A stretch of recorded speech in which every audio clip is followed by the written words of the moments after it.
Uzumaki Naruto sat in his seat in the classroom. Today he was going to get his genin team and Junin sensei. It had been one day since the traitor Mizuki had told him that he was the Kyuubi no Kitsune, and Iruka sensei had saved his life, telling him he was really only the demon's container. Naruto had passed the exam by beating Mizuki with the new jutsu he had learned, Kage Bunshin. Now he sat, grinning like a madman, and waited for the teams to be called. Iruka sensei held up a clipboard and started reading the names. Naruto didn't care much as long as he wasn't on Sasuke Bastard's team. Team 7, Uzumaki Naruto, Haruna Sakura. At this Naruto cheered and Sakura hung her head. And Yamanaka Ino. Team 8, Hyuga Hinata, Inazuka Kiba, Aburame Shino. Team 9, AN, unimportant and won't be named. Team 10, Uchiha Sasuke, Nara Shikamaru, Akamichi Choji. These are the genin teams. Everyone wait here for your Junin sensei, except Team 7. You three follow me, Iruka said and left, 3 confused genin trailing behind him. Iruka sensei, why must I be on a team with Ino Pig and dead last Naruto? Why can't I be on team with Sasuke-kun? Sakura asked, loudly. Iruka sighed and rubbed his head. Because, Hokage-sama thinks it is best. Now come on, you 3 have an appointment with him. Iruka said and headed towards the Hokage tower. The 3 genin exchanged glances before hurrying after the Chunin. When they arrived, they saw several Junin walk out of the Hokage's office before disappearing in smoke. Iruka led the 3 genin inside the office and they stood to attention in front of the Hokage, well except Naruto who looked bored and had his hands behind his head. Team 7 Hokage-sama, Iruka said and Sandaime Hokage nodded. Yes, thank you Iruka. I suspect you want to stick around to hear this as well. He asked and Iruka nodded. Very well, Sandaime said before clearing his throat. You 3 are lucky. You will be trained by Konoha's strongest Junin. You were handpicked to be trained by him, and I suspect that under his training, you will become great ninjas. Sandaime said smilingly. Naruto, Sakura and Ino looked at each other and was about to say something but Sandaime interrupted. We can take questions later. Your sensei isn't here yet, since he is out on a mission, but he should be back soon. In the meantime I have to ask you something Naruto. Huh, what is it old man? Naruto asked, before getting bonked on the head by Iruka. Naruto's whining was interrupted when Sandaime chuckled before becoming serious again. Naruto, you sensei asked me to ask you if you want to tell your teammates about your secret. Sandaime said and Naruto and Iruka's eyes widened. Sakura and Ino looked at each other before looking at Naruto. What secret? Sakura asked but Naruto was focusing on Sandaime. Won't that make them hate me? He asked and Sandaime looked thoughtful. Your sensei doesn't think so. I agree with him, if you and I tell them the whole story. He said. Naruto thought for a while before looking dejected. Alright, but can you tell them? He said and Sandaime nodded. Hokage-sama, is this wise? Iruka asked and Sandaime looked at him. If White Wolf is right, then it will build a strong sense of trust inside the team. Sandaime said and Iruka nodded. White Wolf? Naruto asked hopefully. Yes, that is the nickname your sensei has. You remember him, don't you Naruto? Sandaime asked and the boy nodded. I remember a little bit about him, Naruto replied. Can someone please tell us what is happening? Ino asked irritated. Yes, now that Naruto has given me permission I will tell you. Sandaime said and drank a little water from a glass that was on his desk. I will tell you the true story about what happened 12 years ago. You know that the Kyuubi no Kitsune attacked Konoha and killed a lot of ninjas.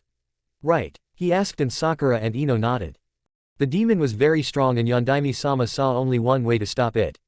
The history books say that he killed the demon with the cost of his own life. That is not true. The truth is that the demon was too strong. So Yondaime-sama and his adoptive son, your sensei, started preparing a special jutsu while the Kyuubi was held off. Your sensei was 7 at the time, but already very powerful and skilled. He helped Yondaime-sama with the jutsu before heading out and helping to delay the demon as well. During that fight, he got his nickname, the White Wolf. He showed huge power that day, actually managing to destroy one of Kyuubi's legs. The Kyuubi regenerated the leg and almost killed your sensei, but Yondaime-sama came before the demon could. He engaged the demon in battle on top of Gamabunta but he didn't have time to use his jutsu. Your sensei saw this and called out his attack again. Kyuubi heard that and turned his attention on your sensei, not wanting to be hit with that jutsu again. But it was a false call, since White Wolf was out of chakra. But that moment of distraction was enough for Yondaime-sama, who used his jutsu and sealed the Kyuubi's spirit into a newborn baby. He knew the only way to kill Kyuubi was to make him mortal, and the only way to do that was to seal him into a newborn baby, since the baby's chakra coils wasn't fully developed yet. Yondaime-sama sealed the Kyuubi into a boy, and died because of it. The seal was so strong, the Kyuubi would never escape. That boy was Uzumaki Naruto. Sandaime said. Sakura and Ino gasped and looked at Naruto, who looked down at the ground. Yondaime-sama wanted Naruto to be seen as a hero who saved Konoha, but instead he was seen as the demon he is the prison of. Let me make this clear, Naruto is not Kyuubi. Almost everyone in Konoha that was there at the attack knows of the sealing. I passed a law saying that no one was to speak of that. But Konoha didn't believe me when I said that the sealing didn't turn Naruto into Kyuubi. They see Naruto as the demon. But it is not true, Naruto is the demon's prison, and will be its executioner.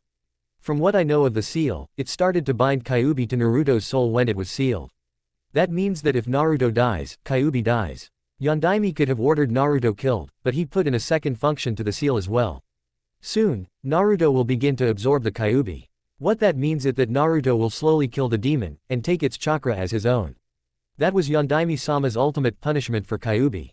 The demon is fully aware of what happens around it, but can't do anything. When Naruto starts to absorb the Kyuubi, he will use its power in Konoha's service. That means that Kyuubi's power will be used to help the village it tried to destroy. Naruto is the protector of Konoha, holding the Kyuubi back. Sadly, that is also why he is hated. Sandaime said sadly. Sakura looked puzzled. Hated? Why? She asked. When Naruto looked at her in disbelief, Ino continued. Yeah, why would the adults hate the boy that saved them? She asked. Naruto stared at them both. You don't hate me? He asked hesitantly. Sakura and Ino grinned at each other. Well, you are annoying, loud and stupid. Sakura began. But no demon. Anyone should be able to see that. Ino continued. And besides, from what Hokage-sama said, that thing was sealed inside you and isn't you. You are Naruto, Kyuubi is Kyuubi. That's all there is to it. Sakura said. Naruto couldn't do anything except stare at them, a couple of tears rolling down his face. That confused the girls. Why are you crying, Naruto? Ino asked. Naruto has been hated all his life. Iruka said. Sandaime nodded. Yes, instead of being seen as the hero he is, Naruto has been seen as the demon all his life. From the moment Kyuubi was sealed into Naruto, he has been hated. He was an orphan, and at the orphanage he was constantly abused by his caretakers. So I had no choice but to buy an apartment for him, and assign someone to help him, but even then he was abused. Glares, words of hate, physical abuse, death threats and assassination attempts are only a little bit of what Konoha has done to Naruto. You wonder why he wears an orange jumpsuit. That is because the only clothing store in Konoha that will let him in, will only sell him its poorest clothes. The reason Naruto loves ramen. He can't get anything else. You have called him dead last. The reason he is that is because Kyuubi makes his chakra control bad and no one wants to teach him. Even Iruka hated Naruto for a long time. Sandaime said. Sakura and Ino stared in disbelief at Naruto before turning to Iruka with angry glares. Iruka looked ashamed. Kyuubi killed my parents, and I was so sure Naruto was Kyuubi. So I hated him, but over time I saw that he was just an ordinary boy with a huge burden. Hokage-sama explained to me that Naruto wasn't the demon, but I wouldn't listen. Then I remembered a day about 2 weeks after the Kyuubi was sealed. Iruka said. What happened, Iruka-sensei? Naruto asked. Naruto was almost executed, Sandaime said, and the three genin whipped around and stared at him. The council had been trying to overpower me about Naruto for 2 weeks. Yondaime-sama left a will saying that Naruto was to be treated like any regular boy, and be raised as a ninja. But the council didn't want that. They wanted the Kyuubi killed. Normally the council can't overpower me, but they got all the clans in Konoha to agree, and even without my consent, Naruto's execution was arranged. Your sensei and his teammates, Hitaki Kakashi and Haruno Rin, A.N. In this story, Sakura's mom is Rin, one of the students of the Yondaime Hokage, were just in time to stop the execution. The three of them were the first ones to know that Naruto wouldn't be the demon. Kakashi and Rin had been released from the hospital the day before and had went back to get your sensei, since he was the only one that the council would listen to. I will never forget that day. Flashback. A huge crowd was gathered around a podium in the center of Konoha. On the podium, a group of important people stood, the Sandaime Hokage, the council and the elders and heads of every clan in Konoha. In front of them a baby boy lay in a simple cradle, crying. The council had just finished announcing that they would kill the Kyuubi once and for all. A hooded man stepped forward and raised his sword. The executioner waited for his signal and got it from the council. He swung the sword downwards, preparing to kill the baby. A clang and his sword were stopped. In front of him 3 people stood. A brown-haired girl was holding the Kyuubi boy, a silver-haired boy with his Konoha Hita 8 spelled right. Tilted over his right eye stood next to the girl. The two of them looked about 18 or 19. I don't care about their real age. Here they are 18 years older than Naruto, but the one that had stopped the sword was the one the executioner and the council focused on. Brown hair with golden streaks in it, brown eyes with a black ring framing the brown and an innocent face. The 7-year-old white wolf. He shouldn't be able to move yet, his right leg had been crushed and 6 of his ribs had been broken in the fight against Kyuubi. Numerous other wounds had been inflicted also, most noticeable were 3 claw marks down his right cheek. He had stopped the sword with his bare hand, and was now emitting a killer intent so strong, the executioner would have collapsed had not the boy held his sword up. With a movement of his hand, the boy had shattered the sword. The executioner fell to the floor and passed out. The boy looked at the council and spat before turning to Sandaime. Hokage-sama, why is there only idiots and imbeciles in the council and as heads of the clans? He asked loud enough that the crowd could hear. They had fallen completely silent when the trio had shown up. Those 3 were supposed to hate the demon brat as well, since their teacher had been killed by it. Instead they were protecting it. I do not know Wolf, but I suspect they didn't listen to my explanation about the seal and the boy. Sandaime replied. The boy sighed and walked up his teammates. The boy stroked Naruto's cheek and the boy gurgled a little, grinning happily up at the one who had saved him. This boy is the Kyuubi's prison, not the Kyuubi itself. The seal I and Yondaime-sama created is designed to make it so that this boy will be able to kill Kyuubi when he is old enough. But that can't happen yet, and the seal hasn't had enough time to become complete yet. If Naruto dies now, Kyuubi is released. If Naruto lives, he can use the Kyuubi's power to protect Konoha, thus make up for what the demon did to us. I will give you fair warning. Hokage-sama has passed a law, saying that anyone who speaks about Naruto and Kyuubi without Naruto's consent will be severely punished. Also, anyone that tries to kill him will be punished as well. If the Anbu find the ones breaking these rules, the ones who broke the rules will be put in jail. If I find the ones who broke the rules, I will kill them. No trial. It won't matter who it is, be it a ordinary villager, or a Hyuga. That doesn't matter. The ones who try to hurt this boy, the boy chosen by Yondaime Hokage-sama to be our hero, will face the consequences. You have been warned. The white wolf roared to the crowd, his killer intent making even the Anbu feel uneasy.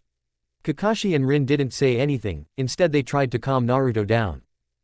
End flashback. That day was the day that ensured Naruto's survival. Most of the clans had been hesitant to help the council, since they didn't know if Naruto was the Kyuubi or not. Wolf's speech told them that Naruto was indeed an innocent boy and most of the clans backed away, some even promised to protect the boy, like the Hitaki and Haruno clans. But others, like the Uchiha and Hyuga clans still didn't believe it. The council didn't either, but understood that at the very least, Kyuubi's power would not be able to hurt Konoha. But the villagers still hated Naruto, and treated him like crap. Kakashi, Rin and Wolf tried to help Naruto as much as they could, but Rin had her own daughter to take care of, Kakashi was busy with being Junin, and Wolf was busy training and learning everything Yondaime-sama wanted him to. So I had to move Naruto to his apartment, and that is when the assassination attempt started. I had originally ordered some babysitters to take care of Naruto, but they would just help the assassins, so I had to get ninjas who believed what Wolf said to take care of you. Most of them were genin, so I also had to have Anbu protect you. Wolf would make as much time for you as he could and stopped more assassins than he cared to count. He got tired of not knowing who hired the assassins and got the leader of the Anbu interrogation squad to teach him how to break even the best ninjas. So Wolf started a very effective strategy. He would stop the assassin from killing Naruto, learn who hired the assassin, kill the assassin or sometimes just arrest him, and pay the client a visit. Those visits could be heard all over Konoha from the screams of the client. That campaign got Wolf hated by Konoha as well, but he didn't care. And as he said, it didn't matter who it was that tried to kill Naruto. If it was a Uchiha, Wolf would kill him, take the Uchiha's eyes and send them to the client before the visit. If it was a Hyuga, Wolf would send the bloody Hyuga crest to the client before his visit. All of this earned Wolf a second nickname, the Blood Wolf. Then one day, the Uchiha stopped trying to kill Naruto. They had tried for 3 years and had lost a lot of assassins. They made a sort of a peace treaty with Wolf, promising to stop trying to kill Naruto as long as Wolf didn't kill any other Uchiha. But the Hyuga continued and Wolf got tired of it. He saw that it was mostly Hyugas from the branch family that was sent as assassins.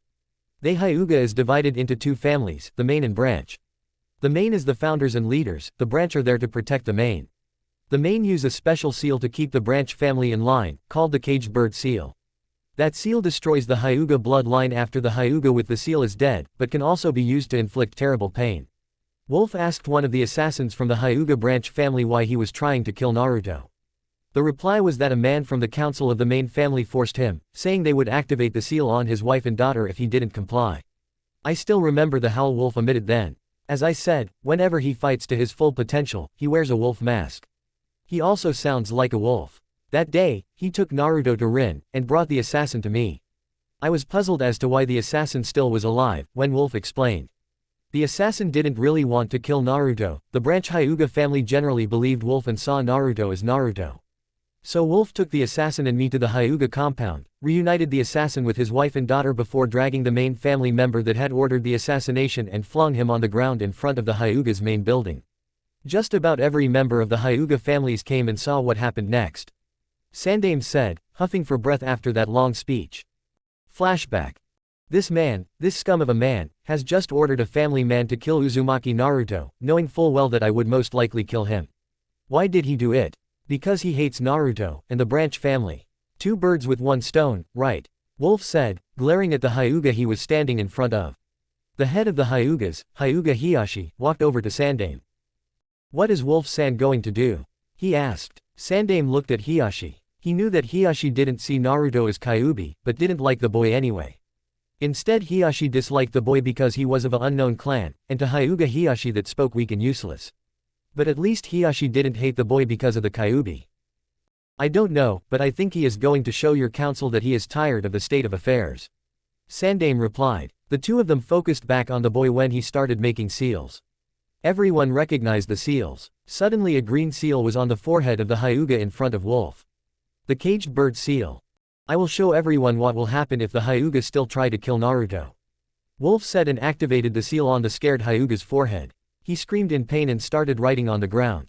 The screaming continued for about 5 minutes, but right before the Hyuga was about to die, Wolf stopped. He turned to the council of Hyuga elders. Some might think this is a little much, but think about the fact that this man has ordered someone to kill a 3-year-old boy. When the man refused to do what this bastard ordered, he threatened to use this seal on the poor monk's wife and child. Is that fair? I think this bastard has deserved all he got. Just as a warning, every main family member that orders Uzumaki Naruto killed will receive the same treatment from me that this man has. Wolf said in a loud voice. A murmur went through the main family.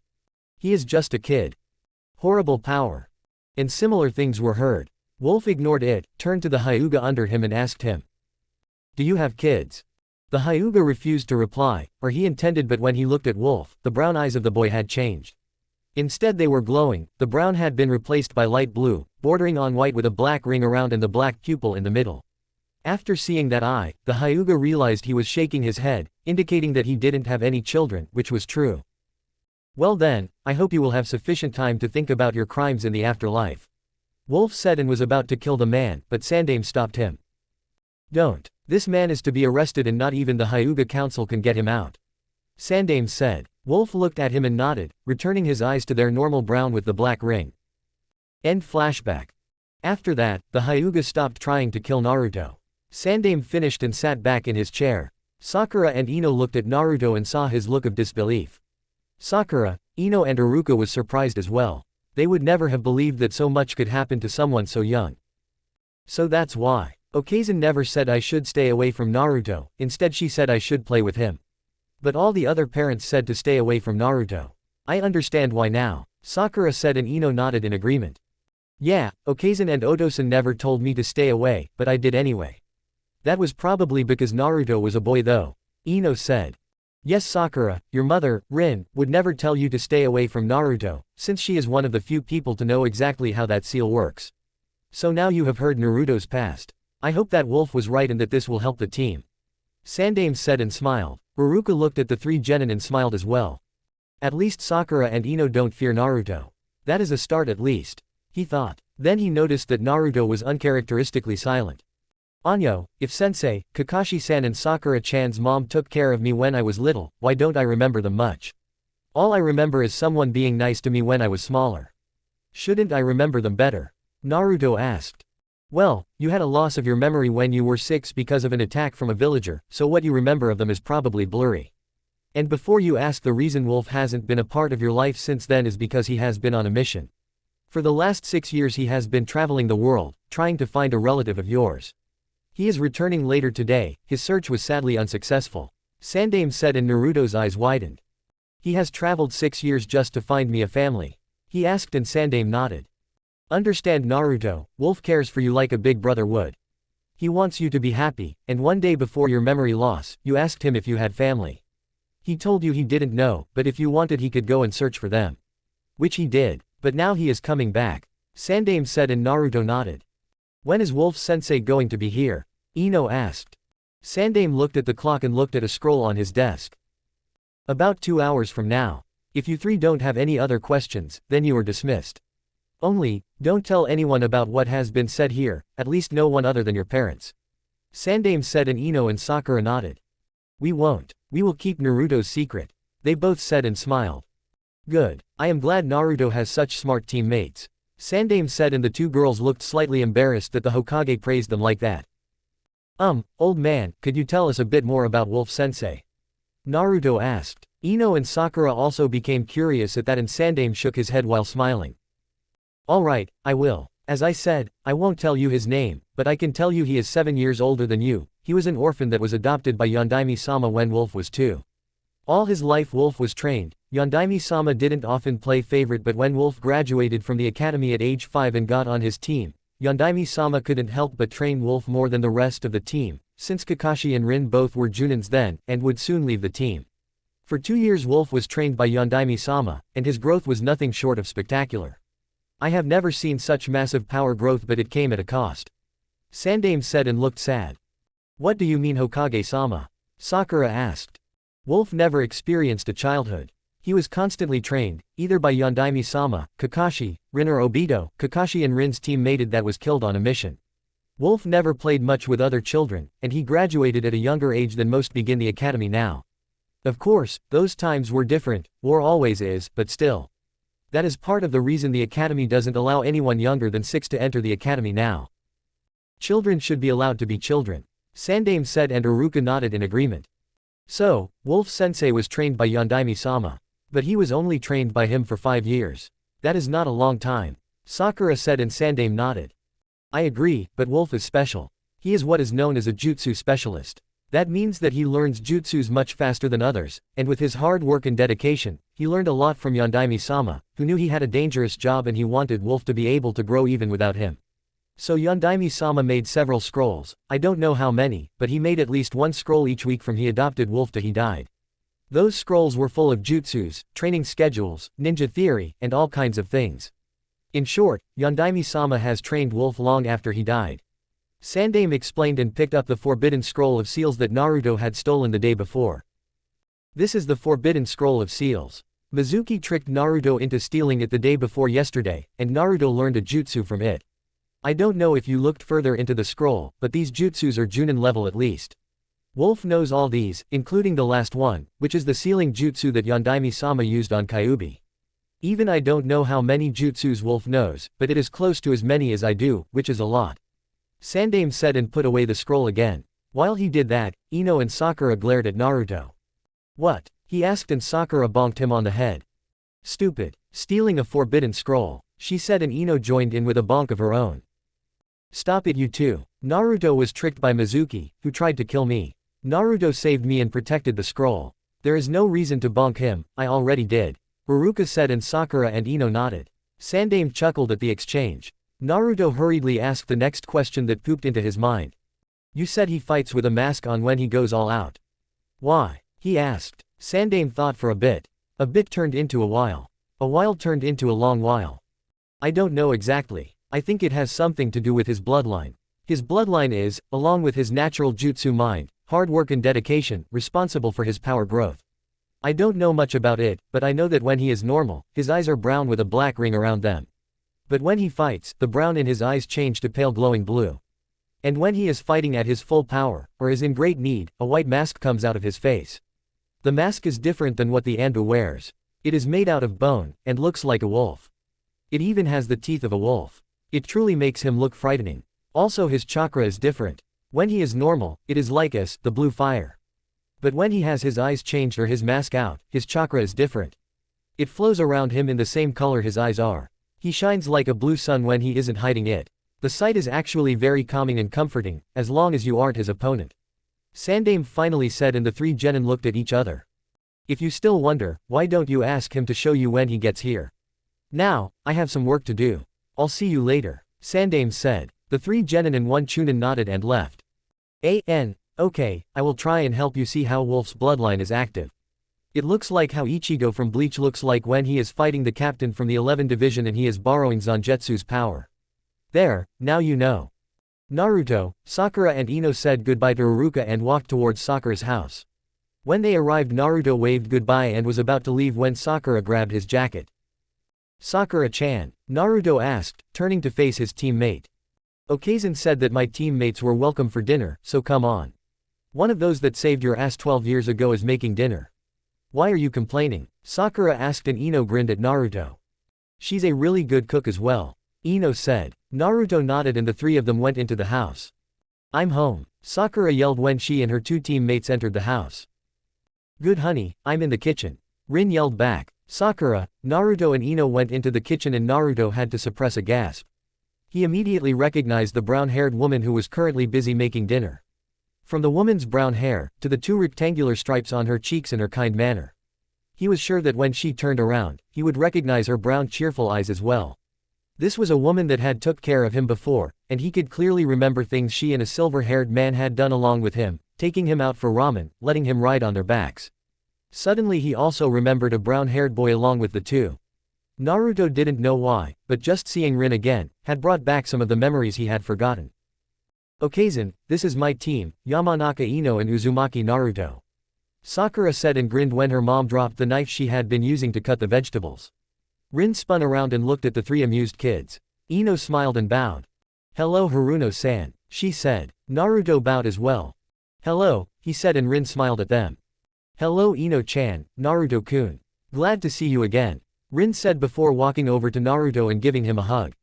His eyes widened before hugging her back. Ino and Sakura looked at each other before smiling at the display. Okazen, is it true that you saved Naruto's life when he was about to be executed? Sakura asked. Rin's eyes widened. How did you know that? She asked, letting go of Naruto, who was rather reluctant to end the hug. Hokage-sama told us, after he told us about Kyuubi. So, is it true? Ino said and Rin nodded. Wow, I really had people that cared when I was smaller. Naruto said and Rin laughed.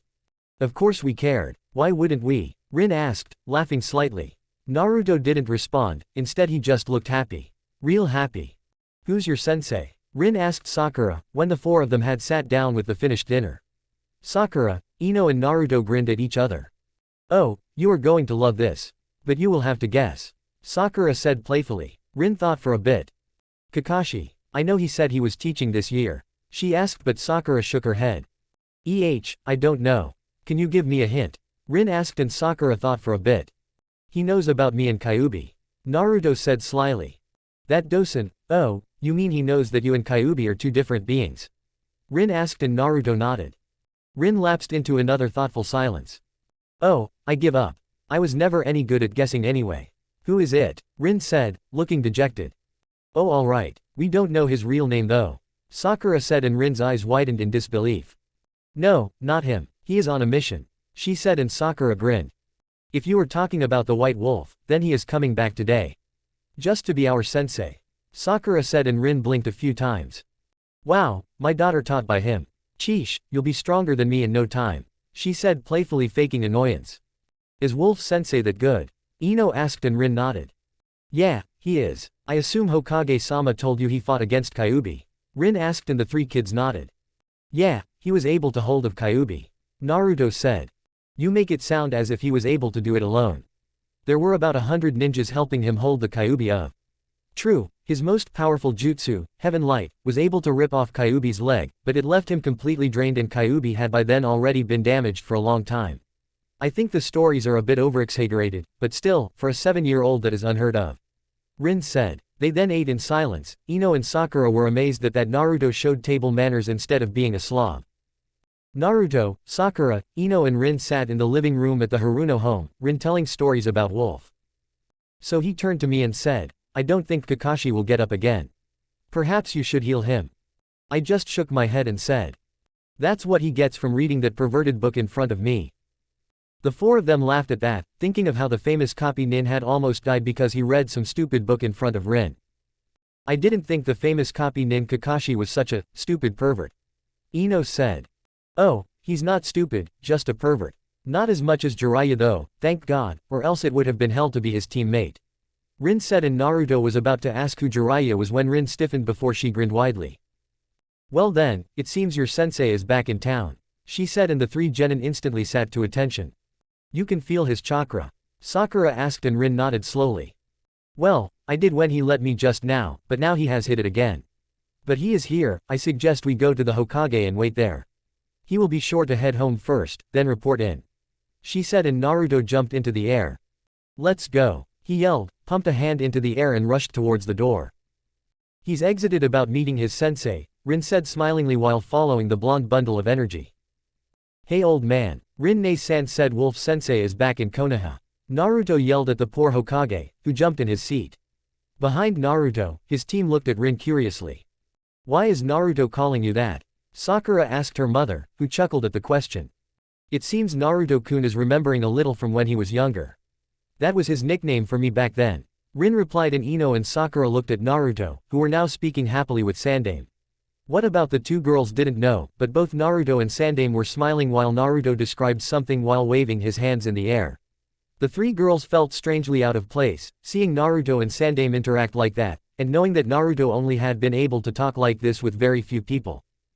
Then suddenly a knock came on the door.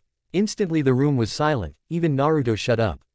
Enter, Sandame commanded, and the door opened. In stepped a tall man, brown and golden hair, warm brown eyes, 3 scars on his cheek, a handsome face and a muscular build that could make many jealous. He wore the standard Junin uniform, the only exception was that he had a katana on his back and a shorter sword on his hip. Kunai and shuriken holders on each thigh, and 2 weapon pouches in his belt. The White Wolf had arrived. He looked around the room, smiled at Rin, Sakura, Ino and Naruto while he bowed at Sandame. He started walking towards the Hokage's desk, but Rin hugged him first. Good to see you, she told him. Likewise, the reply came while he hugged her back. Wolf then took the rest of the steps towards the desk and placed a scroll there. Mission failure, Hokage-sama, he said, and Sandame nodded in understanding. I see. Very well. Welcome back, I assume you recognize your team, he said, and Wolf nodded before turning to the 3 genin. Yes, hello Naruto, Sakura, Ino. It's good to meet you. I hope the 4 of us can work well together, he said. Naruto was about to say something when Sakura interrupted him. Uncle Tenchi, she asked in disbelief, and he nodded. Let me introduce myself. I am Tengoku Tenchi, also known as the White Wolf or Uncle Tenchi. I also remember Naruto call me, Tenchi began, but Naruto interrupted. Tenchi-asan, he said happily, and Tenchi nodded while smiling slightly. Asan can mean either, old man, or, uncle. Which one he means is probably old man. Well, I'm glad you remember a little bit. How are you two? Tenchi asked. Sakura grinned at him before she glomped him. I missed you Uncle Tenchi, she said while hugging him tightly. Tenchi laughed and lifted Sakura into the air before him, looking her over. You've grown, kid, but your chakra is low. Are you training right? He asked, and Sakura blushed a little. Tenchi sat her down and picked up Naruto instead. Naruto tried to squirm out of the grip, but Tenchi didn't let go. My, you have a lot of energy, don't you? That's good, use that in training and you'll do just fine. But change those clothes. Why are you wearing a orange jumpsuit? Tenchi asked, and Naruto pouted. It was all the shopkeeper would give me. All the others just kicks me out. Naruto explained. Tenchi looked sad before placing Naruto back down. He then turned to Ino, who backed away a little. But Tenchi didn't try to pick her up, instead he held out his hand. Nice to meet you Yamanaka Ino, he said, and Ino shook his hand. Nice to meet you sensei, she replied, giving him a smile. Tenchi gave her a gentle smile back before turning to Sandame. Have you done as I suggested? Tenchi asked, and Sandame nodded. Yes, they now know about Naruto and Kyuubi. I think they know some things about you as well now, like your glowing battle eyes. Sandame said and smiled broadly when Tenchi looked a little surprised at that. He turned to his students and gave a mock glare. What do you know about me, he asked, and the 3 genin grinned. Ino took a step forward and entered lecture mode. Lecture mode being she placing her hands on her hips and leaning slightly towards Tenchi. We know that you are 7 years older than us, that you are an orphan adopted by Yondaime Hokage-sama, that you have been trained all life, that you helped Yondaime-sama when he prepared his sealing jutsu, and that you fought Kyuubi when it attacked. We know that your growth was unheard of, that you became so skilled so fast that you never had time to be a kid. Ino said, took a step backwards and Naruto stepped forward and mimicked Ino's lecture mode. We know that you were one of the first people to see me as Naruto and not Kyuubi. We know that you saved my life even when you were supposed to be in the hospital, that you were the one to give the clans that doubted the execution strength and courage to stand against the council, the Uchiha and the Hyuga. We know that you stopped more assassination attempts on me than any other in Konoha, and that you have killed more assassins than the Anbu have arrested, and that you have killed and tortured more of the Hyuga clan than any other Konoha citizen. Naruto said, took a step back and Sakura stepped forward, she also in the lecture mode. We know that you were on the same team as Okazen and Hitaki Kakashi, even though they were much older than you. We know that you care much for those close to you, and are one of the best at piggyback ride. You were the first to teach me a chakra exercise. We also know that you are the strongest Junin in Konoha. Sakura said, and to empathize the piggyback ride part, Rin jumped up on Tenshi's back, grinning widely. Tenshi stumbled a little but regained his balance fast. I also know that you turned down the offer to become the Godime Hokage. Sandaime said, and Tenshi nodded. I have no intention to become Hokage, since I don't want to protect all of Konoha. He said, and Naruto looked at him with big eyes. Why not? You are a Junin, right? Why won't you protect Konoha? He asked, and Tenshi looked at him with serious eyes. I protect those that I feel deserve it and my precious people. People who treat others with respect and don't hurt others without a good reason are worthy in my book. That is why I wanted Sandaime to tell Sakura and Ino about Kyuubi. If they saw you as Kyuubi, then they wouldn't be worthy of my protection, even though I look at Sakura as my niece. Most people in Konoha aren't worthy in my book, but some are. That is why I won't become Hokage. I would be the first Hokage to not protect his people. Tenshi said, and Naruto nodded slowly. Well then, I suppose I should take these kids to our training grounds and give them their genin test. Tenshi said, and Rin hopped of his back. Uncle Tenshi, we already passed the genin test. Sakura said. The three genin were really confused when Sandaime and Rin grinned at each other and Tenshi became serious. You passed the test that showed you have the potential to become genin, but now you have to convince me that I want to spend my time training you three. This test has a failure rate of 66%, which means there will be a maximum of 9 new genin this year. Now you three run home, get your ninja equipment and meet me at training area 7 in half an hour. Move, Tenshi said, and the three genin scrambled from the Hokage's office. You are evil sometimes. They clearly showed enough teamwork to pass, even though they haven't trained together at all. Rin said, and Tenshi chuckled. I know, I just want to know what I have to work on here. See you two later, Tenshi said, and was about to leave when Rin stopped him. Come to dinner tomorrow, okay? She asked, and Tenshi nodded before vanishing in a blur. Tenshi reappeared in the training area designated to Team 7. He saw that another Junin was there and recognized him as Kakashi. The man stood by the memorial statue for the fallen Konoha shinobi. Tenshi walked up to him and just stood by his side in silence. A few minutes went by before Kakashi spoke. I knew you were back. Felt your chakra. Have you met your team yet? He asked, and Tenshi nodded. Hi, they live up to my expectations. They already passed the test before coming here. Sakura and Ino both accepted Naruto even though they now know about Kyuubi. Tenshi said, and Kakashi chuckled a little. I see. It's going to be interesting to see their progress. He said before turning to Tenshi. I have a proposition, he said, and instantly had Tenshi's attention. Shot, he replied. We train our teams together sometimes. Naruto and Sasuke are sort of rivals and will just push each other harder. Sakura and Ino both fight over Sasuke, and with him there they will work harder. Shikamaru and Choji are at least familiar with Ino and will probably be forced by the girl to work harder. And besides, 2 teachers are better than 1. Kakashi said, and Tenshi laughed. Kakashi, you are constantly late. I would end up teaching those kids alone. But you are right, sort of, so I accept. 1 day a week we will train the kids together. If both teams have time, that is. But on those days, you have to be on time, or else, Tenshi said, the last bit threatening, and Kakashi shivered a bit before nodding. Deal. When is best that we train together then? Kakashi asked. Saturdays. That's the days least likely we have any inter-village missions, so that would be most convenient.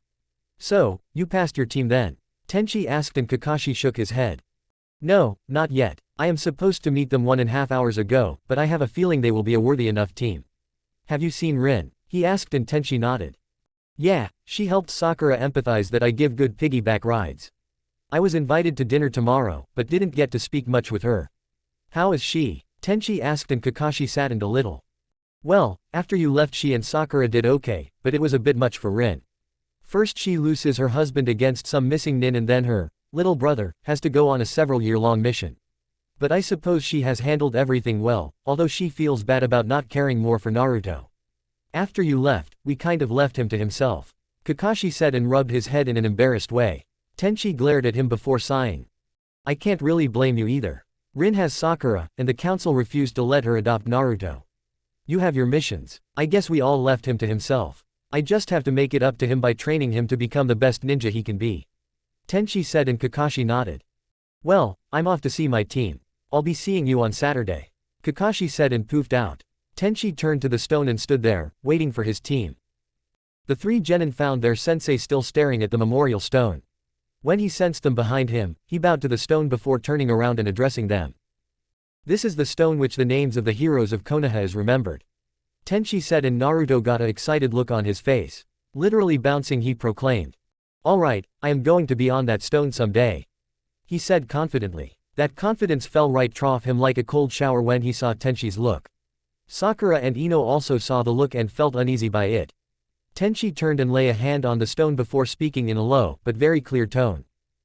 This stone is to honor those that lost their lives in the service of Konoha. These people, these ninjas, mothers and fathers, brothers and sisters, friends and lovers, gave their lives for Konoha and their precious people. Naruto, Sakura and Ino looked surprised at that, and Naruto had an additional look of horror over his face. Then Tenchi turned around with 5 bells in his hand. This is my bell test. It is different from the others. You have 5 hours. In those 5 hours you are to try and grab one of these bells. Those of you that don't get a bell when the time is up, gets tied to one of those logs, Tenchi said and pointed to the 3 vertical logs behind the genin.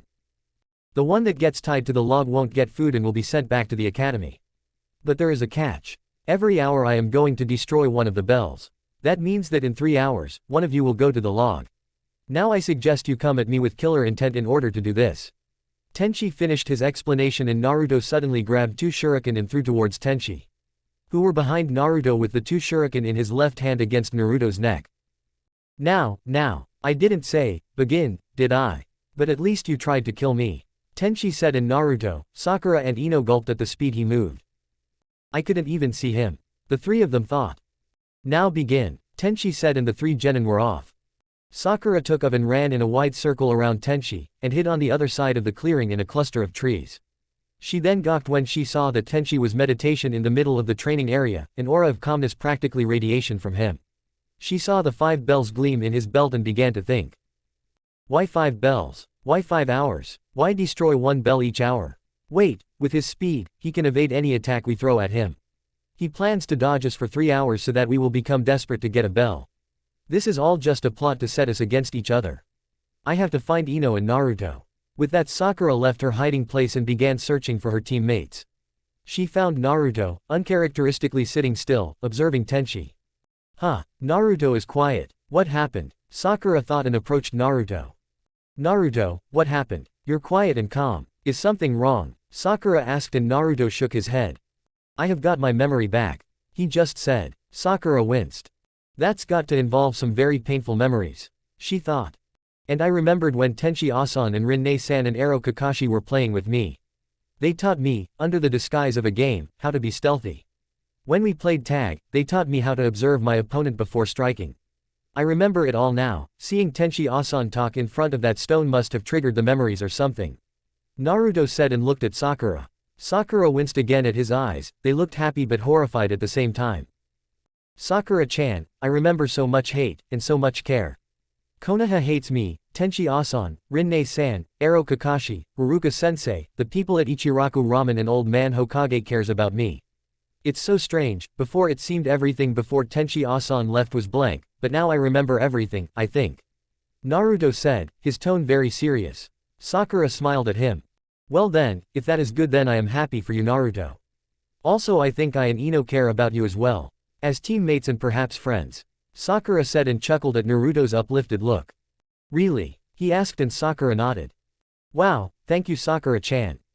What is Ino doing? Naruto said. Sakura whirled around to see Ino rushing towards Tenchi. Shit, she doesn't understand the meaning of this. Sakura cursed and Naruto looked at her. The meaning? He asked and Sakura nodded. The reason there is 5 bells in 5 hours is to make us sweat and become desperate to get a bell. When 3 hours is gone, one of us goes to the log. Neither of us wants that, so we have to get a bell. What the true purpose is to get us to work together and get 3 bells that way. It's all a trick to fool us. Sakura explained, and Naruto was tempted to praise her loudly before he remembered they were supposed to hide. Wow, Sakura-chan, you really are smart. I would never have figured that out. Naruto said with awe in his voice, making Sakura blush slightly. Well, we have to help Ino.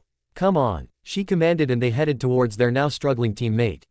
Ino had also hid in some trees, watching her sensei. But unlike Sakura, she didn't think too much about what Tenchi had said. All she knew was that she needed to get a bell and she wanted it fast. If she didn't, then she would go back to the academy and Sasuke would never proclaim his love for her. So she did the only thing she could think of. She rushed towards Tenchi as silently as she could. The trouble was that when she reached him, Tenchi was gone. She looked around for any sign of him, but saw none. Then suddenly she was grabbed around her legs and pulled underground so that only her head remained over ground. Doden, inner decapitation no jutsu, Tenchi said as he reappeared in front of Ino. Crouching down, he looked her in the eye and sighed. I don't think you understood the meaning of this exercise, he said, and Ino glared at him. What do you mean? She asked angrily. Tenchi smirked. Not telling you, he said smugly, and Ino glared before she pouted and refused to look at him. Shaking his head, Tenchi stood up and vanished. Just as he did, Naruto and Sakura came to the rescue. Ino, we have to work together to do this, Sakura said, and while she and Naruto helped Ino out and explained everything to her, including Naruto's reset memory return, Tenchi was right next to them, undetected and under a invisibility jutsu. He smiled when he heard that Sakura had understood the meaning right away, almost chuckled when Naruto told them about his games with the 3 caretakers of his when he was younger. The 3 caretakers being Tenchi, Rin and Kakashi, or as Naruto called him, Arrow Kakashi. Pervert Kakashi, I think. Well, this will be interesting. Let's see how they take this, Tenchi thought, unsheathed his katana and dropped the jutsu. I've got you now, he yelled. The 3 genin whirled around to see him with raised katana, ready to strike. Naruto and Sakura froze, but Ino reacted instinctively and threw 3 shuriken at Tenchi. They hit him, and a cloud of smoke and a poof later they saw he had used kawarimi. Damn, he scared me, Sakura said silently, and Naruto nodded. He looked at his hand and shook it. Didn't think I would freeze like that on my first encounter with a dangerous situation, he said, and the girls could hear he was angry at himself. Ino laid a hand on Naruto's shoulder. Naruto, if you want to be helpful, you have to promise yourself not to freeze like that again. Or else I am going to kick your ass, she said, and Naruto looked at her with fear in his eyes. Damn, she's scary, he thought before nodding. I won't freeze like that again, he said, and Ino nodded, grinning broadly. Now let's get those bells, Sakura said, and the 3 of them nodded at each other. Meanwhile, Tenchi was watching his students closely, again. This time he was in a tree, uncamouflaged, and was just waiting to be found. After a while of watching the kids plan, he looked up at the sky, or rather, the sun, and calculated that 1 hour had went past. Time flies and all that. I guess that's 1 bell down then, he thought, took out one of the bells and crushed it silently. No need to tell the kids that they had 4 hours left. Let them figure it out themselves. It was then he noticed that something was off with Naruto, Sakura, and Ino. They looked tense. His eyes widened when he felt movement below him. Oh shit, he said, and jumped from the tree. When he landed, the tree was engulfed in an explosion, probably from exploding tags. He looked around, but didn't see either of his students. Now where did they go? He said to himself and looked around again. Sakura had gotten an idea after seeing Tenchi in a tree. She made Naruto prepare to use Kage Bunshin and Henge when Tenchi looked away. It took a while, but finally Tenchi looked up to the sky and Naruto went into action. 3 puffs of smoke later and the fake Naruto, Sakura, and Ino stood there, and the real ones rushed around the tree Tenchi sat in. They placed exploding tags on the tree and rushed away. They heard an, oh shit, and the explosion went off. They hid in some bushes after that, looking at their sensei, who looked a little singed. We have to do this fast. Tenchi-asan isn't serious yet, but he will be soon. We have to get those bells now, Naruto whispered, and Sakura nodded. Hi, I agree. Uncle's eyes aren't even blue yet. Any ideas? Sakura asked, but Naruto shook his head. Ino grinned and turned to the other 2. Hey, I have one. Naruto and Forehead Girl, you 2 occupy Tenchi-sensei while I prepare my Shintenshin no Jutsu. If I get him with that, I can give you 2 the bells and we will pass, Ino said excitedly. Sakura glared at the nickname, but nodded anyway. Okay, let's go, Naruto said, and he and Sakura moved towards Tenchi. Tenchi was still looking around. Suddenly he found two of his students. Naruto and Sakura were rushing towards him, both were using either Kage Bunshin Naruto or Bunshin Sakura. 5 Narutos and 5 Sakuras, Naruto slightly in front of Sakura. Tenchi decided to see what they had planned, and blocked Naruto's attacks. The 5 Narutos came in waves after each other, 2 of them landing punches and kicks on Tenchi. He was about to block another of Naruto's attacks when he saw Sakura. All 5 of her had her fist raised, and right before she reached him, 4 of the Sakuras poofed away and a rather painful hit was landed. Tenchi flew back a little, while wondering when Sakura became so strong. He got up and was about to ask something when he felt something enter his body, and he discovered he didn't have any control over his body. He soon figured what happened when Ino's voice came out of his mouth. Success. Take that forehead, girl. Now Sasuke-kun will have to recognize my greatness. Ino cheered and Tenchi mentally rolled his eyes. Sakura just huffed and held out her hand. Just give us the bells so we can pass this ting, Ino pig, she said, and Ino glared before handing over the remaining 4 bells to Sakura. After that she left Tenchi's body and returned to her own. Tenchi groaned as he regained control of his body before he looked at his students. All of them wore huge grins and 1 bell each. Well, Sakura had 2. Tenchi smiled before beginning to clap. Very good. Excellent teamwork. To trap me like that, really excellent. I expect the same kind of teamwork from the 3 of you on missions as well, Tenchi said, and the 3 genin beamed with pride. Now if you excuse me, I have to report to Hokage-sama about how everything went. See you, Tenchi said and faded out like a mirage.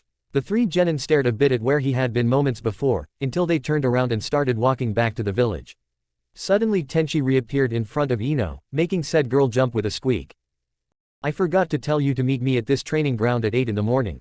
See you, Tenchi said and vanished again, completely ignoring Ino, who was clutching her chest, gasping for breath while Sakura and Naruto howled with laughter at Ino's expression. Her response was to pout and walk away, vowing to get back at her sensei. The next day, Team 7 met at the training ground.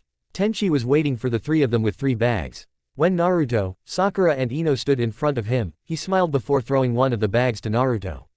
Naruto caught it and was instantly floored by it. The process repeated itself until Sakura and Ino also lay on the ground, their hands around their own, very heavy bag. In those bags you will find weights. Put those on, Tenchi said while smiling at his students. They glared at him but did as he said. The weights didn't seem much, just like ordinary wristbands and leg warmers, all in black with a white wolf on them. That white wolf is my insignia, my clan's symbol. It's on your weights because these weights were made by my family. Right now they each weigh 20 pounds.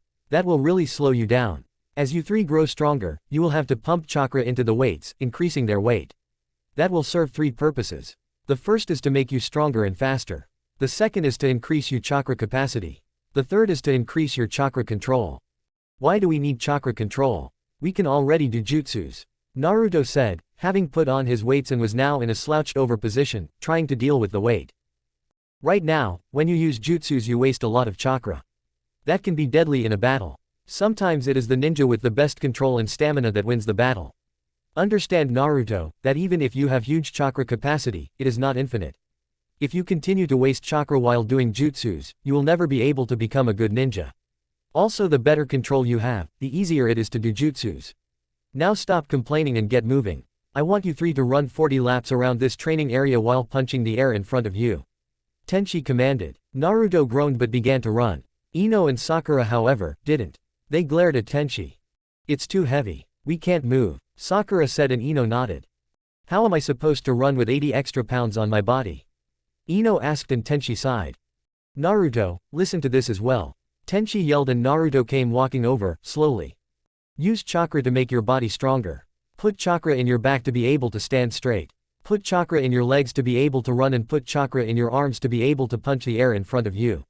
Now get moving. We are not leaving until you 3 have done this, Tenchi said, and the 3 genin groaned before using the ram seal and gather chakra to the body parts Tenchi spoke of. They then started to do the exercise. Tenchi saw that Sakura was the one with best control, since she kept her chakra where she wanted it. Sakura was running a little awkward, but getting better. She also was trying to punch the air in front of her. Ino was close behind, she had less control, but apparently she was stronger than Sakura, pure physically at least. The 2 of them did surprisingly good for their first try. Tenchi smiled when he thought about how strong they would become. Then he looked at Naruto and groaned. Naruto had horrible chakra control, and was using almost no chakra to move. Still, he was actually moving better than both Sakura and Ino, indicating that he was a lot stronger than them. He actually managed to run straight and punch the air in front of him, but Tenchi saw that he was getting tired. Real tired. Deciding to boost their spirit, Tenchi pumped chakra into his own weights and ran next to them, mimicking their exercise. This continued for 3 hours. All 3 of the genin was dead tired and had a lot of bruises and cuts on them from falling so many times. Surprisingly, it was Naruto that had become accustomed to the weights first, even if he didn't use chakra to move. After him Sakura followed and then Ino. They now moved much better, although not like they would without the weights. Man, how long until we don't feel the weights anymore? Naruto moaned and Tenchi chuckled. I estimate 3 days of this until you 3 will be able to move normally. But you have showed real good improvement and adaptation to the weights. But Naruto, I think you should try using chakra to move. Tenchi said, and both Ino and Sakura stared at Naruto, who blinked a little. I wasn't using chakra, he just asked, and Tenchi, Sakura and Ino's sweat dropped. No you weren't. But sit down and rest for a bit now. I would suggest going to sleep a bit, since the body rests best when asleep. Tenchi said, and the 3 genin nodded reluctantly before laying down under some trees. Tenchi sat down in a meditative stance and calmed himself. His senses stretched out, making him feel like he was part of the very nature around him. The sounds and smells were nice for him, the life was soothing. He was completely aware of what happened around him, from the steady, even breath of his students, to the singing of some birds in the trees, to the burrowing of a mole under the ground. After a while, Naruto stirred and sat up, rubbing his eyes. He looked around and saw Tenchi still meditating. Naruto groaned as he got up and walked over to Tenchi, who didn't move the slightest. Naruto sat down in front of his sensei and sighed. What is it, Naruto? Tenchi asked curiously. I want to learn better chakra control. Naruto replied, and a smile crossed Tenchi's face. Alright then, I'll teach you. First mimic my position, he said, and Naruto complied. This is called the lotus position, and is used while meditating. I'm not going to teach you that yet. What I want you to do is mold your chakra and make it cover your entire body. Tenchi said, and Naruto stared at him. What? Naruto asked. He didn't have a clue what Tenchi meant. Okay, listen well. Imagine your chakra to be like your bed sheet. You are hanging upside down from the roof and are cold. You want to use your bed sheet to keep warm, but the bed sheet slips of your body and onto the ground. In order to keep warm, you have to keep the bed sheet on your body. It is the same with chakra. When you want to use chakra to make your feet stronger, you have to keep the chakra in your feet. What I meant by cover your body with chakra is that I meant you should have your chakra everywhere in your body at the same time. Watch, Tenchi said, and suddenly the top of his head glowed blue. The blue spread downwards from the head, but didn't dissipate. After a few minutes, Tenchi's whole body was glowing and Naruto was staring. Then the glow disappeared. That is what I want you to do now, Naruto. Begin with your head. Make your chakra move to your head and cover the head. Then start to make your chakra cover more of your body until all of your body is glowing like mine did. To do so, you have to make the chakra stick to your body. It will take some tries, but I am confident you can make it work. Now let me tell you the benefits of this exercise. First, your control improves significantly. Second, your chakra will rejuvenate your cells, taking away the strain your training has put them under. That will make your muscles heal and you will be refreshed. You could call this a healing exercise, since in a way you are healing your entire body. This exercise was developed by a great medic called Tsunade. She uses it every day to stay young. Now, begin, Tenchi said, and Naruto nodded. He wondered briefly how Tenchi was able to see him with his eyes closed, but shrugged it off and started making his chakra cover his head. It was hard work, and his brow was furrowed in concentration.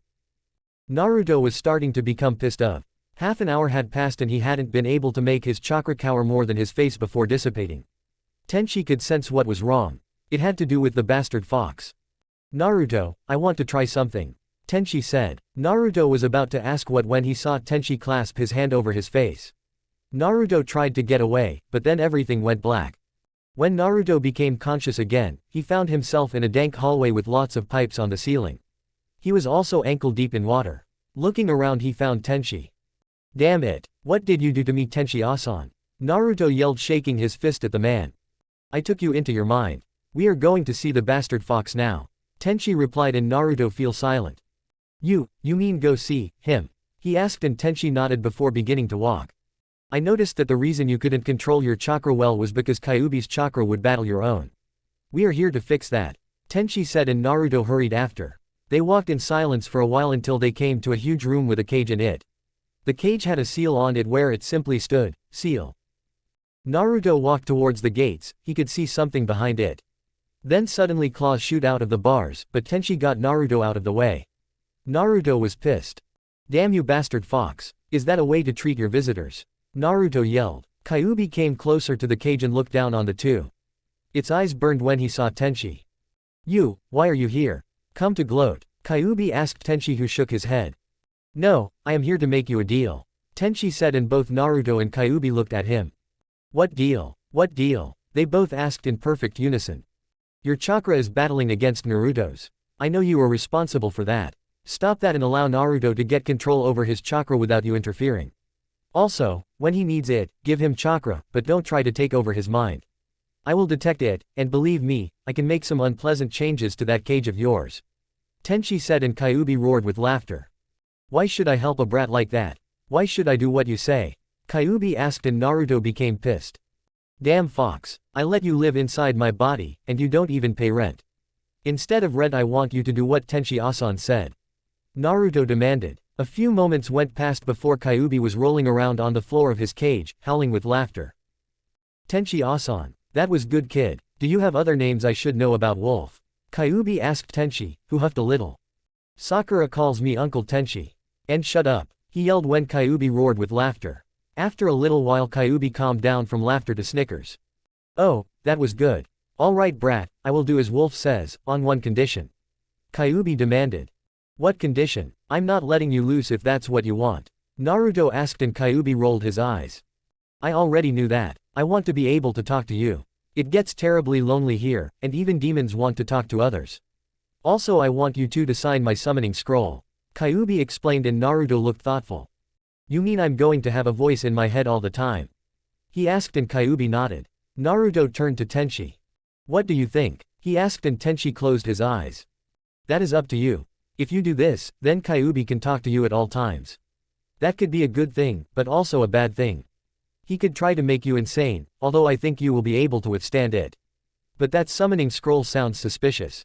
Tenchi said, and Naruto looked at the fox. Alright bastard fox, answer my questions and I might do as you asked. Naruto demanded. What is it brat? Kyuubi asked. First, if I allow you inside my head, what will you do there? Naruto asked. What do you think? I will talk to you, see what you see, and hear what you hear. I can help you on missions, and if you prove yourself worthy I can train you. As for Wolf's fear of me making you insane, you won't have to worry. If the villagers haven't already done that, then I won't either. It is of no interest of mine that my vessel becomes insane. Neither is it that it is weak. It will be like having a constant companion inside your head. Neither of us will ever be alone again. Kyuubi said, oddly serious. Naruto nodded before deciding on his second question. What's up with that summoning scroll? Will we like summon you? Naruto asked, and Kyuubi nodded. Yeah, if you sign the scroll, then you can summon foxes. If you summon the fox boss, you summon me. Although I will still be connected to you, and when I would normally vanish back to the summoning plane, I will come back here. Kyuubi said, and Naruto looked at Tenchi. Is that alright? Naruto asked, and Tenchi nodded. I see no problems with that, as long as Kyuubi does what we say when we summon him. You will do that, right? Tenchi asked, and Kyuubi nodded, although he didn't look too happy. Of course, after all I am a fox, and we never go back on our word. If I say I will allow you to summon me, I will allow you to summon me and I won't attack you. At least I know that you two can summon me when you have signed the scroll. The last person to summon me was not someone I approved of. But I couldn't go against what he ordered me to do. Kyuubi said, a little sadness crossing his features. What are you talking about? Tenchi asked, and Kyuubi looked at him. When I attacked Konoha, I had been summoned by someone in a black cloak with red clouds on. He told me to attack Konoha, and since he was my summoner I had to do it. Although I made sure he could never summon me again. Kyuubi said, and both Naruto and Tenchi were really surprised. You didn't attack out of your own will? Tenchi asked, and Kyuubi shook his head. No I didn't, but don't get the wrong idea. I enjoyed killing all those ninjas, once the bloodlust got the better of me. Kyuubi said, and Tenchi stared at him. Naruto seemed to make up his mind. Tenchi-asan, did you see if Kyuubi lied? Naruto asked, and Tenchi shook his head. No, he didn't lie. He told the truth, if I ever saw it. Tenchi said, and Naruto nodded before walking up to the cage. Alright fussball. I'm Uzumaki Naruto. Nice to meet you. Naruto said and held out his hand towards Kyuubi, who stared at him before extending one of his paws. Naruto grasped one of Kyuubi's claws and a very bizarre version of shake hands occurred. I am Kyuubi no Kitsune, greatest of the demons. Nice to meet you too, brat. Kyuubi said and Naruto glared a little before turning to Tenchi. Tenchi-asan, I agree to all of Kyuubi's terms. Can you make the changes? He asked and Tenchi nodded. Kyuubi turned a little away before turning back and placing a scroll at Naruto's feet. The summoning scroll. Sign your name in blood. Kyuubi commanded. Both Naruto and Tenchi did so. When they were finished, the scroll vanished. I will teach you summoning after you master the chakra exercise, Naruto. Now for the last part of the deal. Tenchi said and turned to the seal. He did something and both Naruto and Kyuubi felt a little weird for a moment. There, now you two should be able to talk all the time. Tenchi said and Naruto looked at him. How come I don't hear him in my head then? He asked and both Tenchi and Kyuubi fell over in surprise. Because you are in your own mind now, brat. When you become conscious again, we can talk. Stupid human. Kyuubi growled. Naruto growled right back. Alright you two. It's time we got back, Naruto. Bye bastard fox. Tenchi said and he and Naruto faded away. Kyuubi sighed and laid down on the ground. Alone again. At least I can talk to the brat now. Perhaps Wolf isn't so bad after all. Kyuubi said to himself before he felt weird again, and could see that Naruto had woken up. Naruto felt weird when he woke up, and could swear he felt another presence in his mind. Stupid. That's me, brat. Kyuubi said and Naruto grinned a bit. Oh, right, I forgot. Hello bastard fox. He said and Kyuubi sighed.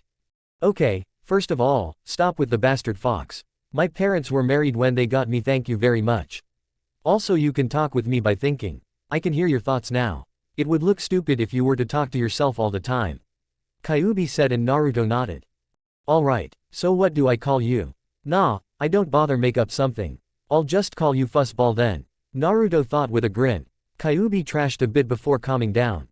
I guess there are worse names. Now, what exercise was Wolf talking about? Kyuubi asked.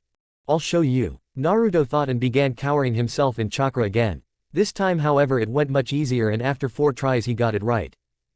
Wow, Tenchi-asan, I did it. Naruto yelled and Tenchi smiled at him. Good Naruto. Very good. Now keep the chakra over your body for a while. Tenchi said and Naruto did as he was told. Now, let the chakra flow out, trough your feet. Tenchi said and when he did, Naruto felt refreshed. Wow, it worked. I'm as good as new. Naruto said while getting up. Good work. Now I am going to teach you summoning. Now, summoning is a very high rank skill, so I want you to keep it as a triumph card. Don't go showing of your best moves.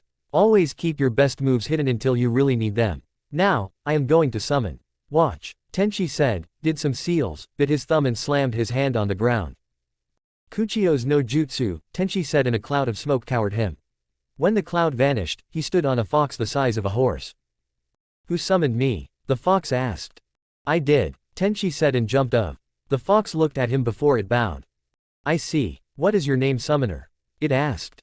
My name is Tengoku Tenchi and this is Uzumaki Naruto, who is also able to summon foxes. Tenchi said and the fox nodded. I am Tenku. Nice to meet you. The fox, now known as Tenku, said. Well then, I just wanted to see how much chakra I should use to summon. Can you tell me how much more chakra I would need to summon Kyuubi? Tenchi asked and Tenku thought for a bit. About twice as much, was the reply and Tenchi nodded. Thank you for your time. Tenchi said. Tenku nodded and vanished in a poof of smoke. Tenchi turned to Naruto. Here are the seals. Tenchi said and performed the seals slowly. When you have done the seals, use your hand and some blood and perform the summoning. You always have to use blood in order to make the summoning work. Or else you will just be wasting chakra. Now you try. Tenchi said and Naruto nodded before performing the seals, biting his thumb and slamming the hand down into the ground. Kuchio's no jutsu. Naruto yelled and a cloud of smoke came. There sat a little fox kit. It meowed at Naruto and curled up on his lap. Naruto was a little embarrassed that he didn't summon a bigger fox. Kyuubi was roaring with laughter in his mind. Tenchi however was happy. Good work Naruto. That was your first summoning. Good work. I want you to summon again. Use more chakra. The more chakra and better molded, the bigger and stronger fox appears. But don't think that kit isn't useful. Smaller summons can be used for scouting, bringing messages and stuff like that. The bigger ones are useful for fighting, but as a ninja we should never aim to fight. Remember Naruto, a good ninja is undetected and will only fight when absolutely necessary. Now practice your summon for a while, okay? Tenchi asked and Naruto nodded before getting up and summon another fox. Ino and Sakura woke to hear someone practicing a jutsu. They saw Naruto do something, but before they could see what it was, Tenchi sat down in front of them. Naruto is practicing a jutsu I taught him. Now I am going to teach you something, he said, and began to teach them the chakra control exercise he taught Naruto. Both Ino and Sakura got the exercise on their third or fourth try, much faster than Naruto. When they had perfected the exercise, they were both very happy. Tenchi was amazed that they got it that fast. Wow, you two have talent. It took Naruto much longer to do that. Now over to something different. I don't know which jutsu to teach you two yet. In my opinion, you both have too small chakra reserves. While I check on Naruto, I want you two to do 30 push-ups, 30 squats, 30 sit-ups, punch those logs 30 times with each arm and kick the logs 30 times with each leg. Get moving please, Tenchi said, and the two girls groaned but complied while Tenchi went over to Naruto.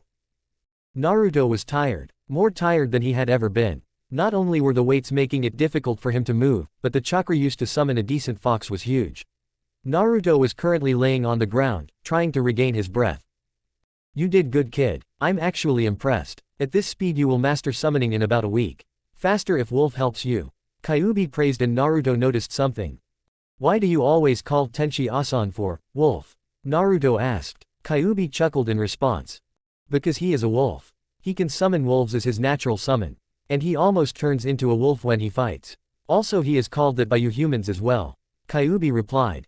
Natural summon. What do you mean? Naruto asked. Natural summon is the summoning that takes the least amount of chakra from the summoner, and also comes much easier. You fight better together with your natural summon than others. Wolf's natural summon is the wolves. Your natural summon is foxes. Why Wolf's natural summons are wolves I don't know, probably because of his abilities. The reason foxes are your natural summons is because of me. Now, do you have any more questions, kid? Kyuubi asked. Just one. What's up with the kid? Naruto asked, but all he received was a chuckle. Then Naruto noticed Tenchi looking at him. Well Naruto, seems you have exhausted yourself. Do you now understand why you need more chakra control? Tenchi asked, and Naruto nodded. I summoned a fox that was just as big as a wolf. But now I don't have any chakra left. How do I get more control? Naruto asked. First you have to sleep for a bit so your chakra recovers. Kyuubi, can you heal him while he sleeps? Tenchi asked, and Naruto looked at Tenchi in surprise. You can't hear him? He asked, and Tenchi nodded. Yes, I can, since I now have established a connection with him. I did so when I signed the contract.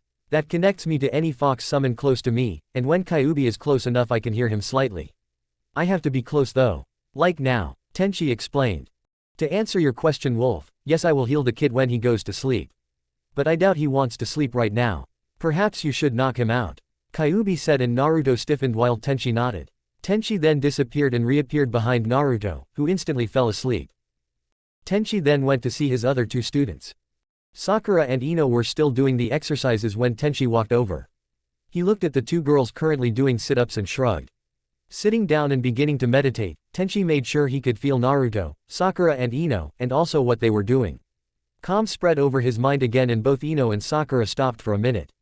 They looked at Tenchi and saw how his shoulders relaxed, like a huge weight was lifted from them. Get back to work, Tenchi said. Ino and Sakura said and continued. If Tenchi had been awake, he would have smiled. But since he was deep in his meditative state, he remained motionless. When the two girls eventually finished their exercises, they were very tired and couldn't stay on their feet, so they fell down and lay on the ground, panting. Tenchi then woke up from his meditative state and got up. Crouching down next to them, he placed a hand on their chests. Ino reacted instantly. Hey, get away, pervert! She screamed, but one look at Tenchi's face shut her up. I'm not a pervert. If you calm down, I could do what I was going to do. Tenchi said sternly, and a green glow surrounded his hands and went into the girls' chests. They could feel the green glow flowing around their hearts first, then their lungs, and from there the glow spread throughout their body. Then as suddenly as it started, the glow vanished and Tenchi removed his hands and took a step back. There, feeling better? He asked, although he didn't sound very pleased. Who would be after getting called pervert by your students? Yes, thank you, Sakura said. Ino blushed and mumbled an apology. Don't think about it. Now that you two have worked a bit on your strength, I think it's time to wake up Naruto. Tenchi said. Naruto's asleep, Ino and Sakura shouted. He worked hard on a very draining technique. A technique you two still don't have the chakra capacity to do. When I feel your chakra has grown enough, I will teach you that technique as well. Now quit complaining and let's go wake up sleepyhead, Tenchi said, and the girls nodded. They got up, although Sakura and Ino were a bit sore from their training. When they reached Naruto, Tenchi crouched down and the same green glow surrounded his hand which he laid on Naruto's head. After a while Naruto's eyes flew up and he tried to sit up, but Tenchi held him down. After making sure Naruto was okay, Tenchi helped him stand. Are you okay now, Naruto? Tenchi asked and Naruto nodded slowly. I feel a bit tired, but not so much as I was a bit ago, he said, and Tenchi nodded. Alright, follow me, he said and walked over to some tall trees. Once they were all gathered around one of the trees, Tenchi looked at them before walking up the tree. Vertically. Naruto, Sakura and Ino gasped while Tenchi walked up and down the tree a couple of times. On his third time to walk up, he stopped upside down under a branch. There he looked at his students and smiled genuinely at them. Now you three are going to learn to do what I just did. This is a chakra control exercise. What you do is form chakra under your feet and make the chakra stick to the surface you want to climb. In this example, the tree.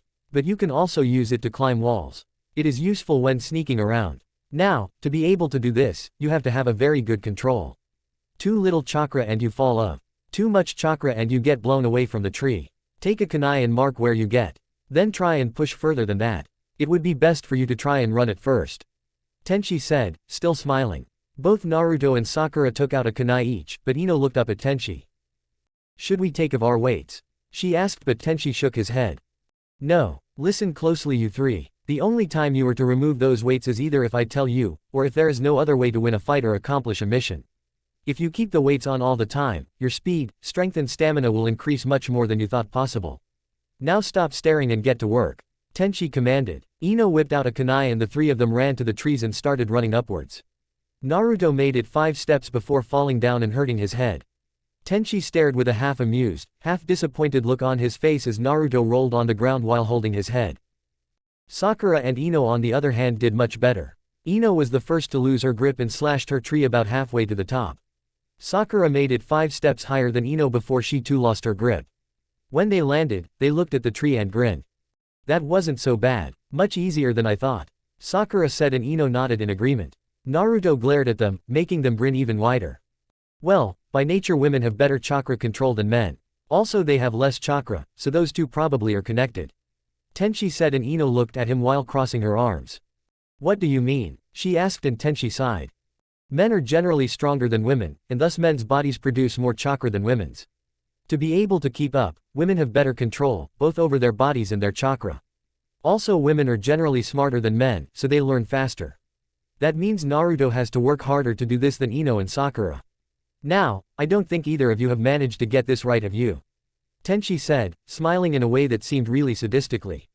The 3 genin gulped before continuing the exercise. This time Naruto managed 10 steps before falling, while both Ino and Sakura got 2 steps more than before.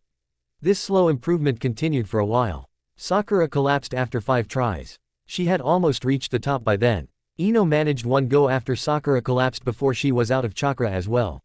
Naruto wasn't far behind, and even though he hadn't been able to reach as high as Sakura or Ino, Naruto's improvement was huge. On his 7th try Naruto reached the same height Sakura had on her 2nd, which was a very good development. Seeing his students were unable to continue, Tenchi allowed himself to drop from under the branch into the ground. Walking up to the 3 genin, he practically beamed at them. I'm proud of you 3. Good work today. Now I think it's time to go home. Meet here at the same time tomorrow. Get some food before going to sleep when you get home. We will be training just as hard each day, on top of missions, Tenchi said, and made 2 Kage Bunshin appear. One lifted Ino and another lifted Naruto. The original Tenchi lifted Sakura. Nodding to each other they vanished. Ino and one of the Tenchi clones appeared in front of Ino's home, also known as the Yamanaka flower shop. Carrying her inside, he looked around to see if someone was there. A blonde woman, Tenchi identified her as Ino's mother, sat behind the counter. Hello, I am your daughter's sensei. I'm just here to make sure she got home safely. She's a bit tired and needs some food before going to bed, Tenchi said to the woman, who just stared. A Junin had just walked into her shop, carrying a sleeping Ino. Hey Inoshi, get your butt out here and take care of your daughter, Ino's mother yelled after shaking of her surprise. Ino's father came running into the shop and instantly recognized Tenchi. Tengoku-san, it's nice to see you again, Inoshi said before he noticed Ino sleeping.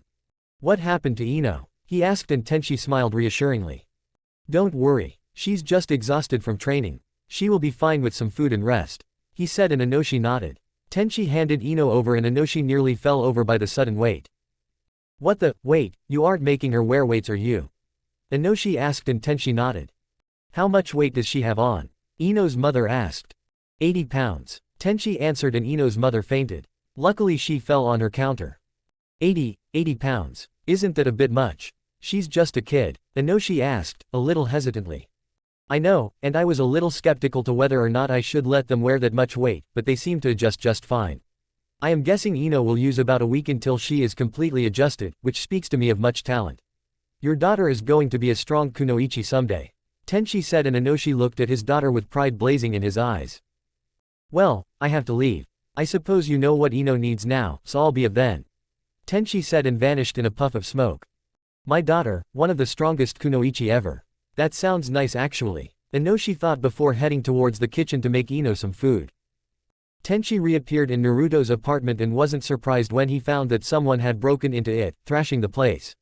Making a quick decision, he vanished and reappeared in his own apartment. There he put Naruto down by his kitchen table, made some instant ramen and woke up Naruto. Clearly only half awake, Naruto ate the ramen and instantly fell asleep when he was finished. Chuckling slightly, Tenchi lifted him up and carried him to the guest bed. After that, he wrote a note to Naruto and vanished. On the note stood, Naruto, you are in my apartment. I brought you here because yours was thrashed. Spend the night, and we'll talk in the morning. Tenchi. The original Tenchi carried Sakura home. Just as Naruto and Ino, Sakura fell asleep right away, snuggling up to Tenchi's warm chest. When they arrived at the Haruno house, Tenchi knocked and Rin opened. Oh, Tenchi. You are a bit early, what happened to Sakura? Rin asked, clearly caught off guard. She's just exhausted. Some food and sleep will fix her right up, Tenchi replied, and Rin nodded before turning around and walking straight into the kitchen. Tenchi followed after disposing of his shoes and Sakura's. In the kitchen he gently placed Sakura in one of the dining chairs and woke her up. Huh, what? Where am I? Sakura asked, a little groggy. Home. Rin is making you some food and then you are going straight to bed, young lady, Tenchi said with a huge grin on his face. Hey, you can't order me around when I'm off duty, Sakura scolded. Not as your sensei, no. But as your uncle, yes, Tenchi said, and his grin widened even more when Sakura pouted. Rin laughed while placing some food in front of Sakura. This isn't what I was planning to make for tonight, but since you uncle says you have to go to bed soon, I had to make this for you, Rin said and laughed at Sakura when she gave her a look that said, don't give him more ideas. Sakura finished the miso soup and ohagiri that Rin had made her before standing up, although a bit wobbly.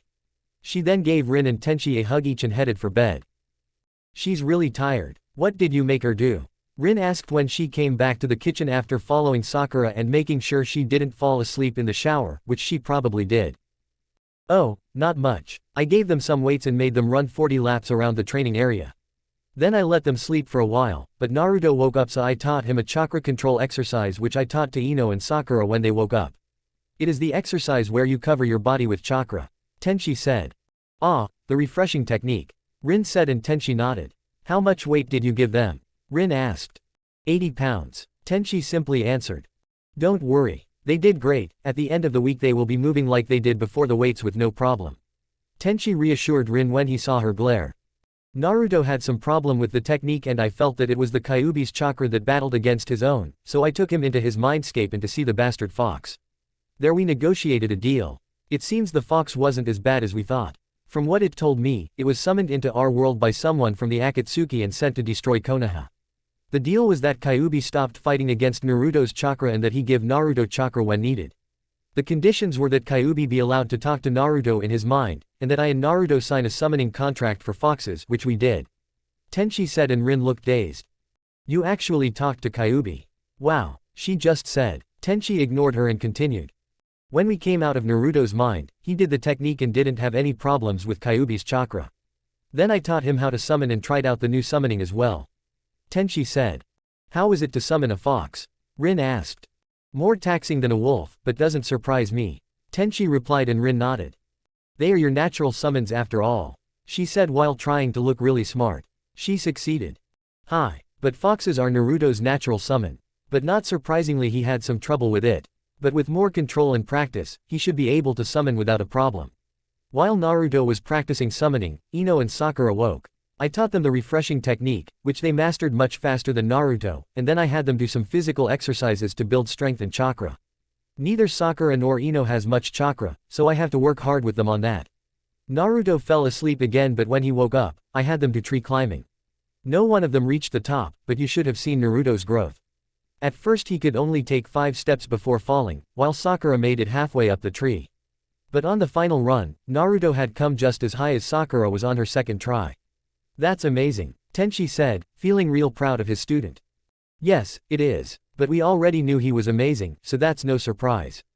But did you really have to push them so hard on their first day? Rin asked. Well, I'm not going to be an easy sensei.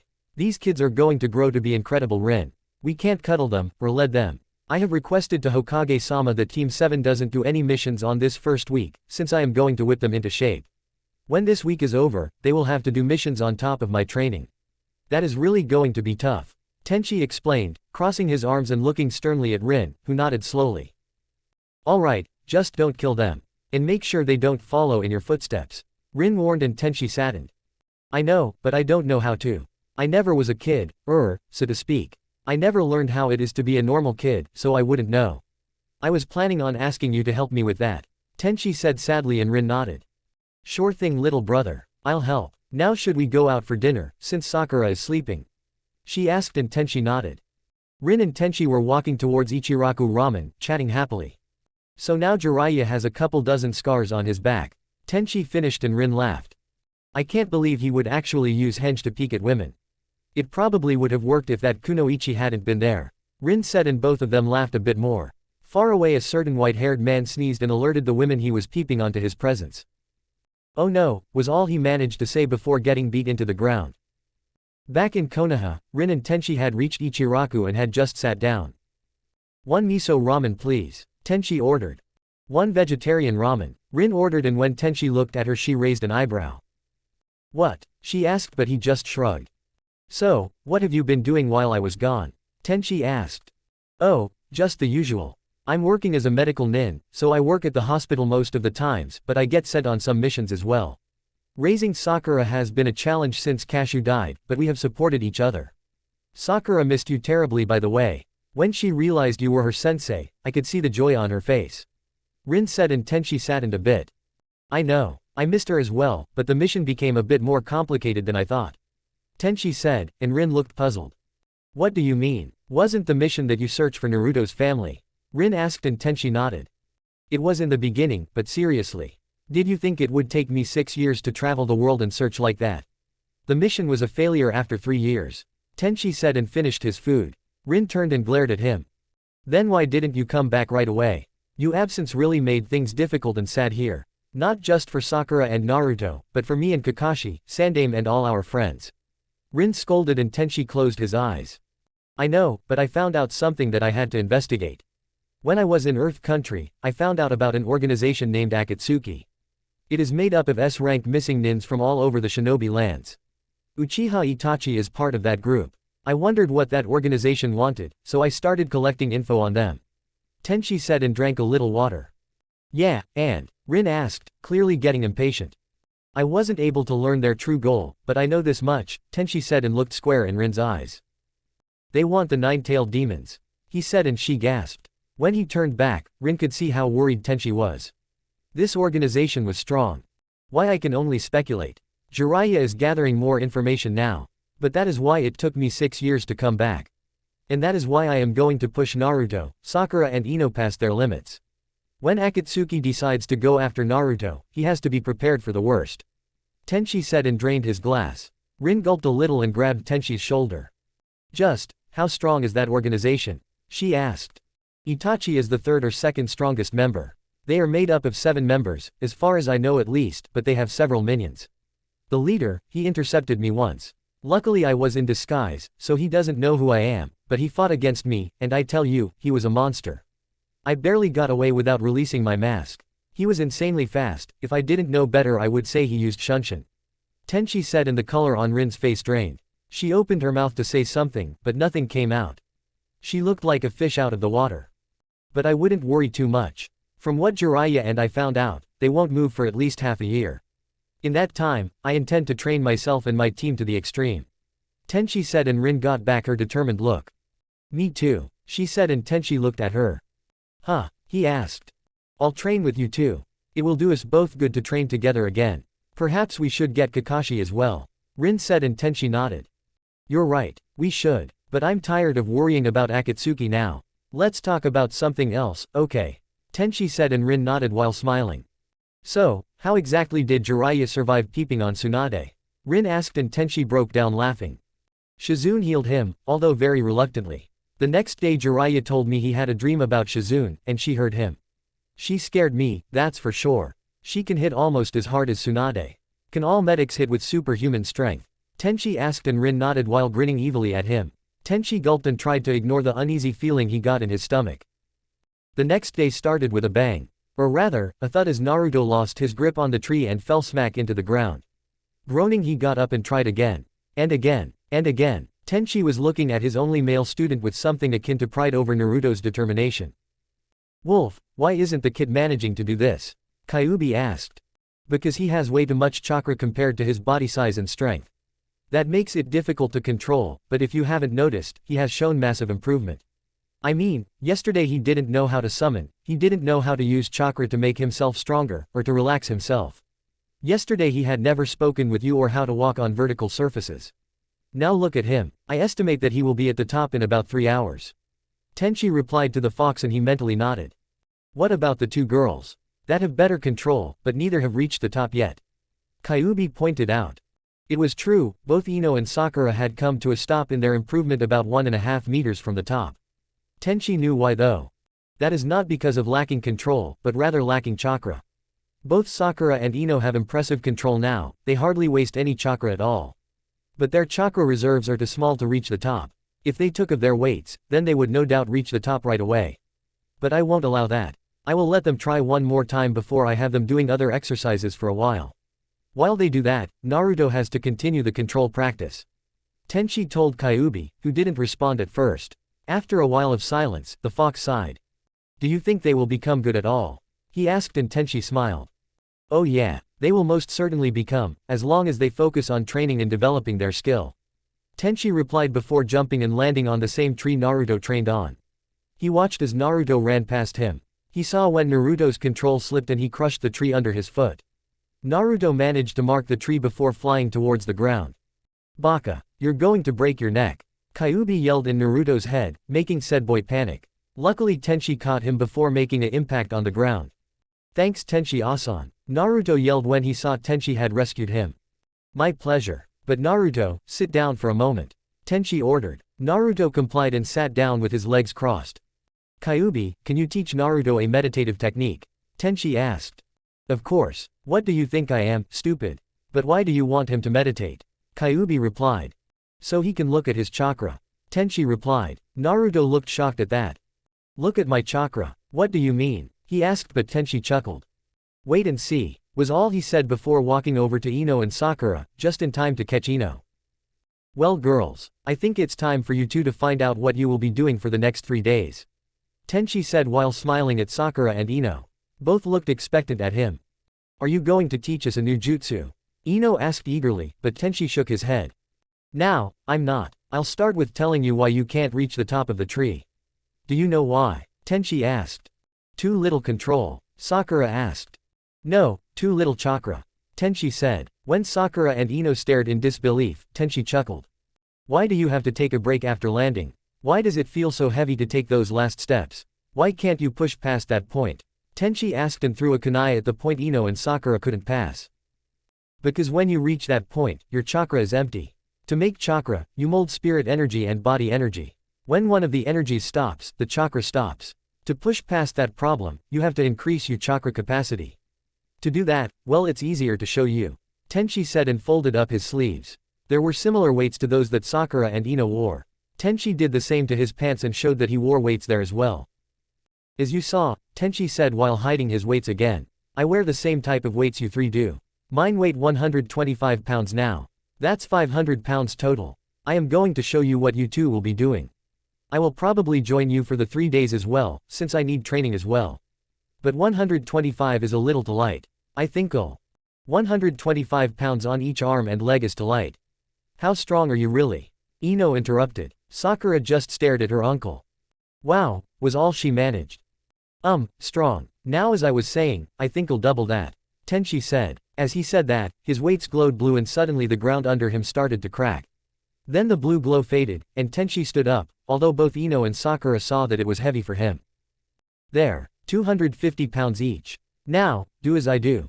Okay, Tenchi said. The girls nodded hesitantly and Tenchi started doing push-ups. He looked at Sakura and Ino, who were also doing push-ups. You can stop at 40.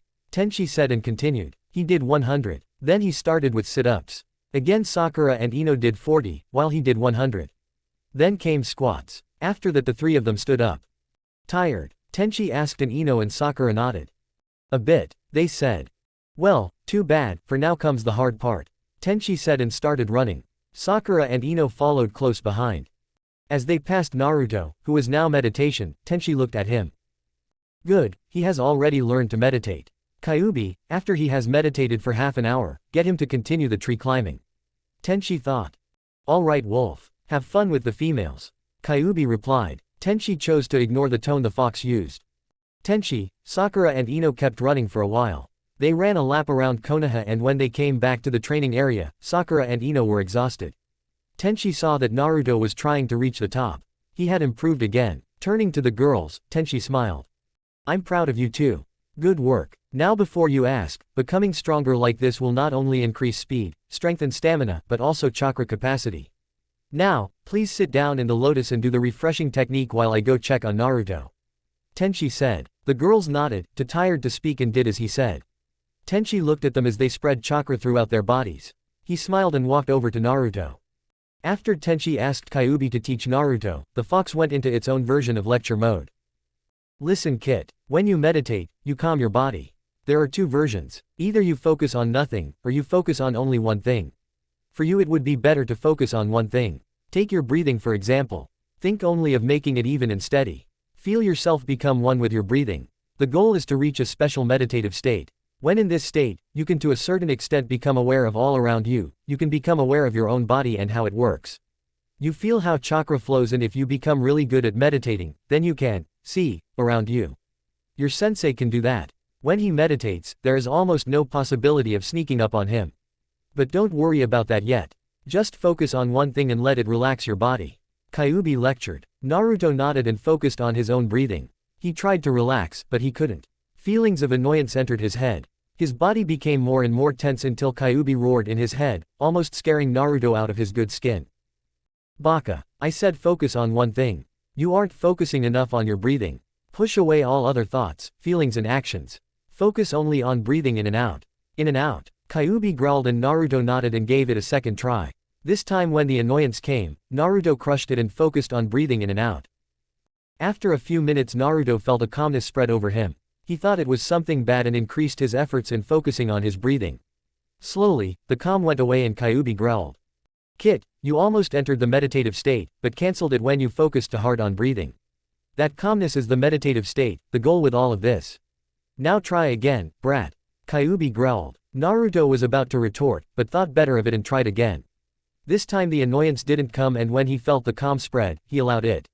The result was instant. Naruto felt more calm than ever. He could feel his heart beat, feel his breath, feel his blood flow. He could hear the birds sing, the leaves rustle. But he could also see something, even though his eyes were closed. Something blue moving around his body. Also sometimes he would see some red accompany the blue. The blue is your chakra. The red is my chakra. And before you wonder, know the two chakras aren't fighting, instead they are mixing. That is what gives you the fast healing you have. That is why you can work so hard without feeling the after effects to the same extent your teammates will.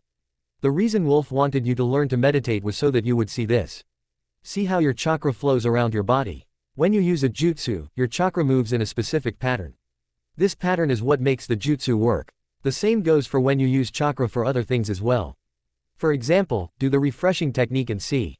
Kyuubi instructed. Naruto formed the seal for the ram and was amazed when he saw how the chakra first moved when he formed the seal and then how it flowed around his body. Now focus your chakra in your feet Kit. See how it is, Kyuubi said. Even if he didn't tell Naruto, he was impressed. To be able to hold the meditative state so easily so fast is very good. Hey, this kid holds potential alright. Kyuubi thought to himself. Then both Naruto and Kyuubi noticed Tenchi, Sakura and Ino come back. Tenchi looked at Naruto for a moment before telling Sakura and Ino something. Moments later Naruto felt their chakra move and cover them. He understood they used the refreshing technique. Moments later he felt Tenchi crouch in front of him. Naruto stopped the meditation and looked at Tenchi. That was, it felt, Naruto began, but couldn't find words. Nice. Tenchi asked and Naruto nodded. Yeah, but it was cool too. I could see my chakra. Naruto yelled and jumped up. Tenchi groaned and rubbed his ears. No need to yell, Naruto. But yes, it is really cool. Tenchi said smilingly. Kyuubi, how deep was he? Tenchi then asked. Huh, what do you mean? Naruto asked and both Kyuubi and Tenchi chuckled. He wasn't very deep. He couldn't sense much around him, but his hearing increased. But with practice he should be able to enter deeper states. Kyuubi reported and Tenchi nodded. Will someone tell me what's going on? Naruto yelled. Take it easy. We mean that the better you are at meditating, the deeper you go. The deeper you go, the more aware you become and the more relaxing it is for the body. Deep enough and you won't need sleep either, although it does not mean you should stop sleeping if you reach that level. Tenchi explained and Naruto nodded slowly.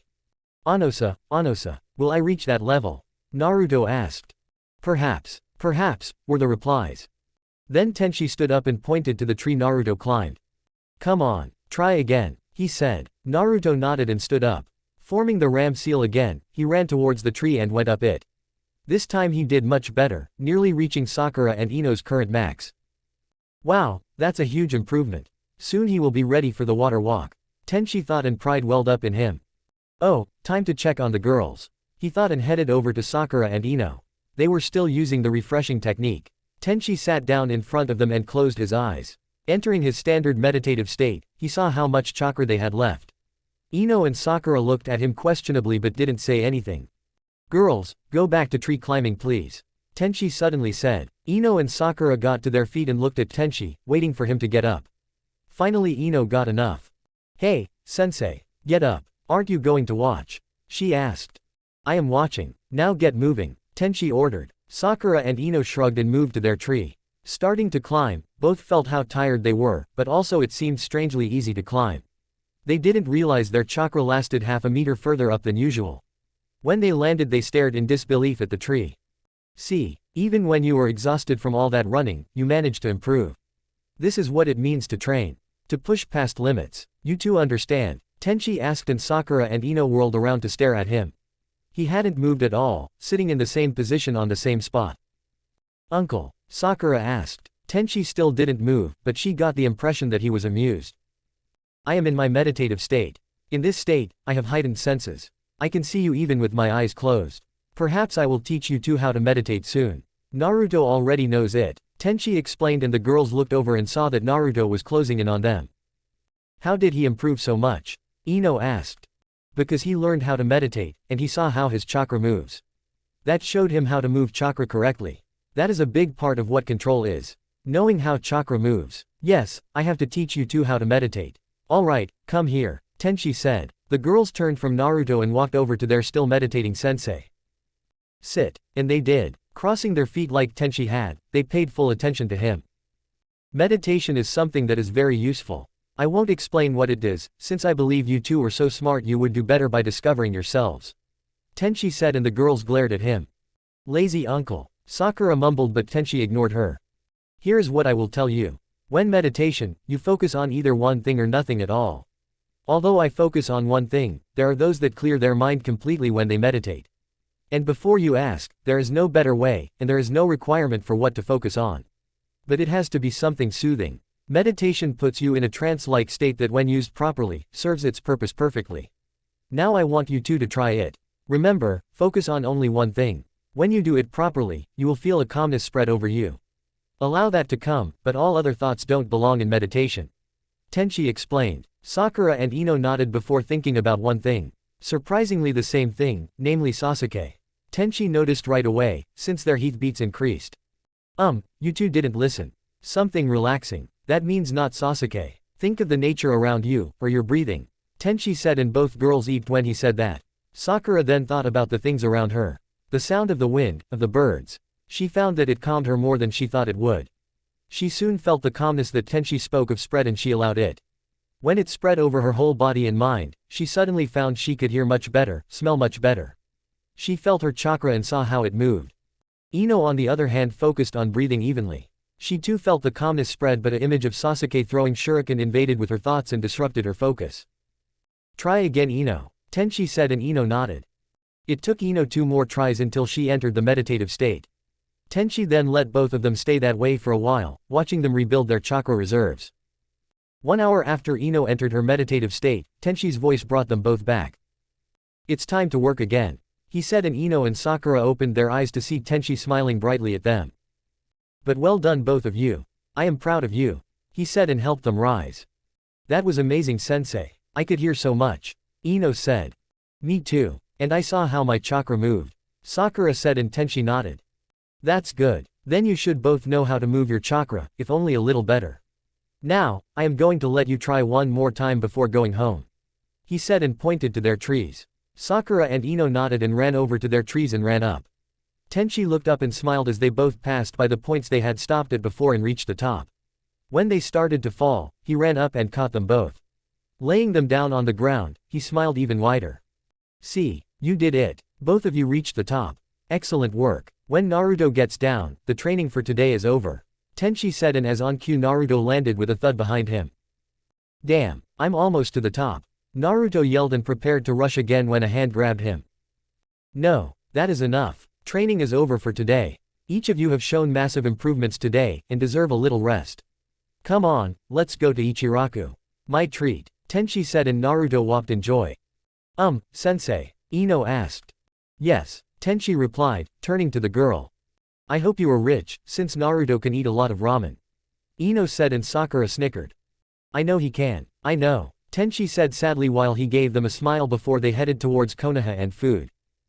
When Team 7 had eaten at Ichiraku ramen, and nearly emptied Tenchi's wallet, they headed in their own direction. Naruto headed back to the training area, Ino headed home while Tenchi and Sakura headed towards the hospital. Uncle Tenchi? Sakura asked suddenly. Yes, Tenchi asked, turning to look at Sakura. How come we haven't been doing any missions yet? She asked. Tenchi smiled at her before turning back to walking again. Because you have been slacking for 13 years now, and I have taken a week from missions to get you into shape, Tenchi said, and Sakura glared at him. We haven't slackened of all our lives. We have worked hard, she said sternly, which made Tenchi chuckle. I am sure you did, but to tell you the truth, I don't think genin fresh out of the academy are ready for missions. That is why I work you so hard now, before starting missions. Granted, the missions at first will be jokes, D rank always is.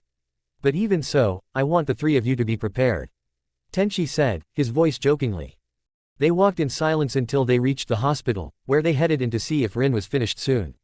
She had just finished getting changed into her training clothes when the two walked into her office. Oh, good timing. Are you ready, little brother? Rin asked, and Sakura looked confused. What do you mean, Mom? She asked. Rin and I are training together today, Tenchi simply said, and Rin nodded. It's been way too long since I trained with my little brother now. You should come, Sakura, and see how we fight, Rin suggested while picking up her bag. After that she checked to see if she had forgot something and locked the office. The 3 then walked towards the same training area Team 7 used. So, what have you learned today? Rin asked Sakura, who beamed with pride. I and Ino Pig trained with tree climbing, then trained to expand our chakra, then we learned to meditate, and then we reached the top of the tree, Sakura said excitedly. And Naruto? Rin asked.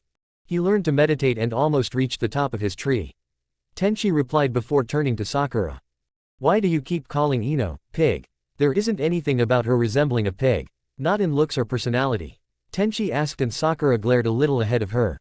Because she calls me Forehead Girl, was the simple, angry reply. Again Tenchi was puzzled. Why? Your forehead isn't that big, is it? He asked. Sakura didn't answer, instead she looked down on the ground. Rin decided to talk about something else. Why is Naruto taking so much more time to reach the top than Sakura and Ino? She asked, and Sakura looked up again. Tenchi sighed a little.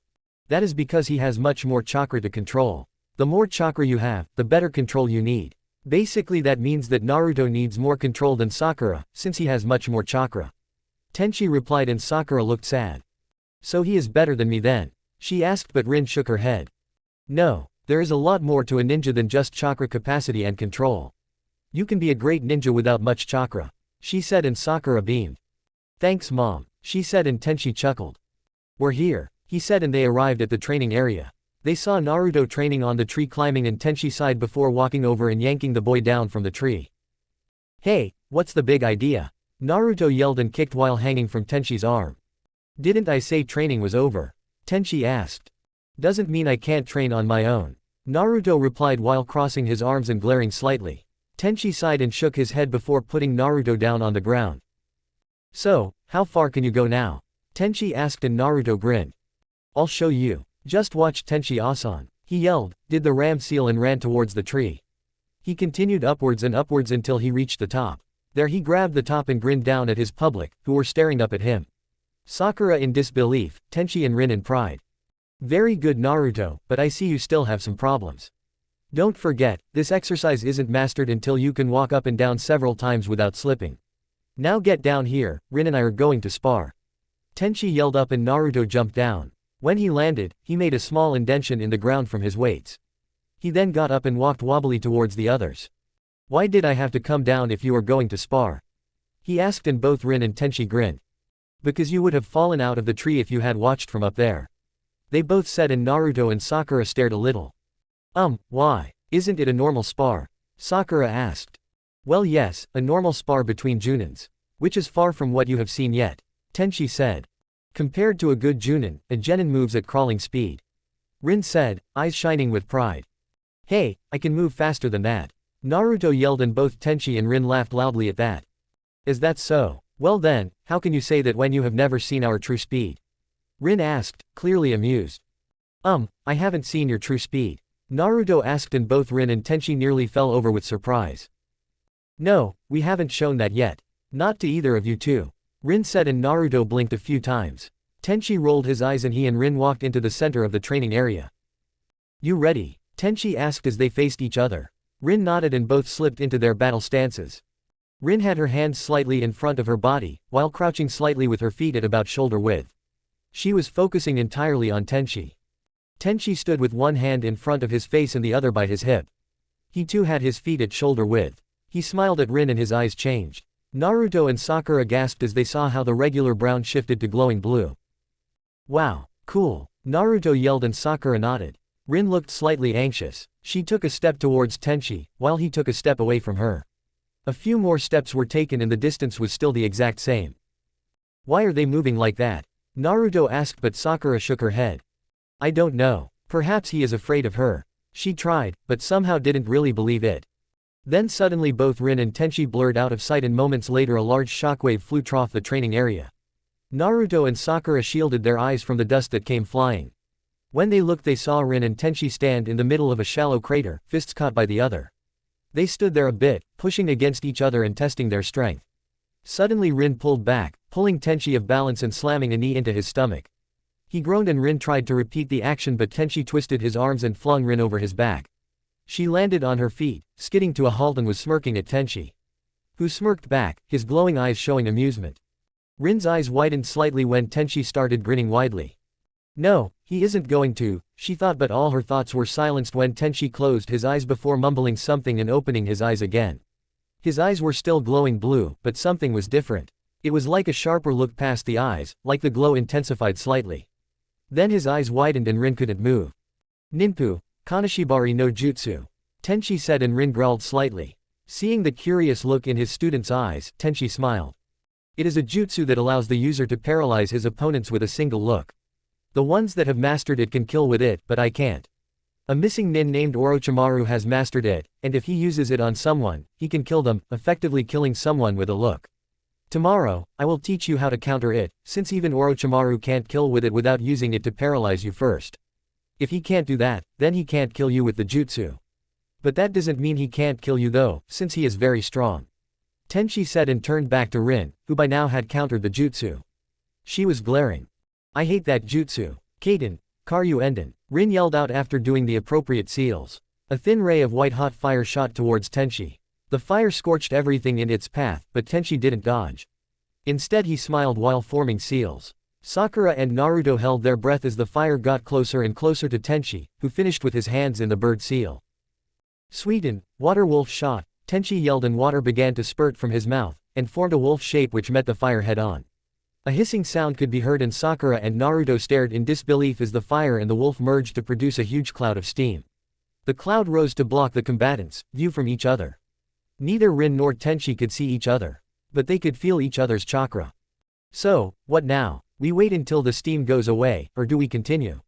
Tenchi called. Unknown to him, Rin was smiling while performing seals. No, we're continuing. Rin replied loudly before whispering, Futon, Blade of the Wind's no jutsu, and waved her hands towards Tenchi. Huge gusts of wind came from her hands towards Tenchi, blowing away the steam as the blades continued towards Tenchi. He was blissfully unaware of the danger heading towards him. Huh, what is that sound? Oh, shit. Tenchi thought as he heard the blades come towards him and started to move. He was too late though, and one of the blades cut into his arm, making blood spew forth. Rin was surprised that she had actually hit him, but she didn't let it show. She did ask though. Why did you let them hit you? She asked, and Tenchi smiled slightly. I suppose even I can do stupid mistakes. I simply wasn't paying enough attention. I must apologize, since I thought that you wouldn't have improved on your fighting. Guess I was wrong. Shall we continue? Tenchi replied, and Rin nodded, returning to her fighting stance. Tenchi smiled before vanishing. Rin suddenly jumped forward, dodging the punch Tenchi had thrown at her. He had reappeared behind her, moving so fast that Naruto and Sakura hadn't a clue to what happened. Rin knew what had happened though. She was still crouching, and looked behind her to see Tenchi holding a kunai to her neck. Shunshin, I should have known you would use that to brag to me. Rin said smilingly while Tenchi huffed and pretended to be hurt. Well, two can play that game. Rin said and vanished to reappear behind Tenchi, holding his kunai to his throat. The same kunai he had pointed at her. I'm not going to ask you to give up, since I know you won't. But stop messing around, okay? Rin said in a sweet tone. Tenchi glanced at her and smiled. As you wish, he said and vanished. Rin immediately started making seals. Before she could finish, Tenchi reappeared about 20 feet away from her and threw 6 shuriken and made some seals. Cage shuriken no jutsu. Tenchi yelled out, and the 6 shuriken multiplied into 60. Rin stopped making seals, started making some new ones and crouched down, slamming her hands into the ground and pulled out a dome of earth. Doden, protection dome no jutsu. Rin said, and the shuriken Tenchi threw were stopped by the dome. She let it fall after a few moments, and was met by the sight of Tenchi finishing a seal and shooting fireballs at her. Kaden, Hausenka no jutsu. He yelled. He was only 10 feet or so from her, so she couldn't counter with a jutsu. Rin was forced to dodge the fireballs as much as possible, but after dodging them all, she saw that Tenchi was gone. She looked around, but couldn't see him. She then heard a rumbling sound and looked down to see Tenchi coming out of the ground with a punch aimed at her chin. She dodged by allowing herself to fall backwards. Tenchi flew past her and she reacted instantly by placing her fist in his stomach. He grunted but grabbed her hand, twisted in the air and tried to slam her into the ground. She twisted her body awkwardly and landed on her feet. Grabbing the hand that held her, she dragged him off balance and slammed her shoulder into his gut. He flew back a bit, but when he landed he flipped onto his feet and smiled at her.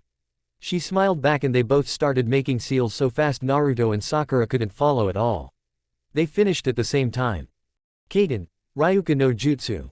They both yelled out, and a dragon of fire formed above them and flew towards the other. The two dragons met in the middle and cancelled each other out. Tenchi and Rin rushed at each other and drew kunais and tried to slash each other. They blocked and slashed, blocked and slashed. Tenchi tried to slash Rin across her left shoulder, but Rin twisted out of the way and tried to stab Tenchi in his right thigh.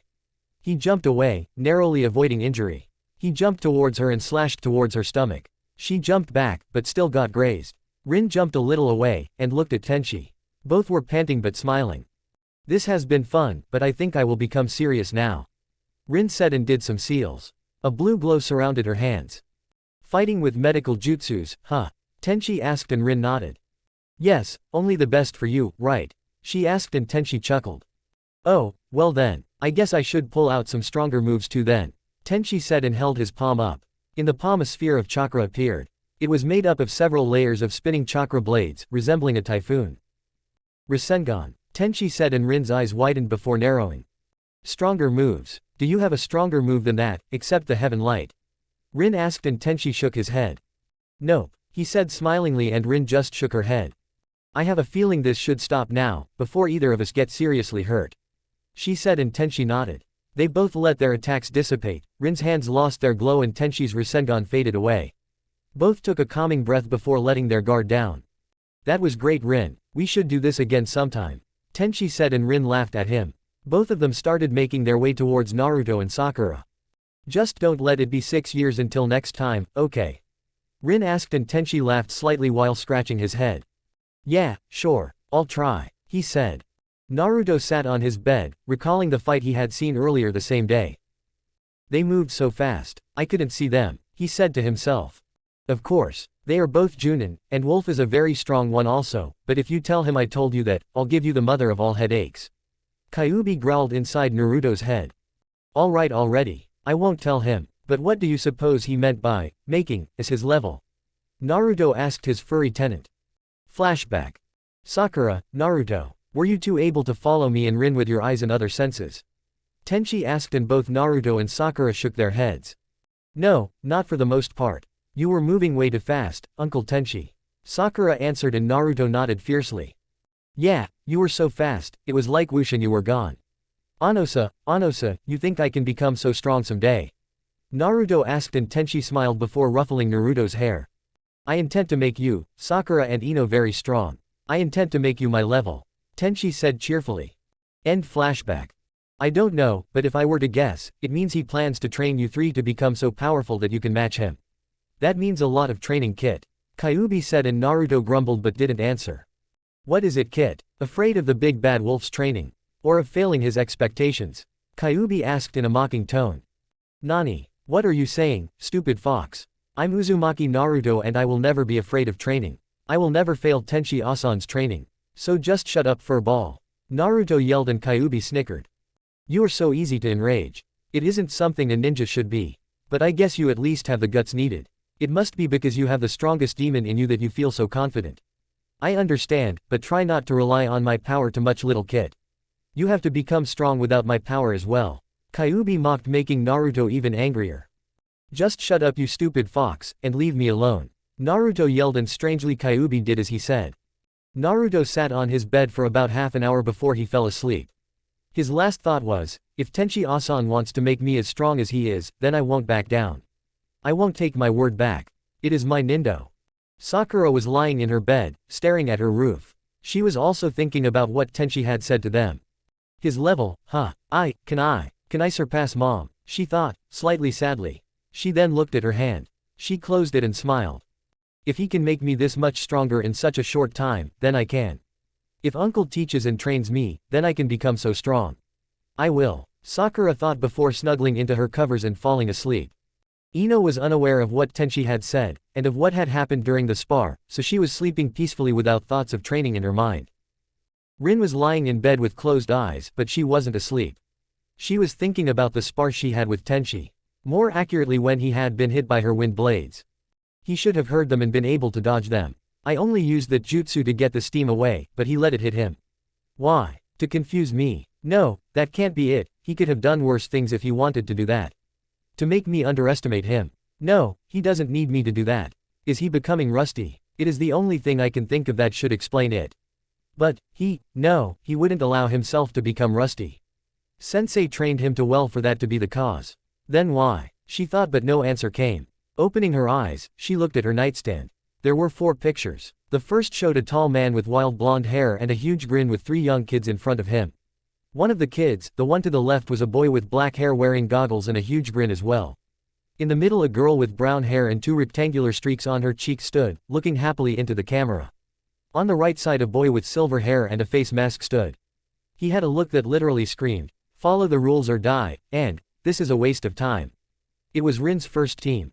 The second picture was mostly the same, except the black-haired boy was replaced with a boy much younger than the others in the picture. He had brown hair and a slightly uneasy smile, as if he didn't know what to do in this situation. Rin had matured a lot in between the 2 pictures but still looked mostly the same.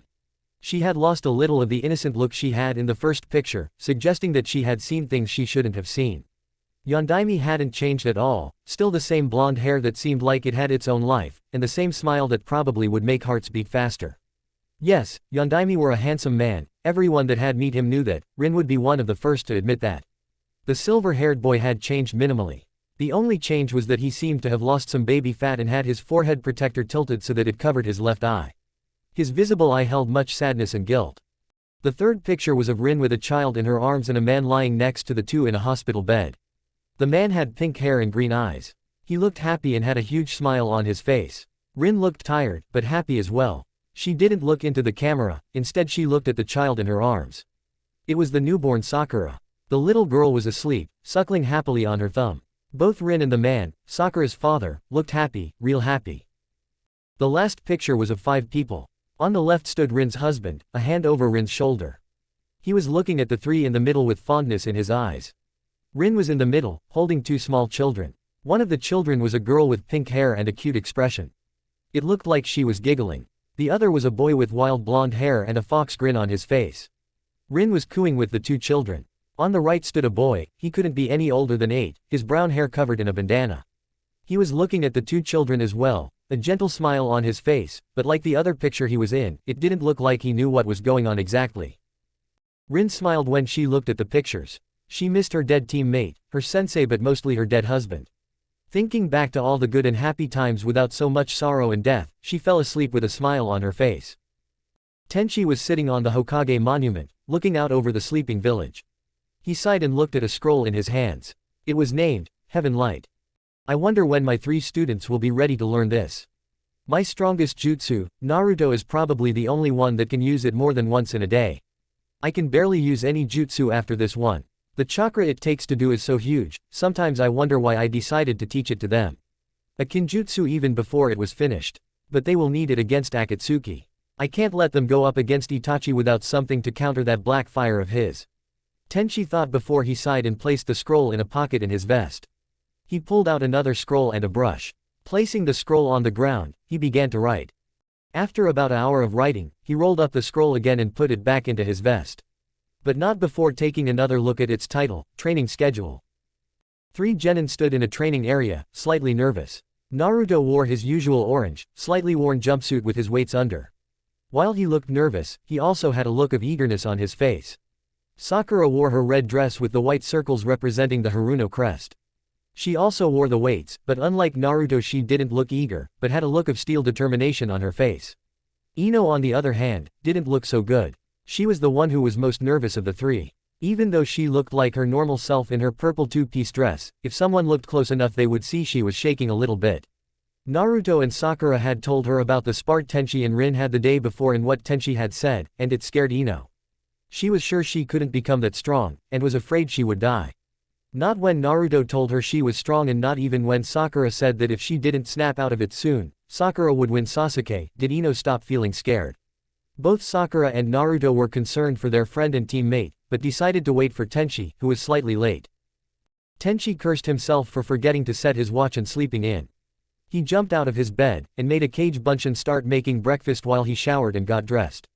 Then he ate with a speed that could rival Naruto while eating ramen and vanished from his apartment. In all it took him 20 minutes. Tenchi appeared in front of his students with an embarrassed smile on his face. Before he could say something, 3 voices yelled. You're late. Sorry I'm late. I forgot to set my watch last night, Tenchi said while rubbing his sore ears. For a few moments, Naruto, Sakura and Ino forgot why they were so worried, but then it came back to them. Their angry expressions changed into anxious ones. Tenchi, noting the difference in mood, looked hard at his students. What's up with them today? You would think I scared them or something. Wait, he thought before realization hit him and his eyes widened. Wait, are you 3 anxious because of what I said yesterday? About making you my level? Tenchi asked. Naruto, Sakura and Ino looked at each other before nodding. Why? Tenchi asked. He was confused. Why would someone be scared of becoming stronger? He had done it all his life, and had never been scared of it. Naruto was about to reply, but Sakura cut him off. I don't know if I can become as strong as you, she said. Behind her Naruto was pouting slightly but also nodding. Tenchi looked at Ino, who looked really uncomfortable and was staring down on the ground while scarping the ground with her shoe. Tenchi was about to ask who she was and where the real Ino was, but then she looked up at him and his voice died in his throat. She looked almost desperate. Sensei, I can't become so strong, and if I try, I will die, she said sadly and looked down on the ground again. Tenchi looked at her before walking over to her and crouched down in front of her and smiled reassuringly at her. Ino, can you tell me why you think that? He asked, his tone serious but kind. Almost like a father talking to his child. Ino looked wide-eyed at Tenchi, but he didn't move or change his expression. I'm just not good enough. Ino stammered and tried to hide her shame by closing her eyes and dropping her head low. Her eyes flew open when Tenchi gently lifted her chin slightly up. She looked into his eyes and was startled when they changed from his normal brown to glowing blue. His expression had changed from reassuringly to stern. His voice was stern as well, unbending and hard as steel. Yamanaka Ino, if I ever hear you doubt yourself like that again, I swear I won't be kind. You have lots of potential, you all have. Tenchi said and looked at Naruto and Sakura as well before turning back to Ino. Ino, if you set your mind on something, and work hard for it, then you can do it. If you work hard and have friends that help and support, then you can become as strong as me. Tenchi said and stood up and walked up to the memorial. Naruto also walked up to the memorial while Sakura and Ino followed shortly behind. The three genin stopped a little behind Tenchi. He had his hand on the stone and his head bowed in respect. I have a reason for wanting you three to be at my level. Tenchi said but didn't continue. Naruto, Sakura and Ino waited for a while but then Naruto became impatient. Well, what is that reason? He asked and Tenchi straightened. I have known Naruto and Sakura since you were born, although I have been absent way too long. I have only known Ino for 3 days now, but there is no difference in my eyes. Tenchi said and turned around to look at his students. His eyes were sincere and showed fondness. You three are my students, students that have earned my respect, students that have gotten my friendship. And students that I love. For you three I would gladly die, if it means to protect you. That is how much of an impression you three have given me in this short amount of time. But I ask myself, if I die to protect my team tomorrow, what about the day after, or the day after that? Or next year? What will happen to you three if I am no longer? Tenchi asked, more to himself than to the three genin. He looked up at the sky before sighing and looking down again. At your current level, you would not survive long. So I decided that I would train you three to become strong, real strong. I said I would make you my level, but what I would be most happy to see is you three becoming even stronger than that. Then I will know that you won't need me to protect you anymore. That is why I want to make you three my level. So that you can protect yourself. Tenchi said and the three genin looked at each other in wonder. Turning back, they looked even more anxious, but this time not for themselves, but for Tenchi. Tenchi-san, why are you talking like that? Naruto asked. Yeah, uncle. Why? It almost sounds like you are dying or something. Sakura joined, stepping forward with her hands on her chest. Sensei, you can't leave us. Ino said, almost on verge of crying. Tenchi smiled before turning back to the memorial. He gestured to it with his hand. One day, I will be on this stone. I have no illusions of immortality or that I am the strongest in the world. One day, you three will have to face the ninja world without me. Either you get promoted, or I die. But don't worry, that is long into the future. Now we train, okay. Tenchi said and turned back smiling at the three genin, who smiled back and nodded eagerly. Tenchi looked at them, but mostly at Ino. All the anxiety was gone, as if blown away by a wind jutsu. Tenchi was relieved. Good. Their confidence has returned. Now I can begin the training. He didn't want them to be afraid or doubt themselves. Tenchi, Naruto, Sakura and Ino walked over to 3 trees that were badly scratched by kunais. Tenchi pointed to the trees. Get going. You have half an hour to run up and down your tree at least 3 times. Don't stop until I say so though. He said and the kids groaned. Tenchi-san, we can't do that. We only reached the top yesterday. Naruto complained. If you don't do this, then I will double your weights. Now move. Tenchi commanded and the 3 genin didn't hesitate. Instead they started running up and down. To their surprise they didn't have such a difficult time as they thought. Naruto slipped a few times, but managed to catch himself before he hit the ground. Sakura and Ino showed near-perfect control and a significant increase in chakra capacity. Tenchi smiled as he looked at the 3 running up and down. They may not realize it, but right now they are much stronger than they were 3 days ago. This is going great. Soon I can begin teaching them in combat and stealth. Tenchi thought and chuckled as Naruto slipped again. Careful Naruto. He yelled. Naruto didn't respond, instead he continued to run. After the half hour was over, Sakura had managed to run up and down 4 times. Ino managed 3 and was halfway down on the 4th time when the time ran out. Naruto also managed 3 and was almost to the top again when the time was out. When the 3 of them all stood in front of him, Tenchi started to clap. Well done. Did you 3 see how much you have improved? Yesterday you reached the top, and after a night of rest, you have been able to run up and down the tree 3 times each. Sakura managed 4. That is a huge development. Also you have surpassed my expectations, since all of you move normally with your weights on, much sooner than I expected. I don't want you to increase the weight yet. Today is Wednesday. On Saturday we are going to train together with Team 10. Until then we aren't going to increase the weight, but on Saturday you are going to. Don't ask me why though. Think of it as a way to surprise your friends with how strong you are. It is never smart to show off your strength. Only show your real power when you need. But back to the point. In the next 3 days, we are going to train somewhere different. Go home and get your swimming clothes and meet me at the hot springs. You have half an hour. If you aren't there by that time, then you'll be punished. Get moving, Tenchi ordered, and the 3 genin scrambled towards their homes. Naruto jumped from rooftop to rooftop, excitement clear in his face. I wonder what he is going to teach us now, he said out loud. If Kyuubi heard, he didn't bother to answer. When Naruto reached his apartment, he nearly tore off the door to get inside. Once inside his apartment, he rushed to his bedroom and ripped out his drawers. Throwing clothes everywhere, he searched for something he could use as swimming trunks. He only found a pair of orange boxers with green swirls on them. He grabbed them and a towel and threw them into a bag before rushing out the door again. Sakura ran inside her house, knocking Rin, who was about to go out to see the training, over. OWW, Sakura. What's the hurry? Rin asked, rubbing her now sore behind. Sakura groaned before gasping and jumping up. Mom, oh, I'm so sorry, but I have to hurry. I have 20 minutes to find my swimsuit and get to the hot springs. Sakura said and rushed to her room, almost stumbled over her pink bag, and ran to her dresser, where she yanked on the drawer she knew the elusive piece of clothing was. When she found it, a dark red suit that was open in the back, she whirled around and saw Rin standing there with an amused expression, holding the bag and a towel. I figured you would need a towel. So, why are you going to the hot springs? Rin asked. Uncle said to meet him there. Something about training, Sakura said and placed her suit in the bag. She went a little around her room, gathering things like shampoo, sun oil, and other things she would use at the hot springs. Rin smiled at her daughter, since she knew what kind of training Tenchi had in mind, and most of the things Sakura grabbed wouldn't be used. When Sakura finished, she quickly jumped out of her window, Rin following close behind. Mom, why are you coming? Sakura asked and Rin laughed. Are you kidding? I'm not going to miss this for the world. Rin said and laughed even harder at Sakura's confused expression. Ino had planned on going to the hot springs later that day anyway, so she already had all she needed ready on her bed. She looked at the 2-piece swimsuit she had. It was light blue, much like her eyes, with yellow flowers on it. She was proud of that swimsuit, it was her best, and it made her look really sexy, so much that she sometimes had to fend off boys with a stick, literally, when she went to the beach. Tossing everything into a bag, she quickly ran out and headed towards the hot springs.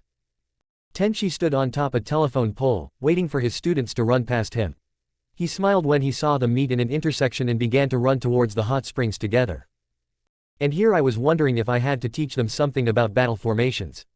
Guess I won't have to, since they seem to get that naturally. Tenchi said to himself, observing how his students ran. He also noted that Rin was with them. The 4 of them ran in the arrowhead formation, Naruto in front with Sakura and Ino on his sides, slightly behind him and Rin directly behind Naruto. Tenchi smiled even wider when he saw that Rin winked at him, and using sign language she said that it was the kids that started running like that. Deciding to follow Rin's example, Tenchi vanished and reappeared behind Ino. Rin was the only one who noticed him and moved, so she ran behind Sakura. When they arrived at the hot springs, Tenchi vanished and reappeared about 7 feet in front of Naruto. Alright, you made it on time. Good, and I see we have a visitor as well. Hello Rin, Tenchi said and Rin waved while smiling broadly. Okay, here's what is going to happen. Go change and meet me, here. Tenchi said and vanished and reappeared next to one of the hottest springs. The genin did as he said, reluctantly though, seeing the evil glint in Rin's eyes when she saw which spring Tenchi chose. After the kids were gone to change, she appeared next to Tenchi. You are a real sadist sometimes, you know that. Rin asked and Tenchi grinned. Hi, he just replied. Naruto, Sakura and Ino stood in front of Tenchi and Rin. Naruto had 2 huge bumps on his head and blood running down his nose from the nosebleed he got after seeing Ino and Sakura in their swimming suits. Apparently Ino and Sakura didn't enjoy that, since when they saw Naruto getting a nosebleed from looking at them, they bonked him on the head. Alright, enough bonking and bleeding. Pay attention, this is the next exercise. Tenchi said and walked out on the water. He could almost hear the impacts his students' chins made as they hit the ground. Tenchi turned around to see Sakura and Ino trying to compose themselves, but Naruto was still staring, jaw hung open. Tenchi laughed a bit, which snapped Naruto back to normal. Wow, how do you do that? Amazing, Naruto yelled. Rin smiled and followed Tenchi out on the water. When she reached him, she turned to the kids. This is a chakra exercise. Rin said and Tenchi nodded. To stand on water we release a constant amount of chakra. It is a bit like walking up the tree, but a lot more difficult. But basically you release a stream of chakra into the water that you stand on. This is another chakra control exercise, but it will also increase your chakra capacity much more than tree walk. Also, as with tree walk, to be able to walk on water is a very useful skill. Imagine you are fighting near water, and get knocked into the water. If you can walk on water, then you can surprise your enemy much easier. Tenchi explained and the three genin nodded.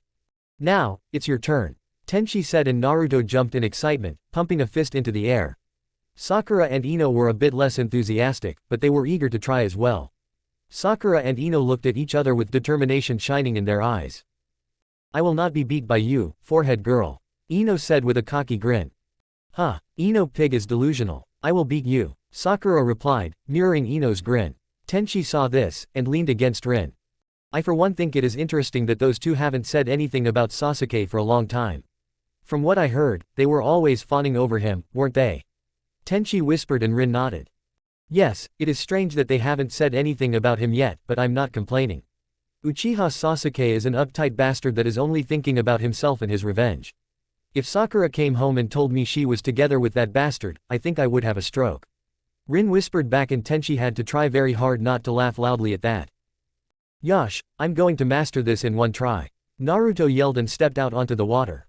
And feel right into. A few bubbles rose to the surface. Sakura and Ino were looking to see if Naruto was going to rise up on the surface, while Tenchi and Rin were counting. 3, 2, 1, they said in unison, and just when they said 1, the hot spring erupted and Naruto flew into the air, red as a lobster. Hot, he yelled before crash landing behind Sakura. Sakura and Ino whirled around to stare at Naruto, who were lying on the ground, practically steaming, while Tenchi and Rin barely stood on their feet from laughter. And that is why we are practicing here. If you mess up, you get burned. It is a much faster way of teaching your body how to do this. Kind of, forcing the body to learn. Tenchi said and grinned when the three genin shot him glares that oddly resembled the kanashibari. Now it is Sakura's turn. Tenchi said and Sakura gulped. She stepped out on the water, and sank down to about knee level. Her face contracted from pain when she felt the scalding hot water, but she continued to focus anyway. Soon she rose up so much that the water reached her to her ankles. She stayed like that for about 5 minutes before starting to sink. Tenchi quickly grabbed her and lifted her out. Placing her next to Naruto, Tenchi smiled at her. Good work Sakura, although not enough control. But I have a feeling you will get it real soon. He said and Sakura nodded weakly at him. She felt very drained, and her feet hurt. Okay, Ino, you're up, Tenchi said and walked out on the water again. Ino looked over at Sakura and Naruto before shaking her head, taking a deep soothing breath, closing her eyes and stepping out on the water. And stood on the top like Tenchi and Rin did. Ino kept her eyes closed and focused all her will on staying where she was. She didn't even think about the absence of a burning sensation around her feet. Tenchi was very pleased, Rin was happy for Ino, Sakura and Naruto were staring in disbelief. Ino stood on top of the water for another 4 minutes, but then she started to sink. She yelped when she felt the warm water around her ankles and lost her focus.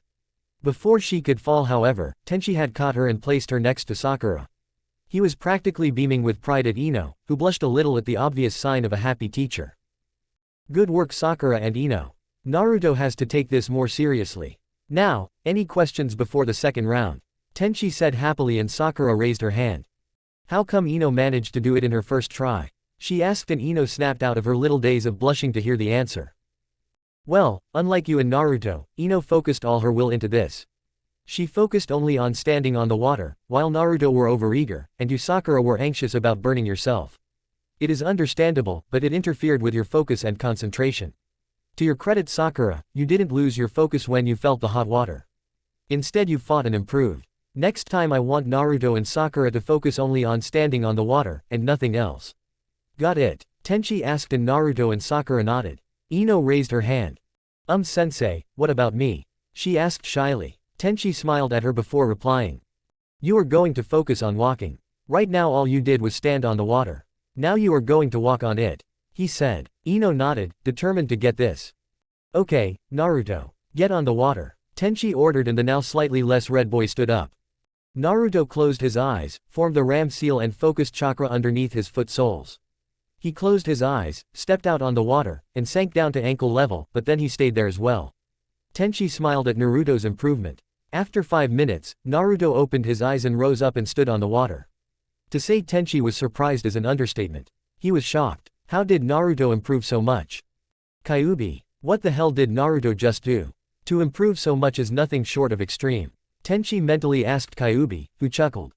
The kid is really smarter than I or anyone else gives him credit for. The 5 minutes he was standing with his ankles in the water he was meditating, studying the difference in chakra that he used and you use. Then he corrected himself and bonsai. Naruto is standing on water. Kyuubi said, pride filling his voice. Wow, was Tenchi's reply. Very good Naruto. How did you do that? Tenchi asked and Naruto looked at him.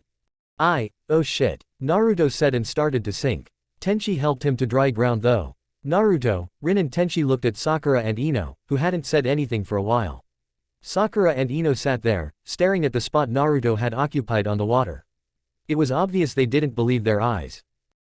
Sakura, Ino, Tenchi asked. That seemed to snap them back to reality.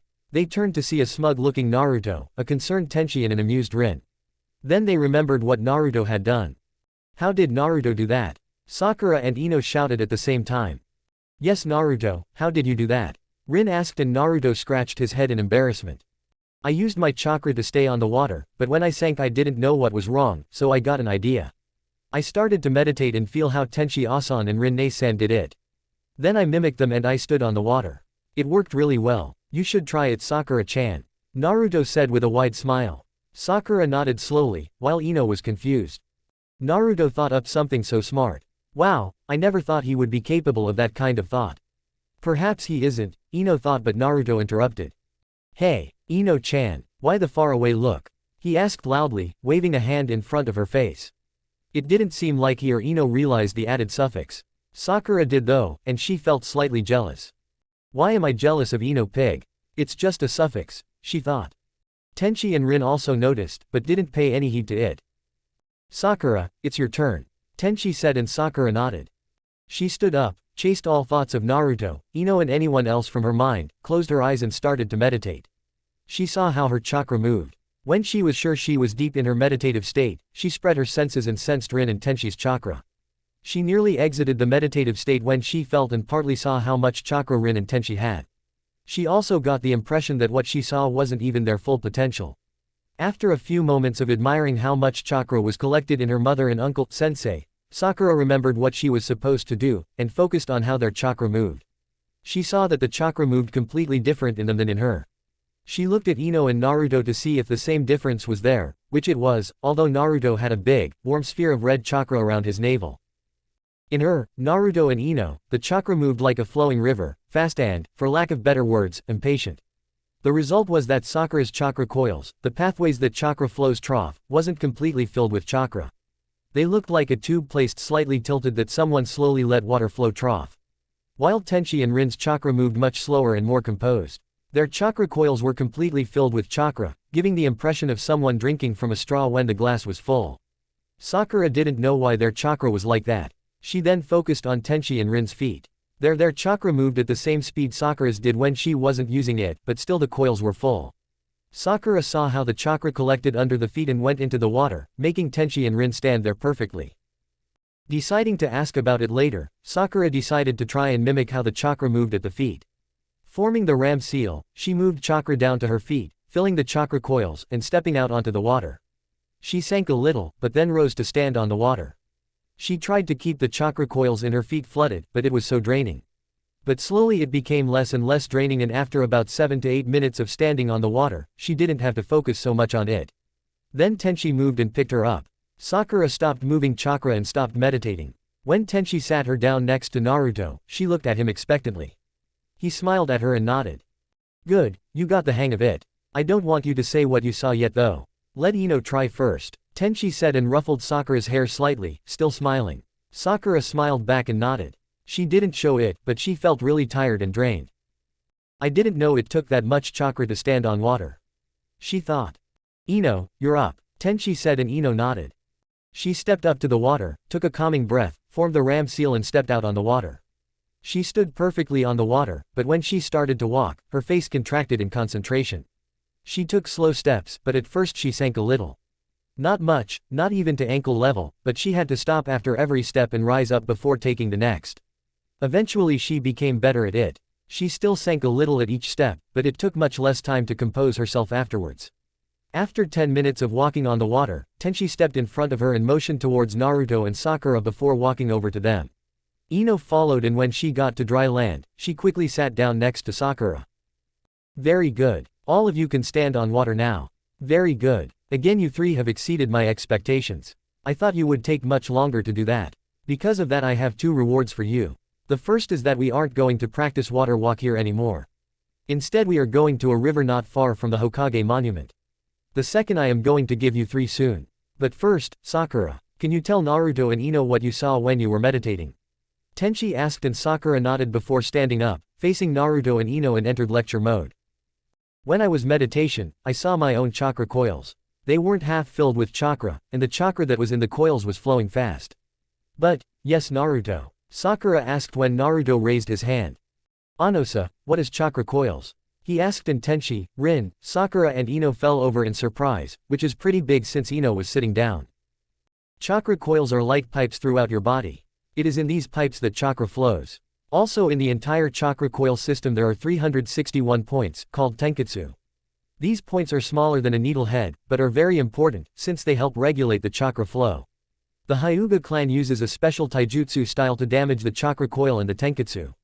They can stop your chakra with a few good strikes, closing the tenketsu and stopping the chakra flow, or increase the flow by opening the tenketsu further. Also, in the chakra coil system, there are 8 gates. These 8 gates also help regulate the flow of chakra. There is possible to open these gates and temporarily gain extreme powers, but it will damage the body. Taijutsu masters can open the gates at will, but only after a lot of training. Tenchi explained, and Naruto crossed his legs, and rested his chin on his left hand while resting his left elbow on his knee. His thinking pose. So, basically, chakra coils are where the chakra are, tenketsu are small points that can be closed, and 8 gates that control chakra flow. Right, Naruto asked, and Tenchi nodded. Can I continue? Sakura asked, and Tenchi nodded again. Okay. As I was saying, my chakra coils weren't half filled with chakra, and the same was for Naruto and Ino's coils as well. But Mom and Uncle's coils, they were completely filled to the brim. Sakura said. What do you mean? Ino asked curiously. Sakura sighed and scratched her head, wondering how she was going to explain this. Then she had an idea. Okay, our coils looked like they were about half filled with water flowing like a river. The chakra is blue, so it looked like water. The rest of the coils were white and empty. But Uncle Tenchi and Mom's coils were completely blue. I couldn't see any shape resembling water, and no white and empty part of the coils. However, I saw how their chakra flowed, and it was much slower and composed than ours. Why, I don't know, Sakura said, confusion showing on her face. Well, that is simple. We have much more chakra, so it fills our coils while you don't have that much. Also, our chakra flows slower than yours since ours are better molded. Tenchi said cheerfully. What that means is that while your chakra flows fast and without much order, our chakra is slow and composed. Your chakra wastes a bit of its potency because it flows so fast, while ours doesn't. Chakra is made by mixing spirit and body energy. This is called molding chakra, and happens constantly in your body, more precisely in what is called your center. In other words, the molding starts behind your navel and ends in your hearth. Then the chakra flows throughout the body. Rin said. In the hearth, the 8th and most dangerous chakra gate is. It controls how much chakra is molded by the hearth. If that gate is opened, the person opening it will die. But I'm babbling. Back to the chakra. Why your chakra loses some of the potency is because it moves so fast when you don't have to. That means that the chakra uses up some of its energy to flow so fast and has to flow far throughout your body. When you have to use it, either your chakra moves just as fast, or you push your body harder to make it move faster. Me or Rin don't have to do that, since when we don't need our chakra, it flows slowly, but when we need it, it flows fast and precise, not wasting anything. That is often the difference between winner and loser in a fight, how much chakra is wasted. So, in a nutshell, the reason why our chakra coils is filled with chakra is because we have much more chakra than you, and the reason our chakra flows slower is because it is better molded. That means that one day, you 3 will also have chakra like me and Rin. Tenchi explained and took a deep breath. Naruto, Sakura and Ino nodded slowly, mentally fighting to process all the information. Alright, now that all the explanation is over, we are taking a break. Go and change and meet us here. Tenchi commanded, and the genin scrambled towards the changing rooms. The three genin stood in front of Tenchi and Rin, fully clothed again. Okay, now it is time for your second reward. We are going shopping, Tenchi said and was immediately met with cheers from Ino and Sakura. Come on, Rin said and they started to walk towards the shopping district. Tenchi, Rin, Naruto, Sakura and Ino had arrived at the shop most of the Konoha shinobi got their clothes from. Naruto was slightly uneasy about going into the shop, and Ino noticed. Naruto, what's wrong? She asked. Last time I tried to get in here, they threw me out. Naruto replied.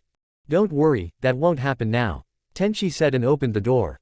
When they entered the shop, the shopkeeper first seemed cheery and welcoming. But then he saw Naruto and his whole temper changed.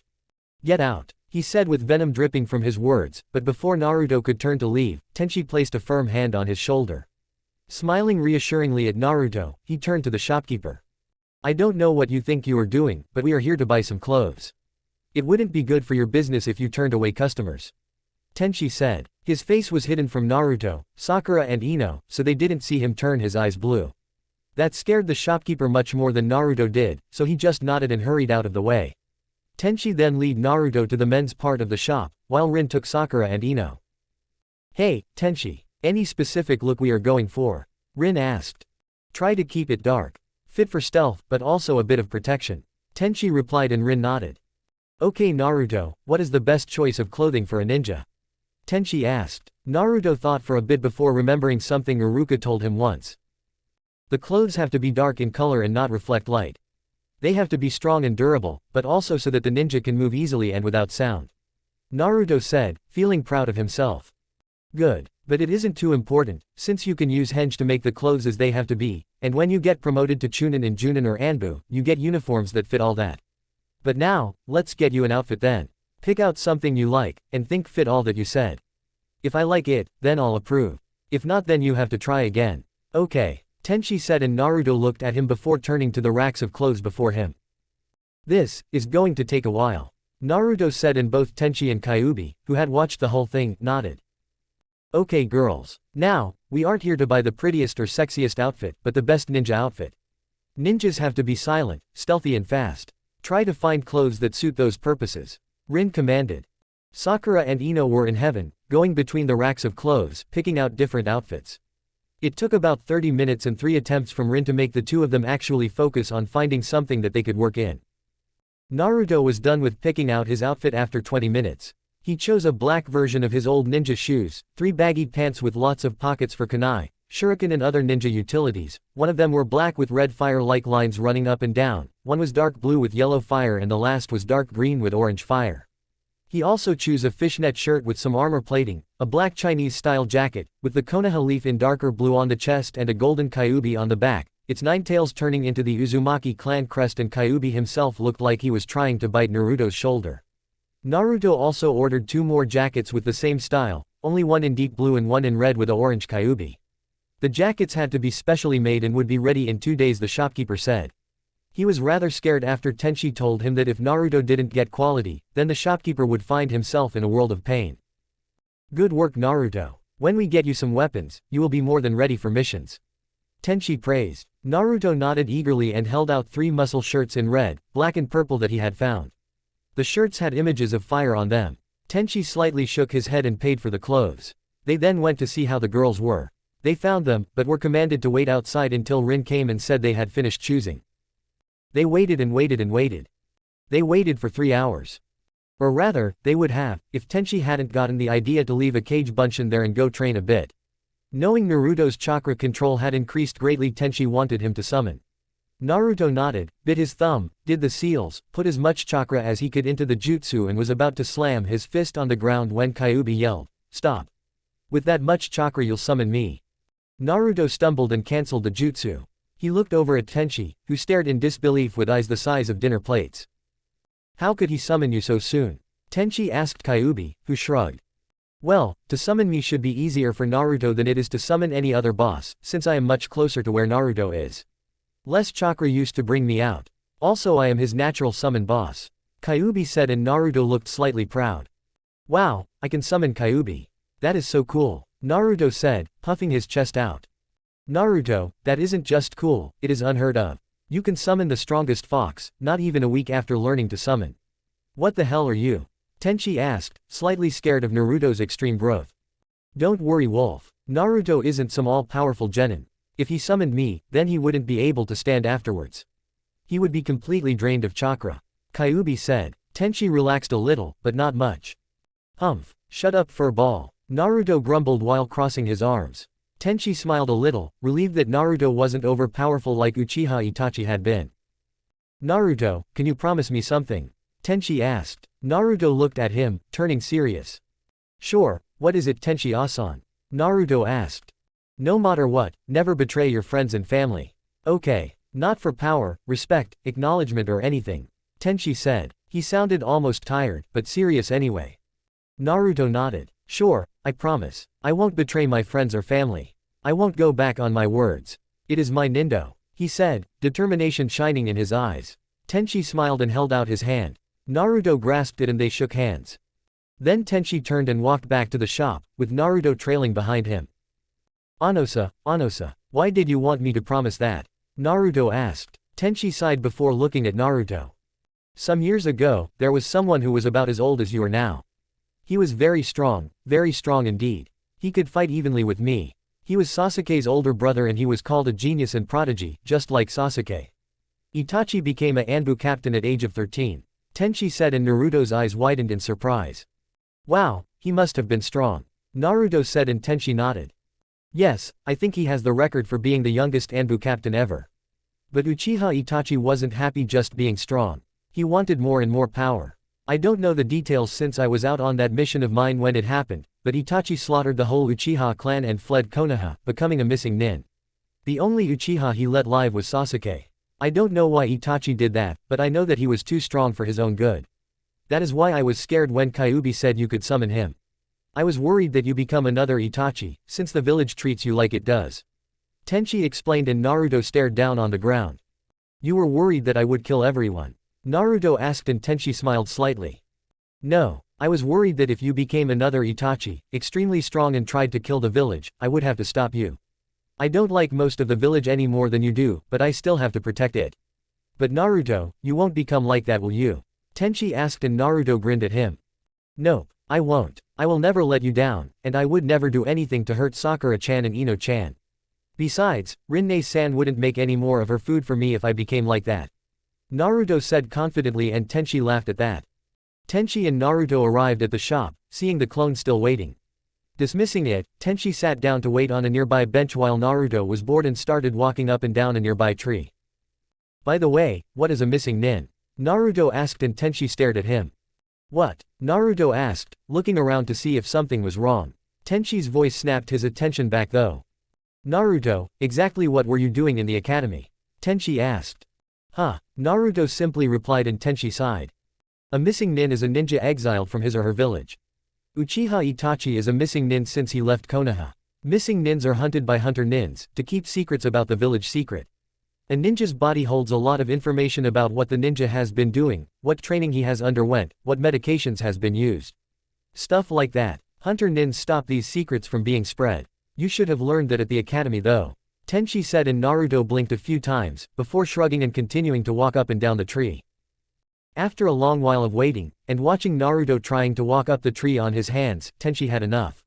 Standing up, he waved Naruto over and went into the shop. And ran out again, his face drained of all color. Naruto looked at him questionably. I am never going to have a daughter. Not if I have to endure that. I would be ruined. No, I take that back. Sakura and Ino are going to ruin me. Tenchi mumbled. Naruto, now curious of what Tenchi meant, went into the shop as well. What he saw made his jaw drop to the floor. Both Sakura and Ino had huge piles of clothes, each pile as huge as they were tall. Naruto wasn't sure, but he thought that each pile must have more clothes in it than Naruto had ever seen before, which was unnerving him. What is that? Naruto stammered forth, pointing to the piles. Rin, who just now noticed Naruto, chuckled. That is Sakura and Ino's piles of clothes that they are going to choose from. They are still trying out to see which they should choose. By the way, where is Tenchi? Rin asked. I think he is mourning the loss of his wallet. Naruto said, staring at the piles. Rin laughed loudly at that. Is that so? Then you can get him and tell him he won't be completely ruined.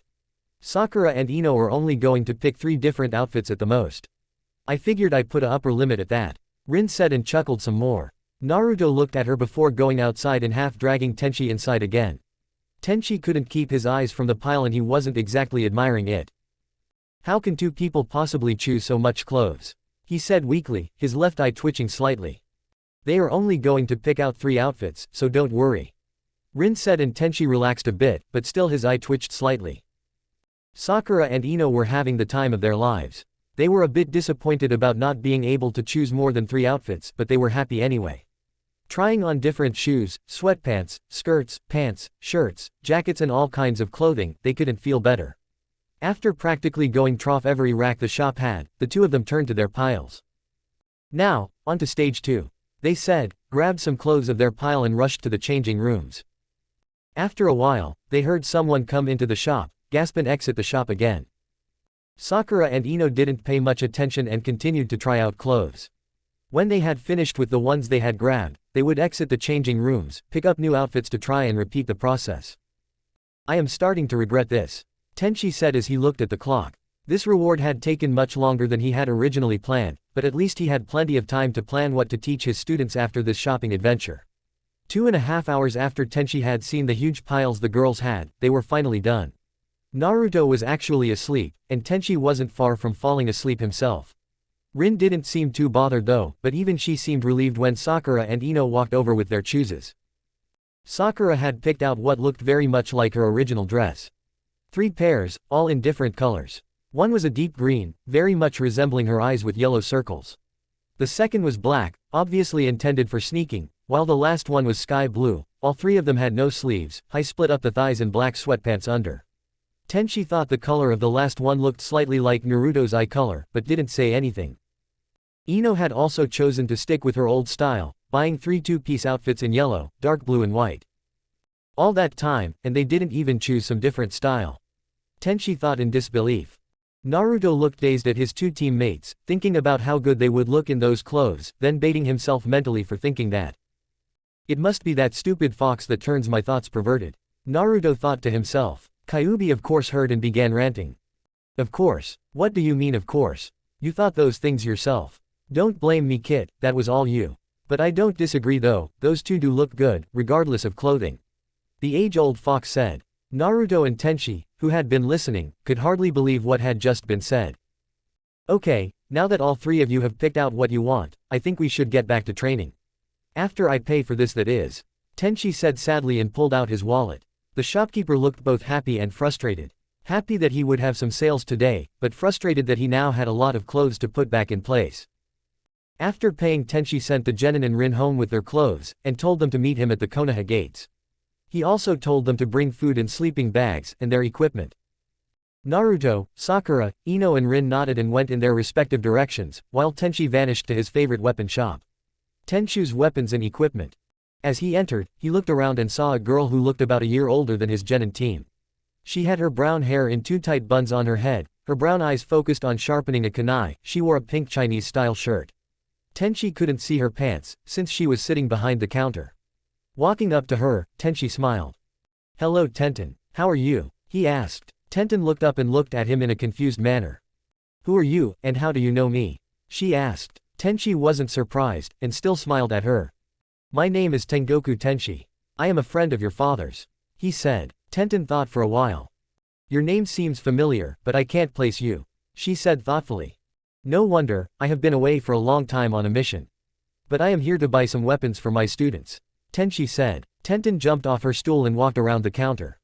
What weapons are you going to buy then? She asked eagerly. Tenchi thought for a bit. 3 sets of kunai, shuriken and explosive tags. 4 wakizashis, small swords, would be nice, and 1 slightly shortened katana. I think that would be it, for now at least. Tenchi said and Tenten nodded. She went and picked up the kunai, shuriken, tags and the wakizashis. The katana will take some time to shorten. How tall is the one who is going to use it? Tenten asked, taking out a notebook to write down the measurements. I would say a little shorter than you. I think that if the katana was fitted for someone your size, it would suit him just fine. Tenchi said and Tenten nodded, silently wondering who it was that was going to use the sword. Also I want all 3 of the swords to be engraved. I want, deep in the mountain a spiral spring field lies on the blades. Tenchi said. Tenten looked at him curiously before writing it down on her note and taking the wakizashi blades. They will be finished in 2 days. Is that okay? Tenten asked and Tenchi nodded happily. Yes, thank you, he replied and Tenten smiled before adding together the price. Oh great, even more money gone. Tenchi groaned in his mind. Alright, we are going camping. While on this camping trip, I am going to start teach you jutsus. I am going to show you jutsus of different elements, and you can choose which you like the most. Tenchi said, and Sakura, Naruto and Ino nodded. Anosa, which element is the best? Naruto asked, practically tripping from one foot to another. That depends on the situation, but generally no one element is better than another. It all comes down to how you use the element. Tenchi explained.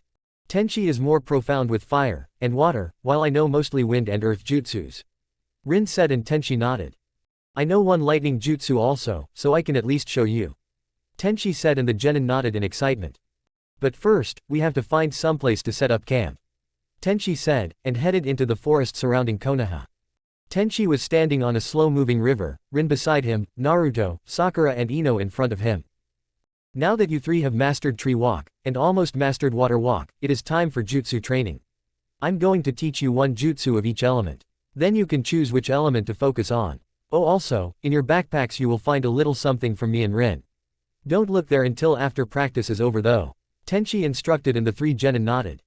Hey Tenchi-asan, what are you going to show us first? Naruto yelled. Sakura and Ino cringed a little from the loud sound. Okay, please try to tone down your voice. A ninja is supposed to be stealthy. Rin said a little annoyed and Naruto pouted a little. First I'll teach you a Kaden jutsu. Here is how it is done. Tenchi said while turning to the side, formed some seals, ended with the tiger seal, drew in a deep breath, and blew out fire from his mouth.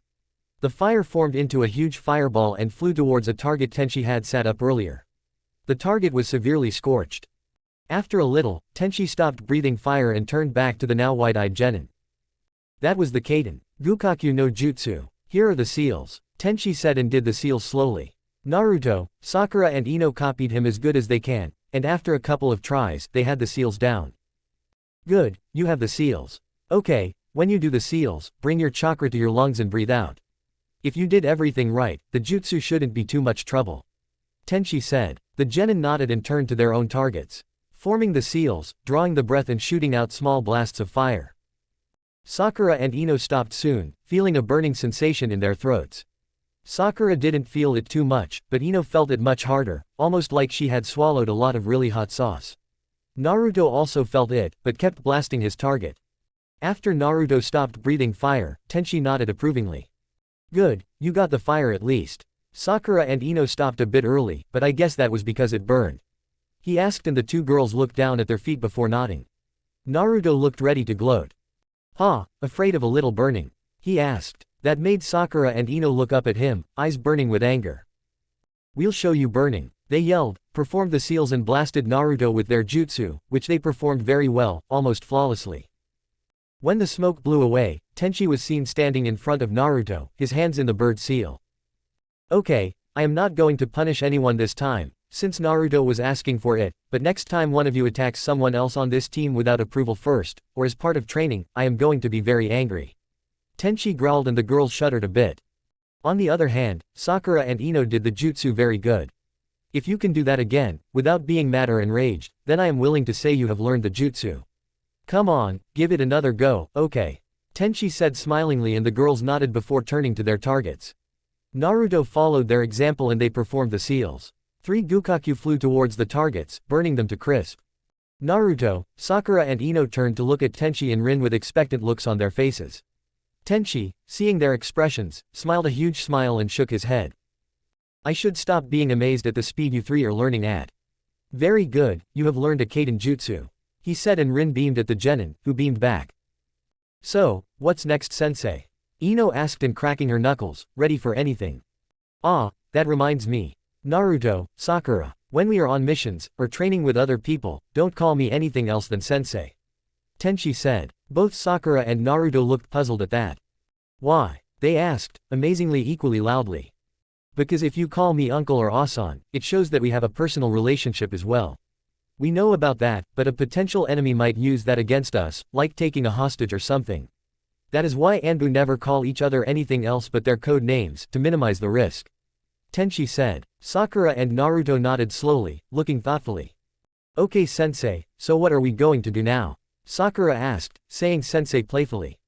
Tenchi responded by looking at Rin, who walked over to dry land, formed some seals and said, Doden, Doryuaheki, and spat out some brown substance around her.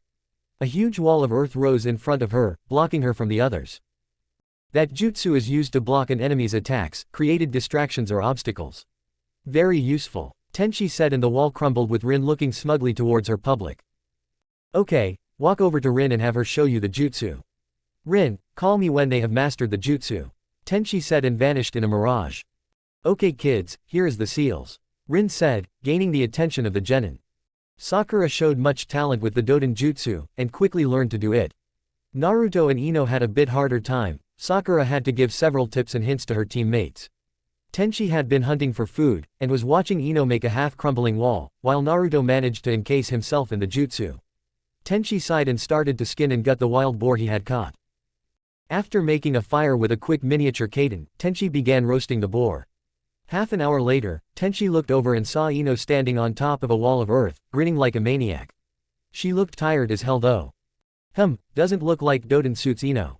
How about Naruto? Tenchi thought and looked at Naruto, who lay on a wall of his own.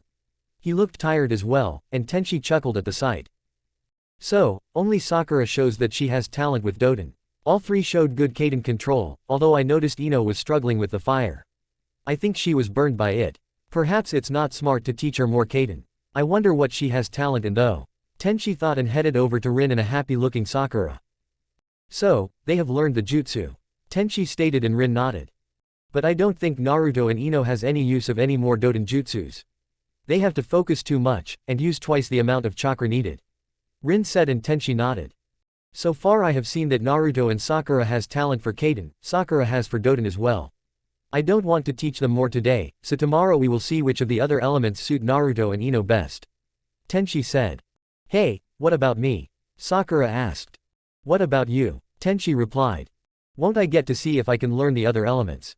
Sakura asked and Tenchi nodded. Of course, I didn't mean anything else either.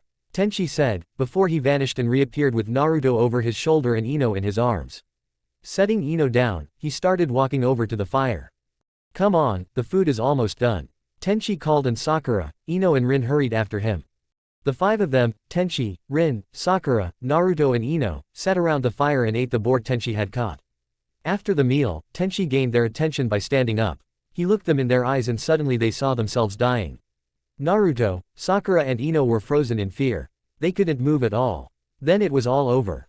Tenchi smiled before crouching down in front of the genin. That was the Kaneshibari no Jutsu. I won't teach it to you yet, but I will teach you how to escape it.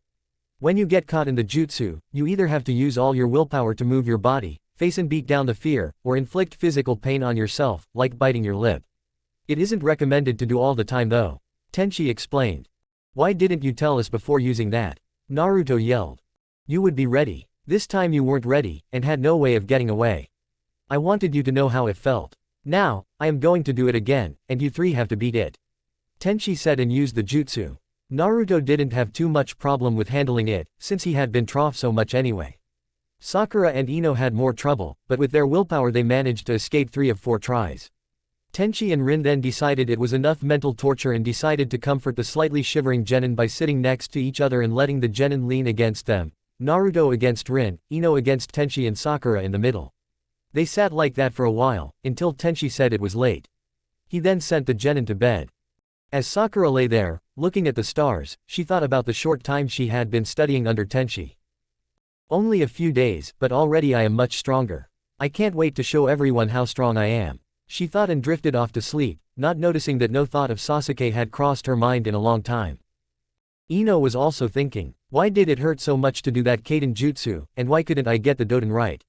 Am I that bad? No, sensei said that my control was good, so that can't be it. I have to ask him tomorrow. Ino thought before closing her eyes, and falling asleep. Naruto didn't think of anything, instead he dropped asleep right away and dreamed of ramen, training and his 2 female teammates in their bathing suits. He suffered a severe nosebleed while sleeping. Tenchi and Rin didn't say anything that night, laying in their sleeping bags in total silence. When Tenchi woke the next morning, it wasn't because he wanted to, or because the sun was shining on him. It was because Rin, who had been sleeping next to him, had rolled over and rolled onto him. Thus Tenchi woke up, and when he opened his eyes he saw what he thought was the cutest sight ever. Rin laying on his stomach, her head resting on his chest, snoring gently, her hand grasping his sleeping bag gently, her hair partly covering her face, a strand of hair ticking her nose when she breathed in. Tenchi looked at her, noting the natural redness of her lips, the adorable shape of her cheek. In short, Tenchi lay there admiring the sleeping woman. Then what he was doing sunk in, and he quickly closed his eyes. What the? Why did I look at Rin that way? Tenchi thought, and tried to chase away the image of Rin sleeping so peacefully. Rin, on the other hand, was happy and content. She felt warm, and had found a comfortable pillow, so she didn't move away, or let go, opting to snuggle closer up to the pillow. Sakura woke up and looked over at Tenchi and Rin, and had to clamp a hand over her mouth to stop from giggling. They looked so cute, Rin lying on top of Tenchi. Ah, Sakura said silently. Maybe they'll hook up and start dating. That would be so awesome, she thought before trying to sleep again. Sakura then remembered something Rin had told her once. Rin had been standing in their hallway, clutching a letter. Flashback 3 years before Tenchi's return. Who's the letter from, Mom? The younger Sakura asked. Rin turned, an angry expression on her face. It's from Tenchi, she just said. Oh, is Uncle Tenchi coming back soon? Sakura asked innocently. Tenchi isn't your uncle anymore, Rin said and walked away, leaving a very confused Sakura. Scene change, about a year before Tenchi's return. Mom, do you remember when you got a letter from Tenchi? Sakura asked and Rin nodded. They were sitting in their garden, looking at the flowers. Sakura looked at her mother and saw she was sad, eyes downcast. Why did you tell me that Tenchi's not my uncle anymore? Sakura asked and Rin stiffened a bit before laughing.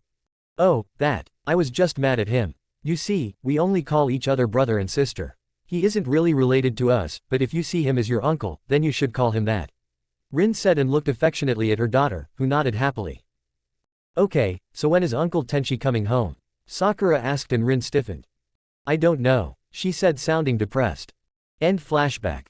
That means they can be together, Sakura thought happily. Naruto woke up and sat up while wiping dried blood from his nose. He looked around and saw Tenchi trying to sleep with Rin on his chest. Naruto rubbed his eyes a little at that. When he saw he wasn't hallucinating, he started to snicker. So, those two he said, mostly to himself, but he woke up the sleeping fox in his belly, who looked through his vessel's eyes and saw the scene as well. Baka. Just because she is sleeping on top of him doesn't mean they are together. Don't jump to conclusions, it's not something a ninja should do. Kyuubi scolded. Naruto mumbled, blah blah blah, before standing up and stretching. Hey sensei, how are you under there? Naruto asked, and Tenchi's eyes flew open. Naruto was surprised to see confusion in Tenchi's eyes. Then it looked like Tenchi got an idea. He closed his eyes, focused, and suddenly a cage bunshin pooped out next to him and Tenchi replaced himself with the clone. Rin didn't even feel the difference. Tenchi looked down at her and smiled before turning to Naruto, and gesturing for him to follow. They walked to the river and walked onto the surface.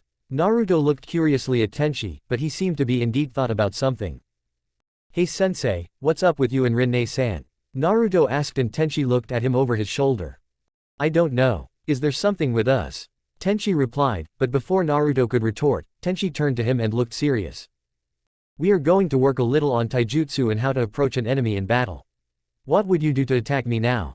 Tenchi asked and Naruto didn't even think before forming a few cage bunshin and charging at Tenchi, who blurred out of sight, and suddenly the clones were destroyed. I didn't mean attack me, but you showed it rather well. So your tactic was to rush at me and overwhelm me? Tenchi asked and Naruto slowly nodded. That would work on most genin and some inexperienced chunin, but not on most junin. Try thinking of something different, Tenchi said and Naruto frowned in concentration. Something different? Naruto thought and looked at Tenchi, who stood there, arms crossed and eyes closed. I got it, Naruto thought, and formed some cage bunshin again. Tenchi opened his eyes and looked impassive as the clones rushed at him. Just like the time before, Tenchi destroyed the clones effortlessly, but this time Naruto was gone. Tenchi looked around but couldn't spot his student. Now where did he go? Tenchi thought, but suddenly he felt something behind him and quickly turned around and caught Naruto by the neck. Ah, very good. That would have worked if you were a bit faster or stealthier. That will come with time, Tenchi said and smiled at Naruto, who smiled back before bursting into smoke. Tenchi's eyes widened before he felt a kunai pressed against his neck. You were saying, sensei. Naruto asked, pride evident in his voice. Tenchi smiled and blurred away, reappearing a bit away from Naruto. Okay, I take that back. You could have killed me there. Good strategy. I totally fell for it. Tenchi said and smiled at his student, who had a huge grin on his face. Sakura and Ino stood next to each other and looked down at Rin, who was still sleeping on a, by now, very annoyed Kage Bunshin. Tenchi and Naruto came walking over as well. So, she hasn't woken up yet. Tenchi said and Sakura shook her head. Well, it seems your chest is too soft, sensei. Ino joked and Sakura and Naruto laughed a little at that. Tenchi huffed, crouched down and shook Rin awake. She slowly opened her eyes and looked first at her pillow, then the identical person to that pillow crouching next to her, then to the three amused genin behind Tenchi. Rin said, not knowing what to say. Tenchi helped her though. Well, it was nice to see I was comfortable, but I think you should get up and we can begin teaching the kids again. He said and Rin blushed a little before she pushed herself up and stood up. The clone vanished in a poof of smoke and Rin looked at Tenchi, who shrugged. When Naruto woke up, I made a Kage Bunshin and did a kawarimi with it, so that I could test Naruto on something. Tenchi explained. Rin didn't comment on that, she just looked thoughtful while eating breakfast. Okay, now Rin will show you a wind jutsu. Tenchi said and Rin stepped forward. She then did some hand seals, took a deep breath of air and shot out 3 transparent spheres of wind that hit the target she had aimed at and literally destroyed it. Futon. Air bullet no jutsu. Rin said and turned back to the genin, who had admiring looks in their eyes.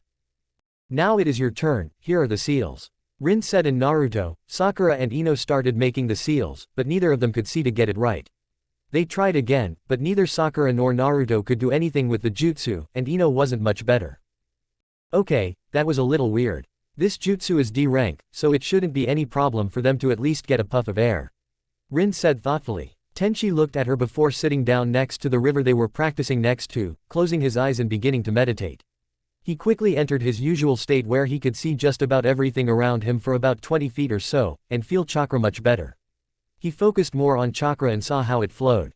Rin, can you do the attack again? Tenchi asked and Rin nodded, formed the seals and shot out 3 air bullets again.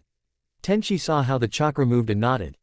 Okay, now kids, it's your turn, Tenchi said and they tried to perform the jutsu. Naruto, Sakura didn't even get out a small puff, while Ino seemed to be grasping it, although she did something wrong. Okay, Naruto and Sakura can stop. They don't have to try. I don't think they will get this jutsu even if they worked at it for a long time.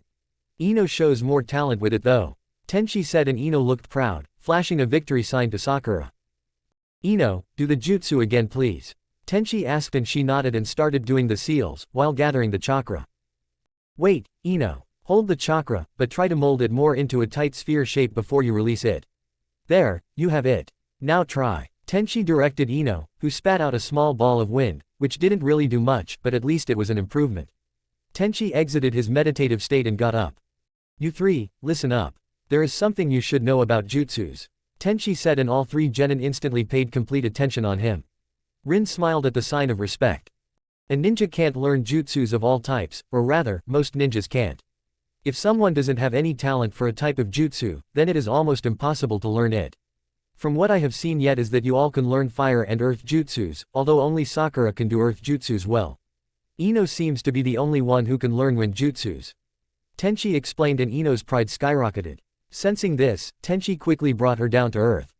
But that does not mean she is a better ninja, since that would also mean Sakura is a better ninja since she is the only one of you 3 to do Doden effectively. All ninja have skills in something, so the fact that you can't learn something shouldn't make you sad. Just focus on what you can learn, okay? Tenchi asked and the 3 genin nodded, Ino looking slightly dejected. Now, I think Ino should practice the futon jutsu later, since we have limited time and I want to see which type of jutsu you 3 should focus on.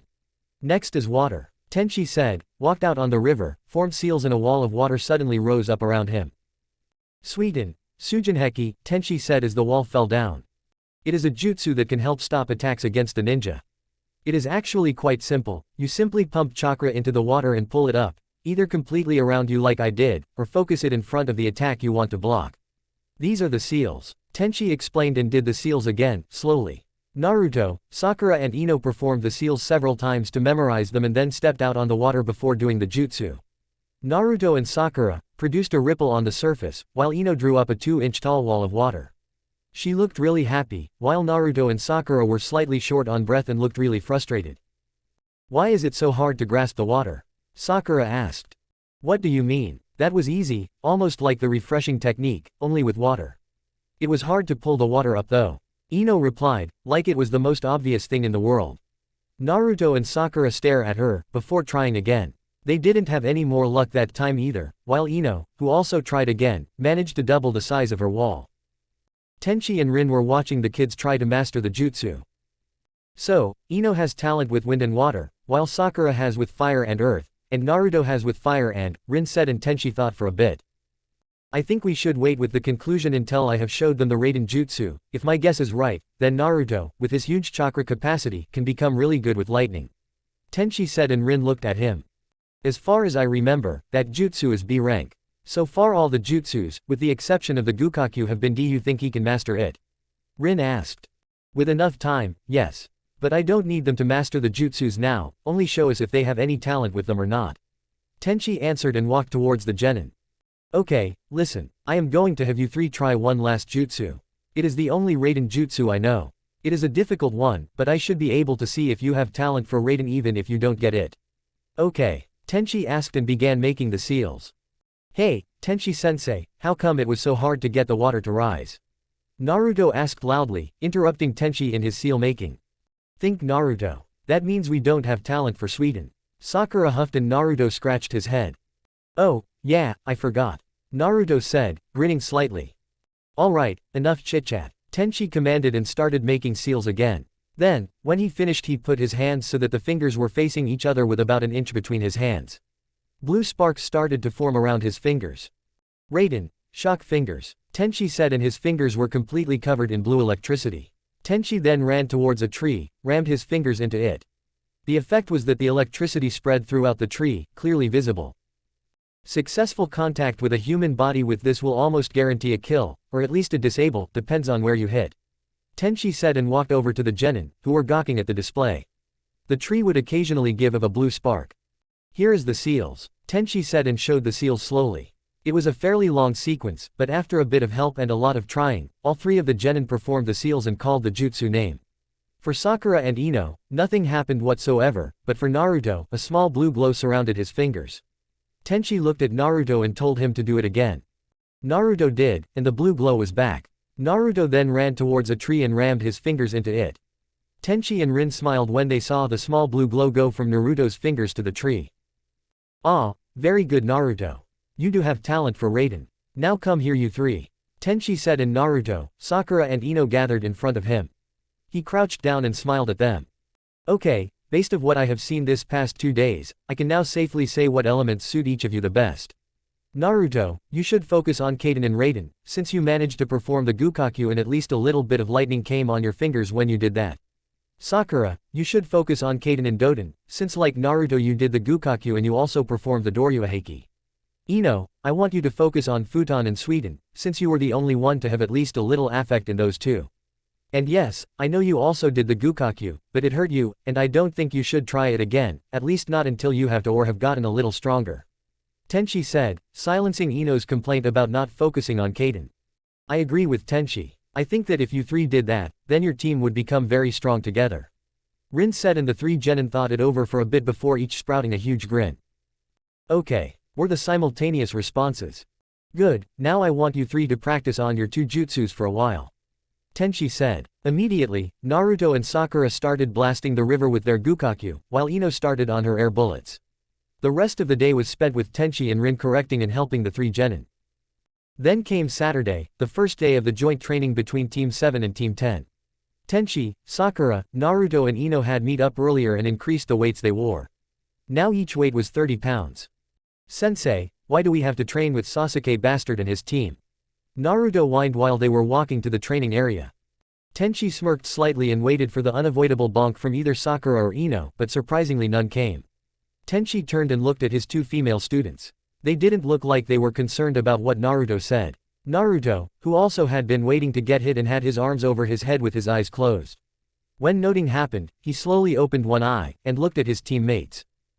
Huh, Naruto just said, while Tenchi smiled and turned to continue walking. Interesting, perhaps when they don't see the Uchiha, their crush goes away bit by bit. Tenchi thought, a bit happy that Sakura and Ino seemed to get over the brooding Uchiha. Where is Kakashi-sensei? Ino yelled. She, along with Tenchi, Naruto, Sakura, Sasuke, Shikamaru and Choji had been waiting for 1.5 hours now. Tenchi and Naruto sat under the shade of a tree, meditating, while Shikamaru lay next to them, looking at the sky. Choji sat next to Shikamaru, eating his chips. Ino and Sakura were standing next to the tree, while Sasuke was brooding a little distance away. Tenchi sighed. I knew he would do this, he thought grimly. Kyuubi, who heard, snickered a little.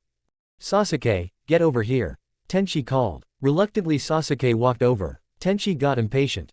Get over here Uchiha. When your superior gives an order, you execute that order swiftly and efficiently. Now hurry up, or I'll decide to punish you. Tenchi commanded. Sasuke huffed and walked a little faster. Okay, next time you do what I say without grumbling. Now, Sasuke, spar with Sakura, Ino spar with Shikamaru and Choji spar with Naruto. Tenchi commanded. Sasuke rolled his eyes annoyed, Sakura smiled happily, Ino yelled that she would beat the lazy boy, Shikamaru mumbled troublesome, Choji continued eating while Naruto jumped up and yelled that he would show that he was best. Unknown to Team 10, Naruto, Sakura and Ino had been ordered by Tenchi not to show their best moves or real strength. On my mark, begin. Tenchi said, still meditating under the tree. Sakura stared at Sasuke, and wondered what happened to her feelings for the Uchiha. What's going on? I'm in love with Sasuke-kun, right? Then why don't I feel as warm inside when I look at him as usual? It feels, Sakura didn't get a chance to think about it more, since Sasuke decided to attack. He charged her with a kunai drawn, and was surprised when she moved with impressive speed and dodged. He was even more surprised when Sakura jumped, flipped in the air and tried to kick him in the head, using the spin to create additional force. Sasuke dodged, and kicked Sakura in the stomach. She flew a little but flipped, placed her hands on the ground and did a couple of hand springs. Sakura groaned, the additional weights were really making things difficult, she had to use all her chakra just to move at the speed she was. Sasuke wasn't giving her much of a break either, charging after her and trying to kick and punch her. Sakura was forced to dodge and block. She couldn't see an opening to counter-attack. This was starting to frustrate her. Ino was also staring at Sasuke, and just like Sakura, she didn't get the familiar feelings to the same extent that she always used to get when they were in the academy. Huh, what's going on? Why isn't Sasuke-kun so hot anymore? Ino thought, but couldn't find any answer. She decided to ask her mother when she was done here, and charged at Shikamaru, who tried to catch her in his shadow. She dodged and threw 4 shuriken towards him. He dodged as well, but that was what Ino had wanted, since she was right behind her shuriken, moving faster than Shikamaru thought she couldn't hit him right in the face. He stumbled backwards and was rewarded with a kick to the chin, sending him flying into the air. Shikamaru was confused. How did she become so good? Shikamaru asked himself, before feeling Ino's fist in his kidney, and then a lot of pain. Naruto looked at Choji, mumbled something about eating and fighting not belonging together and charged. Choji looked up and saw Naruto charging, drawing a kunai. Slightly concerned for his food, Choji formed some seals for his family jutsu. Multi-size no jutsu, he yelled and turned into a human meatball. Naruto skidded to a halt and looked at the big boy in front of him. Just how am I supposed to fight something like that? It's just a lot of fat. Naruto said and fire erupted in Choji's eyes. I'm not fat. I am big-boned. Hooray for big-boned people. Choji yelled and started rolling towards Naruto with impressive speed. Naruto jumped out of the way and did some seals. Kaden, Gukakyu no Jutsu. Naruto yelled and blasted a huge fireball towards Choji, who didn't see it coming. The ball hit Choji and blasted him straight into some trees, where he passed out. Okay. That was short, Naruto said while grabbing Choji before walking over to Tenchi and looking at the rest of the fights, while Tenchi checked Choji for injuries. Sakura was still fighting Sasuke, and it looked like she would lose. She hadn't gotten any good hits at all. Sasuke, to his frustration, hadn't landed many hits either, but he was on the offense, while Sakura was forced to play defensive. Sasuke would try to punch her, and she would block it, he tried to kick her and she jumped out of the way. He threw 3 shuriken after her, but she used a kunai to deflect them. Sasuke grew tired, jumped back and formed the seals for the Gukakyu.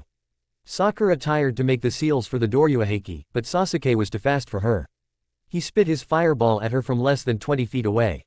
Sakura didn't have time to react, but Tenchi did, using Shunshin he caught her and appeared next to Naruto. Alright, Sasuke wins against Sakura. Tenchi said and Sakura looked sad. Sasuke smirked arrogantly. Well, seems like you have gained some skills, forehead girl, but you are no match for me. Such a pathetic excuse for a ninja. I bet you use all your time trying to look good, instead of training. Don't bother, it isn't working.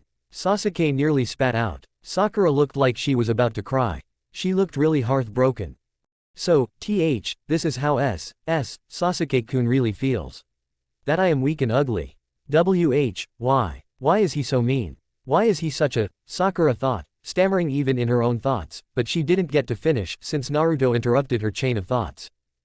Bastard, how dare you speak like that to Sakura-chan? You could never hope to see just how beautiful she is. Sakura-chan will always be too good for a bastard like you. She's smart, funny, pretty and strong. You don't even know how strong she is, you stupid Sasuke-tem. Naruto yelled, shaking a fist at Sasuke. Sakura stared at him in wonder. He's standing up for me. Why? Sakura thought. She then looked at Tenchi, and was slightly scared. His eyes, although still their warm brown, was filled with intense rage. Towards Sasuke. He looked like he would kill Sasuke soon, and Sakura was shocked that she didn't care much about that. Sasuke looked at Naruto and shook his head. Shut up, dead last. You are a disgrace to all ninjas. It is a miracle you even graduated, an even greater miracle that you got him, the famous White Wolf, as a sensei. Sasuke said and pointed to Tenchi, who seemed to get an idea and smirked evilly. Is that so, Sasuke-kun? Well, why don't you and Naruto spar then? In fact, that is an order, and Naruto. Tenchi said and walked over to Naruto, and whispered something in his ear. When he pulled away, Naruto's eyes were wide and his grin was huge. Really? Naruto asked and Tenchi nodded. Of course, why not? He asked and Naruto smirked while looking at Sasuke. Alright, I'll kick your butt, Sasuke-tem. Naruto said confidently, while Sasuke just snorted. Ino heard Sasuke announced as the winner, and was slightly concerned for Sakura, but she couldn't stop moving or Shikamaru would trap her.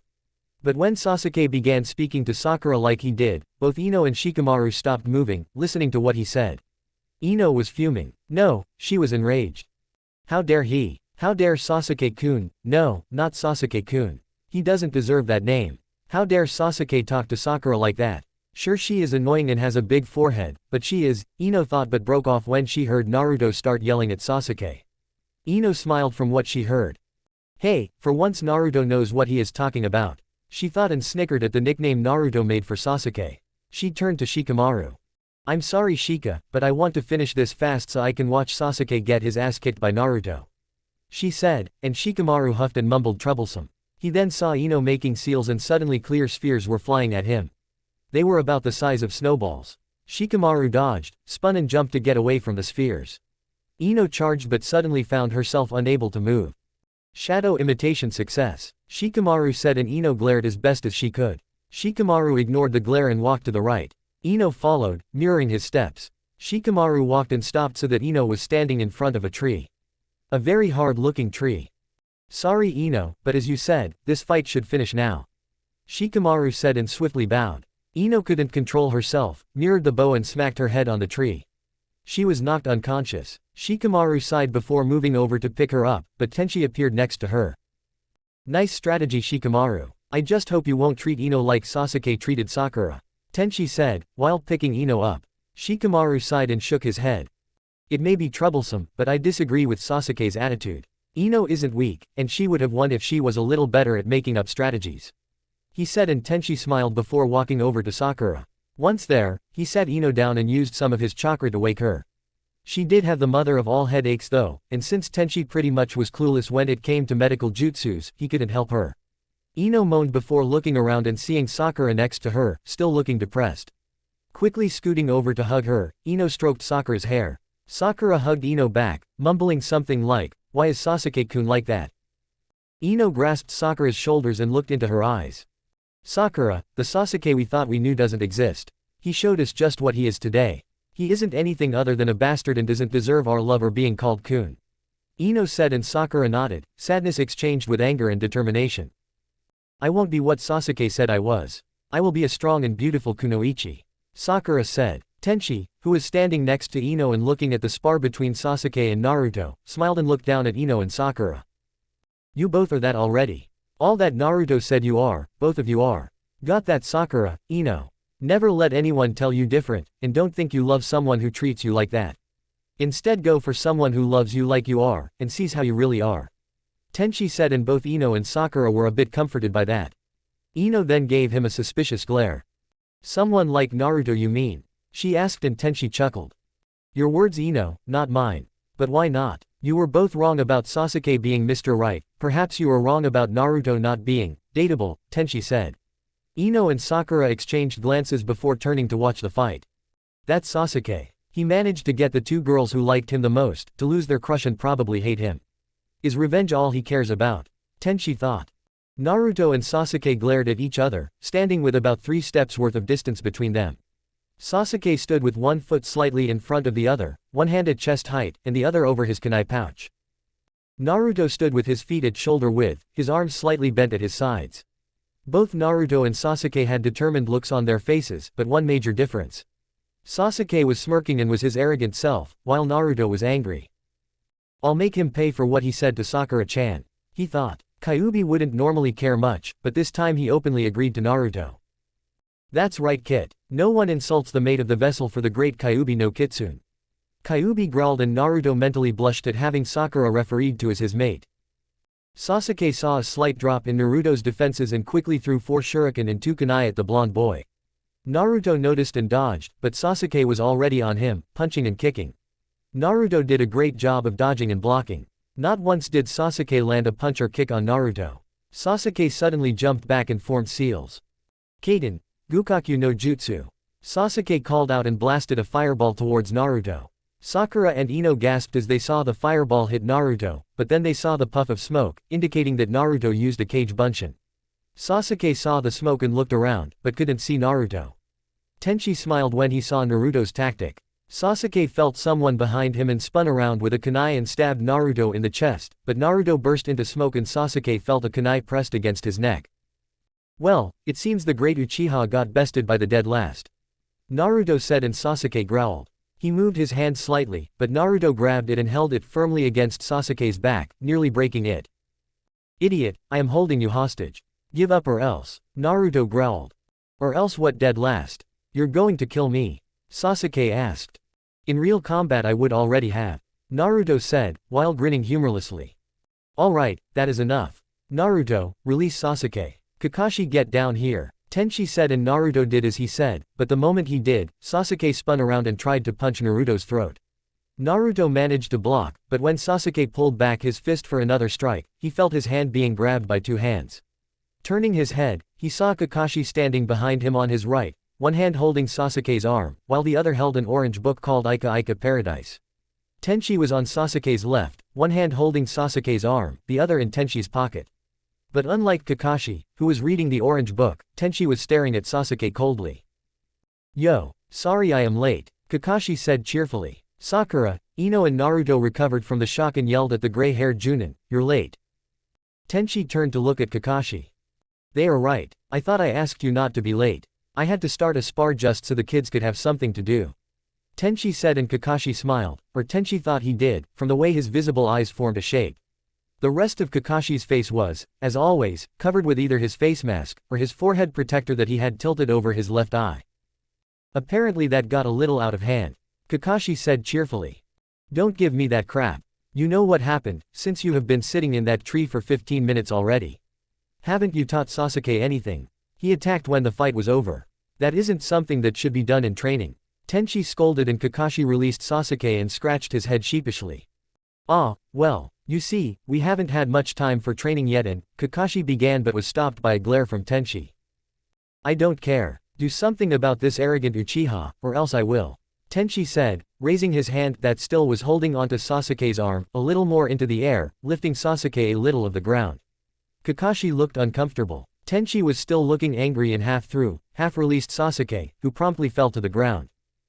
Kids, come here, Tenchi commanded, and Naruto, Sakura and Ino hurried over to him. Shikamaru and Choji also followed orders relatively quickly. Tenchi looked annoyed for a bit before turning to Kakashi. This was your splendid idea. What now? Tenchi asked, and Kakashi put away his book. How about testing to see which elemental jutsu suits the kids best? Kakashi suggested, but Tenchi shook his head. Already done, he simple said, and Kakashi's eye widened slightly. Then how about tree walk? Nope, Naruto, Sakura and Ino have mastered that. Tenchi said and Team 7 beamed with pride. Sasuke, Shikamaru and Choji didn't know what tree walk was, so they didn't know what was so great about mastering that. Kakashi was surprised but didn't show it. Well then Mr. Super Sensei. You think of something, Kakashi said and Tenchi glared a little before turning to the 6 genin. Alright, this is how we do it. Naruto, you and Shikamaru are going to spar. Sakura and Choji will also spar. Ino will try and spot faults with how you four are fighting. Tenchi said. Naruto looked at Shikamaru and grinned, while Shikamaru sighed and mumbled, troublesome. Oh and Shikamaru, next time you say troublesome in training or on missions with me, you are going to take some punishment. To be nice, I will let it go this time, but next time I won't be nice. Tenchi said and Shikamaru stared at him while Ino snickered. She stopped when Tenchi glared at her though. Sakura looked at Choji and sighed. I am fighting a fat ass. Naruto beat him in less than 2 minutes. She thought. Choji didn't think much, other than of eating. Ino was thinking about her task, wondering why she had been assigned that. She sat down against a tree overlooking the 2 pairs of genin, a notebook in her hands. Okay, Ino is the leader of the spar. When she sees someone doing something wrong, she will write it down, and after a while she will stop the match. Tenchi said and the group nodded. Kakashi looked over at Sasuke, who was standing a little behind Tenchi, brooding again. What about him? Kakashi asked and Tenchi's grin became really sadistic. Either I or you get to teach him to follow orders and not attack fellow Konohans when not in a sparring match. Tenchi said and Kakashi's eye twinkled in amusement. Well then, just because of his comment about Sakura, I think you should have the honor. Kakashi said and Tenchi nodded before turning to Sasuke. Alright Sasuke-kun, we will hold our spar after they have finished theirs. Until then you either sit still and watch, or you prepare for our spar. He said. Without a word, Sasuke turned around and walked over to the backpack he had brought with him. Now, begin, Ino yelled, and Naruto charged Shikamaru, who yawned and formed the seals for his family jutsu, but Naruto intercepted him by throwing a kunai towards him. Shikamaru dodged, while Naruto did a hand seal and a cage bunshin pooped out next to him. Shikamaru looked lazily at the clone before sending his shadow towards Naruto again. This time, Naruto didn't dodge, but was caught. Shikamaru smiled slightly and began to walk towards the same tree he knocked out Ino with, when suddenly he heard running and felt a kunai against his neck. Sorry Shikamaru, but I win. Naruto said, smilingly. Shikamaru looked behind him and saw that the clone Naruto had made was standing behind him. Very good Naruto, but now I have you both. Shikamaru said and his shadow captured the clone as well. Damn it. Naruto cursed while Shikamaru thought for a bit before pulling out a kunai. Naruto and clone Naruto copied his movements. Sorry Naruto. Shikamaru said and threw the kunai. The 2 Narutos also threw their kunai mirroring where Shikamaru had thrown his. But unfortunately for Naruto, Shikamaru had aimed the throw so that he was safe, but the kunai grazed each other and changed course slightly. That caused Naruto to be hit with a kunai in the chest while the clone poofed away, while Naruto was falling to the ground after being released by the shadow. Tenchi was instantly at Naruto's side, pulling out the kunai and checking if it was a serious wound. Naruto looked slightly scared, but then Tenchi smiled. Don't worry Naruto. You'll be fine. You are already almost healed up. Luckily the kunai didn't go into deep. Tenchi said and Naruto nodded. Tenchi picked him up and carried him over to a concerned-looking Ino. Rest here Naruto. Winner Shikamaru. Tenchi said. Shikamaru was about to say, troublesome, but thought better of it. Sakura looked at Choji, who was busy stuffing his face. How disturbing. It's almost worse than seeing Naruto eat ramen. Sakura thought, and almost shuddered when a pack of chips vanished disturbingly fast. If you aren't attacking, then I am. Sakura yelled and threw some shuriken at Choji, who blocked them, with his bag of chips. Sakura's sweat dropped at that, before she started thinking about how she should do this. Ah, I know. Doten, Doryuaheki. Sakura said, jumped, did the seals and spat out the mud. Instead of spreading it around herself, she spread it around Choji. The wall rose up and Choji was surrounded by a wall of earth. He looked around, but all he saw was the wall. Sakura was standing on top of the wall. She smiled and let her chakra stop holding the wall up, and it collapsed. On poor Choji. He couldn't do anything to get away from the avalanche that rushed towards him, and right before he was buried, Kakashi appeared next to him, grabbing Choji and reappearing next to Ino, and a still recovering Naruto. Well Sakura, try not to overdo it like that next time. Kakashi said, and Sakura scratched her head while sticking her tongue out playfully. Tenchi looked at Kakashi. You are one to talk. Shikamaru nearly killed Naruto with that kunai. Tenchi said, and Sakura looked at Naruto, gasped when she saw the bloody shirt and rushed over to him. Naruto, you alright? She asked, and he nodded slightly. Naruto heals fast, and the wound wasn't that serious anyway. He'll be fine, Tenchi said, and Sakura looked relieved. Ino looked at Naruto, before looking at her notes. They were blank. Oh, I forgot to look for faults, Ino said, and Tenchi sighed while rubbing his temples. I see. It's too late now then. Alright Sasuke-kun, it is your time, Tenchi said, and Sasuke grumbled a little. Anyone could hear that "kun" was spoken in a mocking manner. Sasuke walked into the middle of the clearing and stood in the same pose he had against Naruto, complete with his look of arrogance. His eyes literally screaming, I don't care if you are a Junin. I'll beat you. Tenchi sighed and got into his own stance. He stood with his right foot towards Sasuke, had his feet at shoulder width, the right foot slightly more bent than the left, leaning him a little forward. His right arm was bent in front of him, his left behind him. Think Goku's fighting stance in DBZ. Sasuke focused on his opponent and threw 2 shuriken just to test Tenchi. The shuriken was quickly caught. Nice of you to test me, Sasuke-kun, but I think you need to work a little harder, Tenchi said, and threw the shuriken back. Sasuke blocked and looked at Tenchi. He stood with his arms crossed. You are arrogant, Sasuke-kun. I intend to teach you that even though you are from the Uchiha clan, you won't get strong just because of your bloodline. Strength isn't given, it is earned. A good ninja takes any opponent seriously. Now come, Tenchi said, and Sasuke growled before charging. Lesson 1, Taijutsu, Tenchi said, his eyes turning blue. Tenchi, aren't that a little overboard? Kakashi asked, a little concerned for Sasuke's health. What do you mean? I don't think Sasuke-kun wants me to hold back, Tenchi said while looking at Kakashi. Sasuke grabbed the chance and kicked Tenchi in the head, but Tenchi caught his kick, grabbed Sasuke's leg and started swinging him around in a circle. Nice to see you, Sasuke-kun. Enjoying yourself? Tenchi asked before letting go. The result was a seething Sasuke flying towards a tree. He flipped and landed on the tree vertically, but since he hadn't learned tree walk, he didn't stick to the tree. He dropped to the ground, did a handspring and launched several shuriken towards Tenchi. Immediately afterwards he started making seals. Kaden, Hausenka no Jutsu. He yelled and shot out a dozen fireballs towards Tenchi. Tenchi caught the shuriken and jumped out of the way of the fireballs. Here, you drop these, Tenchi said, and launched the shuriken back towards Sasuke. They landed around him and he jumped away, in case Tenchi had added a gift. That was a mistake, since Tenchi had anticipated that and was now right behind Sasuke. Sasuke didn't know this, since Tenchi moved too fast and stealthily.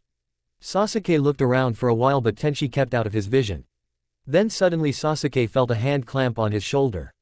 Hello, Sasuke-kun. Looking for me? Tenchi asked, released Sasuke and looked curiously at him. Sasuke growled and launched himself towards the Junin, and tried to punch him with his right hand.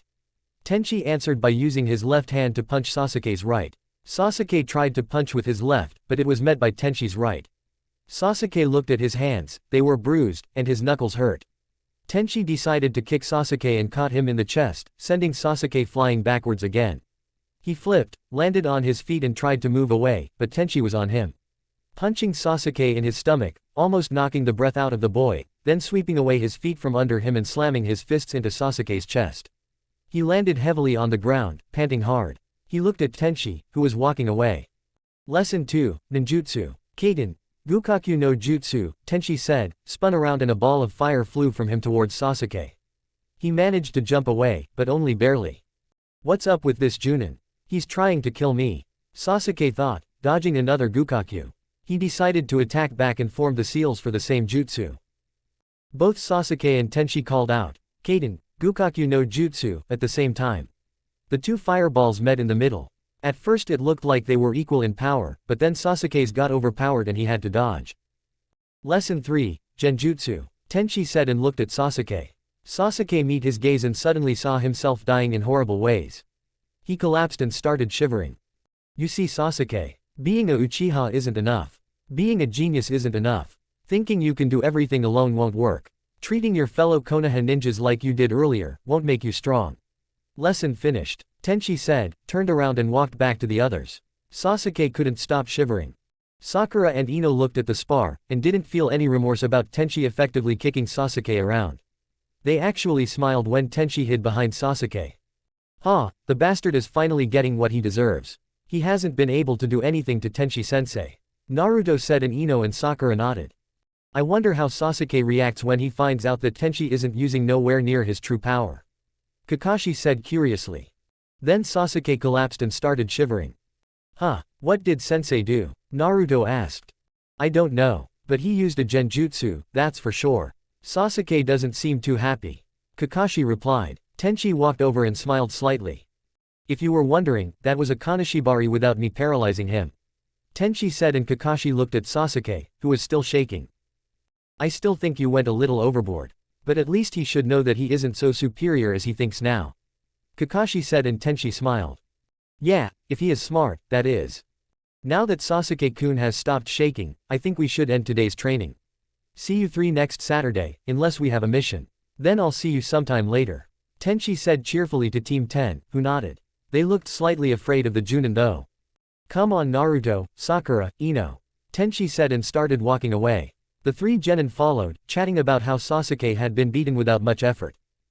Okay, since that was really just sufficient for a warm-up, I think that we should train a bit now. Begin with laps, Tenchi ordered. Naruto, Sakura and Ino began to run, while Tenchi observed. After a while, he sensed someone coming, and turned to see Rin walking towards them. A warm feeling suddenly appeared in his chest area. Huh, this feeling again, what is that, and why do I get it when I look at Rin? Tenchi thought. He was really confused. Ever since he came back, he had been feeling weird around Rin. Not uncomfortable, just weird. A kind of weird that he didn't mind. He would also catch himself staring at her, sometimes her body, but mostly her face. Ever since he woke up with her on his chest on that camping trip, he would sometimes see her face. Almost like a photo stuck to his eye. I have to figure out what's wrong with me. Tenchi thought and waved when Rin waved to him.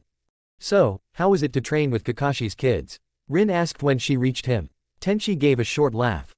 Kakashi was late, as usual, so I decided to have the kids spar. Naruto against Choji, Ino against Shikamaru and Sakura against Sasuke. Naruto won pretty easily. Ino lost because of Shikamaru's planning, but Sakura, she lost against Sasuke. Not surprisingly, since she held back and he went pretty much all out, but, Tenchi said but didn't continue. Instead he turned and watched the kids run. But what? Rin questioned curiously. After the spar, Sasuke started verbally abusing Sakura. She was crushed. I could practically see how her and Ino's feelings for the bastard just vanished. But it worries me. That boy, he will destroy more than he should. He already has. Tenchi said and sighed. Rin gawked at Tenchi before turning to look at Sakura. She seems fine though. Rin said, and indeed Sakura didn't look like she had been heartbroken the same day. Quite the opposite actually, she looked happy, and was talking and joking with her 2 teammates. I don't know what to think about it, and to be honest, I have no idea how to handle feelings like that. I don't even know how to know when someone is in love or not. The result of no childhood or normal upbringing I suppose. Tenchi said and shrugged. Rin looked at him before turning back to watch her daughter. So, he doesn't know, Rin thought sadly. She didn't let it show though. Sakura is a smart girl, Ino too. They will either figure it out, or ask for help. Let's just hope they don't ask you, right? Rin said, and Tenchi huffed while crossing his arms. Okay you 3, I think we should call it a day. Take the rest of the day off, and I'll see you on Monday. Tenchi said. Naruto, Sakura and Ino whooped in joy at getting a day off and ran towards Konoha. Rin turned to Tenchi and looked like she was about to say something. Tenchi noticed and looked at her, and found himself staring again. So beautiful, what the? Why am I thinking like that? Tenchi thought and tried to stop staring. He wasn't successful. Soon he was staring again, the weird feeling back with a vengeance. Rin noticed him staring and blushed a deep crimson. What? Is there something on my face? She asked. Tenchi shook his head. No, your face is pretty as usual. He said. They both blushed when they heard what he said. I have to go now. Sakura probably wants dinner soon. See you later. Rin said and hurried away. Tenchi stared after her, admiring how her body moved as she ran. He shook himself and headed home. Tenchi lay in his bed, thinking about his feelings for Rin. They confused him to no end, he just couldn't figure them out. Why was he feeling like that for her? It couldn't be love, could it? Did he really start to feel like that for Rin? Wasn't that wrong? After all, she was 11 years older than him, although he knew several other couples that had just as much of an age difference, and that didn't seem to get in the way of their love. But his sister. Adoptive and unofficial sister, but still. Tenchi had never been so confused before, so he did the only thing he could think of, go and seek help. From who else but the wisest man he knew, Sandaime Hokage. So, you wanted my advice about something. Sandame said and Tenchi nodded. They were in the Hokage mansion, sitting in the living room, Tenchi, Sandame and Sandame's wife, Kujiki. Kujiki was a nice lady, slightly wrinkled, graying hair and sparkling eyes, filled with humor. Hi, actually advice from the both of you. Tenchi said and looked between Sandame and Kujiki, both of them raised an eyebrow each. Oh, and what kind of problem do you have, my young friend? Kujiki asked curiously. I have been getting weird feelings for Rin. I don't know what it is, but it's confusing. Tenchi said and Kujiki and Sandame looked at each other before turning to Tenchi. Isn't Rin your sister? Kujiki asked. Tenchi shook his head. No, not really. When we were younger, Rin and I were really close, we spent a lot of time together. I spent more time with her than I did with Kakashi, Obito, or even Yondaime-sama. I and Rin used to take care of each other, and Obito once said we were like brother and sister, so I started calling her that. She didn't like it at first, but eventually started calling me brother. It just kind of stuck past childish nicknames. Tenchi explained and Sandame and Kujiki nodded thoughtfully. So, you are just good friends that call each other siblings. Sandame said, more a statement than question, but Tenchi nodded anyway. What kind of feelings are you having then? How do they feel like? Kujiki asked. Tenchi thought for a bit before responding. He pictured Rin in his mind, feeling the strange feeling again. It feels like, when I look at her, all other things are unimportant and small. Sometimes it is like nothing else but me and her exist. I have to force myself to look away and focus on other things. When we were training Naruto, Sakura and Ino, half the time I wasn't able to focus and would stare at Rin, almost lost in her beauty. I feel warm, uneasy, jumpy, slightly uncomfortable but also strangely comfortable and at peace when I am with her. Another thing I cannot understand is that I remember having similar feelings for her when we were younger, although on a much smaller scale. Back then I thought that was how a brother felt for his sister, but brothers don't feel like their life isn't complete without their sister, right? That is how I feel when Rin leaves. It feels like something is twisting in my chest, and I want to call out to her and tell her to stay. Tenchi said, and looked down on the floor, unsure what all that meant. What he didn't see was the amused and thoughtful expressions on Sandame and Kujiki's faces. Tenchi, I think you should stop calling Rin your sister. Sandame said calmly after a little moment of thoughtful silence went by. That confused Tenchi though. Why? Was the simple question that came from him. Because you are in love with her. Kujiki said and Sandame nodded, a smile on his face. Tenchi stared between them, not sure if he heard them right. Then he became confused again. How is that possible? Tenchi asked and Sandame smiled even wider at him. From what you told us, you have loved her for a long time. Ever since before Obito died. Sandame explained and Kujiki nodded in agreement. Tenchi, I can see that you have never learned about things like this. What you should know is that true love does not know time or age. True love doesn't wait until people is ready. True love, although difficult to identify until you see it for yourself, lasts a lifetime. Tenchi, I can tell that you love Rin, that you have true love for her. You are still like a child when it comes to things like this, and a child that has true love for someone can't hide it. I can see it when you speak of Rin, when you think about her. It is a sparkle in your eyes. That alone speaks volumes. Kujiki said and Tenchi looked at her before sighing and putting his face in his hands. But what am I supposed to do? Okay, I love her, but am I supposed to just tell her that? Tenchi asked, annoyed that he knew so little about this. Something like that. Try to find out if she loves you back. If she does, then tell. Sandame said and Tenchi nodded slowly. Alright, he said. Sandame seemed to get an idea, and turned to his wife. Why don't you use your questioning skills to see if Rin loves Tenchi? Sandame asked. Questioning skills? Tenchi asked and Kujiki smiled proudly. I was once a very good interrogator for Anbu. If Rin loves you, then I can find out. She said and Tenchi looked at her. I don't want Rin to interrogate it. I am sorry, but I think I have to find out myself. But thank you for your advice and help. He said, stood up and bowed. Sandame and Kujiki stood up as well. No problem, anything for a friend. Sandame and Kujiki replied. Naruto, Sakura and Ino were sitting at the dinner table in the Haruno residence. Rin was on the kitchen, making dinner. The three genin were chatting about how this week had been. I can't wait to do missions. I'm sure we will be awesome. Naruto said loudly and the two girls nodded. Yeah, with all the training we have done, we should be ready for missions now. Ino said. Don't say that, Ino-chan. It all depends on the mission. Rin said while carrying the food in. What do you mean, Mom? Sakura asked and Rin sighed. Missions when you start as a ninja are easy, but after a while you will start risking your lives on every mission. Even someone as strong as Tenchi risks his life on missions. You can never be prepared enough for that. Rin said, and the three genin looked at her. She had gotten a depressed, almost fearful expression when she mentioned Tenchi. They ate in silence after that, until Naruto got tired of it. The silence, not eating, since he loved Rin's cooking. That bastard. Naruto suddenly blurted out. Sakura, Ino and Rin wondered what he was talking about. Who? They asked. Sasuke. That bastard dares talk about Sakura-chan and Ino-chan that way.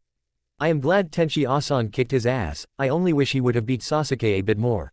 Naruto growled, and glared at his plate. That made him miss the blush that spread over Sakura and Ino's face. Thank you Naruto, they both thought, amazingly at the same time. Rin noticed the blushing girls though, and suddenly had an idea. So, Naruto, what kind of girls do you like? Rin asked and chuckled when Sakura and Ino glared at her a bit before looking curiously at Naruto. Naruto stared at Rin, and when he saw that all eyes were on him, he blushed and looked down on his plate and mumbled something.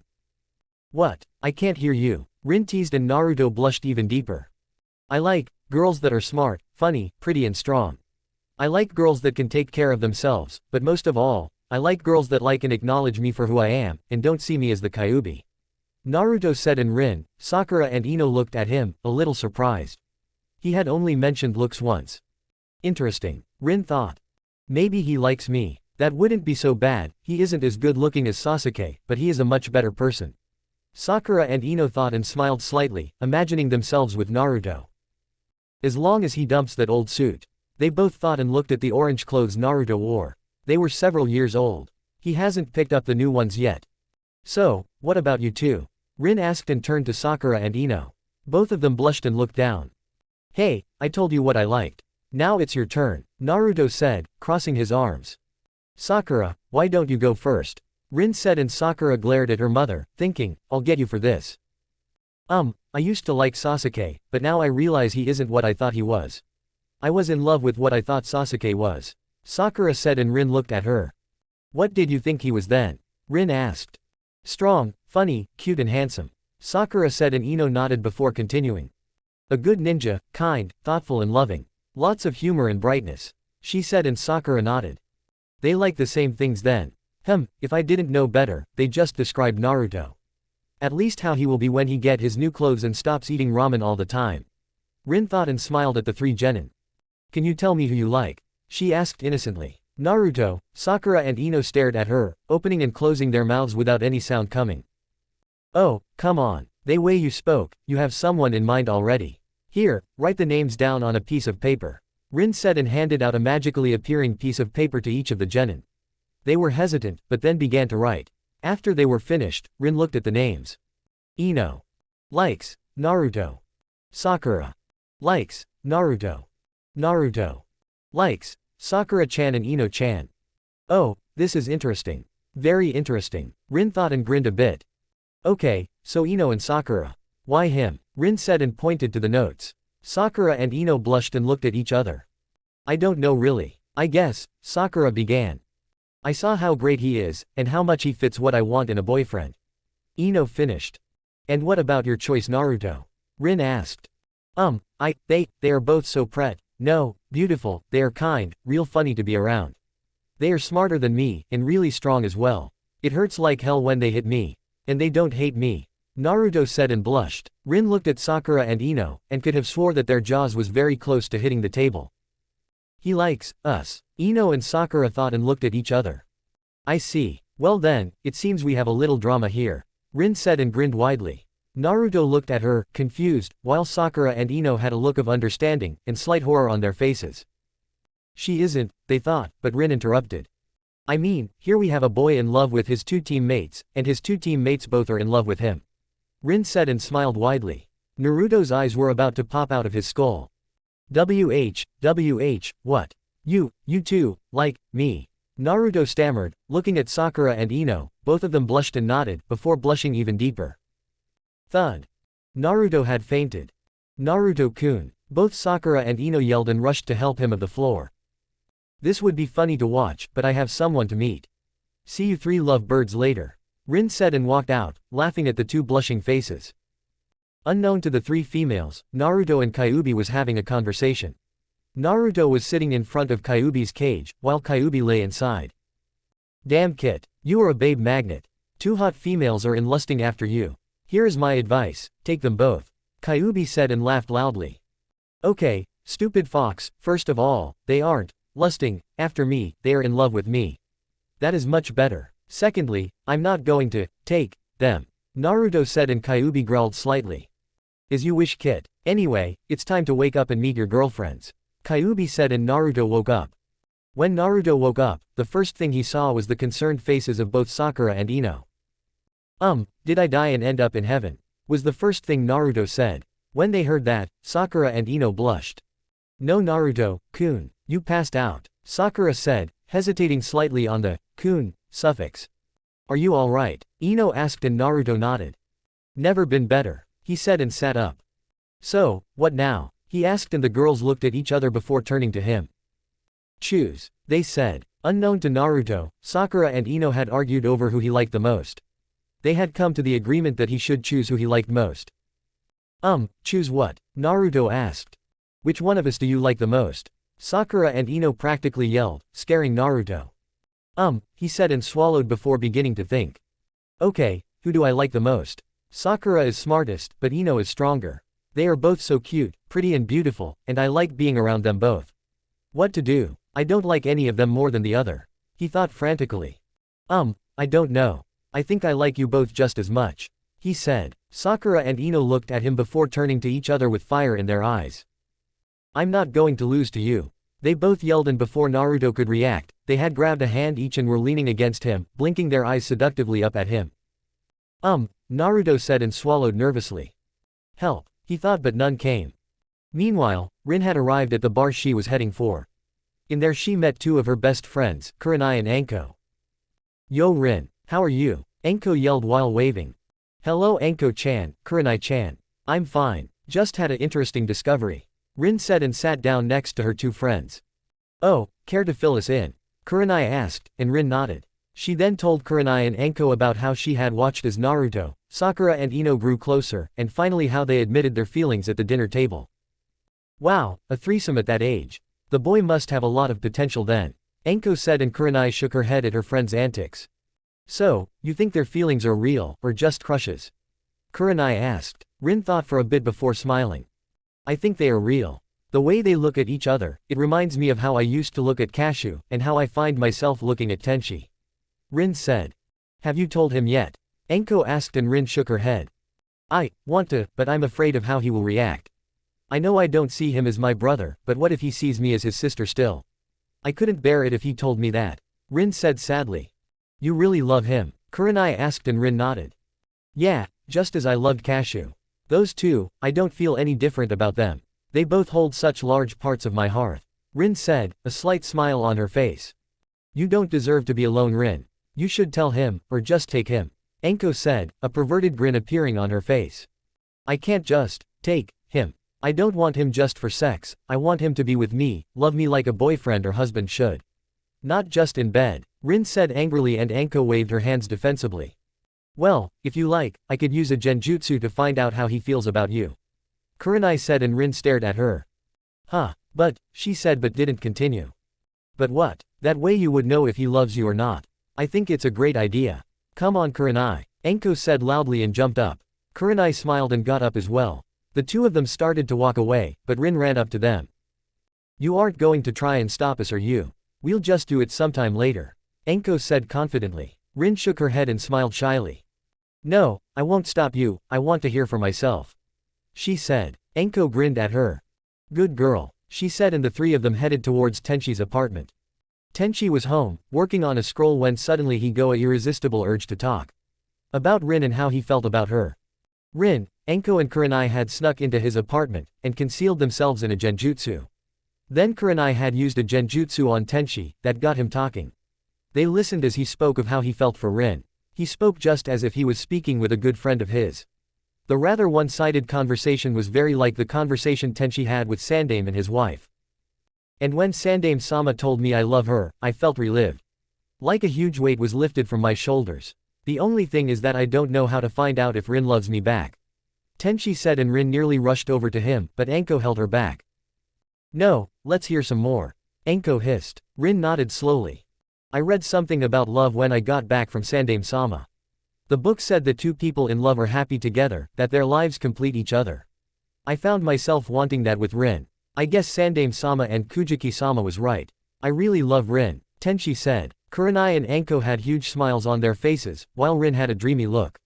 She had just heard the one she loves confess his love for her. But before she could move towards him, Kurenai and Enko had grabbed her and dragged her out of the apartment. Why did you do that? Rin asked angrily. You have to go home and think over if you want to be together with him. Kurenai said and Enko nodded. You two love each other, but you should at least think it over until tomorrow. Then you can tell him. Enko said. Rin was about to protest, but her two friends didn't want to hear it. Back in the apartment, Tenchi snapped out of the genjutsu and looked around. Huh, what the, oh well, he thought and went back to the scroll. It was titled, How to Master the Heaven Light. It was Monday and Tenchi stood in front of three very proud genin. They were in front of the Hokage Tower, and soon they would get their first mission. Why Naruto, Sakura and Ino looked so proud? They wore their new clothes. Naruto wore his new shoes, the black pair of pants with the red fire on. He wore the fishnet shirt under the black jacket with a golden kyuubi. Sakura wore her dark green dress while Ino wore her dark blue outfit. When Sakura and Ino had met Naruto and Tenchi, the three genin hadn't been able to stop staring. Sakura and Ino thought how good Naruto looked in dark clothes, while Naruto nodded to himself. Yep, you two look stunning in those clothes. Naruto said and Sakura and Ino blushed. Thank you Naruto-kun, Sakura said. You look good too, Naruto-kun. Ino said and this time Naruto blushed. Tenchi looked between his students, smiling. He had heard from Naruto that they were in love. Sakura and Ino had used the Sunday to try and get Naruto to think one of them were better than the other. They hadn't been able to convince him, since he was, by now, madly in love with them both. It's so frustrating. I don't know what to do. Naruto had said and Tenchi knew exactly what he meant. Rin had avoided Tenchi that whole Sunday, and he, who had wanted to talk to her about his feelings, couldn't do anything else than wait until she wanted to speak with him. Instead he had used his day off to go and pick up Naruto's clothes and the weapons for the three genin. Now Tenchi was hiding something behind his back. Okay, listen up love birds. I have something for you here. Tenchi said and handed a wrapped package to each of the genin. Naruto's was longer than Sakura and Ino's, but theirs was broader. What is this? They asked. Open them, Tenchi said and the kids eagerly ripped of the wrapping. Naruto found himself holding a black katana, shortened so it fit him. Sakura and Ino each held two wakizashis. Are these for us? Naruto asked and Tenchi nodded. Come on, strap them on and look at the blades. Tenchi urged. Naruto found a belt in the wrapping and used it to strap the katana to his back, while Sakura and Ino used the belt that their wakizashis hung from and fastened them so that the blades were on their thighs under the flap of their dress, and the handles of the wakizashis were on their hips. Only the handles were visible, unless the girls jumped or something. Good Sakura and Ino. Right where I thought the blades should be. That way they won't be in the way, and are somewhat concealed. Tenchi praised and the two girls beamed. Then Naruto pulled out his blade. The handle of Naruto's katana was a black traditional katana handle. The blade had a black dull side, while the blade side was metallic. The engraving was lined with red so that it was easy to read. Deep in the mountain a spiral spring field lies, Naruto read. Ino and Sakura also examined their blades. The handles were the same as Naruto's, and the blades were similar also, only much shorter. The engraving was the same. What does that mean? Sakura asked. I had them engrave that to show that you three are teammates and always will be. It comes from your family names.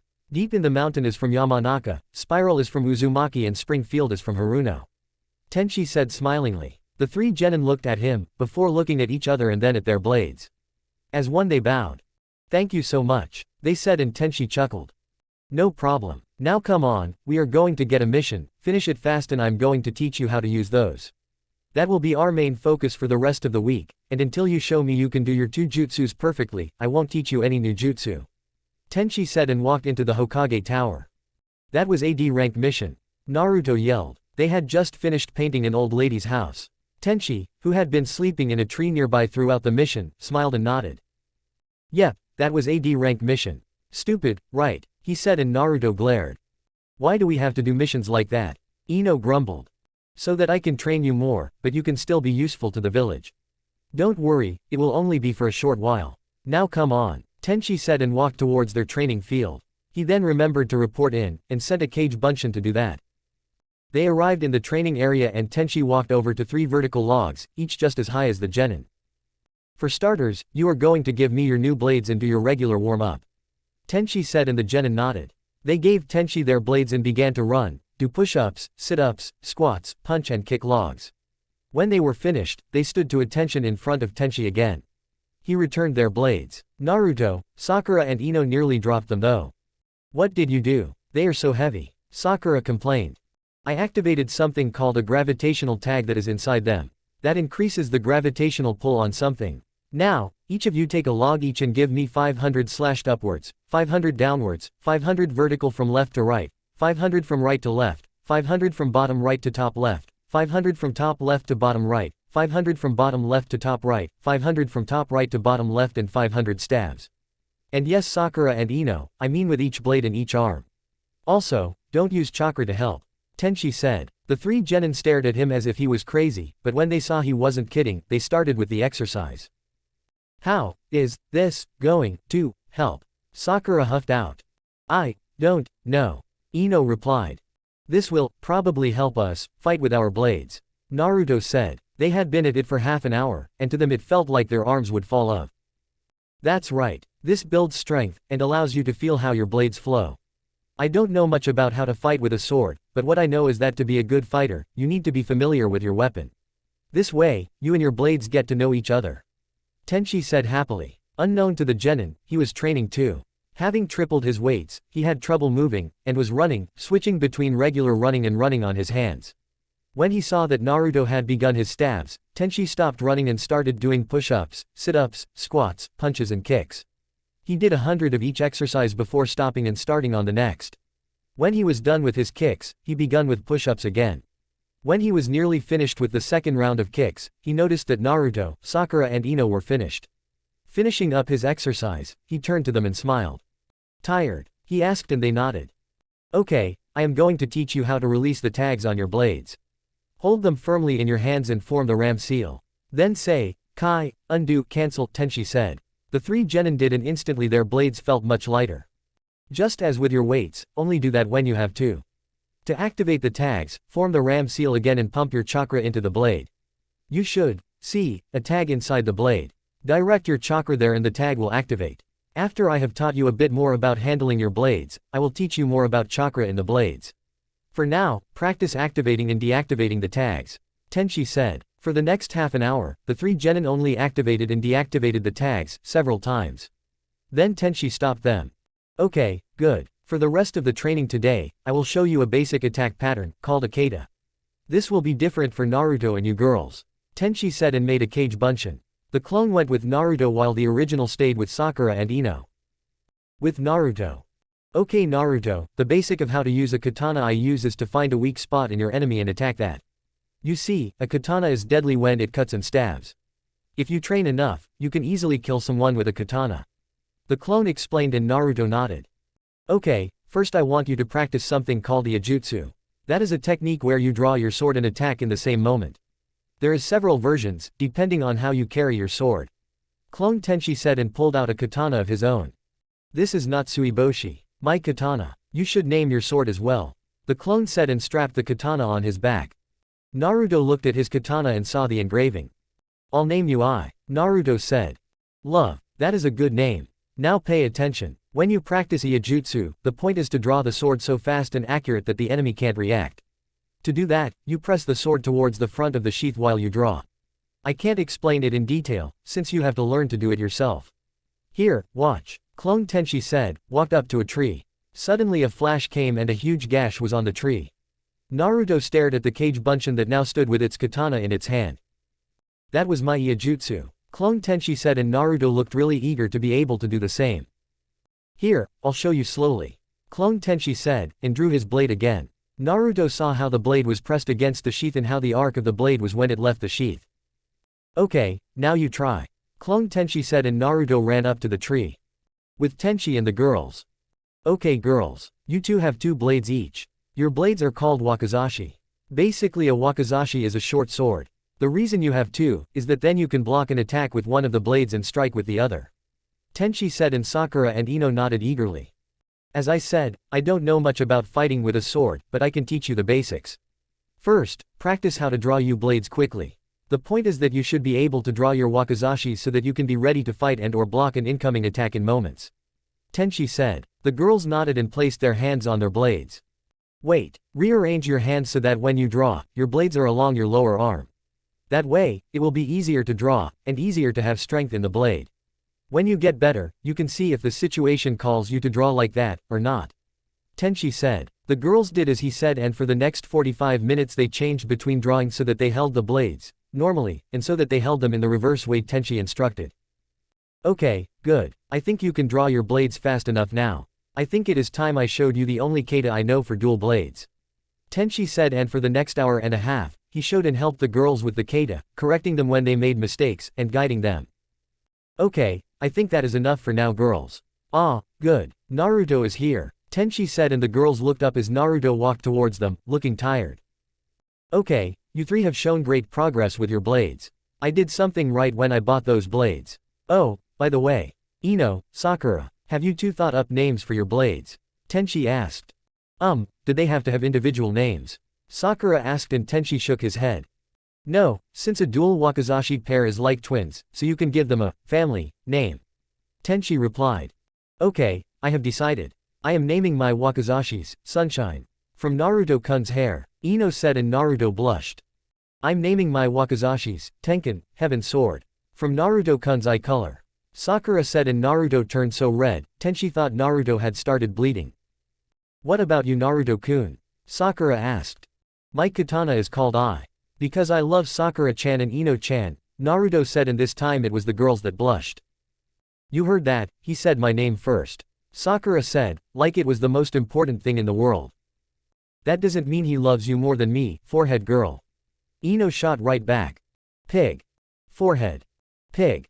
Forehead. Pig. Forehead. Pig. Forehead. Shut up, Tenchi roared, cutting the girls off. They looked slightly scared when they looked at him. What's up with that? Why are you arguing like that? Tenchi half yelled, clearly pissed off. Because, Ino and Sakura stammered. I love them both, and they haven't stopped arguing about who I love more since. Naruto explained. Ah, so that's it. Well, why don't you choose then? Tenchi asked. Because I love them both the same. I don't love either of them more than the other. Naruto yelled, waving his arms in the air, giving the impression that he was trying to fly. Okay, Tenchi said, and turned to the girls. Why don't you two share then? Tenchi asked. Was the rather intelligent question from the three genin. I mean, why don't both Sakura and Ino date Naruto together? I read about it once. If you love each other enough, it shouldn't be a problem. Tenchi said, and the three genin looked at each other. Then huge grins came on Sakura and Ino's faces before they walked up to Naruto, Ino on his left, Sakura on his right. The two girls grabbed an arm each and leaned against Naruto, resting their heads on his shoulders. They looked up at him, blinking their eyes seductively. What do you say, Naruto-kun? Sakura asked. Are you man enough to date us both? Ino asked, and Naruto had to swallow before getting a blissful smile on his face. You go, Kit. Kyuubi roared, and Tenchi almost broke down laughing at that. If you two want to, then I don't have anything against that. I have to be the luckiest guy alive to have two girlfriends. Naruto said, and Sakura and Ino smiled happily. Okay, I hate to interrupt this tender moment, but I have someone I have to introduce to you three. Tenchi said, and turned to a person who stood behind him. This is Hayate. He is a sword master, and will be teaching you how to use your blades. Tenchi said, and a sick-looking Junin stopped beside him. Hello, cough. Nice to cough meet you. Hayate said, he was coughing a lot.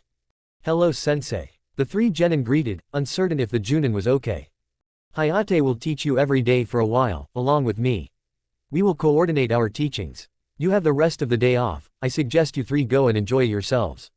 Tenchi said, and the three genin started walking towards Ichiraku Ramen, but Hayate stopped Naruto. I see that you have coughed two girlfriends. Cough, congratulations, you are a very lucky cough guy. Haraka, I have a reservation for a car restaurant in Konoha, but my cough date got a mission. Enjoy, Hayate said, and handed Naruto a note. Thank you very much, sensei. Naruto said happily and ran after Sakura and Ino. Nice, Hayate said, and Tenchi nodded. Yeah, they are. Thanks by the way, for teaching them. I really suck at sword fighting. Tenchi said, and Hayate looked at him. Then Waiko, do you have a katana ka? Hayate asked. A gift, Tenchi simply replied. Hayate didn't ask anything else. So, where to Naruto-kun? Ino asked, hugging Naruto's arm tightly. Hayate-sensei gave me this. Naruto replied and showed the girls the reservation slip. The girls squealed when they saw it. That is a great restaurant. When is the reservation for? Sakura asked excitedly. 8 o'clock. Naruto replied. Come get me 7:30 then. Sakura said, gave Naruto a kiss on the cheek and ran home. Pick me up too, will you Naruto-kun? Ino said. When Naruto nodded, she kissed him on the cheek too and ran off. Naruto stood there, touching his cheeks. They kissed me, he said in a daze. Naruto dressed in almost the same outfit as he used before, but he used the jacket with the orange kyuubi on and he didn't have any weapons on him. He had combed his hair, so it was a little less wild. He now stood outside the Yamanaka flower shop. He gulped and went in. There he saw a woman he identified as Ino's mother stand behind the desk. He walked up to her, although a little hesitantly. I want to buy some flowers, he said, and Ino's mother looked at him. You are Naruto-kun, Ino's boyfriend, she asked, and Naruto nodded. Ino's mother walked out from behind the desk, stood in front of him with her hands at her hips, looking at him closely. Naruto felt like he was being examined for something. She told me about your little threesome. If you hurt my daughter, then I'll personally hurt you. Got that? Ino's mother said, and Naruto nodded, too scared to do anything else. And the other is Haruno Sakura, right? Ino's mother asked, and Naruto nodded. Well then, I have just the flowers for you, Naruto-kun, she said and walked away. Moments later she came back with 2 bouquets of flowers. One of them were yellow roses, and the other were pink roses. Naruto paid and thanked Ino's mother. Wait here, and I'll go get Ino, Ino's mother said. A couple of minutes later she came back, along with Ino's father, who walked over and shook Naruto's hand. Yamanaka Inoshi, Inoshi said. Uzumaki Naruto, Naruto replied. They heard someone walk behind them and turned to see Ino. Naruto nearly passed out. She was stunning, wearing a light blue kimono with a yellow obi that somehow showed of her curves perfectly. She had her hair loose, flowing down her shoulder, and had a little makeup on, not a lot but enough to enhance her beauty. Naruto's eyes were close to bulging out of their sockets. Well, how do I look? Ino asked and did a little twirl. Ino-chan, you look perfect, Naruto said, and Ino blushed a little, while Ino's parents looked happy. Thank you Naruto-kun, you look good as well, Ino said. Naruto remembered the flowers and held out the yellow ones to Ino. But when he saw that Ino's mother shook her head behind Ino's back and used hand gestures to say that he should switch flowers, he hurriedly changed flowers and gave Ino the pink ones. These are for you Ino-chan, Naruto said, and Ino smiled sweetly at him. Thank you Naruto-kun, wait here while I put them in a vase, she said and hurried away. Now Naruto, take good care of my daughter, okay? Inoshi said, and Naruto nodded. I will sir, he said. Then Ino returned and they left for the Haruno residence. So you finally have a boyfriend, huh? And it's Naruto too, Rin said, happy for her daughter. But when are you going to get a boyfriend? It's been so long since dad died, and you have to get out of the house and date again, Sakura said while getting ready for her date. Easy for you to say, but I guess you are right. I should begin dating again, and to be honest, I am in love again, Rin said, and Sakura turned to her mother. Oh, who? Sakura asked eagerly, and Rin blushed. You'll just think I am disgusting or something, Rin said. No, I won't. It's Tenchi, isn't it? Sakura asked, hopeful in her voice. Rin was surprised, but happy that Sakura seemed okay with it. She nodded. Yes, it is him, and I know he loves me too, but I am afraid, Rin said, and sat down on Sakura's bed. Afraid of what? Sakura asked. Of being in a relationship again, Rin replied, and Sakura hugged her. Don't worry, Tenchi-sensei isn't going to hurt you, Sakura said, and Rin looked at her curiously. Tenchi-sensei? She asked, and Sakura nodded. He wanted us to call him that, and besides, if he is to be your boyfriend, then I can't call him uncle, can I? Sakura asked, but before Rin could reply, the doorbell rang. Oh, I have to finish up.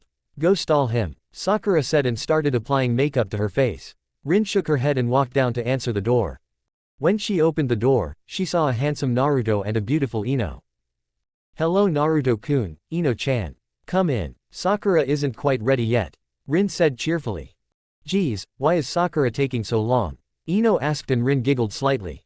She was too busy giving me relationship advice, she said, and Naruto looked at her. Oh, and who do you need advice about? He asked.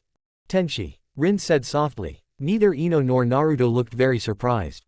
So, it wasn't accidentally that you slept on him, Naruto asked and Rin blushed before shaking her head. Nope, I planned for that to happen, she said with a big smile on her face. Then Sakura came down, and once again Naruto nearly passed out. Sakura wore a light pink kimono with a green obi that, like Ino's, showed off her body.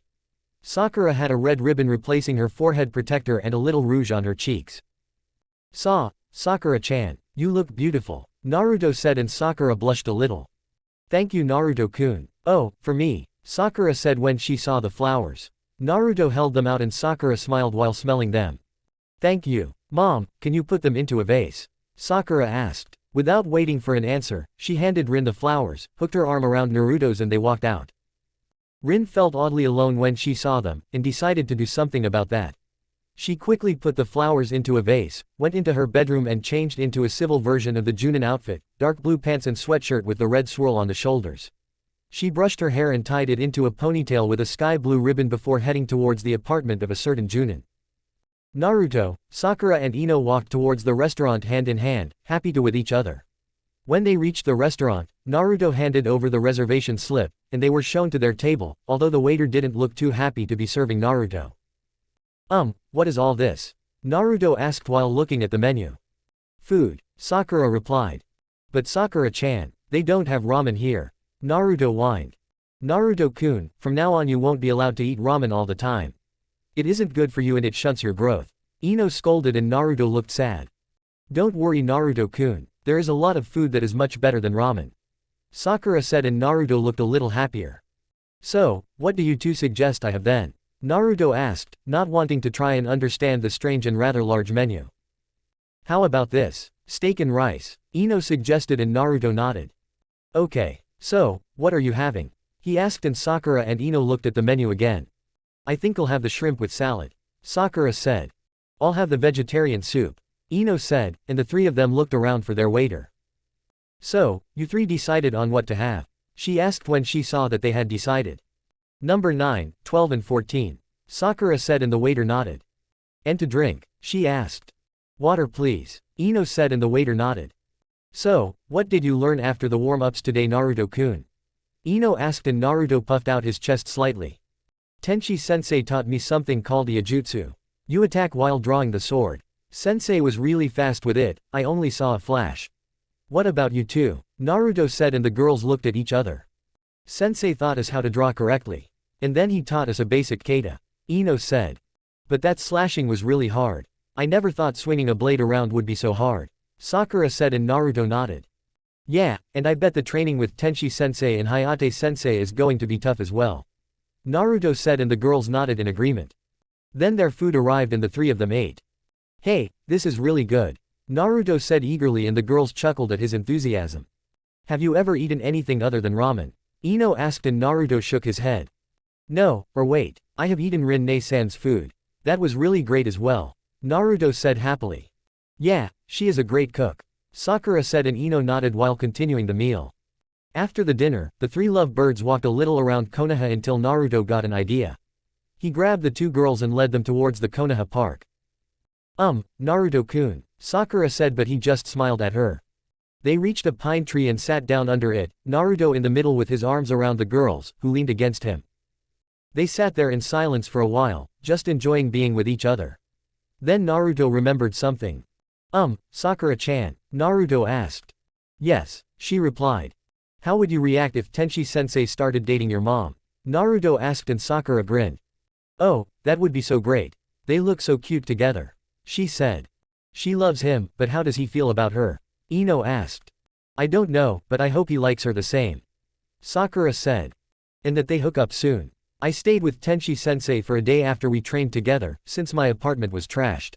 His apartment didn't have any pictures or anything. Even I have more pictures and personal possessions, Naruto said. Perhaps he hadn't taken them out from his backpack after the trip, Sakura suggested, snuggling closer into Naruto's chest. I don't think so. His place really seemed empty. I don't think he has many friends, Naruto said and Ino nodded slowly. When I think about it, sensei doesn't seem to have much of social skills. I wonder why, she said. Perhaps he never learned them, Sakura suggested. That can't be, I have more social skills than him, and I am supposed to be hated, Naruto said, a bit of sadness evident in his voice. I agree with Sakura though. Sensei told us himself. He has trained all his life. He was strong enough to inflict a lot of damage on Kyuubi when he was only 7. I don't think he ever was taught social skills, only how to be a ninja. Ino said, and Naruto looked down on the ground sadly. But why? Why would Yondaime-sama do something like that to someone he adopted as his own son?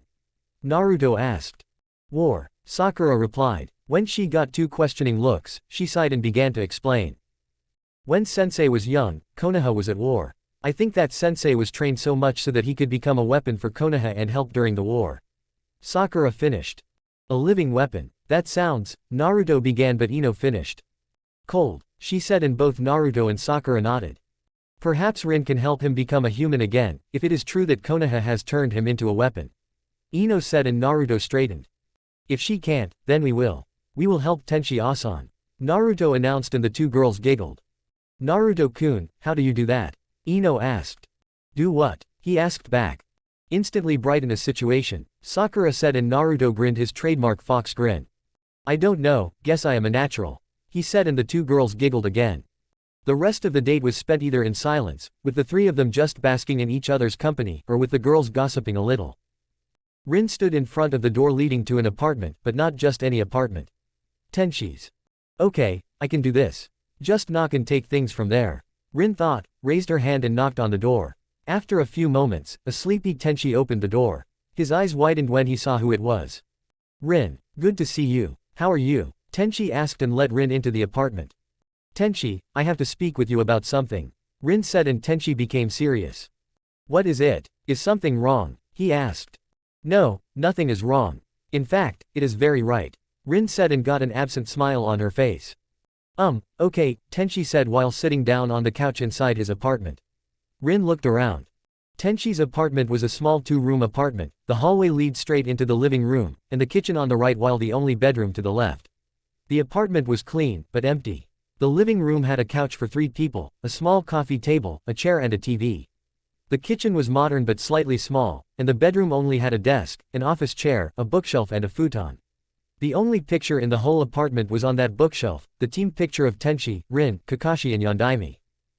Rin shook her head sadly and sat down next to Tenchi, who by now was very curious to what she wanted. Tenchi, I have something to tell you. Rin said. Okay. Tenchi replied. Do you remember late on Saturday? You were sitting here and working on a scroll. Rin said, and Tenchi nodded. Of course, I was, huh? How did you know I was working on a scroll? Tenchi asked, looking suspiciously at Rin. I was here. Anko and Kurenai were here. Kurenai used a genjutsu to hide us, and then a genjutsu to make you tell us how you feel about me, Rin said, hesitating a little at the end. Tenchi's eyes almost bulged out of their sockets. He jumped to his feet and backed a little away from Rin, not knowing whether or not to be angry or not. Rin was first surprised by his action, before becoming slightly sad. I am sorry if that upset you, she said with her head bowed, but then she stood up, looked Tenchi in the eyes, walked the 2 steps between them, looked up at him and gave him a tender kiss on the lips. But I love you as well, Rin said, smiling a genuine smile at Tenchi, whose eyes widened again. He stood frozen. That made Rin a little nervous. Say something, she said, trying to sound as gentle as she could. I don't know what to do. I love you too, as you already know, but what happens now?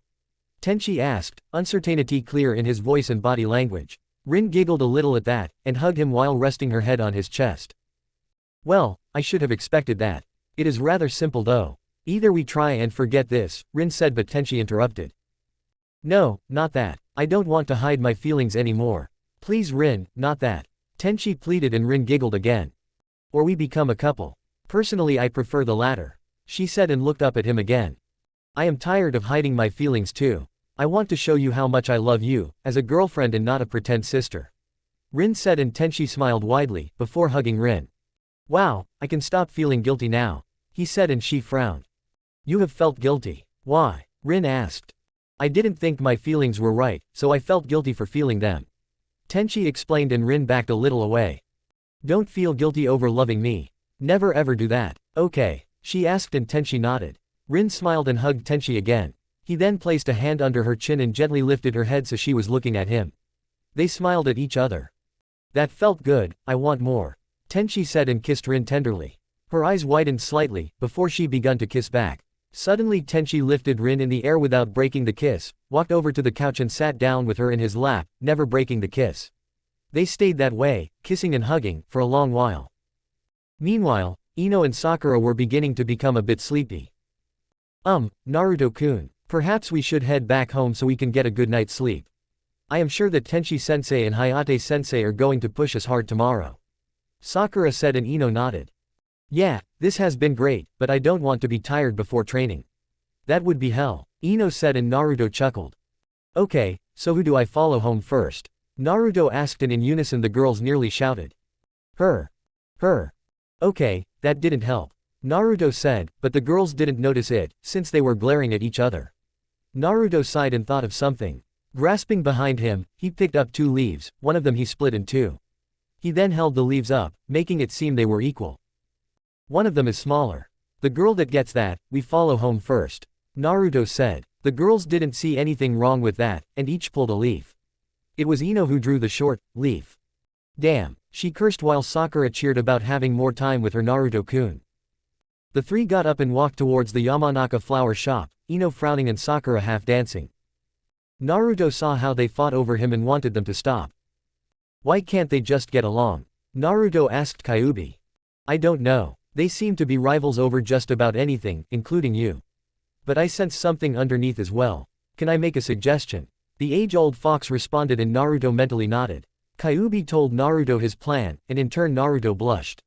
I can't do that. That's too soon. Naruto yelled inside his own mind, but Kyuubi ignored him. Fine, I'll do it.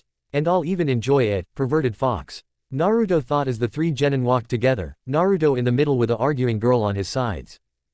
The 3 genin arrived outside the Yamanaka flower shop, and Ino hugged Naruto.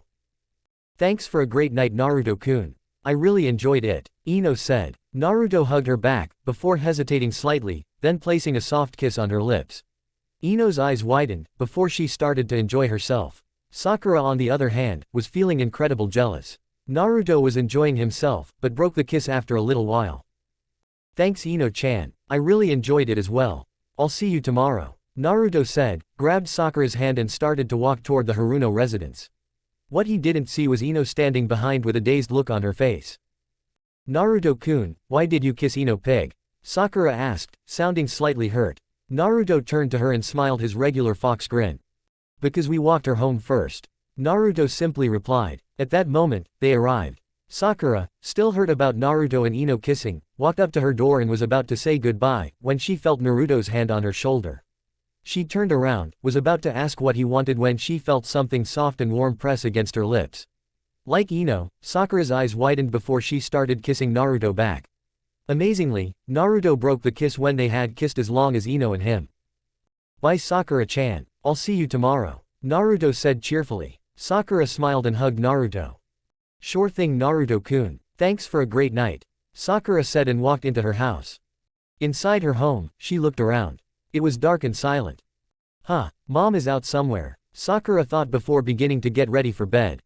Naruto walked home, while gently touching his lips. I actually kissed them, and it felt so good. I have to kiss them more often, he thought and nearly skipped home, riding on cloud 9 in pure bliss and happiness. The next day, Sakura woke up, but couldn't find her mother. Now, where is she? Perhaps a mission, but she usually leaves me a note. Sakura thought, a little worried about Rin, but she got ready for training anyway. 3 genin stood in front of 2 junin, one of them looking strangely happy. Tenchi-sensei, why are you looking so happy? Sakura asked. Oh, nothing, I just had a good night's sleep. So, today we are going to train mostly with your blades, but also you are going to practice your jutsus. Begin with the usual warm-up, Tenchi said. Naruto, Sakura and Ino began running. Tenchi, to Hayate's surprise, increased his weights and joined his team in their warm-up. While running, Tenchi, Naruto, Sakura and Ino chatted about everyday things, but focused on the date the genin had been on. Smiling and shaking his head at the sight of friendship between sensei and students, Hayate started preparing for teaching the kids. That was how the week went. Team 7 did a D-ranked mission in the morning, meet with Hayate at the training area, did their warm-up, with and without their blades, learned the art of their blades from Hayate for most of the day, and practiced their jutsus for about 1.5 hours every day. They were growing stronger and faster and had to increase their weights 2 times that week. In their spare time, Naruto, Sakura and Ino spent as much time together as they could. Frequently they would be seen either at the training grounds, Ichiraku Ramen, or at the Haruno residence, or out on a date. Tenchi also spent more time with Rin, although Naruto, Sakura and Ino didn't see that much, since the two Junin had decided to hide their relationship for a while. The two of them trained together, spent quiet moments together while enjoying each other's company, walked off Konoha together and generally spent time together.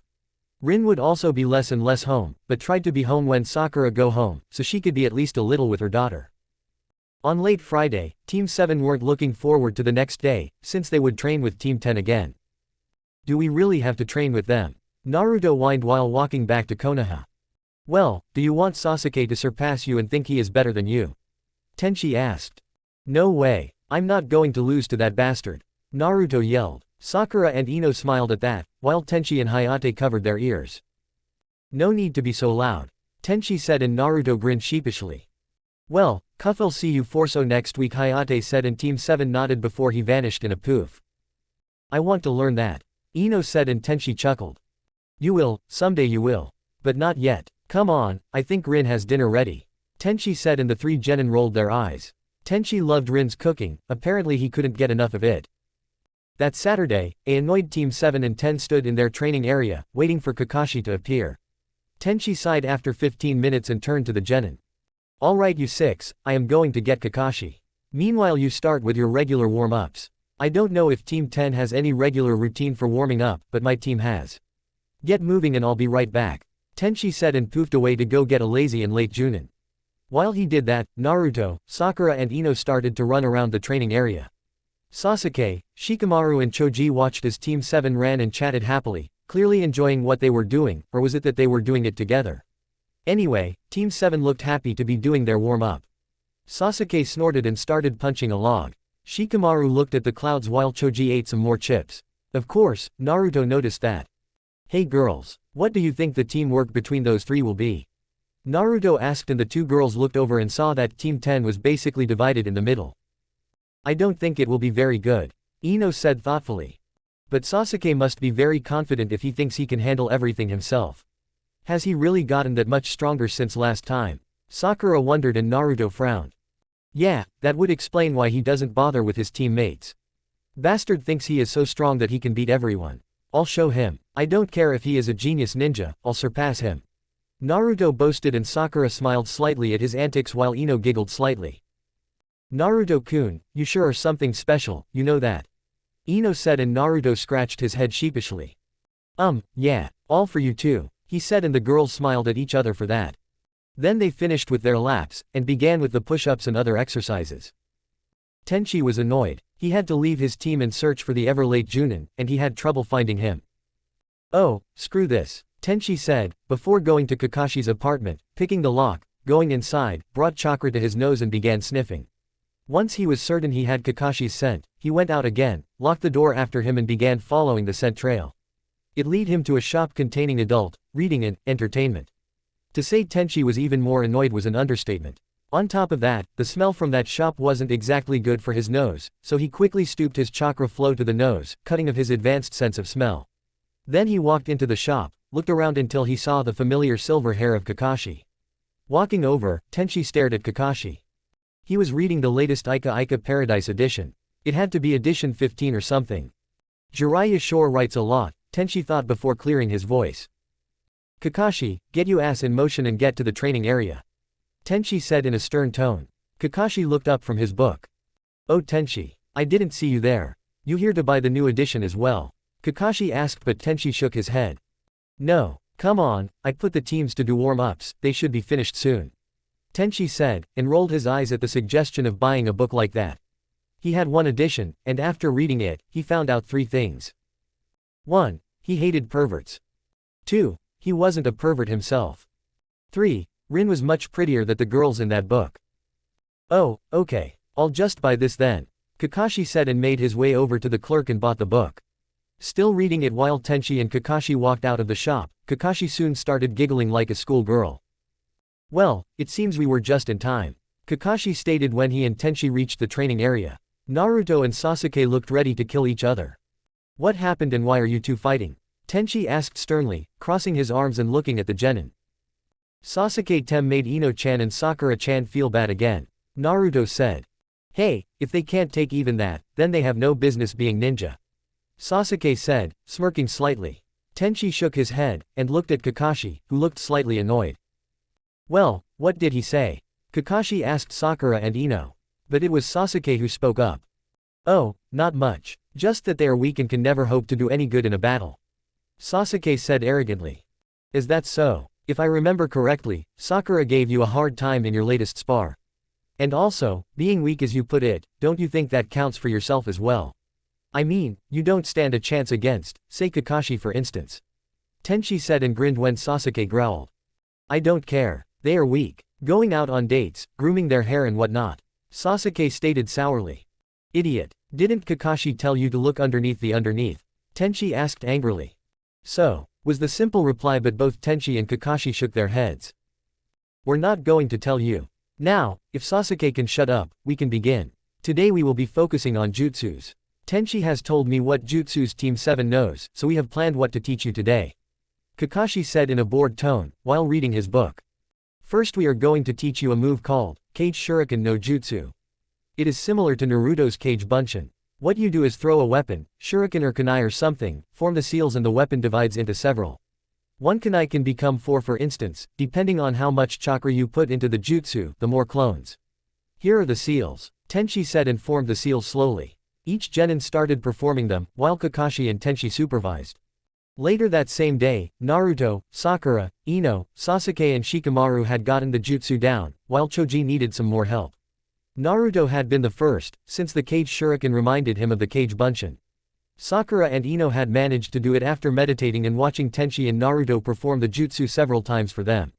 Sasuke had gotten the jutsu quickly, almost as fast as Naruto, and Tenchi suspected that the Uchiha bloodline had something to do with that. Shikamaru was used to shadow jutsus, and the Cage Shuriken weren't that difficult, or so he had told Choji. Poor Choji couldn't get the jutsu for some reason. Okay, while Tenchi and Choji work on the jutsu, we are going to train speed and strength. Kakashi announced, to the disappointment of the genin. Ah, I want to learn a new jutsu. Naruto whined and Sakura and Ino rolled their eyes slightly. Well, you have learned one today. That is enough for a while. Now begin with punches and kicks on a log each. Kakashi commanded and sat down on a stump and read his book.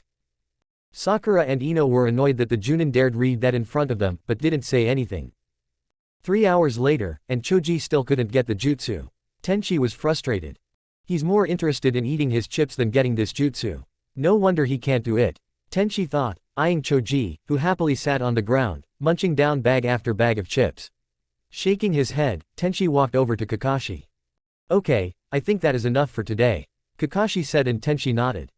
Yeah, see you around. Tenchi said as Naruto, Sakura and Ino walked over. They then headed to their own training area. What are we going to do now, sensei? Ino asked. I was thinking, I have started making your taijutsu better by improving your strength, speed and stamina. Your ninjutsu is also getting better and your chakra control has literally gone off the roof. Sword fighting is also something you three are getting better at. What is left then? Tenchi asked and Naruto squinted his eyes while thinking. Tracking and concealing. Naruto suggested. Stealth training. Ino said cheerfully. Genjutsu. Sakura said and Tenchi chuckled. Well, all three of you were right. So I decided to teach you in those aspects now. Starting with stealth. Tenchi said and they arrived at their training area. There he pointed to a fallen log and the 3 genin sat down on it. Okay, now stealth is not something that you have to know jutsus to be able to do, although some jutsus help, like the Musehara no Jutsu, Silent Field. That jutsu helps muffle sounds you make, but it is best if you become good at stealth without jutsus to help you. In order to be good at stealth, you have to be good at knowing your surroundings, using them and hiding your presence. We are going to work on that by me doing something to this area, and you 3 try to spot it. Okay. Tenchi asked and the 3 genin nodded. Tenchi then vanished and the 3 genin started looking around the area. Nothing seemed out of place, until Naruto spotted a broken branch. Ha! I saw you, sensei. There's a broken branch over there. Naruto yelled while pointing to the branch. The 2 girls followed his gaze and smiled at him. Good work, Naruto-kun. Ino praised. Yeah, you got this faster than us. Sakura joined in and Naruto blushed from the praise. Okay, again. Tenchi's voice came loudly, seemingly from everywhere at once and the genin saw that the branch was back in its normal position again. As you probably have figured out, I'll reset the surroundings from whatever I do to it each time you find something. Tenshi's voice boomed again. The genin resumed their observing of their surroundings. This time, it seemed as Tenshi was a little more strict. For a while, neither of the genin could see any change in the surroundings. Then Sakura spotted a rock that was moved. "Sensei, I spotted you." Sakura half yelled, enthusiasm clear in her voice. "Good work, Sakura." Again, Tenshi's voice came in as by a miracle the stone was back in place. A few hours passed with the three genin getting increasingly better at spotting what Tenshi did to the surroundings. They had cut the time it took for them to spot the disturbance down to a third. Tenshi was very pleased. "Very good. You three have got this very fast. I don't think we should do more today. Next week I am going to continue training you three in stealth, and I will show you a little on genjutsu and how to counter it. But as you know, tomorrow is our day off. I already know that you think of training together. I don't think that would be smart," Tenshi said. Objections to that arose immediately. "Why? Can't I train with Sakura-chan and Ino-chan?" Naruto yelled. "I want to show Naruto-kun my special jutsu," Ino yelled as well. "I'm not letting Ino-pig have Naruto-kun alone." Sakura yelled and a vein pooped out on Ino's forehead, pulsing slightly. Tenshi rubbed his temples and sighed. "Shut up for a moment. What I meant was that you three should train with your family. I know that Rin wants to teach you some medical things, Sakura, and I bet Inoshi wants to train Ino in their family abilities. I think that would be more beneficial for you three than to train with each other, since I think that you have to develop different skills so that you can do different tasks in the team." Tenshi explained and Sakura and Ino nodded, while Naruto looked slightly down. Sakura and Ino noticed and glared at Tenshi. "What about Naruto-kun?" Ino almost growled out. "Are you just going to ignore him?" Sakura said, her voice forcibly calm. Tenshi chuckled while looking at the ground and the three genin looked at him like he had grown a second head. "What's so funny?" Ino asked. At that Tenshi looked at them, his eyes hard. He spoke, his tone not leaving any room for doubt or objection. "Of course not. Tomorrow I will be teaching Naruto." It was Sunday and Naruto was standing in front of his sensei. Anosa, what are you teaching me today?" Naruto asked and Tenshi chuckled. "I am going to teach you tracking," Tenshi said and Naruto looked a little confused. Tenshi sighed and rubbed his temples. "Kyuubi is a fox. A fox has stronger senses than a human. Since Kyuubi is sealed inside you, you should get advanced senses from him. Am I correct, Fox?" Tenshi asked. "Yes, you are. Naruto can get stronger senses because of me, but it will be at a price." Kyuubi replied. Naruto didn't know what to think of that, while Tenshi looked grim. "Pain, right?" Tenshi asked. "Yes," was the simple reply from Kyuubi. "Anyo, what are you talking about?" Naruto asked. "Wolf is right, since I am sealed inside you, you can have much better senses than ordinary humans, but for me to give you that, you will have to endure a lot of pain while I activate the senses." Kyuubi said and both Tenshi and Naruto could hear that Kyuubi wasn't too sorry about inflicting pain on Naruto. "What are the negative effects, other than the pain when you give me the better senses?" Naruto asked. "You can't turn off the advanced senses, so you will for instance hear the villagers much better, see their glares much more. Also you will smell much more, and it can be overwhelming at first. But you will get used to it," Kyuubi replied. After thinking for a bit, Naruto nodded his head with determination clear in his eyes. "I'll do it," Naruto said. "Good, now sit down and try not to pass out from pain," Kyuubi said. Once Naruto did as he was told, pain suddenly erupted. It was all around his body, but focused more in his eyes, ears and nose. The pain became more and more intense and Naruto couldn't hold it in any more and screamed in agony. Tenshi knew he couldn't do anything to help, but still, he felt powerless. Very powerless. His student was in pain and all he could do was watch. After a while, the pain stopped. Naruto huffed before trying to sit up. Tenshi helped him and examined him to check for unwanted side effects. Naruto's ears looked a little pointier at the top, his nose hadn't changed, and his whisker marks were slightly darker. But it was his eyes that had changed the most. Tenshi swore that he looked directly into the eyes of the Kyuubi. The eyes were blood red with slit pupils, but Naruto blinked and the red changed into Naruto's sparkling blue. Tenshi sighed in relief. For a moment he was concerned that Kyuubi had done something more than increase Naruto's senses. "Sensei?" Naruto asked, seeing the concerned look on Tenshi's face. Oh, no nothing Naruto. How do you feel?" Tenshi asked. "I feel tired, but fine. I can see much better, and I hear more too." "And why do you have Rin-ne-san's smell on you?" Naruto asked and Tenshi coughed before straightening up. "Don't worry about that, I think you should focus on learning how to use your new senses instead." Tenchi said, a slight redness in his cheeks. Naruto ignored that and sniffed the air. So many smells, he said, and Tenchi nodded. I have a suggestion. Take 2 hours off for now. Walk around Konoha and the forest, and just memorize the smells. Smell the roses in a way. That way, the smells won't be as distracting when we get to the real training today. No go. In 2 hours I'll find you. Tenchi said and vanished. Naruto looked around, but couldn't smell his sensei anymore. So he did as he was told, and started smelling and memorizing. 2 hours later, Naruto was amazed at his sense of smell. He could now smell his way to Ichiraku ramen from across Konoha.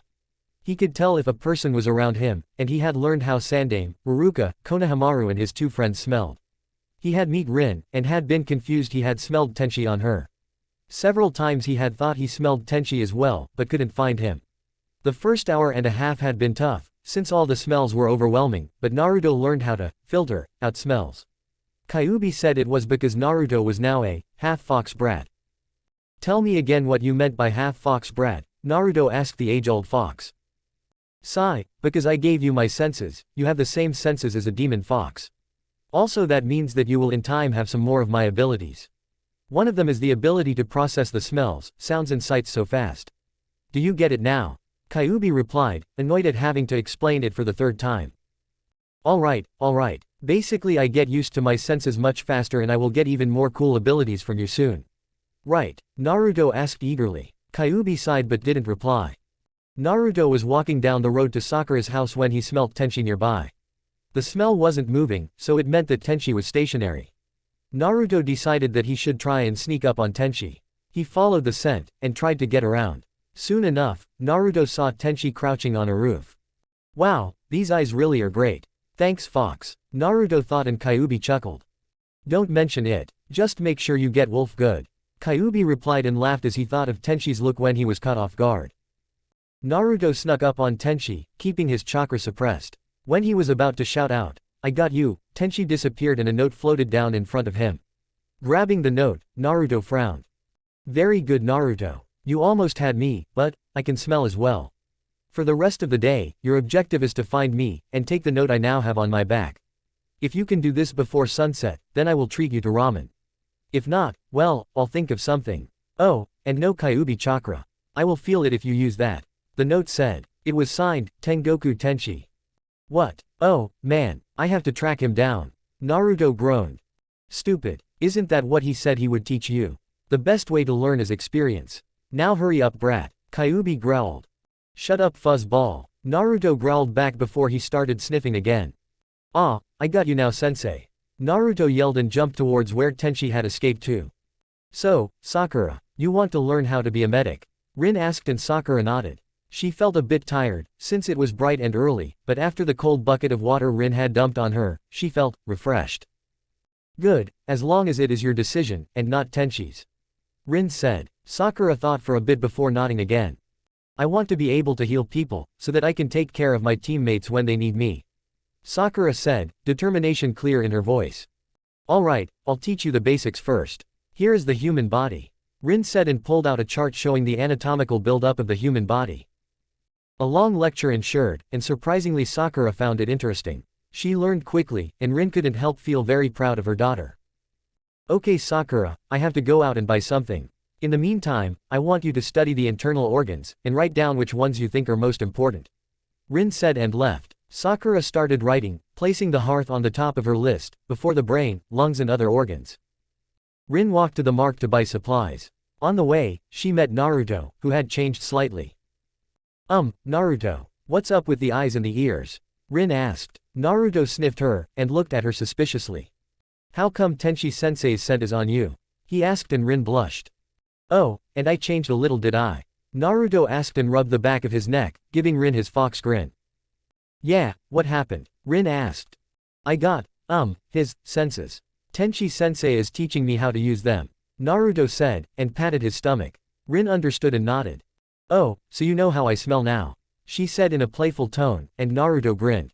Yep, so you can't get away from me. He said confidently. Hey, I don't know about that. But Naruto, I have to go. I have to buy something for Sakura, so I'll see you later. Rin said and waved at Naruto. The two parted and went back to what they were doing. I'm back, Rin called when she entered her house again. I'm done, Mom. Sakura called and Rin went into Sakura's room, where she saw that the genin was studying more on the human body.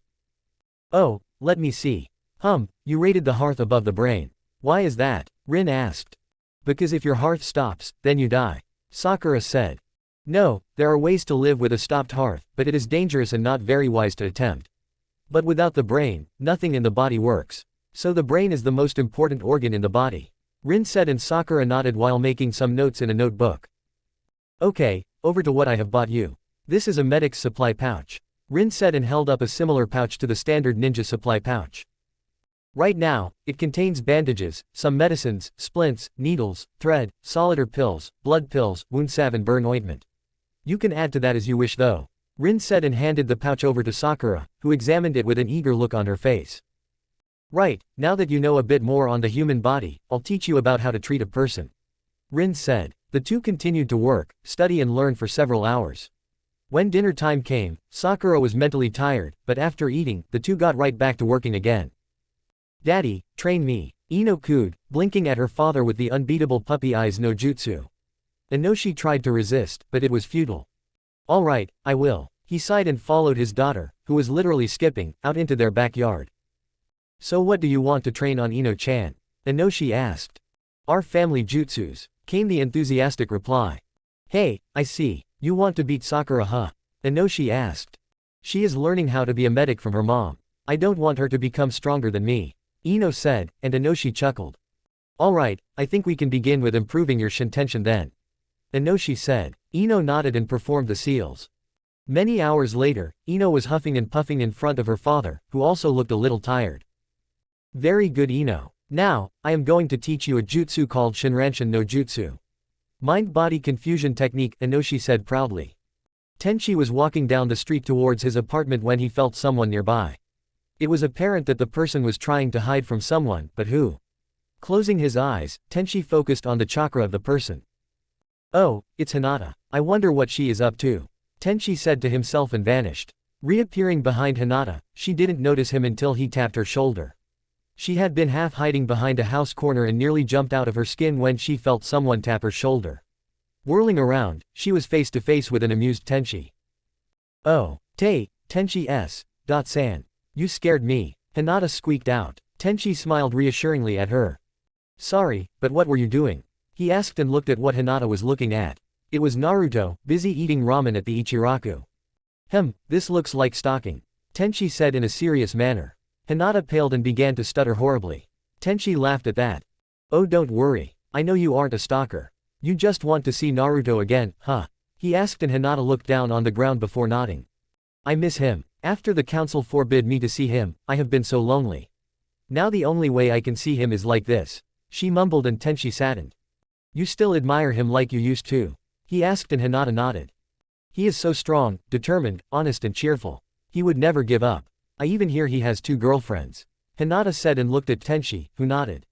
Yeah, Sakura and Ino. But I don't think he is too busy for his, little, Hinata. Tenchi said jokingly and Hinata pouted slightly. I'm not little anymore. She said and Tenchi laughed. So you say. By the way, where is Kurenai? I haven't seen her since a meeting we Junins had a week ago. Tenchi said and Hinata looked at him. She is home, I think. Why? She asked. Oh, no reason. Well, I have to go, Hinata. I'll see you soon. Do your best, okay. Tenchi said and vanished while waving at the shy girl. She waved back before sighing and walking home. Knock knock. Who is it? Came Kurenai's voice right before she opened the door. Just me. Tenchi said and smiled at her.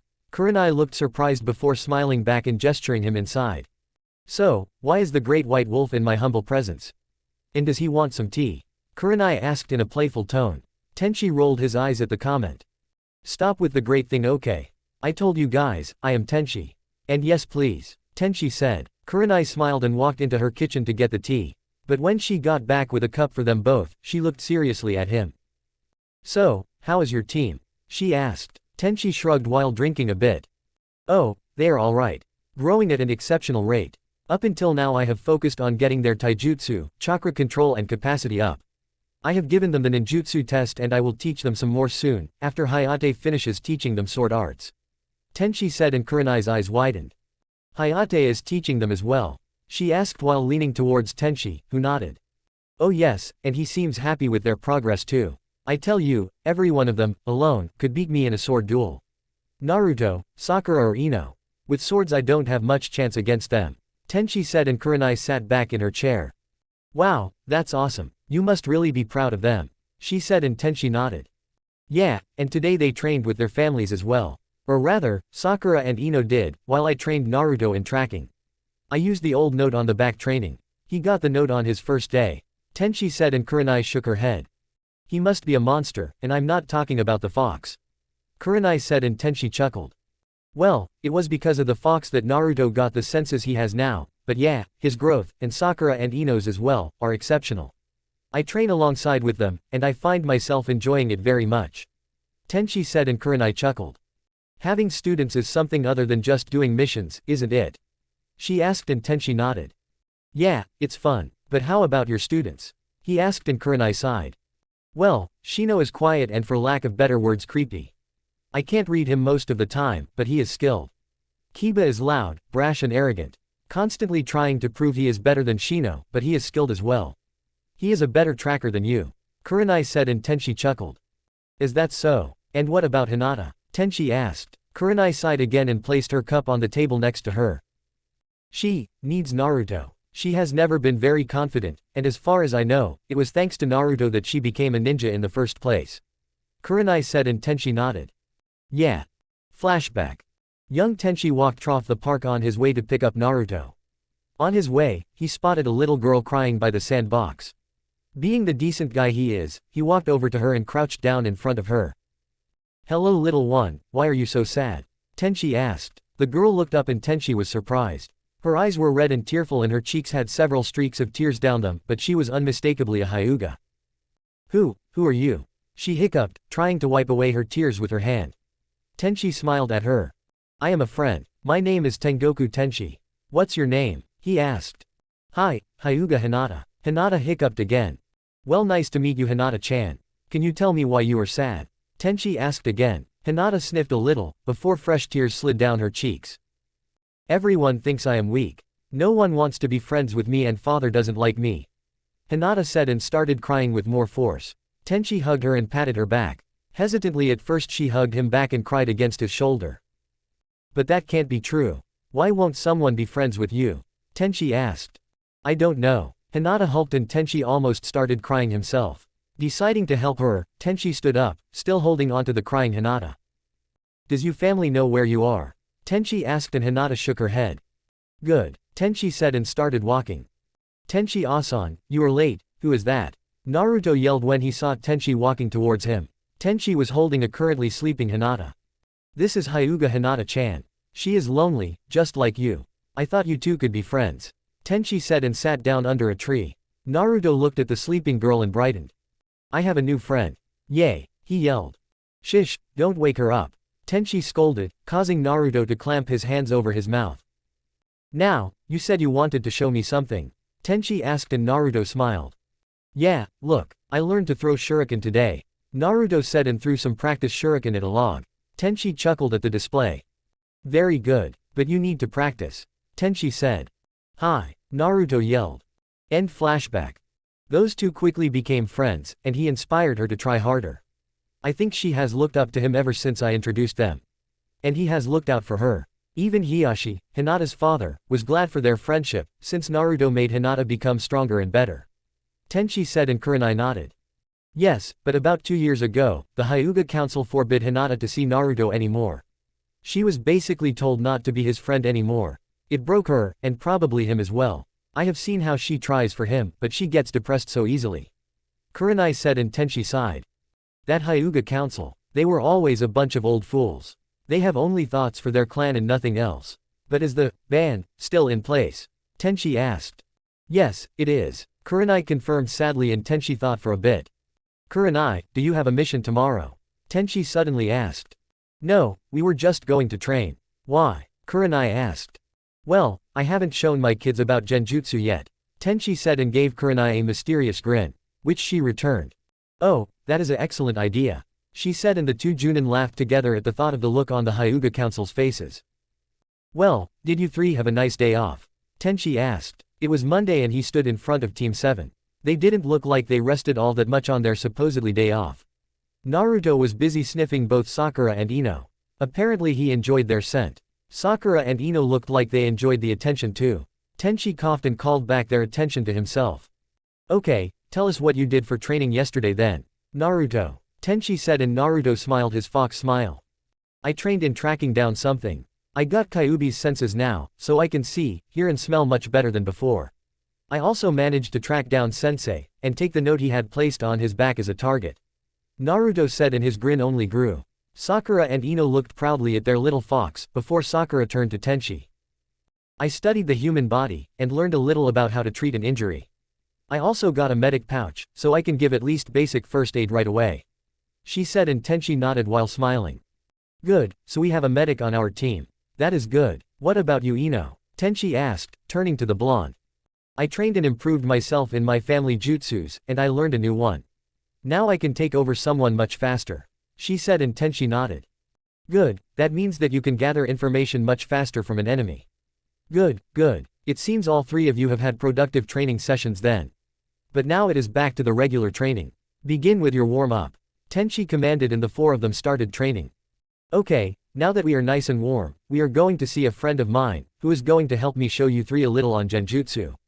Tenchi said, and before the three genin could ask, Tenchi had turned and stared, walking away. Shrugging, the three of them followed. The four of them walked into a new training area, and they saw a female junin with black hair and red eyes train two boys, one with brown hair, red tattoos on his cheeks and a white dog, and one with brown hair, black glasses and a big coat, and a girl with dark purple hair, pale skin and lavender pupil-less eyes. When Naruto saw the girl, he laughed in surprise and ran over to her, yelling, Hinata. When he reached the now startled Hinata, he enveloped her in a tight hug, causing her to first blush, then hug back. Sakura and Ino stared at the display, and felt jealousy well up in them. They turned to Tenchi, who was smiling. Okay, spill, Sakura commanded, making Tenchi turn to her with a confused expression. Why is Naruto hugging that, Ino said, obviously going to call Hinata something bad, so Tenchi cut in. He is hugging one of his best friends. They haven't seen each other for a long time because of her clan, so he has missed her a lot. But you don't have to be jealous, since Naruto only sees Hinata as a friend. Tenchi explained, and Sakura and Ino visibly relaxed. Hey Kurenai, Tenchi said when he reached her. Sakura and Ino had joined Naruto and Hinata, and Shino and Kiba also went over and talked to the two happy friends. Looks like they will be busy getting reacquainted for a while. Kurenai noted, and Tenchi laughed. You can't blame them either. Those two were nearly inseparable for a while. Both love the other, just not in the romantic way. Tenchi said, and Kurenai looked at him. Is there anything that can be done with the idiotic ban? She asked, and Tenchi frowned. Yes, but I don't think I am good enough yet. He said, and she was confused. What do you mean? She asked. The council is threatening to place the cage bird seal on Hinata if she doesn't keep away from Naruto. It is okay now that we train together, but if I know them, they want to be friends and not just training partners. In order to make their threat powerless, I have to learn how to unseal that seal, so that even if they use it, it won't have any effect on Hinata.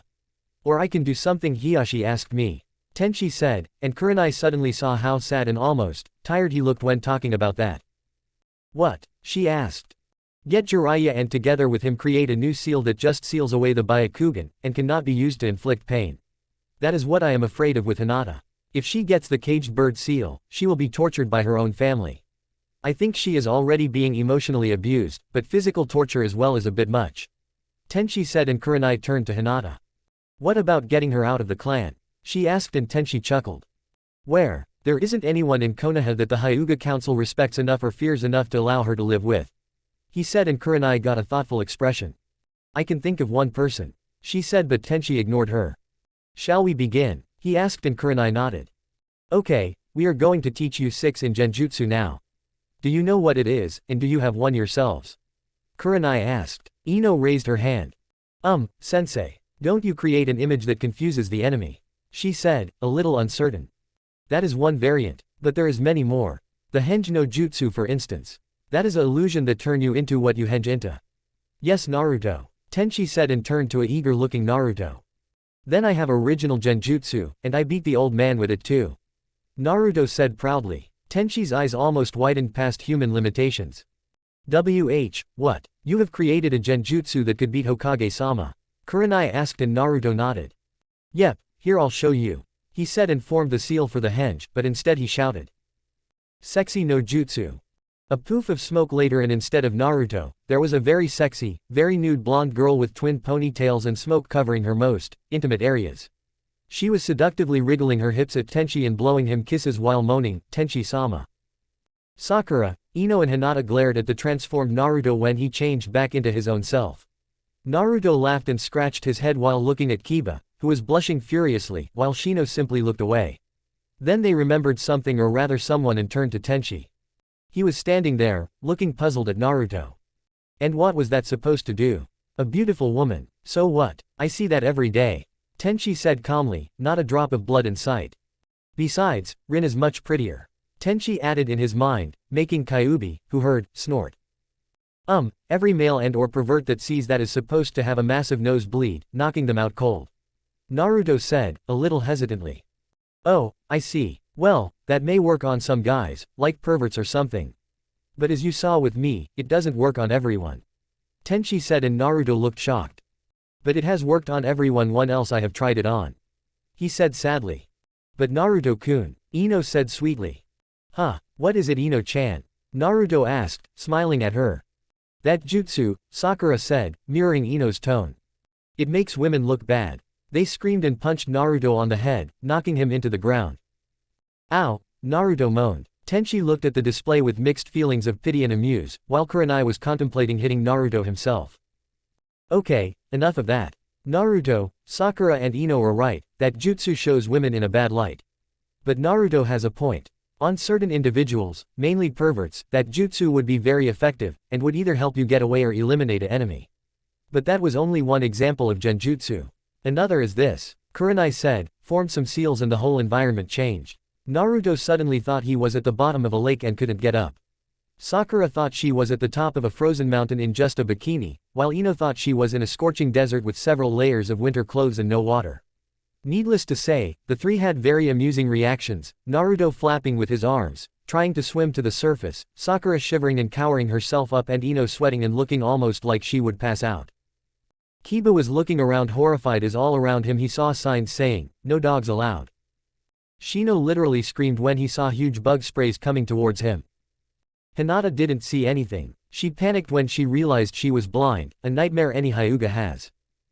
Kai, Kurenai said, and the 6 genin blinked when the genjutsu was dispelled. As you can see, I can change the location with a few hand seals. That is what genjutsu is. You fool the 5 senses a human has. Kurenai said proudly. I can also momentarily change your behavior. Like this. Tenchi said, formed some seals. At first nothing happened and Naruto, Kiba, Shino and Hinata looked around, confused. Huh, but sensei, Naruto started, but Tenchi pointed at Sakura and Ino. They wore dazed expressions, before turning to each other and started to make out. Naruto looked on at the rather arousing display, and soon blood started trickling down his nose. Tenchi, who looked completely unaffected, said, Kai, again, and Sakura and Ino lost the dazed expression and looked into each other's eyes, while giving each other a rather heated French kiss. A few moments of silence went by. Tenchi could have swore he saw the two move their lips against each other again, although hesitantly and shyly, and Kurenai blinked because she thought she saw signs that the two of them liked it, before both broke the kiss and gasped while displaying varying signs of displeasure. Ino was gagging, while Sakura held her throat, looking like she had bitten into something nasty. Naruto still had a slight nosebleed. Then, after finishing with the gagging and self-chalking, Ino and Sakura glared at each other, before turning and glaring at Tenchi. You, Sakura growled. Got us to do that. Ino joined in. Before Tenchi knew it, Sakura and Ino had dropped their weights and charged Tenchi with speed, surprising all 4 of them. Oh shit, Tenchi thought before saying, hello, to Ino and Sakura's fists, which collided with various painful spots on his body. A little while later, and Sakura and Ino had picked up their weights again. Tenchi had a black eye and Naruto looked a little anxious to be standing next to the girls, who had yet to notice his slight nosebleed, which he hurriedly wiped off. Kurenai, Kiba and Hinata laughed at Tenchi, while Shino remained silent. Okay. What I was trying to prove with that was that an enemy can, if he wants, to a certain degree control your actions. It is difficult though, but nevertheless, it is possible. So what I am going to teach you now is, Kai, or dispel. With that you can stop genjutsus like the ones we showed you. Tenchi said. Genjutsu is basically chakra spread out over an area and used to manipulate that area. To dispel it, you have to disrupt the chakra flow. A genjutsu makes your chakra flow synchronize with the genjutsu. The kai action creates a temporary disruption in your chakra, freeing you from the genjutsu. If that doesn't work, you can try to inflict pain on yourself, like biting your lip, breaking your finger or something. A minor injury, that still causes pain. But try to learn the kai first. Kurenai continued and showed them how to do it. Sakura and Hinata got it right away, dispelling the slight genjutsu Tenchi had placed over them right away. Ino needed 2 more tries before she got it, Shino needed a total of 4 tries before he got it, while Naruto used 7 tries before he dispelled the genjutsu. Kiba used 10 tries and was very annoyed by the time he got it. Okay, good. You all dispelled it. It seems Sakura and Hinata has a talent for genjutsu though, good job. Now again, Tenchi said, and the environment morphed and suddenly fire erupted all around them. The genin were scared, but tried to dispel anyway, since they knew it was an illusion. When they got it, they fell down, and panted on the ground. Good, you did it. Now remember, knowing that it is a genjutsu isn't always enough. Sometimes the genjutsu is so frightening that you forget anything else. Kurenai said, and the 6 genin nodded. Sensei. Ino started but trailed off. Sakura also wondered the same though. Could you show us one of those genjutsus? Sakura asked hesitantly. Yeah, we have to see so we can learn to fight it. Kiba half yelled. One of those that is so frightening you forget anything else. Tenchi asked and Naruto nodded. Yeah, just so we know what we will be up against. He said. Tenchi and Kurenai thought for a bit before Kurenai nodding hesitantly. Alright, but I don't like it. Megan. Akumu no Jutsu. Illusion art. Nightmare technique, Kurenai called out. The 6 genin looked around as everything grew dark. Suddenly they saw all those people that they cared about. For Sakura and Ino that was friend from the academy, family and their team.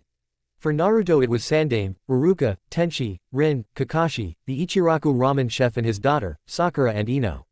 Kiba and Shino saw family, friends and their team, and Hinata saw her little sister, her father, Naruto, Neji, Tenchi, Kiba, Shino, Kurenai, Rin, Sandaime and Ruruka.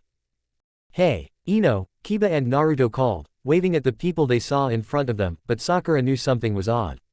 Then suddenly people started dying. Screams filled the air, and dead bodies dropped. The genin stared horrified as the people they cared about the most was killed in the most gruesome ways. They saw something black move on the few people remaining, but suddenly they heard Tenchi's voice. Kai, he yelled, and the genjutsu was dispelled. Naruto collapsed onto his knees, shaking like a leaf. Sakura, Ino and Hinata lay on the ground, Sakura crying hysterical while Ino whimpered softly and Hinata was just quiet while tears slid down her cheeks. Kiba and Shino both lay on their stomachs, trembling. Shino was shaking his head. The next thing they knew, they were lifted up and carried towards a fallen log. Tenchi had created cage buncheons and had used them to carry the scared genin and sat down while doing something unteacher-like. He took Sakura on his lap, while the clones leaned Naruto and Ino against him. He wrapped his hands around them and tried to soothe the still hysterical and scared genin. Kurenai did something similar with Hinata in her lap. After a while of reassuringly words, Naruto began to return to his senses. He looked around, and saw the sight of a trembling Sakura and Ino, with a concerned Tenchi holding onto them. Was it just an illusion? Naruto asked and Tenchi nodded. Yeah, one that manifests your most terrible nightmare. Here, help me with these 2. I think they need a little more time. Tenchi said. Naruto nodded and while shaking slightly got up, sat down next to Ino and took her into his lap. Hugging her tightly, he comforted her as best he could. A little while later, and Sakura and Ino started to return to their senses as well. The first thing Sakura said when she woke up was, "Oh no." Everyone, but she was cut off by Tenchi. "Are fine. It was just a genjutsu. Don't worry," he said. Sakura relaxed and nodded while hugging him as if she didn't want to let go. Tenchi patted Sakura's back and whispered in her ear.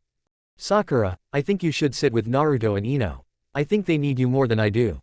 Sakura nodded and got up. Naruto helped Ino scoot a little over so that Sakura could sit down in his lap as well. Tenchi looked at his 3 students before going over to see how Kurenai's kids were and at the same time giving his some privacy. "How are they?" Kurenai asked and Tenchi shrugged. "Scared, but they will be alright," he said and Kurenai nodded. Tenchi looked at Hinata, Kiba and Shino. Hinata was out cold, while Kiba looked like he was fighting to get back to his senses. Shino just leaned against Kurenai. When Tenchi returned to check on his team, Ino and Sakura looked much better than when he left. All 3 of the genin didn't look so bad and when Tenchi reached them, they stood up. Smiling at them, he motioned for them to follow him back to Kurenai, and the now much better Team 8. When the 6 genin all stood in front of her, Kurenai bowed apologetically. Sorry, I used too strong a genjutsu. I apologize, she said. That was so real. Ino mumbled and Tenchi sat down in front of them. Yes, a lot of genjutsus aim to destroy their victims' minds, and they feel very real. Tenchi said and Naruto shuddered. I thought I was going to break. How did you stop us from becoming mad? Naruto asked. Well, I thought that since I always feel reassured when someone hugged me, that you 3 would be the same. It worked, and Kurenai just followed my lead. Tenchi said and smiled slightly. I don't think I want to learn more about genjutsu today, Hinata said weakly. We understand, besides that was actually more than we had the intention to teach you yet anyway. Kurenai said and Tenchi turned to Naruto, Sakura and Ino. I think we should go back to the regular training with taijutsu. Tenchi said and the 3 genin agreed. And so the next week passed. Team 7 trained as usual, with Tenchi and Hayate cooperating to hone Naruto, Sakura and Ino's skills in sword fighting and taijutsu.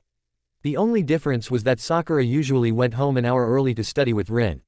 By the end of the week, Naruto, Sakura and Ino had learned a lot of sword arts. Tenchi's now very apparent lack of skill with blades other than kunai and shuriken gave him a huge disadvantage against them, which amused the genin and Hayate. Tenchi had once again increased their weights, and by now the genin was beginning to get strong. Real strong. Sakura and Ino's chakra reserves had more than doubled what it was when they graduated from the academy, and Naruto's control had also increased greatly. They still would only do D-rank missions though, and Naruto was getting sick of it. Sakura and Ino didn't like the idea of walking dogs, shopping for groceries, and other, idiotic, missions very much either. It was Saturday and Team 7 and 10 stood in front of each other again. Amazingly Kakashi had showed up on time for once. The genin had just finished their warm-up and was ready for training. Okay, today we are going to split up. Naruto, you follow Kakashi. The rest of you remain here with me. Tenchi commanded. Kakashi gave him a nod and walked away with Naruto trailing behind.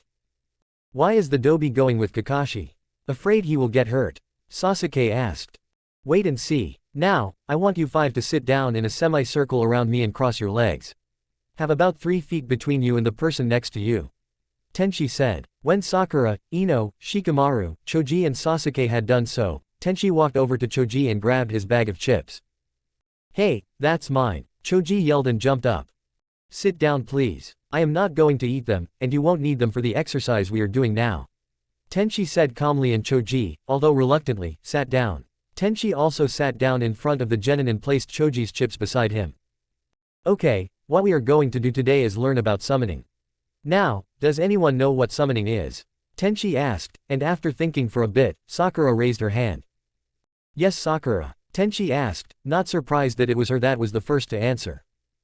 A high-rank jutsu, Sakura simply said and Tenchi fell over anime style. Yes, that's right. Anything else? Tenchi asked and sweat dropped when Ino raised her hand. You summoned something, she asked and Tenchi groaned. You two are just messing with me, right? He asked and both Sakura and Ino grinned at each other. Tenchi sighed and shook his head, although a slight smile was on his face. Okay, I'll explain then. Kuchio's no jutsu is a very difficult jutsu, some junins have trouble with it. It is a jutsu where the summoner has signed a summoning contract, and sacrifices something, usually his or her blood to call out and summon the summon. Usually the summon is an animal, the most famous are toads, snakes and slugs, the summonings of the legendary Sannin. Here, I'll show you. Kuchio's no jutsu, Tenchi called after doing the seals, biting his thumb. He then put his hand on the ground and a cloud of smoke appeared. When the cloud drifted away, a large wolf stood there. It had silver fur with black stripes, almost like a tiger. Tenchi scratched it behind the ear. This is my summon. Wolves. Now there are also something called natural summons. That is a type of summoning that you have an affinity with. For me that is wolves. Natural summons are much easier and less chakra consuming to call, while other summons that are not your natural is more difficult and will drain more chakra. I am not going to teach Team 10 the jutsu, that will be up to Kakashi. What I am going to do today, now that I have told you a little about summoning, is to help you find the summoning that is your natural. Tenchi said. Choji raised his hand. Yes Choji, Tenchi asked. What if we don't have a natural summon? He asked. Tenchi thought for a bit. That means you have to train more. Understand this, when I summon a wolf, it is a living creature, just like any ordinary wolf. The same will be for you if you get a summoning animal someday. You have to prove yourself worthy to summon, usually by being accepted by the summoning boss.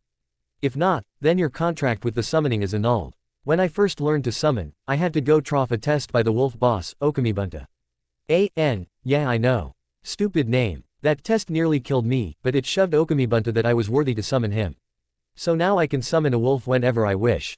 Tenchi explained. The wolf empathized that by licking Tenchi's hand, urging him to continue with the scratching. Oh, it's so cute. Ino cooed. She has a name. Most summons have a name. This is Night Shadow, and she is one of the wolves I summon most. Tenchi said. Night Shadow didn't seem to pay attention to the genin, focusing on the good feeling she got from Tenchi instead. Now, back to the exercise. What you are going to do is that you are going to place your hands on your knees, palms open and towards each other. Then you bring chakra to your palms and try to make the chakra jump from one palm to another. While you do that, don't think about anything at all. Yes Sakura, it is similar to meditation. While you do that, if you can get the chakra to flow from one palm to another, then it should take the shape of the summon you are natural with. Here, I'll show you. Tenchi said, sat down with his legs crossed and his hands on his knees. Night Shadow growled slightly at the lack of attention, but Tenchi ignored her for the time being. He closed his eyes, and his hands glowed blue. Suddenly chakra flowed from his hands and formed some sort of beam between them. The beam changed and the genin saw a shape of a wolf running in the beam. Suddenly it stopped and Tenchi opened his eyes. Before he could stand up, Night Shadow laid down and put her head in his lap. Tenchi smiled and scratched her again. Now you try, Tenchi said. Sakura and Ino immediately started. Shikamaru mumbled, troublesome, but started also. Choji looked longingly at his chips but followed orders. Sasuke looked like he thought this was a waste of time. What is a summoning going to do any good for me? I need to get stronger so I can kill my brother. Sasuke growled. Tenchi shook his head and glared at Sasuke. Do as I say, or you won't like what I'll do. Tenchi said, adding a little killing intent for good measure. Sasuke, feeling the killing intent, gulped and did as Tenchi said. Sakura managed to get her chakra to jump between her palms after trying for a few minutes. She was surprised at how chakra-consuming it was, but when she felt her chakra form something, she opened her eyes and looked at something resembling a slug. Sakura asked, and indeed it was. There between Sakura's hands was the form of a slug. Sakura couldn't help but feel a little betrayed. Oh good Sakura, you got it, and a slug no less. Tenchi's cheery voice came. Sakura glared at him and stopped the chakra flow. While she waited for the rest to finish up, she thought about it. I am a natural slug summoner. That sounds so, she didn't even finish the thought. Ino had a bit more trouble than Sakura, but she also got the chakra to flow correctly. When she felt the chakra take shape, she hesitantly cracked an eye open and looked down on hawk. A hawk was flying between her hands, and Ino stared at its beauty. Wow, she said softly to herself. I can summon a hawk. Shikamaru mumbled troublesome, and couldn't get the chakra to flow correctly. Then he remembered that Tenchi said it resembled meditation. So clearing his mind, Shikamaru finally got the chakra to flow correctly. He glanced down and saw a sleeping cat. Shikamaru's sweat dropped. Even my summoning is lazy, he thought and added, troublesome. Choji had a disturbing look on his face when he saw the shape of a boar in his chakra. Does this mean that my chakra thinks I am fat? Choji thought. Sasuke was glaring at his natural summon, and Tenchi, who was curious of what he was glaring at, looked at the summon as well. And gasped. In between Sasuke's palms a writhing snake was. This is it. A snake? Sasuke asked, clearly annoyed. Tenchi though was feeling a headache coming. A snake? That brat, his natural summon is the same as Orochimaru's. What does that mean? Tenchi thought, confused about Sasuke. Snapping out of his thoughts, Tenchi shook his head violently. Okay, enough. I suspect all of you are feeling rather tired now, since this is very draining. I want you to relax for a bit, while I think about your summons.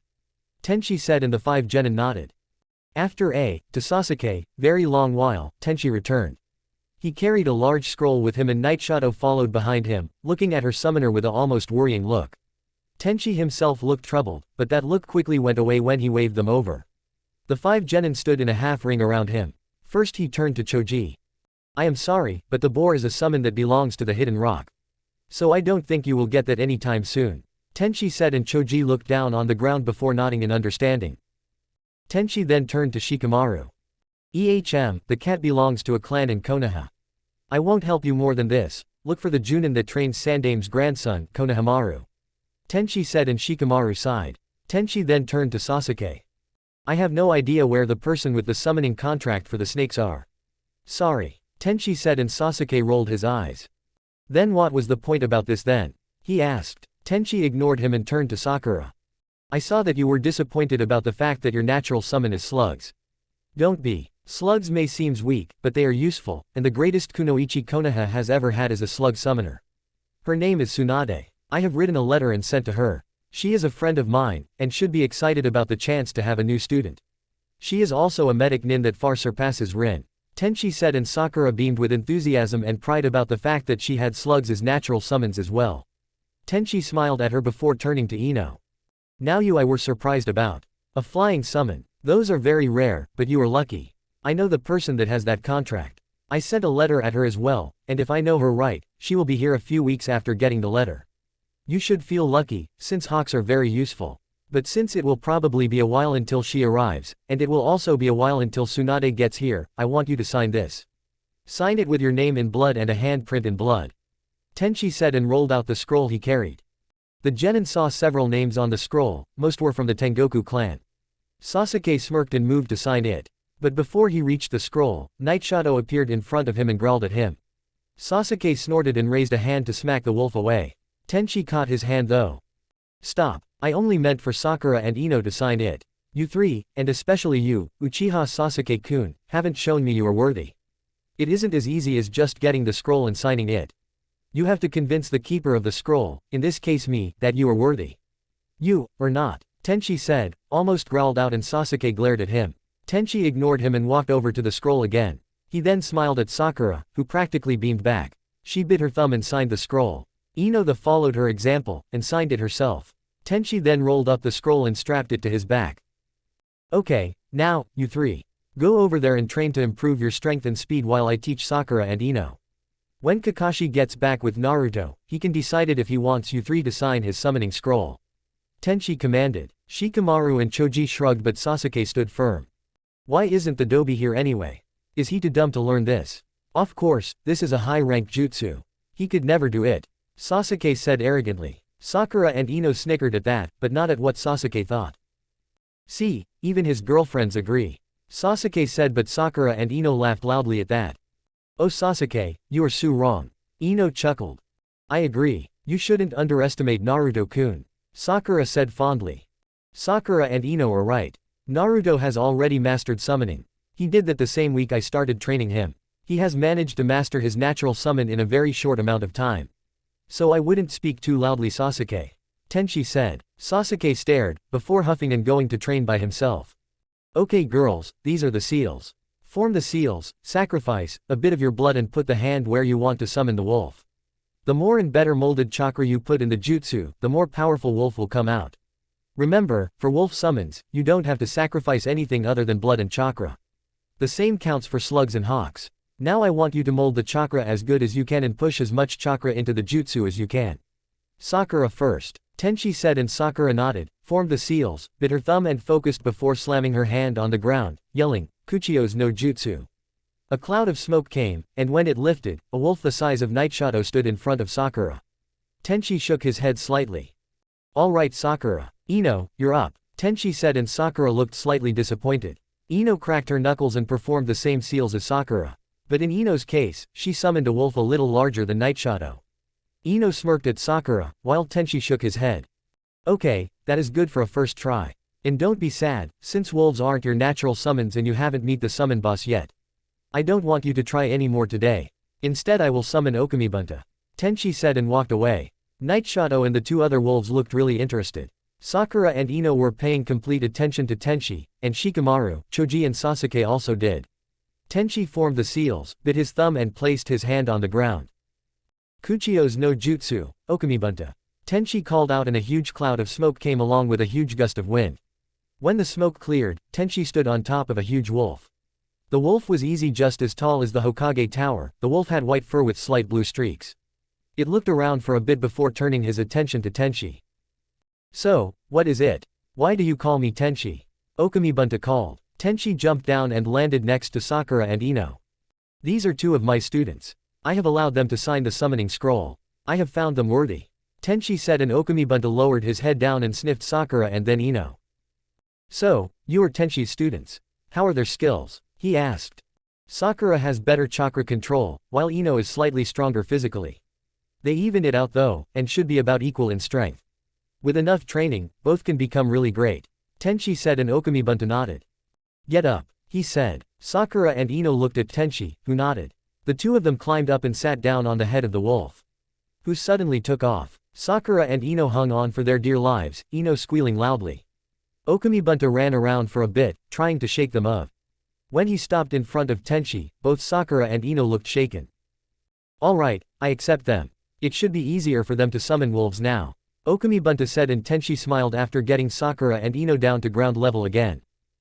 Good, thank you, he said. Sakura and Ino smiled up at the big wolf, who gave his own version of a smile back.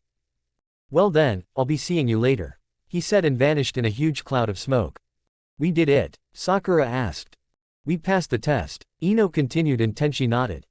Yes, you did. Right now you two and I are the only ones able to summon wolves.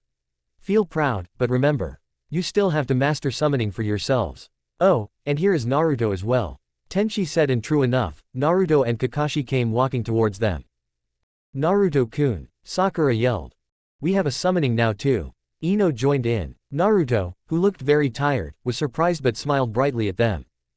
Oh, which one? Is it wolves? Is it? He asked, and Tenshi chuckled. Yes, Sakura and Ino can summon wolves now, he said, and Naruto beamed at the two proud girls.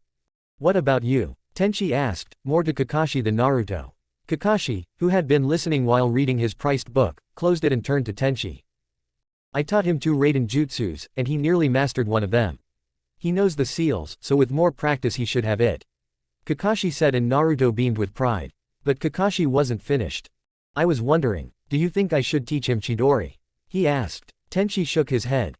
No, it will be useless for Naruto, since he can't dodge the enemy's counter as easy as someone with the Sharingan can. I will teach him Rasengan instead, Tenshi said, and Kakashi nodded.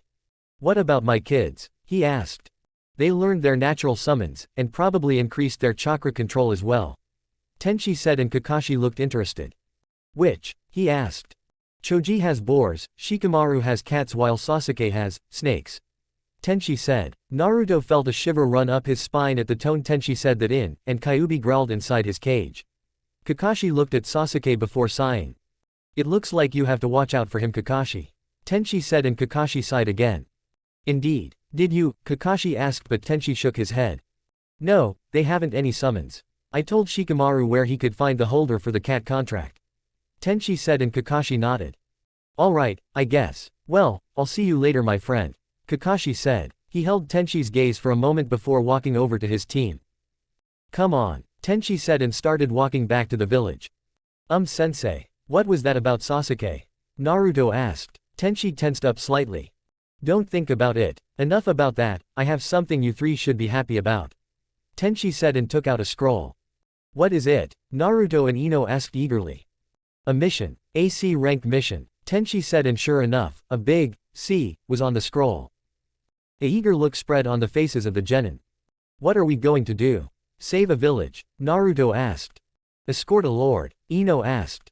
Find a treasure, Sakura asked. Tenshi shook his head at all of those. No, we are just going to escort a bridge builder back to his home country. Tomorrow you have the day off. Use it like you wish, although it would be wise to relax so that you aren't tired for the mission. Meet me and our client at the gates on Monday at 9. Bring equipment so that you are prepared, but try to keep it light. No extra weights or anything, Tenshi commanded. Naruto, Sakura and Ino nodded, and Tenshi vanished. Yo, Kinryu Chikara here. 7 chap finished. A long chapter this time. I have to thank everyone that gave me ideas for what this chapter should contain. Originally it was very different, but it is better this way. Hope you'll enjoy it. So, what did you 3 use your day off for? Tenshi asked. He, Sakura, Naruto and Ino were walking towards the gates to meet their client. Tenshi had ran into the genin on his way, and decided to walk with them instead of hurrying ahead. We ate dinner with Rin-ne-san before going out to see a movie, Naruto said, and closed his eyes while remembering what he and his girlfriends had done after the movie. Tenshi noticed Naruto's rather dreamy look, but before he could ask, Ino spoke. It was really nice. I liked the movie, Ino said. But I like the way Naruto-kun held our hands a lot more, Sakura said and chuckled. Tenshi must have looked really confused since Ino elaborated. We went to see a horror movie. Naruto-kun was scared and held onto us for support. She said. Tenchi tried, but couldn't hold in his laughter. Ahahaha, really? He asked and Sakura nodded, while Naruto looked down on the ground. And, what happened after the movie? Tenchi asked. Naruto, Sakura and Ino got deep blushes on their cheeks and looked everywhere but Tenchi. He considered prying for a bit, but thought better of it. Alright, I won't ask. As long as neither of you become pregnant. You are a bit young for that. Tenchi said with the utmost calm, while Naruto, Sakura and Ino stopped, stared after him with their jaws on the ground. Naruto composed himself first, pointed an accusing finger at Tenchi and yelled, "We are not perverts. We are too young to have sex." He yelled. When he looked at Sakura and Ino for confirmation, he saw Sakura passed out from a massive nosebleed, probably caused by mental images of herself and Naruto in bed, and Ino with blood trickling down her lip and a very severe blush. Naruto, no need to shout. Pick up Sakura and let's go. Tenchi said seriously. When the genin didn't pay attention to him, he nearly cracked up laughing.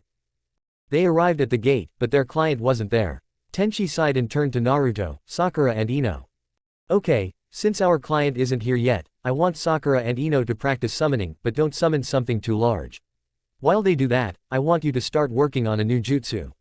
Tenchi said. The three genin looked at him with interest. It is perfect for you since it doesn't require any hand seals, and it's very destructive when used right. It was developed by Yondaime Hokage-sama. Currently I and Jiraiya-sama, the man who taught Yondaime-sama, are the only ones that know this jutsu. It is called rasengan, spiral ball. Tenchi said and up a balloon filled with water. Sensei. That isn't a jutsu. Sakura said.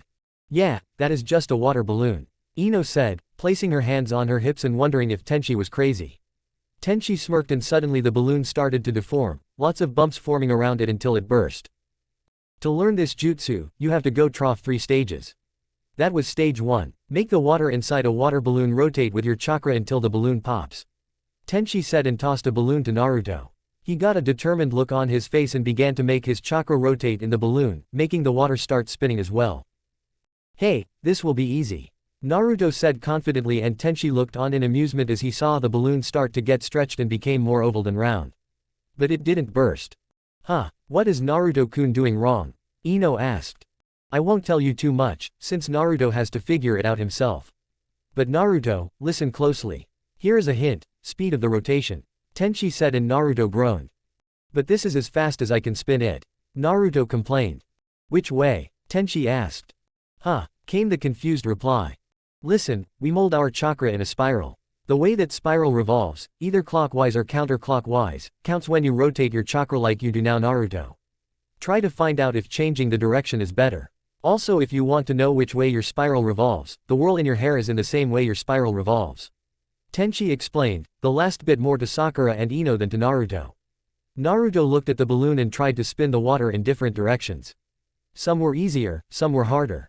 But the balloon wouldn't burst. Sakura and Ino forgot about their own practice and just looked at Naruto. Tenchi saw the client walking towards them and turned to the genin.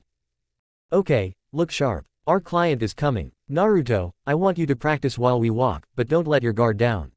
While outside the village, and when on a mission, no matter the rank, you have to pay attention to your surroundings. Tenchi said. Naruto nodded and glared at the balloon, which still didn't pop. When the client came closer, Naruto looked up as well. They watched as a man walked towards them. He was average height, well built after many years of manual labor, wore a brown pair of pants with black squares on and a simple brown shirt. He had a large hat on, that covered his graying hair and beard. His eyes, although the genin couldn't see, were sharp and darting around, as if he was keeping himself on constant alert. Team 7 also noted that he carried a bottle of sake, and Tenchi and Naruto could smell the alcohol from him. Is this the client? Ino asked, wrinkling her nose when she caught the smell as well. Ahem, allow me to introduce Tazuna, a famous bridge builder from Wave Country. We are going to escort him back to his home and guard him while he finishes the bridge he is building. Tenchi said. Tazuna looked at the genin and snorted before taking a chug of the sake bottle. This is what I get. 3 stupid brats. They look more like dolls than fighters. And why is the short idiot playing with a balloon? Tazuna said and Tenchi had to hold Naruto and Ino back from killing him. I'll kill you. Both Naruto and Ino yelled. Stop it. Don't try and kill the person you are supposed to protect, idiots. Tenchi scolded. Tazuna huffed and drank some more. Well then, should we go? Tenchi asked and Tazuna nodded. 5 people walked on a path through a forest. They had been walking for 2 days now, none of them in any hurry. One of them called out in frustration. "Arg, I can't get this damned balloon," Naruto yelled, glaring at it. Tenchi, who was walking next to him, chuckled. "Why can't Naruto-kun get it right?" Ino asked Sakura, who just shook her head. "I don't know. He managed to pop the balloon when he used both hands, but it must be much harder with only one hand," Sakura said. Tazuna looked the 2 girls and then to the blonde, balloon boy. "Why won't your sensei let the brat use both hands then?" Tazuna wondered. "Because if Naruto can't do it without an extra hand, not only will the jutsu be weaker, but he won't have the same advantage as if he can use only one hand," Tenchi explained. "Anyo, I know that I have to spin the water in different directions, but it is so hard without help." Naruto groaned and Tenchi chuckled. "This isn't AA rank jutsu for nothing," he said. "A rank?" Tazuna asked. "Yes. Like missions, jutsus are ranked, but it is a shinobi secret how and why. So I can't tell you more," Tenchi said. Naruto sighed and continued. The balloon got lots of bumps on it and Tenchi could tell Naruto was close. "He's growing so quickly. Sensei would be very proud. At this pace, Naruto will master rasengan a lot faster than I did," Tenchi thought proudly. They continued walking for a while, Ino and Sakura enjoying the sunlight, Naruto struggling with his balloon, Tazuna walking along, apparently deep in thought, and Tenchi was reading a book called Social Skills, How and Why. He didn't understand squat. They passed a water puddle on the ground, and Tenchi tensed up for half a second before resuming his walk. He glanced at his team and saw that none of them had noticed anything. He also saw that Naruto was very close to mastering the first step. Only one more push, Naruto, Tenchi thought. Behind Team 7 and Tazuna, the puddle they just passed morphed into 2 ninjas with scratches on their forehead protectors. They wore black clothes and had huge gauntlets on, equipped with massive claws. They were connected by a sharp-looking chain between the gauntlets. They jumped towards the group and wrapped their chain around Tenchi, who dropped his book in surprise. Naruto, Sakura, Ino and Tazuna whirled around to see Tenchi be shredded. "Tenchi-sensei!" Naruto, Sakura and Ino yelled out. The mist ninjas charged at them, one of them going around Ino, the other around Sakura. Naruto saw that they planned on repeating the treatment on Tenchi to the girls. That made Naruto so mad that without his knowledge, he spun the water in his balloon faster and it popped. He didn't notice, because right after it popped, he jumped into the air, pulled out a shuriken and a kunai. He threw the shuriken at the chain, which Ino and Sakura had jumped over. The shuriken brought the chain to a nearby tree, and Naruto threw the kunai, lodging the chain into the tree. The 2 mist nins tried to pull it out, but it wouldn't budge.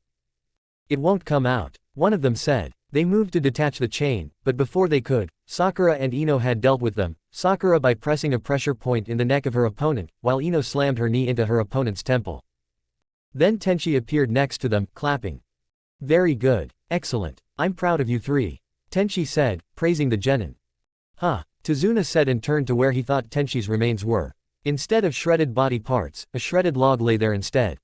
"Kawarimi no jutsu," Naruto said and Tenchi nodded. "I knew there were 2 ninjas hiding in the puddle we passed," Tenchi said and Tazuna looked shocked. "Why didn't you do anything?" he asked while Tenchi tied up the 2 ninjas. "If I wanted, I could have killed them in the blink of an eye, but I wanted to know their target," Tenchi said, and one of the ninjas woke up. He looked around and spotted Tenchi. His eyes widened before narrowing them and glaring at him. "How?" he just asked. "Idiot, there hasn't rained in several days, and the sun is shining. A puddle of water shouldn't exist today," Tenchi said and almost laughed at the expression the ninja had. "But why let the kids fight?" Tazuna asked. 2 reasons. One was that I wanted to test them. Second, I needed something to push Naruto. He managed to pass the first step of his jutsu training before they attacked," Tenchi said, and Naruto looked puzzled before remembering. "Oh yeah, it popped," he said, and Tenchi smiled at him before tossing him a new balloon. "Try again," Tenchi said. Naruto nodded, concentrated, and soon the balloon popped. "Good, once I finish with these 2, I will show you the next step," Tenchi said proudly before turning to the mist nins again. He knocked the conscious one out, and untied them. "Stay here, I'll be back," Tenchi commanded, grabbed the mist ninjas and was about to leave when he turned to Sakura. "You are the team medic. Check everyone for injuries," Tenchi commanded before vanishing. "Okay people, sit down and let me do my thing," Sakura said, basking in the new responsibility she got. A quick check-up later and Sakura concluded that they were uninjured. "So, what do you think Sensei is going to do to those 2? Ino asked. Naruto, who was busy popping another balloon, looked up. Perhaps send them back to Konoha. He suggested. Naruto, why are you still playing with balloons? Didn't you pass? Tazuna asked. Yeah, but I want to increase the speed I pop the balloon in. Naruto replied. But I wonder what is taking Tenchi-sensei so much time. Sakura said thoughtfully. Just then two huge, terror-filled screams came, and the three genin and one bridge builder nearly jumped out of their skin. What was that? Tazuna asked. I have no idea, Ino replied. Perhaps Tenchi-sensei knows, Naruto said hesitantly. A little later, Tenchi reappeared with a stern look. He sat down next to Naruto. Naruto, Sakura and Ino were shocked to see his normally warm eyes, ice cold. They looked like brown ice cubes. The look wasn't turned to the genin though, it was on Tazuna. Mind telling us why you withheld information and neglected to tell us that you have several hired ninjas after you? Tenchi asked and Tazuna looked down on the ground. The genin were confused though. Huh, what are you talking about, sensei? Sakura asked. This is AC rank mission. We were hired to protect Tazuna from bandits, not ninjas. The two mist ninjas said they were hired to kill Tazuna and that more would follow. Tenchi said and the genin turned to Tazuna. Well, start talking, Ino commanded.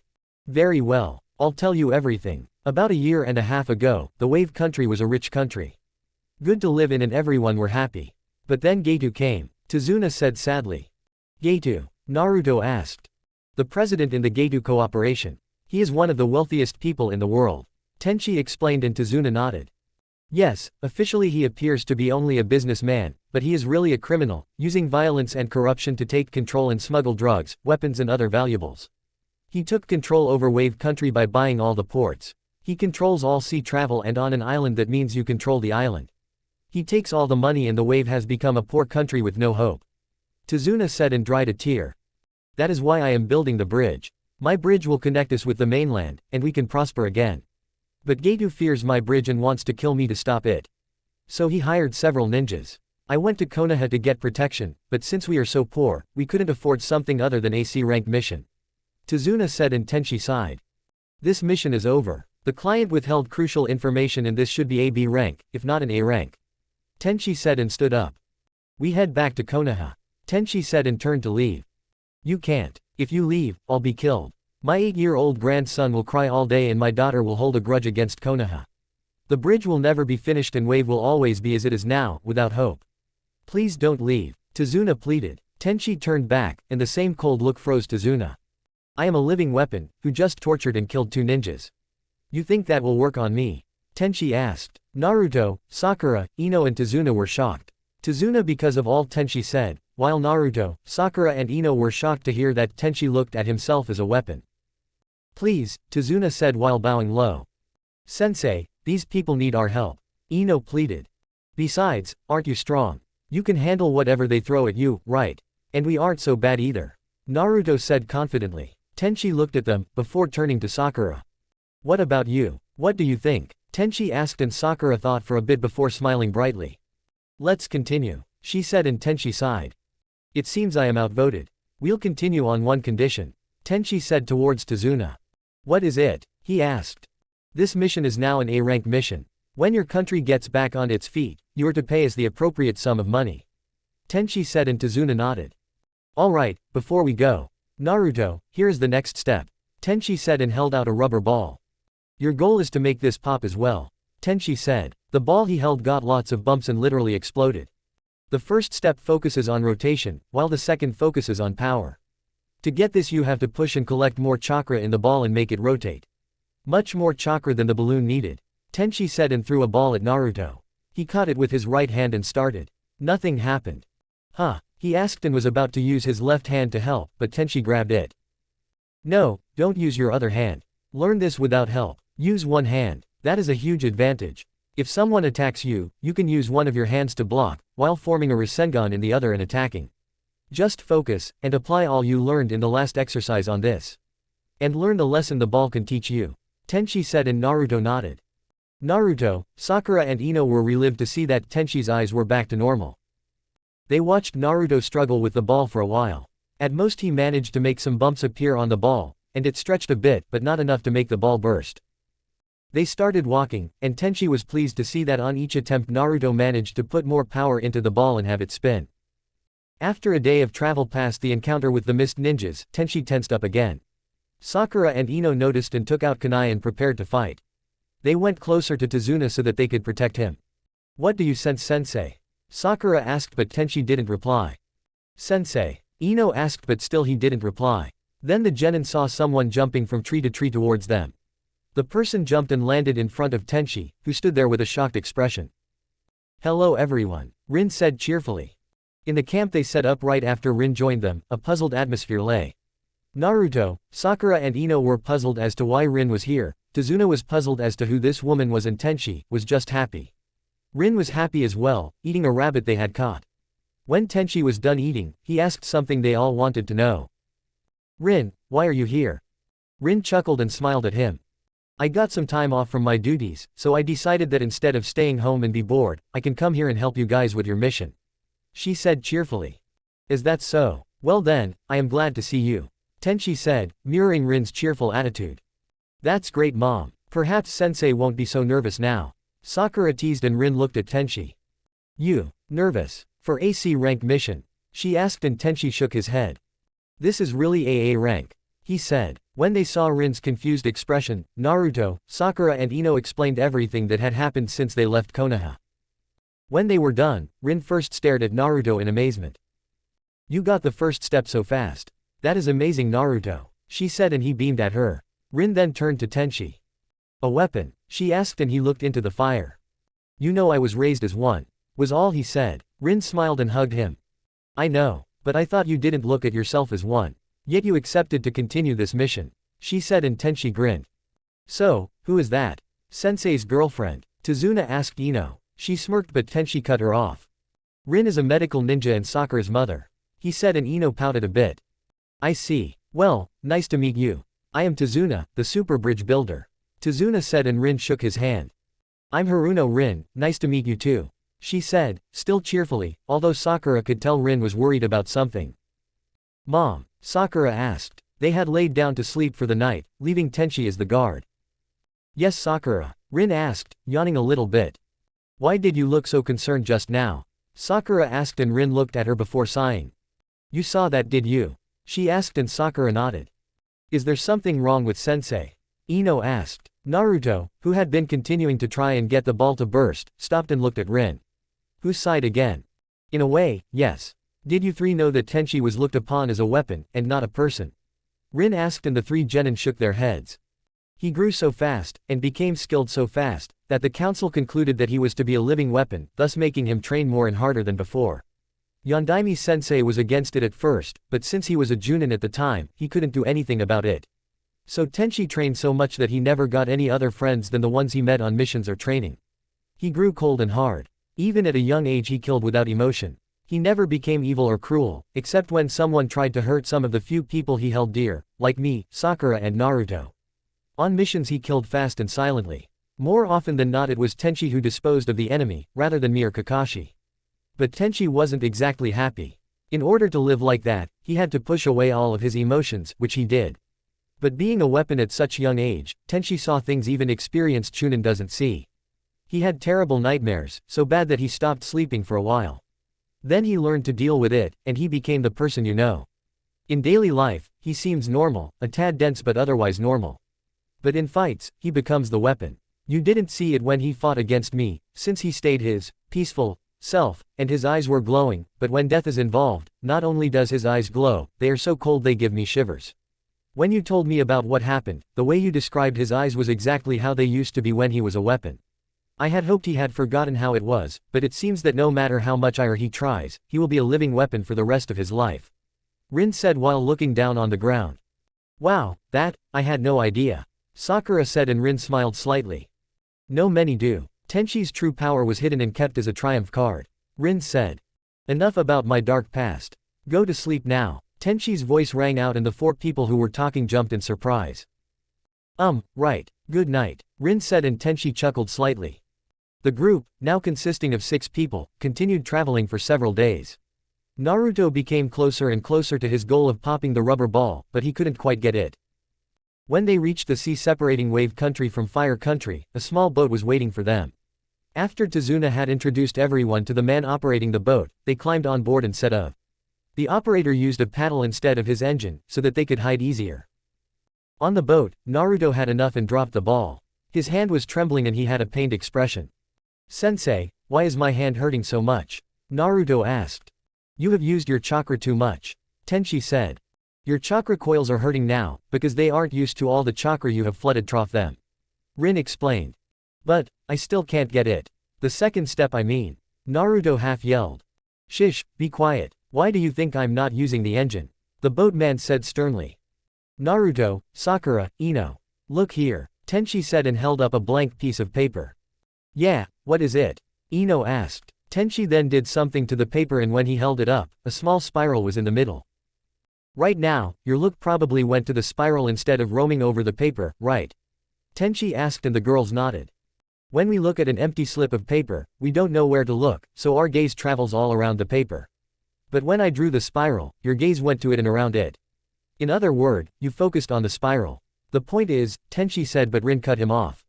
"When you have something to focus on, it gets easier to concentrate and your focus becomes sharper," she said. Tenchi nodded and held out his hand. "Naruto, your right hand please," he said. Naruto looked puzzled but stretched out his hand and Tenchi grasped it. He opened Naruto's palm, and took out a throwing needle. "I am going to give you a tattoo that will help you get the second step," Tenchi said and Naruto looked puzzled at him. Tenchi then started the tattoo by stabbing Naruto's palm several times. When he was finished, he took out a brush and an ink container. Dabbing the brush into the ink, Tenchi dripped the black ink into Naruto's palm. Naruto's face contracted when he felt the sting, but he didn't say anything. Tenchi smiled and wiped away the ink, leaving a konoha leaf in Naruto's palm. Tenchi then took of his fingerless glove and showed a similar leaf in his own palm. "When you form a rasengan, focus your chakra into this spot. That way, it will be easier to get the power needed," Tenchi said smilingly and Naruto nodded. Picking up his ball, Naruto tried again. He made his mind blank, except a konoha leaf. Focusing his chakra there, he pushed more and more chakra into and around the leaf. Making it spin, Naruto could feel how much he had improved just by focusing a little more. A puff, and the air of the ball went out. Naruto had managed to make a small hole in the ball. "Huh, not good enough," Naruto said and grabbed another ball and continued. Tenchi looked on as his student now was very close to getting the second step as well. "Wow, Tenchi. He got it so fast, this is incredible," Rin said and Tenchi nodded. "Yeah, it is," he replied. After a while, they arrived in Wave Country. To his dismay, Naruto didn't get the ball to pop, although he managed to get several to open a small hole. "Not enough chakra," was Naruto's correct conclusion. "This is as far as I can take you," the boatman said and Tazuna thanked him. They then started walking through a forest. A thick fog rolled in, but Tazuna said that was normal, so they just walked on. Naruto was still at it, and he had set his mind to mastering the second step before coming to Tazuna's house. He pushed and collected chakra with all his might, before making it spin. The ball twisted and turned, with lots of bumps on it. Naruto grimaced as he felt his hand getting burned by the chakra. Momentarily stopping, Naruto pushed and pushed. The other stopped and looked. Sure enough, the ball twisted more violently. But then Tenchi noticed something flying towards Naruto. "Get down," Tenchi yelled, while dragging Tazuna out of the way of what he now identified as a large sword. The sword was easily over a foot broad and as long as a man is tall. Naruto didn't hear Tenchi's warning, since all his focus was on getting the ball to explode. Which it did, sending Naruto skidding away on the ground, effectively dodging the sword just in time. "Wow, that was close," Tenchi thought. "What the hell?" Naruto yelled when he saw the sword, which had been moments from cutting him in two, stuck in a tree. A ninja stood on it. The ninja had short brown hair, bandages covering the lower part of his face, his forehead protector tilted on his head. He wore gray pants and camouflage leg and arm warmers. Tenchi recognized him quickly. "Momochi Zabuza, demon of the mist," Tenchi said and Zabuza chuckled. "So you know me. And you must be the White Wolf of Konoha. I have heard a little about you. But most of the rumors can't be true. Right, Wolf?" he asked. Tenchi didn't respond either way. "Well then, my mission is to kill the geezer. Hand him over and I'll let you go," Zabuza said confidently. Tenchi snorted and Naruto, Sakura, Ino and Rin formed a ring around Tazuna. "But it seems I have to kill you first, Wolf." "So be it," Zabuza said, pulled the sword out from the tree and vanished. He reappeared on the water not far from them. "Ninpu, Kurigakur no Jutsu," Zabuza said and the fog thickened, making sight almost impossible. "Shit, I can't see anything," Naruto complained. "Shut up and focus," Ino commanded harshly. "Be quiet," He'll kill you before you know it if you don't shut up. Tenchi ordered, his eyes glowing brightly.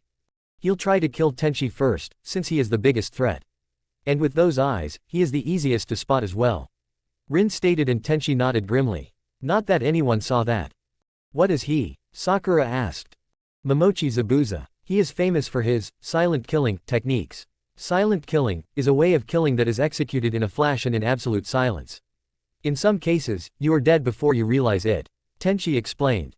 But Tenchi, weren't you trained in silent killing? Rin asked. Yes, but not as much as Zabuza. He has mastered it, while I haven't. So don't let your guard down, Tenchi replied. The genin gulped and tightened their grip on the kunai they had pulled out. 8 places, came Zabuza's voice, seemingly from everywhere. Huh, Sakura said.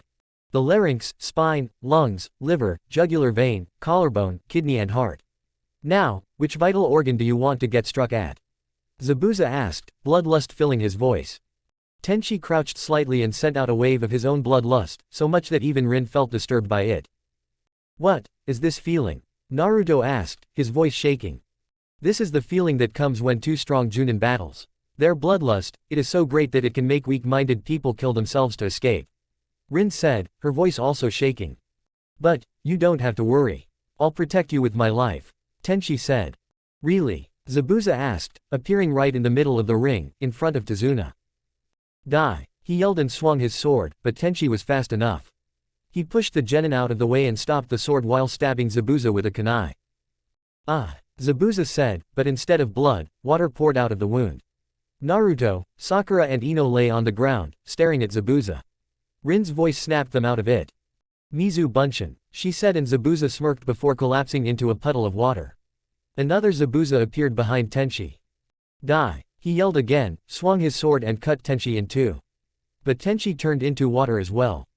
Huh, a Mizu Bunshin, Zabuza said and felt a kunai at his throat. Don't move, it's over, Tenchi commanded. Sensei, Naruto and Sakura yelled happily. I have to learn that jutsu. Ino mumbled and Rin snickered slightly. Then Zabuza started to laugh.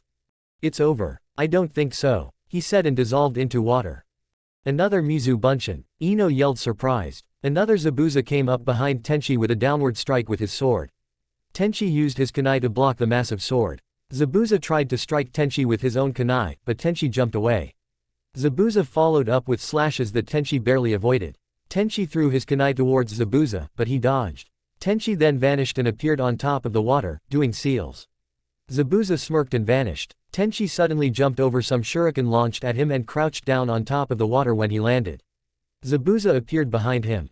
Baka, Suoro no Jutsu, Zabuza said. Water prison technique, a blue sphere formed around Tenchi with Zabuza holding onto the sphere. You can't get out of this prison. With you moving around, I'll have a much harder time killing the geezer. So just kick back and watch me kill your precious students, Zabuza said and a Mizu Bunshin appeared in front of him. But before it could take one step, it was destroyed by several kunai thrown by Naruto, Sakura and Ino from different directions. If you think it will be that easy, then you are wrong, Naruto said. Zabuza huffed and created more Mizu Bunshin. Well, you aren't as useless as I thought, but you can't beat this many Bunshin, Zabuza said. But then 2 of the Bunshins dissolved after being hit by a couple of wind bullets, courtesy of Rin. They aren't alone. Hey Tenchi, how long are you going to hide from this bastard? Rin yelled. Zabuza's eyes widened when the Tenchi in his prison popped away. Sorry Zabuza, but did you think I would let that jutsu hit me? Please, I know it myself and recognized it immediately. Don't underestimate me. Tenchi's voice came from everywhere and suddenly the water under the Mizu Bunshins rose up and destroyed them. Then Tenchi appeared in front of Zabuza. He threw a punch towards Zabuza's face, but he dodged, countering with a kick towards Tenchi's stomach. It connected and Tenchi popped out in a cloud of smoke. What? Cage Bunshin. Zabuza was surprised, but his surprise turned to fright when he heard Tenchi's voice call out, Suiden, Suikuden no Jutsu, water shark missile. A shark made of water speed towards Zabuza, who jumped away while doing seals. Tenchi also did the same seals as Zabuza and in unison they called out, Suiden, Suiryuden no Jutsu, water dragon bullet. Twin dragons of water rose up from the water under the combatants, and battled for supremacy. They ended up destroying each other. When the water dragons were destroyed, a slightly tired-looking Zabuza stood in front of Tenchi, who grinned although his face didn't show any humor. It's time to die Zabuza, Tenchi said and formed some seals so fast that Zabuza couldn't keep up. A masked person watching did see the seals however, and prepared for his move. Sweden. Daibikufu no Jutsu. Grand waterfall, Tenchi said. The water below him started to spin before rising and forming a spinning funnel towards Zabuza. What? This can't be. Zabuza yelled before he was consumed by the water. The funnel of water continued to spin and move through the forest, Zabuza being thrown this way and that inside the water before finally getting slammed into a tree. The masked person disappeared in a swirling mist. Several kunai flew and lodged themselves in Zabuza's arms and legs. Now you die, Tenchi said. Suddenly 2 long needles flew through the air and struck Zabuza. He fell down with a shocked expression.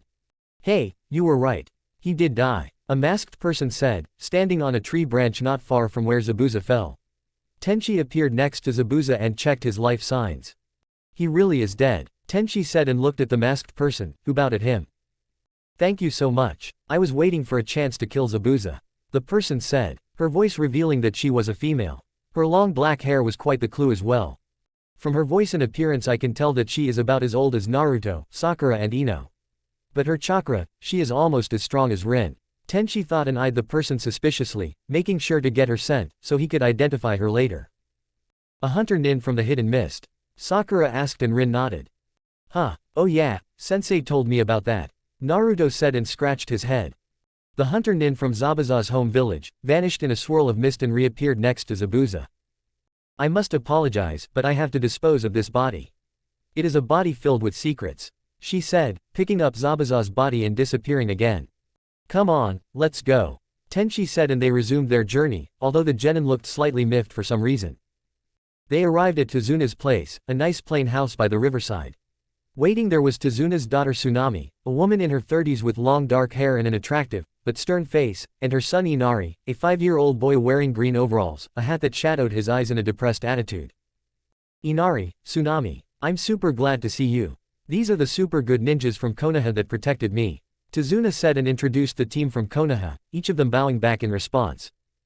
Thank you for helping father, Tsunami said smilingly. Tenchi and Rin smiled back, while the genin beamed with pride at Tezuna's next words. They are super strong, and they didn't even leave when they learned that they will be facing really strong opponents here, he said. Inari snorted. It doesn't matter, they will die anyway, he said and walked into the house. Forgive him, he has been like that since a unfortunate incident a while ago, Tezuna said. But why did you decide to continue the mission? We only had enough for AC rank, and this must be more than that, Tsunami said as they headed into the house. Abandoning people in need isn't courageous. Below courage there is nothing. Words from our previous Hokage, Tenchi said seriously. Tsunami and Tezuna looked a little puzzled but didn't ask any more. Naruto was walking down from the room they had when he heard sobbing coming from Inari's room. Naruto asked himself and stealthily opened Inari's door. The little boy's room was simple, it had a bed in a corner and a desk in front of a window. On top of the desk Inari sat, crying and staring at a picture. Naruto walked up behind the boy, too silent to be noticed and looked at the picture. It was a man with dark hair, a kind smile and a cross-shaped scar on his jaw. It was clear that the man meant a lot to Inari. Naruto didn't know what to do other than try and comfort the boy. He lay a hand on his shoulder and Inari nearly jumped out of his skin. What? Oh, it's you. What do you want? Inari asked coldly. Who is that? Naruto asked, pointing to the picture. None of your, Inari began. If you don't want to tell me, fine, but you will never feel better than you did a minute ago if you keep it inside, Naruto interrupted. Inari looked at him before looking at the picture. Tears started to fall again. He was my dad. He told me he was going to protect everyone with his arms, but he was killed by Geto, Inari said slowly and sadness was overflowing his voice. Naruto looked at him before turning to look out the window. You hate him, don't you? Naruto asked and Inari almost nodded before he thought. Do I? But Naruto just continued. At least you still have a mother and a grandfather. I never had any parents or grandparents. I have friends, but I have never felt how it is to have a mother tuck you in bed, a father teach you or a grandfather tell you stories. And you still sit here, crying like an actor in a tragic play. Put the past behind you and become a man that would make your dad happy and proud, not the crybaby you are now, Naruto said and walked out. Inari just stared after him before wiping his tears away. Tenchi, Rin, Naruto, Sakura and Ino were in their room. Naruto was perfecting the second step, and had got it really fast. Tenchi, who had first looked at Naruto, were now in deep thought. The others noticed and Rin got a little worried when Naruto burst the ball in record time, but Tenchi didn't move. Tenchi, is something wrong? Rin asked. Tenchi seemed to snap out of his thoughts and looked at her before turning to his students. Okay, quiz time. What is a hunter nin? He asked. Special ninjas that hunt down and dispose of missing nins. Sakura replied. Good. How do they dispose of their target? Tenchi asked. Kill them and destroy the body. Naruto replied. Where? Tenchi asked and Rin gasped. I don't know. Sakura and Naruto replied. How should we know? The only hunter nin we have seen took Zabuza's body away. Ino said and Tenchi nodded.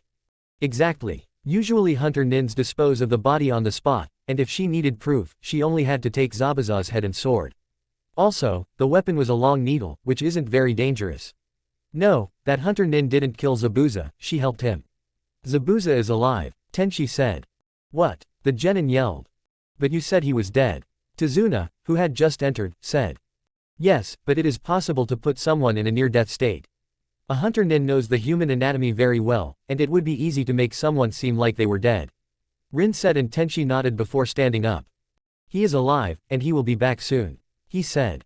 I should think we have about a week or two, based on the injuries and how long it takes to get better from a near-death state. Rin said, also standing up.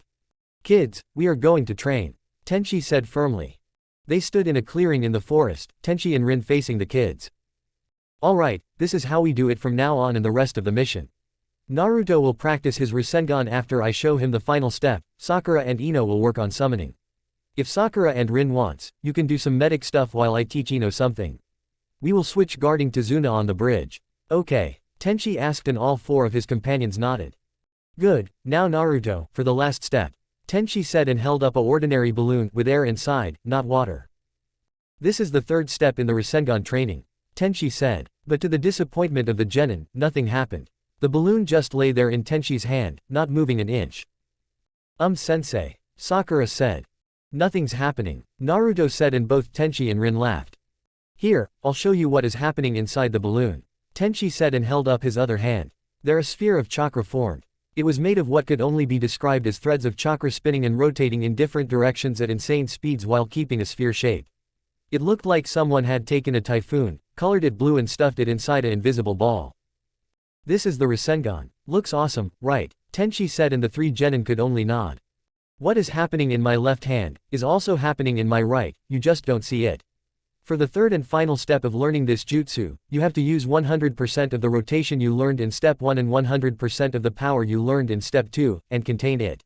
Here, I'll show you the difference. Tenchi said and the rasengan vanished from his hand. He threw the balloon to Naruto, who caught it eagerly. Tenchi then walked over to a nearby tree. This is what happens when you master step 1 and 2. He said and another sphere of chakra came into life in his right hand, only this one seemed to lack something. When he pushed it against the tree, the chakra flew in every direction, making a swirl pattern in the bark of the tree. The chakra goes everywhere and the effects of the jutsu are very small. But when you have mastered the third step, Tenchi said and formed the same sphere again, only this time it was more dense and the speed of the rotation picked up more than the other. He pushed the rasengan into the tree again, but instead of flying everywhere, the chakra stayed in the sphere shape and carved into the tree. Tenchi pulled back and showed a circular hole straight through a tree easily as thick as he was. When you can contain the power of the small typhoon, the effect will be focused. The result is a very effective jutsu, and since it doesn't require any hand seals, and only one hand, you can use it while having the other hand do something else and no one can copy it. Tenchi explained. Sakura and Ino and Rin, although she hid it better, looked at Tenchi with stars in their eyes, while Naruto looked at the balloon. So, I perform step 1 and 2 inside this balloon but keep it inside? He asked and Tenchi nodded.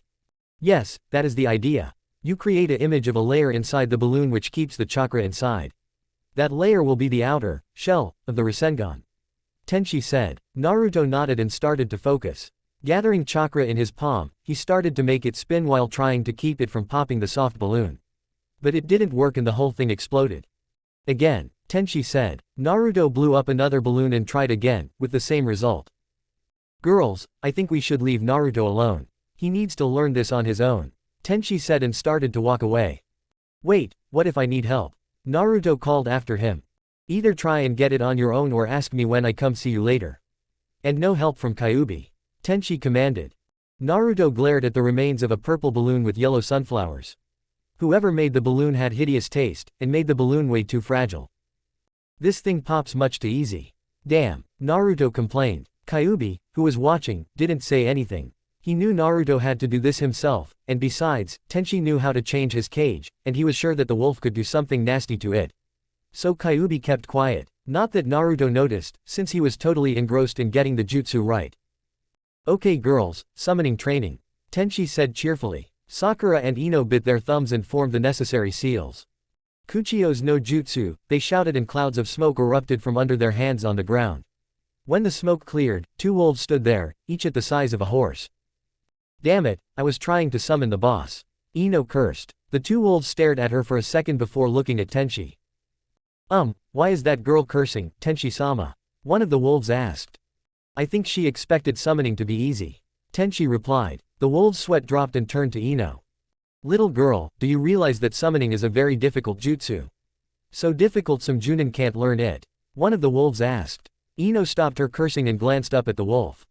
So, I want to summon your boss. I want to impress Naruto-kun. Ino stated. Tenchi rolled his eyes. Okay, you 2 are dismissed, but don't be surprised if you are summoned again soon. I am going to have these 2 train until they can summon Okamibunta. Tenchi said to the 2 wolves, who nodded and vanished in twin puffs of smoke. Try again girls, Rin urged, smiling slightly. Sakura yawned while stretching slightly. She had been guarding Tazuna alone for most of the day, since Tenchi had gone to help Naruto and Ino. Rin had said something about guarding Tsunami and Inari. So, Sakura spent the majority of the day alone, watching the workers on the bridge. You look bored. Where are the blondes? Tazuna asked, briefly stooping in his work. They are training. Sensei said we'll switch between guarding you, and since I am so special, I got chosen first. Sakura said, slight pride evident in her voice. Is that so? Tazuna asked sarcastically. Sakura's eyes narrowed, but just then Tenchi appeared next to her. How are things? Tenchi asked, to Tazuna or Sakura, he didn't tell. It's been boring, Sakura said. Tazuna chuckled and got back to his work while Tenchi sat down next to Sakura. That's guard duty in a nutshell, just remember not to let your guard down anyway. Tenchi said and Sakura nodded. They both watched as one of the workers walked up to Tazuna. After a brief conversation, Tazuna yelled, What? You want to quit? Tenchi and Sakura looked at each other before Tenchi sighed. Of course, with the treat of Getu, people would understandably fear for their lives. He said and Sakura frowned but didn't say anything. Tazuna, Sakura and Tenchi were walking toward the market. They were going to buy some food. Everywhere they looked, they saw just how much an affect Getu had over the wave. People were pale and looked like shadows of themselves, children were forced to stealing or begging, grown men wandered around with signs saying, we'll take any job.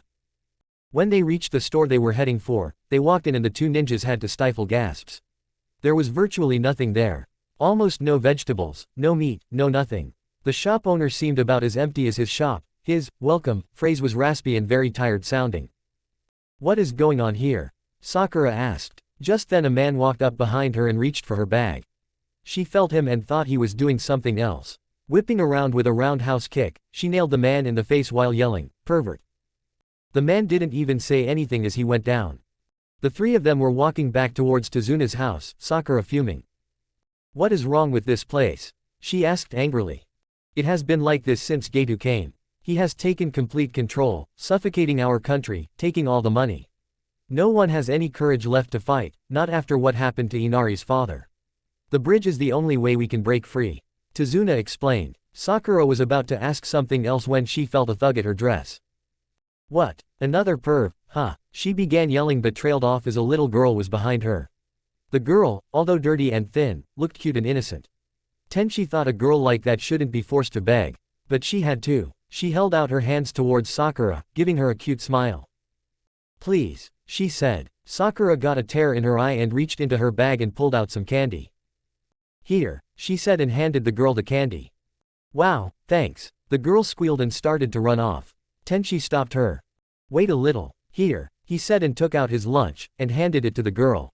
It was several rice balls and some meat. The girl looked even happier and instead of running away, she hugged Tenchi and Sakura before running. I hope your bridge will stop this, Tazuna. No one should have to beg for a living.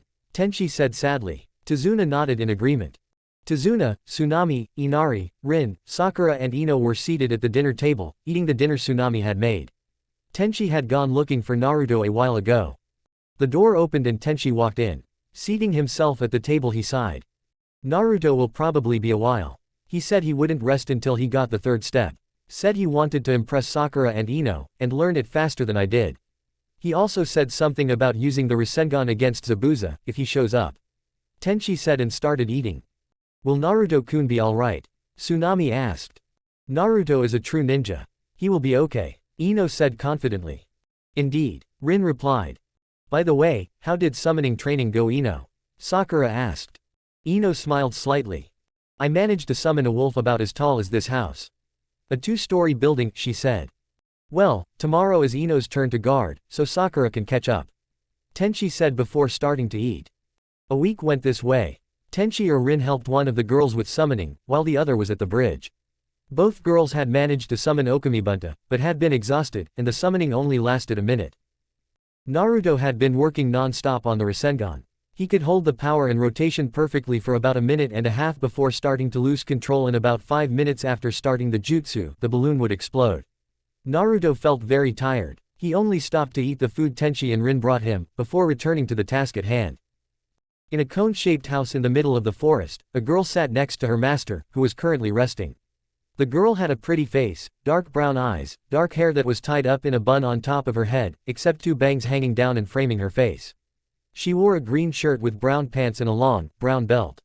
Another 4 days, and you'll be back to normal, Zabuza-san. The girl said. The next day, the same girl stood up and walked over to the window.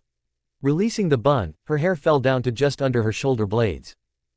10 minutes later, the girl was walking into the forest. Now she wore a pink kimono with red cherry blossoms on. She carried a basket and was humming slightly to herself. After an hour of walking, she came upon what she had searched for. Kneeling down, she started to pick medical herbs. Soon her basket was almost full. A bird landed on her shoulder, and she smiled at it. Cooing slightly at it before returning to her task. She was startled when the bird suddenly flew off. Feeling slightly down, she followed it with her gaze. She saw the bird land next to a boy. A boy with blonde, spiky hair. And a Konoha forehead protector. The girl got up and walked towards him. The bird flew off, as if thinking that the girl was going to kill the boy. Instead she shook him awake. Hey, you'll catch a cold sleeping here, she said kindly. Naruto opened his eyes and looked up at the pretty girl. Sitting up, he rubbed his eyes before turning to her. Hello Nessen, what are you doing here? He asked. The girl smiled and gestured to her basket. I'm picking medical herbs, she said with a smile on her face. A little later, Naruto was helping the girl. So, what were you doing out here? The girl asked and Naruto grinned. Training, he said proudly. So, you are a ninja. Why would you be training? You look very strong already. The girl said. I want to be even stronger so that I can become the Hokage. And I want to make Sakura-chan and Ino-chan proud of me. Naruto said seriously but still cheerfully. So, you train because of your precious people? The girl said. Huh, Naruto replied. When you have people precious to you, you become stronger when you fight for them. The girl explained. Naruto thought for a bit and remembered all the people he held precious. Iruka, Sandane, the ramen man and his daughter, Tenchi, Rin, Sakura, Ino, and if he was completely honest with himself, Kyuubi. Naruto realized why he wanted to learn the rasengan so much. He wanted to use it to protect those he cared about. Yeah, I understand what you mean, he said and the girl smiled. She stood up from where she had crouched down and took her basket. You will become strong then, she said and walked away. The girl walked for a bit until she heard a voice behind her. Thank you. That was the motivation he needed. The girl whirled around to see who talked to her. She saw Tenchi step out from behind a tree. Oh, you scared me. But it was no big deal, the girl said and smiled at Tenchi, who she recognized as the ninja who had almost killed Zabuza. Even if it wasn't a big deal, Naruto will use what you said, and help him in his training. Thank you again, Mist Hunter Nin, Tenchi said with a smile, although his eyes were his cold steel. The girl shuddered a little and tried to deny it. What are you? I smell you. I recognize your smell from the Hunter Nin that saved Zabuza. But don't worry, I won't attack you. I just wanted to thank you, but the next time we meet, we will have to fight. Tenchi said and vanished in a blur. The girl stood there for a bit before composing herself and running back to Zabuza. After the girl left, Naruto began his training again. I have to do this. For my precious people, he thought. The newfound determination he had helped him double the time he could control the rasengan, but it still wasn't complete. What am I missing? He asked loudly. Try without the balloon, Tenchi said, appearing behind Naruto. Huh, okay, if you say so, he replied and held out his hand. Making a sphere appear, he looked at it. Something was amiss. Suddenly a perfect rasengan came into his vision. Tenchi had made one and held it out to compare it with Naruto's. Look at these two and tell me the difference, he said, and Naruto stared at the two spinning balls of chakra. Then it hit him. Mine is less filled than yours, Naruto said. Right, mine has more chakra mass, and is better molded. Why don't you try sticking to a tree with chakra while doing the first and second step?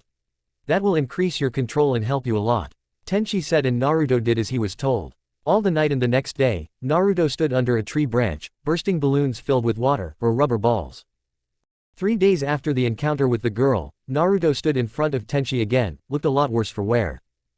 Are you sure you should be training so hard? Tenchi asked, concerned for his student. Shut up. Now, is it good enough? Naruto asked and made a near-perfect rasengan in his hand. Tenchi stared for a bit before he smiled and laughed. Almost, but very close though. Yet if you try to attack with it, it won't hold. The layer that holds the chakra inside must be stronger. That tree climbing really helped though, Tenchi said proudly. Naruto beamed before concentrating and continuing the training. Tenchi smiled and shook his head before sitting down and observing the boy. Late the evening the day after Tenchi's hint on the rasengan, Naruto got it. He grinned widely while staring at the complete form of the jutsu Yondaime Hokage had developed. Rushing towards one of the only unharmed trees in the clearing he was training in, he pushed the ball into the tree trunk. Like with Tenchi, Naruto's rasengan ate itself into the tree, forming a perfectly round hole. Clapping sounded behind Naruto. Turning around, he saw a smiling Tenchi and a beaming Rin. Very good Naruto, you got it. You mastered rasengan much faster than I did. Incredible, Tenchi praised. When we get back to Konoha, I'll make you a celebration dinner.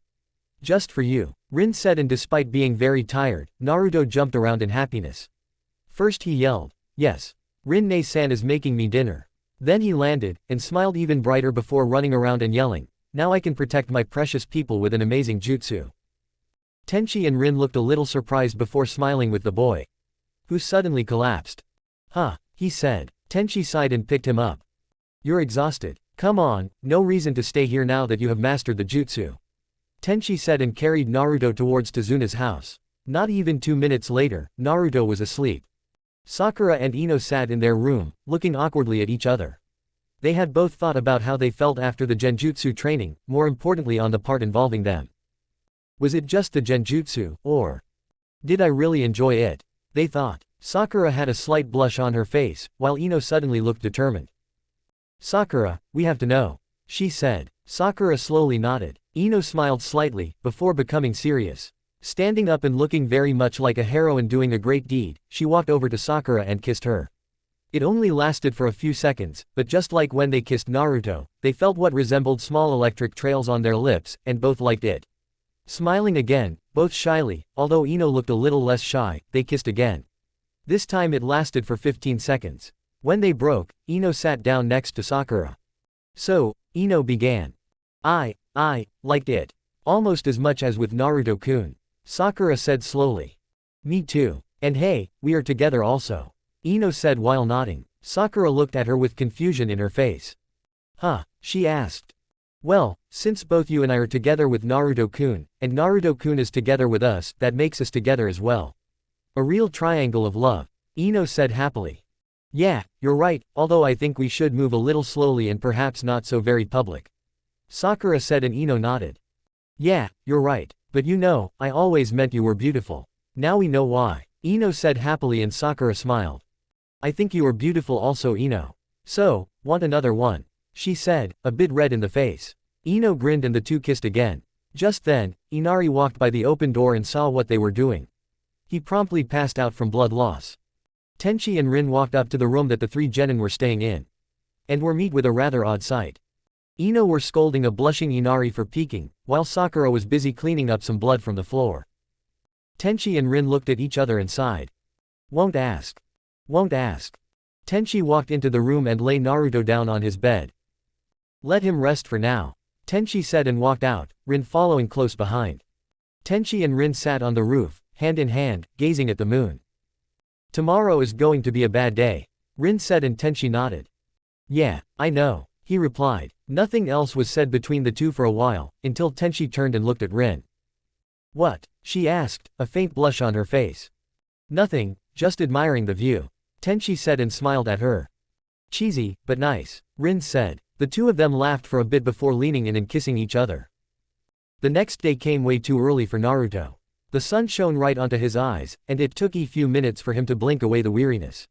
He turned and looked at the clock. Crap, I overslept, he thought, jumped out of bed, ran to the bathroom, got washed, ran back, got dressed, and just as he was strapping his katana onto his back, he heard a yell downstairs. If you touch that child, I'll bite my tongue off and kill myself. That was Tsunami-san. What the? Naruto thought before he felt two unfamiliar chakras. Deciding to help, he snuck out the window, and clung to the wall with chakra. Making his way to the door, which was sliced to pieces, he peered in and saw two gruffy-looking samurai holding Tsunami hostage and leaving a crying Inari. Quickly hiding, Naruto watched as the two samurai walked out, leading a tied-up Tsunami. Jumping and landing in front of them, Naruto stopped them while drawing his katana. Release her, Naruto commanded. Huh, one of those ninja kids Tazuna hired. One of the samurai said. Let's kill him, the other said. They looked at Tsunami. If you move, then we will kill your little brat, they said and rushed at Naruto. Inari, who saw all this, ran to his mother as fast and silently as he could. Mom, I'll save you, he said and untied her. Inari, Tsunami said and hugged the boy. Naruto grinned as the samurai rushed at him. Idiots, he said and began his technique with a cage bunshin. Both Naruto and the clone began running towards the samurai. Mikazuki no Mai, they yelled out, and to the samurai it looked like they divided into four. But just as they struck the rushing genin with a sword slash each, they were surprised when their swords passed right trough. They managed to half-turn and see Naruto and the cage bunshin descend upon them from the sky before they were cut from the right shoulder to the left hip. The cage bunshin puffed away and Naruto nearly threw up. He had made his first kill. Damn, so this is how it feels to kill. To end someone's life. I think I'm going to be sick, Naruto thought, and before he could really control himself he threw up. Inari and Tsunami, who had been watching, ran over to him, being careful not to step in the blood pool from the two dead samurai. Naruto-kun, are you alright? Tsunami asked the still retching boy. He shook his eyes and looked at the two bodies before closing his eyes. I heard that the first kill was bad, but this, damn. Naruto said and sat down. Looking at his shaky hand, his voice almost broke. This hand ended someone's life. Now I know why Rin-ne-san said Tenchi-sensei had to remove his emotions. He must have been so sad. Tsunami and Inari looked at each other. They whirled back when Naruto stood up and shook his head. I can't sit here and feel sorry for myself.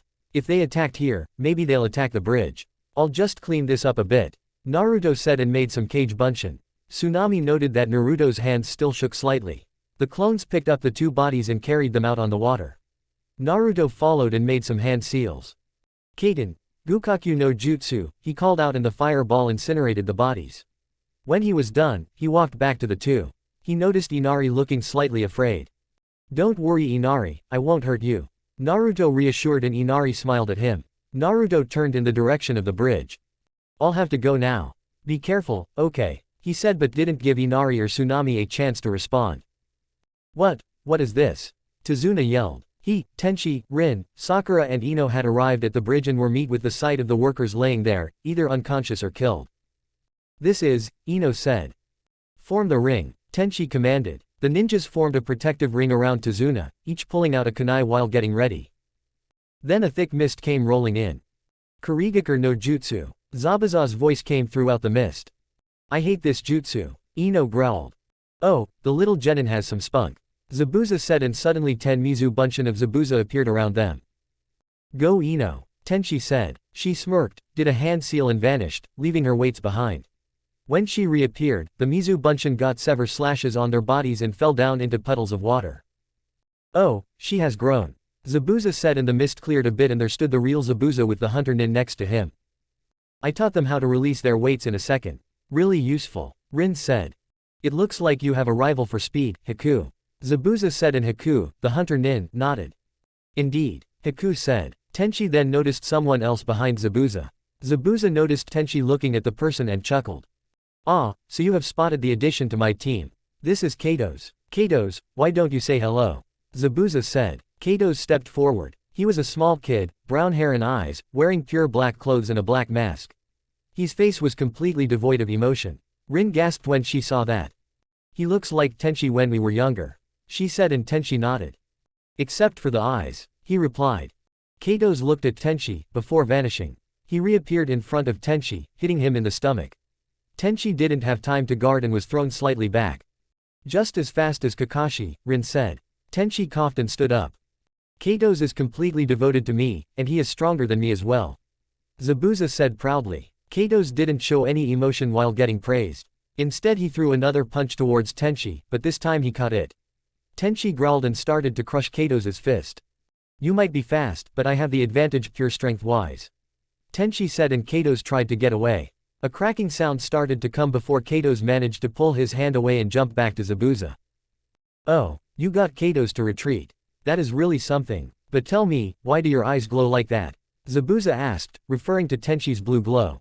But Tenchi didn't answer. He, like Kato's, didn't show any emotion anymore. Rin shuddered slightly before regaining her composure. Ino, you fight Haku. Rin, you fight Kato's while I fight Zabuza. Sakura, you guard Tazuna. Tenchi commanded. Ino, Rin and Sakura nodded.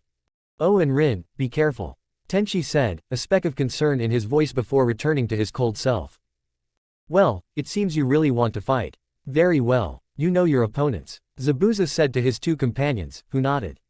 The first to move was Haku. She rushed at Ino with a Senbon long needle. Ino blocked with her kunai and tried to kick Haku, who blocked with her own foot. Looks like we are at a stalemate, Ino said, but Haku shook her head. No, I have two advantages. First, I have occupied one of your hands, then there is the water around us, she said, and started forming one-handed seals. Rin gasped when she saw it. One-handed? I have never seen that before, she said. I haven't heard about it before either, Sakura replied. Haijutsu, Sensatsu Susho, secret technique, flying water needles, Haku called, and the water around her rose up and turned to ice needles. The needles flew towards Ino, and just before they hit, Haku jumped away. Ino focused chakra into her legs, and at the same moment Haku jumped, Ino jumped as well, effectively dodging the needles. Ino appeared behind and threw her kunai towards Haku. Haku blocked the kunai, but couldn't block the kick. Haku was sent sprawling to the ground. Ino smirked but became serious when Haku vanished and almost stabbed Ino from the back. Ino allowed herself to fall forward, and while in the motion, she drew her two wakizashi. Spinning while staying crouched, Ino slashed at Haku, who managed to jump away from the slash. Haku spun and tried to appear like a tornado. She had several Senbon in her hands, making her spin motion very dangerous. Ino jumped away and bit her thumb. Forming seals, she slammed her hand into the ground and yelled, Kuchio's no jutsu. After the customary cloud passed, a large wolf with black fur stood there. What is it, Ino-sama? The wolf asked. Help me fight that girl, Ino yelled, and the wolf nodded. The wolf charged at Haku, who dodged to the right, but she hadn't seen Ino follow the wolf, and she was rewarded with a slash to the head. Fortunately for Haku, her reflexes let her only get a deep cut in her mask, but not deep enough to cut trough. Jumping away, Haku formed a lot of seals. Taju Sensatsu Susho. Mass flying water needles, she said, and a lot more water rose up into the air and formed needles. But Haku didn't aim for Ino. She aimed for the wolf. The sheer number of needles was too much for the wolf to dodge, and it was forced to go back to the dimension it was summoned from. Now it is just you and me, Haku said. Ino frowned. Damn, I wasted all that chakra just to nick her mask, Ino asked herself. You didn't waste it. I don't want to kill you, and it isn't anything personal, but you showed me that I can't hold back. This is the end, Haku said, and formed some weird seals. Haijutsu, Makyu Hayusho, secret technique, demonic ice mirrors, Haku called, and the water around Ino rose up and formed mirrors of ice. Several mirrors of ice, arranged into a sphere around Ino. Haku walked up to one of the mirrors and melted into it. What is that? Rin asked. Haku, she has a bloodline limit, Tenchi asked, and Zabuza nodded. That is Haku's ultimate jutsu. Your little blonde won't be able to survive it. No one has beaten it, ever, Zabuza bragged. Nothing is as boring as bragging. Let's go, Tenchi said. Zabuza chuckled, and the mist thickened around them. You may be the white wolf, but I am the superior when it comes to killing without sight, Zabuza said. Tenchi sighed and blocked 3 shuriken that Zabuza threw. Oh, good. To be able to deflect those shuriken. As expected, Zabuza's voice boomed. A few moments of silence followed before Tenchi hurled himself to the ground, just missing a slash from Zabuza. But when Tenchi whirled around to slash with his kunai, Zabuza was gone. He reappeared behind Tenchi and slashed with a kunai. Tenchi managed to catch the slash with his hand, but was awarded with a deep cut. Again before he could counter, Zabuza vanished. Annoying, Tenchi thought before closing his eyes. Rin looked at her opponent, who hadn't moved a muscle for a long while. But when the mist started to thicken, he disappeared. Shit, Rin cursed and formed a seal. Kage Bunshin no Jutsu, she called, and several clones surrounded her. Kato's didn't even flinch and just started ripping the clones apart. He's fast and strong. Rin though and blocked a punch. Kato's flipped and threw a kick towards Rin's face. She dodged and tried to counter, but Kato's was too fast. He vanished deeper into the mist. Damn, he knows taijutsu is what I'm worst at. Rin thought and looked around, but she couldn't see her little opponent. Ino looked around inside the dome of ice mirrors. In every mirror, there was an image of Haku holding several needles. What, Bunshin? Ino wondered out loud. She was answered by a shower of needles, all cutting her. Ino's scream of pain was heard by everyone on the bridge. She had no way to guard. The needles came from every direction, seemingly at the same time. Ino tried to see when Haku threw the needles, but the mist nin moved too fast. All Ino could see was a blur in front of the mirrors and she felt a new cut. Ino started to get desperate. She wiped some blood from one of her cuts and started making seals. Kuchio's no jutsu, she called, but before she could finish the seals, needles stood out of her arms and the pain made it so that she couldn't move them. Damn, what now? Ino thought. Sorry, but I can't allow you to escape this. Haku said and prepared to launch more needles. But before she could, shuriken came flying towards her. The shuriken pierced the mask of all the mirror images, including the real Haku. Ino blinked as Naruto appeared beside her. He smiled at her and started pulling out the needles. Hey, a hero arrives late, right? Naruto asked with a big grin. Ino resisted the urge to hit him. Instead she sighed and looked at Haku. She had landed on the ground in front of one of the mirrors, and all the images were gone. Haku looked up and her mask fell in pieces. Naruto gasped when he saw who it was. You are, the girl from the forest. Naruto said and Haku nodded. The only injury the shuriken had given her was a small cut in the forehead, her mask saving her life. When I meet you there, you didn't recognize me, but now you do. I am Haku, and I am going to finish you here. Haku said and melted into the mirror behind her. The mirror images came back, and before Naruto or Ino knew anything, they were hit with dozens of needles. Their screams were terrifying. Tenchi closed his eyes and concentrated on the sounds and smells around him. He couldn't hear Zabuza anywhere. Ino's screams weren't helping either. Tenchi's ears perked when he heard the sound of shuriken flying and hitting something in the area of the mirror dome. Hey, a hero arrives late, right? Naruto's voice came. Good, now Ino has a much better chance of survival. Tenchi mumbled to himself. What does it matter if another of your brats shows up? They can't win. Not even Konoha's precious copy ninja Kakashi could win against Haku's jutsu. Zabuza bragged. Tenchi didn't answer. Ever since Haku was a kid, I taught her all of my fighting skills. All of my jutsus I passed down to her, and she surpassed even me. The terrifying ability of an advanced bloodline. The scrap that follows you around, won't even put a dent in Haku's jutsu. Zabuza bragged. They heard a grunt from Rin as she got hit with a strong punch. And Kato's is even stronger. That bitch won't last long against him. He surpassed me long before Haku did. A living weapon, no thoughts or feelings other than those that I have. Why don't we just sit back and listen to the screams from your students? Zabuza asked. The answer was a hail of shuriken. Doesn't look like you want to kick back and relax. Oh well, I'll kill you then, Zabuza said confidently. Kato's appeared in front of Rin and punched her hard in the stomach. She grunted and stepped backwards, but Kato's followed up with several punches. How he could see her and hit her, Rin had no idea, but Kato's did, even in the mist. At this rate, I won't last long, Rin thought before she caught a glance of her opponent. There he is, Rin thought, and her hands were surrounded by a blue glow. Rin rushed forwards and hit Kato's in the arm. No grunt of pain came, but Rin knew she had severed some muscles. This is the best I can do. These chakra engine to scalpel won't do much damage, but it is all I can do for now. Rin thought. Kato's hit her in the chest, trying to break a rib or two, but Rin quickly cut as many muscles and tendons in his arm as she could. Kato's didn't give any indication that he was injured, other than his now limp arms. He jumped back into the mist. If only I could find him, then I could win. But I have to see him before I can attack. Arg, I hate this mist, Rin thought while looking around for Kato's. Naruto and Ino were on their knees, panting with a lot of needles sticking out of their bodies.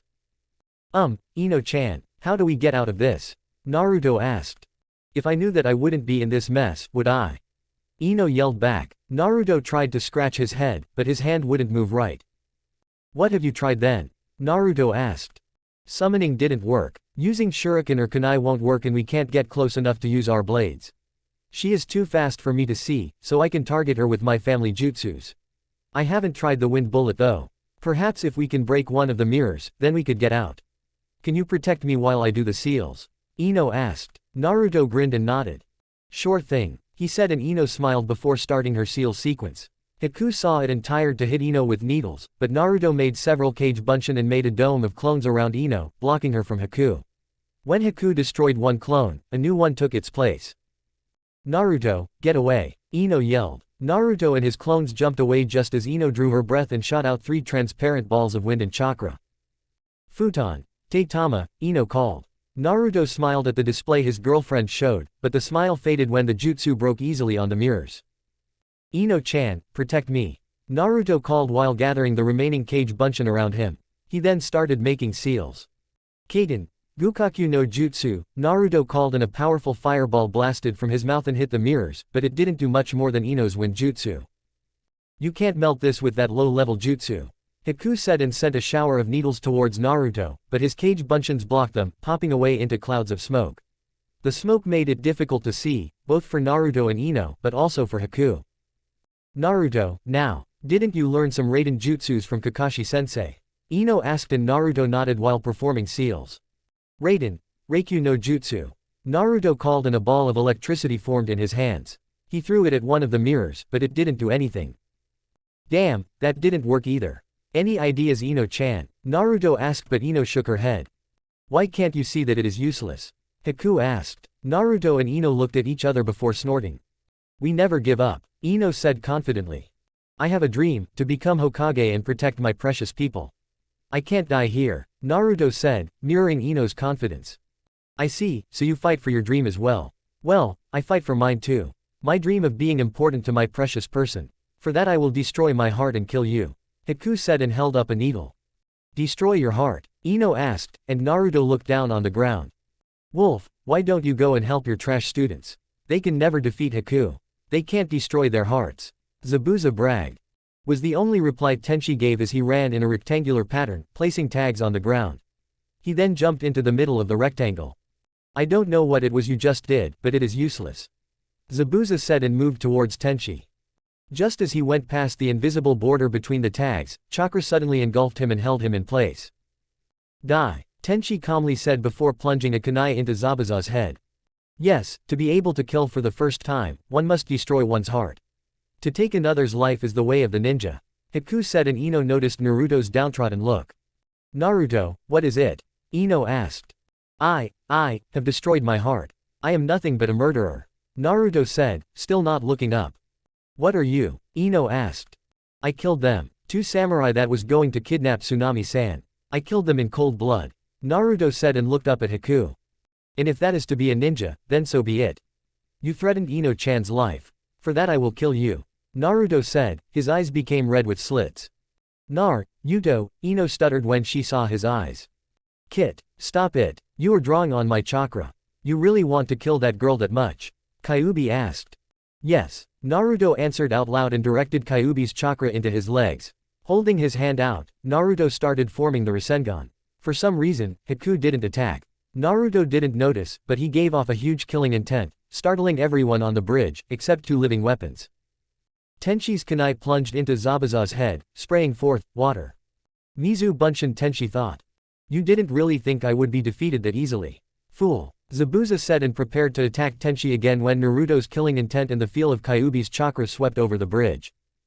What is that? Tenchi. No, it has a completely different feel to it. Zabuza thought, looking around to see what it was. Naruto, Kyuubi, Tenchi thought before focusing on Zabuza, who had accidentally let some of the mist evaporate. I have to end this now. Tenchi thought while doing seals and biting his thumb. Pulling out a scroll, he unrolled it and smeared some blood on it before slamming it into the ground. Doden, Suga no Jutsu. Earth-tracking Fang, Tenchi mumbled and several odd lines went out of the scroll and into the ground. Tenchi panted a little from using an element he didn't have an affinity with. Zabuza still was trying to sense what was happening when suddenly the bridge under him exploded and several wolves of varying sizes erupted from the ground and bit onto him. Zabuza couldn't move an inch. If sight and hearing doesn't work, use smell. My wolves went after the smell of my blood on your weapons. Now you won't be able to escape. Tenchi said, and a blue ball formed in his hand. Rasengan. Zabuza, you are pretty famous. You tried to take over the hidden mist, but when you failed, you escaped. You began working for scum like Geitu to get away from the hunter nins. The man you are trying to kill, Tazuna-san, is important to this whole country.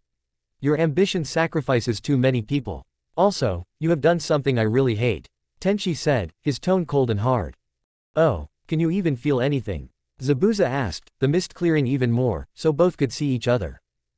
You have turned two children into what I am. Living weapons. Children shouldn't be made to suffer that. That is something I can't forgive. Haku and Kato's. Being forced to destroy their emotions, it isn't something anyone should do, not even a shinobi. Tenchi said. I don't care. As long as I can accomplish my goal, I'm happy. Zabuza replied. Wrong, you are going to die here. Tenchi said coldly and started running towards Zabuza. Rasengan ready to tear into the man. Rin felt Naruto's killer intent in Kyuubi's chakra, and shivered. Has the seal broken? No, but Naruto is pulling chakra from Kyuubi. Why? Rin asked herself. Kato's looked towards the dome of mirrors before turning back to Rin. It seems I have to end this now. Rin said and started forming seals. Futon. Kameidachi no Jutsu. Slashing wind technique. Rin called and waved her hand towards Kato's.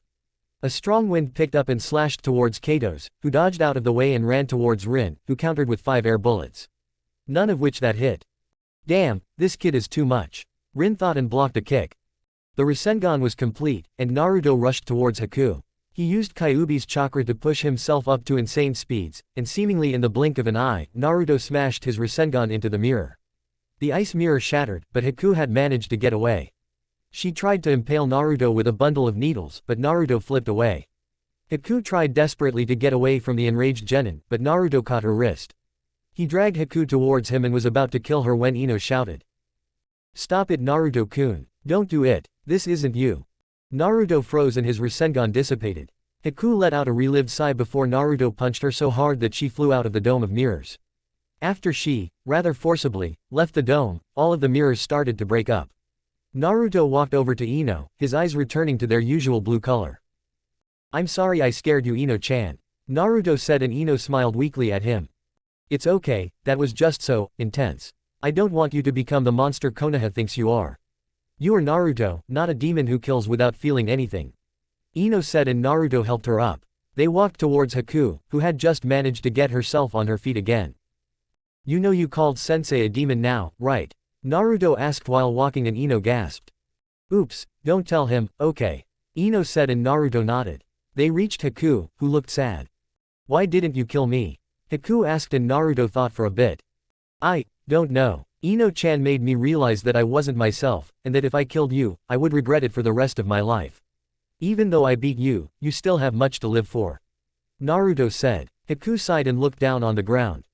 Some people do that. Don't kill their enemies out of pity. You are wrong though, I don't have a purpose anymore. Haku said silently. What do you mean? Ino asked. I have a bloodline limit. Back where I come from, we with special powers were hated. My mother, who also carried the same bloodline I have, lived with my father hoping that he would never learn what she had. But one day he did learn that I and my mother carried what was cursed in that land. So he killed my mother and tried to kill me. When I woke, father was dead, killed by me. I was all alone, no one wanted me. But then Zabuza-san and Kato's-kun came, and Zabuza-san took me in. He wanted me for my power, wanted me to be a weapon, a tool for him. I was finally wanted in the world. But Zabuza-san has no use for a weak tool. I don't have a purpose anymore. Now that you have beaten me, please, finish me. Kill me now, Haku said in a sad but even tone. Naruto and Ino stared in disbelief at her words. But, no, Naruto began. You can find another purpose. You don't have to die here. Ino said, but Haku shook her head. No one would want me, a living weapon and a killing machine with a cursed bloodline. Not now that I have been proven weak. Haku said. That's not true. Sensei, Tenchi-sensei, he is a living weapon as well. But he has a life now, he knows. He can take care of you, help you build a life again. You can't do this, throw your life away like this. Ino argued. She didn't know why she wanted the Mist Nin to live so badly, she just knew that trying to help was the right thing to do. But I tried to kill you. Why would you try to save my life? Haku asked, confusion clear in her voice. It was your mission, right? If we meet outside of missions, we would become friends. I remember in the woods. You were so nice then, even knowing I was an enemy. Naruto said and Haku stared at him. True, it was my mission, but, Haku began but Ino cut her off. No buts. If Zabuza don't want you anymore, just because you aren't an invincible tool, then you are better off without him. Ino said firmly. Haku began, but then the mist lifted, and their attention turned to Tenchi and Zabuza, who were held in place by a lot of wolves. What the? Rasengan, Naruto said when he saw Tenchi's jutsu. They gasped when Tenchi started running towards Zabuza. Zabuza-san, Haku yelled and started to rush towards her master. Kato's was in the middle of a charge towards Rin when they heard the growls coming from the wolves that held Zabuza. The two of them looked around when the mist lifted, Rin slightly surprised that Kato's managed to get within 5 feet of her before she knew it. When Kato's saw Zabuza held by the wolves, and Tenchi rushing towards his target, Kato's panicked. Completely ignoring Rin, Kato's vanished. Tenchi thrust his Rasengan forward, and hit something, but not Zabuza. He hit Kato's, who had reappeared right in front of his master, taking the full blow. The Rasengan ate its way into Kato's chest, sending blood spewing forth. The last thing Kato's did before dying, was to grab Tenchi's arm and say in a raspy voice, Zabuza-san. This kid, his hand won't let go, Tenchi thought. Just then, the wolves holding Zabuza popped away. Tenchi glanced back at his scroll. It was hit by several needles, thrown by Haku. I'm going to die. Wrong, you are. Ah, what a useful tool I have, presenting me this opportunity, even after dying. Die wolf. Zabuza yelled and swung his sword towards Tenchi, who vanished and reappeared at a slight distance away, putting down Kato's body. Hey, with Kato's dead, you can move. Too bad, I just have to kill you then. Zabuza said and charged Tenchi, who hit him in the face with a backhand. Haku stared at the scene in front of her. Kato's was dead, and Zabuza was locked in combat with Tenchi. Naruto and Ino ran past Haku and up to Sakura. Rin soon joined them. What happened? Rin asked. That boy protected Zabuza. Sakura explained, not feeling well because of all the blood. Are you two alright? Rin asked Naruto and Ino, both who nodded. Yeah, although Naruto-kun scared me with that killing intent. Ino said and Naruto blushed slightly before he fisted his hand and took a dramatic pose. Huh, I did something that Kakashi-sensei couldn't. I beat Haku in her best jutsu. I bet I could have beaten Zabuza also. Soon, I will be Hokage. Naruto said, his arrogance taking new heights. Naruto-kun, aren't you giving yourself a bit too much credit? Ino asked, but Naruto just huffed. No, he said. Zabuza flipped and landed in a crouch, but Tenchi was already on him.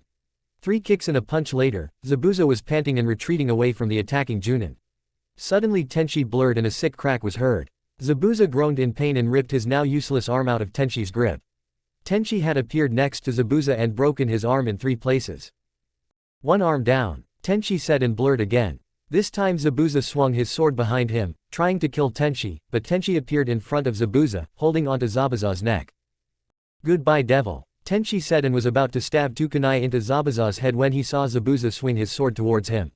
Tenchi reacted by rolling to the side and plunging his kunai into Zabuza's arm, rendering it useless. Both, Tenchi said and prepared another kunai. Zabuza groaned and looked up. Suddenly Haku appeared in front of Zabuza. Stop, don't hurt Zabuza-san anymore. Haku yelled. Tenchi looked at her, almost looking curious. I won't allow you to hurt my precious person anymore. Haku yelled and for the first time during the fight, Tenchi's face softened up a bit. He was about to say something, when a cold laughter was heard. My oh my, you sure are getting beat up, aren't you Zabuza? A short man in expensive clothes asked. Behind him were a literal army of thugs and rather rough-looking men. Gato, why are you here? Zabuza asked. Oh, just a little change in plans. You see, I never intended to pay you. Gato said and laughed. What? Zabuza asked. Hiring normal ninjas is expensive, so I hire missing nins. Then I dispose of them when they are tired from battle. No one misses a missing nin. But you, what a joke. The demon of the hidden mist. You are just a little puppy demon. Gato said and his thugs laughed at the poor joke. Haku, stand down. Tenchi, I am sorry, but this fight is over. I have no reason to fight you anymore. Zabuza said and Tenchi nodded. Sure, Tenchi replied. Hey Zabuza, should I beat them for you? Naruto yelled. Zabuza, Haku and Tenchi looked at Naruto with empty stares. What? He asked. Hey, the boy has spirit. But that doesn't matter. You will die here, Gato said before his eyes fell in Kato's. Huh, that bastard is dead. Too bad. I wanted to see the life leave his eyes, Gato said, and Zabuza growled slightly before he removed the bandages around his mouth. Wolf, can I borrow a kunai? Zabuza asked. Tenchi responded by pulling out a kunai and flipping it towards Zabuza. He caught the kunai in his mouth and ran towards the group of thugs. Gato panicked and ran behind his thugs. Haku called after Zabuza but he didn't respond. Cutting off the group of thugs, Zabuza went after Gato, who turned and just saw a flash and had a kunai embedded in his stomach. Zabuza pushed the kunai deeper into Gato, ignoring the pain he had from the multiple weapons stuck in his back from the thugs. I'm a puppy, huh? Well, even a puppy demon can go to hell and become a real devil. You and me are going to hell together, Zabuza said and pulled out the kunai. He then spun around Gato and severed his head. As Gato's body slumped to the ground, Zabuza glared at the thugs around him. They shivered and backed up. Zabuza began walking back towards Haku, when he lost his strength and fell down. Tenchi appeared next to him and grabbed him. They disappearing and reappearing next to Haku. Tenchi and Haku pulled out the weapon stuck in Zabuza's body. Gently laying Zabuza down, Tenchi stepped back a bit. Thanks, Wolf, Zabuza said. Tenchi replied with a nod. Haku took Zabuza's head and laid it in her lap. She was crying, knowing that he would die soon. Haku, I want you to promise me something, Zabuza said softly. What, Zabuza-san? Haku asked, sniffing slightly. Live. Be a happy girl and live. Find a new purpose, and new precious people. I don't want you to end up as me, or Kato's, or Wolf. We are just empty shells of humans, and I don't want you to become like that, Zabuza said, and Haku nodded. I will try, Zabuza-san, she said. Zabuza smiled at her before turning his head and looking at Tenchi. Wolf, can I ask you something? Zabuza said and coughed up some blood. Tenchi replied with a nod. Is it possible for Haku to come to Konoha with you? Zabuza asked. Tenchi's eyes widened before narrowing slightly. Why do you ask? Tenchi asked, slightly suspicious. I know Konoha is a good place to live. I want Haku to live as good as possible, and I know that you can take care of her, and teach her how to be a shinobi and a human with emotions, Zabuza said. Tenchi looked between Haku and Zabuza. Do you want to come to Konoha? Tenchi asked. Haku slowly nodded. Alright, I can talk to Hokage-sama, and at least get her a citizenship, Tenchi said, and Zabuza smiled. Thank you. Haku, I want you to stay with Wolf, at least at first. He is a good man, when not in his cold mode, and it will do you good, Zabuza said, and Haku nodded before looking at Tenchi. If it is okay with him, she said, and Tenchi nodded before turning and looking at the group of thugs. Thanks, Haku, for everything. Live well, Zabuza said as his life left him. When she saw he was dead, Haku cried. Naruto, Sakura, Ino, Rin and Tazuna looked and listened in on the conversation. Rin was happy that Tenchi allowed Haku to come with them, showing that he could show some humanity when in his weapon state. So, she will come with us? Ino asked, and Rin nodded. Sure, she only attacked us because of her mission. No personal feelings involved, Rin said, and Naruto smiled. Good, but if she tries anything, I'll kick her butt, he said. Naruto, quit the arrogant superior style. It doesn't suit you, Sakura said harshly. Huh? Naruto asked. What she means, kid, is that even though you are super strong, you aren't the best, and you certainly aren't invincible, Tazuna said. Naruto didn't reply, instead he crossed his arms and huffed. But their attention was dragged from the crying Haku to the thugs, when one of the thugs stepped forward. Damn ninja, you killed our meal ticket. Because of that, we have to kill you and take everything of value in that village, the thug said. The band of thugs started to run forward, when an arrow hit the ground in front of them. Everyone turned and looked at the assembly of villagers. It looked like everyone was gathered there, Inari and Tsunami in front. If you take one more step towards this village, we will respond with hostility, one of the villagers yelled. Everyone, Tazuna said happily.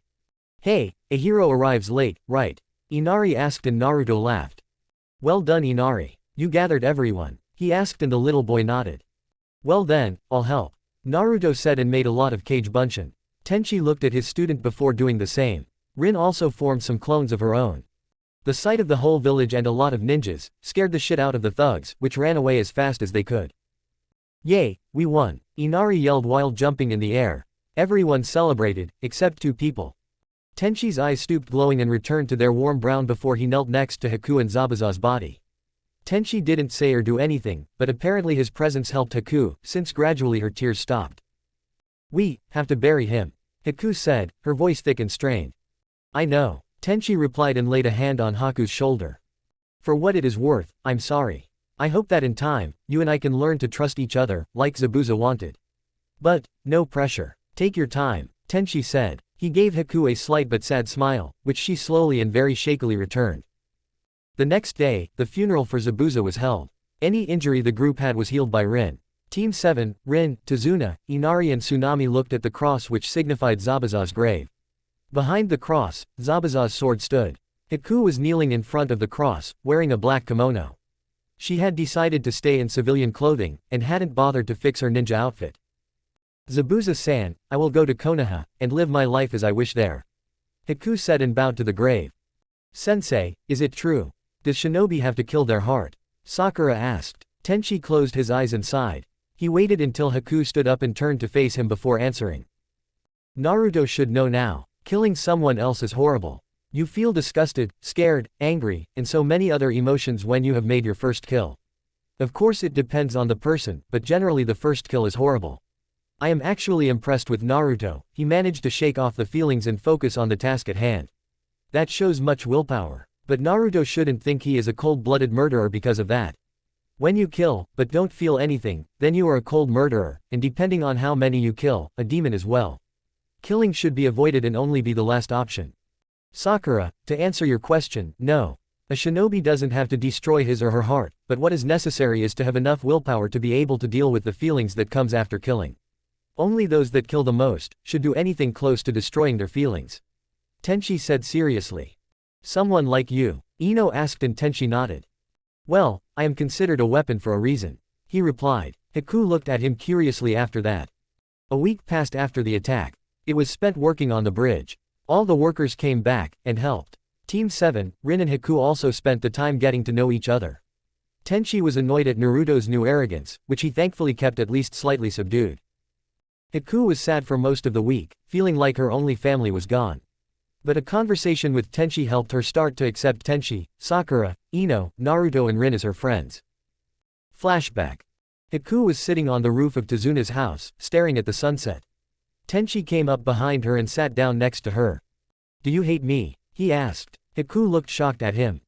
Huh? She asked. Tenchi looked up at the sky and sighed. I destroyed Zabuza's arms. If he had been able to use them, he wouldn't have been killed by those thugs. Tenchi said, his poorly disguised guilt not difficult for Haku to hear. Haku looked down and sighed. True, but he chose to fight you, he chose to charge those thugs. I don't hold a grudge against you. You don't hold a grudge against me for almost killing your students either. Haku said and Tenchi smiled. Thank you. I would hate it for you to hate me. We are actually quite similar, the two of us. Naruto and Ino told me about your past. How you were trained as a living weapon. I was trained from I was 2 years old, trained to be a weapon for Konoha.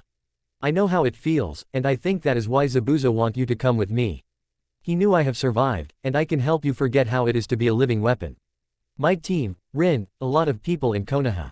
If you allow us, we can help you. Make your existence not so empty or lonely. Tenchi said. Haku looked at him thoughtfully. She felt understood by the man next to her. It felt good. End flashback. Tenchi-san, when are we going to Konoha? Haku asked, sitting next to Tenchi at the dinner table. When the bridge is finished, so about 1 or 2 days from now. You nervous? Tenchi asked and Haku nodded slightly. Don't worry Haku-san, you'll love Konoha. It's great, as long as you don't have a fox in your stomach. Naruto said, the last bit with slight anger. Huh? Haku asked, but Tenchi's coughing stopped any further response. Nothing, Naruto just wasn't treated very nice, or rather, very badly, for something he couldn't control. Like you Haku, Tenchi said, and Haku looked at Naruto. He looked down on his plate, but didn't say anything. An uncomfortable silence followed. This isn't funny. Tazuna said and Inari nodded in agreement. The next day, the bridge was finished. Tenchi smiled when he looked at it. It will stand for a long time, he thought. He then felt Rin behind him. She wrapped her hands around his waist. Finally we are finished. Now we can go back home. I miss Konoha, Rin said and Tenchi nodded before turning towards her. What I miss is seeing the sunset with you from the Hokage monument. I look forward to seeing that again, Tenchi said and kissed Rin. Hey, you big softy, Rin said teasingly. Tenchi chuckled at that. Would you like it if I changed? He asked and Rin shook her head. Nope, she said. The pair laughed together while enjoying their time together. Thanks to you, this bridge was completed, but this is super sad. Tazuna said. The whole village had shown up to say goodbye to the shinobi who made it possible for them to escape Geitu's influence. They were now at the completed bridge. Our mission is finished, so we have to return to Konoha. Tenchi said, although a bit sadly. Take care, Tsunami said. We will, Rin answered. I am sorry for the inconvenience I have caused. Haku said but Tazuna waved her off. Don't worry Tazuna-san, we will visit someday, Naruto said confidently. You promise? Inari asked, on the verge of crying, and Naruto nodded, he also looking very emotional. You're sad Inari. It's all right to cry you know. Sakura said. I won't cry, Inari protested. Hey, if you want to, kid, Ino said, with a bright smile on her face. Well, we'll be seeing you later, Tenchi said and turned around. The 6 ninja walked away, leaving the cheering villagers. That boy changed Inari's heart, and Inari changed the villagers' hearts. That boy gave us a bridge toward hope, called courage. Tazuna said, talking about Naruto. Bridge? Oh, yeah, we need to name this bridge. One of the villagers said. Tazuna thought for a bit before grinning. I have a super perfect name. The Great Naruto Bridge, he said. Tsunami laughed slightly. That is a good name, she said. When we get back, I'll tell Iruka-sensei all about how much I have improved. I have to show him, Naruto rambled. They had been traveling for several days, and was a little over a day's walk away from Konoha. Naruto got more excited by the minute, but suddenly Tenchi, Rin and Haku sensed something. Rin clasped her hand over Naruto's mouth, muffling his voice. Shish, be quiet, Rin hissed. Naruto complied and all of them grew tense, searching the surroundings for any threat. After a while, Naruto straightened from his ready pose. I don't sense, he began but stopped when suddenly he smelled blood. Suddenly 2 figures appeared in front of them. One was a tall man with shark-like appearance, complete with razor-sharp teeth and what looked like gills. He had a huge sword strapped to his back. The other was a smaller man, a little under Tenchi's height. He had red eyes with 3 black dots in and resembled Sasuke a lot, although older looking. Both wore black cloaks with red clouds on. Akatsuki, Tenchi and Rin thought. We just want Naruto-kun. Hand him over, and we will leave you unharmed, the smaller man said. If not, we will have to damage you a bit, the other man said. Uchiha Itachi and Hoshigaki Kisame. S-class missing nins, Tenchi said and sure enough, their forehead protectors had slashes over them, indicating that they were missing nins. So you know our names. Well, we know of you as well, Tengoku Tenchi. White Wolf of Konoha. Give us the brat, and nothing will happen to you, Kisame said. Naruto snorted. I'll take care of these 2 myself, he said, pulled out some of Kyuubi's chakra and rushed towards Kisame, creating a rasengan on the way. Kisame grinned and suddenly had his sword in his hand. Naruto stooped, his rasengan no longer in his hand. What the? Naruto said. My sword, Samahata, can eat chakra. You won't be able to do any jutsu, but to be sure you won't be making a fuss, Kisame said sadistically. He then proceeded to pound Naruto into the ground. Naruto spat blood and looked horrified as Kisame raised his sword to strike, but something blocked it. Naruto felt himself being lifted into the air and saw Rin carrying him back to his team while Tenchi blocked the big sword. Why did you do that? Stupid, you almost gave me a heart attack, Rin hissed. She lay Naruto down as gently as she could, before turning and looking at the 2 missing nins and her boyfriend. Tenchi had entered his weapon mode, and he and Kisame was exchanging blows. Sakura and Ino were tending to Naruto's injuries, while Haku looked on as Tenchi fought. She cursed her kimono, since she couldn't fight in it. Tenchi can't handle the 2 of them alone. I have to help him. He is like me. He is nice, and wants me as his friend. I can't allow something to happen to him. Not when we can become friends, Haku thought. Rin-ne-san, what is going on? Naruto asked. They want you for the fox. We have to get back to Konoha, Rin explained and Naruto's eyes widened. As did Sakura and Ino's. Tenchi wasn't having a good time. Kisame was faster than him, the only reason Tenchi hadn't been killed was his experience and good reactions. He jumped away from his opponent, blood dripping from several wounds. Damn, Naruto has to get away from here. But if they start to move now, Itachi will just try to catch them. It looks like I have no choice, Tenchi thought before turning slightly to look at Rin. Rin-chan, I am sorry. I have to break my promise, Tenchi said. Rin looked puzzled at first before her face grew really worried. No, not that, she said but Tenchi didn't respond. Instead he turned back to Kisame, whose expression changed from arrogance to curiosity to being horrified. The killing intent Tenchi emitted suddenly went sky high, almost making Naruto, Sakura and Ino choke, even without being directed at them.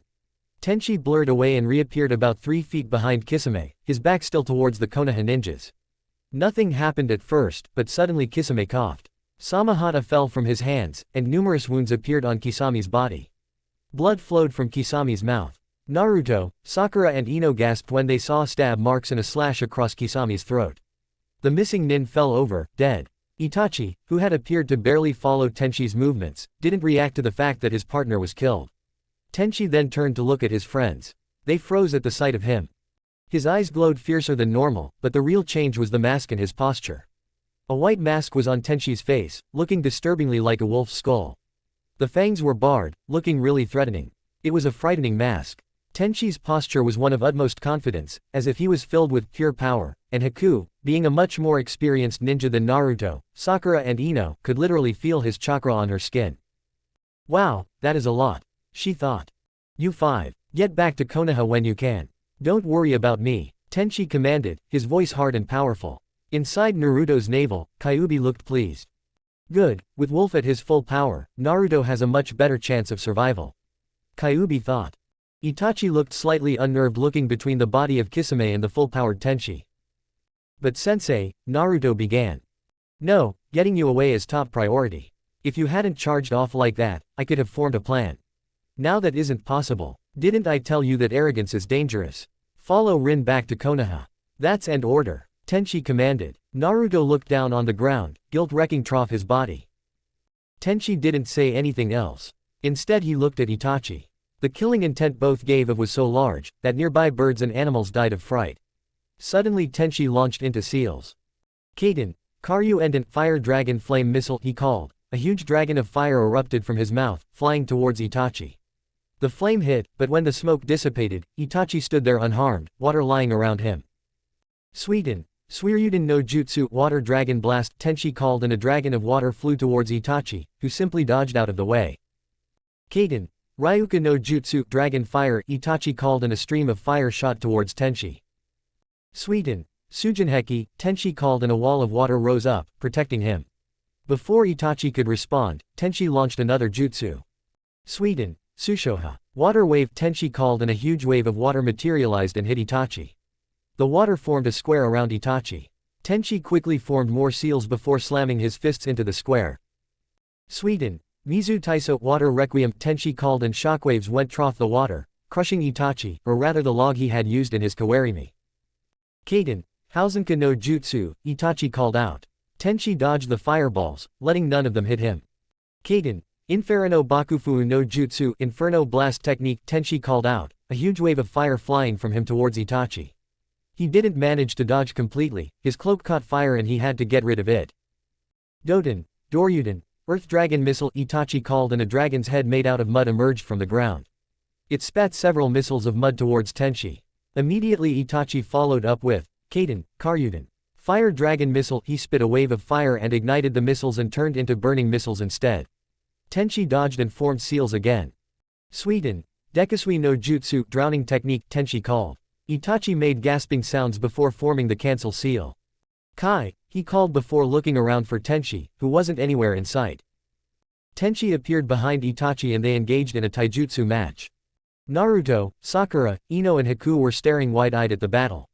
The jutsu exchange had happened over less than 2 minutes, showing how fast the combatants were. Rin however had seen this speed before and knew they had to leave now. But something held her back. She couldn't see Tenchi or Itachi, but knew from the shockwaves she felt that the battle was huge, and fast. Very fast. She also knew that there was no way she could get Naruto, Sakura, Ino or even Haku to move, even if she tried. The combined killing intent of Tenchi and Itachi was too great. Suddenly Tenchi appeared in front of Sakura, stopping a kunai that Itachi had thrown. He used it to block another that had been sent towards Ino. A third almost hit Haku, but Tenchi caught that as well. He was unable to catch the one aimed for Rin, but she saw it early enough to duck. Itachi appeared on the other side of the clearing that had been made by the jutsu battle. He didn't show any emotions, but closed his eyes, who had the active Sharingan, before opening them again. Oh no. Quickly, don't look into his eyes. If you do, then you'll fall into his jutsu. Tenchi called and the nins behind him diverted their looks from the Uchiha's eyes. Good call, however, I don't intend to use Tsukuyomi, god of the moon. However, I intend to use this. Itachi said and his normal Sharingan changed into a shuriken with 3 spikes. Amaterasu, god of the sun, Itachi yelled. Tenchi growled right before Itachi yelled his jutsu, and quickly formed 6 seals before yelling out, Teni, heaven light. From Itachi's eyes, a line of black flames, about as thick as an arm, flew towards Tenchi. They almost reached him when a beam of pure light erupted from Tenchi's eyes. The beam was about as large as Tenchi's eyes, but when it hit the black flames, the beam widened on impact and fully stopped the flames. The light began to move towards Itachi, who seemed worried for a while. Naruto, Sakura and Ino once again were wide-eyed and looking at the display of power. They knew that Teni was Tenchi's strongest jutsu, and something that it had trouble overpowering was sure to be powerful. Haku felt the pure power radiating from the 2 attacks, and she knew that if Tenchi won, then Itachi would be dead. If Itachi won, she didn't want to finish that thought. Rin remembered seeing that jutsu once before, and she knew that, in addition to all the high-powered jutsus he had pulled of, and the taijutsu fight with Itachi and the fight with Kisame on top of that, Tenchi couldn't hold out long. Teni is so draining, he won't last. What shall I do? We have to run, but Tenchi will die. Rin thought and began to slightly panic. Haku noticed. Rin-san, what is it? Haku asked. Naruto, Sakura and Ino also noticed Rin slightly shaking hands. He won't make it. He is almost out, Rin said. Haku suddenly looked horrified and turned to the fight again. The light was not far from Itachi at all and he looked really worried now, but suddenly it stopped moving forward. And then the black fire gained ground, and Itachi smirked slightly, knowing and feeling that Tenchi was almost out of chakra. Tenchi tried to hold on, but the black fire gained more and more ground. Frowning in concentration, Tenchi managed to stop the fire about a foot from his face. He reached out with his senses, and knew that Itachi was at his limit as well. Isn't there something we can do to help? Sakura asked her mother, who shook her head sadly. This is too much for us. That jutsu can burn trough anything. It would kill us, not even the rasengan is a match for it. Rin said. Haku looked like she got an idea and pulled out several needles. She took aim and was about to throw them at Itachi when suddenly Tenchi's attack stopped. Tenchi's eyes widened in horror as he couldn't push out enough chakra for the Teni anymore. The light stopped and the black fires hit Tenchi's face dead on. Tenchi roared in pain as the flames burned. Itachi smirked, but that feel as he felt his chakra give out and also he felt several needles hit him, disabling his arms. He stopped his jutsu and took one glance at the writing form that was Tenchi before vanishing in a blur. Rin, Sakura, Naruto, Ino and Haku rushed over to Tenchi, trying to calm him down. He trashed, holding his hands to his face. The black flames were on his mask, which Rin ripped off. Naruto, Sakura and Ino gasped and looked away. Haku and Rin swallowed before beginning to help Tenchi, who had stopped trashing. Naruto walked over to the wolf mask and picked it up. Naruto felt the material. He wasn't sure if he could break it, even if he tried. The fire had burned the mask severely.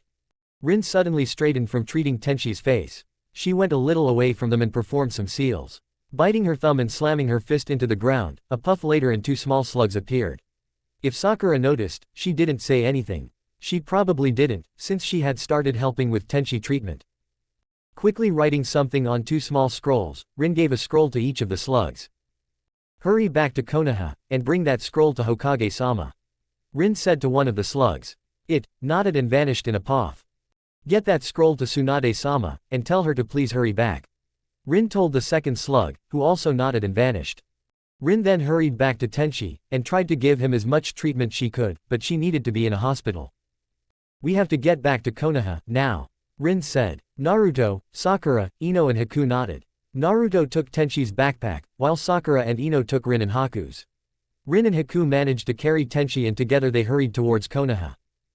The strange group arrived at the gates late in the evening. Sandaime Hokage was waiting for them with several medics. Rin looked at the genin and gave them one simple order. Go to our house. Stay there until further notice. And if you have to leave, don't speak about what just happened to anyone. Rin said to the 4 kids before she headed towards the hospital together with the medics and the Hokage. Several hours later, Sakura sat in the living room of the Haruno residence, looking between her cup of tea and the door. Ino was fidgeting in her chair, trying to drink her tea. Naruto looked like he was about to throw up. The same phrase kept repeating in his head. It's all my fault. Tenchi-asan is hurt because of me. Haku, she was asleep in her chair, not being nearly as close to Tenchi as the other three. Then the door opened, and Rin and Sandame walked in, Rin looking really tired, and also tears ran down her face. "Mom?" Sakura asked. Haku snapped out of her sleep and sat up, her full attention on Rin immediately. Rin swallowed before walking into the living room and sitting down on the couch. Sandame closed the door behind them. "Rin-ne-san," Naruto asked hesitantly. "How is sensei?" Ino asked. "Is Tenchi-san alright?" Haku joined in. Rin gulped and wiped a few tears before speaking. Tenchi he is. Tenchi sat in his hospital room, bandages covering his head and several places on his body. "Burned away," he mumbled weakly to himself. Flashback. Rin, Sandame Hokage and two medics stood by and watched as Tenchi woke up. He was confused when he didn't see anything and turned his head as if to look around. Rin lay a hand on his shoulder before hugging him. "Tenchi-san, how are you?" one of the medics asked. What happened after I was hit by that fire?" Tenchi asked. "Itachi ran away, while I tried to treat your injuries. We got you to Konoha. You're in the hospital now," Rin said. She sounded as if she was crying. "Rin, what's up with the sadness?" "I'm alright, aren't I?" Tenchi asked. Rin tried to speak but choked on her words. "Tenchi, remember, your friends are behind you no matter what. We will help you in any way we have to," Sandame said. "Hokage-sama, okay, can someone tell me what is wrong with me? What's going on?" Tenchi asked, annoyed and slightly frightened. "Tenchi-san, when that attack hit you, your mask took most of the blow. But your eyes," the other medic said. "They were damaged. I can't see for a while." Tenchi asked. "Yes and no. Yes, they were damaged, and yes you can't see. No, you can't see for a while," the medic said. "Tenchi, your eyes, they got burned away. There is nothing left. There is no one in Konoha that can help you now," Rin said, and Tenchi could have sworn he felt rain on his arm. Burned away. End flashback. Tenchi is blind. He will probably never see again. Sandame helped Rin. She swallowed loudly before drying some of her tears, but they just kept falling. "What?" Sakura, Ino and Naruto yelled together. "How? I know he was hurt, but not that badly." Haku joined in. "That attack Itachi used, it can burn trough anything. The only reason Tenchi isn't dead is because his mask is always packed with chakra. It makes it much tougher. But the flames hit his eyes, burning them away," Sandame explained. Only Tsunade-sama can heal that. Hopefully she got the message and is on her way here. She is the only one who can heal something that severe," Rin said, and Sandame nodded. "If someone can help him, it will be her," he said. Then he noticed Naruto's guilty look. "Naruto, it wasn't your fault. Rin told me what happened. Even if you hadn't charged, Tenchi would have fought against them anyway. Neither is it Rin's fault," Sandame said, and Rin looked at him in surprise. "Huh?" she asked. "Rin-san, I was there as well. Nothing else could have been done. Perhaps if I had thrown my needles earlier, but I don't think that would have helped either. The pure killing intent those two put out froze all of us. No one was at fault," Haku said, and Sandame nodded. "Well said," he praised. But what happens now?" Sakura asked. "Will we get a new sensei?" Ino asked, her tone indicating that she did not want that to happen. Sandame shook his head. "Even without his sight, Tenchi is still one of our most knowledgeable and experienced ninjas. He will still teach and train you three, but there will be some big changes. I don't know how long, but Tenchi will be in the hospital for a while. When he gets out, I will assign someone to help him," Sandame said. "Huh?" Naruto asked. "Someone to help sensei around in everyday life. Right, Hokage-sama?" Sakura said, and Sandame nodded. "Yes. Rin can't do it, since she is busy at the hospital, and you three can't do it, since you have training and missions, although with your sensei out of commission, you won't get anything other than D ranks. By the way, congratulations on a finished A rank," Sandame said, and for a moment the genin beamed proudly, while Haku looked a little embarrassed. Rin looked at Sandame with a curious glance. "Do you have someone in mind for helping Tenchi?" she asked, and Sandame shook his head. "No," was the simple reply. A few moments passed in silence before Sandame stood up. He turned to Haku, who looked a little startled. "From what Rin told me, you wish to be a citizen of Konoha. Is that correct?" Sandame asked, and Haku nodded. "Come with me then," he said, and started to walk towards the door, Haku trailing behind. Sandame turned and smiled at the four still seated in the living room. "This is going to be tough, but it will work out," he said before leaving. Haku gave a short wave before following. When the two of them left, Naruto suddenly jumped up. He pulled Sakura and Ino up with him. "Let's go see sensei," he said firmly, and they nodded. Tenchi sat completely still, no movement whatsoever. At least physically. Mentally was a different story. What am I supposed to do now? I can't see. I'm useless as a ninja now. That's all I know, it's my life. If I can't be a ninja, then I might as well be dead. I don't have a purpose anymore, no reason to exist. No way of protecting those I love, and no way they'll continue to care for me. I'll live a life darkness, all alone with no ray of light. He sat there, thinking like that, not noticing that his other senses was telling him that 4 people were moving towards his room. Are you sure he will be happy to see us? Naruto asked. He won't see us at all. Naruto-kun, you can be very stupid sometimes. Ino scolded. Huh, oh, right, sorry, was the reply. I am sure he will be happy to hear us. Rin corrected. Sakura didn't say anything, instead she knocked softly on the door to Tenchi's room. When no answer came, she knocked again but still no answer. Hesitantly she opened the door and peered inside. When she saw Tenchi sitting on the bed, she fully opened the door and the 4 of them walked in. Hey sensei, Ino called. How are you sensei? Sakura asked. Naruto, who felt a fresh wave of guilt when he saw Tenchi, didn't say anything. Rin walked up to Tenchi and sat next to him on the bed. You know, it's polite to answer when people talk to you, she said, trying to sound funny, but failed miserably. Tenchi still didn't respond. Naruto, Ino and Sakura exchanged glances before turning to Tenchi again. Sensei, they asked in unison, a little loudly. No reaction.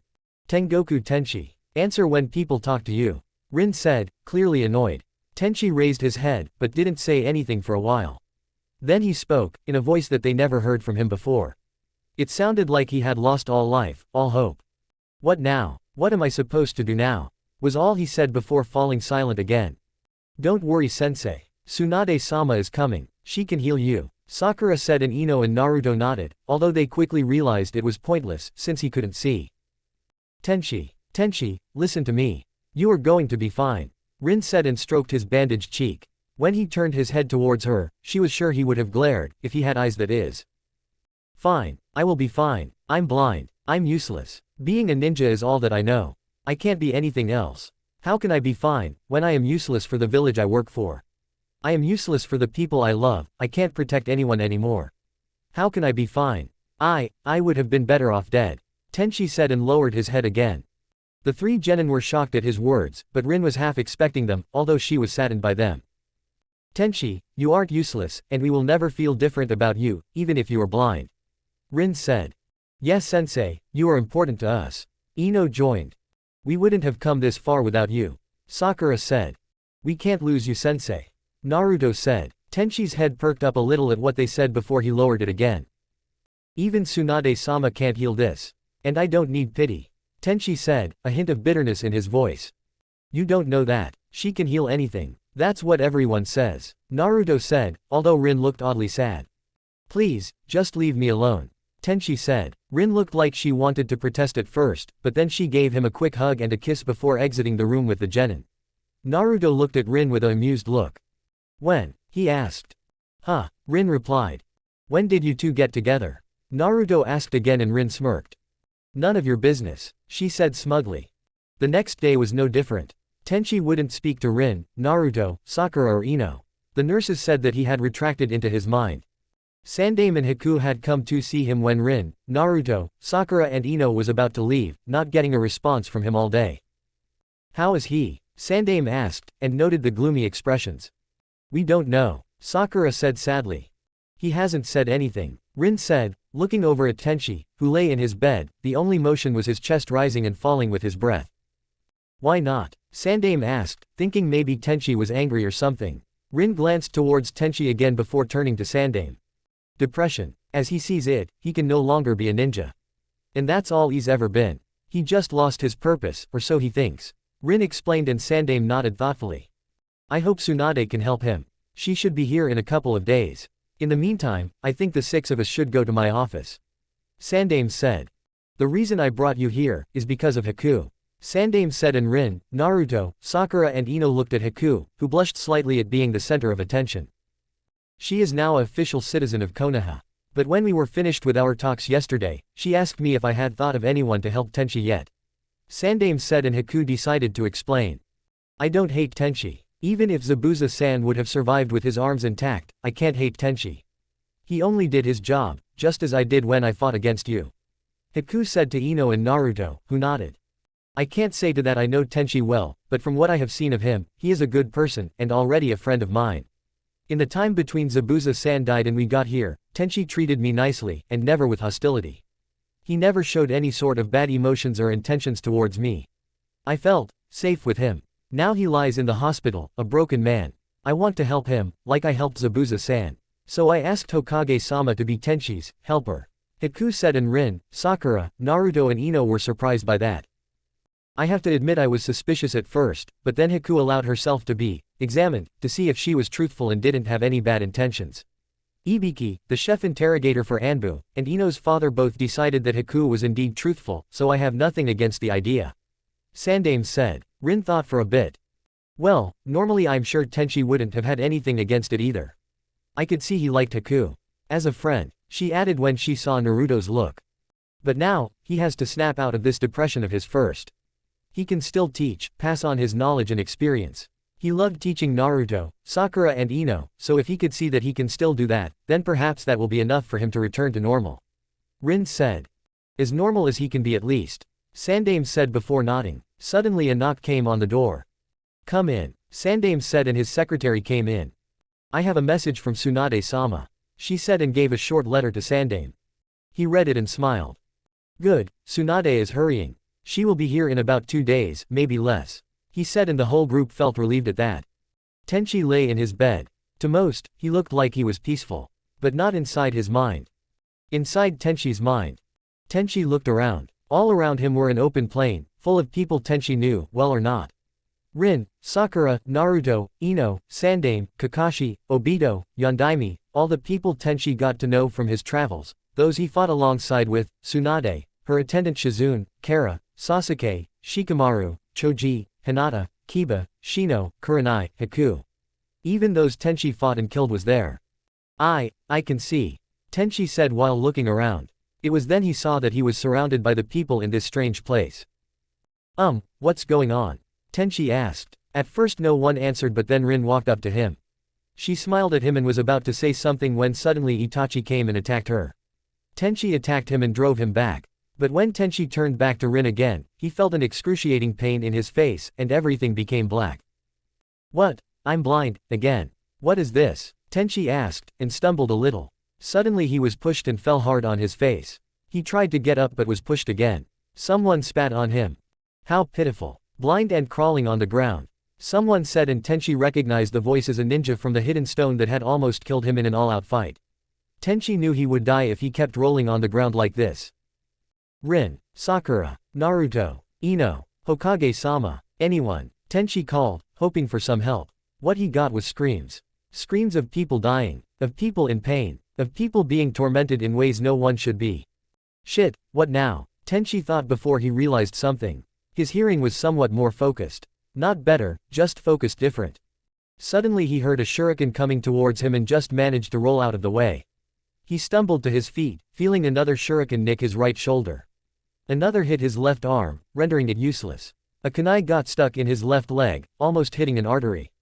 Tenchi didn't know what to do. He tried to jump away from whoever it was that was attacking, but someone struck him down, hard. He tried to bury into the ground, but was ruthlessly ripped out. He tried to summon, but the wolf was instantly beat by another summoning, that sounded suspiciously like Orochimaru and Manda. He tried to put a genjutsu around him, but someone always broke it. He tried to attack in the direction of the throws, but only received laughs from the people around him. He tried to run, but was showed back by multiple hands. You see now, someone said, putting force on, see. You can never do anything against us again. You can never be a ninja again. You will always sit and brood on your life that is no more. You can just sit and listen as your friends, family and loved ones get killed and abused. What accompanied the voice was more screams, some Tenchi recognized as Rin, Sakura, Ino and Naruto. You are useless. Alone. Powerless. A disappointment. A freak. A blunt weapon. A relic to be thrown away. And then, nothing. Tenchi, who had been on the ground, holding his head, trying to block out the sounds, slowly rose. He still felt his injuries, but now he heard nothing. No one was talking, no sound came. He took a step and heard it, so he was sure he wasn't deaf. He realized he was all alone. And it frightened him. He hadn't been afraid of being all alone before, but now, he was terrified. "Hello. Hello." He yelled, but no answer. He started walking, stumbling over things in his path, tripping over objects he couldn't see for obvious reasons. Then something bumped into him. He fell over again, but quickly got up. Something else bumped into him. "Hello." Tenchi called, desperate for someone to help him, or at least acknowledge him as being there. "Oh look, the blind ninja is scared." The voices came again. "How does it feel?" it asked. "To be powerless, useless." And Tenchi was attacked again, and Tenchi was powerless to stop it. In the hospital room, the only sign of Tenchi's mind torture was the fact that he was sweating, his face was contracted, as if in pain and his fist clenched tightly. The next day. Naruto, Sakura and Ino walking towards Ichiraku Ramen. On their way, Sakura and Ino noticed that almost everyone was glaring at Naruto. Some even smirked evilly. He didn't seem fazed by it though. As they walked, the girls got more and more aware of the glares. Finally, when one villager, accidentally, bumped into Naruto, knocking him into the ground, Ino had enough. "Hey you, get back here and apologize to Naruto," she nearly yelled. The man just snorted. "Like I let a demon's bitch tell me what to do," he said and spat next to Naruto, or where Naruto was a second ago. The man blinked and suddenly found himself lifted from the ground by his neck. "You talk to Ino-chan or Sakura-chan like that again, and I'll show you how much pain a human body can suffer." Naruto growled. The man looked frightened, and Naruto smirked. Suddenly, as if realizing what he was doing, Naruto dropped the man and walked swiftly away. Ino and Sakura hurried after. "Naruto-kun," they asked when they reached him. Why did I do that?" he asked, confused at the rage he had felt and the urge to kill the man. "He insulted me and you protected me. That's all," Ino said. "I think it was kind of romantic actually. Naruto sticking up for his girlfriends," Sakura said and Naruto chuckled. "Of course I will. Always," Naruto said and hugged Ino and Sakura, his rage forgotten. They reached the Ichiraku and sat down, ordering their ramen. The old man and his daughter, Iyame, saw that the three young ninjas were looking gloomy and thoughtful. "What's up?" Iyame asked as she sat 3 bowls of ramen down in front of them. At first none of the genin answered, but then Sakura laid her chopsticks down and took a deep breath. "Sensei was injured on a mission. He's blind, and there is a very small chance of him ever seeing again," Sakura said and Iyame and the old man, don't know his name, looked at each other. "I'm sorry. What's going to happen now?" the old man said. "We don't know," Ino replied. "He's not himself anymore," Naruto said, looking into his ramen. "Of course, if he's blind, then," Iyame said but Ino cut her off. "No, not that. It's like he's lost all hope. He doesn't talk," Ino said. "All he does is sit in his hospital bed and do absolutely nothing," Sakura finished. The old man looked thoughtful for a minute before slowly nodding. "Depression. It's a fairly common response. Have you tried to snap him out of it?" he asked and Naruto nodded. "Nothing works," he said sadly. "Tomorrow a great medic is coming. She can heal him, at least we hope so," Ino said and Sakura nodded in agreement. "Well, you three have enough to worry about. The ramen is on the house," the old man said. "Thanks," Naruto said, a little happier at free ramen.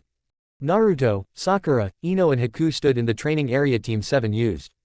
It seemed so empty, well to Naruto, Sakura and Ino at least. "Sensei would be mad if we got rusty while he's out," Sakura had reasoned. Now they stood there, not knowing what to do. So, what now?" Haku asked. As one, Naruto, Sakura and Ino remembered something Tenchi said when they started training. "We are not leaving until you three have done this." Slight smiles appeared on their faces and Sakura turned to Haku. "Just follow us please," she said and they started to run. After the 10th lap, Haku had to ask. "How many repetitions?" 50. "Then we do push-ups, sit-ups, squats, punches and kicks." Ino replied, happy to be back training. "Tenchi set these?" Haku asked again. "Yeah," Naruto replied. "He's harsh," Haku said and her 3 companions chuckled at that. "Okay, what now?" Haku asked, huffing slightly from the exercises she just did. "Chakra control," was the simple reply and Naruto, Sakura and Ino walked over to a tree each and walked up it. They stopped under a high branch. "That's it?" Haku asked. "Nope, now we do some jutsu training," Ino said and formed several seals. "Futon. Taitama no jutsu," she called and several air bullets flew and hit some targets on the other side of the area. "Kaiten. Gukakyu no Jutsu, Sakura called and a fireball incinerated some targets. Raiden, Reikyu no Jutsu, Naruto called and sent a ball of lightning that had a shocking effect on his targets. Haku's turn, Sakura said. Haku wasted no time in climbing a tree of her own and forming one-handed seals. Haijutsu, Sensatsu Susho. Haku called, took out a water bottle and threw its contents into the air in front of her. The water turned into ice needles, which pummeled her targets. And the cycle went on for several hours, each of the 4 kids using a jutsu while hanging upside down in a tree. Rin wasn't having a very good time. She had come to check on Tenchi, and found him sweating and apparently in pain, but for the life of her she couldn't find out why. Nor could she ease the pain he was having. "What's going on?" Rin asked out loud. Her voice seemed to do something, and Tenchi woke up. He slowly sat up, and turned his head this way and that, as if to see if someone was in the room with him. "Hello?" Tenchi asked, his voice shaking. "I'm here. Don't worry," Rin said and took Tenchi's hand. He seemed to relax at that before he turned to her. "It's horrible, Rin, so horrible," he said before becoming quiet again. "What is? You can tell me." Rin pushed and Tenchi told her about his dream, and how it wouldn't end until she spoke out.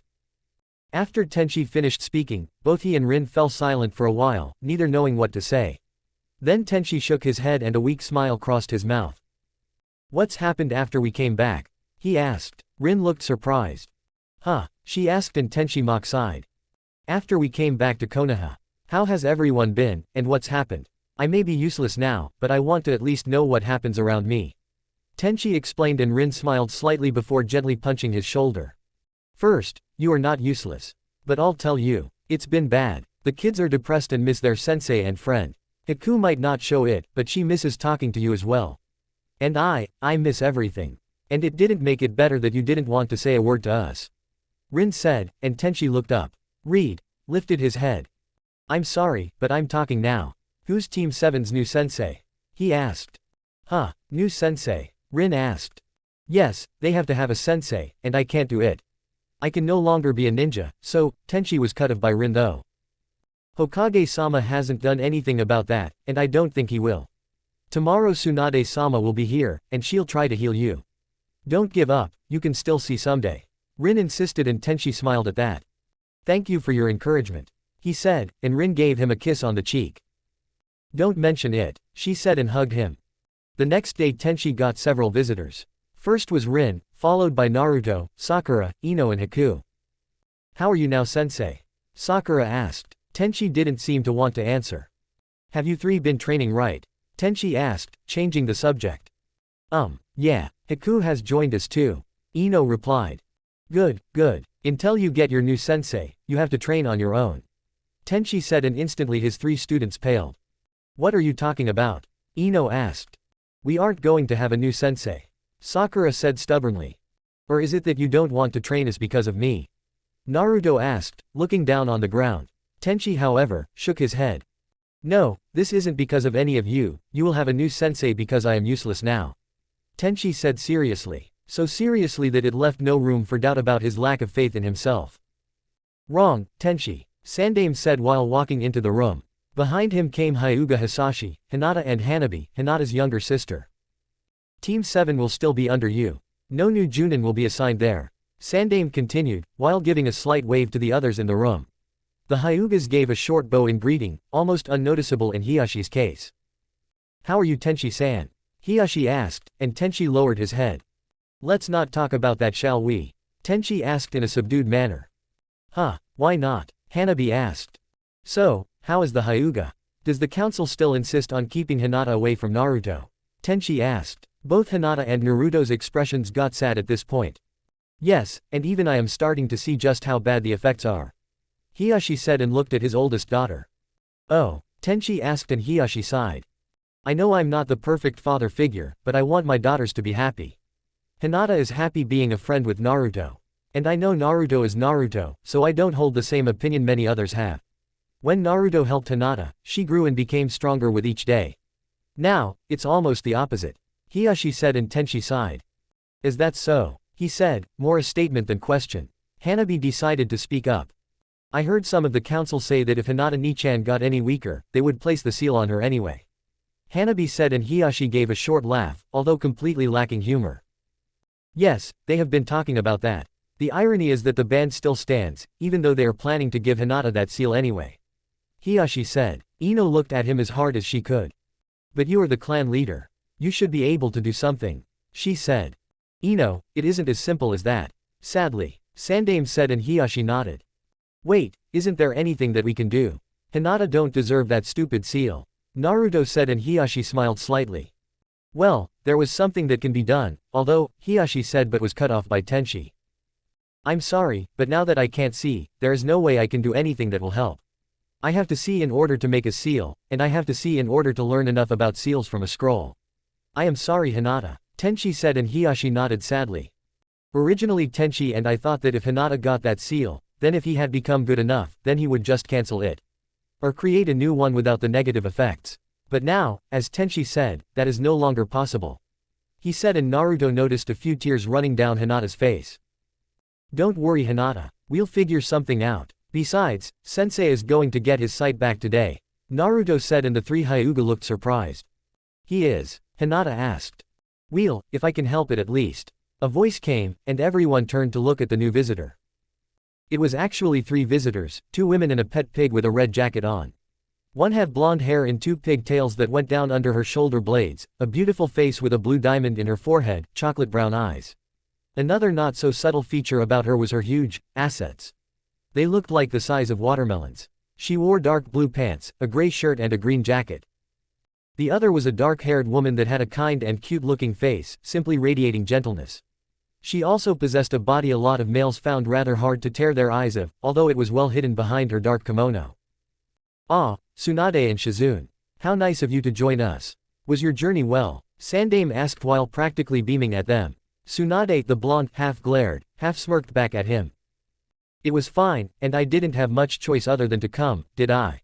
The little wolf gets his butt kicked and I have to save his career. She said in a joking manner. This is the legendary medic. Naruto and Ino asked Sakura in subdued voices. Yes, she is. Tenchi responded, getting an eep from the 3 genin. He then turned to where he thought Tsunade was, although he missed and was talking to a table plant. As nice it is to be reminded of my condition, can you please help me regain my purpose? Tenchi asked and Tsunade blinked in surprise. Huh, purpose, what are you talking about? I'm here to heal your eyes. She said. Exactly. Without sight, I am simply this. Tenchi said and gestured to himself and the bed he was now sitting in. I don't have, Tenchi began, but Tsunade cut him off. Hey, wait with that until after I examine you. She said, smiling slightly. She walked over to him and started removing his bandages. Rin's eyes widened. Perhaps the kids should wait outside. She asked and Tsunade nodded. She was about to say something when Naruto glared at her and Rin. No, I'm staying. I want to see the injuries Sensei has because of me. He said firmly. Tenchi sighed and turned towards Naruto. Actually he was facing Ino though, but no one mentioned that. Listen, this wasn't your fault. My fault, not yours. I wasn't strong enough, or smart enough. Not you, Tenchi said firmly. But they were after me. Naruto stated. I don't care. Not your fault, Tenchi said firmly. Still, I want to see Sensei's injuries too. Ino said and Rin sighed. Okay, those that wish to see can stay, unless Tenchi has anything against it. But I must warn you, even though he has healed slightly, it won't be a pretty sight. She said.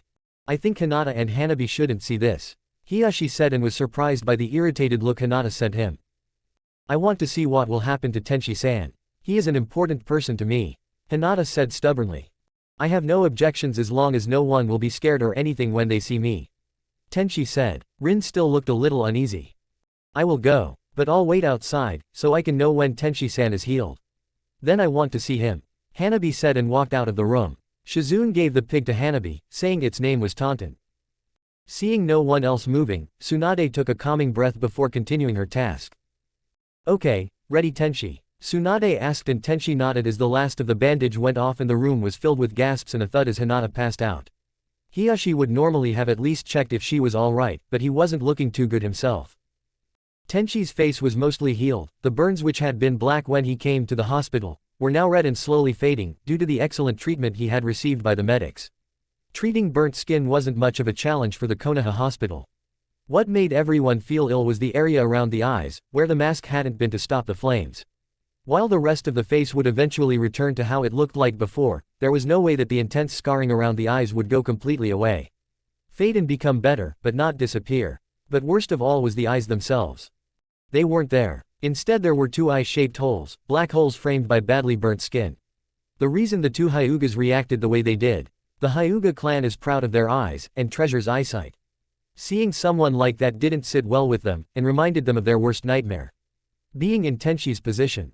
Tsunade sighed and did a few seals before a green glow surrounded her hands. She slowly moved her hands over Tenshi's face. When she had done that, she frowned before sighing again. I am sorry, Tenshi. There is simply nothing left. Nothing of your eyes remains. Not even the nerves. All I can do is heal the burns and the scarring. I'm sorry, but you will never see again. Tsunade said, and the mood of the room dropped to the floor. Tenshi sighed deeply before lowering his head again. I was afraid of that. Now I know for sure, though. I just have to try and grasp the idea of being a useless cripple now. Tenshi said, pain evident in his voice. Okay, what's up? Even without your sight, you are still an excellent ninja. I know I joke about it a lot, but your strength is unquestionable. Tsunade said firmly, and Tenshi let out a short humorless laugh. I had a dream not too long ago, after I got back here. It showed me just how strong of a ninja I am now. Everyone I hold dear was killed while I could do nothing than listen. I listened as people I had fought killed and did unmentionable things to them. I couldn't do anything. And then I was attacked, and still I couldn't do anything. Then I was alone, and I was helpless. Tell me, if that isn't being useless, then I don't know what is. Tenshi said. Everyone in the room, including the recently awoken Hinata, were saddened by how he spoke. So empty. That is, until Tsunade hit Tenshi on the head with her fist. Wake up, you idiot. You think you are the first ninja to be blinded. Besides, even without eyesight, you can still teach. She asked in a very angry tone. She took a deep breath and continued in a slightly more neutral tone. True, most ninjas that gets blinded, or receive other handicaps quit being active ninjas. But some won't give up, and they learn to deal with being blind. They train hard and long, and they come back, as ninjas, again. I know you, and I know that you can become a ninja again. You aren't useless. So snap out of that little depression of yours and get your head out from under your ass. Tsunade scolded. Tenshi looked like someone just hit him in the face, which was true actually. But, how? He asked, and Tsunade turned to Hiyashi, who now had recomposed himself. Someone who isn't a Hyuga can still release chakra from all the tenketsu points in his or her body, right? Tsunade asked, and Hiyashi nodded. Yes. Why? He asked. And you can still sense chakra, right? Tsunade asked, turning back to Tenshi. I haven't really focused on sensing anything for a while, but yes. Tenshi replied. Well then, one way for you to still be a ninja is to learn to use what is called a chakra radar.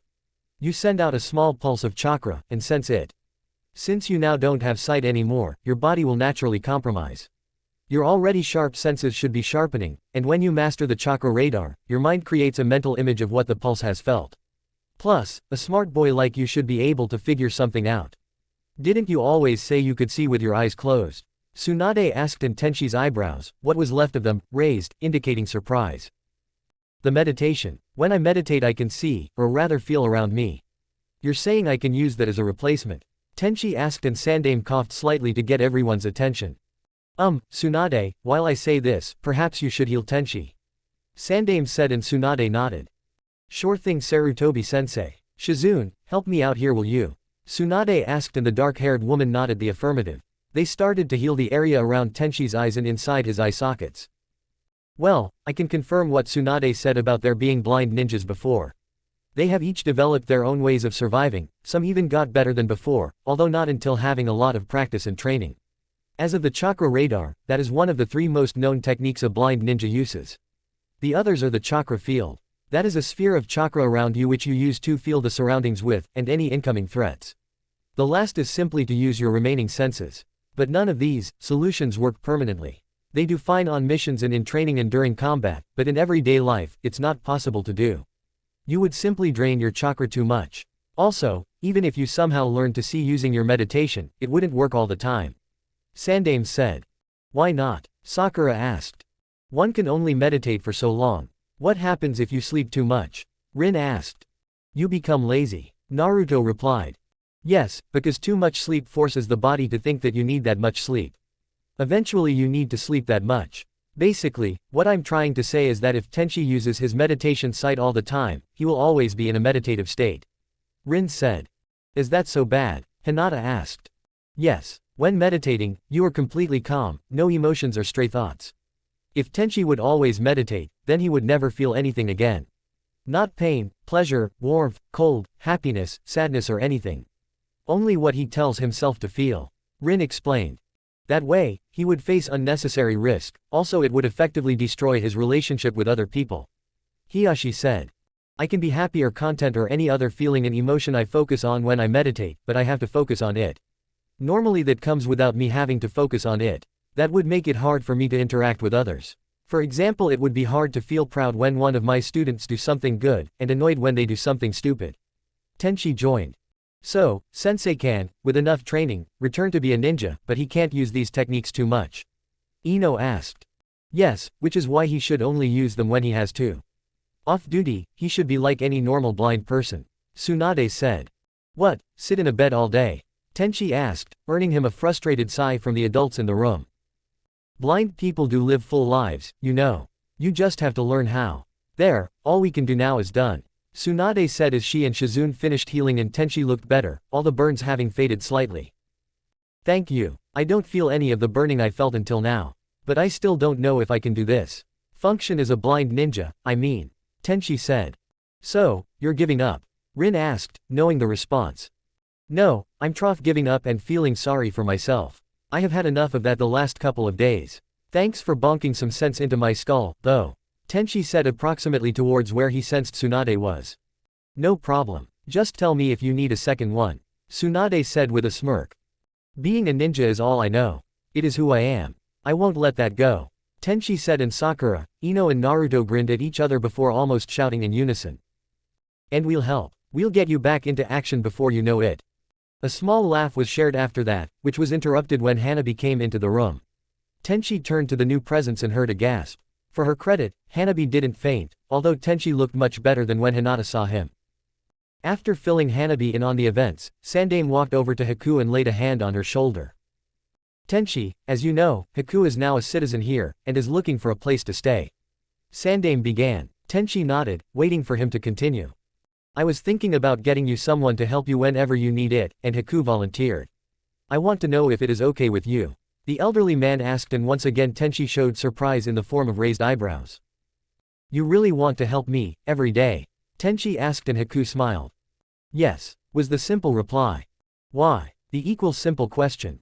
You are my friend. You are a good person, and I felt safe around you. I want to help you, it is really as simple as that. Haku said.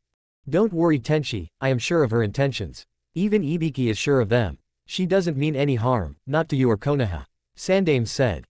I wasn't worried about that. I knew that already. I was just curious, but I have no objections, as long as no one else has. Tenchi replied, the last bit a question to Rin more than any other. Sure, Haku will take good care of you. Rin replied. It's decided then. Also, you need a new place to live. The one you have now is too small. Sandame said. It always seemed good enough for me. Tenchi half protested. Rin sighed and shook her head. But now Haku will stay with you as well. And it would be easier for you to have an apartment that is modified to fit someone who is blind. Sandame said and Tenchi slowly nodded.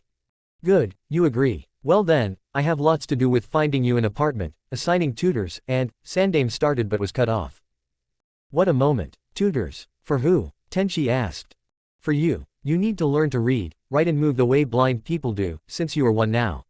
Sandame said. Naruto couldn't help himself but burst into laughing.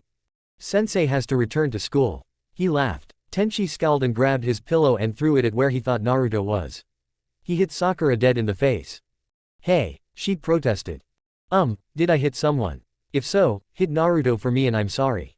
Tenchi said. Sakura sighed and hit the pillow in Naruto's face. After a bit of a pillow fight between Sakura and Naruto, the visitors started to exit. First Sandame and Hiyashi, then Hanabi and Hinata followed after a while before Tsunade, Shizune and Rin went to find hotel rooms for the two medics. Then, all was left was Team 7 and Haku. Tenchi laid back down on his pillow, which Sakura had given back to him, and sighed. Well, all this, because of one jutsu. He said. Why did they attack? I know they are after Naruto-kun but, Sakura asked and trailed off. I have no idea what they want to do with the demons. But it can't be good. Tenchi said. Ino grinned and jumped up on Tenchi's stomach, knocking the breath out of him. I'm just glad you're back to yourself again. That miserable Tenchi is someone I never want to see again, you hear me? Ino said, the last bit very forcibly while giving Tenchi some punches in his chest, mostly playful. Tenchi smiled slightly. I guess I didn't handle it well at all, did I? He said while trying to catch Ino's hands. He didn't succeed. Nope, came the collective response. But now everything will be fine. Haku will help you every day, we will help you when we can, you will learn how to be a ninja without eyes and we will be doing missions together in no time. Sakura said and Tenchi smiled. It could have been worse. Much worse, he replied and all four of the kids nodded. The next day, Tenchi woke up from a knocking on the door to his room. Yes, Tenchi asked and someone came in. Well Tenchi-san, it looks like I will be seeing you for a while. A voice came. A Junin had walked in with lots of scrolls and books with him.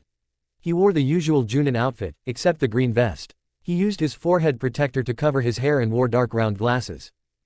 Tenchi recognized the voice immediately. Why are you here Ebisu? Tenchi asked. I'm here to teach you how to function as a blind. The Junin, now known as Ebisu, replied. What? Tenchi yelled before composing himself. How? You aren't blind? He asked and Ebisu smiled while pushing his glasses up on his nose. My mother is blind. She taught me in case I became blind as well, besides it doesn't hurt to know. A blind can feel even the slightest unevenness they touch. But let us start. I hear Haku-san is coming to help you in about 4 hours, so we will begin at least. Ebisu said. And thus started a long session to relearn reading and writing. Tenchi sighed and rubbed his temples. What had been 4 hours of relearning the alphabet was finally over when Haku knocked on the door. Tenchi resisted the urge to kiss her for interrupting. Okay, I guess I will be seeing you after lunch. Ebisu said to Tenchi, who nearly fell out of bed. What? He asked and Ebisu sighed. We are continuing after lunch. Well, I'll see you two then. He said and left. Tenchi sighed and Haku looked at him curiously. Tough lesson, she asked and Tenchi nodded before he got out of the hospital bed. Yeah, but I think I'll get the hang of it. Eventually at least, he said and Haku handed him some clothes. She turned around, not that Tenchi knew. Hokage-sama has found an apartment that suits both me and you. It is being customized to you now. It should be finished soon. Haku said and Tenchi frowned. What is it that will be different? He asked and Haku thought for a bit. I don't really know. A lot of tags on the doors and stuff, so that you can feel what they are. She replied and Tenchi nodded, although Haku didn't see since she had her back to him. Damn, dressing was a bit harder than it used to. Tenchi mumbled. He discovered that he tried to fit both his legs into one pant's leg. When he corrected that, he found that he had the pants on the wrong way. After a bit of trial and error, he got fully dressed. Okay, now what? Tenchi asked and Haku turned back to him. Now we go to get lunch. Hokage-sama told me I was in charge, so I get to choose where to go. Haku said while taking Tenchi's hand and placing it on her arm. Lead the way, Tenchi said. To Haku and Tenchi, their first walk together was a little weird. For Haku it was the first time leading someone when walking. For Tenchi it was the first time walking without seeing where he was going. This is weird. I don't like this. I feel very helpless now. Tenchi said and Haku chuckled. Don't worry, I won't leave you, she said and Tenchi smiled slightly. We have to get me one of those white canes soon. I want to be able to walk around on my own as well. Tenchi said and nearly stumbled on a stone that Haku hadn't seen. Ops, sorry. Seems like I have to learn as well. Haku said and blushed slightly while she helped Tenchi regain his balance. The two arrived at Ichiraku Ramen and Haku helped Tenchi sit down next to Naruto. Naruto, Sakura and Ino had been waiting for them. Iyame and the old man looked at Tenchi, and noted his bandages. Welcome, what can I get you? The old man asked. Mizu and pork ramen please. Tenchi replied. Vegetarian please. Haku joined in and the old man started making their ramen. Iyame though looked at Tenchi. How are you, sensei? She asked and Tenchi gave a weak smile. Me, I'll be alright, but it'll be a while before I can say I'm alright. He replied. There is no chance of you seeing again? The old man asked. No, was the simple reply. An uncomfortable silence followed before their meals came. Haku gave Tenchi his chopsticks and started eating. Tenchi tried eating, but it was slow and awkward, but he refused any offer for help. So, sensei, how is learning to read with your fingers? Sakura asked and Tenchi grimaced. I'm looking forward to when I won't have to study anymore. Ebisu is a weird one, but he is a good teacher, so it won't take too long. I hope. Tenchi replied and Naruto coughed. Ebisu. The closet pervert. He's your tutor. Naruto asked and Tenchi nodded. Naruto howled in laughter at that. What's so funny, Naruto-kun? Ino asked. The closet pervert is weak. I beat him with my harem no jutsu. Naruto said while chuckling. Tenchi snorted at that. Ebisu is, as I said, a good teacher, although a bit strange. Tenchi replied. What are you two going to do after lunch? Sakura asked. Tenchi has to go back to the hospital for more lessons. Haku said with a slight laugh at Tenchi's expression. Oh joy, Tenchi mumbled before finishing his food. Tenchi sat in front of Ebisu, trying to remember the alphabet in the sign language the blind used to write. It wasn't easy, but he was getting there. Good Tenchi-san, keep this and you'll be reading in no time. Ebisu praised. Thanks, but we aren't there yet. Tenchi said and they continued until it was time for dinner. Dinner in the hospital passed quickly for Tenchi, since it was brought to him, and Haku insisted that she help him. After dinner, the two of them went to the Hokage's office. When they arrived, Tenchi tried to remember where the chairs stood. He just missed and nearly sat down in thin air. Haku giggled and helped him into a real chair. Next time, Tenchi said and Sandaime gave a short but amused laugh. Indeed. Now I am sure you are here to hear about your apartment, right? Sandaime asked and Tenchi nodded. It is on the ground floor, in the same street as the Haruno residence, which I am sure you will be happy for. Sandaime said and Tenchi smiled. Less distance to cover, he replied. I can't tell you much else, other than that it will be finished for you to move in soon. 2-3 days I think. Sandaime said and Tenchi nodded. All my possessions will be moved there when it is finished. Tenchi asked and Sandaime nodded. Yes, and Haku has received enough money to buy all she needs as well. Sandaime replied. Sounds good, but what about my team? What should I do about their training? Tenchi asked. Sandaime smiled at him and Haku. That is up to you. Just remember that Haku is with you, so she can help. But Sakura and Ino can also train with their family. Naruto though, Sandaime trailed off and Tenchi frowned. What time is it? He asked. 5:30. Sandaime replied and Tenchi stood up. They should be in their training area now then. Shall we go take a look? Tenchi asked Haku. Sure, she replied, but just then someone knocked on the door. Enter. Sandaime called and Tsunade came in. Ah, you are here. I was looking for you, Tenchi. Tsunade said and Tenchi turned to her. Oh, why is that? He asked. Tsunade smiled and took out a wrapped gift. She walked over to Tenchi, took his hand and placed the gift in his hand. Here, from me, Shizune and Taunton. Use it well, Tsunade said and Tenchi opened it. When the wrapping he felt 4 rods. Feeling along the rods, he felt that one of them had a rubber dot on the end, 2 were just straight and the last had a handle. All the rods were connected by some sort of string. Take the handle in your hand and push on the top of the handle. Tsunade said and Tenchi did. The 4 rods were pulled together and formed a cane. The cane was made of some sort of lightweight white tree. It reached Tenchi up to a little above his navel. This is, Tenchi said and Tsunade smiled. With that you should be able to walk around unaided. At least after you have learned how to use it. She said and Tenchi smiled. Thank you, he said and started tapping the cane against the ground, feeling his way around. Well then, should we go and see Naruto, Sakura and Ino? Tenchi asked and Haku nodded before taking his arm again. I'll come also. I want to see your team, Tenchi. Tsunade said and followed them towards the training area.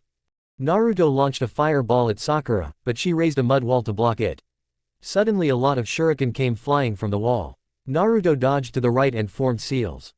Raiden, Reikyu no Jutsu, he called and threw the ball of lightning at the wall Sakura hid behind. It started to crumble and Sakura jumped away from it. She formed seals and smirked before drawing her breath and spitting forward several fireballs. Kaden, Hausenka no Jutsu.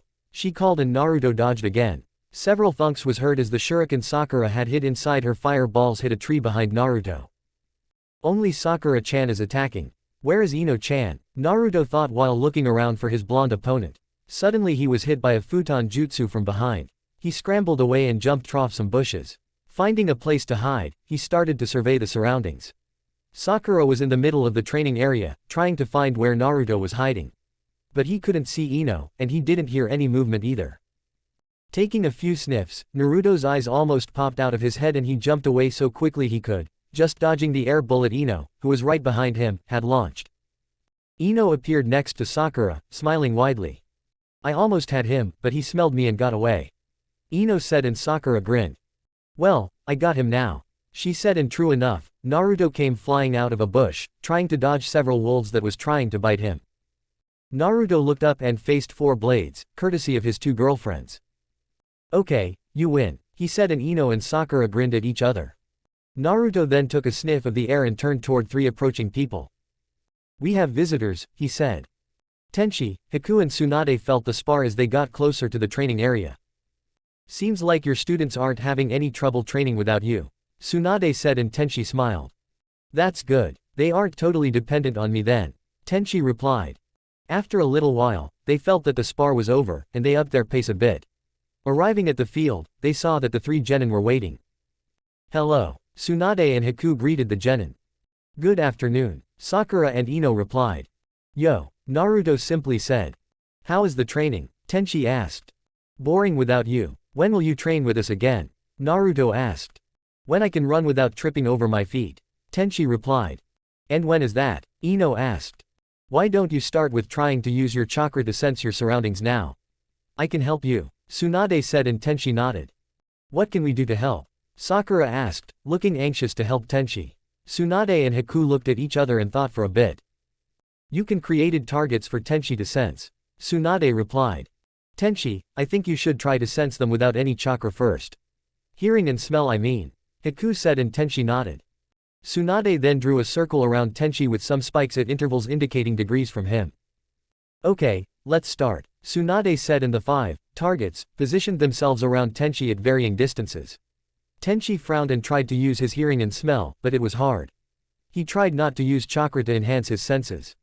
At a sign from Tsunade, Naruto, who stood about 15 feet from Tenchi, clapped his hands once. Immediately Tenchi's hand shot up and pointed to where he thought he heard Naruto. He missed by about 3 degrees. Then Tsunade gave a short whistle and Tenchi whirled around and pointed towards her. Good Tenchi. You missed, but that was very nice for first tries, Tsunade praised. Tenchi smiled and refocused. After a while, Ino hiccuped and Tenchi pointed at her, and this time didn't miss. Yay sensei. You found me, Ino cheered and Tenchi smiled. 3 down, 2 to go, he said, and Haku and Sakura nodded at each other. Tsunade held her hand in front of her lips, indicating that they should be quiet, and not make things easy for him. It took a while, but suddenly Tenchi turned and pointed at Haku. I don't know, but I think I hear either Sakura or Haku there. She has elevated her breathing. If I smell right, it's Haku, Tenchi said. Yeah, that's right. Now, where is Sakura? Tsunade asked. Tenchi frowned and sniffed a few times. His frown deepened and his ears and nose got a slight blue tint. I can't put more chakra into my nose and ears. I can't smell Sakura, and what I can hear of her is too faint to locate her, Tenchi said, and Tsunade nodded at Sakura, who gave a single loud clap. Tenchi frowned, but didn't move. Sakura clapped again and Tenchi smiled before pointing towards where he thought she was. He missed by 10 degrees. Almost, but good for the first session. Do you want to try the chakra radar now? Tsunade asked and Tenchi nodded. Okay, to begin with you have to form the seals, but when you become familiar enough with the radar, you don't need them, Tsunade explained. She then told Tenchi the seals while forming them. Now feel what I am doing, Tsunade said and sent a short but strong pulse of chakra. Tenchi clearly felt it. When I send the pulse, I feel where it flows. Now you try, Tsunade said and Tenchi nodded. He formed the seals while focusing on every tenketsu in his body and sent a short wave of chakra out of them. It didn't go far, not even 1 foot, but Tenchi felt it. He felt how it changed shape on every rock or indention in the ground. Wow, that was very difficult, but very useful, Tenchi said and Tsunade chuckled. You felt it that fast. Then it won't take you long until you can use it effectively in battle, Tsunade said and Tenchi nodded. Then he sent out another pulse, this one reaching 2 feet away from Tenchi. A huge grin spread on Tenchi's face. This is great. I can feel anything. What a rush, he said and Tsunade gently shook her head. You got it now, you just need practice. Want to try the next? Tsunade asked and Tenchi nodded eagerly, like a little child ready to get a new present. Why aren't you eager, sensei? Ino asked and Tenchi smiled towards her. Of course. By learning this, I can still be a ninja and still have a purpose. Why wouldn't I want to get this fast? Tenchi asked with a smile. Well, let's see it. The next one, Naruto said to Tsunade, who frowned at him. Don't push me, kid, she said, but Naruto just snorted. Tsunade looked at him before shrugging and turning to Tenchi. Okay, The seals are serpent, rat, tiger, bird, ram. Instead of sending the pulse away from you, you focus it around you. Like this, Tsunade said, and a bluish sphere formed around her. She walked slightly around, and the sphere followed, flowing over everything in its path. When she walked up to Haku, the sphere flowed around her and Haku got a blue tint to her. Okay, you try, Tsunade said, and Tenchi smiled. He nodded and formed the seals. He frowned and a small sphere formed around him. He tried to take a few steps, but the sphere dissipated. Again, Tenchi said, and formed the seals again. The sphere formed again, and Tenchi started walking around. This time the sphere held for about a minute before Tenchi stopped. Amazing. When the sphere passes over something, I can't feel fine details, but what I feel is much more stable than what I feel from the pulse. Tenchi said before turning to where he smelt Tsunade. Thank you for teaching me these, he said, and Tsunade smiled. We aren't done yet. Now we have to figure out how you can use your meditation site. Tsunade said, and Tenchi nodded while sitting down. His face relaxed and his breathing even out. Naruto, Sakura and Ino sat down in front of him, while Haku sat down next to Tenchi. Tsunade remained standing. After about a minute, Tenchi spoke. Something is different, he said, and everyone looked puzzled. How different? Tsunade asked. I didn't have to meditate as deeply to see now. I am in a much lighter meditative state now than I used to. My sight is a bit blurry, and I have a bit trouble seeing more than 30 feet, about 10 meters, around me. Hold on, I'll try and go deeper, Tenchi said, and everyone unconsciously held their breaths. I see more clearly now, but I still have a bit trouble with seeing far. I can't see more than 50 feet. About 16 meters, Tenchi said, and Tsunade nodded. I think that the deeper you meditate, the farther you can see. Do you have any ideas of how to use the sight every day? She asked, and Tenchi slowly shook his head. No. Anyone? He asked, but no one had any idea. Hey Fox, do you have any idea to help Sensei? Naruto asked. Nope, not one. I would just kill him and end his misery, Kyuubi said, and Naruto stopped paying attention to him. Kyuubi didn't have any ideas either. Naruto said, and Tenchi nodded, not surprised at all. Tsunade, however, looked like she fell down from the moon. You can talk to him? She asked weakly. Naruto nodded like it was everyday business. Yeah, I have talked to him for a while. He is a moody bastard, but at least he is company. And since he knows I can kill him, he tries to be nice and helpful, Naruto said, and Tsunade turned to Tenchi. And this doesn't bother you at all? She asked, and Tenchi smiled. Of course not. I trust Naruto. I would trust him with my life if I had to. Not that it counts for much now though, Tenchi said, and when he saw that Tsunade didn't feel better, he tried again. Naruto and Kyuubi have a strange relationship, but Kyuubi can't do anything. Naruto can take chakra from Kyuubi, but the fox can't take anything back. If Naruto wants, he can kill Kyuubi. Also, Naruto wouldn't do anything to hurt his friends or anything against Konoha. How can he, since he wants to be the Hokage? Tenchi said, and Tsunade looked at Naruto. You want to be the Hokage? She asked, her voice and expression unreadable. It's my dream, and you better believe I can do it, Naruto said proudly. Sakura and Ino smiled at him, while Haku focused on Tsunade. Tsunade looked at the blonde boy and saw her deceased little brother and her lover. Unconsciously, Tsunade reached up and grabbed her necklace. The necklace that had belonged to her grandfather, the first Hokage. She had given the necklace to her little brother, Naoki, as a birthday gift, and kissed his forehead as good luck when he told her he wanted to be the Hokage. He died the next day.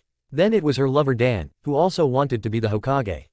After he told her, she kissed his forehead and gave him the necklace, but he died shortly afterwards while Tsunade tried frantically to heal him, resulting in Tsunade's fear for blood. In that moment, Tsunade saw a striking resemblance between her younger brother and Naruto. Tsunade. Tsunade. Tenchi called, and Tsunade became aware of someone waving his hand in front of her face. It was Naruto. You okay? He asked. Tsunade reacted by shaking her head. Yeah, but what makes you so sure you can become Hokage? She asked Naruto, and he smiled, held up a hand and formed a rasengan. Tsunade stared at the blue sphere and blinked before whirling towards Tenchi. You taught him that? She asked, and Tenchi nodded. Why? Why teach him something he can't possibly be capable of grasping and knowing the full power of? She asked towards Tenchi. What do you mean? Naruto asked, and Tsunade looked at him. A kid shouldn't try to learn a jutsu like that, she simply said, and Tenchi frowned. Naruto learned the rasengan in a much shorter time than I did. He also learned a valuable lesson on arrogance shortly after. Naruto knows true pain, and has compassion and wants to help his friends. He is hard-working, dedicated, stubborn. He has every quality he needs to have to become a Hokage. Tenchi said seriously. Naruto glared at Tsunade, while Sakura and Ino smiled towards their sensei. Tsunade shrugged. Well, let him. Being Hokage is piece of shit anyway. She said, and everyone's eyes widened in surprise. Well, except Tenchi. 3 of the 4 Hokages there has died young. My grandfather and his brother wanted to end the war, but they died before they could. Yondaime also died young. Sarutobi-sensei has been lucky to live this long, but he will probably die soon anyway. Who wants to be Hokage? Only fools. Tsunade said and shrugged again. Naruto, Sakura and Ino were enraged. Tenchi tried to keep calm, while Haku tried to figure out why Tsunade felt like that. Tsunade was about to walk away when she had to dodge the rasengan Naruto was holding. She jumped away from the attacking boy and shouted to Tenchi. Hey, are you asleep? Your student just attacked me. So what? I want to attack you myself. Beat her good, Naruto, but don't let her touch you. Tenchi advice. Sure, sensei. Naruto said, and Tsunade had to dodge another attack. Why are you so angry? She asked, and Naruto snorted. Anyone who talks like that about the old man and the other Hokages deserve a good beating. You don't understand us. We want to protect those we love. We who want to be Hokage have a dream to protect Konoha and make it the best village in the world. I don't know what crawled up your ass, but you don't understand what it means to protect your precious people. Naruto said, and Tsunade looked surprised at him. He thinks like Naoki and Dan. She thought and instantly felt sad when she thought of them. Naruto saw a moment's distraction from Tsunade and charged with a rasengan ready. She saw this, raised a finger and brought it down in front of her. Upon impact with the ground, she split the earth and Naruto was caught in the miniature crevice that appeared and stumbled. He pushed his free hand into the ground and did a hand spring towards Tsunade. But she was waiting. She flicked Naruto's forehead protector away, and gave him a finger flick straight on the forehead, which sent him flying backwards. Tsunade still has that monster strength, Tenchi thought. Naruto tried to get up, but Sakura held him down. Just don't. She is too strong. Stay still and let me check for injuries. She commanded, and a green glow came from her hands. She swept her hands over Naruto's body, but found that as always Kyuubi's chakra was healing whatever injury Naruto had. Tsunade looked on in interest as Sakura made her examination. When Naruto and Sakura stood up, Tsunade looked at Tenchi. Who? She just asked. Rin, came the reply, and Tsunade thought for a bit. I have to talk to her about this. Tsunade thought. Kid, you want to prove to me that I am wrong? Tsunade asked, and Naruto nodded. If you can show me that you can summon Gamabunta, the boss for the frogs, then I'll admit that you can become Hokage. I'll even give you this necklace. Tsunade said and pointed to her necklace. And if not? Naruto asked. Then I take all your money. Tsunade said and held up Naruto's money purse. Ah, Gama-chan, Naruto yelled, his name for his purse. Naruto thought for a bit before he nodded. Sure, how long until I can win this? He asked. You have until the Chunin exams. If you can summon Gamabunta by then, you win. Tsunade replied. You're on. Naruto shouted at her. Tenchi shook his head. What is it, Tenchi? Haku asked. It looks like I have to search for Jiraiya. Tenchi replied. So, no ideas on how you can see. What now? Tsunade asked Tenchi impatiently. I don't know, but I think that since I can see slightly without going as deep as before, I can use it on missions. At least with practice, Tenchi replied. Well, you keep practicing. I'll see you later, Tsunade said. Bye, Tenchi said, but Naruto, Sakura, Ino and Haku kept silent. Tsunade waved and vanished in a poof. Tenchi formed the seals for the sphere and turned towards the genin. Walking up to them, he looked between them. Naruto, Sakura and Ino, he said while pointing at them in turn, getting them right. Yup, Naruto replied. Sakura and Ino, listen, I want you two to train more with your families. I want to train together with you every other day, but since I am busy with learning to be blind, I can't teach you much yet. Naruto will be training with me until we can find the one who holds the summoning contract for frogs. Is that okay? Tenchi asked and the girls nodded. Sure, sensei. That means I can learn how to use my family jutsus more effectively. Ino said cheerfully. And I can learn more about being a medic. Sakura said. Good. I have told Kakashi to train you three on Saturdays together with his team, but I won't be there. Tenchi said, and the genin looked sad at that. Don't worry. This won't last long. Soon it will be the 5 of us again. Tenchi said, including Haku, who smiled at that. Well, see you later. Ino said, but winced after she said that. She looked at Tenchi, but he didn't seem to have noticed. I have to go home. Mom wanted to show me something, Sakura said. Ramen. Naruto cheered before rushing towards Ichiraku. Tenchi chuckled as he watched his other two students turn and begin walking. Acting quickly, he formed seals and sent a chakra pulse after them. Sakura and Ino smiled as they felt the chakra pass them. He's getting better with each try, Sakura said, and Ino nodded. Soon we won't even know he is blind, Ino said. 2 days passed with Tenchi waking up and studying with Ebisu, Haku helping Tenchi while learning a bit herself, Sakura studying with Rin, Ino helping out in her family's flower shop and learning with her father, and Naruto training mostly alone, or helping Tenchi with his training. Then came the big day. The day Tenchi moved into his apartment. Haku and Rin had already been there, getting familiarized with everything. Rin went to get Tenchi, who by now had ditched the bandages and wore dark sunglasses to cover his scars and eyes. Ready to go? Rin asked when they arrived at Tenchi's hospital room. Tenchi nodded eagerly and Rin took his arm and led him towards his new apartment. So, how is the place? Tenchi asked and Rin smiled. You'll like it. It's perfect for you and Haku, she said, and Tenchi smiled. How many is waiting to greet me to my new home? He asked. Just Haku, Hokage-sama, Tsunade-sama and Shizune-san, Rin replied. Tenchi just nodded. When they arrived, Haku took Tenchi's arm. Let me show you around, she said, and Tenchi nodded. Haku started by showing Tenchi the entrance hall, which had several coat hangers, a closet with marked drawers, a mirror and a shoe rack. Next was the living room. Haku, let me try on my own, Tenchi said, and Haku nodded before releasing his arm. Tenchi formed some seals and sent several chakra pulses out in the room. The room is rectangular. Straight ahead of me when I enter from the entrance is a glass door, probably to a garden. The first I sense along the wall to my right is an entrance, probably to the kitchen. If I walk up to the kitchen entrance, I have the dining table at my left. It is big with lots of chairs. In the corner opposite me there is a couch with a table ahead of it. Something is on the table, but I can't sense what it is. Along the wall to my left there is 3 doors, a square something and a rectangular something. The last looks like it is a bookshelf. Am I right? Tenchi asked. Yes. Very good, Tenchi, Rin praised before giving Tenchi a kiss on the cheek. You should take some time to familiarize yourself with each room, so that you don't need to use chakra each time you walk around here, Tsunade advised. Next room, Sandame asked, and Tenchi nodded. Haku lead him to the kitchen. Again Tenchi stood in the entrance for a while, using his chakra radar. The kitchen is square, not very large and probably very cozy. I can't see the coloring, so I can't really tell. On the wall in front of me there is a lot of doors, one of them I think is the refrigerator, one is a dishwasher, and I sense a stove as well. To my right, there is a round table with 4 chairs. On the wall to my left there is 2 doors. Tenchi said and walked up to one of them. He felt for the handle and opened it. Taking one step inside, he took a quick scan. This is a storage room, he said. You're right again, Tenchi, Haku said happily. Tenchi then tried the other door and hit something. Ow, what was that? He asked. Ops, sorry, didn't warn you about that. It's stairs, leading up to the 2nd floor. We'll take that later, Haku said before leading him towards the next room, the one closest to the entrance hall. Amazing, he can already feel around that much, Sandame whispered to Tsunade and Shizune.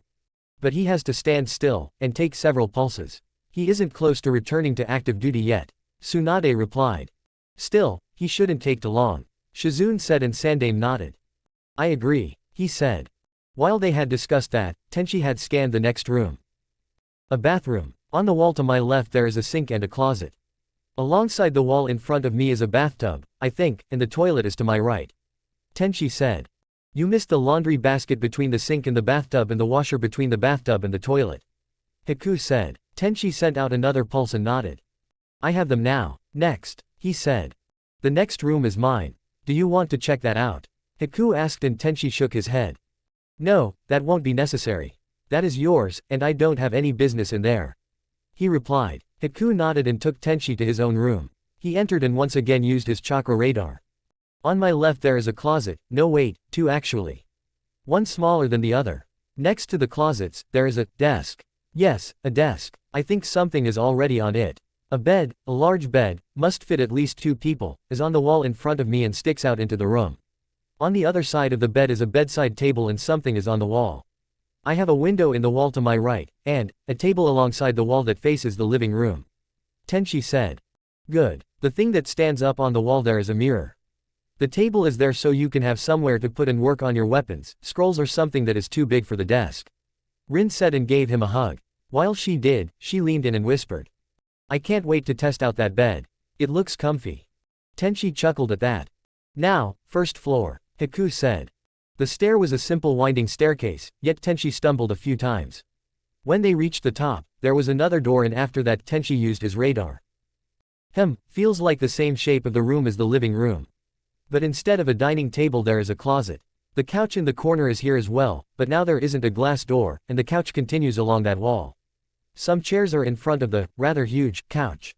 Obviously a sitting group. There is also 3 doors again. Tenchi said. Almost. It isn't a closet, but a fridge. Rin said. She then followed Tenchi over to the first door.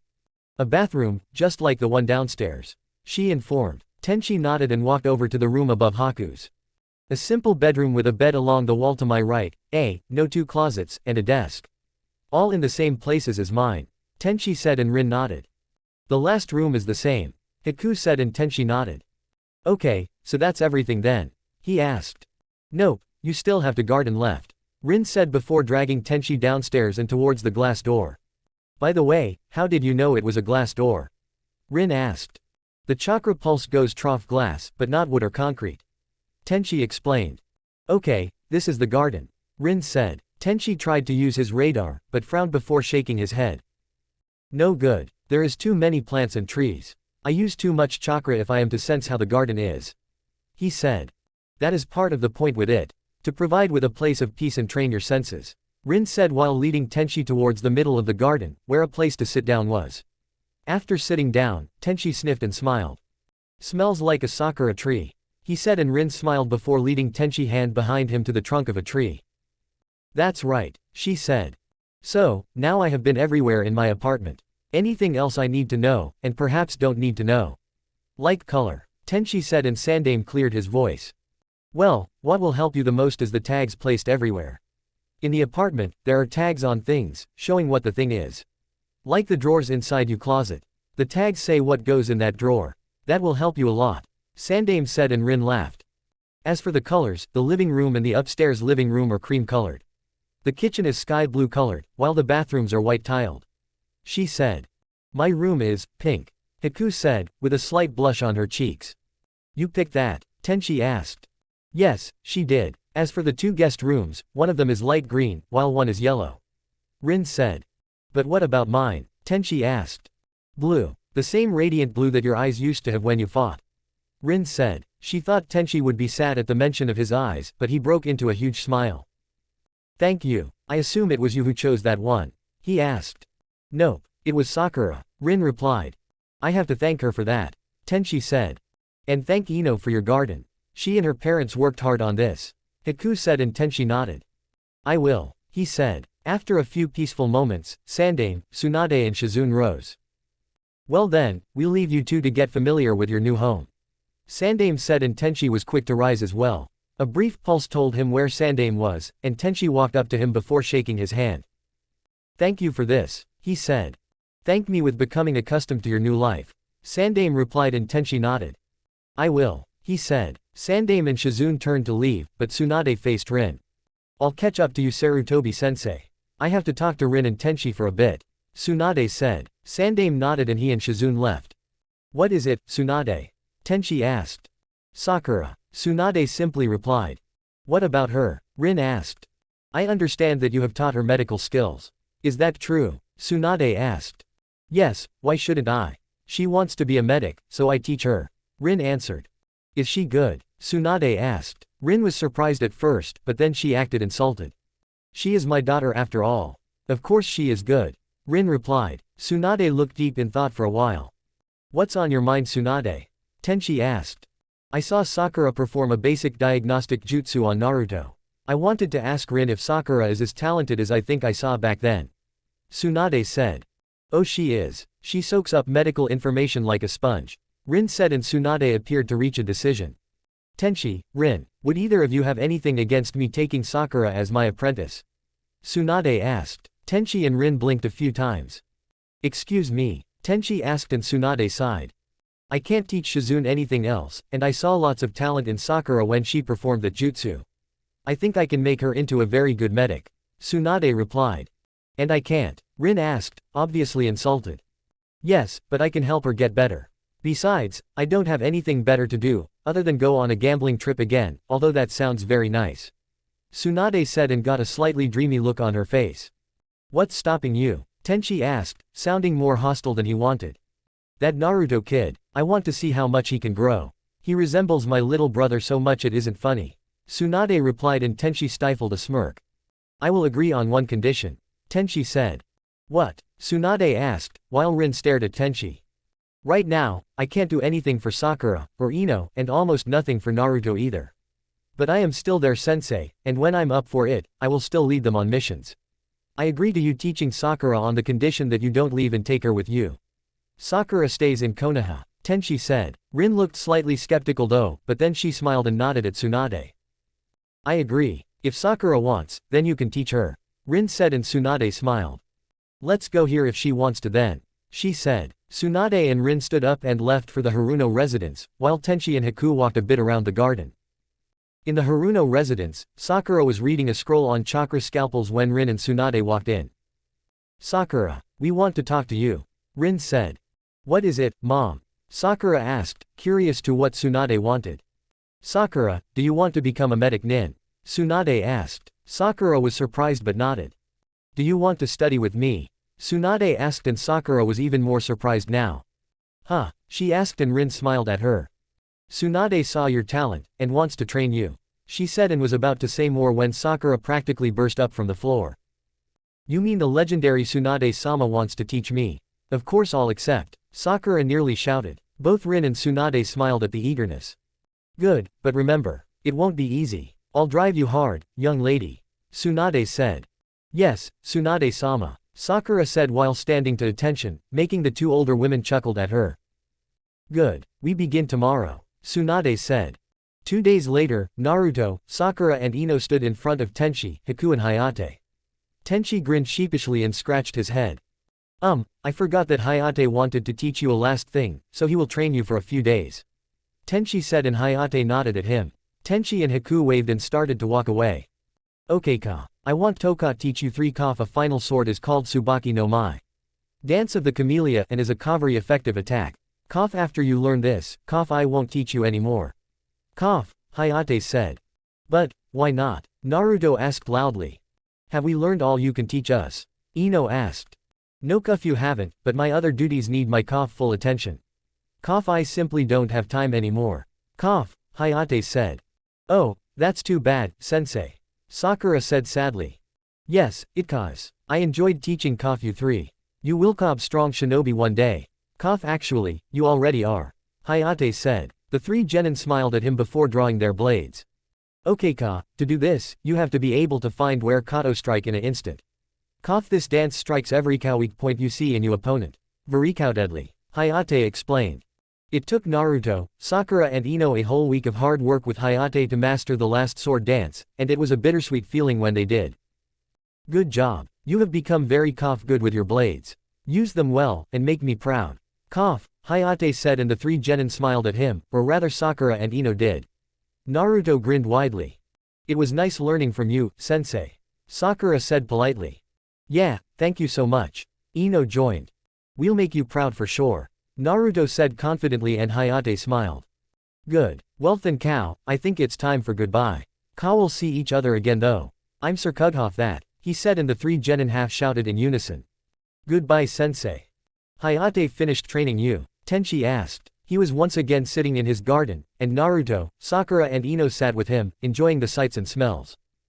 Yeah, so what now? Naruto asked. I told you. Sakura will train with Tsunade, Ino with her family, you with me when I can. That is until I can find that damn pervert. Tenchi said and the 3 genin looked at him in confusion. Pervert? Who? Sakura asked. You'll see. Tenchi said and wouldn't say anything else on the matter. And so time passed quickly for Team 7. 5 months seemed like they just vanished. Tenchi studied with Ebisu, Haku had decided that she would train together with Naruto, giving Tenchi more time to study, not that he was very happy about that. Ino trained under her father when she wasn't in the flower shop. She wasn't getting as strong as fast as she had before, but she told herself to be patient. In Sakura, she was training under Tsunade, and her medical skills increased dramatically. Tsunade was very surprised at her young student's pace of learning and growing. She once told Rin and Tenchi that Sakura would possibly be better than her at her prime if she continued this growth. She's a machine, just like Shizune was. She learns so fast, I don't know how she does it. Tsunade said and Tenchi smiled. I know, he said and the two women looked at him. Oh, care to share? Tsunade asked, but Rin suddenly smiled in understanding. She is the team's underdog. She is the one with the least amount of jutsus mastered, she has the least amount of chakra, although Ino doesn't have much more than her. I think Sakura felt a little like a burden, so she wants to be an asset to the team by becoming as good a medic as possible. Tenchi explained. Also, she wants to be there for her boyfriend and her best friend. Those three have a unique relationship, and all three of them treasures that, and wants to do whatever they can to hold on to that relationship. Sakura uses that as motivation to become better faster. Rin said and Tsunade nodded. Makes sense. Anyway, she is incredible, and I can hardly wait to see how great she will become. Tsunade said and Tenchi agreed. But what about Ino and Naruto? How are they? Rin asked. Ino is working most of the time in the flower shop, and if I know her right, she is starting to get really impatient. She wants to learn, not just stand behind a counter all day. Naruto is similar, although he is growing while sparring and training with Haku. But he too wants to learn, and I still haven't found Jiraiya. Tenchi said and Tsunade sighed. I can't say I'm looking forward to seeing him again. That pervert, she said and Rin sighed too, remembering a time she had caught him peeking at her. On the other hand, I have made a lot of improvements and I think I soon am ready to train at least Ino again. At the very least I can train them in between the second and third exams. Tenchi said and Tsunade looked at him. How much have you learned now? She asked and he frowned. I can read now, although it isn't fast, and I can write, but it often gets wrong and I have to retry. Luckily Haku and Ebisu is great help. I can walk around using only my cane. My chakra radar is much easier to use now, but I still need the hand seals. The chakra sphere is just as big as yours, Tsunade. But I still can't see without meditating. So I have decided to only use that when in a fight, or in other emergencies. Tenchi said and both Tsunade and Rin nodded, although Rin already knew of his improvements. What about your senses? Tsunade asked. I focus better now. I can find you by your breaths now. I can feel distortions in the air when people move, and I suspect that with enough practice I can probably feel an attack that way as well. My nose has always been good, and it hasn't really improved much. I concentrate more on it now though, so I notice it more than before. Tenchi explained. A few moments of silence went past until Tenchi turned his head towards the apartment and the four approaching people. 4 people are coming. Naruto, Sakura, Ino and Haku. Tenchi said after taking a few sniffs of air. True enough, they came through the glass door, walked over and sat down with the 3 already there. Yo, Tenchi said with a smile. Hey sensei. Naruto, Sakura and Ino called. How are you 4 today? Rin asked. Bored. Naruto and Ino replied while Sakura and Haku laughed. Sensei, when can you begin training us again? My dad won't teach me much. Ino asked. Soon Ino. Soon. I just have to finish learning to read and write before I focus on other things. It shouldn't take too long. Also, I and Ebisu have begun searching for the summoner for frogs. That reminds me, I still haven't heard from Kara. I have to send her a letter or something. It would be good for Ino to get the contract for Hawks soon. Tenchi said and Naruto frowned. Kara, he asked. The Hawk summoner, stupid. Ino said and Naruto pouted at her. In any case, I and Ebisu are going to be searching for a few days, partly to find the frog-loving pervert but also to see if I am ready for active duty. Tenchi said and the group stared at him. So soon? Sakura asked. Have you really improved that much? Tsunade asked and Tenchi nodded. Yeah, I think so. At least with Haku helping me. He said and Haku smiled. So, where are we going? She asked. The hot spring, Tenchi, Rin and Tsunade said at the same time. The next day, Tenchi, Haku and Ebisu traveled from Konoha to the nearest hot spring town, hoping to find Jiraiya. On the way, Haku and Ebisu observed how Tenchi handled himself. Both were impressive actually. They were jumping from tree to tree, and Tenchi didn't need any help at all. At first he sent out chakra pulses as regular intervals, feeling exactly where things around him were. When he landed on a branch, and sometimes he didn't lose his balance at all, and the times he at least partially lost balance, he grabbed the branch with chakra before pushing it again. Then he changed and used the chakra sphere. He looked a bit more uncertain with it, since he didn't have the range of sight, is when he used the pulses, but he pushed that away. Haku noticed that Tenchi was struggling less with his balance when he used the sphere. When they came to the hot springs, Ebisu had a suggestion. Why not try and see now? He said, and Tenchi nodded before relaxing his body. After a few minutes, he looked around. Okay, I'm ready. If he is here, then he should be around, there. Tenchi said and grinned before pointing towards a fence that hid the women's part of the springs. At the fence, a white-haired man sat crouched down, peeking through a hole in the fence. That man is committing a shameless act. Ebisu yelled before charging towards Jiraiya. Or he would have, if he were touching the ground. But Tenchi was holding him in the air. I know he is, but he can beat you in a second. Let me handle this, Tenchi said and let Ebisu down on the ground again. He then walked towards the peeking man, silently. He decided not to use his sight, so he exited his meditative state, and went by the sounds of giggling from the man. Jiraiya, Tenchi said clearly when he was behind the older man. Said man whirled around and stared at him. Tenchi, he asked and Tenchi nodded. Yes, I have to talk to you, Jiraiya-sama. Tenchi said and Jiraiya looked suspiciously at the dark sunglasses. What's with the shades? He asked. Tenchi's shoulders slumped slightly. Please come with me, Jiraiya-sama. He said, took out his cane and turned around and began walking back to Haku and Ebisu. Jiraiya felt torn in between following and continuing with the peeking, but he followed after a few moments of thought. We were very lucky that he was here, Tenchi said when he reached Haku and Ebisu. Both agreed. Tenchi turned around when Jiraiya reached them. And who is this? He asked when he spotted Haku. My name is Haku, and I am Tenchi's caretaker, she said. Jiraiya frowned at that before he noticed Ebisu. And Ebisu as well. How are you? Jiraiya asked. I'm good, Jiraiya-sama. Ebisu answered. So, what's up? Jiraiya asked, pointing to Tenchi's cane. Of course, Tenchi didn't see that. Depends on what you mean, Tenchi said calmly. Jiraiya tried to look into the sunglasses, but they were too dark. Then he looked over Tenchi again, lingering on the cane and the shades. No, Jiraiya simply said, not sounding too happy. No what? Haku asked, although she had a good idea. How did you become blind? Jiraiya asked and Tenchi became tense. Not here, I'll tell you later. But more importantly, Jiraiya-sama, I have 3 students. One of them is studying with Tsunade, one is with her father, although I should probably take over soon, and the last is on his own with Haku. Since I became blind I haven't been able to train them much. That is why I came to see you, Tenchi said. Jiraiya frowned. What are you getting at? He asked. I want you to train my student, Tenchi simply said. Jiraiya stared at him before turning around. No, I had one team and you know what happened to them. I'm not taking any more students, Jiraiya said firmly before beginning to walk back to the fence. He knows Rasengan, Tenchi said. That stopped Jiraiya. He slowly turned around, and both Ebisu and Haku were taken aback by the cold fury in his eyes. Why would you teach that jutsu to your brat? Jiraiya asked coldly. Tenchi lowered his head for a moment before raising it again, and Jiraiya was sure that if he could have seen his eyes, they would have been glowing. Uzumaki Naruto, was the simple reply from Tenchi. Jiraiya stared at him for a few moments before his eyes widened. He began but was cut off by Tenchi. He is my student, and I think I decided whether or not to teach him Rasengan.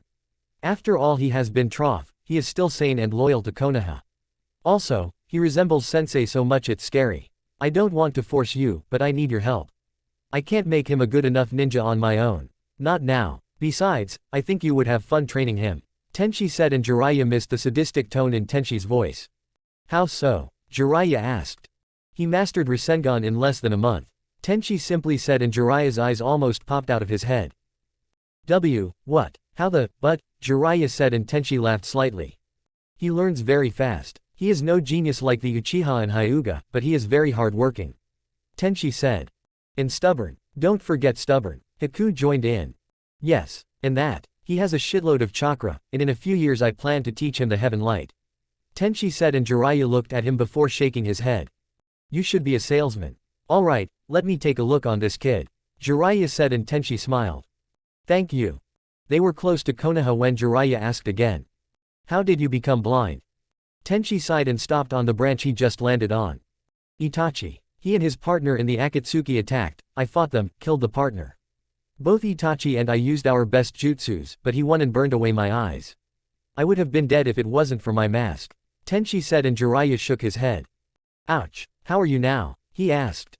Physically just fine. I have learned enough to start returning to active duty again. But mentally I haven't healed yet. I still have nightmares, Tenchi said calmly.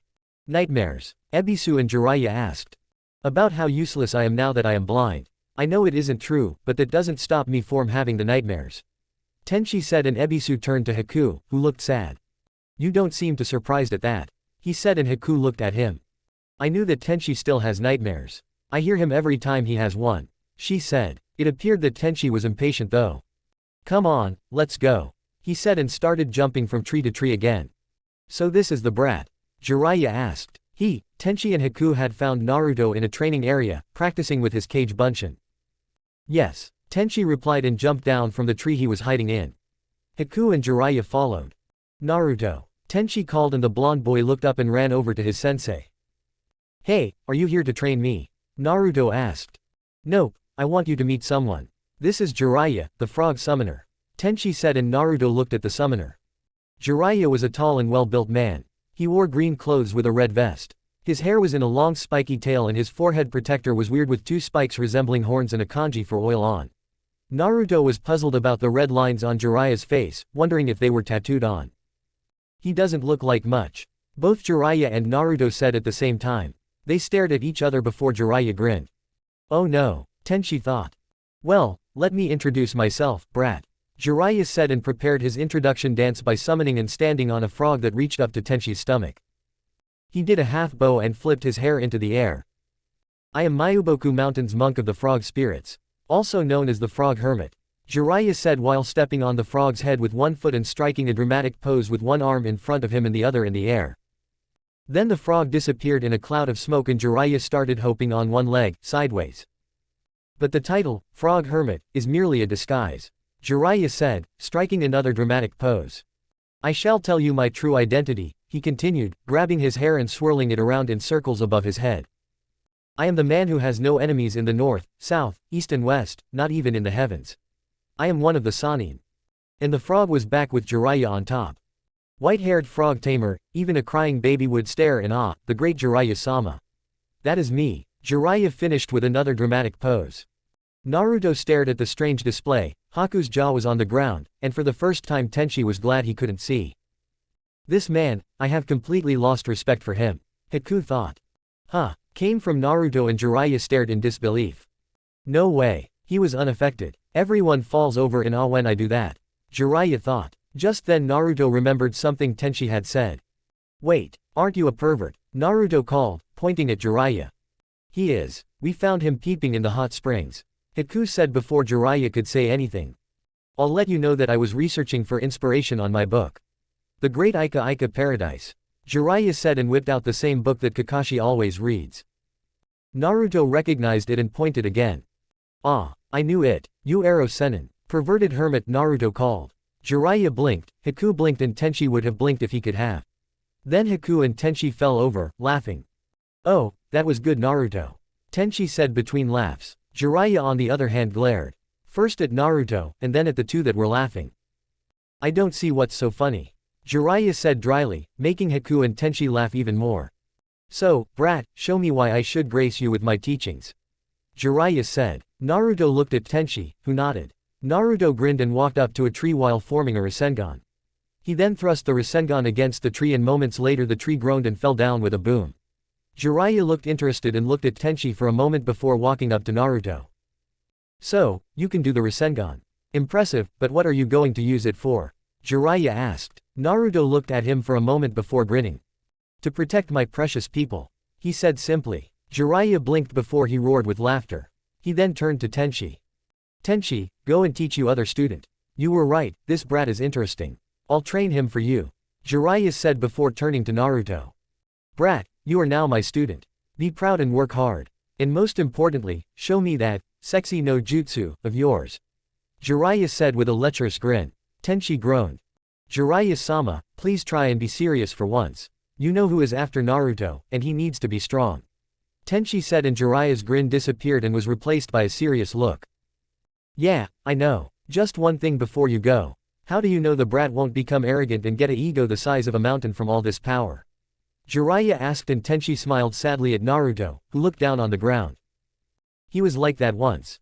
After his first kill, he had mastered Rasengan, he felt invincible. But then Itachi and Kisame attacked. Naruto attacked on his own, and got his ass whooped. I'd say that was a good lesson on not to become arrogant and overconfident.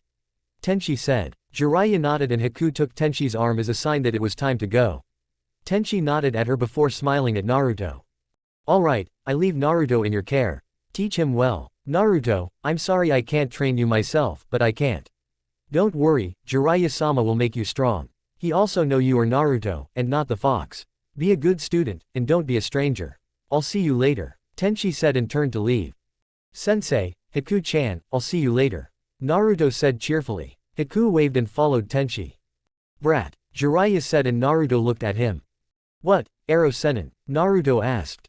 Stop with that, it's Jiraiya. Jiraiya said irritated and Naruto smirked at him. I'll call you something else when you stop with the brat. Naruto said and Jiraiya smirked. No deal. Anyway, I hear you can summon. Jiraiya said and Naruto smirked. Yeah, want me to show you? A few answers. Ranmasoutom 103 asked a few questions. Here is my answers. I know I called it Camellia, because it is that. They learned Crescent Moon earlier. Naruto used it to make his first kill. I'm leaning towards having Yondaime Naruto's father, yes. His mother, I'm not sure. She's dead anyway though, but the jury is still out on that one. No, he won't have a bloodline limit. He has Kyuubi, that should be enough. Okay, that's all. Enjoy the next chapter. Ino looked up as the shop bell rang, indicating someone had entered the flower shop. She smiled when she saw it was Tenchi and Haku.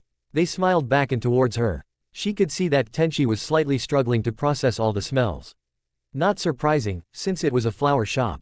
They reached the counter and Tenchi smiled at her. Ino, what are you doing until the Chunin exams? He asked and Ino pouted. Wait for the lazy excuse of a father to teach me something. She said and Tenchi laughed. He then frowned. Ino wondered what he was doing, but then a pulse of chakra came from Tenchi. He smiled. Ah, I got it. I'm starting to be able to use the chakra radar without hand seals, although only when I'm standing still. Now let's see. Tenchi said and frowned again. Another pulse and he walked over to the curtain behind the counter. Reaching up, he knocked on the wall next to it. Yamanaka-san, he called. Ino's mother came out from behind the curtain and looked at the ninja in front of her. She knew he was Ino's sensei, but not that he was blind. Ino, is this Tenchi-san? She asked and both Ino and Tenchi nodded. But you never told us he was blind. Only he was injured. Ino's mother said and Ino blushed. I forgot, she said and Tenchi chuckled. It doesn't matter. Yamanaka-san, I have a request. Tenchi said and Ino's mother looked curious. What is it, Tenchi-san? She asked. If it is possible, could Ino be excused from working in the flower shop for the rest of the month? I am going to train her for the Chunin exams. Tenchi said and both Ino's and her mother's eyes widened. You are? Ino asked and Tenchi smiled towards her. Of course, Sakura and Naruto have other senseis, so I can focus on you. That way I can still study while I train you. Tenchi said and Ino practically bounced with eagerness. Ino's mother smiled at her daughter before turning to Tenchi. That can be arranged, as long as I can get a request from you Tenchi-san. She said and Tenchi smiled slightly. Forgive me, but it's not much I can anymore. He said and Ino's mother shook her head. Oh no, I just want you to train Ino-chan as good as possible. That's all, she replied. Tenchi smiled and nodded. Deal, he confirmed. So, what do we do first? Ino asked eagerly. She, Tenchi and Rin stood opposite each other in a training area. Tenchi smiled at her. You are going to learn Naruto's favorite jutsu. He said and Ino's jaw hit the ground, while Haku smiled in an amused manner. You mean the Kage Bunshin? But isn't that a kinjutsu, and requires a lot of chakra? Ino asked and Tenchi nodded. True, but the reason Kage Bunshin is forbidden is because you split your chakra evenly among the clones, and if you aren't careful, you end up with too little chakra to live on. But I have faith that you can handle it. He said but Ino looked a little skeptical. Okay, to make a Kage Bunshin, you form this seal, Tenchi said and formed a cross with his index and middle fingers. Then it's like making normal Bunshin only you divide your chakra between yourself and your clone. Ino nodded and frowned while forming the seal. Kage Bunshin no Jutsu, she called. You summoned Kyuubi, Jiraiya yelled, while trying to contain his bladder while faced with the strongest demon in existence. He isn't very brave, is he? Kyuubi asked Naruto, who grinned. He wanted to see if I could summon, and I did. But I think you should go back, before someone sees and senses you. Naruto replied. Kyuubi sighed and looked like he didn't want to go back to his cage, but Naruto dispelled the jutsu, sending a grumbling Kyuubi back to the seal. Jiraiya was visibly shaking, and pointed a finger at his young student. You can't, he stammered before shaking his head, clearing his head. Can you control him? He asked. Hell no, Kyuubi shouted inside Naruto's head. No, but he won't do anything bad. If he did, I could kill him and take all his chakra. Also, if he harms me while I summon him, he is only harming himself. As long as I let him kill my enemies when I summon him, he's nice enough. Naruto explained. Snort listened to him, sounding so secure and comfy. Damn this seal. Damn you Yondaime, Kyuubi growled, making Naruto mentally roll his eyes.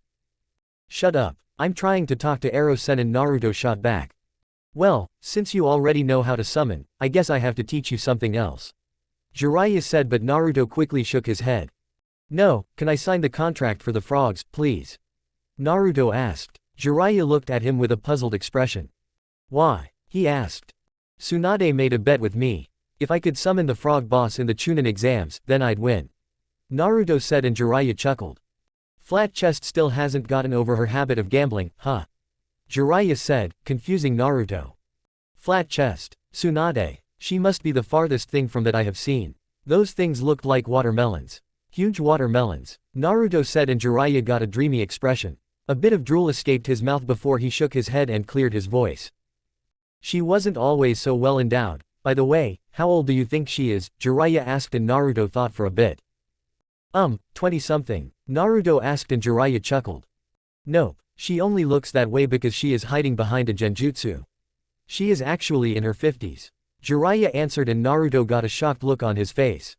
She's a Basan, old woman, grandmother, then, Naruto said, and Jiraiya howled with laughter. Yeah, you tell her that. Anyway, come here, kid. Jiraiya said, and summoned the frog he danced on when he was introducing himself. Only this time the frog had a scroll in its mouth. Take the scroll and sign it. Make sure you summon Gamabunta and win the bet, okay? Jiraiya asked, and Naruto nodded before unrolling the scroll. He saw that Jiraiya had signed it, and next to Jiraiya was a name that was vaguely familiar to Naruto. The Yondaime. Why does he? Naruto began, but Jiraiya cut him off. Ask you sensei, Tenchi. Ask Tenchi. He said, and Naruto just shrugged before signing his name next to the Yondaime. Okay, try to summon Gamabunta. Jiraiya said, and Naruto nodded, performed the seals and bit his thumb before slamming his hand on the ground while thinking of frogs. A small puff of smoke and a small frog appeared, well small compared to the one Jiraiya summoned. It still was bigger than the normal frog. It was orange with a blue jacket. It raised a flipper and waved at Naruto. Yo, give me a snack if you want me to do something. The frog said. Not bad for a first try. Nice to see you, Gamakichi. Jiraiya said, and the frog, now introduced as Gamakichi, waved at the man. Yo pervert, he said, and Jiraiya sighed. No respect, he mumbled for himself. Hey, the little guy knows your true self, Rasengan, Naruto said, and Gamakichi laughed. Rasengan, oh that was good. Pops will love to hear that. He said, and Jiraiya huffed. Naruto was actually trying to summon him now, so if you'll just shut up and try again. The white-haired man said, and Naruto nodded before repeating the process and slamming his hands into the ground, putting as much chakra into the jutsu as he could. Kuchio's no jutsu, Naruto called, and a bigger cloud of smoke came. When it cleared, Naruto stood on a huge frog with twin swords on its back. Who summoned me? The frog asked, and Naruto jumped down on the frog's nose. I did. Uzumaki Naruto. Naruto called, and the frog studied him intently. Uzumaki, huh? Nice to meet you, Naruto. If there wasn't anything else, I'll go now. The frog said and vanished in a puff of smoke. Ahhhhhhhh, Naruto yelled while falling to the ground. He landed with a bang, Jiraiya and Gamakichi wincing in sympathy.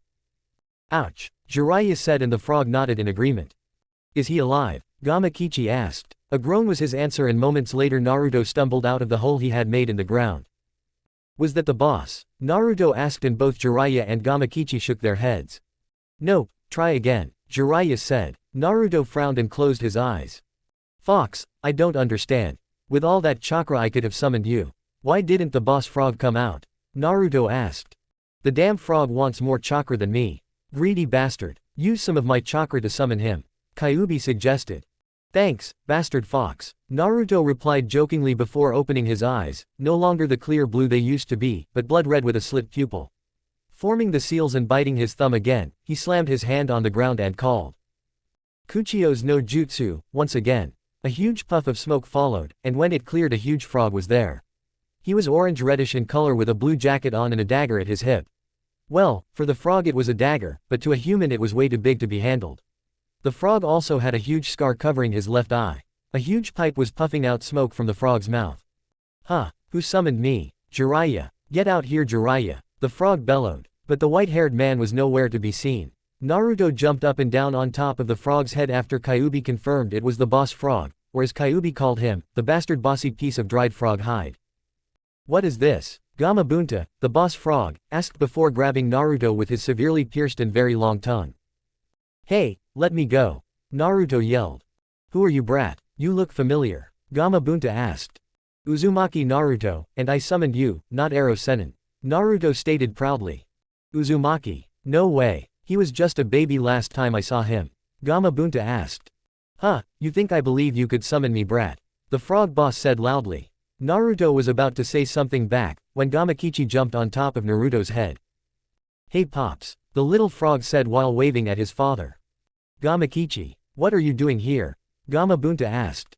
This guy summoned me, and he summoned you as well. He's pretty cool, Gamakichi said, and Gamabunta looked at Naruto again. Still I can't just accept the kid. I'll tell you what, brat, if you can keep on my head until sundown, then I'll accept you as my summoner. Gamabunta said, and before Naruto could reply, he was placed on the frog's head and had to cling on for his bare life as Gamabunta started hopping and leaping all over the forest they were in. Ah, I'm gonna die, Naruto screamed. What have you done with Ino-chan? Sakura yelled at Tenchi, who winced at the tone. He walked past his conscious student and laid Ino down on the couch in the Haruno residence.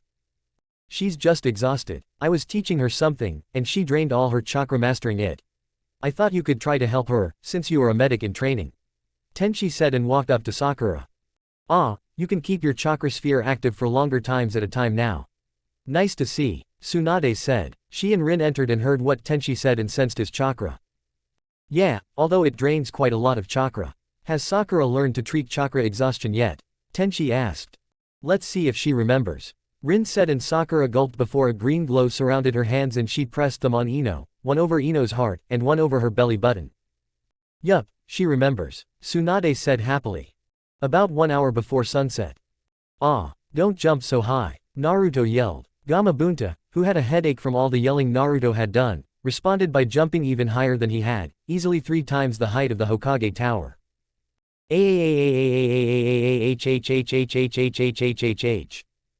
Never thought Naruto would be afraid of heights. Jiraiya, who was watching from a distant tree, said and chuckled slightly at the terrified look Naruto had. Gamakichi, on the other hand, seemed to enjoy the ride. At least he is still on, but I think he should stop yelling, or Gamabunta might step on him next time he is summoned. Jiraiya said dryly. Ino groaned as she opened her eyes. At first her sight was blurry and Ino saw a blob of pink, but her sight cleared and revealed Sakura sitting next to her. You're awake. Good, Sakura said and smiled at her friend. Ah, Ino. Good to see you're awake. How do you feel? Tenchi asked, and Ino noticed him, Rin and Tsunade sitting in chairs, sipping tea. Sensei, what happened? Ino asked. You passed out, that's what happened. Sakura scolded. At least you mastered Kage Bunshin. Tenchi said and the room grew silent. You taught her Kage Bunshin? Rin asked and Tenchi nodded. Yep, and she did very well with it. She can't make as many, but she can make some, and that is a big advantage for her training. Tenchi said. Huh, both Sakura and Ino asked. When someone makes a Kage Bunshin, they make a new body that has the same properties as the original body, only it will disappear when hit. When the clone is dispelled, the original learns what the clone has seen, learned and accomplished. Tsunade explained.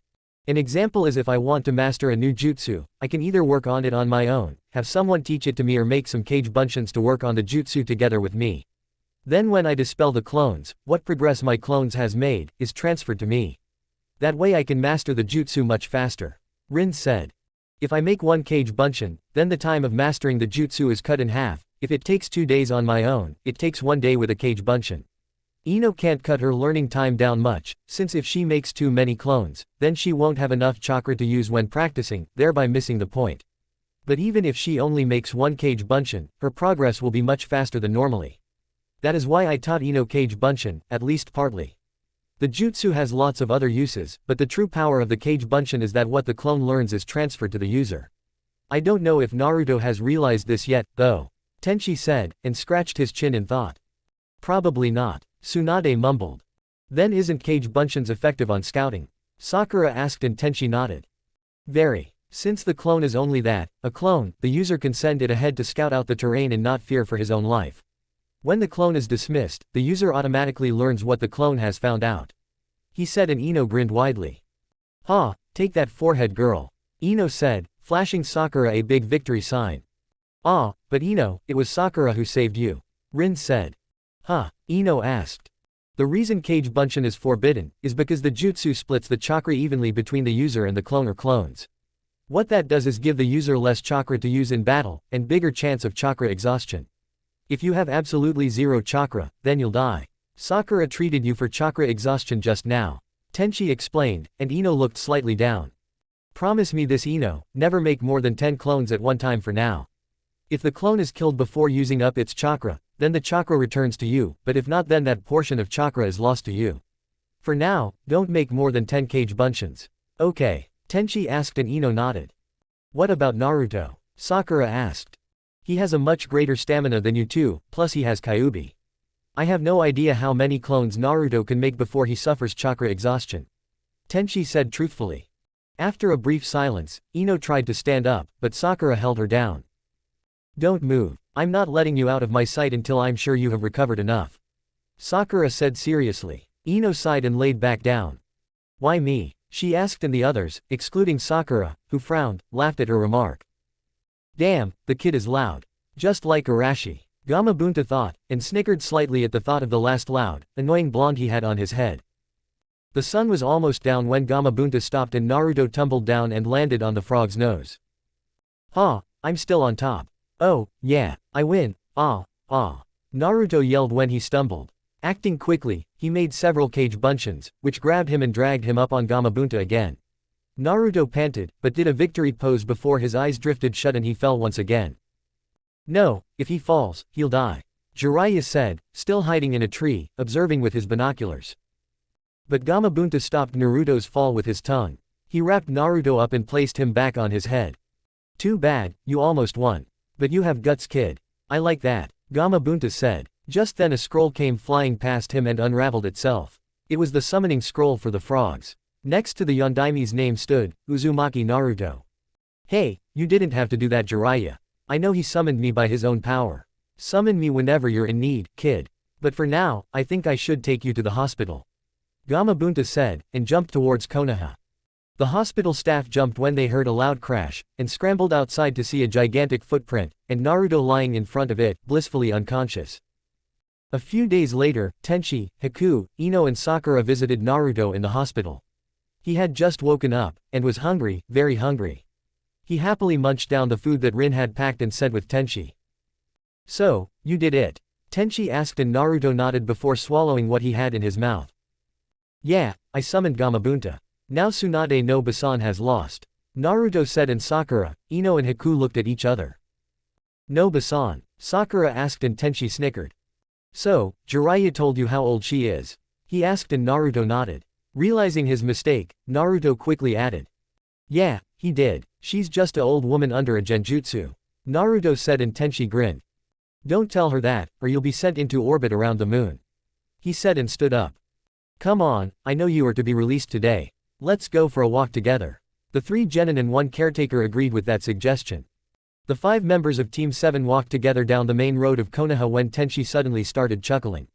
Haku joined in and soon the 2 of them were laughing loudly. What's up with you two? Sakura asked. Naruto, I'm disappointed. I thought you would have noticed at least. Look behind us. Tenchi suggested and the 3 genin Naruto, Sakura and Ino turned as one.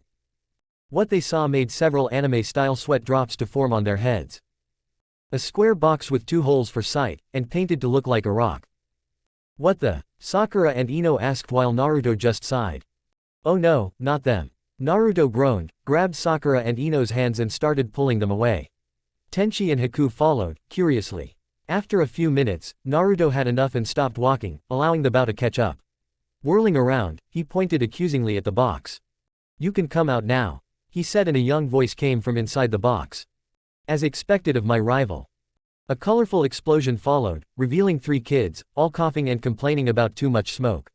When they noticed 4 sets of eyes on them, or 5 as they thought, they jumped up and did some stances which Naruto wondered was inspired by Jiraiya, and for the second time Tenchi was glad he couldn't see. The first kid, apparently the leader, was a kid with brown spiky hair. The second was a girl with orange hair divided into 2 pigtails, only on top of her head. The last was a boy with gray hair in a rather plain and normal haircut. The last kid wore glasses and his nose seemed to be constantly running. The first 2 wore long scarves, the boy a blue one and the girl a red one. All 3 of them had goggles on their heads. The Konohamaru trio emerges. The kids straighted. Udon, the last boy, now identified as Udon, said. Moegi, the girl said. And the future Hokage, Konohamaru. Konohamaru said. Naruto looked at them, surprised that they were coping him with the goggles. What's with the goggles, Konohamaru? Naruto asked. We're trying to look like our idol, leader. Konohamaru said, and Sakura snickered. If you're trying to do that, you have to go the nearest clothes shop, get the absolutely worst outfit they have, prance around Konoha, fail the graduation exam several times, get a really cool sensei that forces you to wear something better. Ino said, and Naruto looked like he had a mountain on his shoulders. Tenchi and Haku tried to remain neutral, but had to work hard not to smile at the joke Ino played on Naruto, or was it on Naruto's fans? They look close to leader. They must be, Konohamaru thought before smirking. Leader, you playboy, which of these hot babes is your this? He asked while holding up his little finger, meaning girlfriend. Naruto laughed and scratched his head in an embarrassed manner. Little kids shouldn't talk about that. Naruto said, and Konohamaru was about to say something when Tenchi stepped forward. Run along now, kids. Try to learn to disguise yourselves better. He advised. The kids didn't look like they wanted to leave, but after a shrug and they forcing Naruto to promise to play with them later, they ran down a side street. But it didn't go long before the sensitive ears of Tenchi and Naruto picked up Konohamaru yelling something. Naruto started rushing towards where he heard Konohamaru, Ino and Sakura following closely behind. They rounded a corner and saw Konohamaru being held in the air by a black-clad boy with a hood with what looked like cat ears on. He had wrapped something on his back, and his face was full of paint, or makeup, Naruto wasn't sure which it was. Next to the boy was a girl with blonde hair in 4 pigtails and a light dress with net shirt and stockings. She had a fan on her back and her forehead protector around her neck. Their forehead protectors showed that they were from the hidden village of sand. That hurt, brat, the black-clad kid said and held Konohamaru up higher. Kankuro, stop it, we'll get in trouble, the girl said. Relax, Temari. The boy, Kankuro, replied. I suggest you let him down. Naruto growled out. Kankuro glared back. Sakura and Ino walked up and stood behind Naruto, both laying a hand on his shoulders. You should listen to Naruto. Ino said. You're here for the Chunin exams. Sakura asked and Temari nodded while eyeing Naruto and the way the girls were leaning on him. Those girls act like he is their boyfriend. For a guy to snag 2 girls, he has to be very special. To be honest, he is kinda attractive and cute. Temari thought, and a faint blush appeared on her face. PFT. I'll take care of this brat first and then I'll kick your ass, blondie. Kankuro said, ignoring the fact that Temari was blonde as well. He prepared to hit Konohamaru and Naruto ran towards Kankuro, surprising him with his speed. But before Naruto reached them, or Kankuro's fist reached Konohamaru, Ino appeared next to Kankuro, grabbing his fist, while Haku grabbed Konohamaru. He and his 2 friends ran away once Haku sat him down on the ground. Meanwhile, both Kankuro and Temari wondered why they hadn't seen Ino move. While they hadn't been looking, Ino had managed to drop her weights. I advise against doing that again. That boy you almost punched is the Sandaime Hokage's grandson. Not wise to pick on him. Sakura said. Naruto walked up to his girlfriends and turned to a tree by the street they were in. And it is useless to hide. Naruto said, and a boy stepped out of hiding, standing upside down on a branch on the tree. He's good. Ino, Sakura and the boy thought, although not about the same boy. Gara, Kankuro stammered, fear evident on both his and Temari's face. Gara had red unruly hair, green eyes with dark lines around and the kanji for love tattooed in his forehead. He also had a large gourd on his back. Naruto, Sakura and Ino almost shivered at the feeling of dread they got from him. Haku also felt it, but she was quicker to place what it was. I have to tell Tenchi about this, she thought. You bring shame over our village. Gara said towards Kankuro. But they started it. Kankuro protested. Shut up, I'll kill you, Gara said coldly. Kankuro gulped and stammered forth an apology while Gaara looked at Haku. She was fast and silent enough that I didn't sense her, he thought before his gaze went to Ino. She's fast as well. Lastly his look was fixed on Naruto. He's much stronger than he lets on. Also I sense something familiar with him. Gaara vanished in a whirl of sand and reappeared between Kankuro and Temari. It seems we are a bit early, but we aren't here to play. Let's go, he said before turning to leave. Wait, what's your name? Naruto asked. Temari thought he was talking to her and blushed slightly. Me, Sabaku no Temari and my brother Kankuro. She replied, pointing at Kankuro. And you with the gourd? Naruto asked. Sabaku no Gaara. You seem interesting. What's your name? Gaara replied. Uzumaki Naruto and this is Yamanaka Ino and Haruno Sakura. Naruto said while pointing out his girlfriends. And this is Haku. Naruto said, pointing to Haku. Kit, I sense something demonic about this, Gaara, Kyuubi said. Me too, Naruto replied. I'll be looking forward to seeing you in the Chunin exam. Let's go. Gaara commanded and he, Temari and Kankuro vanished. Naruto and Haku took a glance up in the tree Gaara came from before turning to leave. Up in the tree, 3 ninjas from the hidden village of Sound hid. That blonde and brunette noticed us. One of the Sound nins said. They're good. Another replied. Tenchi frowned. Haku had found him after he had finished the meeting with the Hokage he had been summoned to before Team 7 meet the Sand team. She had proceeded to tell him about what had happened, and Tenchi frowned. Can you find them again? He asked. Haku was slightly cut off, but nodded before taking his hand. He smiled and squeezed her hand slightly, not noticing the slight redness in Haku's cheeks. Let's go, Haku said and they set off to find the Sand team. Someone is coming, Temari said. She, Kankuro and Gaara had been walking and exploring Konoha when she felt Tenchi's chakra radar. Gaara gave no indication to having heard her, having sensed the approaching pair on his own. Moments later, Tenchi and Haku landed in front of the Sand trio. What do you want? Gaara asked coldly. Tenchi let go of Haku's hand and stopped sending out chakra. Then his shoulders lowered and to the 3 from Sand it looked like he was relaxing. But Haku knew he was making sure he could see. Tenchi walked towards Gaara, who tensed up. Tell me, are you Gaara or Shukaku? Tenchi asked. Temari and Kankuro gasped in surprise, while Gaara took a step back. How? Who are you? He asked and Tenchi smiled. Your worst nightmare, Tenchi replied. So, what do you want to do? Sensei said he wanted to meet us tomorrow, but until then we have the time off. Sakura said. Naruto grinned. Let's go on a date, he said and Sakura and Ino nodded eagerly. Sure, any plans, Naru-kun? Ino asked, showing Naruto her new nickname for him. There's a great movie going now. Ninjas 2 feet. Let's go see that, Naruto said and both Sakura and Ino agreed to that. Your worst nightmare, if you are Shukaku. If you are Gaara, then I'm the sensei of one of your competing teams. So, which is it? Tenchi asked, his tone leaving no bullshit.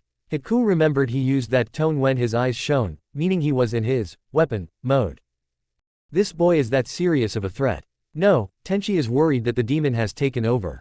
Haku thought, feeling herself tense up slightly. It wasn't until Tenchi started emitting a huge killing intent that Gaara replied.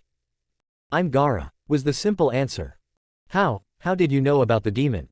Temari asked, her voice slightly shaky. Simple. I can smell the demonic chakra coming from Gaara, and Haku felt it as well. Gaara has the dark rings around his eyes, showing he is insomniac. And you are from Suna. The only demon associated with Suna is the one-tailed tanuki, Shukaku. Also, those that has Shukaku sealed inside them are afraid to sleep since the demon comes out and eats away their soul when the vessel is asleep. Tenchi said and Temari and Kankuro exchanged worried glances. What do you want? Gaara asked. To warn you. I assume that your life has been similar to the demon vessels here in Konoha, which could be described as hell.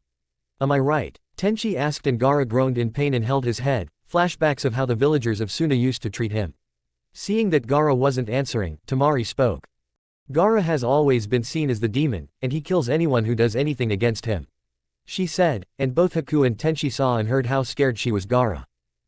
Our father sealed Shukaku inside Gaara before he was born, sacrificing our mother in the process. Kankuro said. Before Temari or Kankuro could say anything, sand flew from Gaara's gourd and reached towards them. But it was stopped by a wall of flame that turned the sand into glass. They turned to see Tenchi holding the tiger seal. I don't have any demonic chakra, but I'll tell you this. You try anything like that again, and you'll see that even demons aren't invincible. Kill only when you have to, and don't even try anything against Konoha. You hear me, vessel? Tenchi growled. Gaara stared at Tenchi before he vanished in a swirl of sand. Tenchi sighed and tensed for a second before relaxing again, and Haku knew he was blind again. Well, that was interesting. Shall we go home, Haku? Rin said she was cooking dinner for us today. Tenchi asked. Haku grabbed his hand in response. Before they left, Tenchi turned to Temari and Kankuro. Good luck in the exams, he said, and both he and Haku vanished in a puff of smoke. Naruto, Sakura and Ino walked out of the cinema, laughing loudly and merrily. That was so funny. They couldn't even use chakra. And using those rubber things for climbing in the ceilings and walls. Sakura said and giggled. Calling it a vanishing jutsu and just throwing a smoke bomb and running. That was funny, Ino said and laughed at the person who was supposed to be able to vanish in thin air. But that ghost was scary, Naruto said and shivered. I didn't know you was scared of ghosts, Sakura said, and Ino laughed suddenly. And how did you even see the movie? To me it looked like you was too busy staring at me and Sakura, Ino said. She and Sakura laughed at Naruto's sudden red look.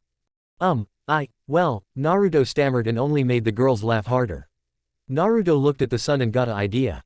Grabbing the girls' hands, he pulled them after him towards the Hokage monument. Hey! Both girls protested, but Naruto didn't slow down. Not long afterwards, the three of them sat on top of the Yondaime's head, gazing out over Konoha and enjoying the sunset. Naruto in the middle with Sakura on his left and Ino on his right. The girls were leaning on Naruto, and he was quite enjoying the situation. They didn't say anything, just enjoyed being where they were. Occasionally Naruto would kiss either Sakura or Ino on the top of their heads, enjoying the smell of their hair at the same time. Ah, as always a excellent meal, honey, Tenchi said, and Rin smiled. I have a feeling I could serve you cereal and you'd still think it was excellent. Right? Rin asked, and Tenchi shrugged. Still, dinner was very good, Rin-san, Haku said. Leave the Rin, haven't I told you that before? Rin asked, and Haku nodded while smiling sheepishly. But what about Sakura and Naruto? They're late, Rin said, and Tenchi chuckled. I have a feeling they are just fine. Perhaps they went on a date, he said, and Haku nodded in agreement. Tenchi stood up and walked behind Rin, giving her a hug from behind. He whispered something in her ear, which made her blush, but nod. After taking the dishes out, Tenchi and Haku were cleaning the dishes, Tenchi for the first time after becoming blind. So, what did you tell Rin? Haku asked, and Tenchi smiled slightly. I just suggested she stay here for the night. She did say she wanted to try out my bed, he said, and Haku looked at him, a weird feeling in her gut, before she focused on cleaning again. Haku? Tenchi asked in a concerned tone. Huh, oh, nothing, that sounded great, Haku replied hesitantly. What the? Tenchi thought but decided not to ask. The next day, Tenchi rose reluctantly from bed, leaving a happily sleeping Rin, who groaned at the loss of her pillow, also known as Tenchi's chest. But he had to go meet Naruto, Sakura and Ino and give them their applications for the Chunin exam. That didn't stop him from having a slightly grumpy attitude when he and Haku walked towards the meeting spot. Haku, on the other hand, was in a teasing mood.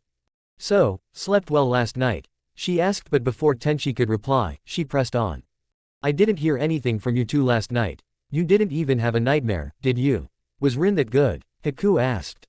For the record, we just slept. Nothing more, and yes, I didn't have any nightmares last night. I wonder if it's just Rin or the fact that I wasn't alone that gave me such a good night's sleep. Tenchi said, slightly gruffly. Perhaps a combination, Haku suggested. Yeah, sure, we're here aren't we? Tenchi asked. Haku looked up and saw the three genin already waiting. Yup, she replied. Okay, as you must have guessed already, the Chunin exams are soon. Here is your applications, Tenchi said, and Haku handed out the 3 slips of paper. An application isn't binding, you must choose on your own if you want to take the exam. It is your decision, not the team's. Got it? Tenchi asked. Sure sensei, the genin replied. Good, if you choose to take it then come to the academy, room 301 before 4 o'clock tomorrow. Good luck. Don't train too much today, if any at all. Think carefully about this. This exam is dangerous, and you enter to become Chunin. Not to anything else, Tenchi said. When he was sure the genin knew all he had to say, he turned to leave. Hey sensei, where are you going? Sakura asked. Home to see if your mother is still in bed. If she is, then I'm going to sleep. If not, then I'll probably practice with Haku. If she doesn't have anything else to do though. Tenchi said, and Haku shook her head. Nope, all free, she said cheerfully. Well, hear you three later, Tenchi said, and he and Haku vanished in twin puffs of smoke. The next day, Team 7 made their way towards the academy. When they arrived, they saw a crowd outside a room with the number 301. A boy wearing a green, very tight jumpsuit with a bowl haircut and very large eyebrows was knocked by two boys standing in front of the door, guarding it. "And you're going to take the Chunin exam. Pathetic," one of the boys said. "Be glad that we are doing this. The Chunin exam is extremely hard. You weaklings would just get killed," the second said. A girl wearing a pink shirt and having her brown hair in two buns on her head stepped up to them. "Please let us pass," she said shyly. Her answer was a backhanded fist which sent her crashing to the floor. "Give up. The Chunin exam is way too difficult for you. Even we failed 3 times," the second boy said. "Have you any idea how many we have seen killed or injured for life by this exam?" the first asked. "A Chunin is a team captain. The safety of the team, the success of the mission, it all rides on the captain. And you are trying to become that. Give me a break," the second said. Naruto looked at Sakura, who snorted and nodded. Naruto was about to say something, when the almighty Uchiha Sasuke arrived and started talking. "Why don't you shut up and lift that genjutsu?" he asked loudly. Several people wondered what the kid was talking about. "This is the second floor. We are going to the third," Sasuke said, and the sign shifted and revealed 201. "So, you saw it. But that isn't enough," the first kid said and moved to kick Sasuke. Sasuke responded by moving to kick back, but the green-clad kid moved in between and stopped their kicks with his bare hands. "Fast," Team 7 thought. "Oi," a brown-haired kid from the Hyuga clan said, walking up to the green-clad one. "It was your idea that we hide our strength. And you go and do this." The Hyuga scolded, and Naruto noticed that the bruises the green-clad one had were gone.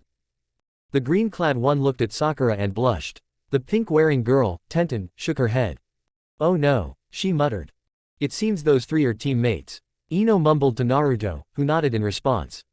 The green-clad kid walked up to Sakura, a faint blush on his cheeks. "My name is Rock Lee. You are Sakura-chan, right?" he asked. Sakura nodded, and Lee struck a pose known as the good guy pose. His right thumb up and brilliant teeth glinting. "You're an angel. What about you go out with me?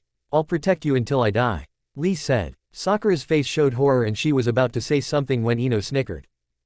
"Why are you calling Sakura by our sensei's name for?" Ino asked. Tenchi means angel."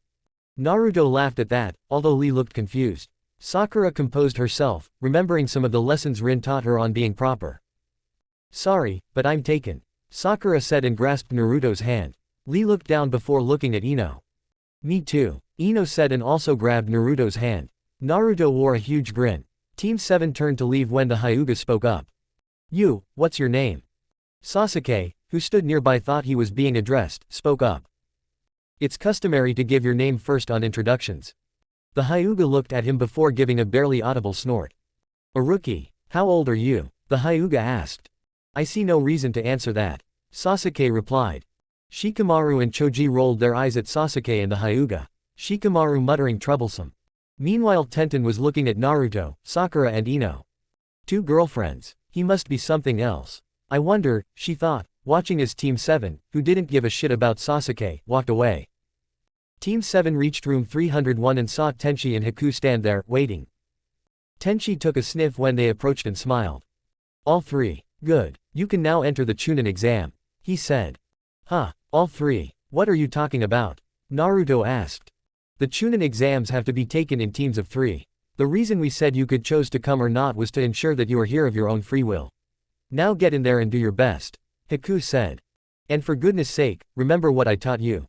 Girls, make sure Naruto doesn't do anything stupid, like yelling to the whole room or something," Tenchi said. Naruto scowled but didn't say anything. Sakura and Ino opened the doors and they walked inside. When the doors closed, Haku turned to Tenchi. "Will they be alright?" she asked. "Yeah, come on, let's go meet with Kakashi and Kurenai," Tenchi said, and they vanished.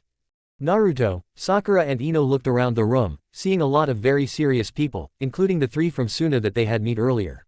Walking away from the door, Team 7 stood in the corner, observing the rest. Team 10 walked in, Sasuke covered in bruises. "What happened to Sasuke?" a voice asked, and Naruto turned to see Team 8. Kiba, wearing his dog Akamaru on his head, was the one who spoke. Hinata stood next to him and behind them was Shino, silent as always. "Have no idea. So, how are you guys?" Naruto asked. "Great, we'll kick everyone's ass," Kiba exclaimed. "What about you, Naruto-kun?" Hinata asked. "Oh, Just fine, Naruto replied, smiling at Hinata, making her blush slightly. Team 10 came walking over and Shikamaru was the first to speak. Looks like all 9 rookies are here. Troublesome, Shikamaru said.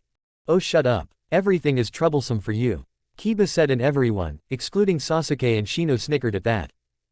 You there, quiet down a bit will ya? A voice asked. They turned to see a silver-haired guy wearing glasses and purple clothes standing there. You are this year's rookies, right? My name is Kabuto. Take a look around, Kabuto advised, and the rookie 9 did. They was scowling and downright unfriendly faces all around. Those behind you are from the Hidden Rain. They are famous for their short tempers. If you aren't careful, they might kill you, Kabuto said. Something isn't right about this guy, Kyuubi said. No kidding, Naruto asked sarcastically. He had been unnerved by Kabuto since he spoke with them. But I can't blame you. This is your first time and all. How about I give my cute juniors a few pointers? Kabuto said, and Sasuke frowned. Kabuto-san, is this your second try? Sakura asked. No, 7th. 2 exams in the year, so this is my 4th year. Kabuto replied. Weak, Naruto and Kyuubi said at the same time. So you know a lot about this exam? Kiba asked. Yeah, I have collected all I know on the exam into these cards. Kabuto said and pulled out a stock of cards. They are blank until I pump my chakra into it, making the information visible. Kabuto said while crouching down. He laid a card on the ground, making it swirl, and in a poof the blank surface was replaced with a map. This is the map of the shinobi lands, and which villages that have sent how many teams. I have information on them all, although on the team from Sound I don't know much. New village and first time in the exam and all. Kabuto said. Do you have information on each person? Sasuke asked, and Kabuto nodded. Someone you were looking for? He asked. Rock Lee from Konoha and Uzumaki Naruto from Konoha. Sasuke said, and everyone except Naruto stared at Sasuke. He wants to know how strong I am. Almighty Uchiha isn't so sure of himself. Naruto thought, and Kyuubi snickered. Can't wait until you kick his sorry ass. The Great Fox replied. Oh, you have their names. That makes things easier, Kabuto said and held up 2 cards. First, Rock Lee. He is 1 year older than you. His mission history is 20D rank and 11C rank. He has no talent for nin or genjutsu, but his taijutsu has developed extremely this last year. He was praised as a skilled genin, and this is his first exam. His teammates are Tenten and Hyuga Neji. His sensei is Maida Guy, Kabuto said, and Sasuke nodded. Next, Uzumaki Naruto. His mission experience is 10D rank missions and 1 A rank mission. His teammates are Haruno Sakura and Yamanaka Ino. His sensei is Tengoku Tenshi. All other information on Naruto is wiped out, presumably by his sensei. I have no idea why though, Kabuto said, and Team 8 and 10 looked questionably at Naruto, who smirked back. He was suddenly aware of someone heading towards them at a high speed. He also felt that whatever it was, wasn't headed for him, but Kabuto. Sakura and Ino also felt it, and neither of them moved to help, remembering something Tenshi taught them once. Flashback. Listen, we are ninjas. We can't trust anyone, unless we know we can trust them. When you don't know if you can trust them or have a reason for trusting them, then don't. Not even Konoha nins. Always make sure you know a person good enough before trusting them. Remember, there will be times when comrades will be on opposite sides, and misplaced trust is bad. Also, if the person gives you something without either expecting something back, or having a good reason, then be suspicious. As ninjas, there is better to be too suspicious than too little. Tenshi said seriously. But didn't you say that those that doesn't take care of their comrades are worse than trash? Sakura asked, and Tenshi nodded. Yeah, but they have to become your comrades first. It isn't enough just to be from the same village. Think about the majority of the Chunins and Junins that witnessed the Kyuubi attack. They wouldn't hesitate to kill Naruto if he trusts them. Take care of your comrades, but be careful who you make comrades. Of course, you can't choose who to be on missions with, so look out for other nins on missions, but be careful who you trust. Tenshi replied. End flashback. The 3 from the Sound rushed at Kabuto. One of them, a man covered in bandages and with something furry on his back, took a swing at Kabuto, who dodged. But after the punch passed, Kabuto fell down, his glasses broke, and he vomited. What the hell was that sound? Naruto thought, rubbing his hurting ears. Some sort of sound attack. You heard it because of your advanced hearing, Kyuubi said. Just then an explosion erupted in the front of the classroom and a lot of Chunin stood there. In the lead a tall man wearing a black trench coat stood. His face was covered in scars. Shut up, damn brats, the man shouted. Sorry for the wait, I am Morino Ibiki and I will be your examiner for the first exam. Ibiki said, and the slight killing intent he emitted made several genins gulp. Ibiki then pointed at the three from the sound. You three from sound. No more trouble, or I'll throw you out myself. Ibiki said. The one who had taken a swung at Kabuto mumbled an apology and a lame excuse. This might as well be a good opportunity to say this. There will be fighting in this exam, but not without the consent of the examiners. Any other fighting and you fail right away. Trash that disobey the rules will get thrown right out. Ibiki said before holding up a numbered paper. Each team are to approach one of the examiners and get registered. Then you take a number and get to the seat your number represent. Then we hand out the written test. Ibiki said, and a huge scramble came after those words. Written test. Oh, man, I hate written tests. Naruto moaned in his head. He chose to ignore the laughing fox. Now that everyone has taken a seat, I can explain the rules. Don't turn your tests over yet, and listen. No questions are allowed, Ibiki said and started to write on the blackboard.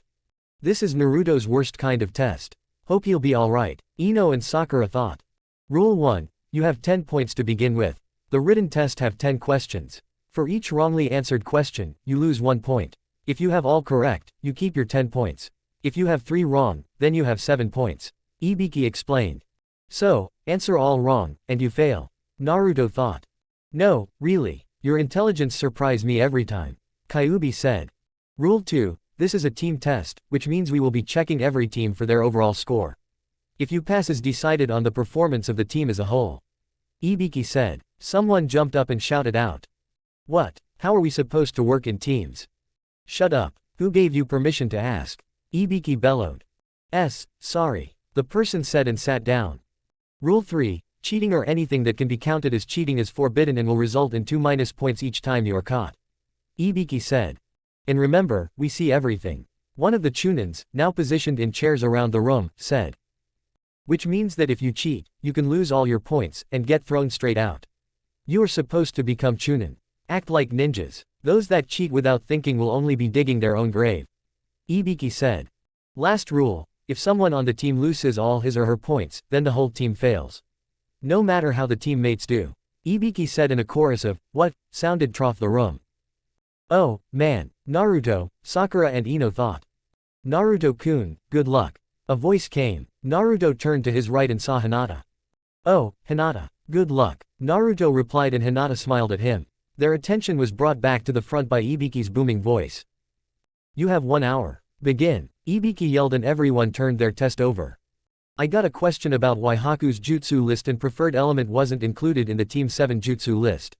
The answer is simple, she isn't part of Team 7.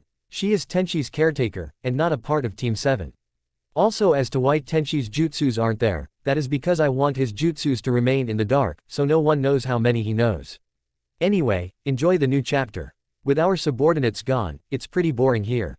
Kakashi said. He, Kurenai, Asuma, Tenchi and Haku sat together in a popular hangout place for junins. Asuma was smoking as usual, Kurenai and Kakashi relaxed in their seats, Haku drank some of her tea while Tenchi tried to block out the smell of Asuma's smoke. He didn't have much success. Do you know who they picked to be the first examiner? Kurenai asked.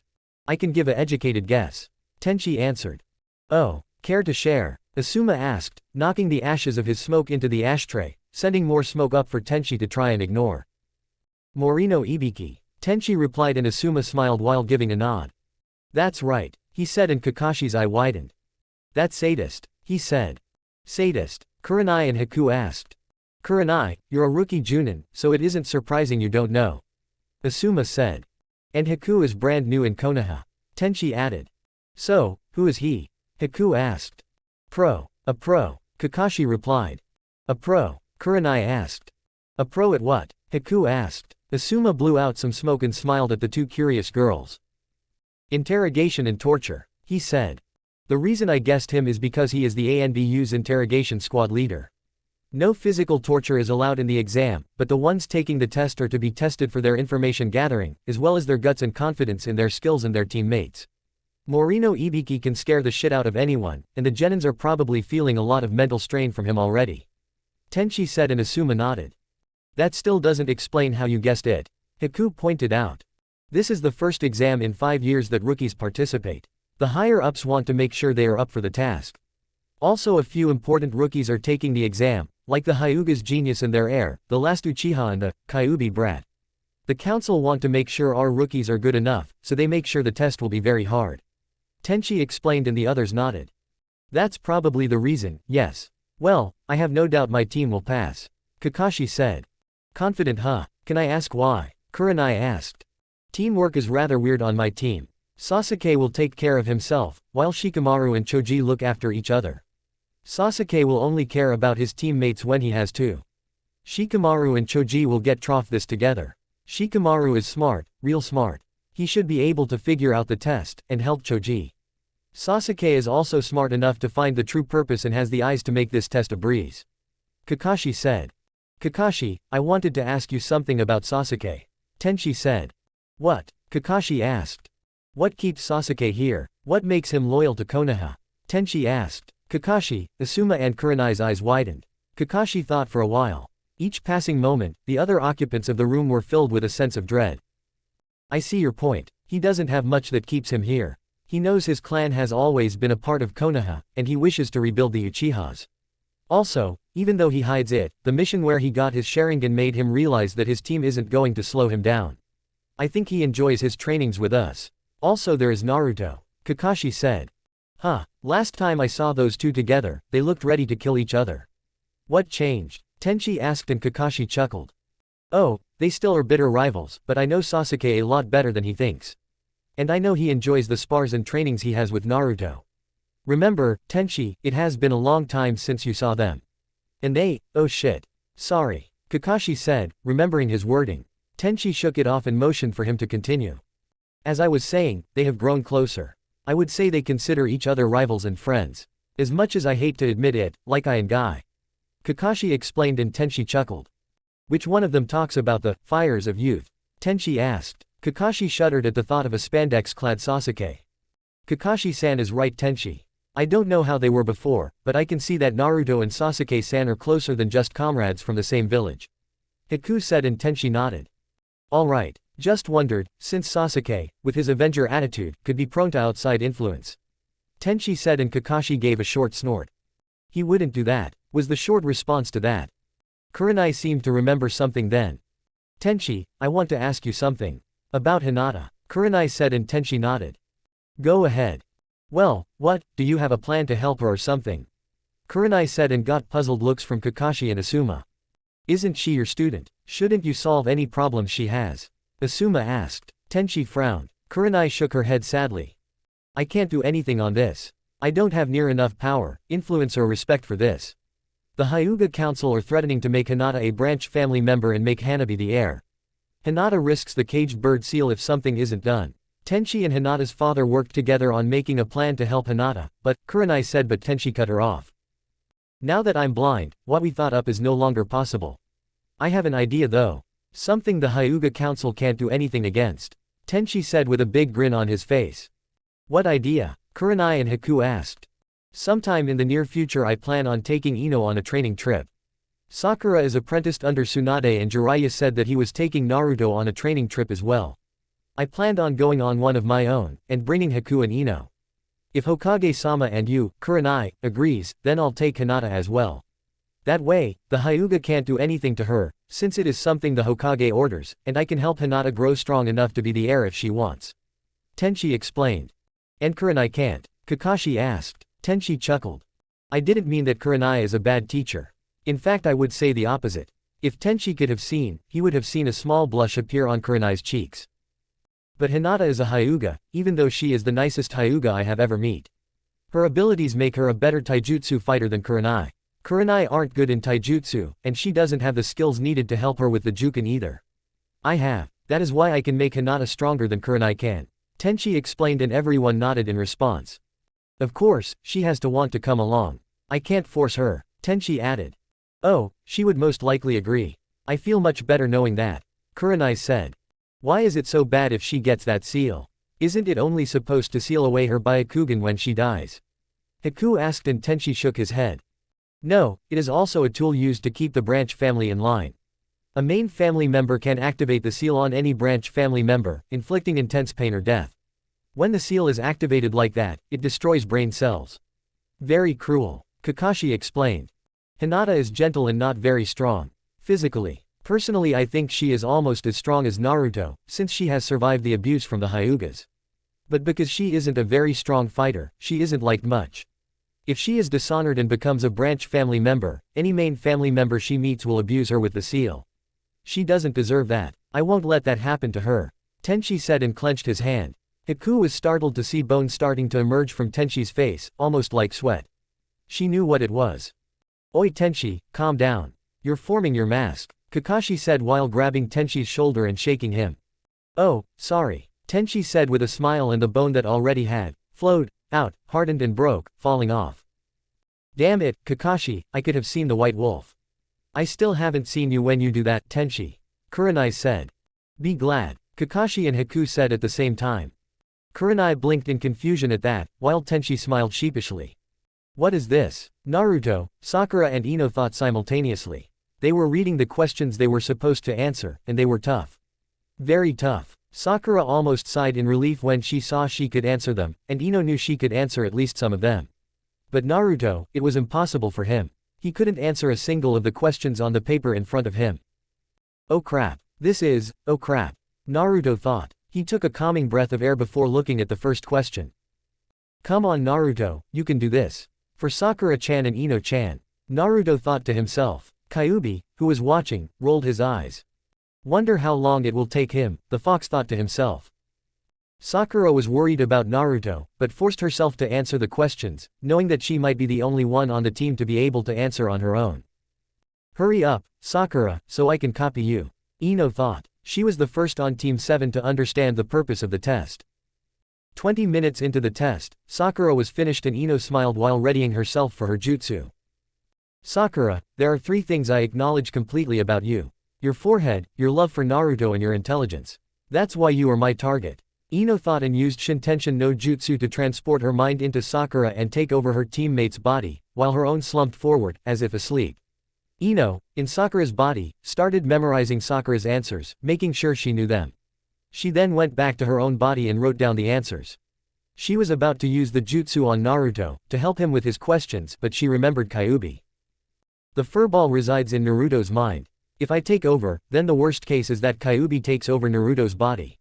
The best case is that I come face to face with Kyuubi, which I don't want to at all. Sorry dear, but you have to make do on your own. Ino thought sadly. Naruto himself was near tearing his hair out. I don't have a choice. I have to cheat. I have to cheat, but I have to be careful enough not to be caught. Like the guy who sat behind me. Naruto thought, referring to a Konoha nin who had been caught 5 times and had failed along with his team. That, along with the kunai thrown to stop the cheater, had scared Naruto from cheating, but now he knew he had to. Naruto-kun. A soft whisper came, and Naruto was surprised to see Hinata whispering at him. I'll show you my test, she said and started to slide her test under her arm, making it possible for Naruto to see. Hinata. Naruto thought with a smile. A smile that vanished when he heard one of the examiners write something down. No, I won't let something happen to Hinata. Naruto thought and slightly shook his head. No, Hinata, if you do that, then you'll get into trouble for helping me. I'll be alright, don't worry, Naruto whispered. Hinata looked a little shocked, but didn't respond. Instead she just pulled back her test. Okay, tough guy. Now what? Naruto thought to himself. A irritated growl from Kyuubi answered him. What is it, bastard fox? Naruto asked.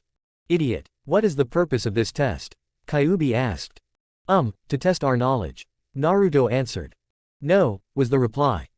Naruto thought for a bit, glancing at the rules. He then felt the need to hit himself in the head. To test our information gathering. Since we only lose 2 points each time we cheat, they want us to cheat, but not get failed when we are caught. They want to see how well we find information. Naruto thought and Kyuubi nodded. Correct, you aren't as slow as I thought. Now how do you think you should gather information? The fox asked. I don't know. Naruto relied. When we get out of here, tell Wolf to teach you. Now, where do you usually find information? Kyuubi asked. Somewhere the information is. Naruto asked. And who do you think has the information? Kyuubi asked, irritation starting to be evident in his voice.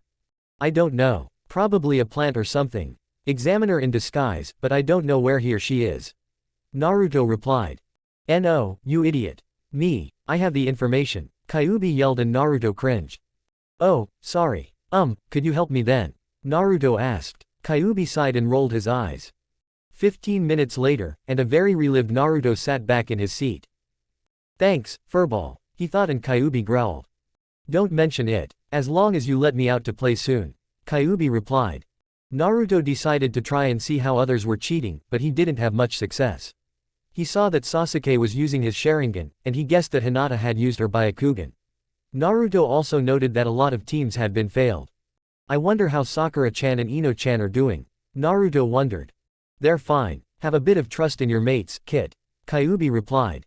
They aren't my mates, Naruto protested. That didn't stop Kyuubi from roaring with laughter though.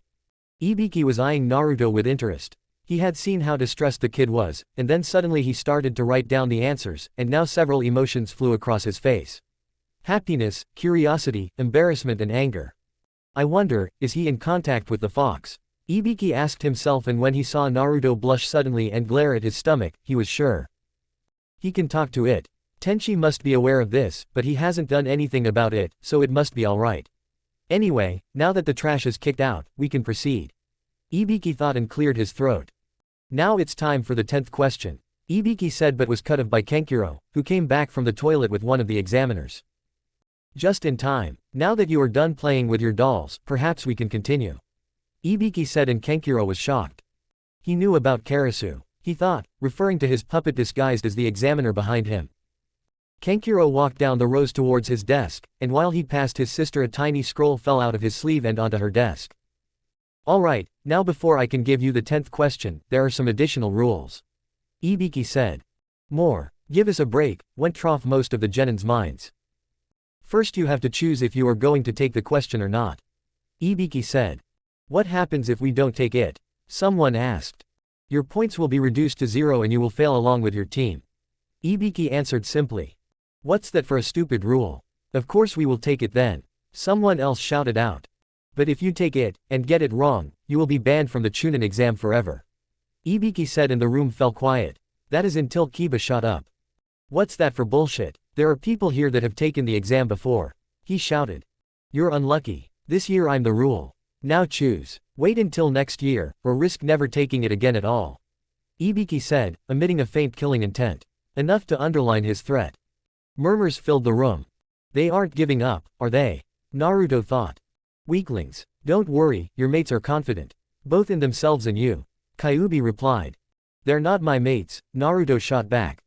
One by one, genins gave up and left. Naruto inwardly sighed before taking a glance at Hinata. She didn't look very confident, and Naruto decided to help her. Oh, come on, give us the stupid question already. Naruto said loudly. Ibiki looked at him, trying to see if he was serious. You realize that if you get this wrong, you'll never become Chunin? Ibiki asked. Even if I never become Chunin, I'll still become Hokage. Naruto replied, his voice filled with confidence. And with just that, the fear and uncertainty in the room was blown away. However, Ibiki tried again. You sure? After this, it won't be any turning back? Ibiki asked, but Naruto didn't reply. Ibiki sighed. With one statement he completely wiped away all the fear away. Just like his father. I wonder if he knows, anyway it is useless to wait anymore. Ibiki thought before shaking his head. Everyone in this room, passes. Ibiki said. Deafening silence. What? A not-so-silent question from the genins in the room. What about the 10th question? Someone asked. There was none, or you can say the take or don't take choice was the question. It was an impossible problem. Take or not, live or die, you could say that choice was the whole point of this test. Ibiki said. What? But what was the point to those other questions then? Tamari asked. They served their purpose. They weeded out those that are trash with no concept of information gathering. I'll say it again, you are here to become Chunin. A Chunin has to be able to get information. As you have noticed, the questions are difficult. To answer them, most of you had to cheat. Therefore we planted 2 Chunins who knew the answer to the questions. They were to be targets for the rest of the room. Those that cheated without thought for themselves or their teammates were kicked out. If you find wrong information on a mission, then your teammates in the village will be the ones to pay. Ibiki explained. But what about that 10th question? Someone asked.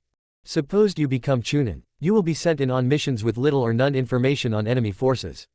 Should you choose not to take the mission because of the uncertain factors involved? The answer is no. When you get a mission, you have to complete it, or the village will be in an unfortunate situation. We are ninjas, and we are sworn to protect our village. Those that believe that there will always be a next year, don't deserve to be chunin. But you that are still in this room, show you are willing to place your lives on the line. That is exactly what a ninja does every day. Congratulations on passing, and good luck in the next exams. Ibiki finished just as he, and the more skilled genins, felt something fly towards one of the windows. Who's the second examiner? Tenchi asked. Mitarashi Anko. Asuma answered. Soon after the room was filled with laughter. A black ball flew through the window, sending shards of glass flying. The ball twisted and two kunai shot out of it into the ceiling, revolving the ball into a banner hiding Ibiki from view. In front of the banner stood a woman wearing a brown trench coat, shin guards, fishnet clothes and a very small mini skirt. She had purple hair and brown eyes. The banner read, "The second examiner, Mitarashi Anko." This isn't a time to be celebrating. I'm the second examiner, Mitarashi Anko. Follow me, Anko yelled, pumping an arm into the air. The laughter in the Junin lounge just got louder. She's just like Naruto, Ino and Sakura thought. Naruto sneezed. Everyone else stared at the strange, and loud, examiner. Ibiki's eyebrows twitched. Read the mood, Ibiki said, and Anko's mood deflated. She counted the remaining people and turned to Ibiki. 26 teams. You let 78 people pass. The first test must have been too soft. Anko said, sounding upset. There were a lot of excellent ones this year. Ibiki replied. Oh well, that doesn't matter. By the end of the second exam, I'll cut them in half. Ask your sensei for directions to the next testing ground and be there tomorrow at 9.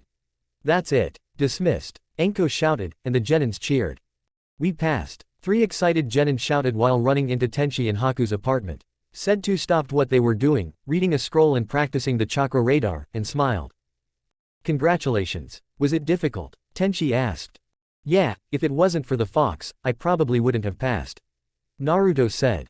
Hey, I had to answer on my own. Sakura said. She missed the slight embarrassed look Ino had. Sakura, we aren't living in an honorable world. We use whatever means we have to in order to achieve our goals. Naruto didn't do anything wrong asking Kyuubi for help. Now, listen, I'll tell you where to go tomorrow, and then you 3 are going home and sleep. You'll need the rest. The second exam will be in the Forest of Death.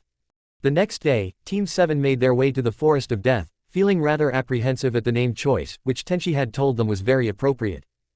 When they arrived they saw that most of the other teams were already there.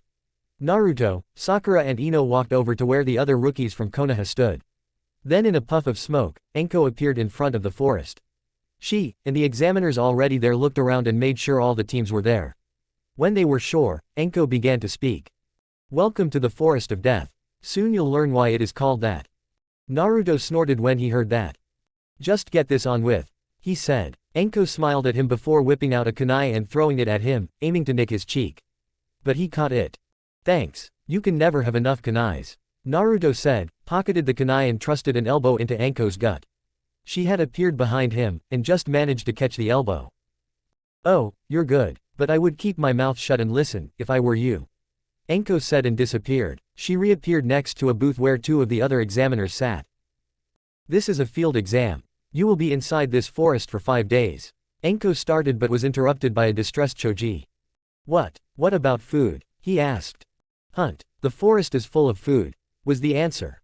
Now as I was saying, you will be staying in the forest. Your objective is to get these scrolls. Anko said and held up 2 scrolls, one of them brown and with the kanji for earth on it, and one white with the kanji for heaven.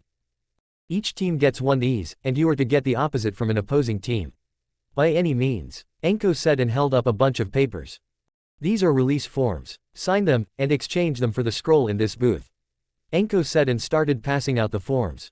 You have 20 minutes to think about whether or not you are going to risk your lives here and sign the forms. Then come 1 team at a time. Anko said. So, we can kill now.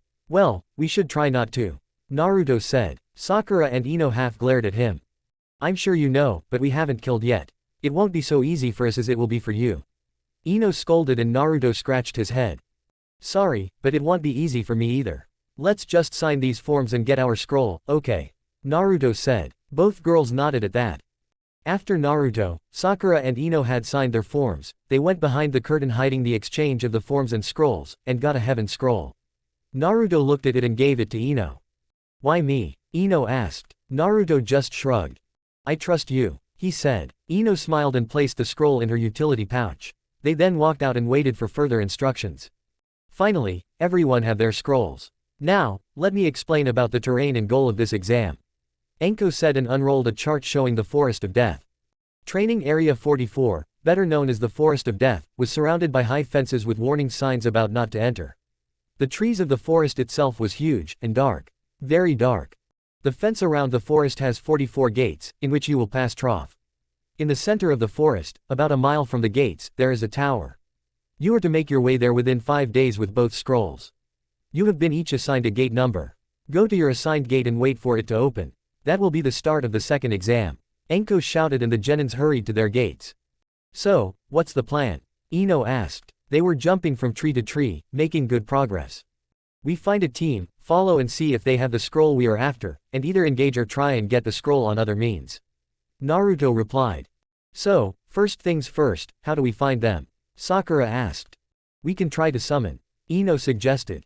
Do you think slugs can help? Sakura asked, making Ino and Naruto to stare at her. You can summon slugs? Naruto asked and Sakura nodded. When Tsunade Shisho, master teacher, heard I could summon, she asked me what my natural summon was. When I told her it was slugs, at first she looked like I had hit her, before she looked almost ecstatic. Then she practically forced me to sign the contract. Sakura said. Naruto and Ino looked at her before Naruto smiled. I can't believe you even asked. If we are going to summon, either summon wolves or foxes. Naruto said. Wait, I sense someone nearby. Let's check them out, Ino said and the other two nodded. They turned to where Ino sensed someone, and the two others also sensed them. Slowing down and suppressing their chakra so much they didn't stand out more than an animal. Using everything about stealth they had learned, they were able to sneak up on a team from the hidden rain, who were sitting around a fire. Naruto, Sakura and Ino frowned in confusion when they saw the rain team's scroll, a heaven scroll, lying in the open. They looked at each other before Naruto pointed behind them and they retreated. After being sure they were a safe distance away, they stopped and looked at each other. Any ideas of why they showed the world that they had the heaven scroll? Naruto asked. And why it was virtually unprotected? Ino added. Perhaps to tell other teams, like us, that, we have the same scroll, back off, or, this is our scroll. Come and get it, Sakura suggested and the other two nodded. Didn't that Kabuto guy say that ninjas from Rain have short tempers and love to fight? That strategy would make them look careless and would probably make other teams move in. Naruto said. Which reminds me, why didn't we? Ino asked and Naruto looked at her curiously. We don't need that scroll. Better to stay out of fights than to fight without meaning. Don't you remember Sensei told us that? Naruto asked and Ino grinned sheepishly. Oh yeah, forgot about that. She replied. Anyway, let's go look for another team. Sakura said, and they set out again. Come down, Jiraiya-sama. Tenchi called out. He sat under the sakura tree in his garden, Haku next to him, reading something. She hadn't wanted to tell him, so he let her be. Oh, how did you know? Jiraiya asked, appearing next to Haku, who scooted a little away from him, sending him very looks. For one, I smelled sake, frogs and bathing salt. Second, I heard you let out one of your giggles when you landed. The bathing salt and the giggle indicating that you have been at the hot spring. Oh, by the way, if I find out you have been using Rin for your perverted book, then I'll kick your ass, Sanin or no Sanin. Oh, and that counts if you use Haku or any of my students. Although Haku would probably handle the matter just as well as I. Tenchi said. Oh, why is that? Jiraiya asked. Needles, very sharp aim, very good knowledge of human anatomy. If I were to take a guess, I would say your punishment for peeking on Haku would be her remodeling your equipment. Tenchi said. He didn't notice the look Haku sent him after that, nor the near non-existent color change of her cheeks, but Jiraiya did. He wisely kept his mouth shut though, both from fear and knowledge that whatever was going on was not his business. I'll remember that. Let's get straight to the point. I'm here to discuss with you about Naruto's training. Specifically what I intend to teach him. Jiraiya said. Tenchi nodded. Sure, go ahead, he said and Jiraiya sat down. As you know, I intend to take Naruto with me on a journey. That is partly to give him experience outside Konoha, partly so that both I and he can focus without anyone interrupting us, and partly because I don't want some of the jutsus I'm going to teach him to be seen by others, especially not the Uchiha kid. Jiraiya said and Tenchi nodded. I agree. That is why I'm taking Ino, Haku and probably Hyuga Hinata with me on a similar journey. I assume you are going to teach Naruto his bloodline jutsus? Tenchi asked and Jiraiya nodded. Haku looked confused. Bloodline jutsus. But I thought Naruto-kun didn't have a bloodline limit. She said. He doesn't. But that isn't what bloodline jutsus are. Bloodline limits are what you, Sasuke and the Hyuga clan has. Your ice abilities, the Sharingan and the Byakugan. Abilities that are in the genes of certain families. But bloodline jutsus are something almost everyone can use.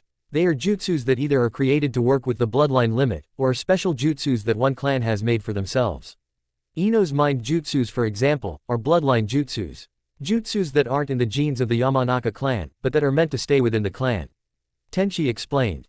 In Naruto's case, his family has some jutsus that are considered bloodline jutsus. They are made by his family, to be inherited by the family. Jiraiya said. I know them as well, since I was adopted by Naruto's father. Tenchi said, and Haku stared at him. Then Naruto-kun's father is. She started but was interrupted by Tenchi. Yes, I am waiting for the day that I can tell him. I wanted to wait until he asked himself. Hopefully that will be soon, since I think it is wrong to hide it from him. Tenchi said. Then why haven't you told him yet? Jiraiya asked. Because, I didn't think he or I would be strong enough. I thought that the shock might be too much for him, and it isn't a happy subject for me either. Look, Naruto's parents were like my parents.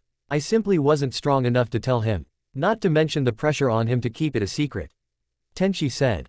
Huh? Haku asked. Naruto's mother and father had lots of enemies. If word got out that Naruto was their son, then he would have even more assassination attempts to deal with. Jiraiya answered. Tenchi drew in a calming breath before shaking his head, clearing images of two of the most important people in his life. Anyway, what else do you plan to teach Naruto, Jiraiya-sama? Tenchi asked. Based on what you have told me of him, and what I have seen myself, I plan to make him a specialist in ninjutsu, fujinjutsu, seal techniques and bloodline jutsu. Jiraiya said, with a hint of pride in his voice. A nin, fujin and bloodline jutsu specialist. Damn, he would be really powerful then. You plan to make him a seal master. Like yourself? Tenchi asked and Jiraiya nodded. Yeah, I want to pass on my knowledge of seals to him. Since I can't do that to you anymore, and Naruto shows more talent in sealing than you, I'll teach him everything I know. Jiraiya said and Tenchi slowly nodded. I see. Have you told him yet? He asked. Yes, and I've never seen anyone so excited. He was practically bouncing. Jiraiya said and Tenchi chuckled. That's Naruto for you. Naruto, Sakura and Ino had found another team. Another team from Rain. And like the last one, this one had their scroll in plain sight as well. Earth Scroll. Naruto, Sakura and Ino flocked together. Alright, we'll take this one. Any suggestions? Naruto whispered. I have a new jutsu that I can take down one of them with. Ino said. Most of my new jutsus aren't offensive.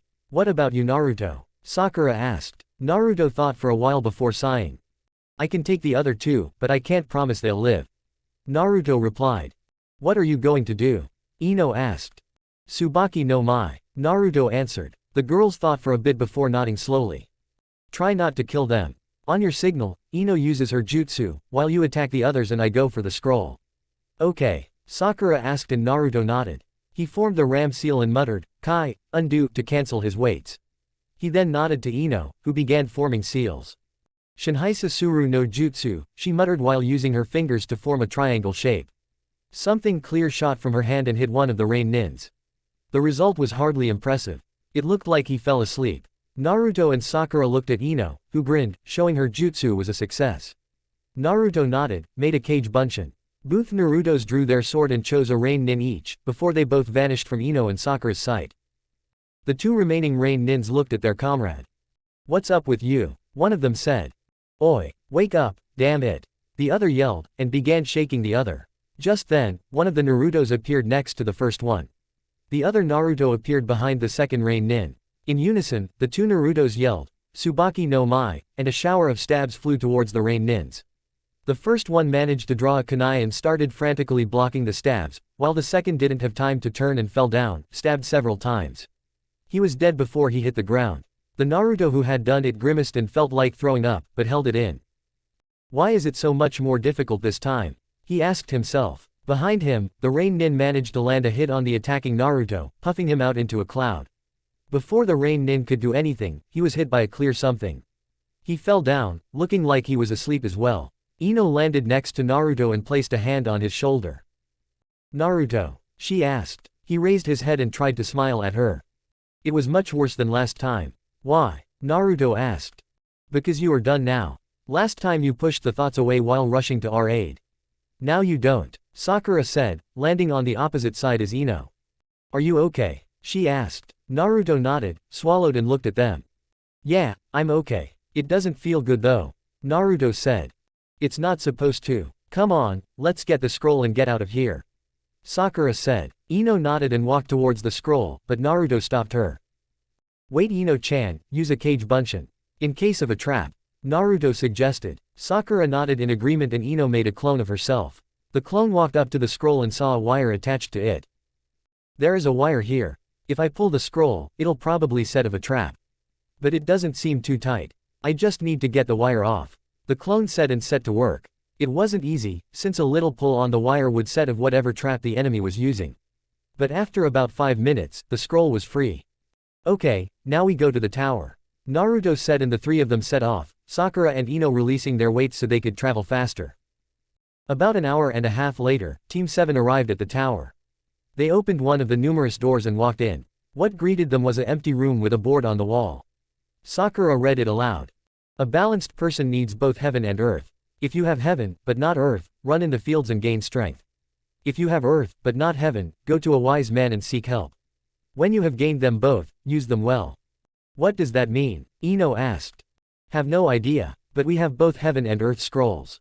Perhaps it means that we are supposed to open them here, Naruto said. Let's try, Sakura said. She and Ino opened the scrolls at the same time. That's a summoning scroll. Throw them on each other, Sakura said and they did just that. A puff of smoke later revealed a smiling Rin. Ah, you were so fast. Congratulations on passing, she said. Mom, Sakura exclaimed and Rin smiled at her. What are you doing here? Naruto asked. To welcome you, and explain that, Rin said and pointed at the board. It's a poem that we use to explain, very simply, how you should train. The heaven it refers to is skill and experience. The earth is strength, speed and stamina. If you have skill, then train your body. If you have strength, then seek help to train your skills, Rin said and the three genin nodded. So, what now? Naruto asked. And are we the first? Ino asked. No, you are the third team here. One of the teams from Suna and Team 8 came before you. And until the 5th day, you are to stay in this tower. I would suggest training for 2 or 3 days, and resting the rest of the time. There is a bedroom for you, and I leave you to find the rest yourselves. See you later, Rin said before giving a hug to Naruto, Ino and lastly Sakura. Then she waved and puffed into a cloud of smoke. Okay, let's go find our room then, Ino said and Naruto and Sakura nodded in agreement. Elsewhere in the tower, a meeting was being held between Anko, Anbu, Tenchi, Haku, Tsunade and Jiraiya. Orochimaru, Tenchi growled. What's his plan? Tsunade asked Anko, who pulled on her coat after having her seal checked out by Jiraiya.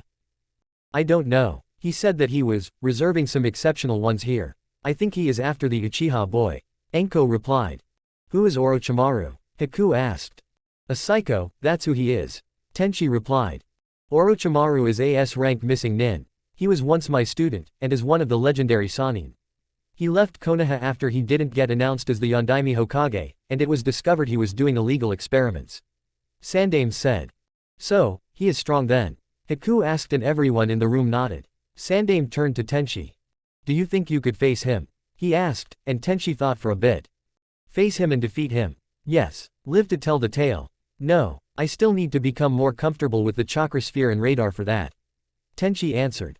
What are we going to do? Jiraiya asked.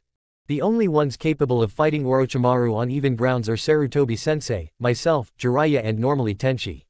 Even if Tenchi can't fight him yet, the three of us should be able to defeat him. The only problem is we don't know where he is, Tsunade said. That isn't the only problem. Since we don't know his plans, we don't know what he will do, where he will strike, or when. Also we don't know how many men he has, or what allies he has, Sandame said. This is bad, real bad, Tenchi said and the rest agreed. The only thing we can do for now is to boost up security. Also, Tenchi, it would make me feel a lot better if you managed to at least get back to Sannin level. I have a feeling that we will need your power soon, Sandame said and Tenchi nodded. I'll double my efforts. Tsunade, would it help if I used Kage Bunshin to speed up my mastering of the two jutsus? Tenchi asked. Yeah, it would, she replied. Okay, so until we know something else, we have to play things safe. Needless to say, nothing of this leaves this room. Dismissed. Sandaime said.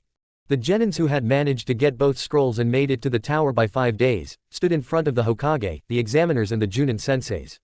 Rin, Tsunade and Jiraiya also stood with them. Behind the higher ninjas, was a statue of 2 arms holding the ram seal. The genin stood in an arena and along the walls there was a heightened floor for spectators. All of the rookie 9 were there as well as Gaara and his siblings. Welcome and congratulations on passing the second exam, Enko said, and stepped back as Sandaime prepared to speak. Let me explain to you the true purpose of this test, Sandaime said. True purpose? Kiba asked. This exam, the Chunin exam, is to show of a village's power to potential customers. If a village shows it has lots of talented and strong ninjas, then missions will increase for that village. Also, instead of killing each other, the ninja villages compete under these exams, keeping relations and allies, as well as showing off their power to enemies, keeping them from attacking.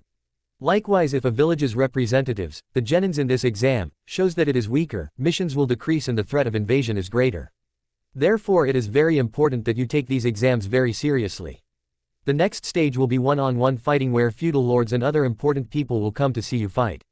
The selection on who becomes Chunin is made by several judges among those important people. Sandaime explained. Then a Junin jumped in front of him, kneeling in front of him. Hokage-sama, allow me to explain that the Junin said. Naruto, Sakura and Ino smiled as they recognized Hayate. As Hokage-sama said, for the third examko, there will be a lot of important people watching. The invitations are already sent out. But since these important guests have limited time, we can't simply have many matches. That is why we must have a preliminary now. But before we begin, can those that don't feel well and want to give up, raise their hands. As it is individual fighting from now on, your decision won't affect your team. So, anyone wish to retire from the exam? We will begin fighting immediately, so you won't have time to rest. Hayate said and a murmur arose from the genins. Naruto saw that Shikamaru was about to raise his hand when Kabuto did. I give up, he said. You are Konoha's Yakushi Kabuto. Very well, you may leave, Hayate said and wrote something down on the clipboard he was carrying. I have no idea how to write Kabuto's last name, so it'll probably be wrong. Sorry. Tenchi leaned closer to Sandaime and Anko. Something smells wrong about that boy. I suggest keeping him under surveillance, Tenchi said and Sandaime nodded. Kabuto left and once again Shikamaru was about to raise his hand, but something Sasuke said stopped him. What should we do about the Uchiha? Anko asked. Both she and Sandaime could see something was bothering Sasuke, confirming Orochimaru did something to him. Hokage-sama, I should probably have said this sooner, but I sense something fell from Sasuke. I can practically taste Orochimaru's cursed seal on the air. Looks like Anko was right, and he did survive. I'm not sure if I am happy about that or not, Tenchi said. We have to stop him from competing. If he gives in, Anko started but was cut off by Kakashi. He isn't the type to just give up and listen to you. He's here to test his strength, Kakashi said. But, Anko began. Our Kakashi can place the containment seal on Sasuke. Don't worry, Jiraiya said. Well, if there is no one else giving up, then let's start the first match. Hayate said and a part of the wall behind the statue slid down, revealing a screen. Their names began to flash before 2 stopped. First match of the preliminaries, Uzumaki Naruto against Sabaku no Tamari. Hayate called. Can everyone except the 2 contenders, retreat to the upper levels to watch? Hayate said and everyone went up the stairs to the upper levels. Tamari, Naruto and Hayate were the only ones left in the arena. Naruto and Tamari faced each other. Fighters ready? Hayate asked. Naruto and Tamari nodded. Hayate jumped away to a safe distance. The only rule is that when say the match is over, it is over. Also no endangering the audience. Alright, begin, Hayate explained before starting the match. Firstly, thanks to all those that has given me reviews. They each mean a lot to me, even if I don't reply to them all. Secondly, I'm sorry, Darksabers Nako. I know I kind of said I would use your idea about Naruto messing up the wind jutsu and really having futon element as well. But after thinking a bit, and consulting my 2 helpers aka my beta reader, and a slightly weird friend of mine, I came to the conclusion that it wouldn't fit the story that Naruto have the futon element as well. Sorry again, but let me explain why I said I would use it in the first place. As I said in my reply to you, I thought it was a good idea. Also it would mean that Naruto and Ino have something in common in the ninja life. Right now they don't have, like Naruto and Sakura has with the Kaden element. But I have decided on a different approach, which will also help the story later on. Naruto and Ino don't have an element in common, but they have something else. Two somethings actually. One of them being Naruto's signature move, Kage Bunshin. The other, wait and see, will be revealed this chapter, at least slightly. And the third thing, I don't want to hear anything about, they are 200C. I don't care. My story. I'll try and not make them ridiculously out of character, but some changes will be there. Example, Temari's flirting with Naruto. I doubt that Temari in the anime would do that, but here she does.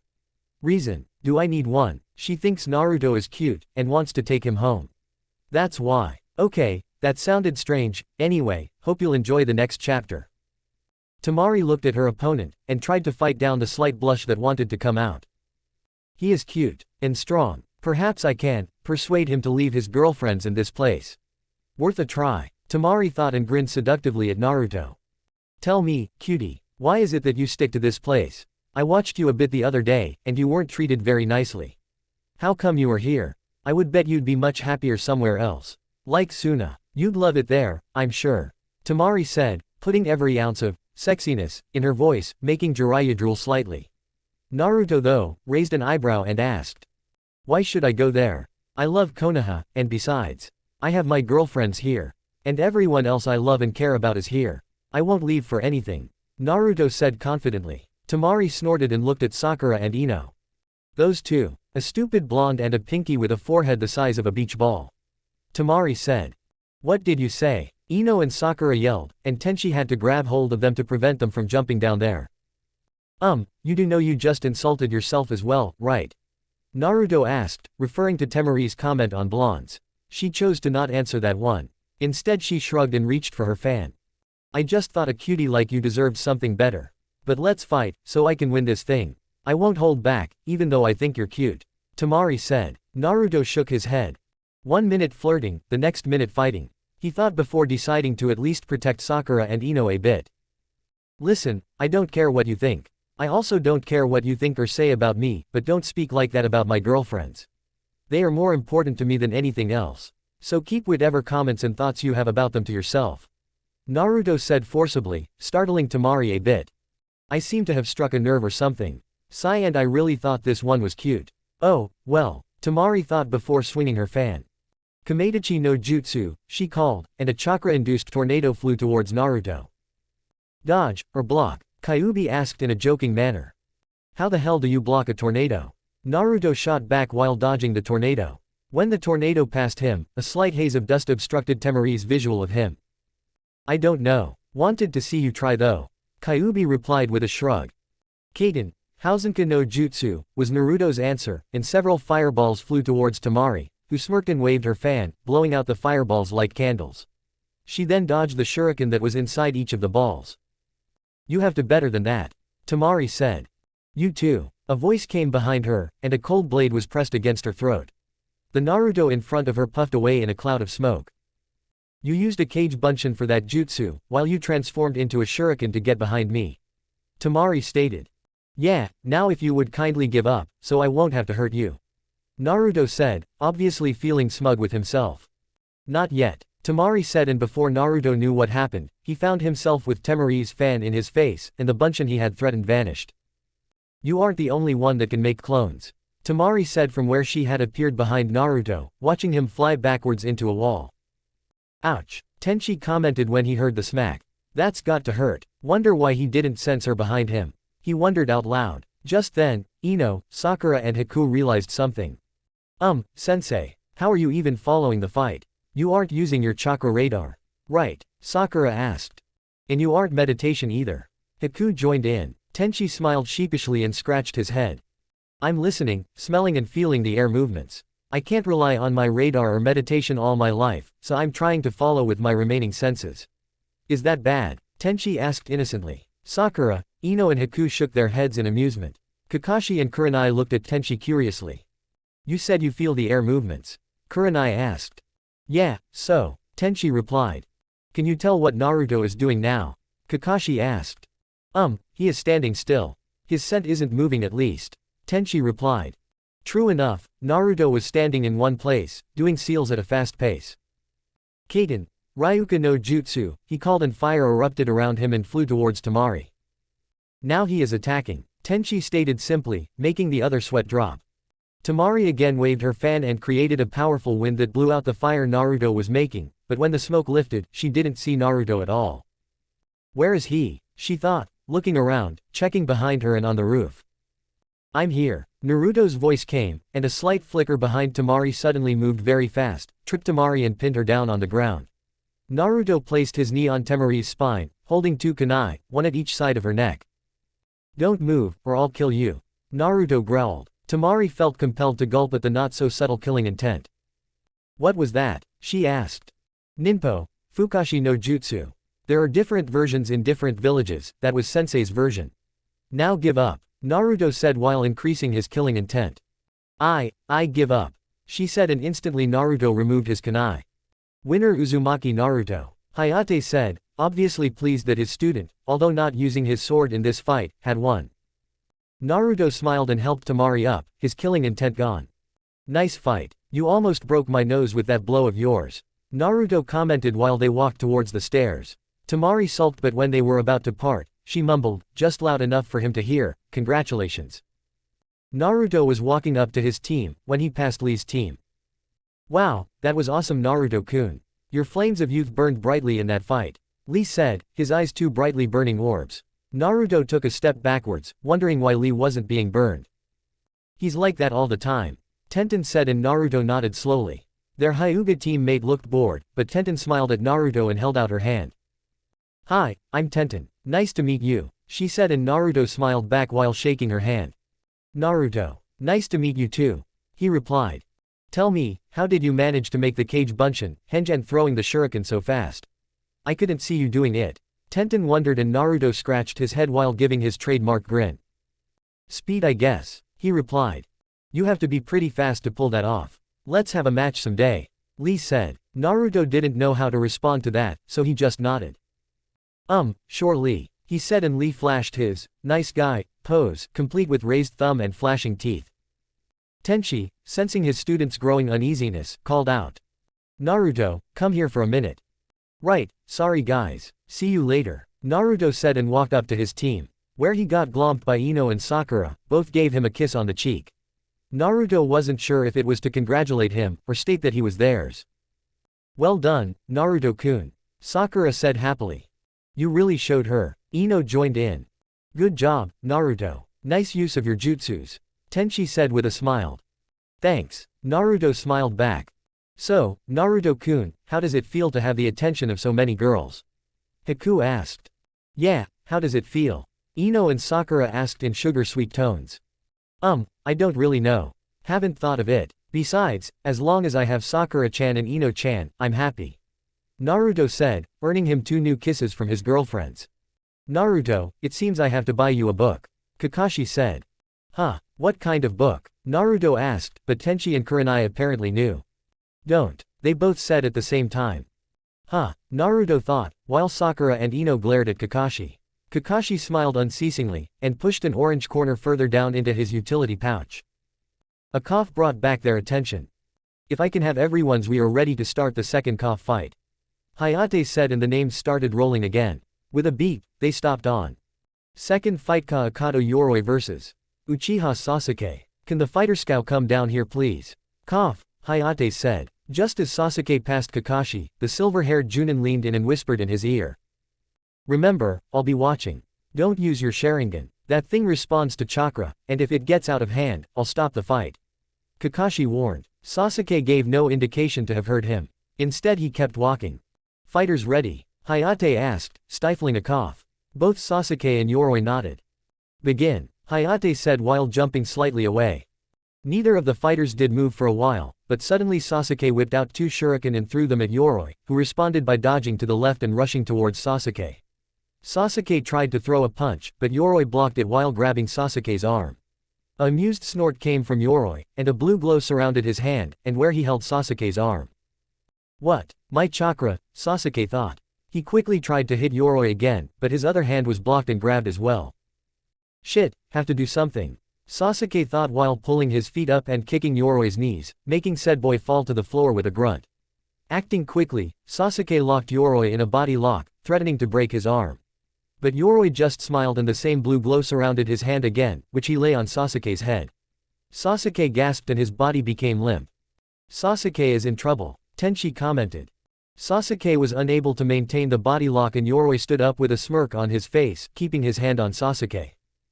Sasuke tried to grab Yoroi's hand, but his arm just fell limp. You're my chakra, Sasuke stammered forth. Correct, I can suck your chakra right out of you, Yoroi replied. I have to do something, Sasuke thought before he remembered Lee. That's it, Sasuke almost cheered in his head. Using all his willpower, Sasuke managed to punch Yoroi in the face, making him let go. Sasuke then disappeared and reappeared underneath Yoroi, kicking him into the air. Vanishing again, Sasuke appeared underneath Yoroi, flying just like him. That's my Konoha shadow dance, Lee said. When did Sasuke learn that? Tenchi asked. From here on it's all original, Sasuke said, but then a burning pain in his neck stopped him. Seals looking like flames spread from his neck to cover half of his body. What the? Kakashi, it's happening, Tenchi said. Kakashi looked at him before turning back to Sasuke, who was gritting his teeth from the pain. Naruto thought Sasuke was in pain from having his chakra sucked out, so he yelled. Come on Sasuke, don't give in. That had the effect that Sasuke was annoyed at the blonde for being so loud, and annoyed at himself. I won't let this thing win, Sasuke thought, and the seals moved back into his neck. He shook his head before swinging around, trying to kick Yoroi in the chest. Yoroi blocked with a smirk. Too slow, he said, but was rewarded with a fist to his face. Another fist to the stomach sent him flying towards the ground. No, you aren't fast enough, Kakashi said. Just before Yoroi hit the ground, Sasuke did a flip and used the momentum to drive his leg into Yoroi's stomach. Shishi Renden, lion combo, Sasuke yelled. Yoroi let out a pained yell before falling into a heap, and lying completely still. Sasuke tumbled to the ground and ended up on his stomach, breathing hard. Hayate walked over to Yoroi and confirmed the knockout. Winner Uchiha Hayate said. You better seal that thing up, Tenchi said to Kakashi, who puffed away. He told the medics that was about to help Sasuke that he would do something before they could have him. Kakashi grabbed Sasuke and puffed away again. What was that about? Naruto asked Tenchi. Don't worry about it, just pay attention and tell me who the next fight is between, Tenchi replied. The names flashed again before stopping. The two fighters made their way to the arena and stood opposite each other. The third fight between Haruno Sakura and Inuzuka Kiba. Begin, Hayate called. Sakura and Kiba stared at each other, Sakura with a calculating look, while Kiba just looked smug. We're lucky, Akamaru, we got to fight Pinky, Kiba bragged, and Akamaru gave a bark in agreement. Tenchi didn't like that though. Kurenai, is Kiba really that stupid, or did he hit his head during the second exam? Tenchi asked. I don't know, I'm thinking the same thing actually, Kurenai replied. Well, he is in for a beating now, Rin commented while leaning against the railings. Naruto, Haku and Ino were both fuming, and wanted to jump down there and, in Naruto's case, strangle Kiba. In Haku's case, she wanted to use her needles to show Kiba a little pain, and in Ino's case, show Kiba that kunai and a pissed kunoichi aren't good if you want to have children someday. In short, if Kiba could read minds, he would have known not to mess with Sakura's friends. Sakura looked at her teammates and smiled before turning back to Kiba. Save it, dog breath, and fight me, Sakura said. Kiba's eyes flashed with anger and he charged. Fine, have it your way, he yelled and tried to hit Sakura in the gut with his elbow. Keyword being tried. Sakura easily caught the elbow and she was about to hit a pressure point in Kiba's neck when Akamaru jumped and almost bit her hand. Sakura jumped back while releasing Kiba. Thanks, Akamaru, Kiba said while getting up from the floor where Sakura had dropped him. It looks like Pinky has some skills. Better get this over with then, Kiba said and searched his utility pouch for something.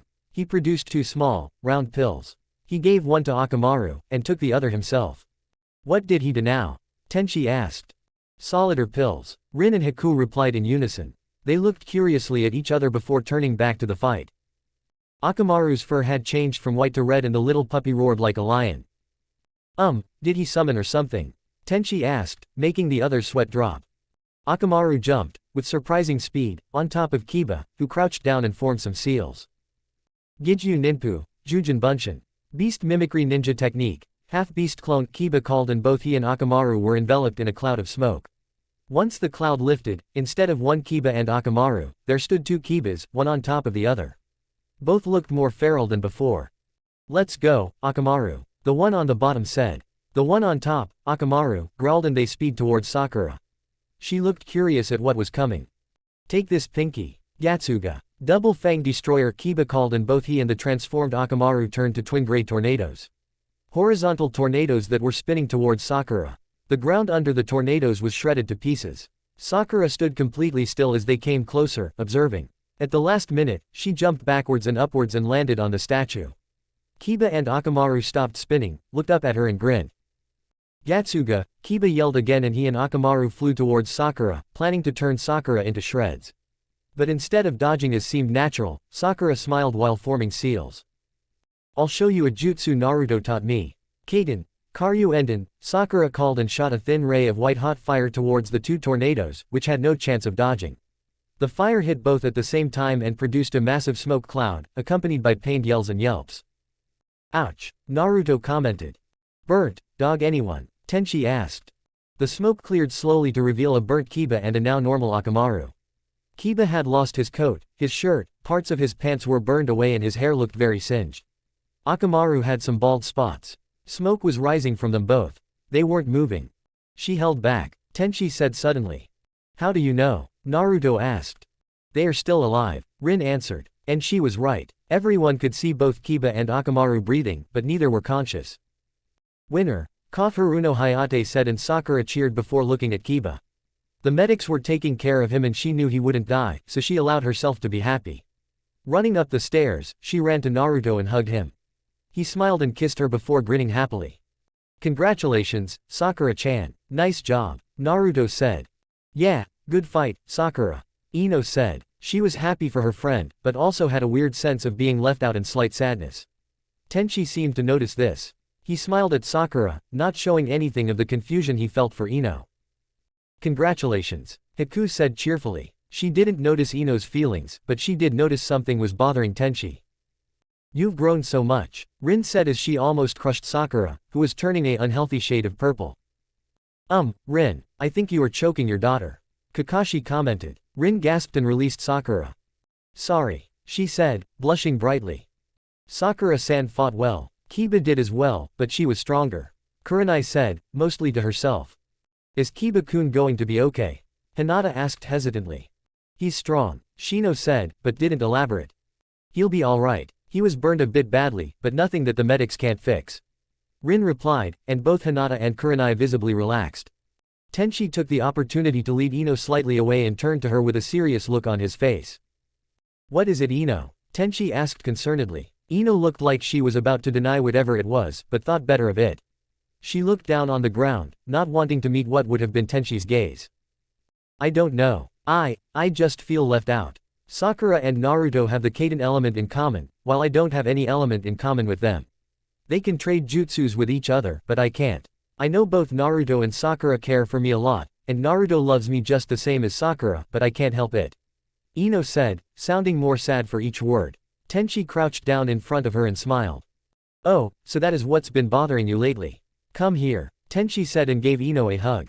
After he released her, he sat down in front of her and motioned for her to do the same. She did, although a bit hesitantly.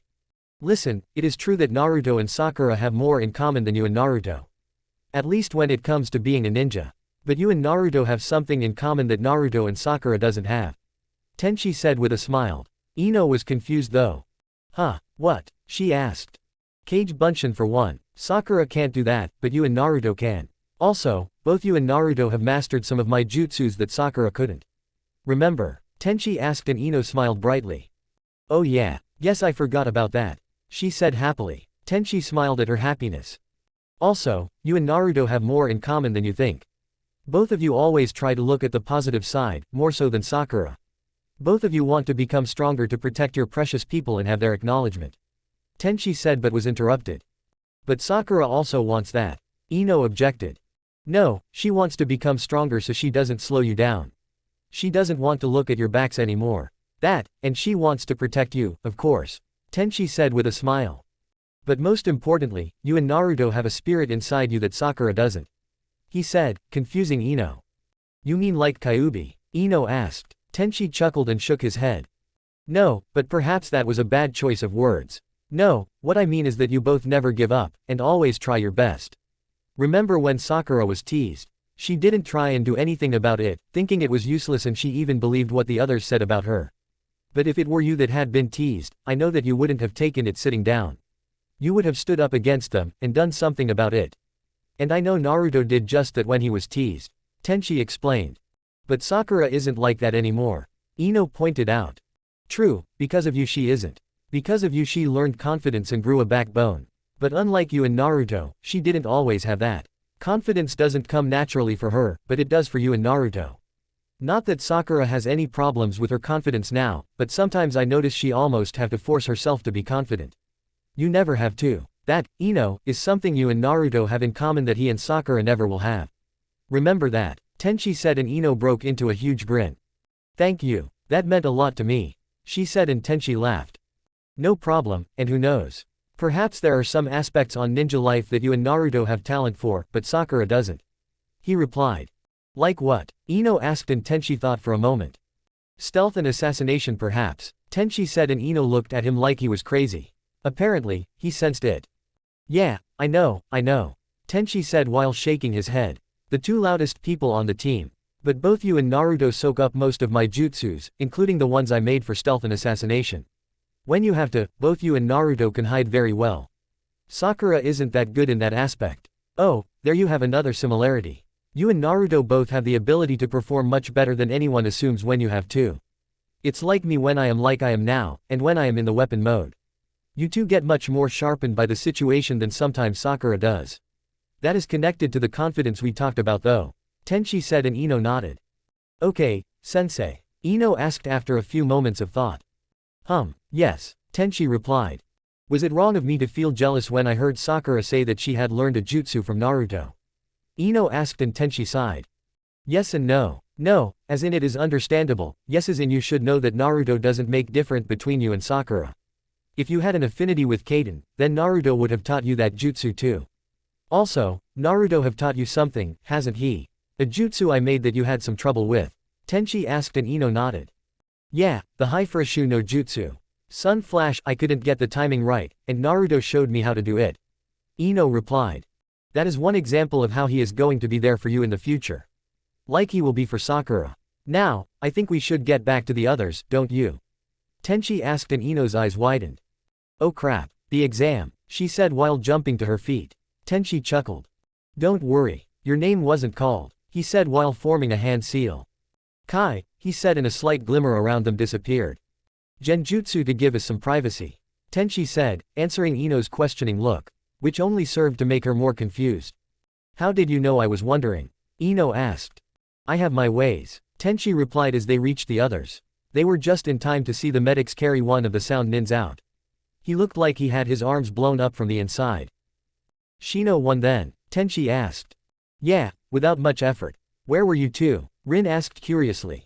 Oh, I was just talking to Ino about something. Teacher-student thing, Tenchi said with a shrug. Oh, what teacher-student thing? Sakura asked slyly, looking at Ino, who grinned back. Nothing to worry about, forehead. Ino replied. What did you say, Ino pig? Sakura shot back. And I thought they were over that. Tenchi sighed. Especially with what we saw in the wave. Rin said, making both girls blush a deep red. Naruto was none the wiser. The names flashed again and stopped on. Can Akamichi Chojiko and Dosu Kinutaka come down? Hayate asked. Choji and Dosu stood in front of each other, glaring at each other. How can this guy even see? Choji thought, referring to the fact that Dosu had most of his head wrapped in bandages, only letting his right eye show. Fat ass will fall easily, Dosu thought. Fifth fight, Akamichi Choji vs. Dosu Kinuta. Begin, Hayate said and jumped away. You can do it, Shikamaru yelled. If you win, I'll treat you to an all-you-can-eat barbecue. Asuma yelled. Huh, how do you know Choji? Kakashi asked. I often play shugi with Shikamaru, and Choji watch. Sometimes I treat him to food, most often as payment for losing against Shikamaru. But I don't mind much. Choji is really amusing sometimes. Asuma said, and Kakashi, Kurenai and Rin rolled their eyes at him. Tenchi would have done too, but couldn't, for obvious reasons. Come on, I'll end this quickly, Mr. Fatty. Dosu said, and flames appeared in Choji's eyes. Are you talking to me, you bandaged imp? I'll beat you into a pulp. Ninpu, Baika no Jutsu. Double weight, Choji yelled and turned into a human-sized meatball. With puffs of chakra smoke, he retracted his limbs into his now round body.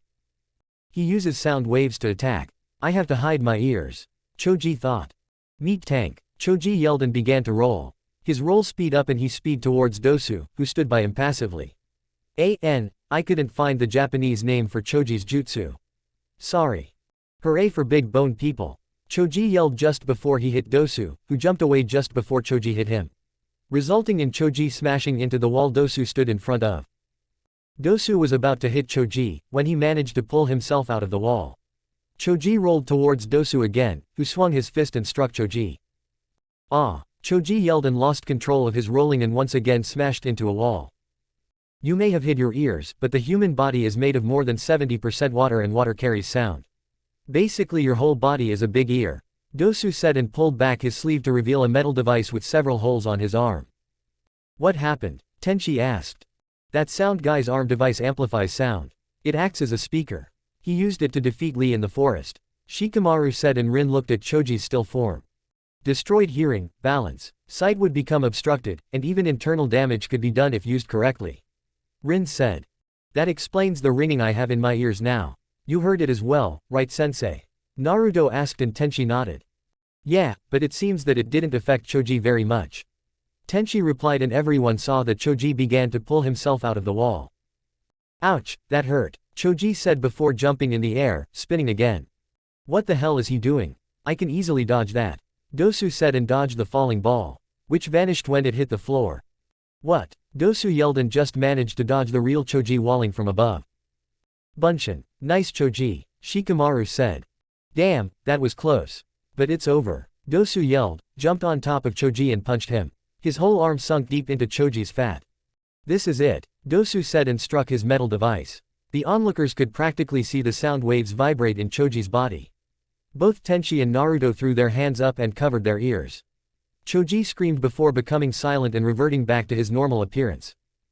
Hayate walked over to him and confirmed that he was out.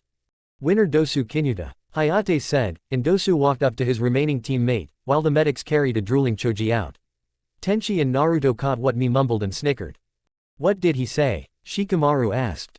He said, I want barbecue, Tenchi replied. Asuma's sweat dropped. Troublesome, Shikamaru said before walking down to face the last sound nin. Is everything troublesome for him? Haku asked. Sakura, Ino and Naruto nodded at the same time. Eternal rival, you must ignite Shikamaru-kun's flames of youth. Guy practically yelled. Kakashi looked towards the man proclaimed to be the beautiful green beast of Konoha. Sorry, Guy, but did you say something? Kakashi asked, making Guy scream and hold his head while crying.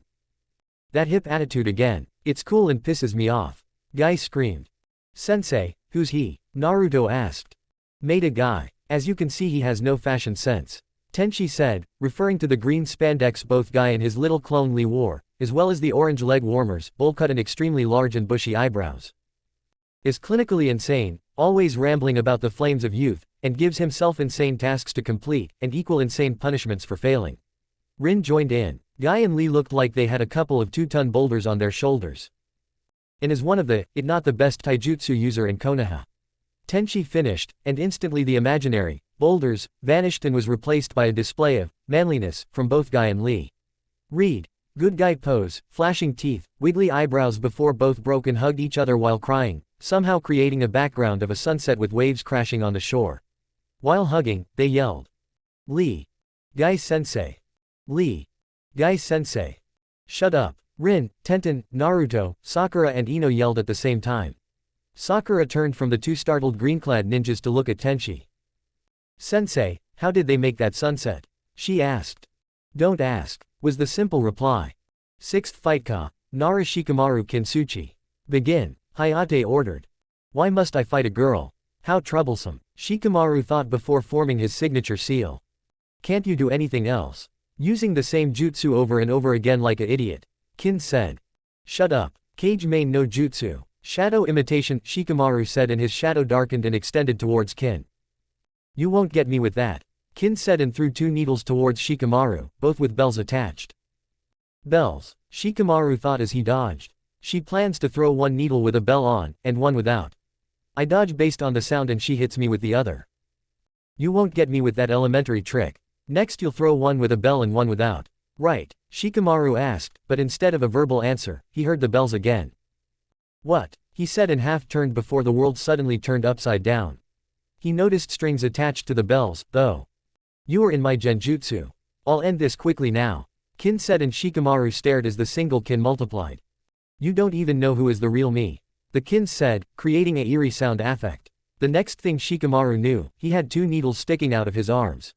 He pulled them out with a grunt. Next I'll throw 4, then 8. Soon you'll look more like a hedgehog than a pineapple. Kin said, obviously enjoying this. You wench, you said you'd end this soon. Shikamaru said and Kin grinned. I see, you are in so much pain you want this to end as soon as possible. Well, too bad, Kin said and threw 4 needles, each hitting home. I have to do something. This'll drain most of my chakra though. Shikamaru thought as he did seals, swiped some of his blood onto his hand and placed the hand on the ground. Kuchio's no jutsu, Shikamaru called in a puff of smoke later, and a cat as large as he stood in front of him. More precisely a overgrown black house cat. Get her, Shikamaru said. The cat looked at him before sitting down and licking its paw. The audience sweat dropped. Kakashi looked at Tenchi, who looked like he was on the verge of rolling on the floor while laughing. Natural summon indeed, they do fit together, Tenchi said. Your summon doesn't even listen to you. Perhaps I should make a needle cushion cat, Kin said and threw some needles towards the cat, who dodged, casing the needles to almost pierce Shikamaru. The cat hissed at Kin before turning to Shikamaru and nodding. Shikamaru kneeled down as the cat turned and charged. To Shikamaru it looked like it was charging one of the numerous kins, while the others saw the cat attack Kin, who jumped to the side. The cat turned and charged Kin again. This time she dodged backwards, but before she could do anything else, she froze. Cage main success, Shikamaru said. How? Kin asked while Shikamaru stood up. I let my shadow follow my summon, who distracted you long enough for me to capture you. Now it's my turn, Shikamaru said and took out 2 shuriken. Kin's body moved against her will and took out 2 shuriken as well. Now we are going to stab each other to see who can last longer, Shikamaru said and threw one of the shurikens, closely followed by the other. Stop this, Kin said, but her body perfectly mirrored Shikamaru's. The 2 shuriken flew towards the 2 genin. The cat was once again sitting and licking its paw. Just before the first shuriken hit, Shikamaru bent backwards. Hey, he was just bluffing, Kin thought, but she stopped her thought process when her head hit the wall behind her. Got her. A ninja should always be aware of the surroundings. My summon lured you close enough to the wall. Guess I won't need this then, Shikamaru said and let go of the thin wire that the last shuriken he threw was attached to. Winner, Nara Shikamaru, Hayate called. How troublesome, Shikamaru thought as he walked back up the stairs.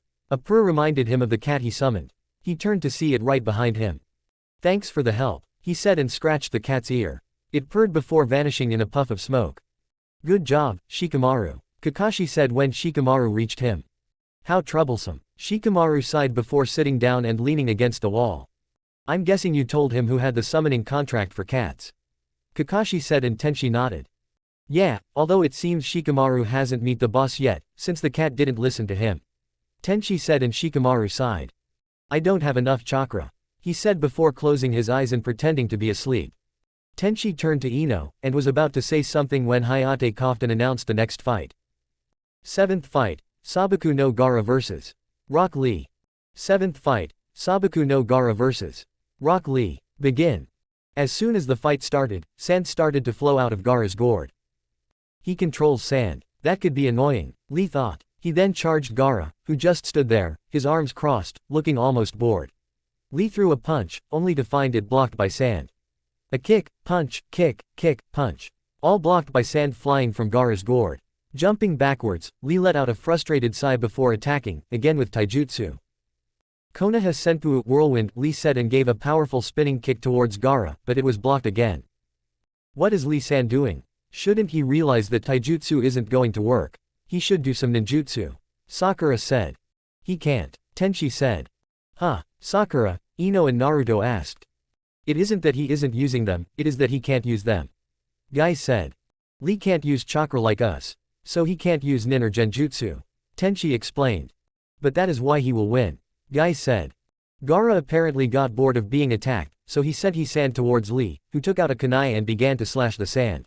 He tried to punch trough the openings he made with his kunai, but was always blocked. Then he saw out of the corner of his eye that sand was coming up behind him and he had to dodge backwards. However, sand caught his foot and threw him towards the wall. He managed to stop himself from crashing into the wall by some impressive display of reflexes and flexibility. I don't think I can follow this match, Tenchi said. Why not? Naruto asked. He is Guy's student, Tenchi simply replied, making Guy put his chest out proudly. That's right, Lee's flames of youth burn more brightly than ever, Guy proclaimed to the world. The world, or rather Gaara's sand replied by slamming Lee into the wall. Lee quickly got on his feet and threw some shuriken at Gaara. They were effortlessly stopped by the sand, which once again rushed at Lee. Lee jumped away from the wall and jumped backwards, but he tripped on some sand on the floor. What looked like a hand of sand came rushing towards him, intent on killing him. Ino and Sakura gasped as they thought Lee was crushed. Oi, oi, Shikamaru said, but Guy smirked and laughed slightly. Everyone then saw Lee doing backwards flips trough the air before landing on the statue. Lee frowned in concentration, looking at Gaara's impassive face. Now you'll see why he'll win. Lee, take them off, Guy yelled. But Guy-sensei, I thought that was only for protecting someone important. Lee objected. I don't care, I'll allow it, Guy said. Lee laughed with glee, and Tenchi briefly wondered if he was going to cry. Then Lee sat down and removed his leg warmers. Are those? Shikamaru asked. You still use that, huh, Guy? Rin asked. Yosh, now I can move better, Lee said while holding up 2 straps of weights. The weights had the signs for guts written on them. He then let go of the weights. Crap, Tenchi said and covered his ears. Not a moment too soon, since the weights hit the ground and made a deep impact, creating massive clouds of smoke. Most of the audience, including Hayate, almost popped their eyes out of their skulls, while Guy beamed at his student. Isn't that a bit much, Guy? Kakashi asked. Go, Lee, Guy yelled. Yes sir, Lee yelled back and vanished. Gaara's eyes widened and he looked around for where Lee was. Suddenly the green-clad boy appeared in front of Gaara, punching clean trough the sand Gaara used to protect himself, but the punch didn't hit Gaara, since it was slowed down too much by the sand shield. Lee disappeared again, and reappeared behind Gaara, throwing a kick towards his head. Gaara whirled around, shocked at the display of speed. Lee kept disappearing and reappearing all around Gaara, punching and kicking. The sand kept up with Lee at first, blocking and protecting Gaara, but as Lee increased his speed even more, the punches and kicks came closer and closer to Gaara, who by now looked very surprised and confused. Almost scared. He's so fast, Naruto said. I've lost track of him. What's happening? Tenchi asked. But before anyone could answer, Lee appeared above Gaara, spinning and got a drop kick in. Gaara staggered backwards, a cut clear in his cheek. No, no way. Gaara was wounded. Tamari stammered, fear very clear in her voice. What's going on? Kankuro asked. Lee vanished again and the next thing Gaara knew was a fist in his previously unharmed cheek. The force sent Gaara sprawling. Lee got into his ready stance, a confident smile on his mouth. Gaara got up, shaking heavily. Sand fell from his face. What? Lee and Guy exclaimed at the same time. Someone tell me what's going on, Tenchi said, becoming more and more agitated. Lee hit Gaara 2 times, but now his face is crumbling. It looks like armor made of sand, stuck to his skin. Hiku said and Tenchi frowned. He's a defensive ninja. That sand shield and armor. He's very difficult to damage, Kakashi said. Lee had apparently come to that conclusion as well. He started to undo the bandages covering his arms. He glanced up at Guy, who nodded and Lee smiled. Lee crossed his hands in front of his face, while half crouching down. Prepare yourself, he said. No way, Guy, you didn't, Tenchi said as he felt the change within Lee. Huh? Sakura asked. He just opened one of his chakra gates, Tenchi said and Guy smiled with pride. Chakra gates, those 8 things that regulate chakra flow, Ino asked and Tenchi nodded. Lee then charged towards Gaara, moving even faster than before. He moved in a circle around Gaara, kicking up dust behind him. Gaara, for some reason, looked confident again, his sand armor repaired again. Hurry up and come, Gaara said. As you wish, Lee said and appeared under Gaara, kicking him upwards in the air. He followed up with several kicks, sending Gaara higher and higher into the air. Tenchi had trouble following Lee's movements, but he had no problem sensing Guy clamp his hands together in a praying motion. When his attention returned to the fight, Lee had begun to wrap his bandages around Gaara, before grabbing him and spinning towards the ground. Take this, Omid Renge, Initial Lotus, Lee shouted, and just before they hit the ground, Lee jumped away, leaving a defenseless Gaara to crash into the arena floor, leaving a huge cloud of dust, which cleared to show a rather large crater, and a Gaara that was staring emptily at the roof. Yes, Lee's won, Guy whooped loudly, while Lee smiled, although he was panting quite hard. No, he hasn't, Tenchi said, and everyone gasped to see the Gaara lying there, collapsing in on himself, showing that it was only a shell of sand, formed to look exactly like Gaara. Kawarimi. But how? Guy asked. When you were praying, Lee hesitated a brief moment. Kakashi said. That was all the time Gaara needed. Haku added. But it is not surprising. Lee paused. The pain of using your muscles at their very limit is huge. You can literally feel them tearing and screaming. Rin said in a very serious tone, indicating that she knew the feeling herself. What? Where is he? Lee thought, looking wildly around him. That is, until Gaara rose from behind him in a pool of sand, smirking crazily. Oh no, it's him, Tamari thought.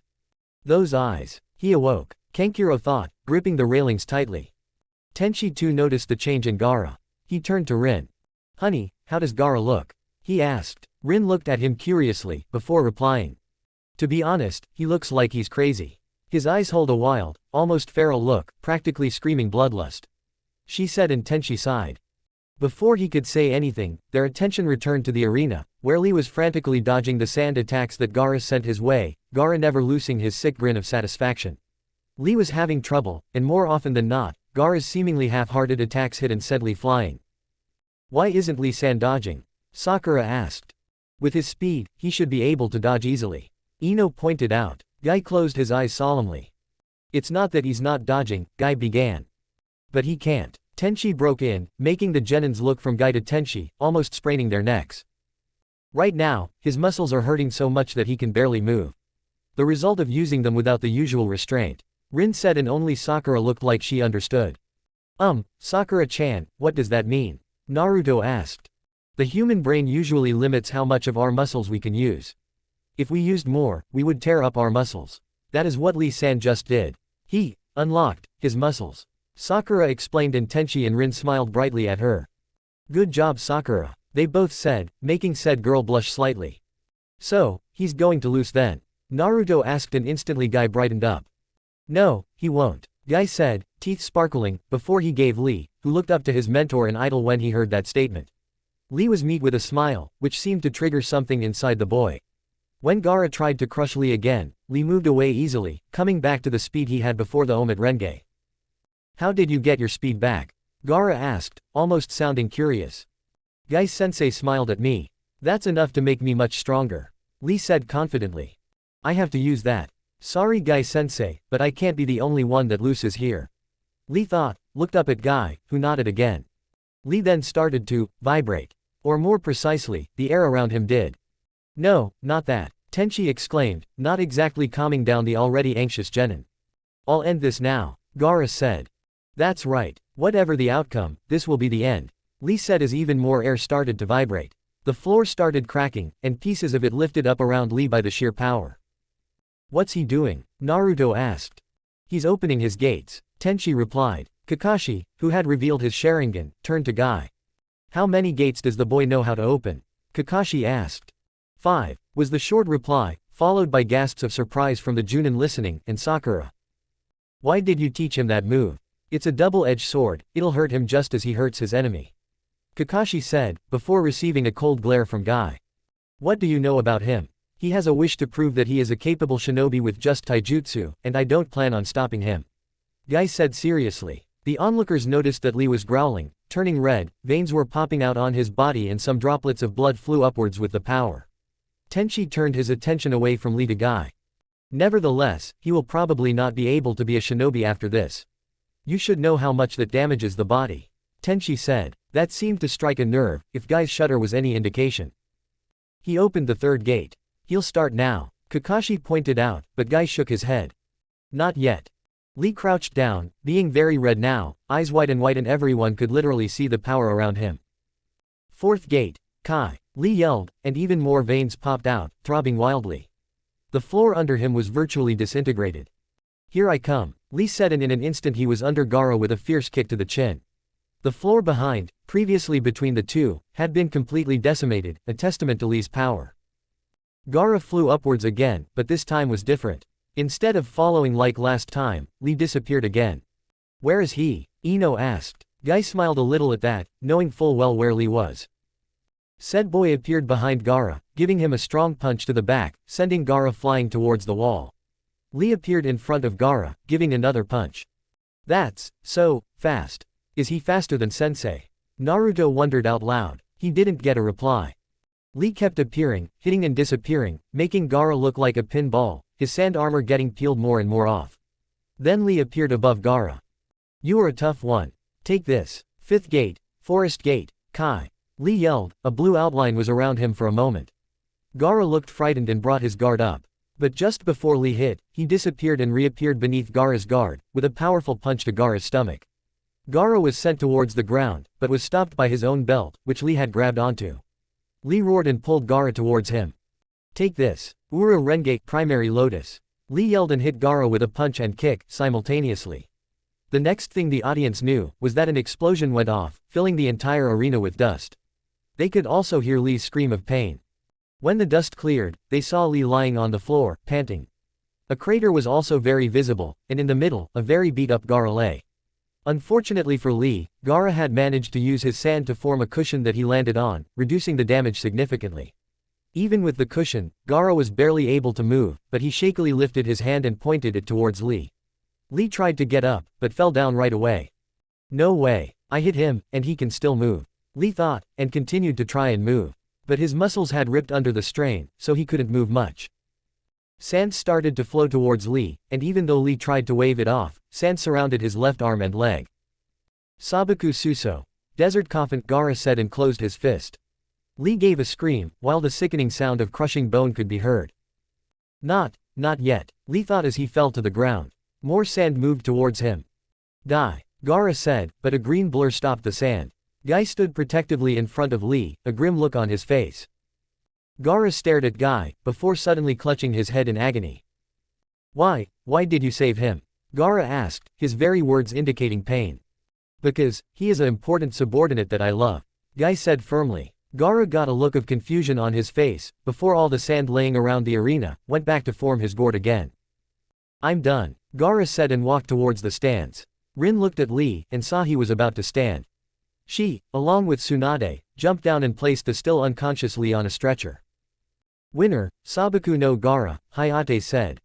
He tried to stand, even when unconscious. Guy asked, tears sliding down his face. Rin and Tsunade looked grim.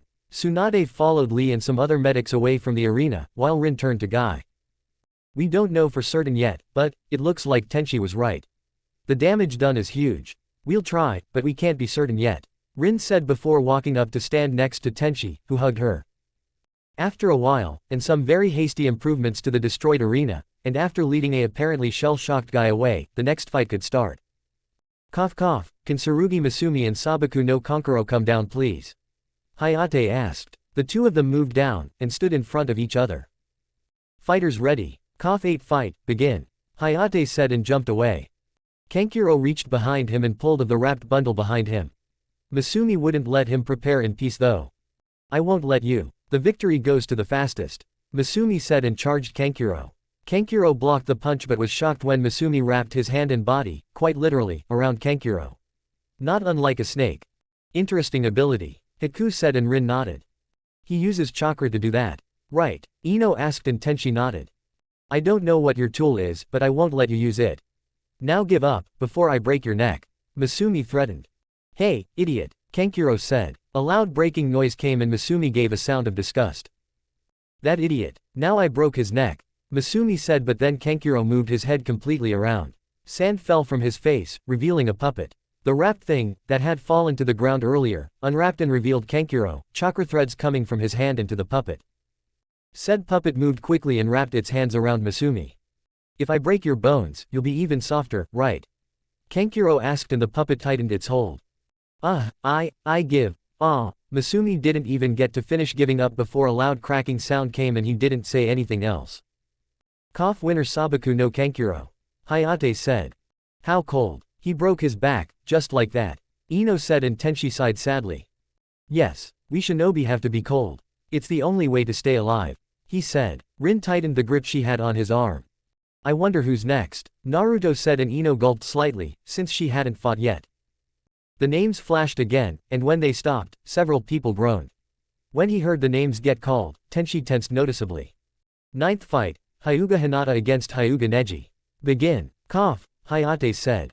Hinata stood in front of Neji, shaking slightly. She looked like she wanted to run, rather than fight.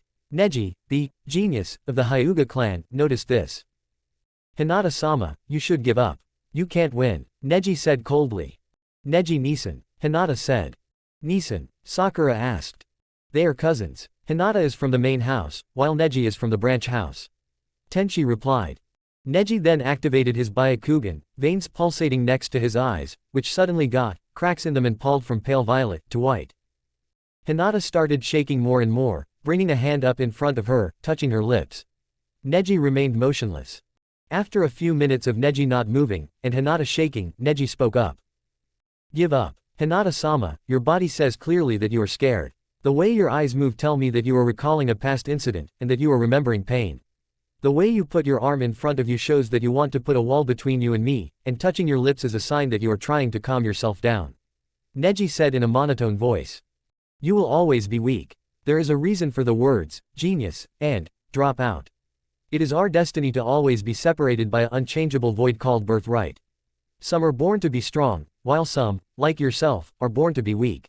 You should, Neji said, but was cut off by two simultaneous yells. Shut up. Naruto and Ino yelled together, both so mad that their killing intent startled Neji, not that he let it show. Hinata, though, looked shocked at the two. Hinata, don't just stand there. Show the bastard that you aren't weak. Show him just how strong you are. Naruto yelled. Neji snorted and looked back at Hinata. And was shocked to see that she didn't look scared anymore. She looked determined. Thank you Naruto-kun, Ino-san. I won't give up. That is my ninja way, Hinata thought. She looked up at Tenchi and Rin, and found that both were smiling brightly at her, encouraging her to do her best. She smiled back, before activating her Byakugan and sliding into the Juken stance, her right leg bent in front of the other, her left hand pointed towards Neji, palm first, while the right hand was by her hip. So, you aren't going to back down. Very well, Neji said with a smirk and mirrored Hinata's pose. Juken, Rin said, and Tenchi frowned. What is that? Shikamaru asked. A taijutsu style that attacks the chakra pathways. It is the Hyuga clan's most feared weapon. Tenchi replied. Then the two combatants were off, charging at each other. The Medan started hitting each other with their open palms. The most of the audience, it looked rather dull, since they were only palming each other. Hinata tried to palm Neji's stomach, but Neji blocked and sent a palm towards Hinata's chest. She dodged to the left and tried to strike back. Neji dodged as well. This went on for a while. Sensei. What are they doing? Naruto asked. Juken, you can't see it, but if you stop focus on seeing, you'll sense what's happening. Tenchi replied. Immediately, Naruto, Sakura and Ino closed their eyes and tried to sense what went on. Then they felt chakra, not all that much, come from each palm strike that Hinata and Neji sent towards each other. When their attack lands, they push a bit of chakra into their opponent. It isn't strong enough to be felt while you are trying to see what they are doing. Tenchi explained. The fight continued like that for a while, neither of the two Hyuga gaining the upper hand. Then Tenchi sighed. What? Rin asked. Playing. He's just playing with her. Tenchi said. True enough, Hinata looked winded, while Neji had a confident smirk on his face. Then Hinata charged Neji and got in a palm strike to his chest. Yes, she did it. Naruto and Ino cheered. Sakura, who was looking at Tenchi, saw the grimace on his face. Sensei? She asked hesitantly. He didn't answer. Hinata panted before coughing up blood from Neji's counterattack. What? But she hit as well. Naruto said. Yeah, with a palm. Haku replied. Just then, Neji lifted Hinata's sleeve and revealed angry red bruises on her skin, each bruise as large as one of Haku's needles. You, all this time. Hinata panted forth. That's right, I sealed your tenketsu. Now you can't use Juken. Neji replied. Hinata looked crushed, before she took a glance up at Naruto and Tenchi. Confidence and determination filled her again, and she slapped Neji's hand away and tried to strike him again. Neji acted quickly and struck Hinata in the chest, sending her flying backwards. She rolled a few times before stopping, and when she tried to get up, she started coughing up blood. Shaking, she got up, and got into her taijutsu stance again. She's going to continue? Tenchi asked. He was impressed with Hinata's courage and determination, but he knew she should give up. Hinata rushed towards Neji again, trying to hit him, but he just dodged and blocked, before he struck Hinata in the chest again, this time with a much larger chakra attack, so large it moved straight trough Hinata and out her back, sending her flying again. Give up. You can't win. When you got me as your opponent, you were fated to lose. You can't change your fate. Neji said. Hinata tried to stand up, and after some failed attempts, and a lot of shaking, she managed to stand up, holding her chest and wheezing painfully. You can. Hinata, show him who's boss. Naruto yelled. Hinata smiled at him before she looked at Neji again. Neji looked angry. So everyone sides with the precious heir. You really are a spoiled main house member. I can see you're suffering because of your weakness in the main house. Neji growled. You're wrong, Neji-Nisan. I'm not the only one suffering in the Hyuga. I can see you suffering as well. Hinata said. Neji became very angry at that, and charged towards Hinata, fully intent on killing her.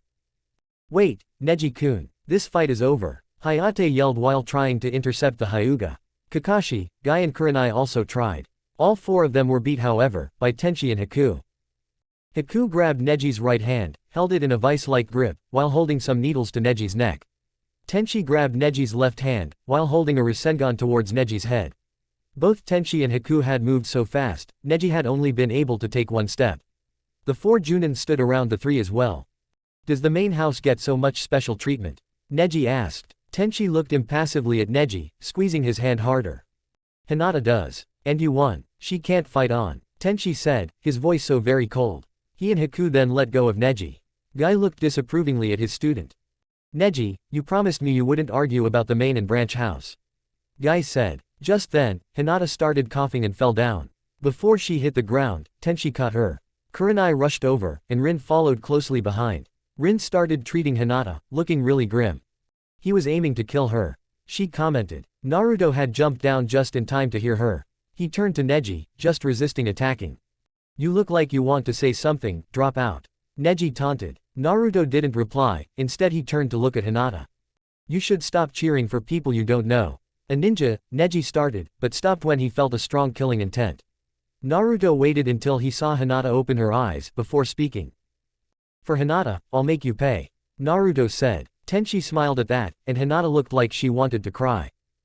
I'll have to get her to the hospital. Rin said to some of the medics.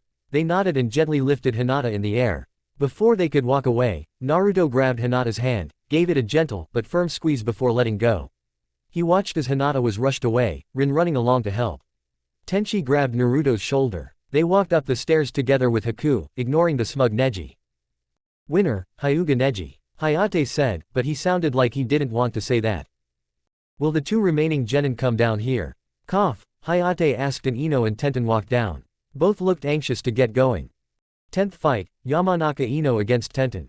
Begin, Hayate called. The two jumped back, putting some distance between each other. Come on, you can do it, Ino-chan. Naruto yelled. Go Ten. Show everyone your burning flames of youth. Guy yelled, and everyone else wondered who was more loud. Don't lose Ino. Sakura yelled, joining the who's loudest contest. Geez, our cheerleaders are really loud. Tenten commented. Ino smiled. Yeah, although I don't know about you, but I wouldn't want mine any other way. I just wish Sensei could get out of his weapon mode a little faster. Ino said. You can do it, Ino. Tenchi said, back to his normal self, loud enough for them to hear, not loud enough to join the contest. Never mind, Ino said, a bright smile on her face. At least your sensei isn't insane. Tenten mumbled. Those that heard, Ino, Naruto, Tenchi and Hayate, snorted and or coughed to hold in their laughter. Silence lowered itself over the arena, the two combatants stood staring at each other. Wow, Rin said and Tenchi nodded. Yeah, Tenten is amazing. He said.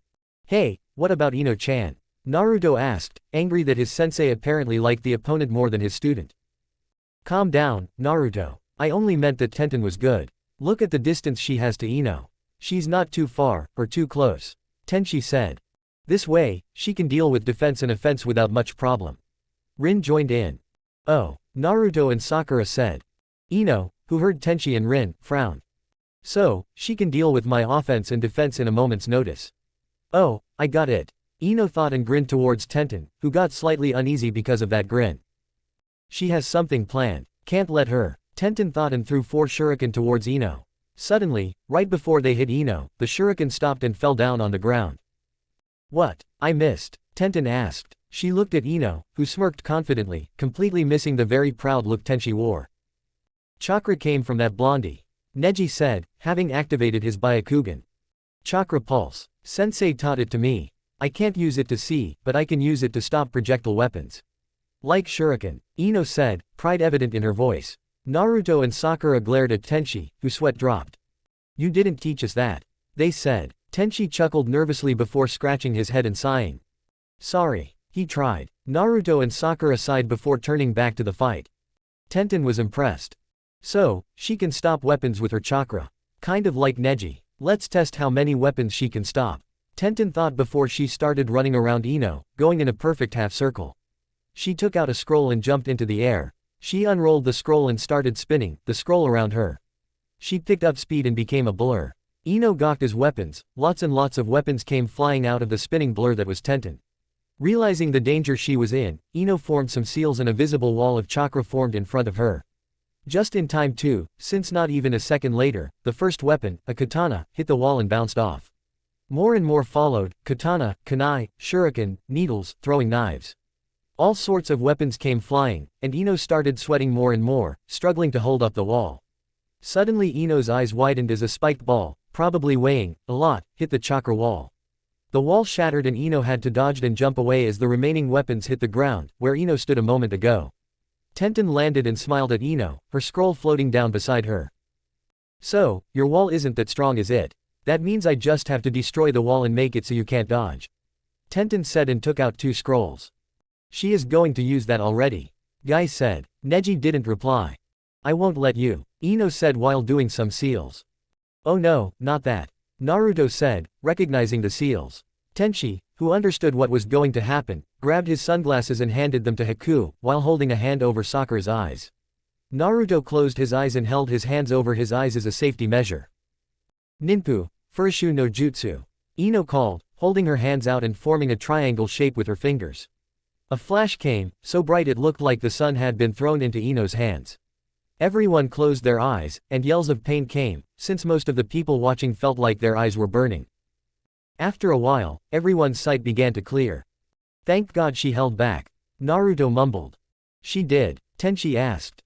Sensei. You can let go now. Sakura said. Tenchi did and scratched his head while smiling sheepishly. The effect was somewhat ruined by the empty eye sockets.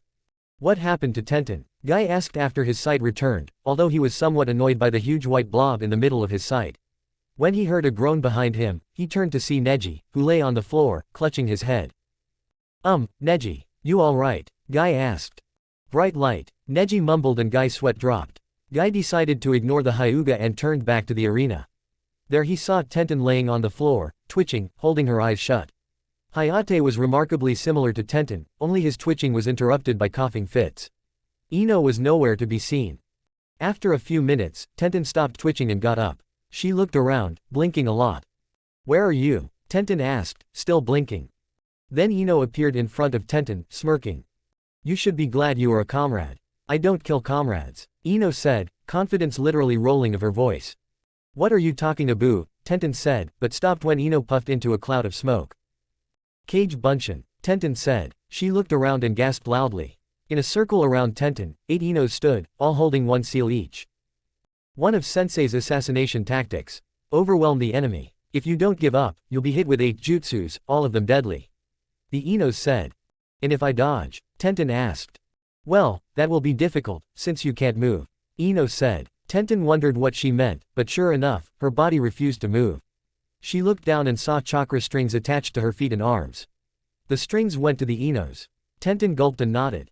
I give up, she said. Winner, Yamanaka Ino. Hayate said. Immediately Ino let Tenten go, and her 7 Kage Bunshins puffed away. Good match. You almost had me with those weapons. Ino said, smiling happily. As much as I hate to say it, you were good as well.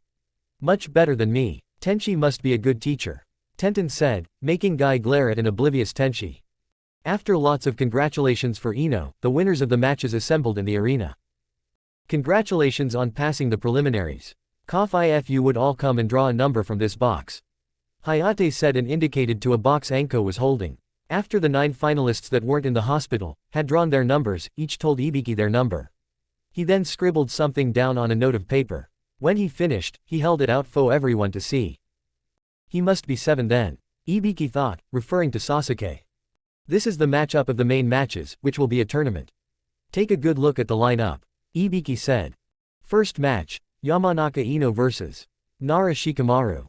Second match, Uzumaki Naruto vs. Hyuga Neji. Third match, Haruno Sakura vs. Sabaku no Kankuro.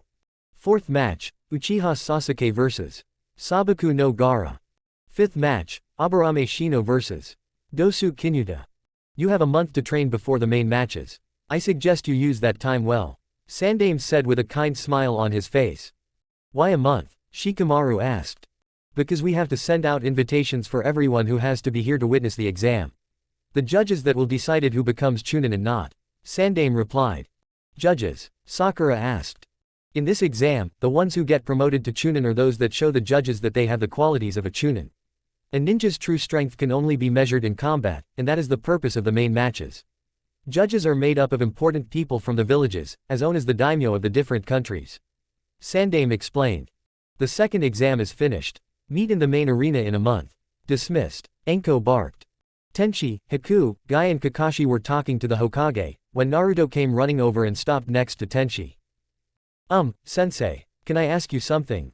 Naruto asked, sounding very nervous. Ino and Sakura came walking over, looking like they didn't know what was going on. Sure, what is it, Naruto? Tenchi replied with a smile. Can you tell me about my parents? Naruto asked. Sakura and Ino looked at Naruto, while Sandame, Haku, Guy and Kakashi looked at Tenchi, who stiffened noticeably. Tenchi turned to Naruto, as if looking at him. After a few moments, he sighed and rubbed his temples. All right, but not here. Come to my place tomorrow. We'll talk there, Tenchi said. Naruto beamed. Thanks, sensei, he said. Tenchi simply nodded in response. So, what now, Tenchi? Sandame asked. I'm going to the hospital. To see how Hinata is doing. Tenchi replied before turning to leave. Say hello to Rin from me, Kakashi said. A very nervous Naruto and two concerned girlfriends walked to their sensei's apartment. Naruto had asked Sakura and Ino to join in. He wanted them to hear this as well, although he wasn't completely sure why. When they arrived, it was Haku that answered. She nodded at them and led them towards the garden. There they saw Tenchi sitting on his favorite place, under the sakura tree. He looked like he hadn't slept at all. Sensei, Sakura asked. Are you alright? Ino wondered. I'm fine, Tenchi replied, although he didn't sound fine at all. How was Hinata? Naruto asked. Tenchi smiled slightly at that. Let's just say that Rin deserves her reputation as an excellent medical nin. Tenchi said. So, Hinata will be alright? Ino asked and Tenchi nodded. Yeah, she will make a complete recovery soon. Although Neji doesn't have anything to do with that. He really tried to kill her. You better beat some sense into the bastard when you fight, Naruto. Tenchi said and Naruto nodded. Will do, I have a punch with his name on it. Naruto replied. Tenchi chuckled at that, before he became serious again. So, you wanted to hear about your parents? He asked and Naruto nodded. Yeah, when I was signing the summoning contract for the Toads, I saw the Yondaime's name next to mine. What I hadn't noticed before, was that he was named Uzumaki as well. Ero Sennin wouldn't answer any questions. He told me to ask you. Naruto said. Yeah, of course he would. Now that I can't beat him up. Damn pervert. Tenchi grumbled before sighing and straightening. Alright, listen up. I'll tell you about your parents. Tenchi said. Naruto, Sakura, Ino and Haku shifted so they could hear easier. As you probably guessed, your father was Uzumaki Arashi, also known as the Yondaime Hokage. Your mother, Tenchi sighed and took a few calming breaths. Your mother was Kazama Motoko. They kept their marriage a secret, mostly to protect your mother. She was a civilian, and your dad had a lot of enemies that would love to use her against him. They married before I was born, and she helped raise me. Actually, she probably saved my life a few times. Tenchi said and chuckled slightly. How? Naruto asked. How she saved my life? Well, she fed me for one. And stopped Arashi from training me all day long. He would sometimes forget that I needed to eat and sleep. Motoko wouldn't though. She was a very kind woman, although I remember she was very scary when she was angry. She was also the kind of person, never to be brought down by anything. She would always smile and see things from the bright side. Something you have inherited, Naruto. Tenchi said and smiled at Naruto before continuing. Motoko was a very beautiful woman. Hey, I often thought she was an angel. A lot of other people, both men and women, thought like that as well. Arashi had some competition, but she never had eyes for anyone but him.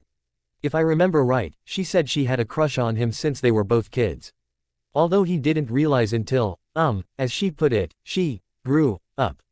Then he fell heads over heels for her. She told me it was rather amusing. Tenchi said and chuckled. My dad, tell me about him. Naruto asked eagerly. Well, he was the Yondaime Hokage, and every bit as great as the stories say. Even before he became Hokage, he was very strong, but kind and gentle at the same time. He always took care of his comrades, and he was feared by his enemies. Konoha's Yellow Flash was the nickname that he was known by, mostly because of his blonde hair and a jutsu that enabled him to move in a flash. Tenchi said but was interrupted by Ino. Can you do that jutsu? She asked. I could, but now that I can't see, I'm not too sure. I haven't really tried yet. Tenchi replied. So, who was faster? You or my dad? Naruto asked. He has always been faster. Even at my fastest, I haven't reached his speed. I have been close, but not quite. As far as I know, Arashi was the fastest ninja ever. Tenchi replied, making Naruto feel proud. Sensei. What happened to Motoko-san? We know Yondaime-sama died sealing the Kyuubi into Naruto-kun, but not what happened to her. Sakura asked. Tenchi sighed and looked at the sky. When Motoko said she was pregnant with Naruto, I have never seen anyone as happy as Arashi was. The two of them had so big plans for you, Naruto. But then Kyuubi attacked, right before you were born. We were able to drive him back several times, but it was clear that we were fighting a lost battle. Arashi and Sandaime-sama spent long hours planning how to fight the fox. But they couldn't think of anything. And the fact that Motoko was in labor was a very distracting factor for Arashi. You were born, but something had gone wrong. Motoko were only able to hold you for a short while before she died. How did mom die? Naruto asked. Tenchi suddenly looked 10 years older. I don't remember. Something about being in labor for too long, or the stress of the situation. I didn't really pay much attention to that at the time. But it broke Arashi. He lost a large, very large, part of his life. I wasn't too happy either, but I had to leave Arashi and you. I went to help hold of Kyuubi, and the next thing I knew after using the teni was that Arashi was there on Gamabunta, holding you and doing something. He sealed Kyuubi inside you and died. His last wish was that you'd be seen as a hero. We all know how that went. Tenchi finished sadly. Sakura and Ino looked at Naruto, who had his head bowed. When he spoke, his voice sounded gruff. How did mom and dad really feel for Konoha? He asked. They both loved this whole village very much. And they wanted you to help protect it. Which I am sure you will, someday. I know that they loved you very much, and that they would be proud of you if they saw you now. Tenchi said and Naruto smiled. I'll make them proud. I'll surpass dad, and make the villagers see who I am. He said, while jumping up and pumping his fist into the air. Sakura and Ino smiled at him, while Haku looked at Tenchi. Can you tell us more? She asked. Naruto stopped his little rant and sat down again. Tenchi frowned a bit. No, I don't think so. I don't remember much more. What I do remember I'm sure that you four know already. At least slightly. Tenchi replied. What? The four, eagerly listening kids asked.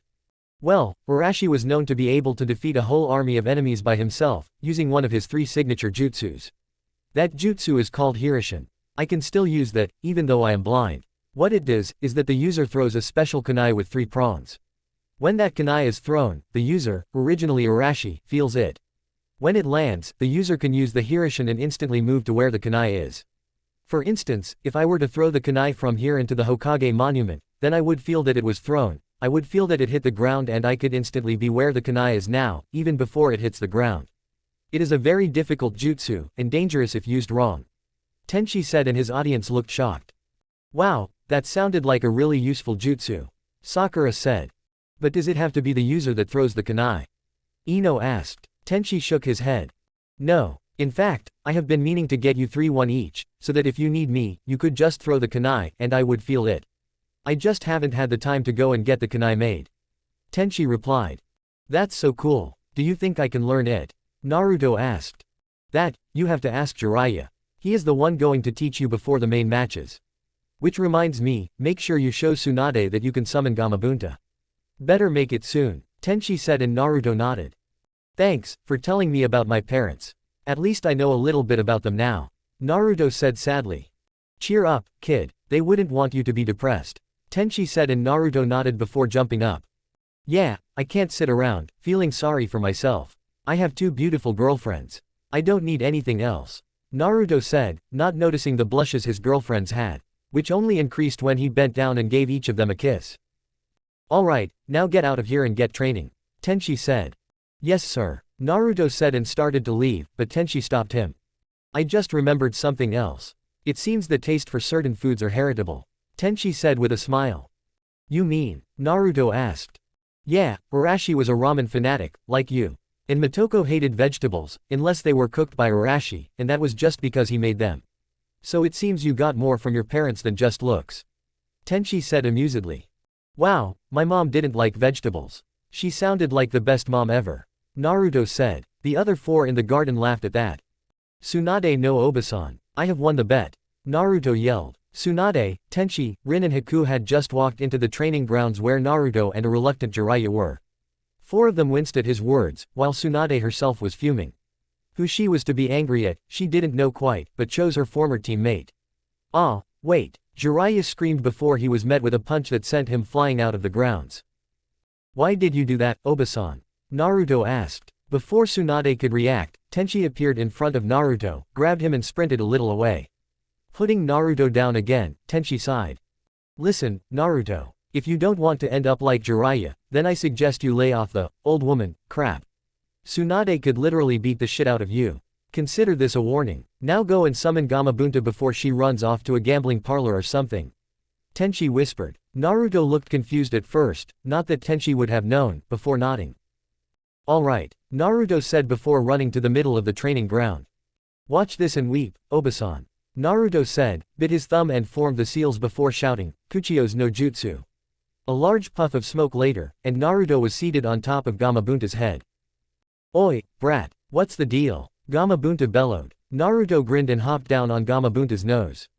Just winning the bet, boss, Naruto replied. Gamabunta looked down at the shocked Tsunade. Hey, well I guess you've made your point. See you later, kid. Oh, and when you get older, you and me are going to have ourselves a sake together, Gamabunta said. Yes, sir, Naruto replied, giving a salute to the frog. Gamabunta smiled before vanishing in a cloud of smoke. Naruto smirked while walking up to Tsunade. See, I won. Take that, Obasan, Naruto shouted. What did you say? Tsunade growled. She stomped over to him and flicked his forehead protector off again. When Naruto saw her finger coming to give him a flick again, he closed his eyes. But instead he felt something warm and soft press onto his forehead. His eyes flew open and he saw Tsunade kissing his forehead. He also felt her putting something around his neck, before pulling back and giving a weak push to his chest. She smiled at him with a faint blush on her cheeks. Become a good man, she said. And an excellent Hokage, she added in her thoughts. Naruto looked stunned for a moment, before he looked down and saw the necklace Tsunade had given him. He looked back up at her, and smiled brightly. Sure thing, he said enthusiastically. Tenchi smiled and walked over to the two blondes. Well done, Naruto. Come on, let's go get something to eat. Ramen's on me, Tenchi said and Naruto jumped into the air. Yay, he shouted and the others chuckled at him. Tsunade hadn't managed to eat anything. Her chopsticks were frozen halfway to her open mouth, her noodles lay splashed in her bowl, and her eyes were open wide and staring at Naruto, who were shoveling down ramen at a speed no one should be able to. Tenchi, Rin and Haku were eating calmly, seemingly unaffected. Miss, your ramen is getting cold, Ayame said. Tsunade snapped out of her daze and started eating. By the time she had finished her bowl, Naruto had eaten 7. Ah, that was good. Old man, your ramen is the best, Naruto said while patting his stomach. Chuki, the ramen guy, smiled at his best customer. Thanks Naruto. I'd give you a free bowl for that, but since you are full, I'll give it to you later, he said and Naruto yelled in a joy. Free ramen, yay. When they left, Tenchi mourning his very deflated wallet, Tsunade looked at Naruto. How can he even walk? With all that ramen he should be rolling. Tsunade was cut out of her thoughts by Naruto's voice. Hey, Tsunade no Bakken. How is Sakura? Ow. Naruto yelled, holding his head where a growing lump could be seen. Don't call me that, Tsunade yelled. Oh wow. Naruto whimpered. Anyway, I think Naruto was interested in Sakura's progress, Tenchi said and Naruto nodded. Tsunade thought for a bit, ignoring Rin's practically begging look. Well, she is a machine. She learns everything I throw at her, and she works hard as well. She is becoming a very good medic. Tsunade said, pride filling her voice. That's great. Sakura-chan is so amazing. Naruto said loudly. Ino, who had been about to walk around a corner, froze. Her head lowered and she bit her lip before turning and running in the opposite direction. Tenchi had sensed her and walked over to Naruto and bonked him on the head. Ow, what was that for? Naruto yelled angrily. Ino heard you. She thinks you like Sakura more than her. Get going, Tenchi said. Naruto paled and looked around. But what should I do? Naruto asked, starting to panic. Do you like Sakura better than Ino? Rin asked seriously. Naruto stared at her as if she had grown a second head. No, of course not. He replied. Or do you like Ino more? Haku asked. No, I like them the same. Naruto shouted. Tenchi grabbed him. Then go tell her that. He said and showed Naruto the direction Ino had run in. Without hesitation, Naruto ran after her, starting to sniff her out. Will they be okay? Haku asked. Yeah, Ino loves him too much to let go of him now. Tenchi said and continued his walk. Naruto ran as fast as he could, even using chakra to enhance his speed, and soon he saw Ino running into the woods. Hurrying after her, he soon caught up. Ino-chan, Naruto yelled. Ino didn't slow down, and Naruto growled, drew on some of Kyuubi's chakra and quickly caught up with her. Grabbing her arm, he made her stop. Ino-chan, please look at me, Naruto said, but Ino shook her head. She didn't try to fight him off, though. He didn't like how her shoulders shook, and he was sure she was crying. Ino-chan, you misunderstood. I don't like Sakura-chan more than you. I love you both the same. Please don't run from me, Naruto said. Ino's shaking only worsened. You're lying. You only want to make me feel better. Ino choked forth, her voice gruff and hoarse. No, I would never do that. Please believe me, I don't want to hurt you or Sakura-chan. Both of you are too important to me. I never want you to leave me, Naruto said. Ino gave a short noise before pulling her hand from Naruto's grip. Naruto thought she was going to run, but instead she whirled around and clutched herself to Naruto's chest, sobbing. Naruto didn't know what to do, other than hug her and offer as much comfort as he could. With one hand he hugged her closer to him, while the other stroked her platinum hair. After a little while, Naruto bent down and lifted Ino into his arms. She squeaked slightly and wrapped her arms around his neck. He smiled at her before walking over to a nearby tree and sitting down there with her in his lap. She snuggled into his chest, hiccuping slightly. Shish, don't worry. I'm here, Naruto said and hugged Ino tighter. Don't leave me, Ino said weakly. I won't, Naruto replied firmly. They sat there, content with just being with each other, for hours. Then Naruto had an idea. Ino-chan, do you and Sakura-chan want to go out with me tonight? Naruto asked. Ino looked at him before she smiled and snuggled into his chest. I can't answer for Sakura, but I wouldn't mind, she said. Naruto beamed. Great, I'll go ask Sakura-chan. Go home and change, and I'll come get you around 6. Naruto said eagerly. Ino couldn't do anything else than smile at his enthusiasm. Sakura was walking home when she felt Naruto's chakra signature. She turned and saw a blonde blur heading towards her. Naruto stopped right in front of her, grinning widely. Hey, Sakura-chan, he said and Sakura smiled at him. Hello, Naruto-kun, she replied. Sakura-chan, are you doing anything tonight? Naruto asked, slightly nervous. No, nothing except rereading something Tsunade-sensei wanted me to. Why? Sakura asked. Do you want to go out with me and Ino-chan tonight? Naruto asked. Sakura looked surprised for a second before she smiled widely. Sure, I'd love to, she said. Naruto grinned happily at her. Good, I'll come get you around 6. Okay, Naruto said but didn't wait to hear the reply. Sakura looked after her boyfriend and smiled at his enthusiasm. She turned and continued on her way, wondering what Naruto was going to do on the date. Not knowing that he was wondering the same thing. Oh man, what am I going to do? Where to take them? Naruto thought frantically. He was sitting on Yondaimi's head, looking out on Konoha, trying to decide what to do on the date. Why don't you ask Wolf, or his mate? Kyuubi suggested. She's not his mate, Naruto shot back.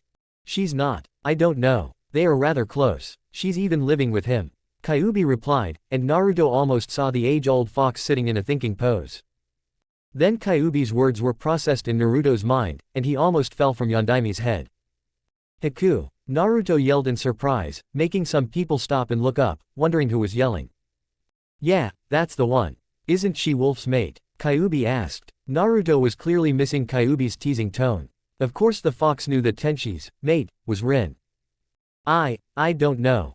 I suspected she was developing feelings for him, but what about Rin-ne-chan? I have to go talk to Haku. Naruto thought before heading towards where he knew Haku was. Naruto found Haku in a training area, sparring with Tenchi, while Rin watched. They stopped when they sensed Naruto, and he waved at them. How did it go with Ino? Tenchi asked. Good. We have a date tonight. But I have to talk with Haku for a bit. Naruto replied. Haku blinked in confusion, before Naruto formed several kage bunshin. There, now sensei has someone to train with. Come on Haku, please, Naruto asked. Haku sighed and nodded, following reluctantly. She glanced back and saw Tenchi mid-spar with a lot of Naruto clones. She giggled slightly when it appeared that Tenchi didn't have much difficulty, before she followed Naruto, not noticing that Rin was looking at her with a slight smile on her face, before turning to Tenchi.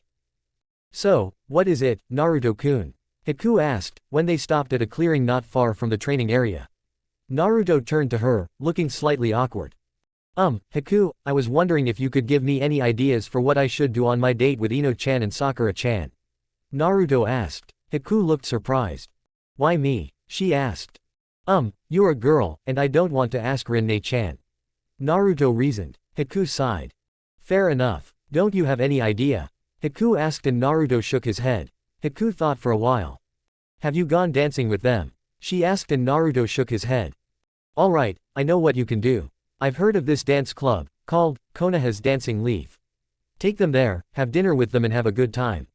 Haku said, smiling at Naruto, who practically beamed at her. Thanks, Haku, Naruto said happily. She smiled back at him, happy to help. So, anything else you need help with? Haku asked and Naruto suddenly looked embarrassed. I don't know how to dance. Naruto mumbled. Haku blinked, and blinked, before laughing. Naruto glared at her, making her laugh harder. Sorry, Naruto-kun, it's just that I didn't know that. I'm sorry, but I can't help you. I can't dance either, but perhaps Sakura or Ino can help you. Haku suggested. Naruto sighed at that. But I wanted to impress them. He complained. Ask them for help. That'll impress them more, Haku said kindly. Naruto nodded and opened his mouth to speak. But no sound came and he closed it. This repeated itself once, and a thoughtful look crossed his face. Is something wrong, Naruto-kun? Haku asked. The fox said something earlier. Naruto said, very hesitantly. Oh, what did he say? Haku asked, feeling a little nervous. He called you sensei's mate. Naruto said bluntly. Haku was shocked and took a step backwards. Why did he say that? She asked. Naruto hesitated. Because of the way she acts around him. Kyuubi said and Naruto relayed the message. Haku was floored. She thought she hid her feelings. Apparently not, since not only had she been discovered by a fox inside Naruto's belly, she also had been found out by Rin. Flashback. Haku, can I talk to you? Rin asked. Haku, who had been walking to her room, nodded and held open her door, inviting Rin into it. After Rin's urging, Haku sat down on her bed, looking up at the serious older woman. What did you want to talk to me about? Haku asked. Please, don't let her have found, she thought. I want to talk to you about your feelings, for my boyfriend. Rin said, her voice calm, but cold. Haku swallowed. What are you talking about? She tried, but Rin didn't budge. Don't try that. How are your feelings for Tenchi? Rin asked. He is a good friend and, Haku began but stopped when she saw Rin's look. Haku swallowed again and sighed. It's no use denying it, is there? Haku asked and Rin shook her head. Haku sighed again. Alright, I'll be honest. Haku said and Rin waited patiently. Ever since before I got to know him, after seeing him fight Zabuza-san, I have respected him greatly. And after coming to Konoha, we became friends. But, before I knew it, I've started to fall for him. Gradually my love for him grew, and he doesn't even know. Haku said, feeling depressed. Are you sure this isn't some stupid crush? Rin asked, still using the calm, cold tone. Haku vigorously shook her head. I'm sure. I had a crush on Zabuza-san for a while, but this is nothing like that. I can't even begin to describe this feeling. It's like, I know his bad sides, and his good sides, and they don't matter. I love him, despite his bad sides. Haku said and Rin nodded. Good, I just wanted to know. And now that you have been honest with yourself, we can discuss what to do. Rin said and Haku looked at her. Don't worry, I'll move out. I'll get someone else too, she began but was cut off by Rin. No, I didn't mean that, Rin said, her calm, cold tone gone, and replaced with her usual warmth. I have one question, Rin said, and Haku looked questionably at her. Do you have anything against? End flashback. Haku. Naruto's voice dragged her out of her memories. Haku shook her head and looked at Naruto. What were we talking about, Naruto-kun? Haku asked. Naruto looked at her before crossing his arms. You were going to tell me how you feel for sensei. Naruto said, and Haku sighed. He is a good friend, she said. And hopefully something more someday, she added in her thoughts. Is that, oh, shit. I have to go. See you later, Haku. Naruto called before running towards his apartment, so he could get ready for the date. Phew, that was close, Haku thought before she turned and walked back to Rin and Tenchi. Naruto was just finished with his preparations. Showering, changing, buying flowers for both girls, remembering that he should probably have reserved a table or something, being reassured, this time by Sandame, that the club did have a reservation. How Sandame knew of the date, Naruto didn't want to know. Now, all that remained was to get the girls. Wondering who he was to get first, he suddenly got an idea. Ino smiled as she opened her door and saw Naruto there. He was dressed in a dark red shirt, which was slightly too small, and black pants. He had tried to groom his hair, but it resisted as always. Naruto stared at Ino. She wore a light blue dress that stopped just above her knees. She had her hair tied into her usual ponytail, the difference from normal was that she had a blue ribbon. She smiled at him when she saw he was staring. Shaking his head, he smiled back. You look really pretty, he stated, and she giggled. Thanks, handsome, she replied. Ready to go? He asked, and she nodded. Yeah, let's go, she said, grabbed her purse, which was in the same blue as her dress and ribbon, linked her arm with his, and they took off towards the dance club. Sakura skipped happily to the door and opened it to find a grinning Naruto there. She liked his dark red shirt that showed of his muscles, and the black pants fitted him nicely. Naruto also appreciated Sakura's look. She wore a green kimono that perfectly matched her green eyes. The sash was the same pink as her hair. Naruto also spotted a little redness on her cheeks, but didn't know if it was from makeup or something else. Wow, you look beautiful, Sakura-chan, Naruto said, and the redness increased. Thanks, Naruto-kun, you look good too, Sakura replied. Naruto smiled and held out his hand. Should we go? He asked, and she nodded. Taking his hand, she allowed herself to be led towards the dance club. Ino and Sakura were confused for a brief second, seeing first a Naruto standing in front of them at an intersection and then each other with a Naruto each. Then it clicked, just as the escort Narutos gave them a kiss on the cheek and vanished in twin puffs of smoke. You used Kage Bunshin to get us, Sakura stated, and Naruto nodded. Yeah, wouldn't want one of you to feel more special than the other, since I love you two the same. Besides, it's not like I don't learn what the Bunshin has. Should we go? The real Naruto asked and offered a hand to each girl. They looked at each other before bonking Naruto on the head. Hey, what was that for? Naruto asked, holding two growing lumps. Just to check if you were the real you, the girls stated at the same time, taking an arm each. Naruto sighed, but quickly returned to his happy self. Why wouldn't he, when he was walking with the two people he loved the most, and was hopefully going to have a great date with them? Their walk to the club was nice, the three chatting happily, mostly about their plans for the finals. Tsunade-sensei said she had a jutsu she wanted me to master before the finals. Something about disrupting the enemy's movements. What about you two? Sakura asked. Ero Sennin hasn't said anything, Naruto said and pouted, making the girls laugh at him before Ino grinned at him. Well, sensei said he was going to teach me one of the Yondaime's jutsus. It's going to be great, Ino said happily, ignoring the looks of jealousy the other two gave her. Which jutsu? Sakura and Naruto asked in unison. Ino thought for a few moments. I don't know, but he said I had to become much faster before I can try it, Ino said. Just then they arrived, and walked up to the rather large man standing in front of the door. Reservation? The man asked. Uzumaki Naruto, Naruto said, remembering what Sandame had said. The man frowned and looked at the list. Oh, here it is. Hokage-sama came and reserved this himself.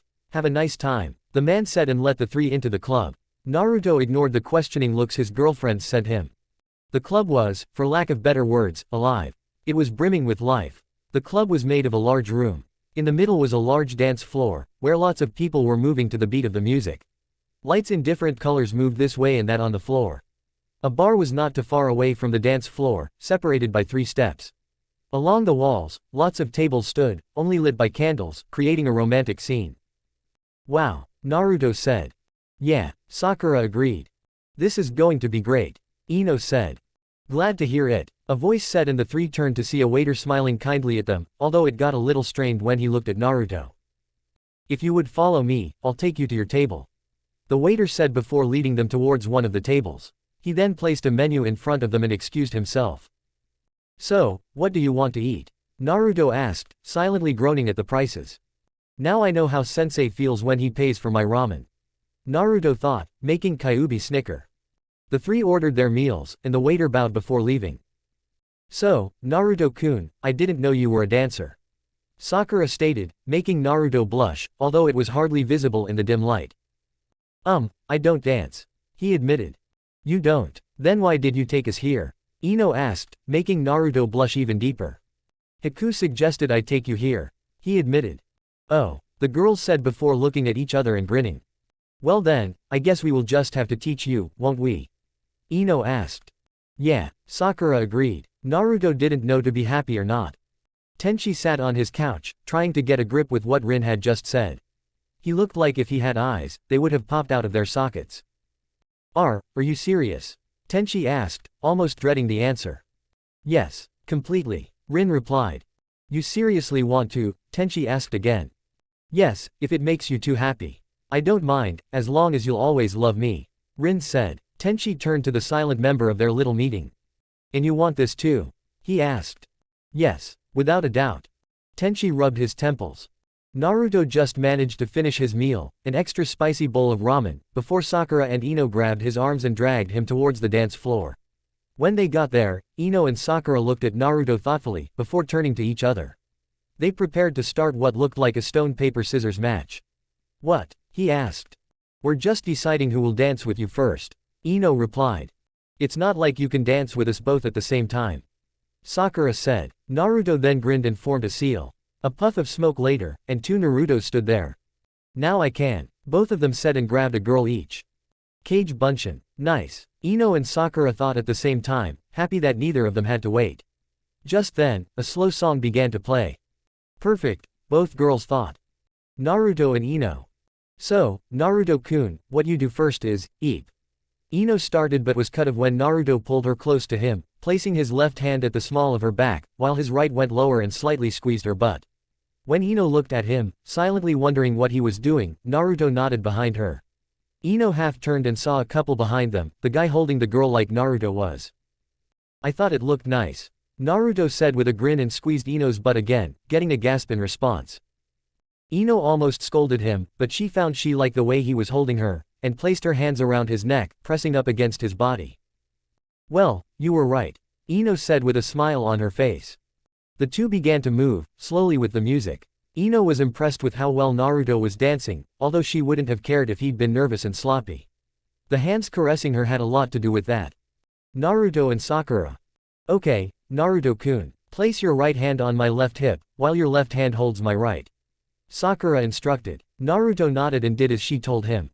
Now just follow my lead, Sakura said. Naruto swallowed, suddenly feeling nervous. Then Sakura started moving and he just followed. Sakura wasn't used to being the one to lead, but she tried her best, and after a little while she felt Naruto begin to get it, and led more and more. He's a natural at this, Sakura thought, and smiled, letting Naruto take control. The two of them moved with the flow of the music, relaxing and enjoying each other's company. Then Naruto suddenly twirled Sakura and before she could ask what he was doing, he kissed her. She sighed and kissed back, but Naruto suddenly broke off and they started dancing again. Sakura grinned happily as she was spun and dipped. The music had increased its pace, allowing for faster dancing, which seemed to suit Naruto just fine. When the song ended, they were both exhausted, and hurried over to their table, where Ino and another Naruto were waiting. When they reached them, the Naruto sitting next to Ino, puffed away in a cloud of smoke. Ah, so I had the bunshin. Oh well, Ino said and shrugged, taking a sip from her drink. After 3 more dances, the 3 lovebirds were very, very tired. They decided to go home. Once again Naruto made a cage bunshin and the girls left with a Naruto each, all 4 of them smiling brightly, if a bit tiredly. Naruto was a bit disappointed though, as both Sakura and Ino started nodding off while they were walking, and he ended up having to carry them home, not getting the goodnight kiss he was hoping for. Oh well, there is always next time, Naruto thought with a blush. The next day, 3 genin stood in front of 2 sanin, a junin and a tag-along. Tenchi smiled. Alright, here we go. This will be one hell of a month, so you better be prepared for hard training. Tenchi said, and the 3 genin looked more eager than concerned. Ino, come with me. We are building speed, Tenchi said. He and Haku turned and started running, forcing Ino to sprint after them, trying to catch up. Sakura, come with me. It's time your strength were trained a bit, Tsunade said. Sakura smiled and followed her master, glancing back and waving at Naruto, who waved back. So, that's all. Now it's just you and me, brat, Jiraiya said, placing a bag he was holding down on the floor. So, what are you teaching me now, Aro Senin? Naruto asked. Jiraiya got an evil glint in his eyes, and emptied the bag. A lot of stones, some the size of oranges, while other were smaller. The smallest ones looked the size of marbles. Intuitive reaction, Jiraiya said, and threw a stone at Naruto. Naruto squeaked and dodged. Shaking a hand at Jiraiya, he roared. What was that for, you stupid pervert? Intuitive reaction. By making you dodge like that, your body learns how to react without thinking. It'll allow you to dodge objects much faster, and more importantly, more safely. Now shut it and dodge, Jiraiya said, and threw more stones. Oh shit, Naruto thought. Sensei, where are we going? Ino asked. Speed training. Come on, I know you can run faster than that, Ino. Tenchi replied while, looking towards her, a big grin on his face. Not when you increase my weights twice as much as normal, Ino grumbled. Tenchi chuckled while Haku looked slightly concerned for Ino's safety. And release, Sakura shouted, releasing the chakra she had built up in her fist at the moment of impact with the training dummy. A small explosion erupted, and when the smoke cleared, the training dummy had a huge dent in it. Good, but your control isn't there yet. Again, Tsunade ordered. Sakura complied. Good, now to increase the difficulty, Jiraiya said, and threw a rock at the tired Naruto, before forming seals. Kage Iwa Bunshin no Jutsu. Shadow rock clone, Jiraiya said, and the 1 stone multiplied. Crap, Naruto thought. Eek, help, Ino screamed, while running from a seemingly mad wolf, summoned by Tenchi, who was running next to her. Haku had been unable to keep up, and the only thing keeping Ino running was the fact that if she let her speed drop even slightly, the wolf would snap his jaws behind her. Needless to say, she discovered she could run really fast when needed to. I think we should do something else for a while, Tsunade said thoughtfully, looking at the destruction Sakura had caused on the poor dummy. I'm going to start teaching you that jutsu I was talking about, Tsunade said, getting a happy look from the pink-haired girl, currently sitting on the ground, huffing and puffing. Okay, listen up. As you know, the body has nerves, and the nerves communicate using electricity, Tsunade began. Tsunade, Jiraiya, Tenchi, Rin and Haku sat in Tenchi and Haku's living room, drinking tea, or in Tsunade and Jiraiya's case, sake. How are Lee and Hinata? Tenchi asked the question that had been bothering them for a while. Tsunade sighed and drained her dish. Hinata will be up and running in about a week. Lee, it's more difficult with. Tsunade sighed and poured herself some more sake. How so? Haku asked. Lee has bone fragments in the central nerve system. Removing them is dangerous, Rin explained. Is there a way for you to help him? Tenchi asked, and Tsunade slowly nodded, but didn't say anything. After a little while, Tenchi turned to Haku. She nodded. Haku answered the unasked question. Oh, sorry, I forgot, Tsunade said, but Tenchi just shrugged. If you can help him, then why don't you? Tenchi asked. Because there is only 50% chance of success, and if the operation fails, he'll die, Tsunade said. A grim silence lowered itself over the room, everyone thinking hard. Then Tenchi got an idea. Naruto, he said. Huh, the others asked. The fox heals Naruto. If you study how the fox does that, then you could imitate that, and use that to heal Lee, Tenchi said, and Tsunade's eyebrows practically disappeared into her hair. That's brilliant. How come I didn't think of that? Tsunade said, making Tenchi grin. Tenchi, can I ask you something? Jiraiya asked after a moment of silence. Tenchi swallowed the tea he was drinking and nodded. What are you going to do about the Hyuga heir? Jiraiya asked, and Tenchi frowned. Short term, I'm taking her with me when I take Ino on our training trip. Long term, I have no idea. Hopefully I will be able to help her become strong enough that the damn Hyugas will get off her case, Tenchi replied. I see. Good luck with that. You'll need it, Jiraiya said. The others knew that was all too true. Sensei, Ino asked, looking at Tenchi worriedly. He hadn't moved since she tried the jutsu he had been teaching her. Do that again, Tenchi said weakly. Ino shrugged and prepared to use the jutsu once more. Naruto, Sakura and Ino were walking towards the stadium. They had changed during the month of training. Naruto's muscles were leaner and stronger, developed for more speed and agility than before. The girls had also gotten more muscles, although to Naruto and the girls' relief, the muscles made them look more mature and more attractive, not the opposite, as they had feared. Sakura now wore black gloves to battle, and had her hair cut. Before, her hair reached her mid-back, now her hair reached just below her chin. Ino had also cut her hair, but not as much as Sakura. Her hair reached down to her shoulders, although she kept it in her usual ponytail. Naruto didn't change his hair at all. All three of them had an air of confidence about them, both in their own abilities and the abilities of each other. Finally, time to kick some Hyuga butt, Naruto said enthusiastically. Oh, but Naruto-kun, I just got healed completely, a voice said. The three turned to see Tenchi, Haku and Hinata walk up to them. Hey, Hinata-chan, how are you? Naruto asked, while running to her and gave her a big hug. Just fine, Naruto-kun. The elders have stopped complaining about my loss now, Hinata said with a huge smile, while a rather strong blush adorned her face. Oh, how did that happen? Sakura asked. Haku snickered. Let me give you a hint. A bone mask and a shitload of killer intent, Haku said, and Tenchi grinned. I never knew old bastards like that could get so white. Don't think that's too healthy, Tenchi said, remembering when he had enough of the Hyuga elders. Flashback. Tenchi was just about to make himself some tea, Haku being with Rin for something, they refused to tell him, when he sensed someone about to knock on his door. Hello, he called, and the person outside the door paused, before opening the door and peering in. Tenchi-san, Hanabi asked. Oh, Hanabi, what brings you here? Tenchi asked, waving Hanabi inside. It's Nichan, Hanabi said, her voice sounding strained and filled with worry. Tenchi's face went from happy and smiling, to frowning and serious in the matter of seconds. Tell me, he said, and Hanabi nodded. Hanabi was half jogging behind Tenchi, trying to keep up with the fast, long strides of the angry Junin. Tenchi was fuming. That damn council, Tenchi thought, increasing his pace even more. He almost forgot about Hanabi, almost. When he heard that she had to run to keep up, he stopped, picked her up and started walking again. What are you going to do when we get home? Hanabi asked. Tenchi didn't answer right away. But after a few moments of silence. Don't worry about that, it's time those bastards were put in their place, Tenchi replied. Being beaten by a branch member. Pitiful. The only thing keeping us from removing you from the air position is, the head of the Hyuga council roared towards a scared-looking Hinata, but he was interrupted when the door to the council room flew open, and an angry Tenchi walked in, carrying Hanabi, whose face looked like a strange mix between excitement and worry. What are you doing? Get out, a council member said. Tenchi replied by letting Hanabi down.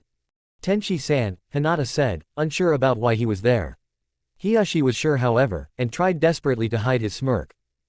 Tenchi had his head bowed after he let Hanabi down, but then his head snapped up, revealing a bone mask appearing.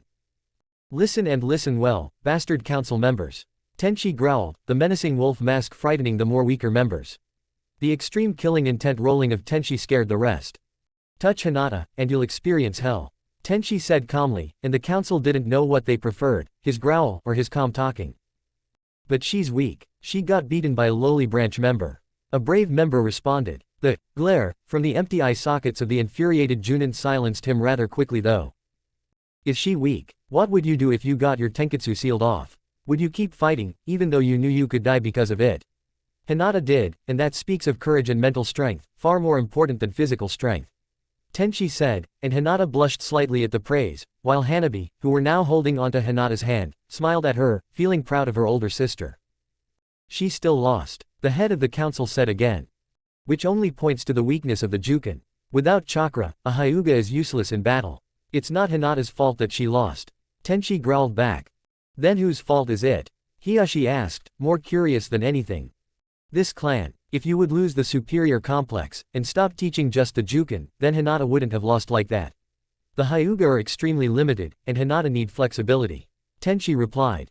Your point, the head of the council asked. Soon, I will leave the village on a training trip. I'm taking one of my students, and I'm also taking Hinata.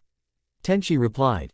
What? The entire council roared, forgetting that they were supposed to become superior Hyugas. I'm taking Hinata with me, and I'll make her strong. That way, you bastards won't have any reason to give her the caged bird seal, Hiyashi-san has already given his approval, along with Hokage-sama. You have no say in the matter. Tenchi growled, slightly increasing his killing intent, making one of the council wet himself. The council, after trying to shake off the effects of the killing intent, began mumbling between each other.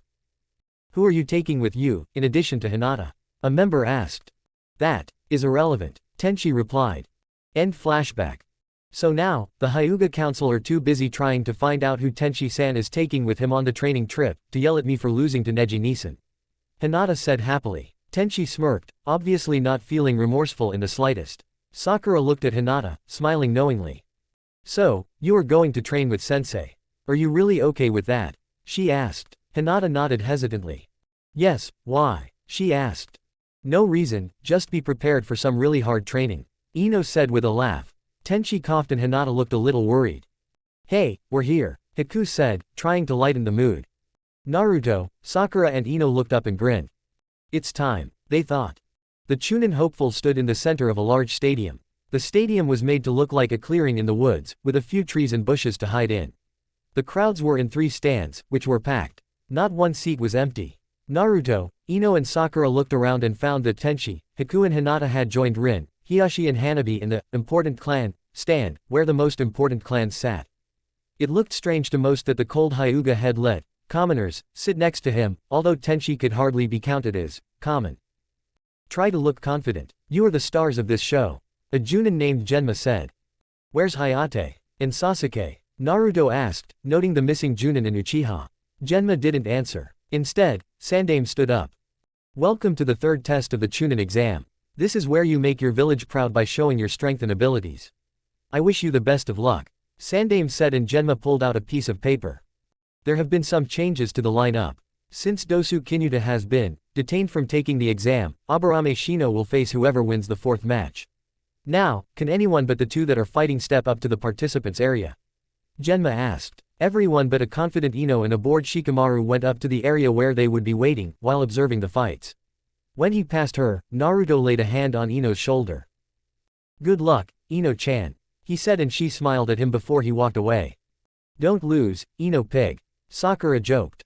Same to you, forehead, Ino shot back. Tenchi, who heard them, chuckled at the exchange. Those 2, he thought, and if he could, he would have rolled his eyes. First fight, Yamanaka Ino against Nara Shikamaru. Begin, Genma called. Okay, how do I do this? He's a genius at planning, but his fighting ability isn't that great. But if I get in close, he could lure me into a trap. Also his shadow is dangerous. If I get caught in that, then I'm finished. I could try the new jutsu sensei taught me, but I only have 1 shot and it still leaves me too open to counterattack. No, I think I'll try him out first, to measure his skill, before I use that. Ino thought, and formed some seals. Futon, Kei's no Ken. Wind sword, Ino called, and something transparent formed in her hand. She grabbed it and flung it towards Shikamaru, who noted that it moved much faster than it should by that throw. He just barely got out of the way. Glancing behind him, his sweat dropped when he saw the 2 trees that fell, having been cut in half by Ino's jutsu. She's trying to kill me, Shikamaru thought before turning back to Ino. Troublesome, he said, formed some seals, and his shadow stretched towards Ino, who just stood there and let herself be caught. That's too easy, Shikamaru thought, and sure enough, suddenly 2 shuriken came flying towards him. But with a cry of, Cage Shuriken no Jutsu, the 2 shuriken split into 30, making Shikamaru's eyes widen. He scrambled out of the way, but wasn't fast enough to escape unwounded. 2 small cuts appeared on his left arm. Cage Shuriken no Jutsu, Ino called again, and Shikamaru hurried trough seals. Cage Tate no Jutsu, Shadow Shield, he called, and his shadow stretched and rose up around him, creating a solid, black wall which the 30 shuriken bounced off. Ino frowned, before getting an idea and forming seals of her own. Shikamaru quickly let the wall down, since he couldn't see trough it, and he didn't know what Ino could do if he kept it up. Looking around, he saw Ino standing in the middle of the arena, staring at him. Why is Ino-san just standing there? Hanabi asked. She, like most Hyuga, didn't know much about ninjutsu or genjutsu, and she was only in the academy, but she wanted to learn. You'll see, Hiyashi replied. He smiled at his daughter's enthusiasm, knowing that she would do good at watching these fights. Perhaps I can persuade Tenchi to train Hanabi too, Hiyashi thought, glancing over at Tenchi, who seemed focused on a seemingly empty spot in the arena. Shikamaru did not like this. Something was not right. He knew that Ino was smarter than the Ino just standing there out in the open. She must have set a trap. Shikamaru thought before positioning himself in his thinking pose, leaned up against the arena wall. Damn, he's serious now. Ino thought, before thinking of some more moves she perhaps would have to pull. Alright, here goes. Ino thought and formed a seal. Shikamaru's eyes widened. He felt presences all around him. Oh crap, he thought and quickly got his shadow shield up. Just as he did, several kunai and air bullets struck, bouncing of the black shield. Shikamaru let it down, and quickly dived behind some trees, hiding in the shadow. How troublesome, he thought, looking out from behind the tree to see Ino standing in the same spot. As I thought, that is an illusion. She's hiding somewhere, but what is she planning? Shikamaru thought, trying to sense where Ino was hiding. He didn't see the illusion. Pull out a kunai. A special kunai with 3 blades. That's, Hiyashi said, and Tenchi looked at Rin. She took out the kunai. Rin clarified and Tenchi grinned. Shikamaru heard a kunai being thrown and dodged it. He saw the tri-tipped kunai sail past him and just managed to think. What the, before Ino's hand smashed into his face, sending him flying. He flipped in mid-air and landed on his feet, but Ino had charged after him and threw a kick that knocked the air out of the shadow user. The next kick sent him flying into another tree, and before he could react, 3 Inos stood around him, each holding the final seal for their jutsus. Give up, Ino commanded.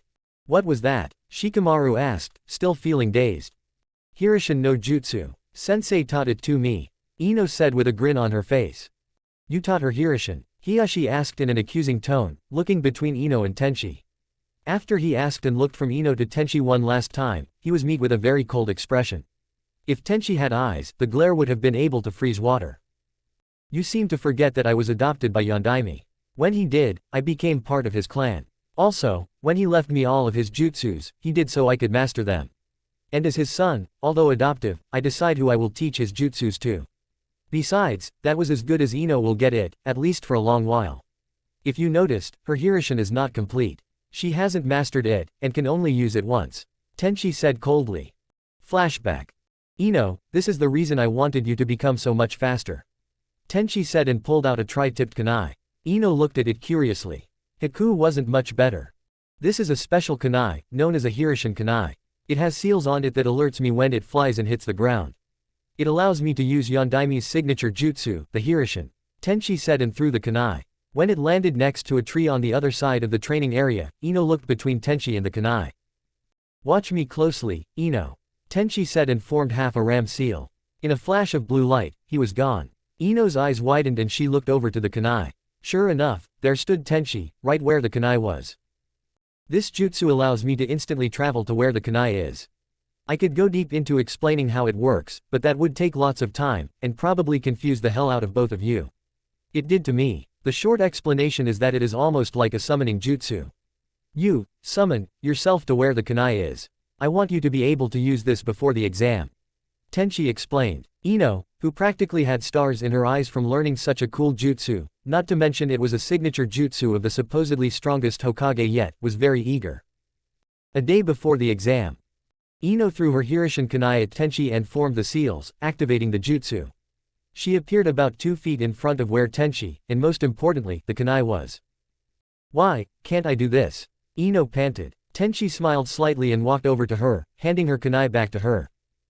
I think I know why. The Hirishin is a very high-level jutsu, A rank at least, possibly S rank. Why I won't bother to explain, since I'm sure you know how difficult it is. You must have noticed the difference in when I use mine, and you use yours. To you, there is no flash, you only travel after the kunai for a certain distance, and you can't only use more than one kunai. Also, it drains a lot of chakra. I guess you can use it once or twice at the most. Also, since you don't travel to the kunai, but after it, you can put yourself open to counter-attacks. This will be your ace in the hole, a last resort. Tenchi said, and Ino, who was steadying herself on her knees, nodded before looking at Tenchi. Then why did you want me to learn it? She asked. Tenchi turned and pointed at Haku, who was practicing her demonic ice mirrors. Haku's ice mirrors have a similar way of work to the Hirishin kunai, at least I think so. But in order for her to use it effectively, she has to be fast. And from what she told me, she became much faster while working to master it. You had to become faster before I taught you Hirishin, but you have also become faster while trying to learn it. Your ability to read your opponent while at high speeds has increased because of our training. That is why, and it gave you a jutsu that can help you turn the tide in a fight, or escape deadly situations. Tenchi said, and once again Ino nodded. Good, you agree. Now let's continue your exercises. Tenchi said. Ino briefly stopped to wonder how he knew she had nodded, before feeling Tenchi's chakra sphere. Yes, sensei. Ino said and began running again. End flashback. I see. So, she can't master that jutsu. Hiyashi said, and Tenchi shook his head. Not yet at least. I have a feeling Naruto can though. But that is Jiraiya's problem for now. Tenchi replied. Still, that was so cool. Hanabi said excitedly, and Tenchi chuckled. I'm sure it was. He replied. Shikamaru knew he didn't have more than one chance. But that was all he needed. He let a flashbang fall under him, unnoticed by Ino until it was too late. As the flash went off, Shikamaru formed the seal for his family jutsu. His shadow, having grown larger from the flash, extended and connected with the three Ino shadows. Kage main no jutsu, success. Shikamaru said, and the Inos didn't look very happy. At all. Before they smirked and puffed away in 3 clouds of smoke, and Ino came jumping out of a bush to Shikamaru's left. Futon. Taitama. Ino called and shot 2 air bullets towards Shikamaru, who just managed to get his shield up once again. Damn, I'll get him with this. Ino thought and jumped towards Shikamaru, getting ready to pound him good. But she couldn't move. Kage Tate and Kage main combo, success. Shikamaru said, and Ino kicked herself mentally for being caught. She didn't have any way out. Shikamaru walked them out from under the trees and raised his hand, forcing Ino to copy his movements. A moment of silence where Naruto, Sakura, Haku and Rin held their breaths before. I give up, Shikamaru stated. Huh, went trough the crowd. I have only enough chakra left to keep you trapped for another 5 seconds. Using the shadow shield so many times burned me out. I won't be able to win in 5 seconds. I lose, Shikamaru stated, and his shadow left Ino's. Ino for her part was utterly confused. Had she won or lost? It only came clear to her when Genma announced her as the winner. I won. Yay, I won, she cheered. While walking to the contestant's stand, she smiled brightly, before realization set in. I won only because he's lazy. Damn you, Shikamaru, she yelled, and those closest to her, Naruto, Sakura, Haku and Tenchi, plus her parents, chuckled at her little explosion. Naruto stood in front of a confident-looking Neji. Naruto had never felt himself wanting a fight more than at that moment. Memories of Hinata's fight with Neji kept replaying in Naruto's head. You look like you want to say something.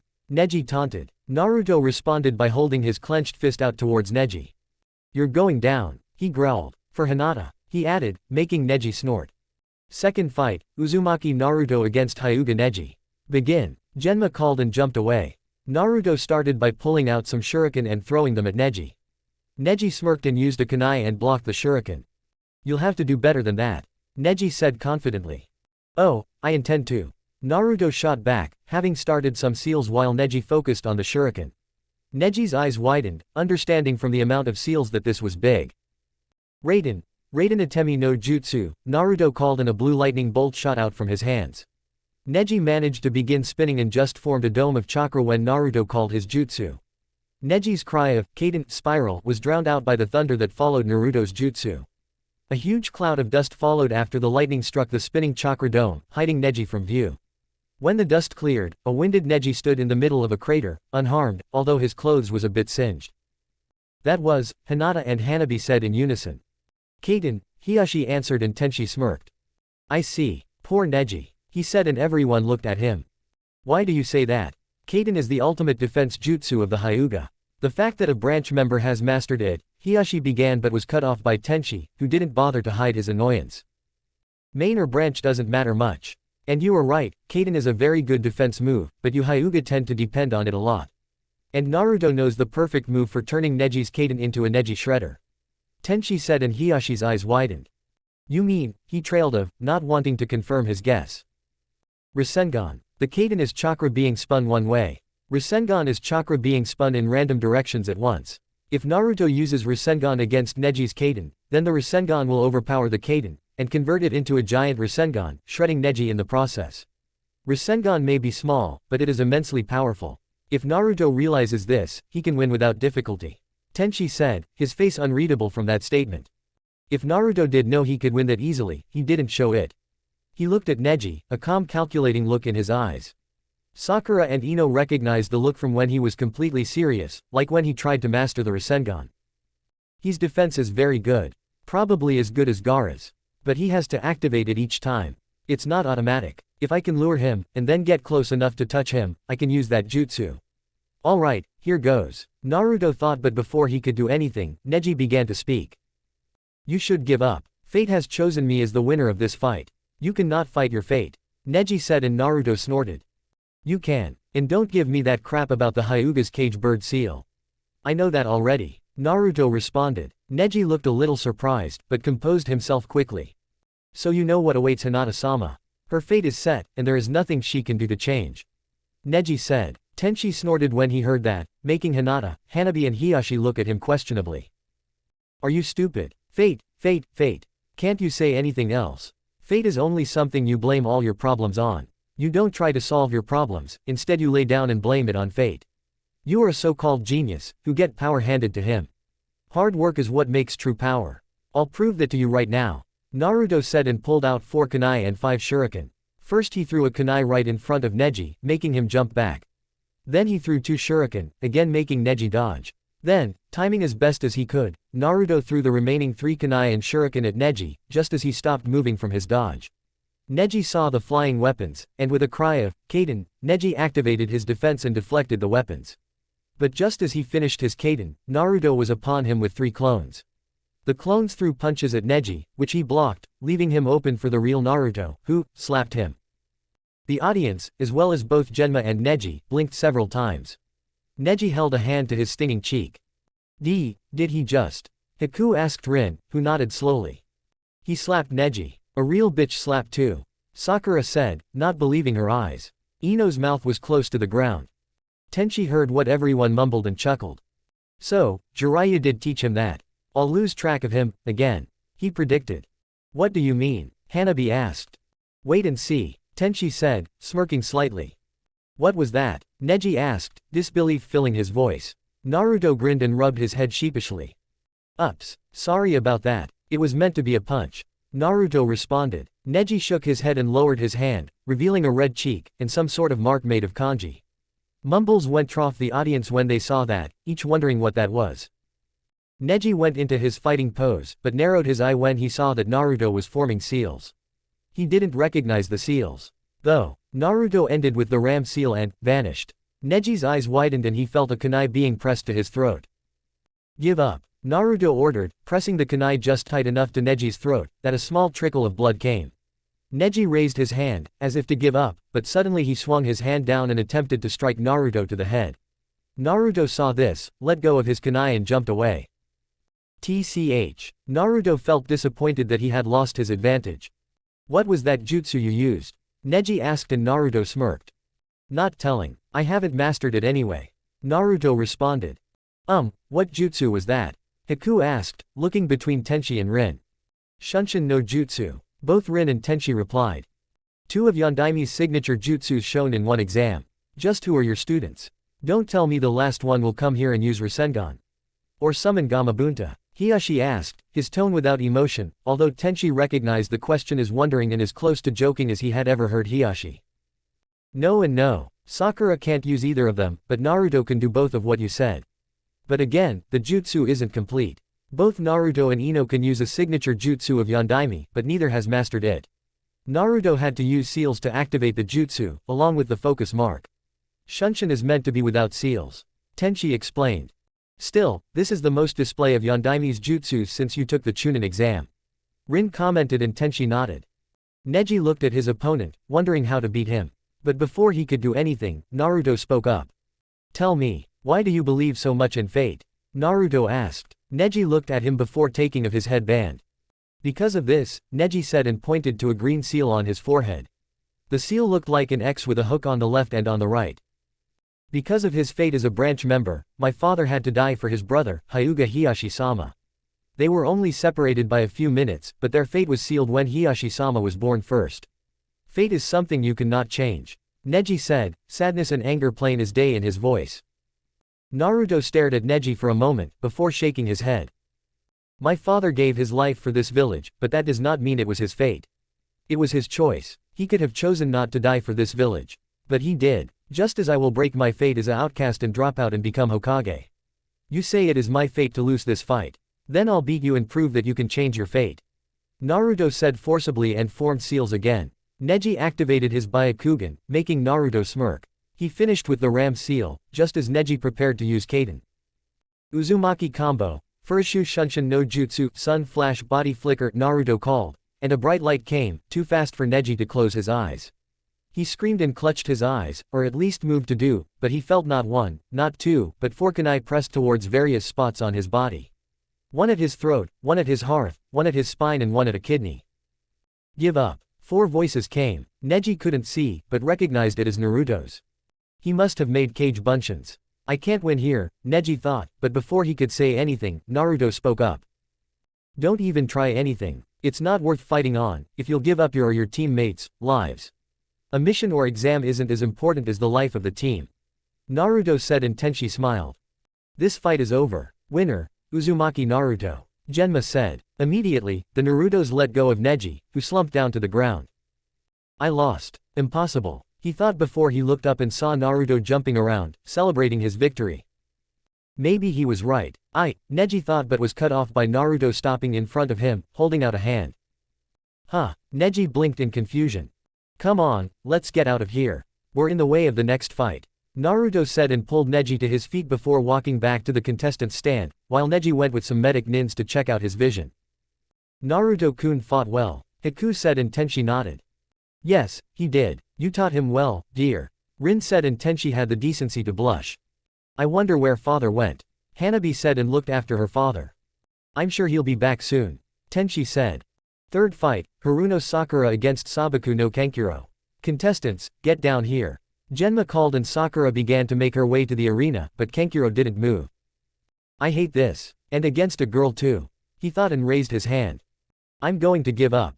He called, shocking people. Genma looked at him before sighing. Winner, Haruno Sakura. He called. Sakura blinked, before she cursed. I wanted to show my new jutsu. Damn, she said and walked up to Naruto and Ino.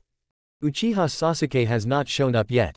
Therefore he is, Genma began but was cut off when a whirl of leaves came in the middle of the stadium and Sasuke and Kakashi showed up in the middle of the whirl. Sasuke looked even more like the Dark Avenger he was. He wore a black outfit with the Uchiha fan on the back. His hands and legs were covered in bandages and some sort of black belt. Kakashi scratched his head and looked at Genma. Are we late? He asked, making most of the audience sweat drop. No, just in time. Genma said, although it was clear he was annoyed. Sasuke didn't even listen. Instead he looked up at the stands and searched for someone. He smirked when he saw Haku and looked straight at her, smirking confidently. She blinked in confusion and leaned over and said something to Rin, leaning on Tenchi in the process. Sasuke lost his smirk when he saw that, instead he seemed angry. Sabaku no Gaara. Get down here. Genma called. Sasuke looked as his opponent came down, and Kakashi went up and sat down next to Rin. Fourth fight, Uchiha Sasuke against Sabaku no Gaara. Begin. Genma almost didn't manage to finish before sand exploded off Gaara towards Sasuke. Sasuke quickly jumped away, and threw some shuriken at Gaara. The shuriken was stopped by Gaara's sand, and thrown back. Sasuke deflected the shuriken with a kunai and rushed in towards Gaara. The sand went to block him, but he smirked and vanished. Wah! Gaara said before Sasuke reappeared behind him. Okay, I lost him for a moment there. What happened? Tenchi asked. Sasuke vanished and reappeared behind Gaara. He's much faster than before. Hiku said and Tenchi looked thoughtful. Sasuke punched Gaara, sending him flying. Before he hit the ground, Sasuke appeared and hit him again. When Gaara landed with a crash, his skin had cracked. That must be your armor of sand. I'll tear it off, Sasuke said, glanced up at the stands, more accurately a certain dark-haired girl, and speed off again. He struck Gaara again and again, going at speeds equal to what Lee had when he took of his weights. Tenchi turned towards Kakashi. How did you get him so fast in 1 month? He asked and Kakashi grinned, but didn't answer. He is as fast as I am when I use my mirrors. Hiku commented and Kakashi looked at her, before turning back to the fight, or his book. No one knew for sure. Sasuke continued his assault, but stopped when Gaara encased himself in a sphere of sand. Sasuke stood there panting, and tried to regain his breath. That sphere. There has to be something with it. Sasuke thought and rushed towards it, delivering a kick to it, only to have his foot almost pierced by spikes of sand. The only thing that saved him was the Sharingan he had activated. Sasuke jumped back and stared at the sphere. He then smirked and undid the belt he had on his right arm. Then he formed seals and focused chakra into his arm. Sparks started to fly and a blue glow came from his hand. A sound, like the chirping of a lot of birds came. That is, Naruto said, recognizing the jutsu as something Kakashi had shown him once. Chidori, 1,000 birds, Sasuke and Naruto said in unison. Sasuke then rushed towards the sphere as fast as he could. Spikes once again flew at him, but he dodged and plunged the Chidori into the sphere. The jutsu went into the sphere and a scream of pain came. What was that? Hanabi asked. Chidori, Kakashi's only original jutsu. It focuses a lot of chakra into the arm, along with electricity, turning the arm into a sword. The user thrusts his arm at the target. Its penetrating power is better than any other jutsu I know about. Rin said and Tenchi nodded slowly. Perhaps only second to the Teni. Kakashi said and again Tenchi nodded. Suddenly Sasuke's face contracted with pain and he hurriedly pulled his arm out of the sphere. An arm of sand followed, but the arm was different. The sand was much lighter in color, and with blue markings. It also looked demonic. What is that? Sasuke thought, looking at the sphere. Suddenly he saw an evil-looking eye inside and flinched. Then the sphere crumbled, revealing Gaara clutching a wound in his chest. Sasuke was about to move, but an explosion went off at the cage box, making him stop. Smoke rose from the stand. What the? Sasuke thought, before he saw Gaara collapse. Temari and Kankuro appeared next to him, along with their Junin-sensei. Genma appeared next to Sasuke. An invasion. What is the sand thinking? Genma said. Then Temari and Kankuro left with the unconscious Gaara. Genma looked at Sasuke and nodded towards where they left. This isn't an exam anymore. This is war. Go after them and stop them. Genma said and Sasuke nodded before following. In the stands, people started falling asleep. Most of the ninjas recognized the genjutsu and cancelled it, including Sakura, Naruto and Ino. They rushed towards where Tenchi was, encountering some ninjas from sound and sand. Naruto used a rasengan, while Ino used a wind blade and Sakura simply punched, sending the ninja she punched flying. Tenchi was busy fighting too. He immediately went into his weapon mode and meditative state. He saw Hiyashi coming and disposed of some sound ninjas following. Take Hinata and Hanabi and go. Tenchi ordered. Hiyashi looked hesitant for a moment, probably not used to taking orders, before nodding and doing as Tenchi said.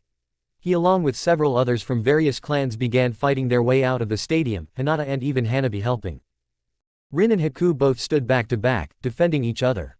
The tensed when a tornado of sorts came and knocked away some sand ninjas. Don't worry, that was just Naruto with a rasengan. Tenchi informed, while making barbecue of two sound ninjas. Just as he said, Naruto appeared with Sakura and Ino. Well, don't you three look strong? Kakashi commented when he saw them. You were late, the three newly arrived yelled at Kakashi. Never mind that. This is war. We have to fight. Tenchi said and turned to look at the cage box. Anbu looked at the roof above the cage box, where a barrier just appeared. He saw that Orochimaru unmasked himself and released Sarutobi, who walked over to where Tsunade stood. She had been with him when the attack started. So our attack begins. The destruction of Konoha shall commence. The Anbu said and the sound ninjas behind him nodded in agreement. The Anbu then turned to look at the stands where the major clans sat, just in time to see Tenchi decapitate a sand shinobi. The Anbu chuckled, spotting a familiar sound shinobi making his way towards the blind ninja. I'm glad I managed to heal him. The Anbu thought and chuckled some more. I'll go help Hokage-sama. Help as many from Konoha you can, and dispose of as many enemies as you encounter. Tenchi ordered Naruto, Sakura, Ino, Haku and Rin. Tenchi didn't wait to hear the confirmation, instead he jumped towards where he knew Sandaime was. But before he reached the cage seats, he had to dodge some small objects that had been aimed at hitting him. Had he been able to see clearer, he would have recognized the objects as projectiles of bone. He landed in the arena, and someone landed in front of him. That someone had gray hair, green eyes, 2 red dots in his forehead, red mascara and wore a uniform that signified him as an elite from sound, purple rope belt and all. I will not let you interfere with Orochimaru-sama's plans. Your fight is with me, White Wolf. Kimamaru said, and pulled a bone sword out of his shoulder, while activating his cursed seal. On the wall surrounding Konoha, there are several watch posts. At one of these posts, 2 Chunin were frozen in fear. The reason was a gigantic 3-headed snake coming towards them, and smashing into the wall. After the snake broke the wall, ninjas from both the hidden village of Sand and Sound came rushing in. Some of them were killed by the Konoha ninjas that had rushed there, but the element of surprise was on their side. The snake also went into the village, crushing houses wherever it went. I will not let you interfere with Orochimaru-sama's plans. Your fight is with me, White Wolf. Kimamaru said, and pulled a bone sword out of his shoulder, while activating his cursed seal. Angled lines appeared on his body, and Tenchi sensed a huge increase in chakra level. Kimamaru held up his hand and bone came out from it, forming a spear. What the? Tenchi thought before he was forced to dodge a stab from the spear. He didn't react fast enough to avoid the sword swipe though, but managed to catch it with 2 kunai. But Kimamaru just smirked, applied a little more pressure and cut right through both of the kunai. Tenchi didn't see good enough to see what happened, but he knew that his kunai was broken, and he had a cut across his chest. He's too fast and I can see well enough. Right now, seeing only distracts me. But can I fight without being in the meditative state yet? Haku hasn't been able to run circles around me for a while, but still, Tenchi thought, holding his chest and trying to analyze Kimamaru's strength. He is a talented taijutsu user. Being able to move fast enough that I can't see it. His weapon, whatever it is sharp enough to cut through my kunai. At least I think that's what he did. I don't want to use my mask yet. Let's try this guy out a bit first. Tenchi thought and quickly formed some seals. Kaiten, Gukaku no Jutsu, Tenchi called and shot a large ball of fire towards Kimamaru, who formed seals of his own and thrust his fist towards the ball. A shockwave came and dissipated the fireball. Tenchi didn't know why he was surprised. He used sound waves to knock away the air, killing the fire. What about this then? Tenchi thought and formed seals again. Suiten, Daibikufu no Jutsu, he called and water particles in the air condensed around him and formed a puddle. From the puddle the water blast shot towards Kimamaru, who dodged to the right, going so fast that Tenchi had problems keeping up with his vision. Damn, he's fast. But so am I, Tenchi thought and rushed towards Kimamaru. He jumped clear over Kimamaru and swung around with a roundhouse kick. Kimamaru responded by slashing and stabbing Tenchi at the same time, but was surprised when he popped into smoke. Cage Bunshin he managed to think before he felt excruciating pain in his back. Tenchi stood behind him, pushing a rasengan into Kimamaru's back. Tenchi released his control and the rasengan shot Kimamaru straight into the wall. Tenchi didn't relax though. He felt that instead of diminishing, Kimamaru's chakra signature only increased. This fight will drag on. If I hold this state for much longer, I'd lose. How could I never realize I become a bit slower when I meditate? Meditating is a calming exercise. This state dulls me. I have to depend on my radar and chakra sphere. Tenchi thought, while observing Kimamaru, who emerged from the rubble. Kimamaru had become very monster-like. His skin had darkened to ash-grayish, he had darker lines around his eyes, but most noticeably was the huge bone-like spears coming out of his shoulders, the fin-like appendages over his spine, and his tail. Orochimaru must be behind that. Must not underestimate him. He is from that bone clan, Kagaya or something. To be able to survive my rasengan like that, I need to be able to break his body open and attack from within. Otherwise his body will be able to break just about any attacks. The Chidori would probably be able to kill him, but unless I can get under his skin, Rasengan will just grind away his skin, leaving his bone and the rest of the body. I need to exit this state, and fight with my radar and sphere. Tenchi thought and Kimamaru was confused when his body relaxed then tensed. Tenchi made some seals and Kimamaru could feel a faint pulse of chakra. What's he up to? Better not wait to find out. Kimamaru thought, gripped his spine and ripped it out. Tenchi was confused for a moment. What the hell was that? He pulled out another bone. Tenchi thought and another pulse of his radar confirmed it. A bone that acts like a whip. What the? Tenchi thought and jumped back when Kimamaru whipped his spine towards him. Tenchi didn't hesitate to jump back, finding that he could move good enough even without his sight. Haku would be proud, Tenchi thought while forming seals. He ended in the tiger seal and blasted a shot of fire towards Kimamaru. The ball impacted and exploded, casting up dust. Kimamaru came out of the dust cloud, a bit singed but okay. He swung his spine and caught Tenchi, who looked surprised at the spine wrapped around him, capturing him and biting into his sides. Henna, flower, Kimamaru called and his hand grew and morphed into a drill-like spear. He rushed and thrusted the spear into Tenchi. Tenchi coughed, blood flying from his mouth. I got you, Kimamaru said, not bragging, just stating a fact. Naruto pulled his kunai out of a sound nin's back. He grimaced at the sound, but ignored it and turned to see Rin place a green glowing palm on a sand nin's head, and the nin slumped to the ground, obviously dead. Rin looked up and spotted Naruto. Naruto, I need you to go after Sasuke. Hurry, he will be killed if you don't. This is AA rank mission, go now. Rin said, and Naruto nodded, before speeding off after the Uchiha. He didn't see the sound squad that started following. Sakura and Ino saw Naruto speed up, and both silently wished him luck before turning back to their own battle. A mean-looking sound nin grinned at them. He stopped grinning when Ino announced the jutsu she used without him seeing, due to the fact that she hid her seal-making behind Sakura's back. Shinhai Sasuru no Jutsu, full power.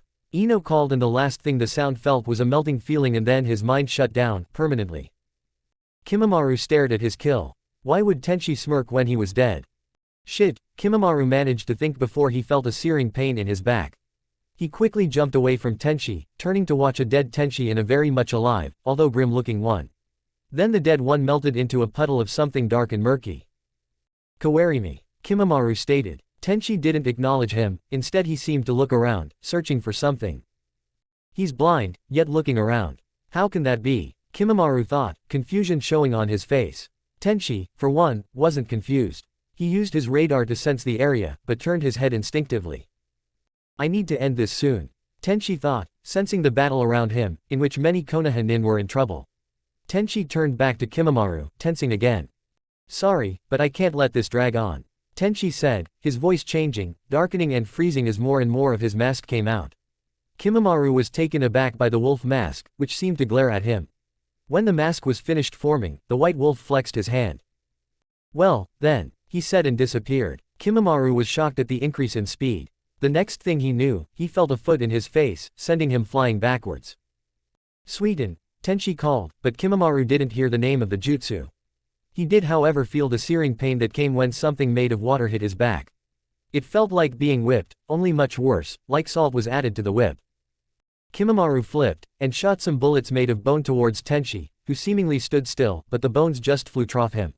Kimamaru paused to assess the situation, and involuntarily he gave a shiver at the sneering wolf in front of him. Tenchi formed a few seals, and speed up. Kimamaru was only just able to see him, thanks to the cursed seal, but was unable to dodge the punch that hit him. Even having reinforced his bones to be as strong as steel, Kimamaru felt and heard the cracks that appeared from the punch. How can he punch that hard? Kimamaru thought as he staggered back. Again he was unable to dodge, and the next punch hit his chest, cracking a rib. Coughing, Kimamaru flipped backwards, but not before making some spikes of bone stick out of his legs. As he flipped, the bone spikes slashed at Tenchi, who didn't dodge. The result were vertical slashes, one on each thigh, two that went from his stomach to his chest, and would have continued to his face if the mask hadn't stopped them. When Kimamaru landed from his flip, he was immediately greeted by two fists, one to the face and one to the gut. Tenchi had completely ignored his wounds, instead opting to follow Kimamaru and give the same bone-cracking punches. Kimamaru coughed up some blood, but managed to make some spikes come out of his upper body. Tenchi seemed to disregard this and punched again. He broke off one of the spikes, but got his hand pierced in the process.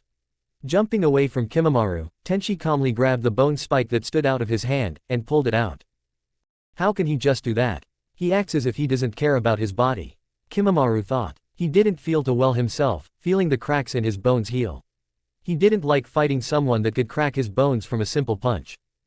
This fight is over, Tenchi said, his tone of voice sending chills up Kimamaru's spine. Naruto realized that he was being trailed and cursed himself for going alone.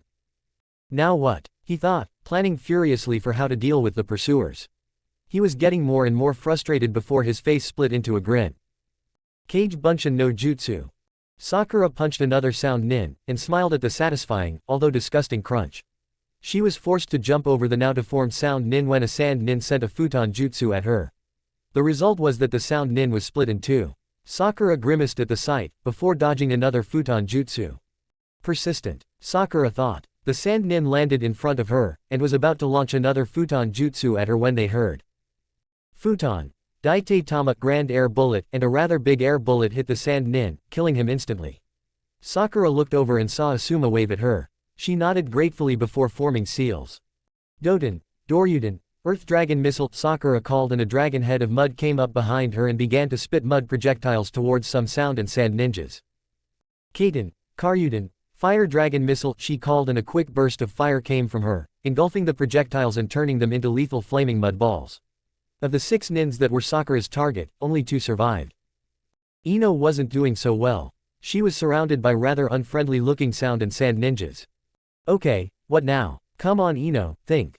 There has to be something I can use to get out of here. Ino thought and racked her brain for something, anything.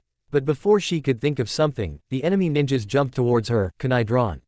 Ino gasped and began forming seals for a last-ditch effort, when a huge hawk swooped down and grabbed her, lifting her away from the attacking shinobi. Ino blinked in confusion a few times, before she heard a melodious laughter. "So, you are Ten-san's fledgling student," a female voice said, and Ino looked up from her position in the hawk's talons. The first thing that struck Ino was the sheer size of the bird of prey. It was large, about 20 meters from beak to tail feathers. Ino wasn't sure about the wings, but she thought they were around 50 meters. The talons were easily as large as Ino's legs. Then she noticed who had spoken. It was a woman, and she was sitting on the hawk's neck. The woman had red hair and a long horsetail that reached almost to her behind. She had red, sharp eyes, a slightly angular face, and was built lightly. She wore a brown cloak with a Junin outfit under. "Who are you?" Ino asked, and the woman grinned. "I'm Kara. Nice to meet you, fledgling," Kara said with a grin. Fledgling, Ino thought, but before she could say anything, Kara formed seals. "Kaden, Ryuka no Jutsu," she called, and a dragon of fire erupted from her and went towards the ninjas below them. Some of them got away, some didn't. "Hold on, fledgling," Kara said, and the hawk soared higher before landing on the roof of the stadium. It released Ino, who hurriedly got up and looked at the hand Kara offered her.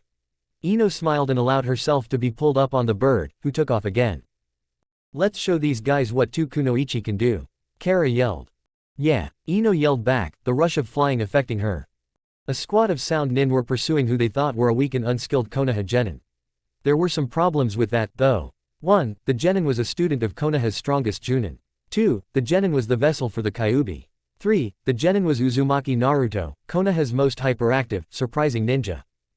As such, they walked straight into a trap, consisting of several wires, exploding tags and nets. And after the resulting explosion and screaming, the 3 surviving sound nins looked up and saw 5 Narutos, standing on 4 rather hungry-looking foxes. The Narutos waved before puffing out in a cloud of smoke, and the foxes lunged. Screams came again, before silence. Naruto grimaced as he heard the screams, knowing he caused them. "Damn it, Kit, I wanted to eat them," Kyuubi grumbled, pacing back and forth in his cage. "Shut up, I have to catch up to Sasuke Tem. I can't stop and summon you, besides, you'll probably get to fight anyway." Naruto shot back, before speeding off. "Just drop the weights and get a move on then," Kyuubi growled. Naruto smacked his head, not believing he actually forgot about that.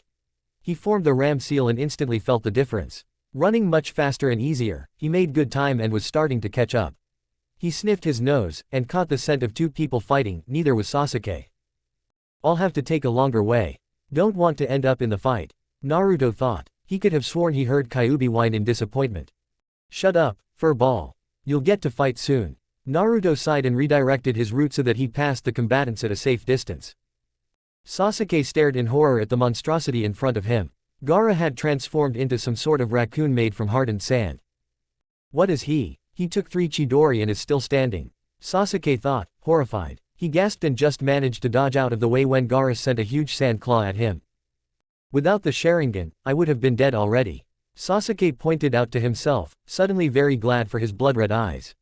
But that burst of chakra it took for Sasuke to activate the Sharingan made the cursed seal spread, and he stiffened in pain, falling down on a branch in the tree he had been standing in. The seal, Sasuke thought, and grunted in pain as the seal spread and covered half of his body. "My body won't move," Sasuke thought, and could do nothing except look at Gaara, who was flying towards him, ready to crush him. The monster that was Gaara had an ecstatic look on his face, while slobbering all over the place. That, along with his crazed eyes, made him look very dangerous, and very insane. Right before Gaara hit Sasuke, Gaara was introduced to Naruto's foot.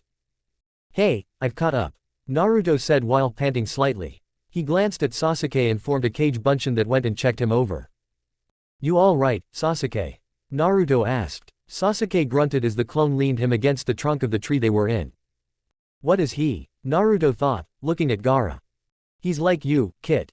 Only his demon, Shukaku, has made him insane." "Che, that damn raccoon always was a nutcase," Kyuubi replied.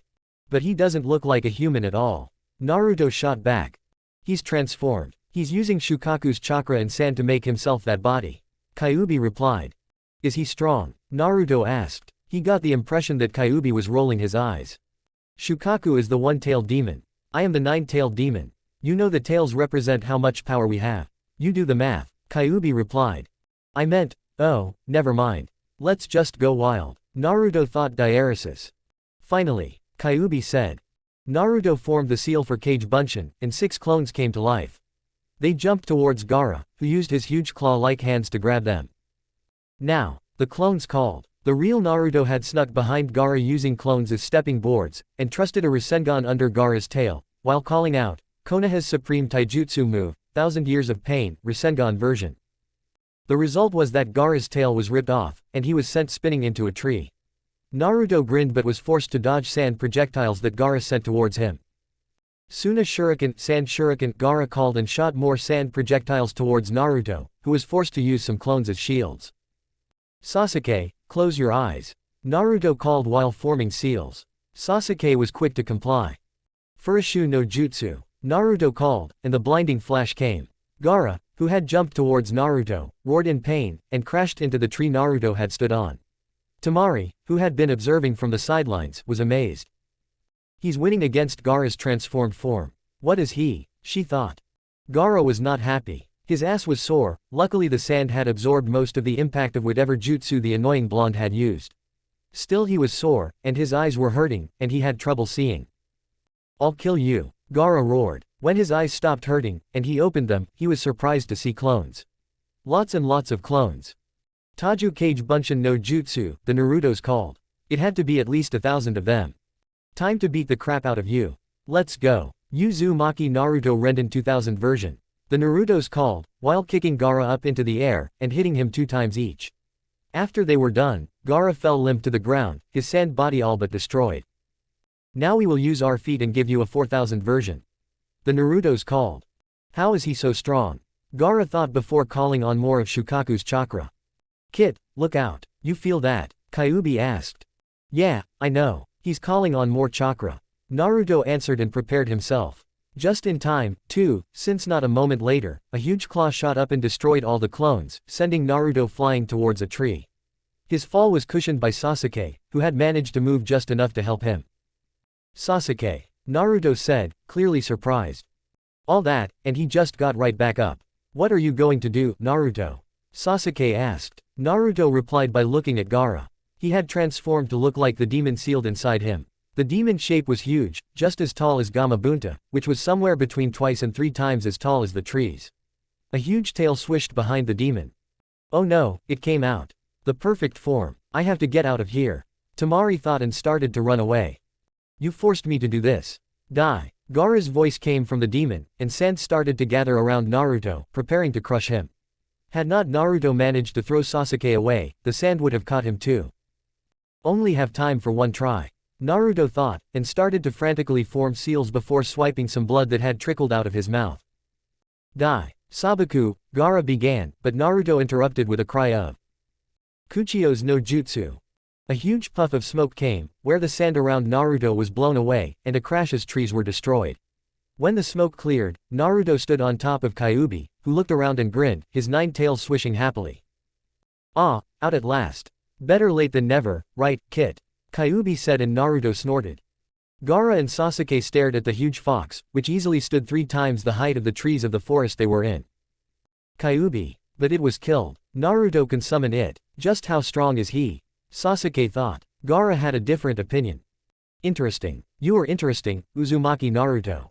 He roared. Gaara then appeared on top of the sand demon's head, and formed some seals. This is for entertaining me. Forced sleep no jutsu, he said and slumped forward. The eyes of the sand demon spun and changed from the pale yellow they used to be, to bright yellow, and the demon laughed, a high shrill laughter. And that's Shukaku. The medium fell asleep, Kyuubi said. Huh? Naruto asked. Shukaku's vessel can't sleep, since Shukaku comes out when they do. Also he eats their soul. The vessel tends to become insane because of that. Well, Shukaku, long time no see. Kyuubi called and the sand demon looked at the fox demon. Kyuubi, I heard you were defeated. Pathetic Foxy-chan, the Tanuki said and Kyuubi growled. Instead of chatting, perhaps we should fight. Naruto said and Kyuubi rolled his eyes. Sure, whatever. Let's roll, Baka Tanuki. Kyuubi called and rushed towards the sand demon. Kyuubi moved so fast, Naruto almost fell off. Shukaku moved one of his arms to grab Kyuubi, but the fox moved away, bit into the arm, and ripped it clean off. Kyuubi threw the arm away, while whipping Shukaku with his tails, the hair on the tails standing out, forming needles. Shukaku tried to retreat and fire off a huge air bullet, but Kyuubi simply destroyed the jutsu with his tail and continued the whipping. Each strike removed huge chunks of compressed sand from Shukaku's body. Shukaku tried to strike back with his remaining arm, but the nimble fox slipped away.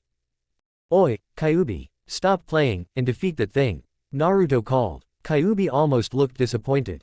"Oh well, I guess I shouldn't play any longer. Kid, listen, when I say so, jump up on Shukaku and punch that kid awake. That should force Shukaku back into the kid," Kyuubi said, and Naruto nodded. "Sure," he said. Kyuubi opened his mouth and roared, fire erupting from his mouth, striking Shukaku, who had managed to raise a shield of sand. The sand was instantly turned into glass, and the flames reached the sand demon. Kyuubi then rushed towards Shukaku, jumped behind him and bit onto the sand demon's neck. "Now, Kit," Kyuubi called, and Naruto jumped towards Gaara. Sand rushed towards him, but a quick burst of fire from Kyuubi stopped the fire, giving Naruto clear way. "Wake up, already," Naruto yelled and hit Gaara in the face, the hit strong enough to wake the sleeping demon vessel. Gaara blinked as he was snapped out of his sleep, and just heard Shukaku roar in anger at being shut inside the seal again. "Kid, beat that bastard up. I'm out of here," Kyuubi said and vanished back into the seal. "Sure thing, fur ball," Naruto replied and rushed towards the still recovering Gaara. Gaara managed to use some sand to stop Naruto from reaching him. "Damn it, I have to stop him," Naruto told himself, fighting the sand that threatened to crush his wrists. Then he remembered the jutsu Jiraiya taught him. "Shunshin, but I don't have a focus point, and I can't form seals. How am I supposed to use the jutsu then?" Naruto asked himself. "Idiot, when did you ever follow the rules?" Kyuubi asked, and Naruto grinned for a moment. "I'll kill you," Gaara growled. Naruto looked up, and into Gaara's eyes. "Why?" he simply asked. "Why what?" Gaara asked back. "Why do you kill?" Naruto asked. "I'm a weapon. My father sealed this demon into me before I was even born. I am a relic of the past which the old geezers want to get rid of. Killing is my purpose as a weapon. As long as there are people in this world to kill, my life will hold meaning," Gaara said. Naruto shook his head. "You sound almost like my sensei. He is a weapon as well. He was raised as a weapon, and has lived as a weapon. But he formed himself a life to be proud of. He has precious people, whom he fights for. You just use your weapon status as an excuse to kill," Naruto said and almost broke the sand restraints. Gaara stared at him. Why do you fight so much?" Gaara asked. "You and I are the same. We both have a great burden, placed on us by our fathers. The solitude, the hate. It's hell, isn't it? A hell my precious people saved me from. My girlfriends, my sensei, Rinne-san, Haku-chan, Ero-senin, Bakken, Jichin, Uruka-sensei. They all saved me from that hell. That is why I fight. I will protect them. I love them, and they love me. That gives me the strength to go on," Naruto said and focused all his willpower on Gaara and the Shunshin. "Shunshin no Jutsu," Naruto yelled, and he disappeared from within the sand restraints and reappeared in front of Gaara, hitting him with his own head, forehead to forehead. Gaara's eyes were wide in shock, while blood trickled down between them. The sand they were standing on, still in the shape of Shukaku, crumbled and they fell to the ground, trees breaking their fall. On the ground, Gaara found himself unable to move.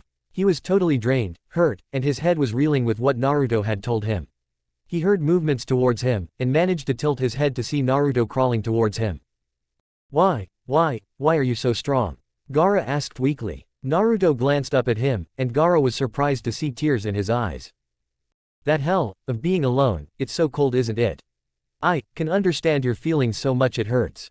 But thanks to my precious people, the few people who acknowledge me, I can live on, protecting them," Naruto said weakly, and Gaara found himself thinking of his brother and sister. "If I fought to protect someone, would they, he thought, but was interrupted by the arrival of Sasuke, who landed next to Naruto. "That's enough, Naruto. You fought well," Sasuke said and glanced up as Temari and Kankuro landed next to Gaara. They looked like they were contemplating fighting, before Gaara spoke. "Enough, let's stop," he said, and his two siblings looked at him in surprise, before lifting him up. Gaara took one last look at Naruto before he and his siblings jumped away. Naruto fell into blissful darkness. Gaara was still thinking over Naruto's words while being carried by Kankuro. He decided to give it a shot. "Temari, Kankuro, I'm sorry," he said weakly, but both heard it. Neither of them could believe their ears though.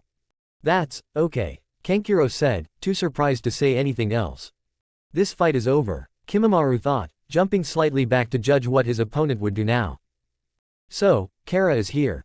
Time to end this. First gate, Kai, Tenchi thought, releasing the restraints on his muscles. He pulled out several three-tipped kunais, and started throwing them towards Kimamaru, who dodged. When he had dodged them all, Kimamaru noticed something. 1. Tenchi was holding an explosive tag. 2. The kunai he had dodged were scattered around him at regular intervals, some closer to him than others. 3. He could no longer see Tenchi. Looking frantically around for any sign, Kimamaru suddenly felt something being smacked on his face.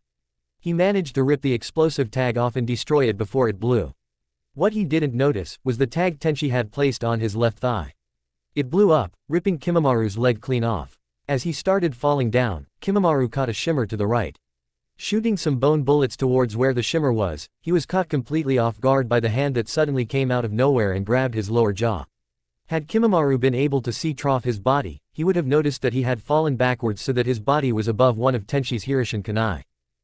Tenchi didn't waste a moment executing his plan. After grabbing hold of Kimamaru's jaw, he punched said sound nin's head as hard as he could, while pulling on his jaw, again as hard as he could. The result was a sickening sound as the jaw was pulled out of its socket. Kimamaru would have yelled in pain, had he been able to, but Tenchi's next move didn't allow him. When Kimamaru's jaw had been dislocated, Tenchi plunged his hand into the sound nin's mouth and made a rasengan. The result came instantly. Kimamaru didn't have time to register anything other than something entering his mouth, before he died. Tenchi didn't show any sign of disgust at what he had done as he let the limp body go. Instead he focused and used his chakra sphere to find all of his kunai. When he had collected them, he turned towards where he sensed Tsunade's chakra signature.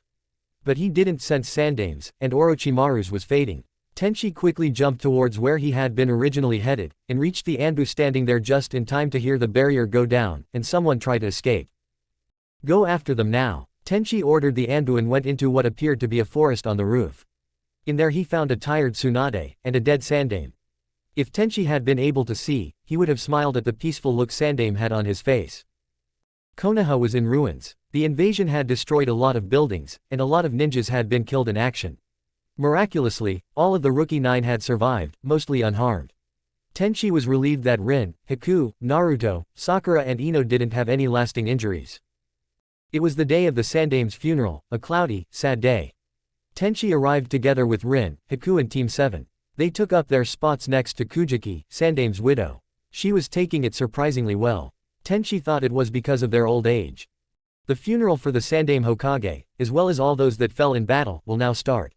One of the advisors, who had been a teammate of Sandame, said, and a bell struck several times, telling the whole village the start of the funeral of one of the greatest ninjas the world had seen. As they each went up one and one, or in Tenchi and Rin's case, two and two, and laid down a white flower in front of Sandame's picture, they each remembered fond moments with the wise man. When Tenchi remembered his conversation with his superior about Rin, he squeezed her hand, not wanting to let go for anything. Rin squeezed back. Naruto looked on in sadness as Iruka hugged a crying Konohamaru. He was a bit startled by two hands sneaking into his own, but gave his girlfriends a weak smile, which they returned. After the funeral, everyone began the work with rebuilding the village. Working together, putting differences aside to accomplish a common goal. Tsunade smiled as she saw that, knowing Sandame would have been proud of his village. Shizune stood with her at the Hokage monument, smiling along her mentor. Their smile widened when they saw a big hawk take off from Tenchi's house. Tsunade and Shizune thought they could see a blonde speck on the hawk, and rightfully assumed it was Ino who was the summoner. That Kara. Always so carefree, Tsunade thought, before she turned to where she sensed the approaching advisors and Jiraiya. Briefly bowing, Tsunade straightened herself and wondered why they approached her. What do the advisors want with me? Tsunade asked, mirroring Jiraiya's words from earlier, although she didn't know that. You should already know without us telling you. Homura, the old man out of the two advisors, said. Konoha is in a bad situation now. Suna has officially stated that Orochimaru set them up, and has surrendered to us. He continued. With Konoha in the state it is in now, we had no choice but to accept the surrender. Our power has declined enormously. First with the loss of the White Wolf, and now with this invasion. Kaharu, the female advisor, joined in. Tsunade looked at her, wondering what she meant. What are you talking about? I realize the council think of Tenchi as their little weapon of mass destruction, but he isn't dead. From what I heard, he took on a very powerful opponent, even before resuming full active duty. Tsunade said, and the advisors sighed, amazingly at the same time. Before becoming blind, White Wolf would have torn that sound ninja to bits. Now it took him way too long to defeat him. His power has declined, and he has lost his edge. Kaharu said. We can't help but wonder if Haruno Rin is responsible for taking his edge of. But that is not the topic at hand here. Homura said, cutting off Tsunade's angry reply. We just got back from meeting with the feudal lord. We don't know if a neighboring country will do something radical. During the meeting, it was agreed that Konoha needs a trustworthy and strong leader. Kaharu said, and Tsunade got a sense of dread. We need a Godime Hokage as soon as possible. Tsunade, you were chosen. Homura said. Tsunade was stunned. She vaguely heard Shizun's gasp, but ignored it. You want me to be Hokage? Why? She asked. You, who are praised as one of the Sannin, are the only one strong enough to do this. Jiraiya advised that you would make a better leader than him anyway. Kaharu said, and Tsunade glared at a paling Jiraiya. Konoha needs you, Tsunade. Homura said, but Tsunade wasn't listening. Instead she saw flashbacks of 3 people she held dear. Becoming Hokage is my dream. Becoming Hokage is my dream. Becoming Hokage is my dream. 3 people, saying exactly the same phrase, having the same dream, all of them a big part of her life. Tsunade smiled grimly and looked out over the village. So, I will be the one to realize that dream, Hanawaki, Dan. Tsunade thought, before turning to the 2 in front of her. Alright, Godime Hokage. Doesn't sound too bad, Tsunade said and smiled. Shizun looked at her mentor, smiling too. Sandaime-sama would have been proud. She thought. Damn my blindness. That would have been so nice, seeing Tsunade stand there, proclaiming herself as the Godime. Damn, Tenchi cursed. Rin grinned, knowing he wasn't completely sincere. I just took off a huge hat and said, this village is mine now. Nothing too big, Tsunade said, and Tenchi chuckled. Sure, sure, and Jiraiya is a mild pervert, he said, making said man huff in annoyance. So, Jiraiya, when are you taking Naruto-kun on your training trip? Haku asked, thinking the plans had been changed with the invasion. After the village is rebuilt a bit more, we'll go. I don't want to wait too long. How about your plans, Tenchi? Jiraiya asked, chugging some sake. Same, I was thinking of leaving when you do. Less goodbyes, Tenchi replied, making Rin sigh. It's going to be boring here again. I can't believe you're leaving again, so soon after coming home. She said. At least he won't be gone 6 years this time, Tsunade said with a grin. Still, no one better become pregnant on this trip, you hear me? Rin growled to Tenchi, who almost choked on his drink. Haku looked like she was boiling. After coughing for a few moments, Tenchi turned towards Rin, expression showing annoyance, and a badly concealed grin. Of course not. We'll wait until we come back before we do that, he replied. Poor Haku looked like all her blood had rushed to her head. Moments later, the room was filled with laughter. So this is Konoha. Itachi-sama, are you sure you'll be alright? Last time you were almost, someone in a black cloak with red clouds said. The person's companion, Uchiha Itachi, didn't answer right away. Let's just go, he finally said, and the 2 of them entered Konoha. To those that wonder about the Shunshin no Jutsu in this FIC. I am one of those that are under the belief that Yondaime had a variation to the Shunshin most ninjas use. That is the version that Naruto learned. I don't care if you think I'm wrong about this. I've read the manga, Kakashi Gaiden, and it stands there, Sensei's Shunshin no Jutsu, referring to Yondaime. So, for this story, Shunshin and Hirishin are 2 separate jutsus. Shunshin uses a jutsu marker placed on either the human or the place the target wants to go to. Shunshin doesn't emit any signature. The user simply vanishes, and can only travel to one target. Uses less chakra than the Hirishin. Hirishin uses the tri-tipped kunai to allow the user to travel to where the kunai is, but also allows to travel to another kunai of the same type. Hirishi emits a yellow flash when used, and drains a lot of chakra. Sasuke was walking down the road towards the restaurant he was supposed to meet Kakashi at.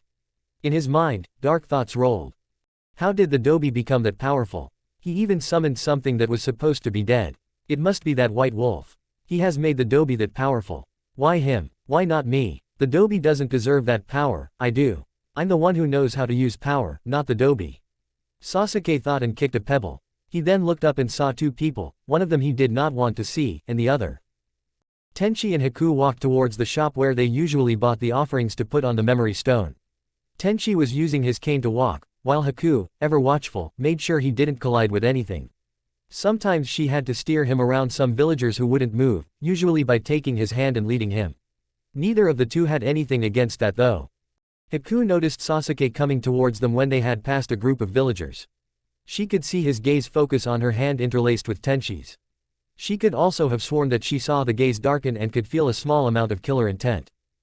"I think Sasuke-kun is mad at me," Tenshi said and chuckled.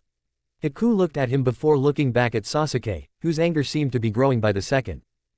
"I wonder if he is jealous," Haku said, and she could practically feel how Tenshi kept his laughter in check. "I see," he replied, amusement clear in his voice. Sasuke's eyes narrowed, specifically on Tenshi and Haku's hand. "And why does she always go with him? Why doesn't she go with me? She should throw herself at me like the rest of them. I'm an Uchiha, he's from a no-name clan.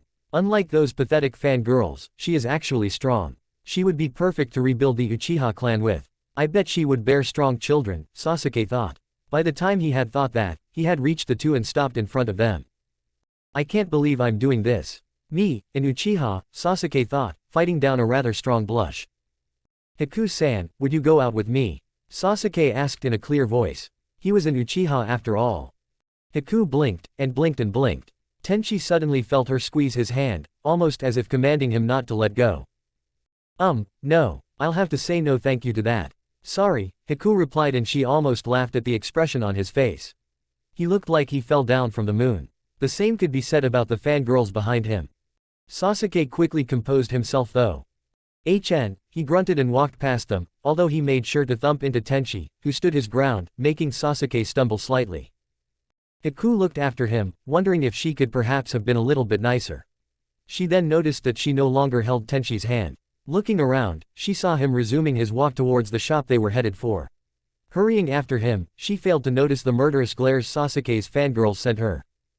Tenshi was standing in the shop, waiting for the shopkeeper to get him the usual offering. He felt Haku walk up to him and turned to her. "You sure about that?" he asked, and she looked at him curiously.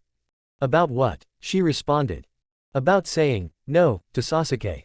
You know, a lot of girls would kill to be asked out by him," Tenshi said, mostly amused. Haku got quiet, as if she looked at him curiously. "A lot of girls would kill to be in my shoes daily," she stated, and accepted the offering from the shopkeeper and walked out, leaving a confused Tenshi and an amused shopkeeper. Sasuke was fuming. How dare she reject an Uchiha? That's unheard of. She should. What the?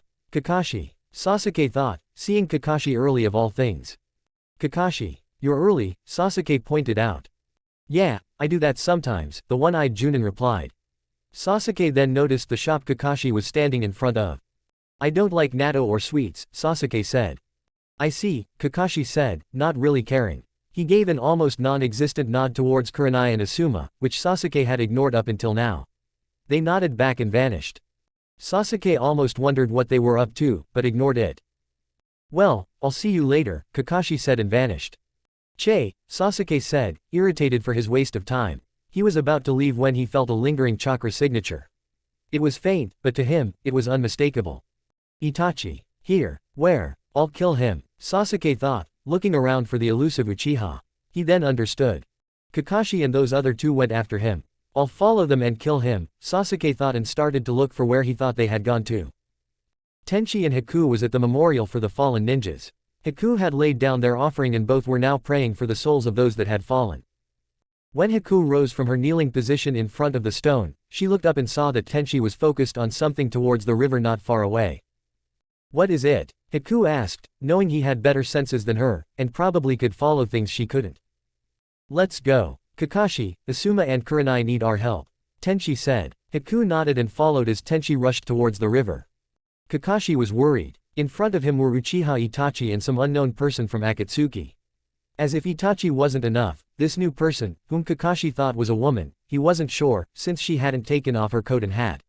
But either way, this new person was dangerous. First she had broken Asuma's knuckle knives, before she had forced Kakashi to copy her jutsu to stop it from killing Asuma. Then she had almost slashed him in two with a very short blade. The blade couldn't have been more than half an inch long. How she could fight with such a small blade was beyond him, but she could. And now, Itachi was talking about him doing this faster. Oh, no, not the Mangekyu. Itachi. said a roaring voice, filled with hate, pain and rage, followed by the chirping of birds. Oh no! Kakashi, Asuma and Kurenai thought. Sasuke jumped between trees as fast as he could. He was suddenly very glad that Kakashi had taught him to summon dogs. They were weak, but they were good trackers. Right now, he wasn't far away. The dog lead him straight up to the fight. He arrived in time to see Itachi talk to Kakashi and those other two. Sasuke's eyes widened at what he heard. You are after Naruto? Kakashi asked, shock evident in his voice, at least it sounded that way to Sasuke. It was an order from our organization to capture Naruto-kun. But it was not our intention to start a war here. I will do this faster than my playful partner, Itachi said, and Sasuke got the impression that the other person in black and red cloak was pouting. But Sasuke didn't care. He didn't care if Itachi was after the Dobi, as Sasuke saw him. All he cared about was killing Itachi. Forming the seals for his strongest jutsu, Sasuke focused more chakra into the Chidori than he ever had, while activating his Sharingan. Itachi! Sasuke roared and rushed towards his victim. His focus only on his prey, Sasuke practically flew towards Itachi, pumping so much chakra into his legs that he was almost starting up a Chidori there as well. Chidori! Itachi thought, watching impassively as his little brother came towards him. Die! Sasuke screamed, thrusting his Chidori out towards Itachi, who moved faster than Sasuke could see. With an explosion, the Chidori went off, to Itachi's side. The older Uchiha was holding onto the younger's wrist, having deflected the jutsu harmlessly to the side. You're weak, little brother. Itachi said and broke Sasuke's wrist. Sasuke screamed in pain and tried to pull away. Itachi let him go and Sasuke jumped away, before jumping towards Itachi and trying to use some taijutsu he had gotten from Lee. But Itachi simply grabbed hold of his leg and broke that too. Before Sasuke could react, Itachi slammed him into the wall behind him. You are weak. Why are you weak? It's because you lack hatred, Itachi said and was about to say something else when Kakashi rushed towards him, intent on freeing his student. Stay away. Don't interfere, Sasuke said and Kakashi stopped. He looked at Sasuke for a moment before moving to attack anyway, but Itachi's companion stepped in his way. Let's let them be, shall we? They haven't seen each other for such a long time, she said, and the sound of a fist hitting a body came, along with a grunt of pain from Sasuke. Kakashi saw that Itachi wasn't pulling any punches and was quickly pounding Sasuke into oblivion. But then Itachi stopped. Sasuke hesitantly opened his eyes when the beating stopped and looked straight into the Mangekyo Sharingan. Sasuke felt himself falling and looked around when he stopped. To his horror, he was back in his parents' house, the night of the Uchiha massacre. He saw his mother and father sitting on the floor in front of him.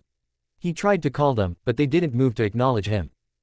Tsukuyomi. For the next 24 hours, you'll wander endlessly around that day, Itachi's voice came. Then the killing started, and along with it, Sasuke's screams. In the real world, Kakashi, Kurenai and Asuma winced as they heard the screams coming from Sasuke, knowing there was nothing they could do to help. Then the screaming stopped and Sasuke became limp in Itachi's grasp. You really didn't hold back on him, did you, Itachi-sama? Itachi's companion asked. She didn't notice Kakashi forming seals until she heard what sounded like lightning, and Kakashi yelled, Reikiri, lightning edge, and trusted his jutsu, the big brother of the Chidori, into Itachi's companion's back. She had a look of surprise on her face, before she turned into water. Mizu Bunshin, Kakashi stated before he felt a punch to a pressure point back in his neck. He felt himself fall down to his knees, his body feeling limp and heavy. Oh my, he didn't collapse completely. Impressive, but you won't be able to fight for a while, Itachi's companion said and walked towards her partner. She flipped out of the way of several ice needles that came flying towards her. Itachi let go of Sasuke to jump away from a roundhouse kick that Tenshi sent his way. Tenshi grabbed onto Sasuke, and jumped to where Haku was standing next to Kurenai and Asuma, with Kakashi slung over her shoulder. Itachi! Tenshi growled, and readied himself for a fight. Itachi's companion also readied herself. Stop, Yuki, Itachi said, and his companion, now known as Yuki, relaxed. We didn't come here to start a war. Let's go, Itachi said and the two vanished. Kurenai and Asuma breathed a sigh of relief each, glad that was over. Let's get these two to the hospital, Tenshi said and the others nodded. Kakashi woke up to a warm hand on his forehead. He opened his eye and saw Tsunade standing there, healing him. Geez, one woman did this to you. Some genius you are, Tsunade scolded as she lifted her hand from Kakashi's forehead. He sat up, although while shaking, and bowed his head. I'm sorry, he said weakly. Tsunade waved it off. Forget it. Even Tenshi lost to Itachi. But tell me, what happened exactly? Tsunade asked. Naruto and Ino watched in interest as Sakura healed Sasuke with Rin and Shizune observing. After a while, she stepped back and Sasuke slowly opened his eyes. He looked around, slowly realizing where he was. He sat up and the memories of what just happened came rushing back to him. Naruto, Sakura and Ino looked at each other. They didn't like Sasuke all that much, he was Naruto's rival after all, but they didn't like to see him like this. He looked so lost, so empty. "Hey, Sasuke. Snap out of it, would you?" Naruto exclaimed, but had no visible effect on the Uchiha. Naruto was about to say something else, but then Tsunade came in. "Oh, Sakura's already healed you. Good," she said, but again no reaction came from Sasuke. "Where is Tenchi and Haku-chan?" Rin asked, and everyone noticed Sasuke's hand twitched once at the mention of Tenchi and twice when he heard, Haku-chan. "I had to send them on a mission. Tenchi's back to active duty, and he and Haku left half an hour ago," Tsunade said. Rin nodded in understanding. But what about us?" Naruto asked and Tsunade half glared at him. "Shut up, brat," she said and with that started a verbal spar with the blonde ninja, much to the amusement of the others in the room. Except Sasuke. He didn't care, and his mind was filled with dark images. Most about his family and brother. Some of a brown-haired girl rejecting him and some about a man with glowing eyes, utterly humiliating him. And finally a blonde ninja, beating a demon Sasuke couldn't even compare to. "I need to get stronger," Sasuke thought, and a throb of pain from his shoulder reminded him of a certain ex-Sannin. Dobi and his bitch got strong by training under two Sannin. If I get trained by the strongest Sannin, then, Sasuke thought, and mentally grinned at the thought of killing his brother. This place, all it does is hold me back. I don't need Konoha. I need power. Power to kill him, Sasuke thought and looked up at the scene in front of him. Tsunade had Naruto in a headlock, giving him a noogie to end all noogies. Sasuke was disgusted by the scene. Look at them, playing around. If you have time to play, then train. This place, it'll just make me weak. I have to leave, Sasuke thought and lay down to plan his escape. Sasuke ran out of Konoha. He had been released from the hospital earlier that day, and was eager to get away. That is, until four figures dropped down in front of him. "Who are you?" Sasuke asked, recognizing their forehead protectors from the Sound Village. "Sasuke-sama, we were sent by Orochimaru," one of them said. "We are to help you and guide you to the Sound," another said. Sasuke glared at them, before walking past them. "Let's go," he said, no emotion in his voice. He didn't even take a last look at his birthplace. Naruto was annoyed. He had been sleeping peacefully, but a sudden banging on the door woke him. "What?" he asked while ripping his door up and saw Shikamaru standing there wearing a Chunin jacket. "Come on, we have a mission. Sasuke left last night," Shikamaru said. Instantly Naruto was awake. "Let me get my things," he said. 10 minutes later, they left Naruto's apartment. Half an hour later, Shikamaru and Naruto had been joined by Choji, Kiba and Akamaru and Neji. Naruto had wanted to find Sakura and Ino, but there was no time. "Alright, this is how we move. Kiba up front, I'm behind him, Naruto behind me, Choji behind Naruto and Neji behind Choji using the Byakugan to make sure we aren't followed," Shikamaru said and the others nodded, feeling impressed by Shikamaru's ability to make a plan in a moment. "Let's go," Shikamaru said and they took off. It didn't take long for them to start to catch up. They had come across two Junins, one of them the examiner for the main matches. The two were injured, but not in mortal danger. The team had no choice but to continue anyway, leaving the two behind. However, Naruto did make some Kage Bunshin to go and alert Tsunade to the fact that Sasuke wasn't alone and where the injured Junins were. "We're gaining on them," Kiba said and Shikamaru nodded. They stopped in a tree and Shikamaru turned to Neji. "Can you use your Byakugan to scout ahead?" he asked and Neji nodded. "Byakugan," he said and veins around his now white eyes pulsed and pumped. "There are 4 of them. I don't see Sasuke, but there is a big barrel that I can't see into. It's protected by some advanced seals, but I assume Sasuke is in there. They seem to be resting, probably from the fight," Neji said and Shikamaru nodded. "Alright, let's go," Shikamaru said and they moved out again, although much more cautiously, in case of traps. Naruto was anxious. How did this happen, he thought, while leaping from tree to tree. First they had been stopped by the Fat Sound Nin, which first had trapped them in a dome of dirt, where he sucked out their chakra. Choji managed to break out using his family jutsu. Then Choji said to go ahead, and took on the fat guy by himself. Then Neji took on the spider freak, and Kiba and Akamaru fell into a ravine with the gray-haired dude wearing lipstick. Then Shikamaru and Naruto caught up to the girl who now was carrying the barrel, but some other sound nin came and took the barrel. Shikamaru had stayed behind to fight the girl, and Naruto had gone ahead. He had caught up with the new sound nin, just as the barrel burst and Sasuke came out, although he looked different. His skin was ash gray and his hair was longer and paler. Before Naruto could say anything, Sasuke had started running. The new sound dude had stepped into Naruto's way. The new sound nin was hard to tell anything about. He wore long, baggy clothes, had lots of bandages wrapped around his head, had the same device on his arm as that Dosu guy had and had the same holes in his palms as the Zaku guy. He also had long hair, like the kin girl. What the? Who is this guy? Naruto had thought, before forming several Kage Bunshin and trying to kick his ass. The guy had simply lifted his arm and a huge blast of wind destroyed all the Kage Bunshin. That's when Lee had appeared, telling Naruto to go after Sasuke. Naruto didn't wait to be told twice.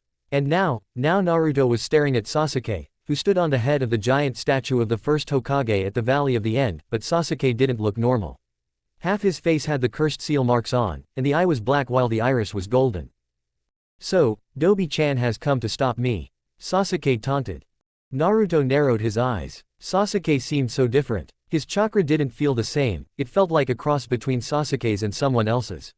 Someone evil. Also, the way Sasuke held himself spoke of one thing. Confidence. Sasuke had always been arrogant, but now he looked like he felt like he was the strongest there is. Naruto knew that even Sasuke at his most arrogant, knew that he wasn't the strongest. But this Sasuke was different. What happened to you? Why are you doing this? Naruto asked. What he got in return was a cold laugh. Dobi-chan wants to know what happened. How cute, Sasuke said and vanished from Naruto's sight. Naruto's eyes widened as he felt Sasuke behind him. Sasuke leaned against him, wrapping a hand across his shoulders. I grew up. This pathetic village only holds me back. I will never be strong in this place. Just look at you and that Hokage bitch. Playing around like kids. If you have time to play, then train. This place won't give me the strength I need to beat my brother. Only Orochimaru can give me that. Sasuke said before punching Naruto in the back. Naruto was sent forward, but flipped in the air and landed in a crouch, but once again, Sasuke was behind him. You are weak, Sasuke stated, an arrogant smirk on his face. Is this guy for real? Naruto asked in his head. I don't think you should underestimate him, although he is so stupid it reeks of him. Heck, even you are smarter, Kit. I can't believe he doesn't realize that both his brother and Orochimaru got powerful in Konoha. Kyuubi replied. Naruto decided not to reply, and jumped forward, while grabbing Sasuke's arm. Using his forward momentum, Naruto swung Sasuke and slammed him into the first Hokage's head. Sasuke strangely didn't move to get away, allowing himself to be thrown around like a rag doll. If Naruto noticed this, he didn't seem to be bothered by it, as he lifted Sasuke into the air and slammed him into the ground again. He was about to do it again, but Sasuke twisted around and punched Naruto's wrist. Naruto felt his wrist snap, forcing him to let go and jump back. Kyuubi, heal my wrist, Naruto asked hurriedly. He got an ungrateful Kit in return, before he felt Kyuubi's chakra heal his wrist. Sasuke just stood there, the arrogant smirk on his face. Naruto noticed that his Sharingan wasn't on. That's my chance, Naruto thought, and once he felt Kyuubi finish healing his wrist, he formed the ram seal and released his weights. Sasuke took a ready stance, still with the arrogant smirk, and activated his Sharingan.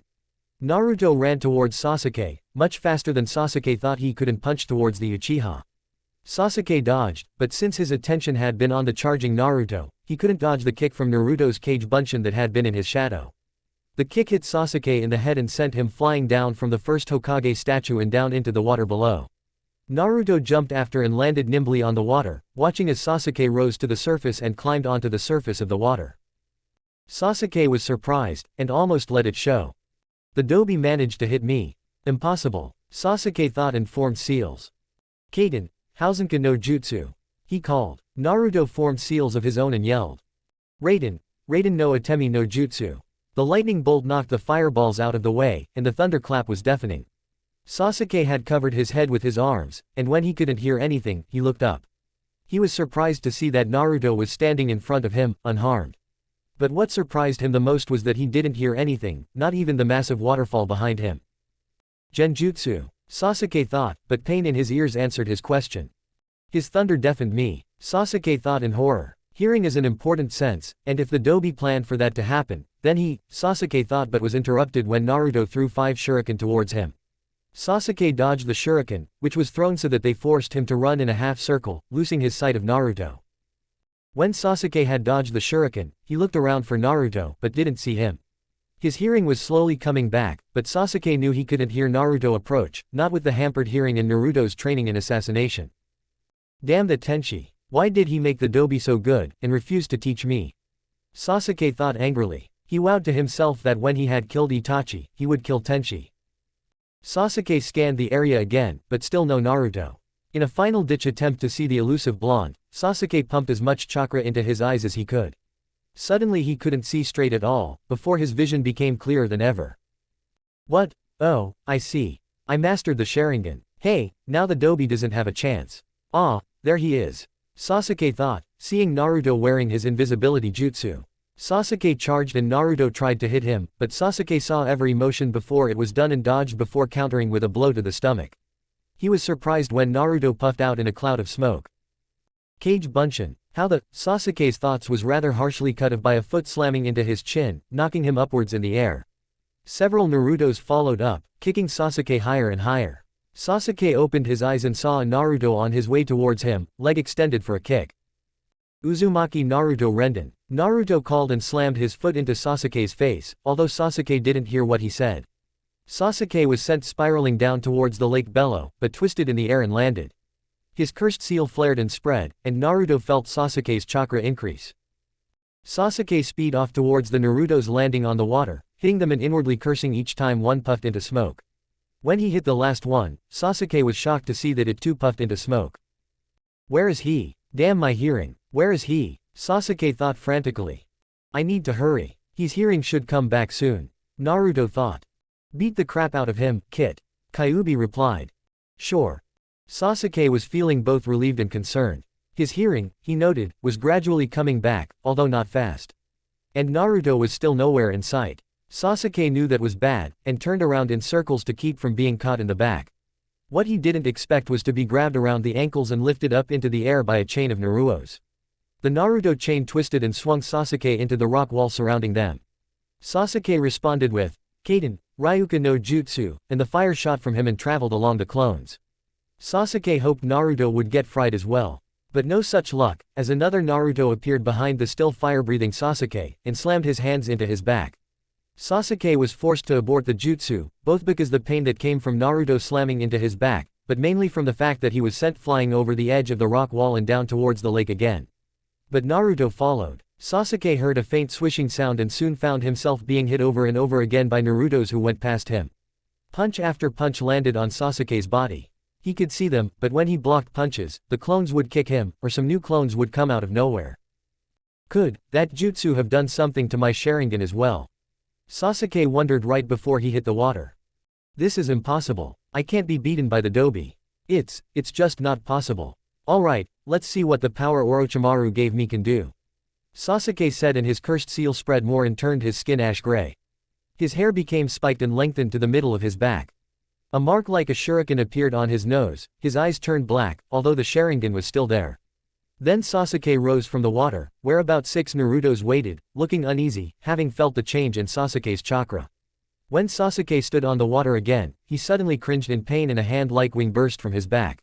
Another soon joined him, giving him some really weird-looking wings. What power! With this, I can kill you, and most importantly I can kill Itachi. Sasuke said, and the Narutos slid into their ready stance. During Sasuke's transformation, Naruto stiffened and shivered. His chakra suddenly turned so evil. What's happening? Naruto asked Kyuubi. I don't know, but I think it smells slightly of snake. Anyway, better take some chakra. He will be much stronger now. Kyuubi advised, and when Naruto felt the rush of familiar red chakra, he too transformed. Naruto got darker whisker lines, red eyes with slits, nails grown into claws and more wild-looking hair. Beat him up. And do it this time, Kit. Kyuubi said. Naruto didn't reply. Sasuke vanished and a moment later reappeared in the same spot he had stood. The 6 Narutos in front of him puffed into smoke, one after one, holding the area where they had been hit, and wearing a pained expression. Where are you now, Dobi? Trying to hide? Are you that afraid of me? Sasuke asked, and he vaguely heard Naruto laugh, but couldn't tell where it came from. Then he felt a fist crash into his head, sending him flying again.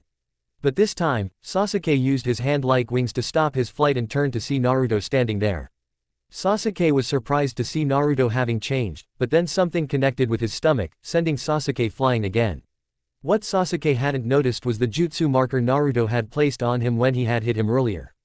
Also, with Kyuubi giving and helping mold the chakra, Naruto could do the Shunshin perfectly.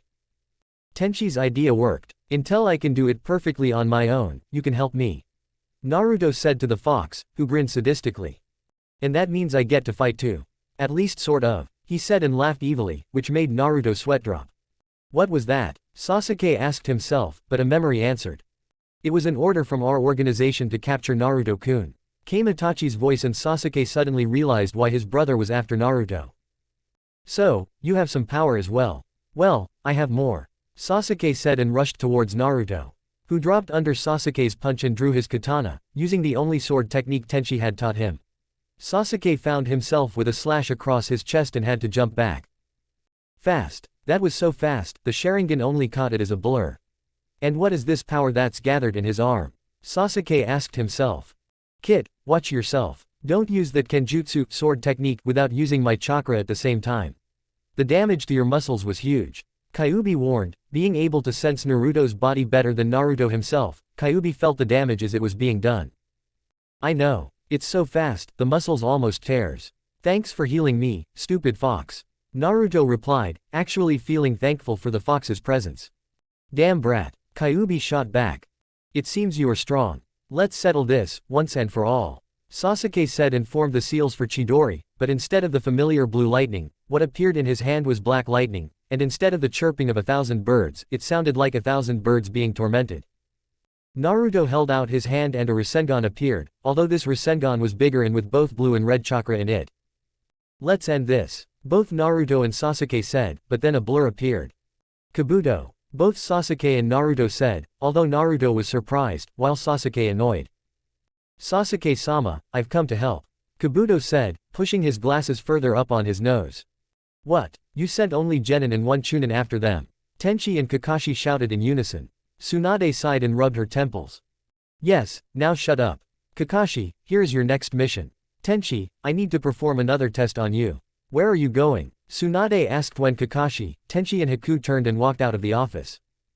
We're going after them, Tenchi said and waved at his boss, who sighed and pulled out a sake bottle. Damn that Uchiha. Damn that Orochimaru. Tsunade cursed, taking a huge swing of the bottle. Tenchi focused on Haku and Kakashi, who ran next to him. In front of them, Night Shadow ran, following Naruto's trail. Kakashi, Haku and I are going on ahead. I have a bad feeling about this. We can move faster than you anyway. Try to find the ones that have separated from the rest and help them. Tenchi said and Kakashi nodded. Tenchi then grabbed Haku and placed her on Night Shadow. Come on, my dear, let's move. Try not to lose Haku, please. Tenchi said and Night Shadow laughed at him. They then speed off, leaving Kakashi behind. Please be on time, he thought, before summoning Pakun and searching for wounded Genin. Help? Sasuke asked. Kabuto nodded. Yes, I have no doubt that you could win against Naruto-kun, but Orochimaru-sama doesn't want you to injure yourself.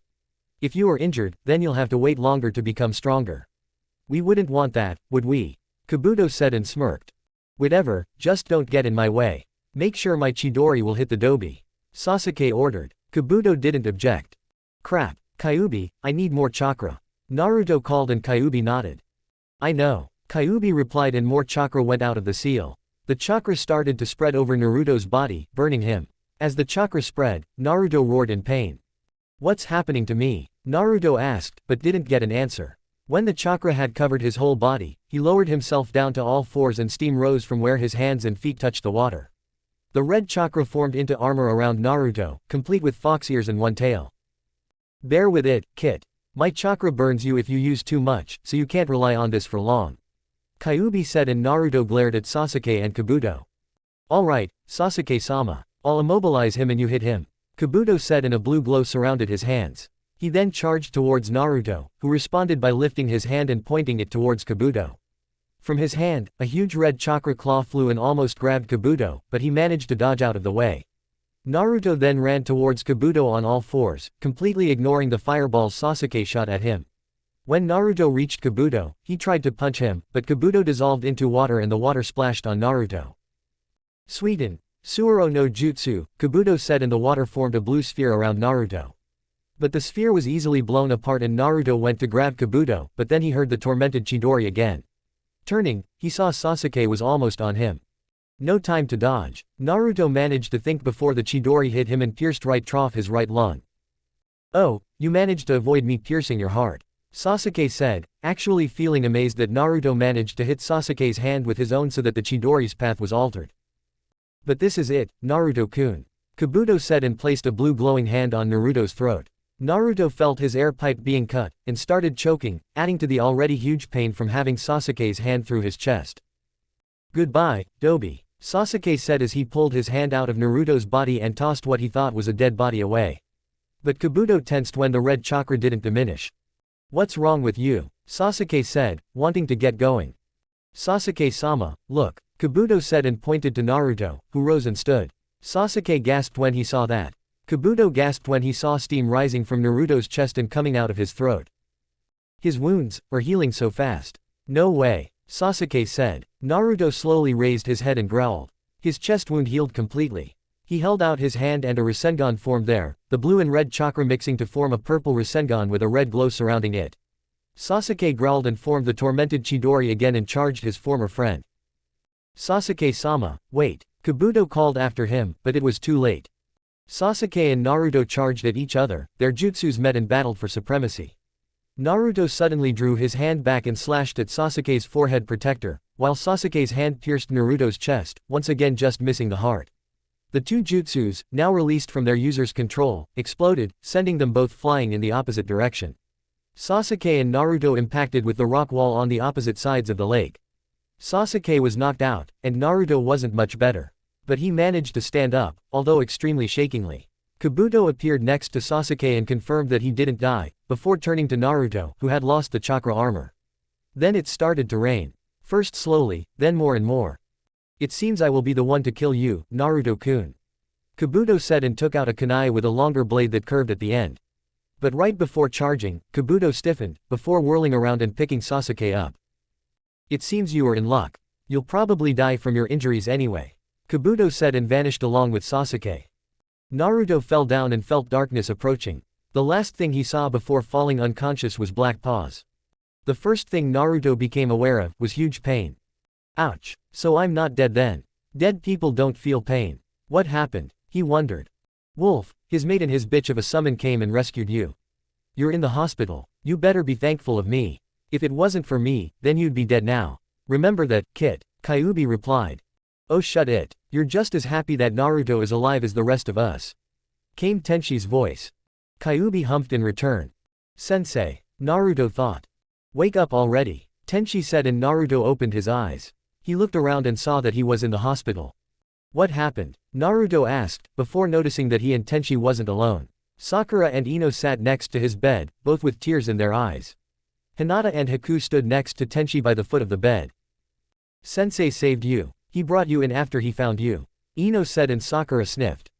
"Don't scare me like that, okay? You were so injured, even with your healing," she said and lunged at him, hugging him like her or rather his life depended on it. Naruto slowly hugged her back, and smiled when Ino joined the hug. After hugging for a while, Sakura and Ino let go and forced Naruto to lie down. "Sasuke?" Naruto asked and Tenshi shook his head. "The rain washed away any trails Night Shadow could have followed, besides you were more important," Tenshi said and Naruto nodded. "The others?" he asked and everyone grew grim. Shikamaru only had a broken finger, while Kiba had an abdominal wound, and Akamaru was a bit beaten up. Nothing too serious. Neji and Choji were in serious conditions when they were brought in, but are healing nicely. Thanks to the San siblings, they and Lee-san are alive. Lee-san only had some scrapes and bruises. Sakura said and Naruto was happy about that, before he shut up. San's siblings. As in Gaara, Tamari and, makeup guy? Naruto asked. Sakura giggled before making him lay down again. Yes, they were a part of the group from Suna that came here to sign the peace treaty. They helped, mostly because they owe us, or at least that's what Gaara said. They came and visited you but have left for Suna already, Ino said. Gaara said to say, hello, to you. I think he is taking your words to heart and trying to change. Tenshi said, clearly amused. Okay, that's enough. Naruto needs rest. Get out, Sakura said and made shooing motions. I'm happy you are okay, Naruto-kun. Hinata said and gave him a hug. Sleep well. We'll see you tomorrow, Tenchi said and waved. Sweet dreams, Ino said and kissed Naruto before leaving. Sakura also kissed him and followed. Wait, Naruto called and Sakura turned in the door. How long was I out? Naruto asked and Sakura smiled. Almost 2 weeks. Now sleep, she said and closed the door. Naruto was asleep almost instantly. That is, after sweat dropping about getting the most amount of sleep in his life. Naruto healed fast, as always. Tsunade was amazed of the amount of abuse he had suffered in the fight. That Chidori must have been extreme. I'm just glad the brat is completely healed, she had said to Tenchi and Rin, who both shared her view. When he was released from his bed, which Shizune had to tie him to, in order to stop him from going to Ichiraku, Naruto went straight to his teammates from the rescue mission. Hey guys, how are you?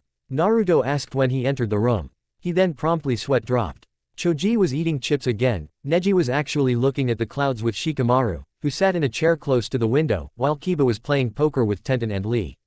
Everyone looked up at him when he entered and either smiled, waved, nodded or in Lee's case, jumped up and shouted. Naruto-kun, your flames of youth, whatever Lee was going to say was interrupted when a nurse came and told him to shut up. She left mumbling about transferring into the morgue, where it was quiet. So, what happened? Kiba asked. For the next hour, everyone that took part in the mission spoke of their fights. Everyone was surprised that Naruto survived against not only Sasuke but also Kabuto, Orochimaru's right-hand man. So, what happens now? Kiba asked. Naruto shrugged. I don't know. Tsunade Bakan called me to her office to talk about that. Ouch, Naruto said and held the growing lump on his head from where Tenten had bonked him. Don't call Tsunade-sama that, she yelled, defending her idol. Naruto walked into the Hokage office, and was surprised by the amount of people there. Tsunade, Shizune and Sakura were not surprising to see. Neither were Tenchi or Haku. Or Rin, Kakashi and Jiraiya. But Hyuga Hiyashi, Hinata and Hanabi, Yamanaka Ino and her parents and Tsunade's advisors were surprising. What's going on? Naruto asked. Ah, come in Naruto.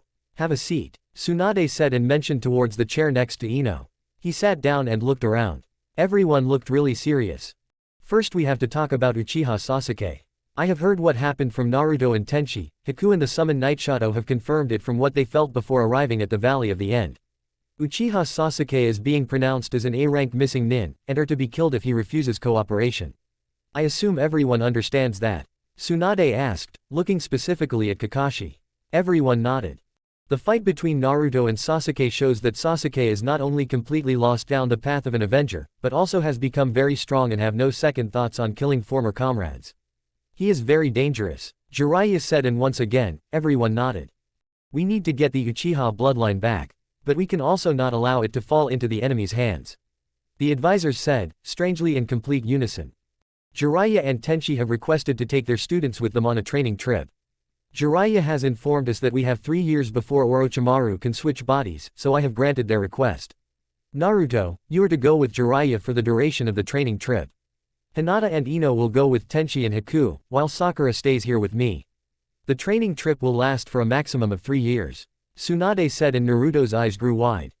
3 years without Sakura-chan and Ino-chan. I won't survive, he said, and everyone, except Sakura and Ino, who both nodded in agreement, laughed.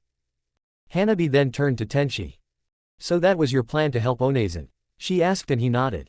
Placing a hand on Hinata's head, Tenchi smiled. The Hyuga Council can't say anything, because this order comes from the Hokage, so Hinata won't be punished or something for going.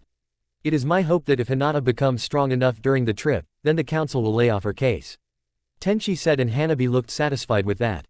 Oh yeah, Ino-chan, where did that bird woman go? Naruto asked, and Ino giggled slightly. You don't remember, she left already. After letting me sign the scroll for Hawks and introducing me to the boss, she left. She said that living in a city was stealing her feeling of wind. Ino said, and Haku struggled to stifle a giggle of her own. She also appeared very jealous of Kachan. Sakura said, and Haku struggled even more. Tenchi simply scratched his head.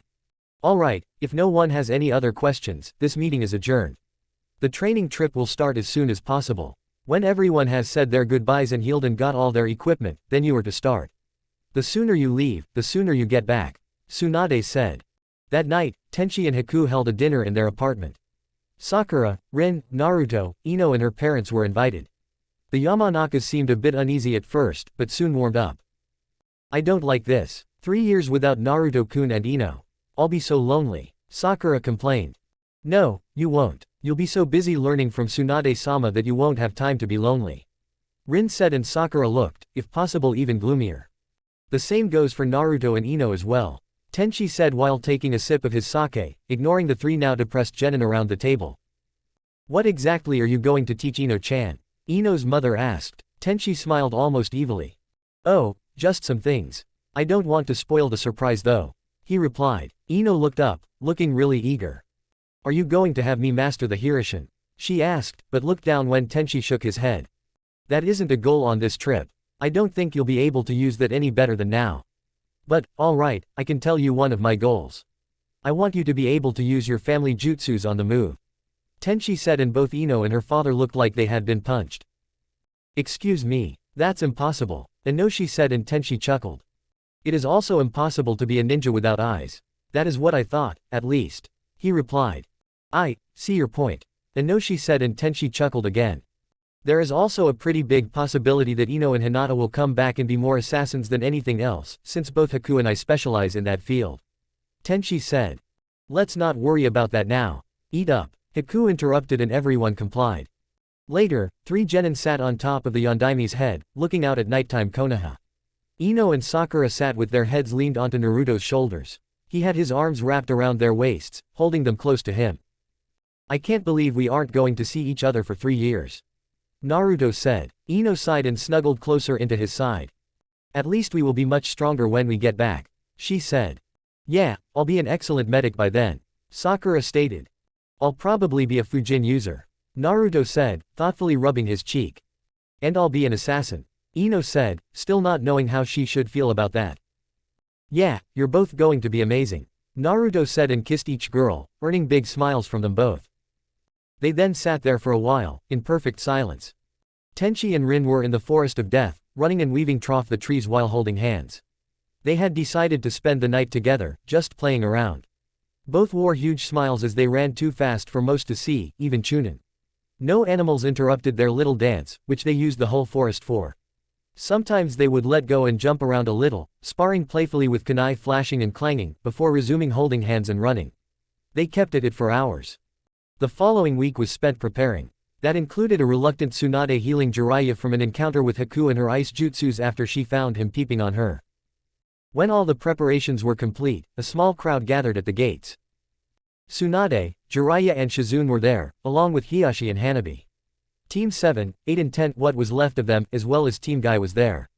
Rin had come, dragging Kakashi behind her. The travelers stepped forward from the crowd. Naruto stood with Jiraiya and Hinata, and Ino with Tenchi and Haku. You be good now, Rin said, giving each of the travelers, save Jiraiya, who pouted at being left out, a big hug and in Tenchi's case a big kiss that had to be broken by Tsunade. Break it up, we don't have all day, she said, although she smiled at the sight. Sakura walked over to Naruto and Ino and initiated a group hug.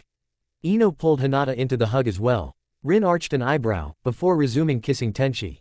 Tsunade rolled her eyes, while Shizune giggled. Jiraiya giggled as well, but tried to hide it as much as possible. After they separated, Naruto asked Ino something most had wondered for a while. Ino-chan, where are your parents? Ino gave a sad smile at that. They don't like long, and most important, public, goodbyes, since mom usually cries a lot, and she cried even more now, so we said goodbye at home, she said, and Naruto nodded before kissing her. He then kissed Sakura as well and hugged Hinata. Alright, let's go, Ero-senin. The sooner we go, the sooner we will be back. Everyone take care now, Naruto said and waved. Take care of my student, Jiraiya, Tenchi said, and Jiraiya nodded. And you, take care of your lovely girls, he said and giggled before he started to run before Hiyashi and Tsunade got a grip on him. Naruto shook his head, grabbed his backpack, gave Tenchi, Haku, Rin and Hinata a hug before kissing his girlfriends goodbye and following his sensei. Naruto-kun, when you get back, I will test your burning fires of youth, Lee called after Naruto. If your flames of youth has been diminished, I will, Guy began, but was knocked out by Tenchi, while Haku knocked Lee out. Naruto looked really grateful for that. Oh, and Naruto, if you become a pervert like him, I'll pound you into the next century, Sakura called after him. He paled and nervously waved before continuing after Jiraiya. Tenchi turned to Ino and Hinata. You two ready to go? He asked and they nodded. Hinata walked over to Hiyashi, Neji and Hanabi. She gave Hanabi and Neji a big hug each but hesitated with Hiyashi. She squeaked a little when he pulled her into an awkward hug. The first hug he had given her in years. When he let go of her, he patted her on the head. Do your best and make me proud, Hiyashi said. Hinata practically beamed and nodded before she walked over to say goodbye to her teammates. Kurenai turned to Tenchi with a stern, although useless expression. It only occurred to her later that he hadn't been able to see her expression. You better take good care of Hinata, Kurenai said and Tenchi smiled before nodding. You know, Hiyashi, Neji and Hanabi also said that, all at different times and with varying degrees of killing intent. Haku said and Tenchi chuckled. Who'd know that little Hanabi has more killing intent than Neji? He said and Neji turned an impossible degree of red. Tsunade looked at Tenchi. You be careful, I still think it's a little early for you. Take good care of them, she said and Tenchi nodded. Yes, Hokage-sama, he replied. He then hugged Sakura, gave Rin a last kiss and turned to begin walking. Ino gave Sakura and Rin a hug each and hurried after her sensei. Haku and Rin hugged but Haku waited for Hinata, who gave Hanabi one last hug before following. Waving at their family and friends, Hinata and Ino suddenly felt strangely alone. Alright, it's time. You three better be ready. This trip is going to change our lives, Tenchi said and Ino and Hinata realized that even though most of their friends and family wasn't with them, this trip wouldn't be bad.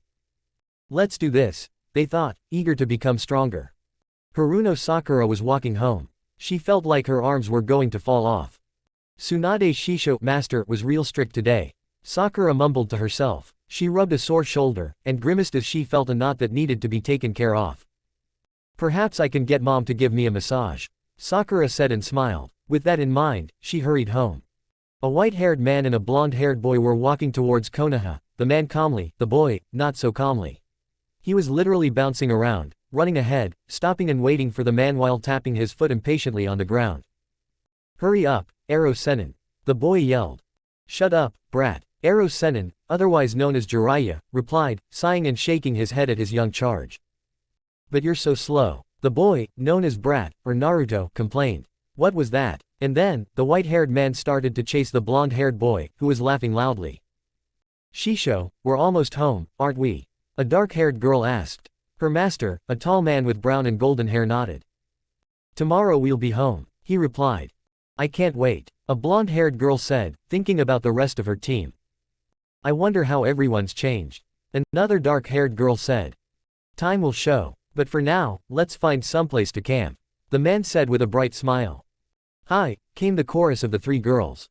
A lazy Chunin and his best friend stood in one of the watchtowers of Konoha's massive gates, both bored out of their minds.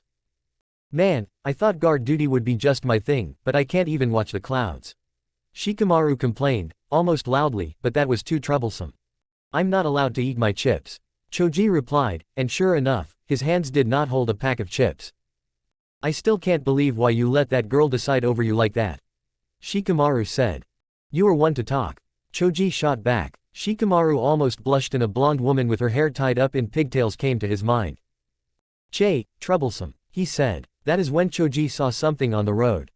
Looks like we got someone, he said and Shikamaru looked to where Choji was pointing. Sure enough, two figures were walking towards them.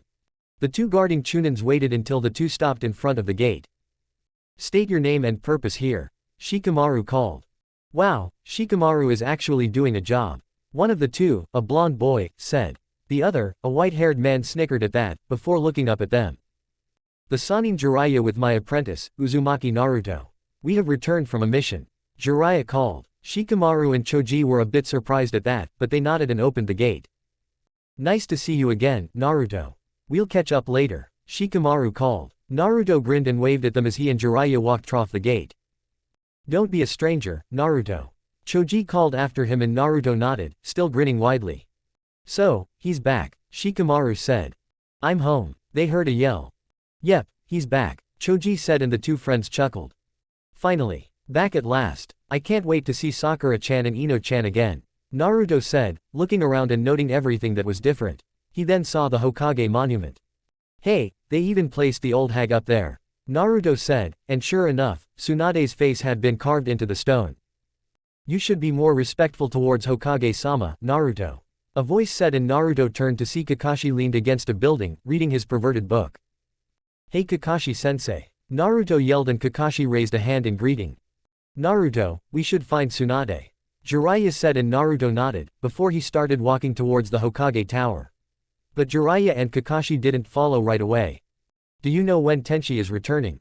Jiraiya asked and Kakashi shook his head. "No, I don't. I'm not sure even Rin knows." Kakashi replied. "I see." Jiraiya said and Kakashi looked up from his book. "Something wrong?" he asked and Jiraiya sighed. "Perhaps. I'm not sure. I'll see you later," Jiraiya said and followed his apprentice. Kakashi looked after the two, before he vanished in a puff of smoke. Tsunade sat at her desk and read and signed her paperwork. At least, that is what she wanted people to believe. In reality, she was sleeping, and drooling all over said paperwork. How she could do that? She was the Hokage and could do as she pleased. The genjutsu she had placed over herself and her desk also helped. She smiled in her sleep. In her dreams, her desk was overloaded with paperwork, which she toasted with a kaiden jutsu while chuckling evilly. But her dream was not to last. She was rather harshly broken out of said dream when her assistant, Shizune, ran into her office, yelling, "Hokage-sama." Shizune for one, saw right trough the genjutsu, which was a good thing, or she wouldn't have seen the chair that was hurled towards her as punishment for ending the dream. Barely dodging the chair, Shizune feared a bit for her health, but sighed in relief when Tsunade grumbled and asked, "What is it?" "Naruto-kun and Jiraiya-sama are back," Shizune replied. As on cue, a puff of smoke came and when it passed, two people stood in the middle of the office. Naruto and Jiraiya grinned, disturbingly equally. "Yo," Jiraiya said. "Hey, Tsunade Bakken," Naruto said. He effortlessly dodged the paperweight Tsunade threw towards him. Shizune wasn't so fortunate, and was knocked unconscious. "Oi brat, look what you made me do to Shizune." Tsunade scolded, but her stern expression vanished and was replaced with a smile as she walked around her desk and stood in front of the young man.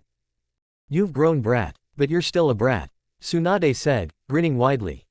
"And you're still old," Naruto said. Moments later he was on the ground, holding a large lump on his head. Jiraiya shook his head in disbelief. "He still hasn't learned to shut up," Jiraiya said and Tsunade sighed. "So, I take it the trip was successful?" Tsunade asked while sitting down on her chair again, ignoring the groans from Naruto and Shizune. "Yeah, I got to gather lots of information," Jiraiya said and gave a perverted giggle. Tsunade's left eye started twitching violently, and she had to take several deep breaths to calm down. "I met Naruto's training, you perverted bastard," Tsunade said and Jiraiya looked thoughtful for a moment. "He's learned more than I intended to teach him, so I guess he isn't that bad," he said.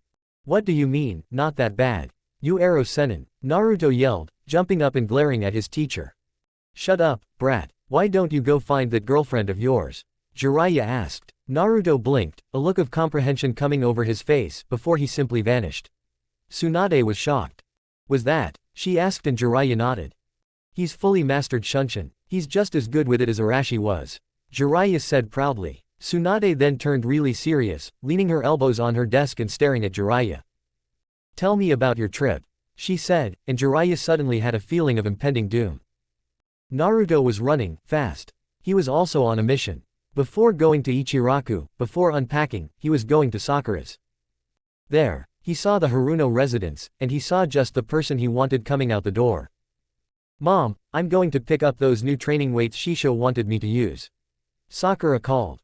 "All right, honey," Rin called back. She was confused by the lack of a door shutting and worried when she heard Sakura gasp, so she went out to look, and smiled widely. There, standing on the porch, was Sakura, deeply kissing Naruto. "So, he's back. Good," Rin thought, before walking over and pulling the two apart. Both panted for air and blushed deeply, but tried to dive at each other again. "All right, enough making out. You can do that later. Nice to see you again, Naruto," Rin said and Naruto grinned at her. "Nice to see you too, Rin-ni-chan, Sakura-chan," he replied and Sakura smiled at him, before hugging him tightly. "Welcome back, Naruto-kun," she said and Naruto hugged her back. "As nice as this reunion is, weren't you going somewhere, Sakura?" Rin asked. Sakura blushed, and rubbed the back of her neck. "I'll come with you," Naruto said enthusiastically. Sakura smiled and nodded. The two waved at Rin and began walking, talking excitedly at each other while holding hands. Rin smiled softly at that, and remembered her own love. She smiled even wider at the thought of him returning soon. Naruto and Sakura were walking hand in hand down the street towards the weapon store, Naruto talking excitedly about his training. Sakura smiled as she listened to the tales her boyfriend told, and just knew that he was very strong now. She also couldn't help but wonder about the last person in their little triangle, and how she was doing. "Nay, Naruto-kun, how do you think Ino-chan is?" Sakura asked. Naruto scratched his head and smiled wistfully. "Ino-chan is probably amazing now, just like Sakura-chan," Naruto said, and Sakura blushed. "Thank you, but you don't know just how strong I am now. You may be surprised," Sakura said and grinned widely, making Naruto swallow nervously. "But I think you're right. Ino-chan and Hinata-chan has to be really strong now. I mean, since Sensei was able to make the three of us as strong as he did in so short time, then 2.5 years, I can't wait to see how strong they are," Sakura said, ignoring Naruto's nervousness. "And I can't wait to see how strong Tenchi is," came a voice from behind them. They turned and saw Kakashi leaning against a post behind them. "Yo," he said while raising a hand in greeting. "Kakashi-sensei," Sakura greeted with a smile on her mouth. Just then, Naruto snapped his fingers. "Oh, I almost forgot. I have a present for you, Kakashi-sensei," Naruto said and pulled out a book. Kakashi's visible eye widened impossibly. "Naruto, this is," Kakashi said, and Naruto nodded. "Yeah, this is Ika Tactics," Naruto said and handed over the book, which Kakashi cradled like a baby. "But, it is still unreleased. How do you have it?" Kakashi asked. "It helps to know the author, but I thought it was boring," Naruto said while yawning, that is, until he felt the killing intent radiating from his girlfriend. "You brought Kakashi-sensei a gift, but not me. And you read that piece of trash," Sakura said in a very dangerous tone. Kakashi briefly considered defending the genius that is Ika, but decided to keep his life, and balls, in their rightful places. "No, Sakura-chan, that's not right. I have a gift for you too. It's just, I wanted to wait with giving it to you until Ino-chan came," Naruto hurriedly explained. "Yet you still read that book," Sakura said, book being pronounced with such sarcasm it was almost visible. Naruto slowly nodded and squealed like a little girl when he saw the fist coming. Then he was sent flying across the road and crashed into some dumpsters. "Maybe that will teach you that no boyfriend of mine is a pervert," Sakura said. Her reply was a pain-filled groan. Sakura then walked over to him and dragged Naruto out of the dumpster he was embedded in. "Thanks for the book, Naruto," Kakashi said, and both Sakura and Naruto were unsurprised at seeing him already reading his new book. "So, how much stronger do you think Sensei is now?" Sakura asked, looking at Kakashi. I don't know. But if I know him right, then he will at least be the same level he was when he fought Itachi. But most likely he has reached a level even beyond that. He does that, you know. Push himself to a new level when he must. He has done it all his life," Kakashi said, and both Naruto and Sakura nodded. "One thing is for sure. He is a hell of a lot stronger than me," Naruto said, but with a smile on his face. "Perhaps," Kakashi said, while looking at Naruto, as if searching for something in his eyes. "Anyway, I'm off. Thanks again, Naruto," Kakashi said and vanished in a puff of smoke. "Perhaps we should hurry. It's getting late," Sakura said, and Naruto nodded. They then hurried towards the weapon store, eager to get home again. After paying the weapon store a visit, Naruto and Sakura half ran back to the Haruno residence. When they got there and went inside, they were met with a delicious smell. "No Ichiraku for you today, Naruto-kun," Sakura said, and Naruto almost pouted. "Almost. Rin-ni-chan's cooking is worth missing Ichiraku for," Naruto declared, and Sakura laughed. Rin was, unsurprisingly, in the kitchen, making dinner. "So, how was your trip, Naruto-kun?" Rin asked, and Naruto grinned. "It was really good. I learned lots of new jutsus and other stuff. I think I'm as strong as Kakashi-sensei now," Naruto said, and Rin and Sakura were visibly impressed. "Wow, that's quite the improvement, Naruto-kun," Rin said. "But don't get cocky. I've improved as well," Sakura said with a dangerous glint in her eyes. Naruto gulped. Naruto opened his apartment door and nearly cried. His apartment was filled with dust. "Oh man, I wonder if I can sleep at Sakura-chan." He wondered, but sighed and began cleaning up. In the end, even with several kage bunshin, he used several hours. The next day, Naruto, Sakura and Rin were walking towards the Hokage Tower, when a blur appeared in front of Rin and she was picked up and vanished. Naruto and Sakura briefly felt like someone had ruffled their hair, and stood there blinking for a while. "Well, he's eager, isn't he?" came a familiar voice. "Shisho hasn't seen Rin-san in 2 years. You can't blame him," came another, and Naruto and Sakura turned around. Their eyes widened and they pointed at the newcomers. You, Naruto said, but Sakura smiled and walked over to the three that had arrived and hugged them. Naruto followed her example. Good to see you, Naruto-kun, forehead. Ino said with a grin. Tenchi, Rin squealed and Tenchi smiled at her. Hello, love, he said, before speeding up. Rin barely had a chance to realize where they were going, before they arrived at Tenchi's apartment, which for some reason looked relatively clean, although a bit hastily done. I've missed you, Rin said while looping her arms around his neck as Tenchi carried her inside. We've got a lot of time to make up for, Tenchi said before carrying her into the bedroom. Ino-chan, Hinata-chan, Haku-chan. You're back, Naruto said happily. Ino responded by pulling him into a deep kiss, effectively shutting them away from the outside world. So, how was the trip? Sakura asked, while ignoring the two now making out. Really good. Shisho was brilliant, Hinata said and Haku nodded. Oh, he trained you well then? Sakura asked, although she knew the answer. Not only us. He trained himself like crazy too, Haku said and Ino finally broke away from Naruto. He's stronger now than before fighting Itachi, she said, before diving right back, not that Naruto minded. Wow, how did he do that? Sakura asked. He got us to attack him with killer intent. Although he nearly died a lot of times, Haku said.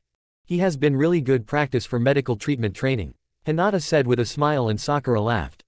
I'm not surprised. With how hard he pushed us, then he would no doubt push himself just as hard, Sakura said and Haku nodded.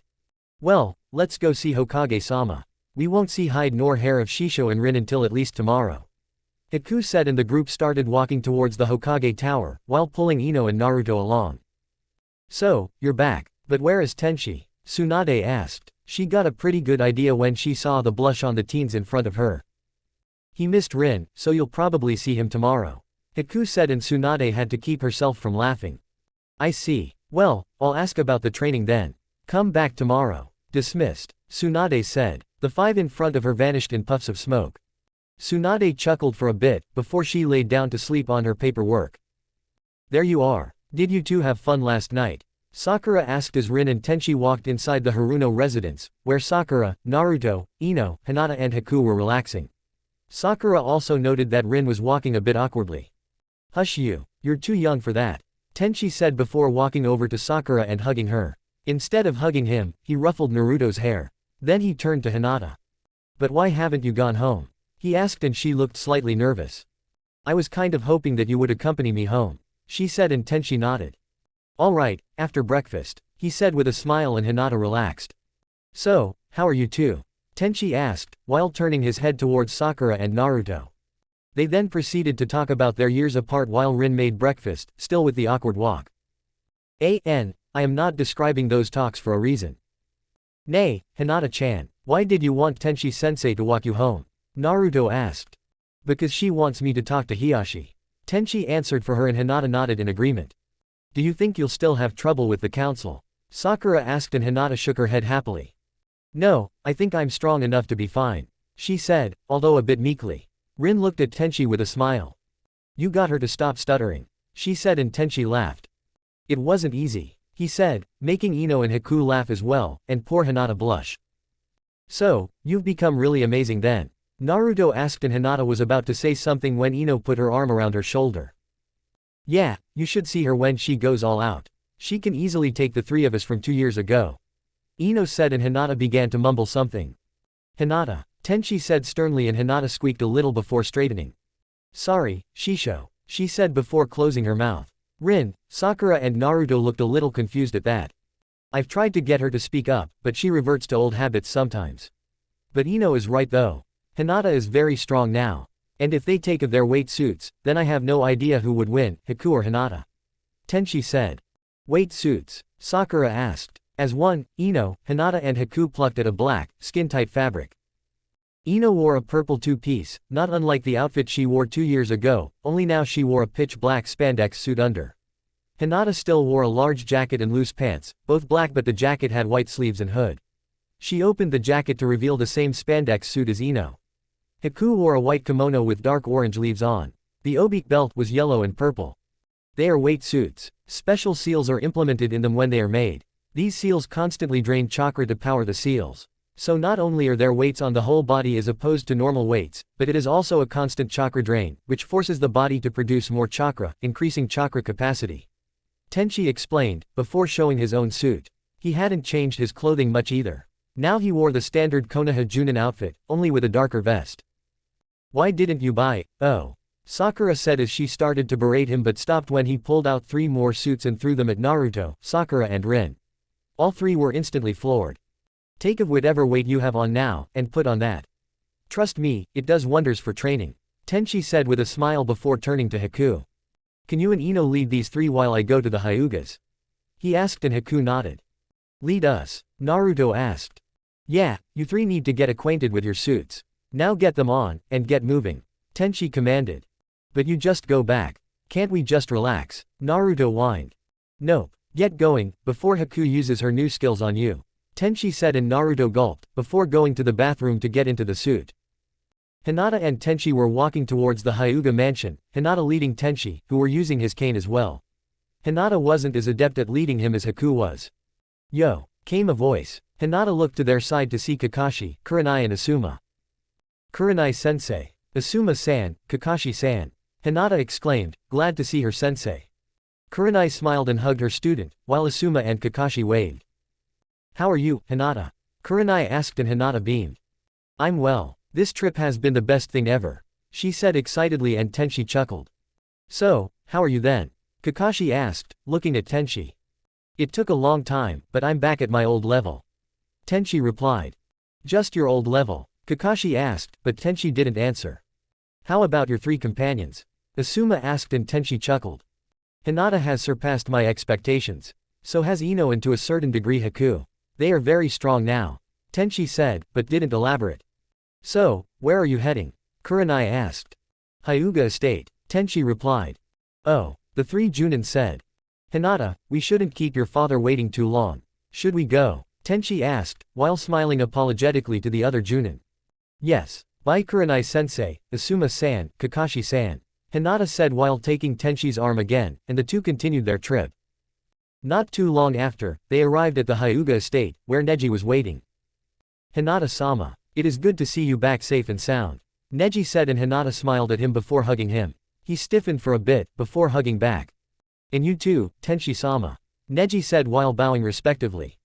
Sama. Tenchi questioned, but Neji didn't reply. Is my father available? Hinata asked and Neji nodded. He then led them to a Zen garden, where Hiyashi sat and meditated.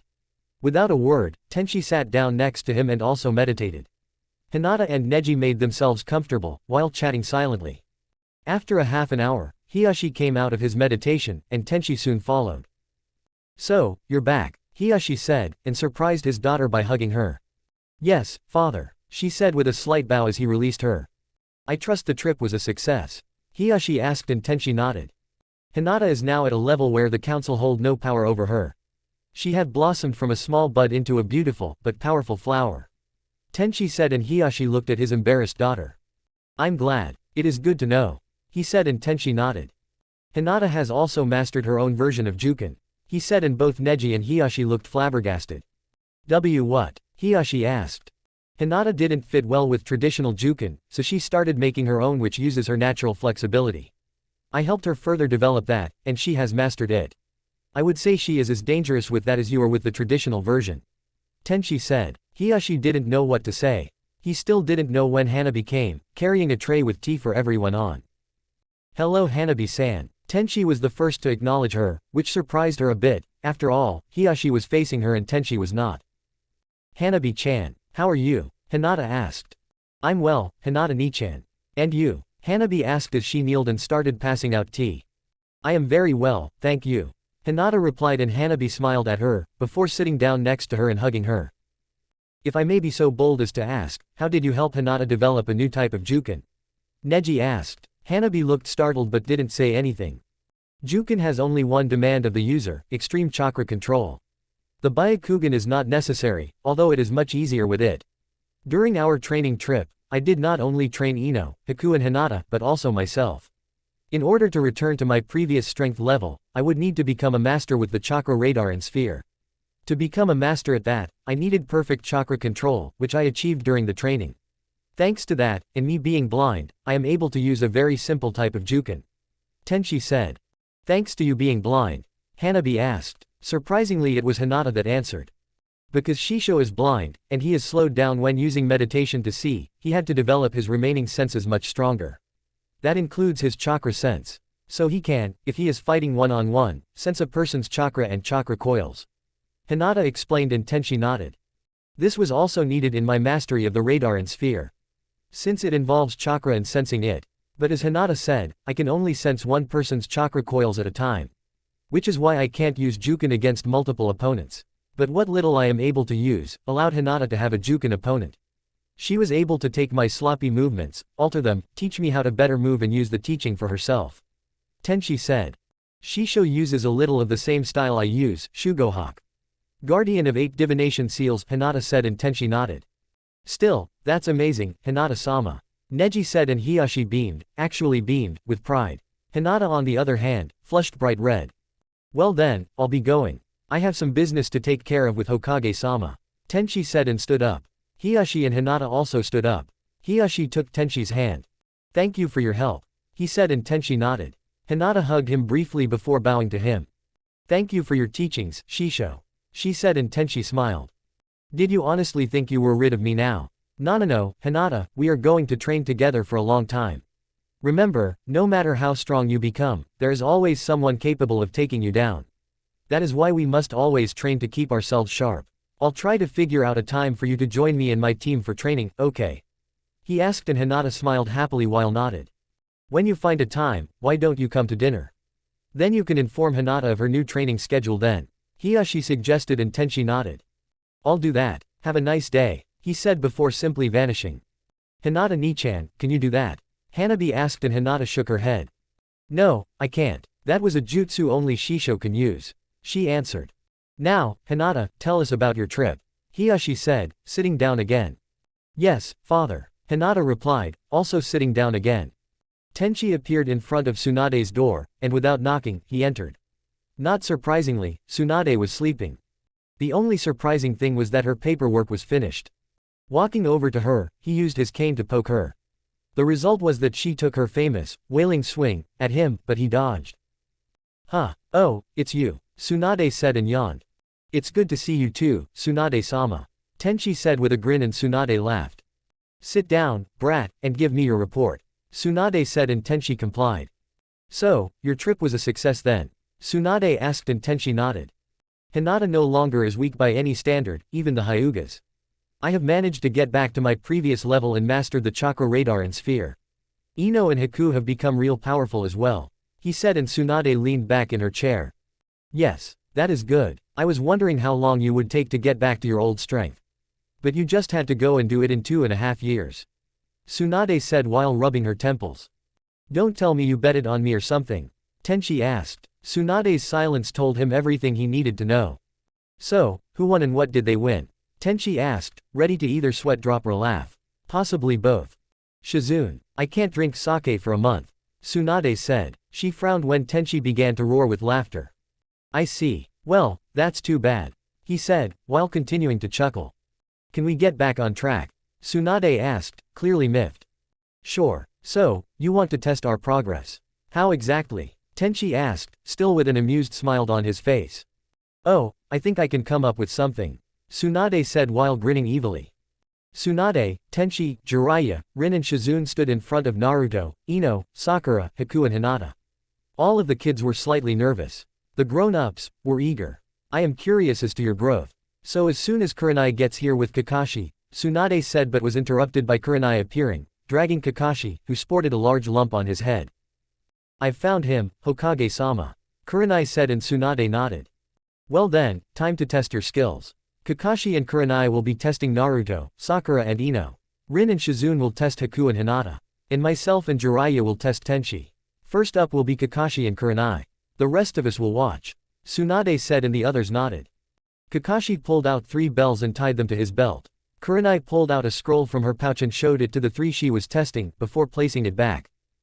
Your objective is to get the bells and the scroll before sunrise, Kakashi said before uncovering his Sharingan. I'll be serious, so I expect you to be as well, he said. But, don't kill, Kurenai warned. Naruto snorted. As if I'd kill a comrade, he said while lowering himself into a fighting pose. Tenchi frowned when he felt how Naruto stood. I wonder, he mumbled to himself. Well then, start, Kakashi said, and both he and Kurenai vanished in puffs of smoke. Tenchi sat on a tree branch with Rin in his lap. Haku sat on the same branch. The three of them looked on as Naruto, Sakura and Ino stood still and tried to find their prey. Tsunade, Hinata and Shizune stood under the tree, and Jiraiya sat on a branch above Tenchi. Naruto, Sakura and Ino looked around, trying to find Kakashi or Kurenai. Right, left, above, behind. Sakura thought, looking at the before-mentioned places. If he isn't there, then he is, below, she yelled before she punched the ground, pulverizing it. Naruto and Ino both fell over from the resulting earthquake, while they stared wide-eyed at the display of power. Kakashi, who had been hiding in the ground, also stared, his one visible eye was twice the size it usually was. Yosh, good job, Tsunade praised. Meanwhile Rin had difficulty believing that her little girl did that. Found you, Sakura said with a smile on her face. Tenchi smiled proudly. She packs as much chakra as she can in her fist and releases it on impact. Her chakra control is even better than mine, Tenchi said, and Rin nodded. Without precise movements and timing, she wouldn't be able to pull it off. Haku observed, also very impressed with her friend's strength. But, you haven't caught me yet, Kakashi said before jumping towards the three. But suddenly Ino appeared in front of Sakura, rapidly doing seals. Futon. Daite Tama. Great air bullet, she called and shot 3 large spheres of condensed air. Kakashi formed seals of his own. Suiden. Suiryuden no Jutsu. He called, and a water dragon formed from the nearby river, moving to cancel the air bullets. He managed to stop 2 of them, but the third broke trough and nearly hit him. After the water dragon died down, Kakashi had to start dodging Naruto's that came flying at him. The real fun starts now, Kakashi stated. Rin was very impressed. 4 hours into the test, and the 3 genin had their prey cornered. They have really grown, she remarked. When she didn't get a response, she turned and looked at her boyfriend. Tenchi, she asked. He didn't respond, but she did hear small snores. He's asleep, she asked, eyes twitching in disbelief. But before she could do anything else, she was whirled around, and Tenchi's head came back to rest on her back. Rin-chan, nice and warm, Tenchi mumbled, before tightening his grip on her. Rin shook her head, before settling down, although she smiled while trying to suppress the faint blush on her cheeks. Kakashi and Kurenai were back to back, kunai out and ready. Both were a bit short of breath. Their growth is impressive, Kurenai stated, and Kakashi nodded. Yeah, they have become really strong. But let's see if we can hang on till dawn, he said. They're here, Kurenai stated. In front of her all 3 genin appeared and started running towards her in a zigzag pattern. What are they doing? Kurenai thought, before she grabbed 4 shuriken and threw them at the advancing genin. Kurenai's eyes widened when all 4 of the shuriken were slashed in half, seemingly by nothing. Wind chakra, she stated, before she started forming seals. Meanwhile, Kakashi too faced 3 genin, apparently the same as Kurenai. Cage bunshin, but which ones are the cage bunshin? Kakashi thought. But before he could do anything, both his Naruto and Kurenai's began yelling in unison. Let's go, Kakashi-sensei. In Ika tactics, the last joke is. Kakashi's eyes widened at this. What? He yelled. Actually, the main character is. No, spoilers. In stereo, Kakashi yelled, while covering his ears. But to his horror, he could still read Naruto's lips. So, he did the only thing he could think of. He closed his eyes and jumped backwards, away from the approaching Naruto. Unfortunately, that brought him straight into Kurenai, who was focusing on the powerful genjutsu Sakura suddenly had thrown at her. Having Kakashi crash into her back effectively broke her focus, and both of them lost their balance, tumbling to the ground. Kakashi almost sighed in relief. He managed to avoid the evil spoilers, but when he opened his eyes, he wondered if they hadn't perhaps been better than the alternative. Kurenai was standing in front of him, glaring at him. What? He asked as he lowered his arms. Kurenai rolled her eyes and pointed to her left. Turning his head, Kakashi saw 3 smug genin, standing there with a bell each. Ino also held the scroll. How? The copy ninja asked. They simply took advantage of their opponent's weakness. Using and planning how to use you not wanting to know how that book ends, and Kurenai's distraction by Sakura's genjutsu was brilliant. Tenchi said as he appeared next to the 2 defeated Junin. But it is not going to work in a real battle, Tenchi warned, and the 3 genin nodded, although still smiling happily. Good work. You have surpassed my expectations. Now for Haku and Hinata's test, Tsunade called. Naruto, Sakura and Ino walked over to their two friends, and wished them luck, while Kurenai and Kakashi jumped into the same tree that Jiraiya sat in. Tenchi walked by Shizune and Rin, smiling at them both. When he reached Haku and Hinata, he nodded at them, a action they copied. "Do your best," Tenchi said. "Yes, Shisho." The two replied, doing a mock salute, causing Tenchi to chuckle. Then he turned to Naruto, Sakura and Ino and the four of them jumped into a tree together, sitting down on the same branch. Shizune and Rin looked at their opponents, before presenting two bells each. Shizune's were golden, Rin's were silver. "The object is to get a bell from each of us. To pass, you have to have both a golden and a silver bell," Rin explained. "Ready, begin," Shizune said. Neither Hinata, nor Haku moved. At all. After a while, both Shizune and Rin became suspicious. They threw a shuriken each at the two, both who dodged. Haku and Hinata then began throwing shuriken and kunai back. Shizune and Rin took out two kunai each, or in Shizune's case, two scalpels, and deflected the incoming projectiles. Haku huffed, before taking out two shuriken. Throwing them, she went trough some rapid seals. "Shuriken, Kage Bunshin no Jutsu," she called, and the two shuriken multiplied into 40. Thinking fast, Rin formed seals, before calling out. "Doden, Doroku Geishi," upside down mud wall. Slamming her hands into the ground, she flipped up a square piece of earth, which shielded her and Shizune from the shuriken onslaught. When Rin stopped her flow of chakra, letting the wall fall, she was confused. There in front of them, both Haku and Hinata stood, just where they had been before the wall blocked them from sight. "Why are you standing there?" Rin asked. "Because," Haku began. "We felt like it," Hinata finished. "Huh." Rin and Shizune looked at each other, before shaking their heads. "But how are you going to beat us if," Rin trailed off as she felt hands clamp onto her ankles. "Doden, Shinju Zanshu no Jutsu," came four voices. Both Rin and Shizune got pulled into the ground, until only their heads were above the ground. "Very funny, but you won't be able to win like this," Rin said as both she and Shizune burst out of the ground. They took one look at their clothes, before groaning. "And I just washed this," Shizune said. Then they heard a jingle. Looking up, they were surprised to see that both Hinata and Haku held a golden and a silver bell each. A quick look confirmed it. Rin and Shizune had been beaten. "How?" Rin asked. Hinata giggled, while Haku smiled. "We prepared ourselves by making some Kage Bunshins transform into shuriken. They were hidden in that last shuriken onslaught, and when you dropped down that wall, they dispelled their henge and used the Shinju Zanshu no Jutsu," Haku explained. "But how? We should have felt the chakra being used," Shizune stated. "Shisho taught us how to be undetectable. When he has trouble sensing our chakra if we focus completely, then it is almost impossible for others. Remember, he trained himself to function as a blind ninja, so his chakra sensing ability is greater than any of ours," Hinata said. "Geez, they really lay it on thick," Tenchi mumbled to himself.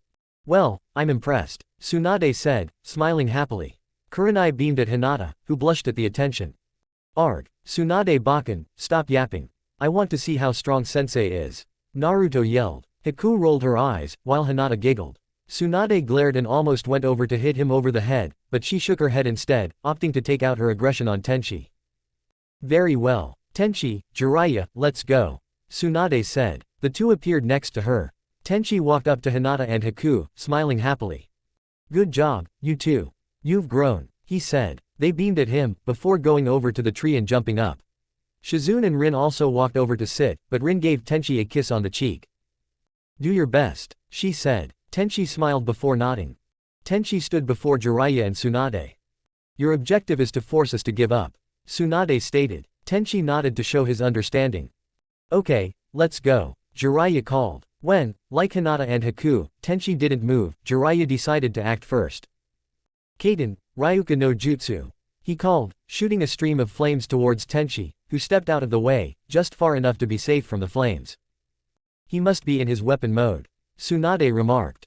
"Correct, but against two Sannin, this is not enough," Tenchi said, his voice so cold it sent chills up the onlookers' spines.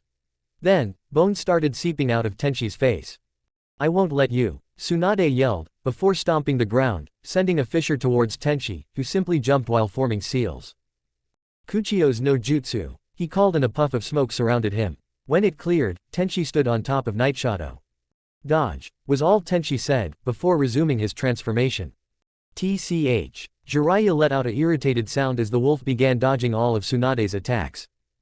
"Tsunade, stop. It's no use," He's already transformed, Jiraiya said, and true enough, Tenshi's transformation was finished. But this time it was different.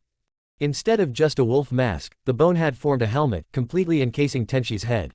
Now more than ever did he look like a wolf, his jaws opening to reveal wickedly sharp fangs. Complete, Tenshi said before he vanished in a whirl of leaves, and Night Shadow disappeared in a puff of smoke. So, let's see how strong he is now, Tsunade said, slipping into a ready stance while scanning the surroundings. Tsunade and Jiraiya stood back to back, trying to spot, hear or sense their opponent. Where is he? Jiraiya hissed.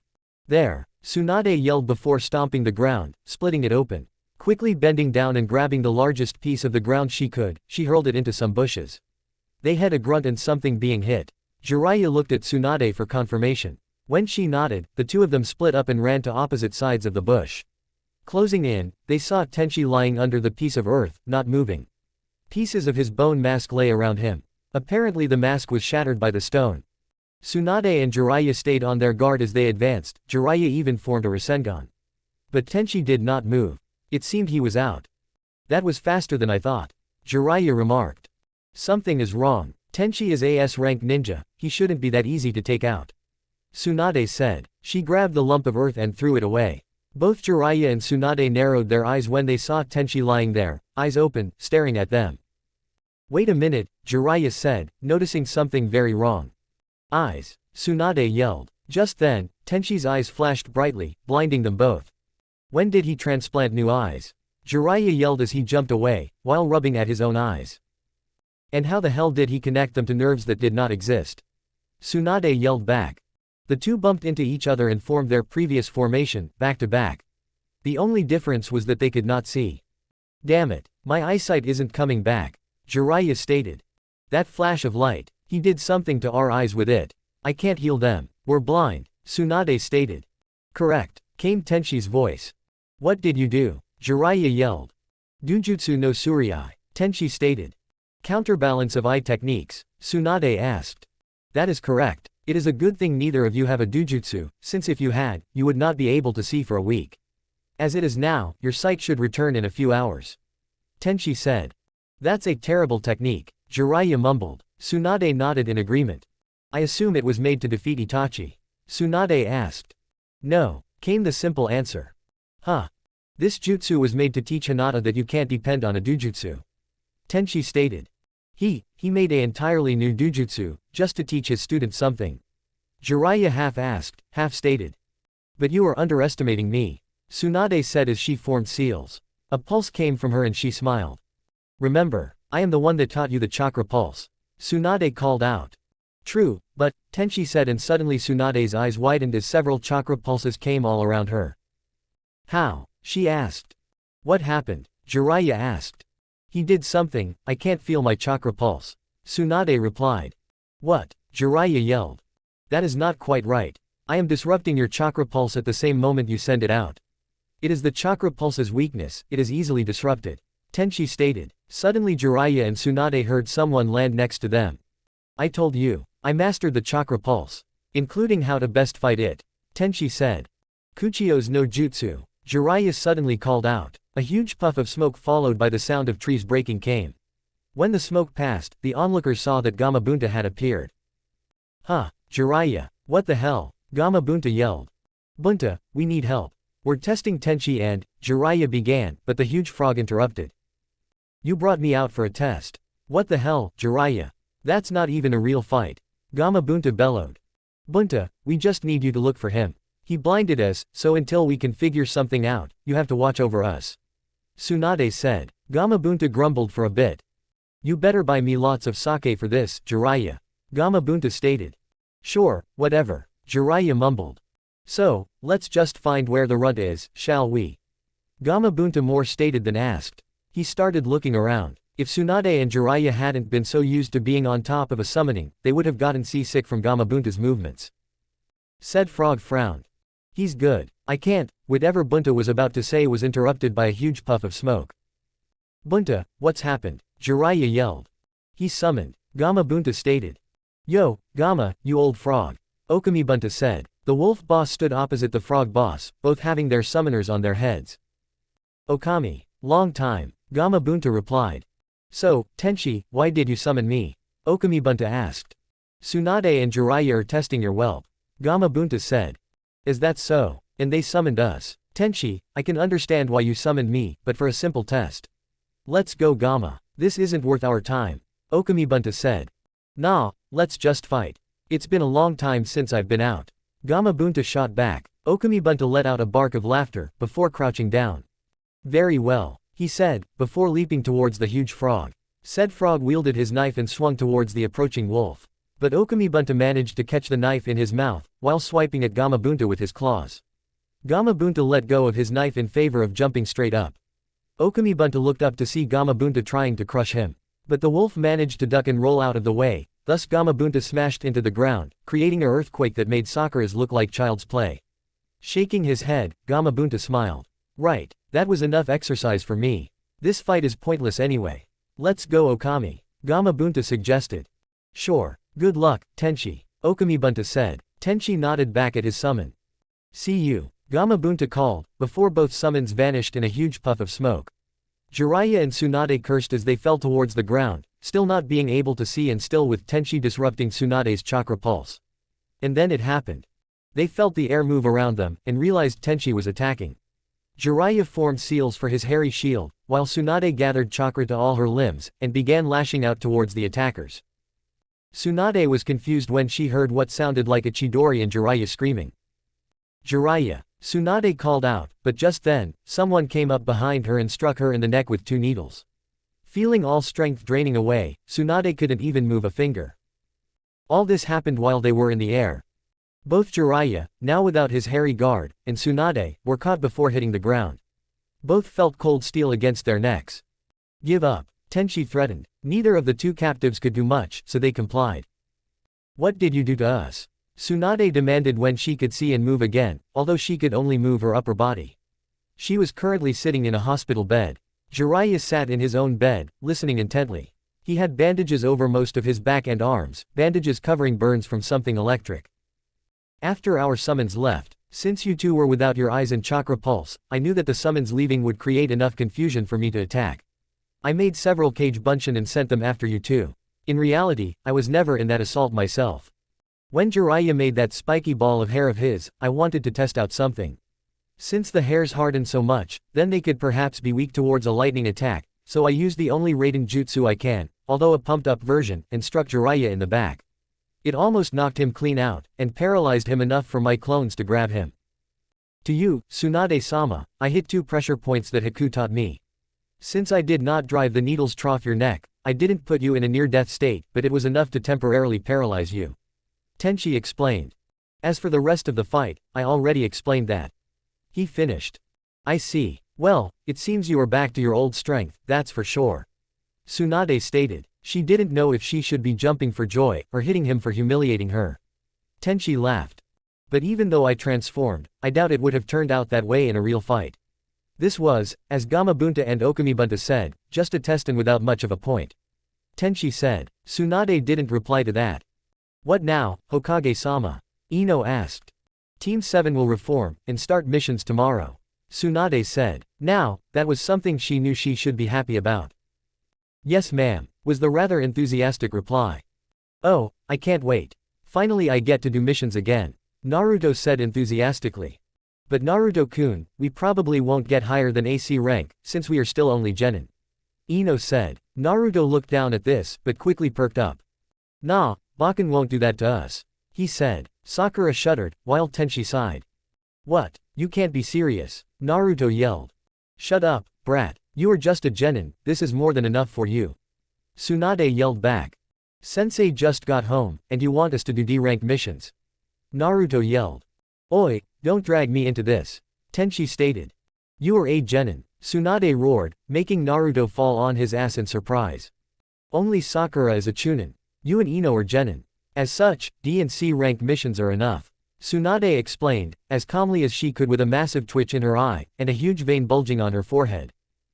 But, that's so stupid. I'm awesome, Ino-chan is awesome and Sakura-chan is awesome. We should get an awesome mission. Naruto grumbled. Tenchi sighed, while Haku and Ino rolled their eyes. Sakura on the other hand, tried to get Naruto to shut up by grabbing his head and trying to break his neck. At least, that was how it looked. She was the only one of the group who really knew Tsunade's temper, after all. Naruto, shut up. You don't know how dangerous Tsunade-sama is when she's angry, she hissed. Naruto complied, if only because he was smiling in a perverted way while Sakura pushed his head into her breasts. Tsunade watched in an amused fashion as it looked like Sakura was trying to kill her boyfriend, while Haku picked up the mission description. Just as Team 7 were about to leave, someone burst into the office. Hokage-sama, emergency. That someone yelled. What now? Tsunade asked. Message from Suna. Kazekage-sama has been kidnapped by Akatsuki, was the reply. Tsunade blinked, before sighing. She reached over and snatched the D-rank paper from Haku. Right, it seems Naruto gets his wish anyway. Tsunade sighed. You are to go to the sand, find out the situation, relay it to us, then provide backup for them. Got it? Tsunade asked. Yes, was the answer from 3 very excited teens. We'll be going then, Tsunade Shisho. Sakura said while saluting. Ah, Tsunade said, feeling a bit anxious to see them leaving on such a dangerous mission. Iruka, who stood next to Tsunade, shared her concern. Do your best, he said to Naruto, who grinned back. Sure. Just then, Jiraiya appeared. Oh, going on a mission, Naruto? Jiraiya asked. Yes sir, Naruto replied. More importantly, Tsunade, something terrible has happened. The Sans Kazekage. I know, I'm sending these guys there now, Tsunade said, interrupting her old teammate.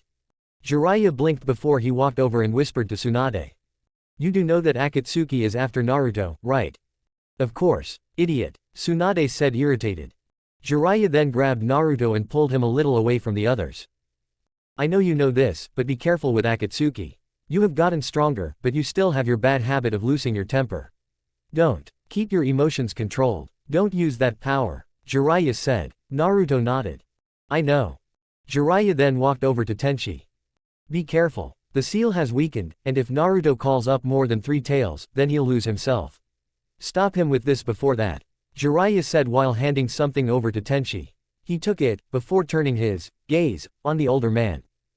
And whose fault is it that the seal has weakened? If you had just consulted with me before making Naruto forcibly use the fox's chakra, then this wouldn't have happened. Tenchi said, clearly not happy with the older man. Jiraiya winced slightly. Let's get going. Tenchi-sensei, Ino-chan, Sakura-chan, Haku-chan. Naruto said, already walking. Hey, wait up Naruto-kun. Sakura and Ino called while running after their boyfriend. Haku and Tenchi gave a wave the ones left behind before following. You worried? Tsunade asked Iruka.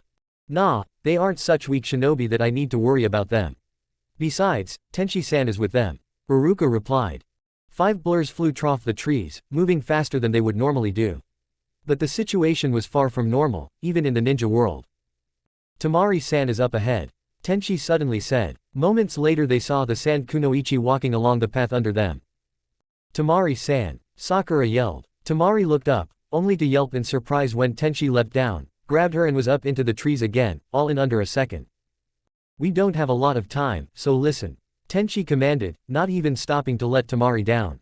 What? Gaara was captured, Tamari yelled. She had managed to get Tenchi to let her down, although he didn't slow down at all, making her transfer from passenger to traveler rather bumpy.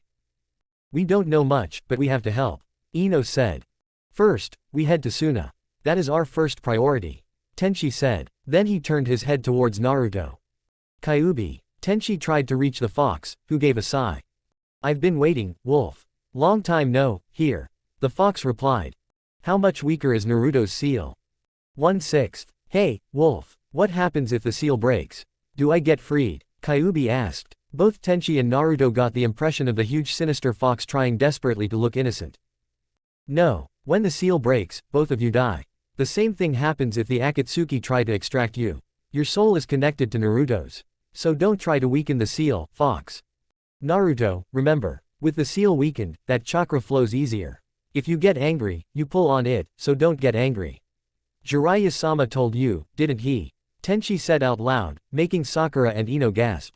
Tamari, who had no idea what was going on, simply looked confused.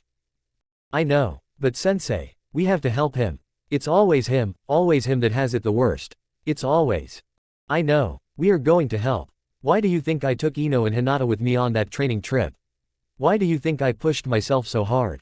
Why did Jiraiya push you so hard? We are going to fight Akatsuki, and we are going to save Gaara-kun. Tenchi cut Naruto's tirade off. Temari, who was behind the two of them, looked on them in awe, before lowering her head. Thank you, both, she mumbled. 3 days later, they arrived in Suna. The guards, recognizing Temari, let them in and they were led towards the hospital, more specifically to the room where Kankuro was. When they got there, they saw Kankuro lying on a bed, clearly in pain. Medics stood in a circle, scratching their heads. Baki stood next to two elderly people, a woman and a man. As Team 7 and Temari entered the room, they looked up. Temari's shout of, Kankuro, didn't exactly hide their entrance either. When the old woman saw Tenchi, her eyes widened. The White Wolf. So Konoha is going to war against us. I won't let you, she shouted, before rushing towards Tenchi, who was bewildered to say the least. Naruto acted quickly, making a cage bunshin and blocked the old woman's attack. She jumped back, preparing for another go while Naruto growled at her. Why are you attacking sensei? Naruto asked. Then a hand appeared before the old woman's face. Wait, Nei-chan, do you think Temari would lead the White Wolf here if he was a threat? She is a Junin. Also, Konoha were asked to help in this situation. The old man that stopped her stated. The woman blinked a few times, looking confused before smiling. Just kidding, I was pretending to be stupid. Wahahaha, she laughed, while the other's sweat dropped. A cry from Kankuro broke the moment and Sakura rushed to him. Hiku, Tenchi said. Hi. Hiku replied. The two of them turned and sat down in the hallway. Naruto, despite wanting to help Sakura, followed their example, knowing he couldn't do anything to help. Naruto was amazed by Hiku and Tenchi. They seemed to be constantly reading each other's mind. Tenchi would take a drink of water, before handing the water bottle over to Hiku, who, without looking at him, took the bottle, nodded in thanks before drinking too. Then Tenchi would lean forward and she would slip the bottle into his utility pouch, while taking out a book, which she began reading. Naruto almost fell off the bench when he noticed Hiku tapping Tenchi's hand with her fingers in some sort of code. After a few moments of confused staring, Ino cleared her voice. She's reading for him, she simply stated. Huh? Naruto asked. Hiku is reading for Shisho. Ino repeated. Why would the White Wolf need someone to read for him? And in code, the old woman, who along with the old man, had followed and joined them, asked. I'm blind, Tenchi simply replied. There was no reply. Meanwhile, Sakura was doing her best to extract the poison from Kankuro's body. It was a slow and delicate process, but she was able to extract all the poison eventually. Phew, I'm done, he will be fine, Sakura said. Temari let out a relieved sigh while slumping to the ground. Now I just need to make an antidote from this. Can you lead me to where your medical herbs are? Sakura asked one of the Suna medics, who nodded, before turning to show the way. Baki was speaking to Tenchi when a messenger came running. Baki-sama, it's the reply from Konoha. The messenger said. Good work, Baki said, before reading the scroll he was handed. He then handed the scroll to Tenchi. It is from Hokage-sama, he said. Tenchi wordlessly handed the scroll to Hiku, who once again began reading it to him by tapping his hand. Baki raised an eyebrow in confusion. He's blind, Ino explained. That seemed to surprise the Sand Shinobi. I see, he said. Apparently, he wasn't able to take his eyes off Tenchi after that. What did Tsunade Bakan say? Naruto asked. She's sending Team Guy as reinforcements. Tenchi replied. Fuzzy Brows Sensei's team, huh? Naruto remarked before laughing slightly. I wonder how strong everyone has got, he stated. Neji is already Junin, Hiku said. Alright, we don't have any time to lose. Let's go after Akatsuki right now, Naruto exclaimed. No, Tenchi said. What? Why not? Naruto asked loudly. Because we don't know where they are, Ino pointed out. If I may ask, how are you tracking Akatsuki? Tenchi asked, turning to Baki. Baki turned to look at Kankuro. Kankuro went out first, by himself, and ended up like that. Afterwards, I sent out a pursuing squad, but there has been no word. Considering the situation, they're probably already, Baki trailed off. Also, one of the village superiors has gone missing, he added. Casualty. I don't want to think that he got beat so easily. Spy, Hiku suggested. He worked for the council for 5 years. Baki said. That does not rule out the possibility, Ino pointed out. So, you've completely lost track of them? Tenchi asked. Yeah, unfortunately, was the response. Baki-sama, one of the medics called. Kankuro's regained consciousness. Kankuro, are you alright? Temari asked. Huh, you're back already, Kankuro asked back. I heard the village was in trouble, so I hurried back. Tamari replied. Sorry, for making you worry. Kankuro said. Just then, Tenchi turned to Baki. Please take me to where Kankuro fought. At Baki's questioning glance, he elaborated. I am a pro at tracking. If I can get hold of their scent. Don't bother. Kankuro interrupted, while trying to get up. All my puppets have been recovered, right? He asked.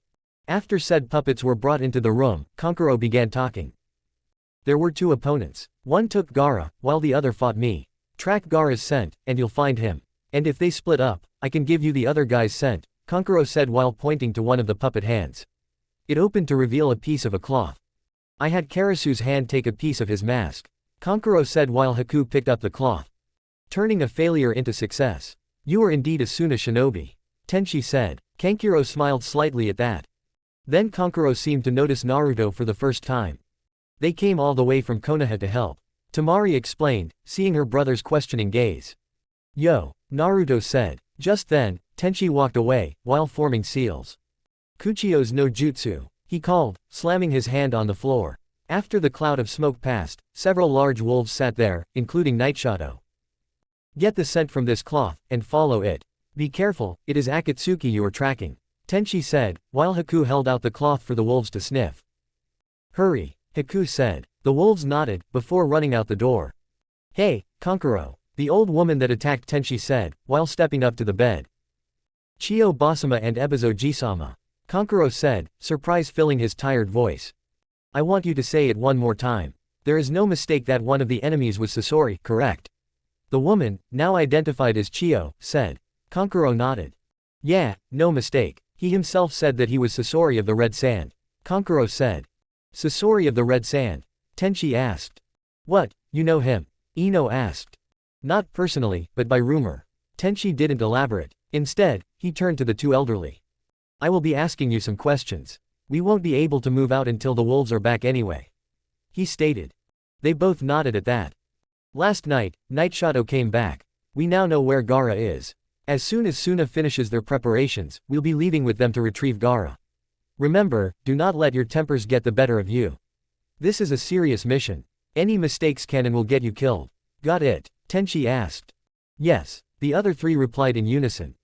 Steps was heard. They turned to see several Suna shinobi approaching, Tamari in the lead. Sorry to keep you waiting, she said. Are we all here? Tenchi asked. Then let's go, Naruto said while doing some stretches before turning to march away. But he didn't get far before Tenchi stopped him. Wait a moment, Baki is coming, Tenchi said, turning to where he felt Baki approach. And indeed, with a, wait. Baki landed next to Tenchi. Tamari, you and your team will remain here on border patrol duty. Baki ordered. Are you kidding? Tamari asked. It's a order from our superiors. Baki said, clearly not liking it himself. They are afraid of being attacked. Tenchi stated. Yes, if word of Kazekage-sama's absence gets out, an enemy village will try to attack us. We can't let that happen, Baki said. But that is why we must save Gaara as soon as possible.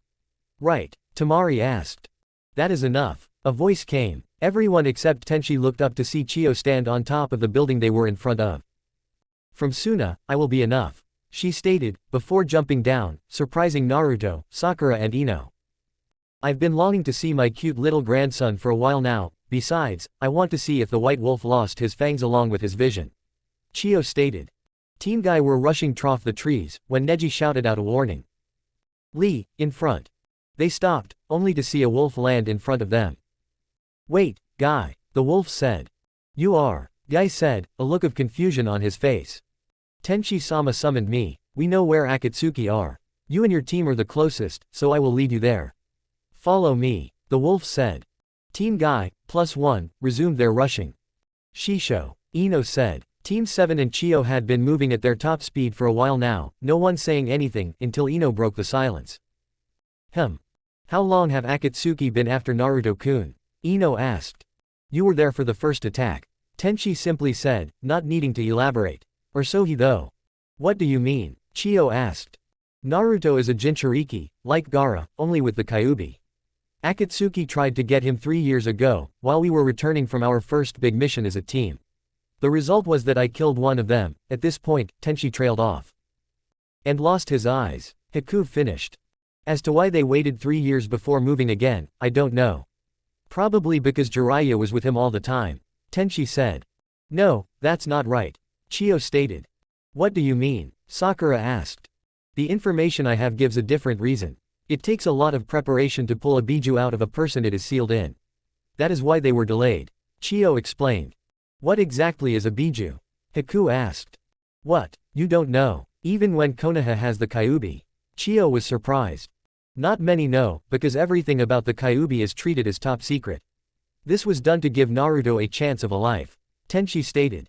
Well, I guess it'd have to be. The biju are mythical demon beasts with tails, ranging from Suna's Ikibi to Konoha's Kyuubi. There are 9 in total, and they all have unique characteristics and powers as well as tails, Chiyo said. In essence, biju are enormous masses of chakra, so-called ultimate chakra. They were seen as weapons during the Great Ninja Wars and each hidden village tried to get one. Tenchi cut in. Weapons, like you, Shisho? Ino asked. Tenchi nodded. Yes, but unlike me, biju are impossible to control, unless sealed into a human, thus creating the Jinchuriki. He replied. Why the Akatsuki wants them is a mystery, but perhaps they want to make new Jinchuriki. Anyway, it is far too dangerous. Even when peace reigns, the biju still exists, Chiyo said. She then turned to Ino. You called White Wolf for Shisho. Tell me, have you seen him at work? Chiyo asked. Ino nodded. Yes, her answer was interrupted though. No, she hasn't, Tenchi said. Chiyo smiled slightly at that, although no humor was in the smile. Keeping your fangs away from soiling your students? She asked. Tenchi did not answer. What are you talking about? Naruto asked. During the years following the Kyuubi's attack, official peace was in the world. But unofficially, ninja were, and still are, battling each other. But there was one ninja that sent shockwaves through the elemental countries. The White Wolf. Despite his young age, he was a killing machine. There was even talk about him being a Jinchuriki or even a biju incarnated. When he went into battle, opponents always died. Just as with the yellow flash of Konoha, ninja were instructed to retreat if he was spotted. Chiyo said, all the while looking at Tenchi's back. That still doesn't explain what you said, Sakura pointed out. Don't be so impatient, youngling. As I said, when he fought, people died. I was often part of recovery teams sent out to retrieve wounded. It was always easy to spot when the White Wolf had been there. Not only was the percentage of kills much better in Konoha's favor, but everyone was killed very similarly. It was almost like a machine had done it, killing everyone in the exact same way. It was terrifying. Personally, I have never fought him, so I can't say much about how he fights. But the preferred killing method of the White Wolf will always be embedded in my memory. The vertically slit throat, Chiyo said, and a shudder went through Tenchi. As you may have suspected, I have lost my fangs. No longer the White Wolf, now I am just me. If that is a good thing, or a bad thing, remains to be seen. Tenchi said. Shisho, you sounded like you were almost invincible. How did you do it? Ino asked. Invincible? No, often I was almost dead, and would have been if not for Rin-chan's healing. The legend of the White Wolf is not exactly precise, Tenchi said. Chiyo-san, if I may ask, who was the strongest, the White Wolf, or the Yellow Flash? Haku asked. Chiyo looked at her for a bit, before focusing on Tenchi again. There is no doubt that the Yellow Flash was the strongest. But one has to wonder. If he hadn't died, if he had finished raising the White Wolf, then what? Who would have been stronger then? Chiyo trailed off, mumbling slightly to herself. Naruto, Sakura, Ino and Haku looked at Tenchi, who had increased his speed enough to be slightly in front of everyone. No one saw the pain on his face, nor the water trying to come out of destroyed tear canals. No one saw how much pain the tale of the White Wolf brought up in said man's mind and heart. Frozen story.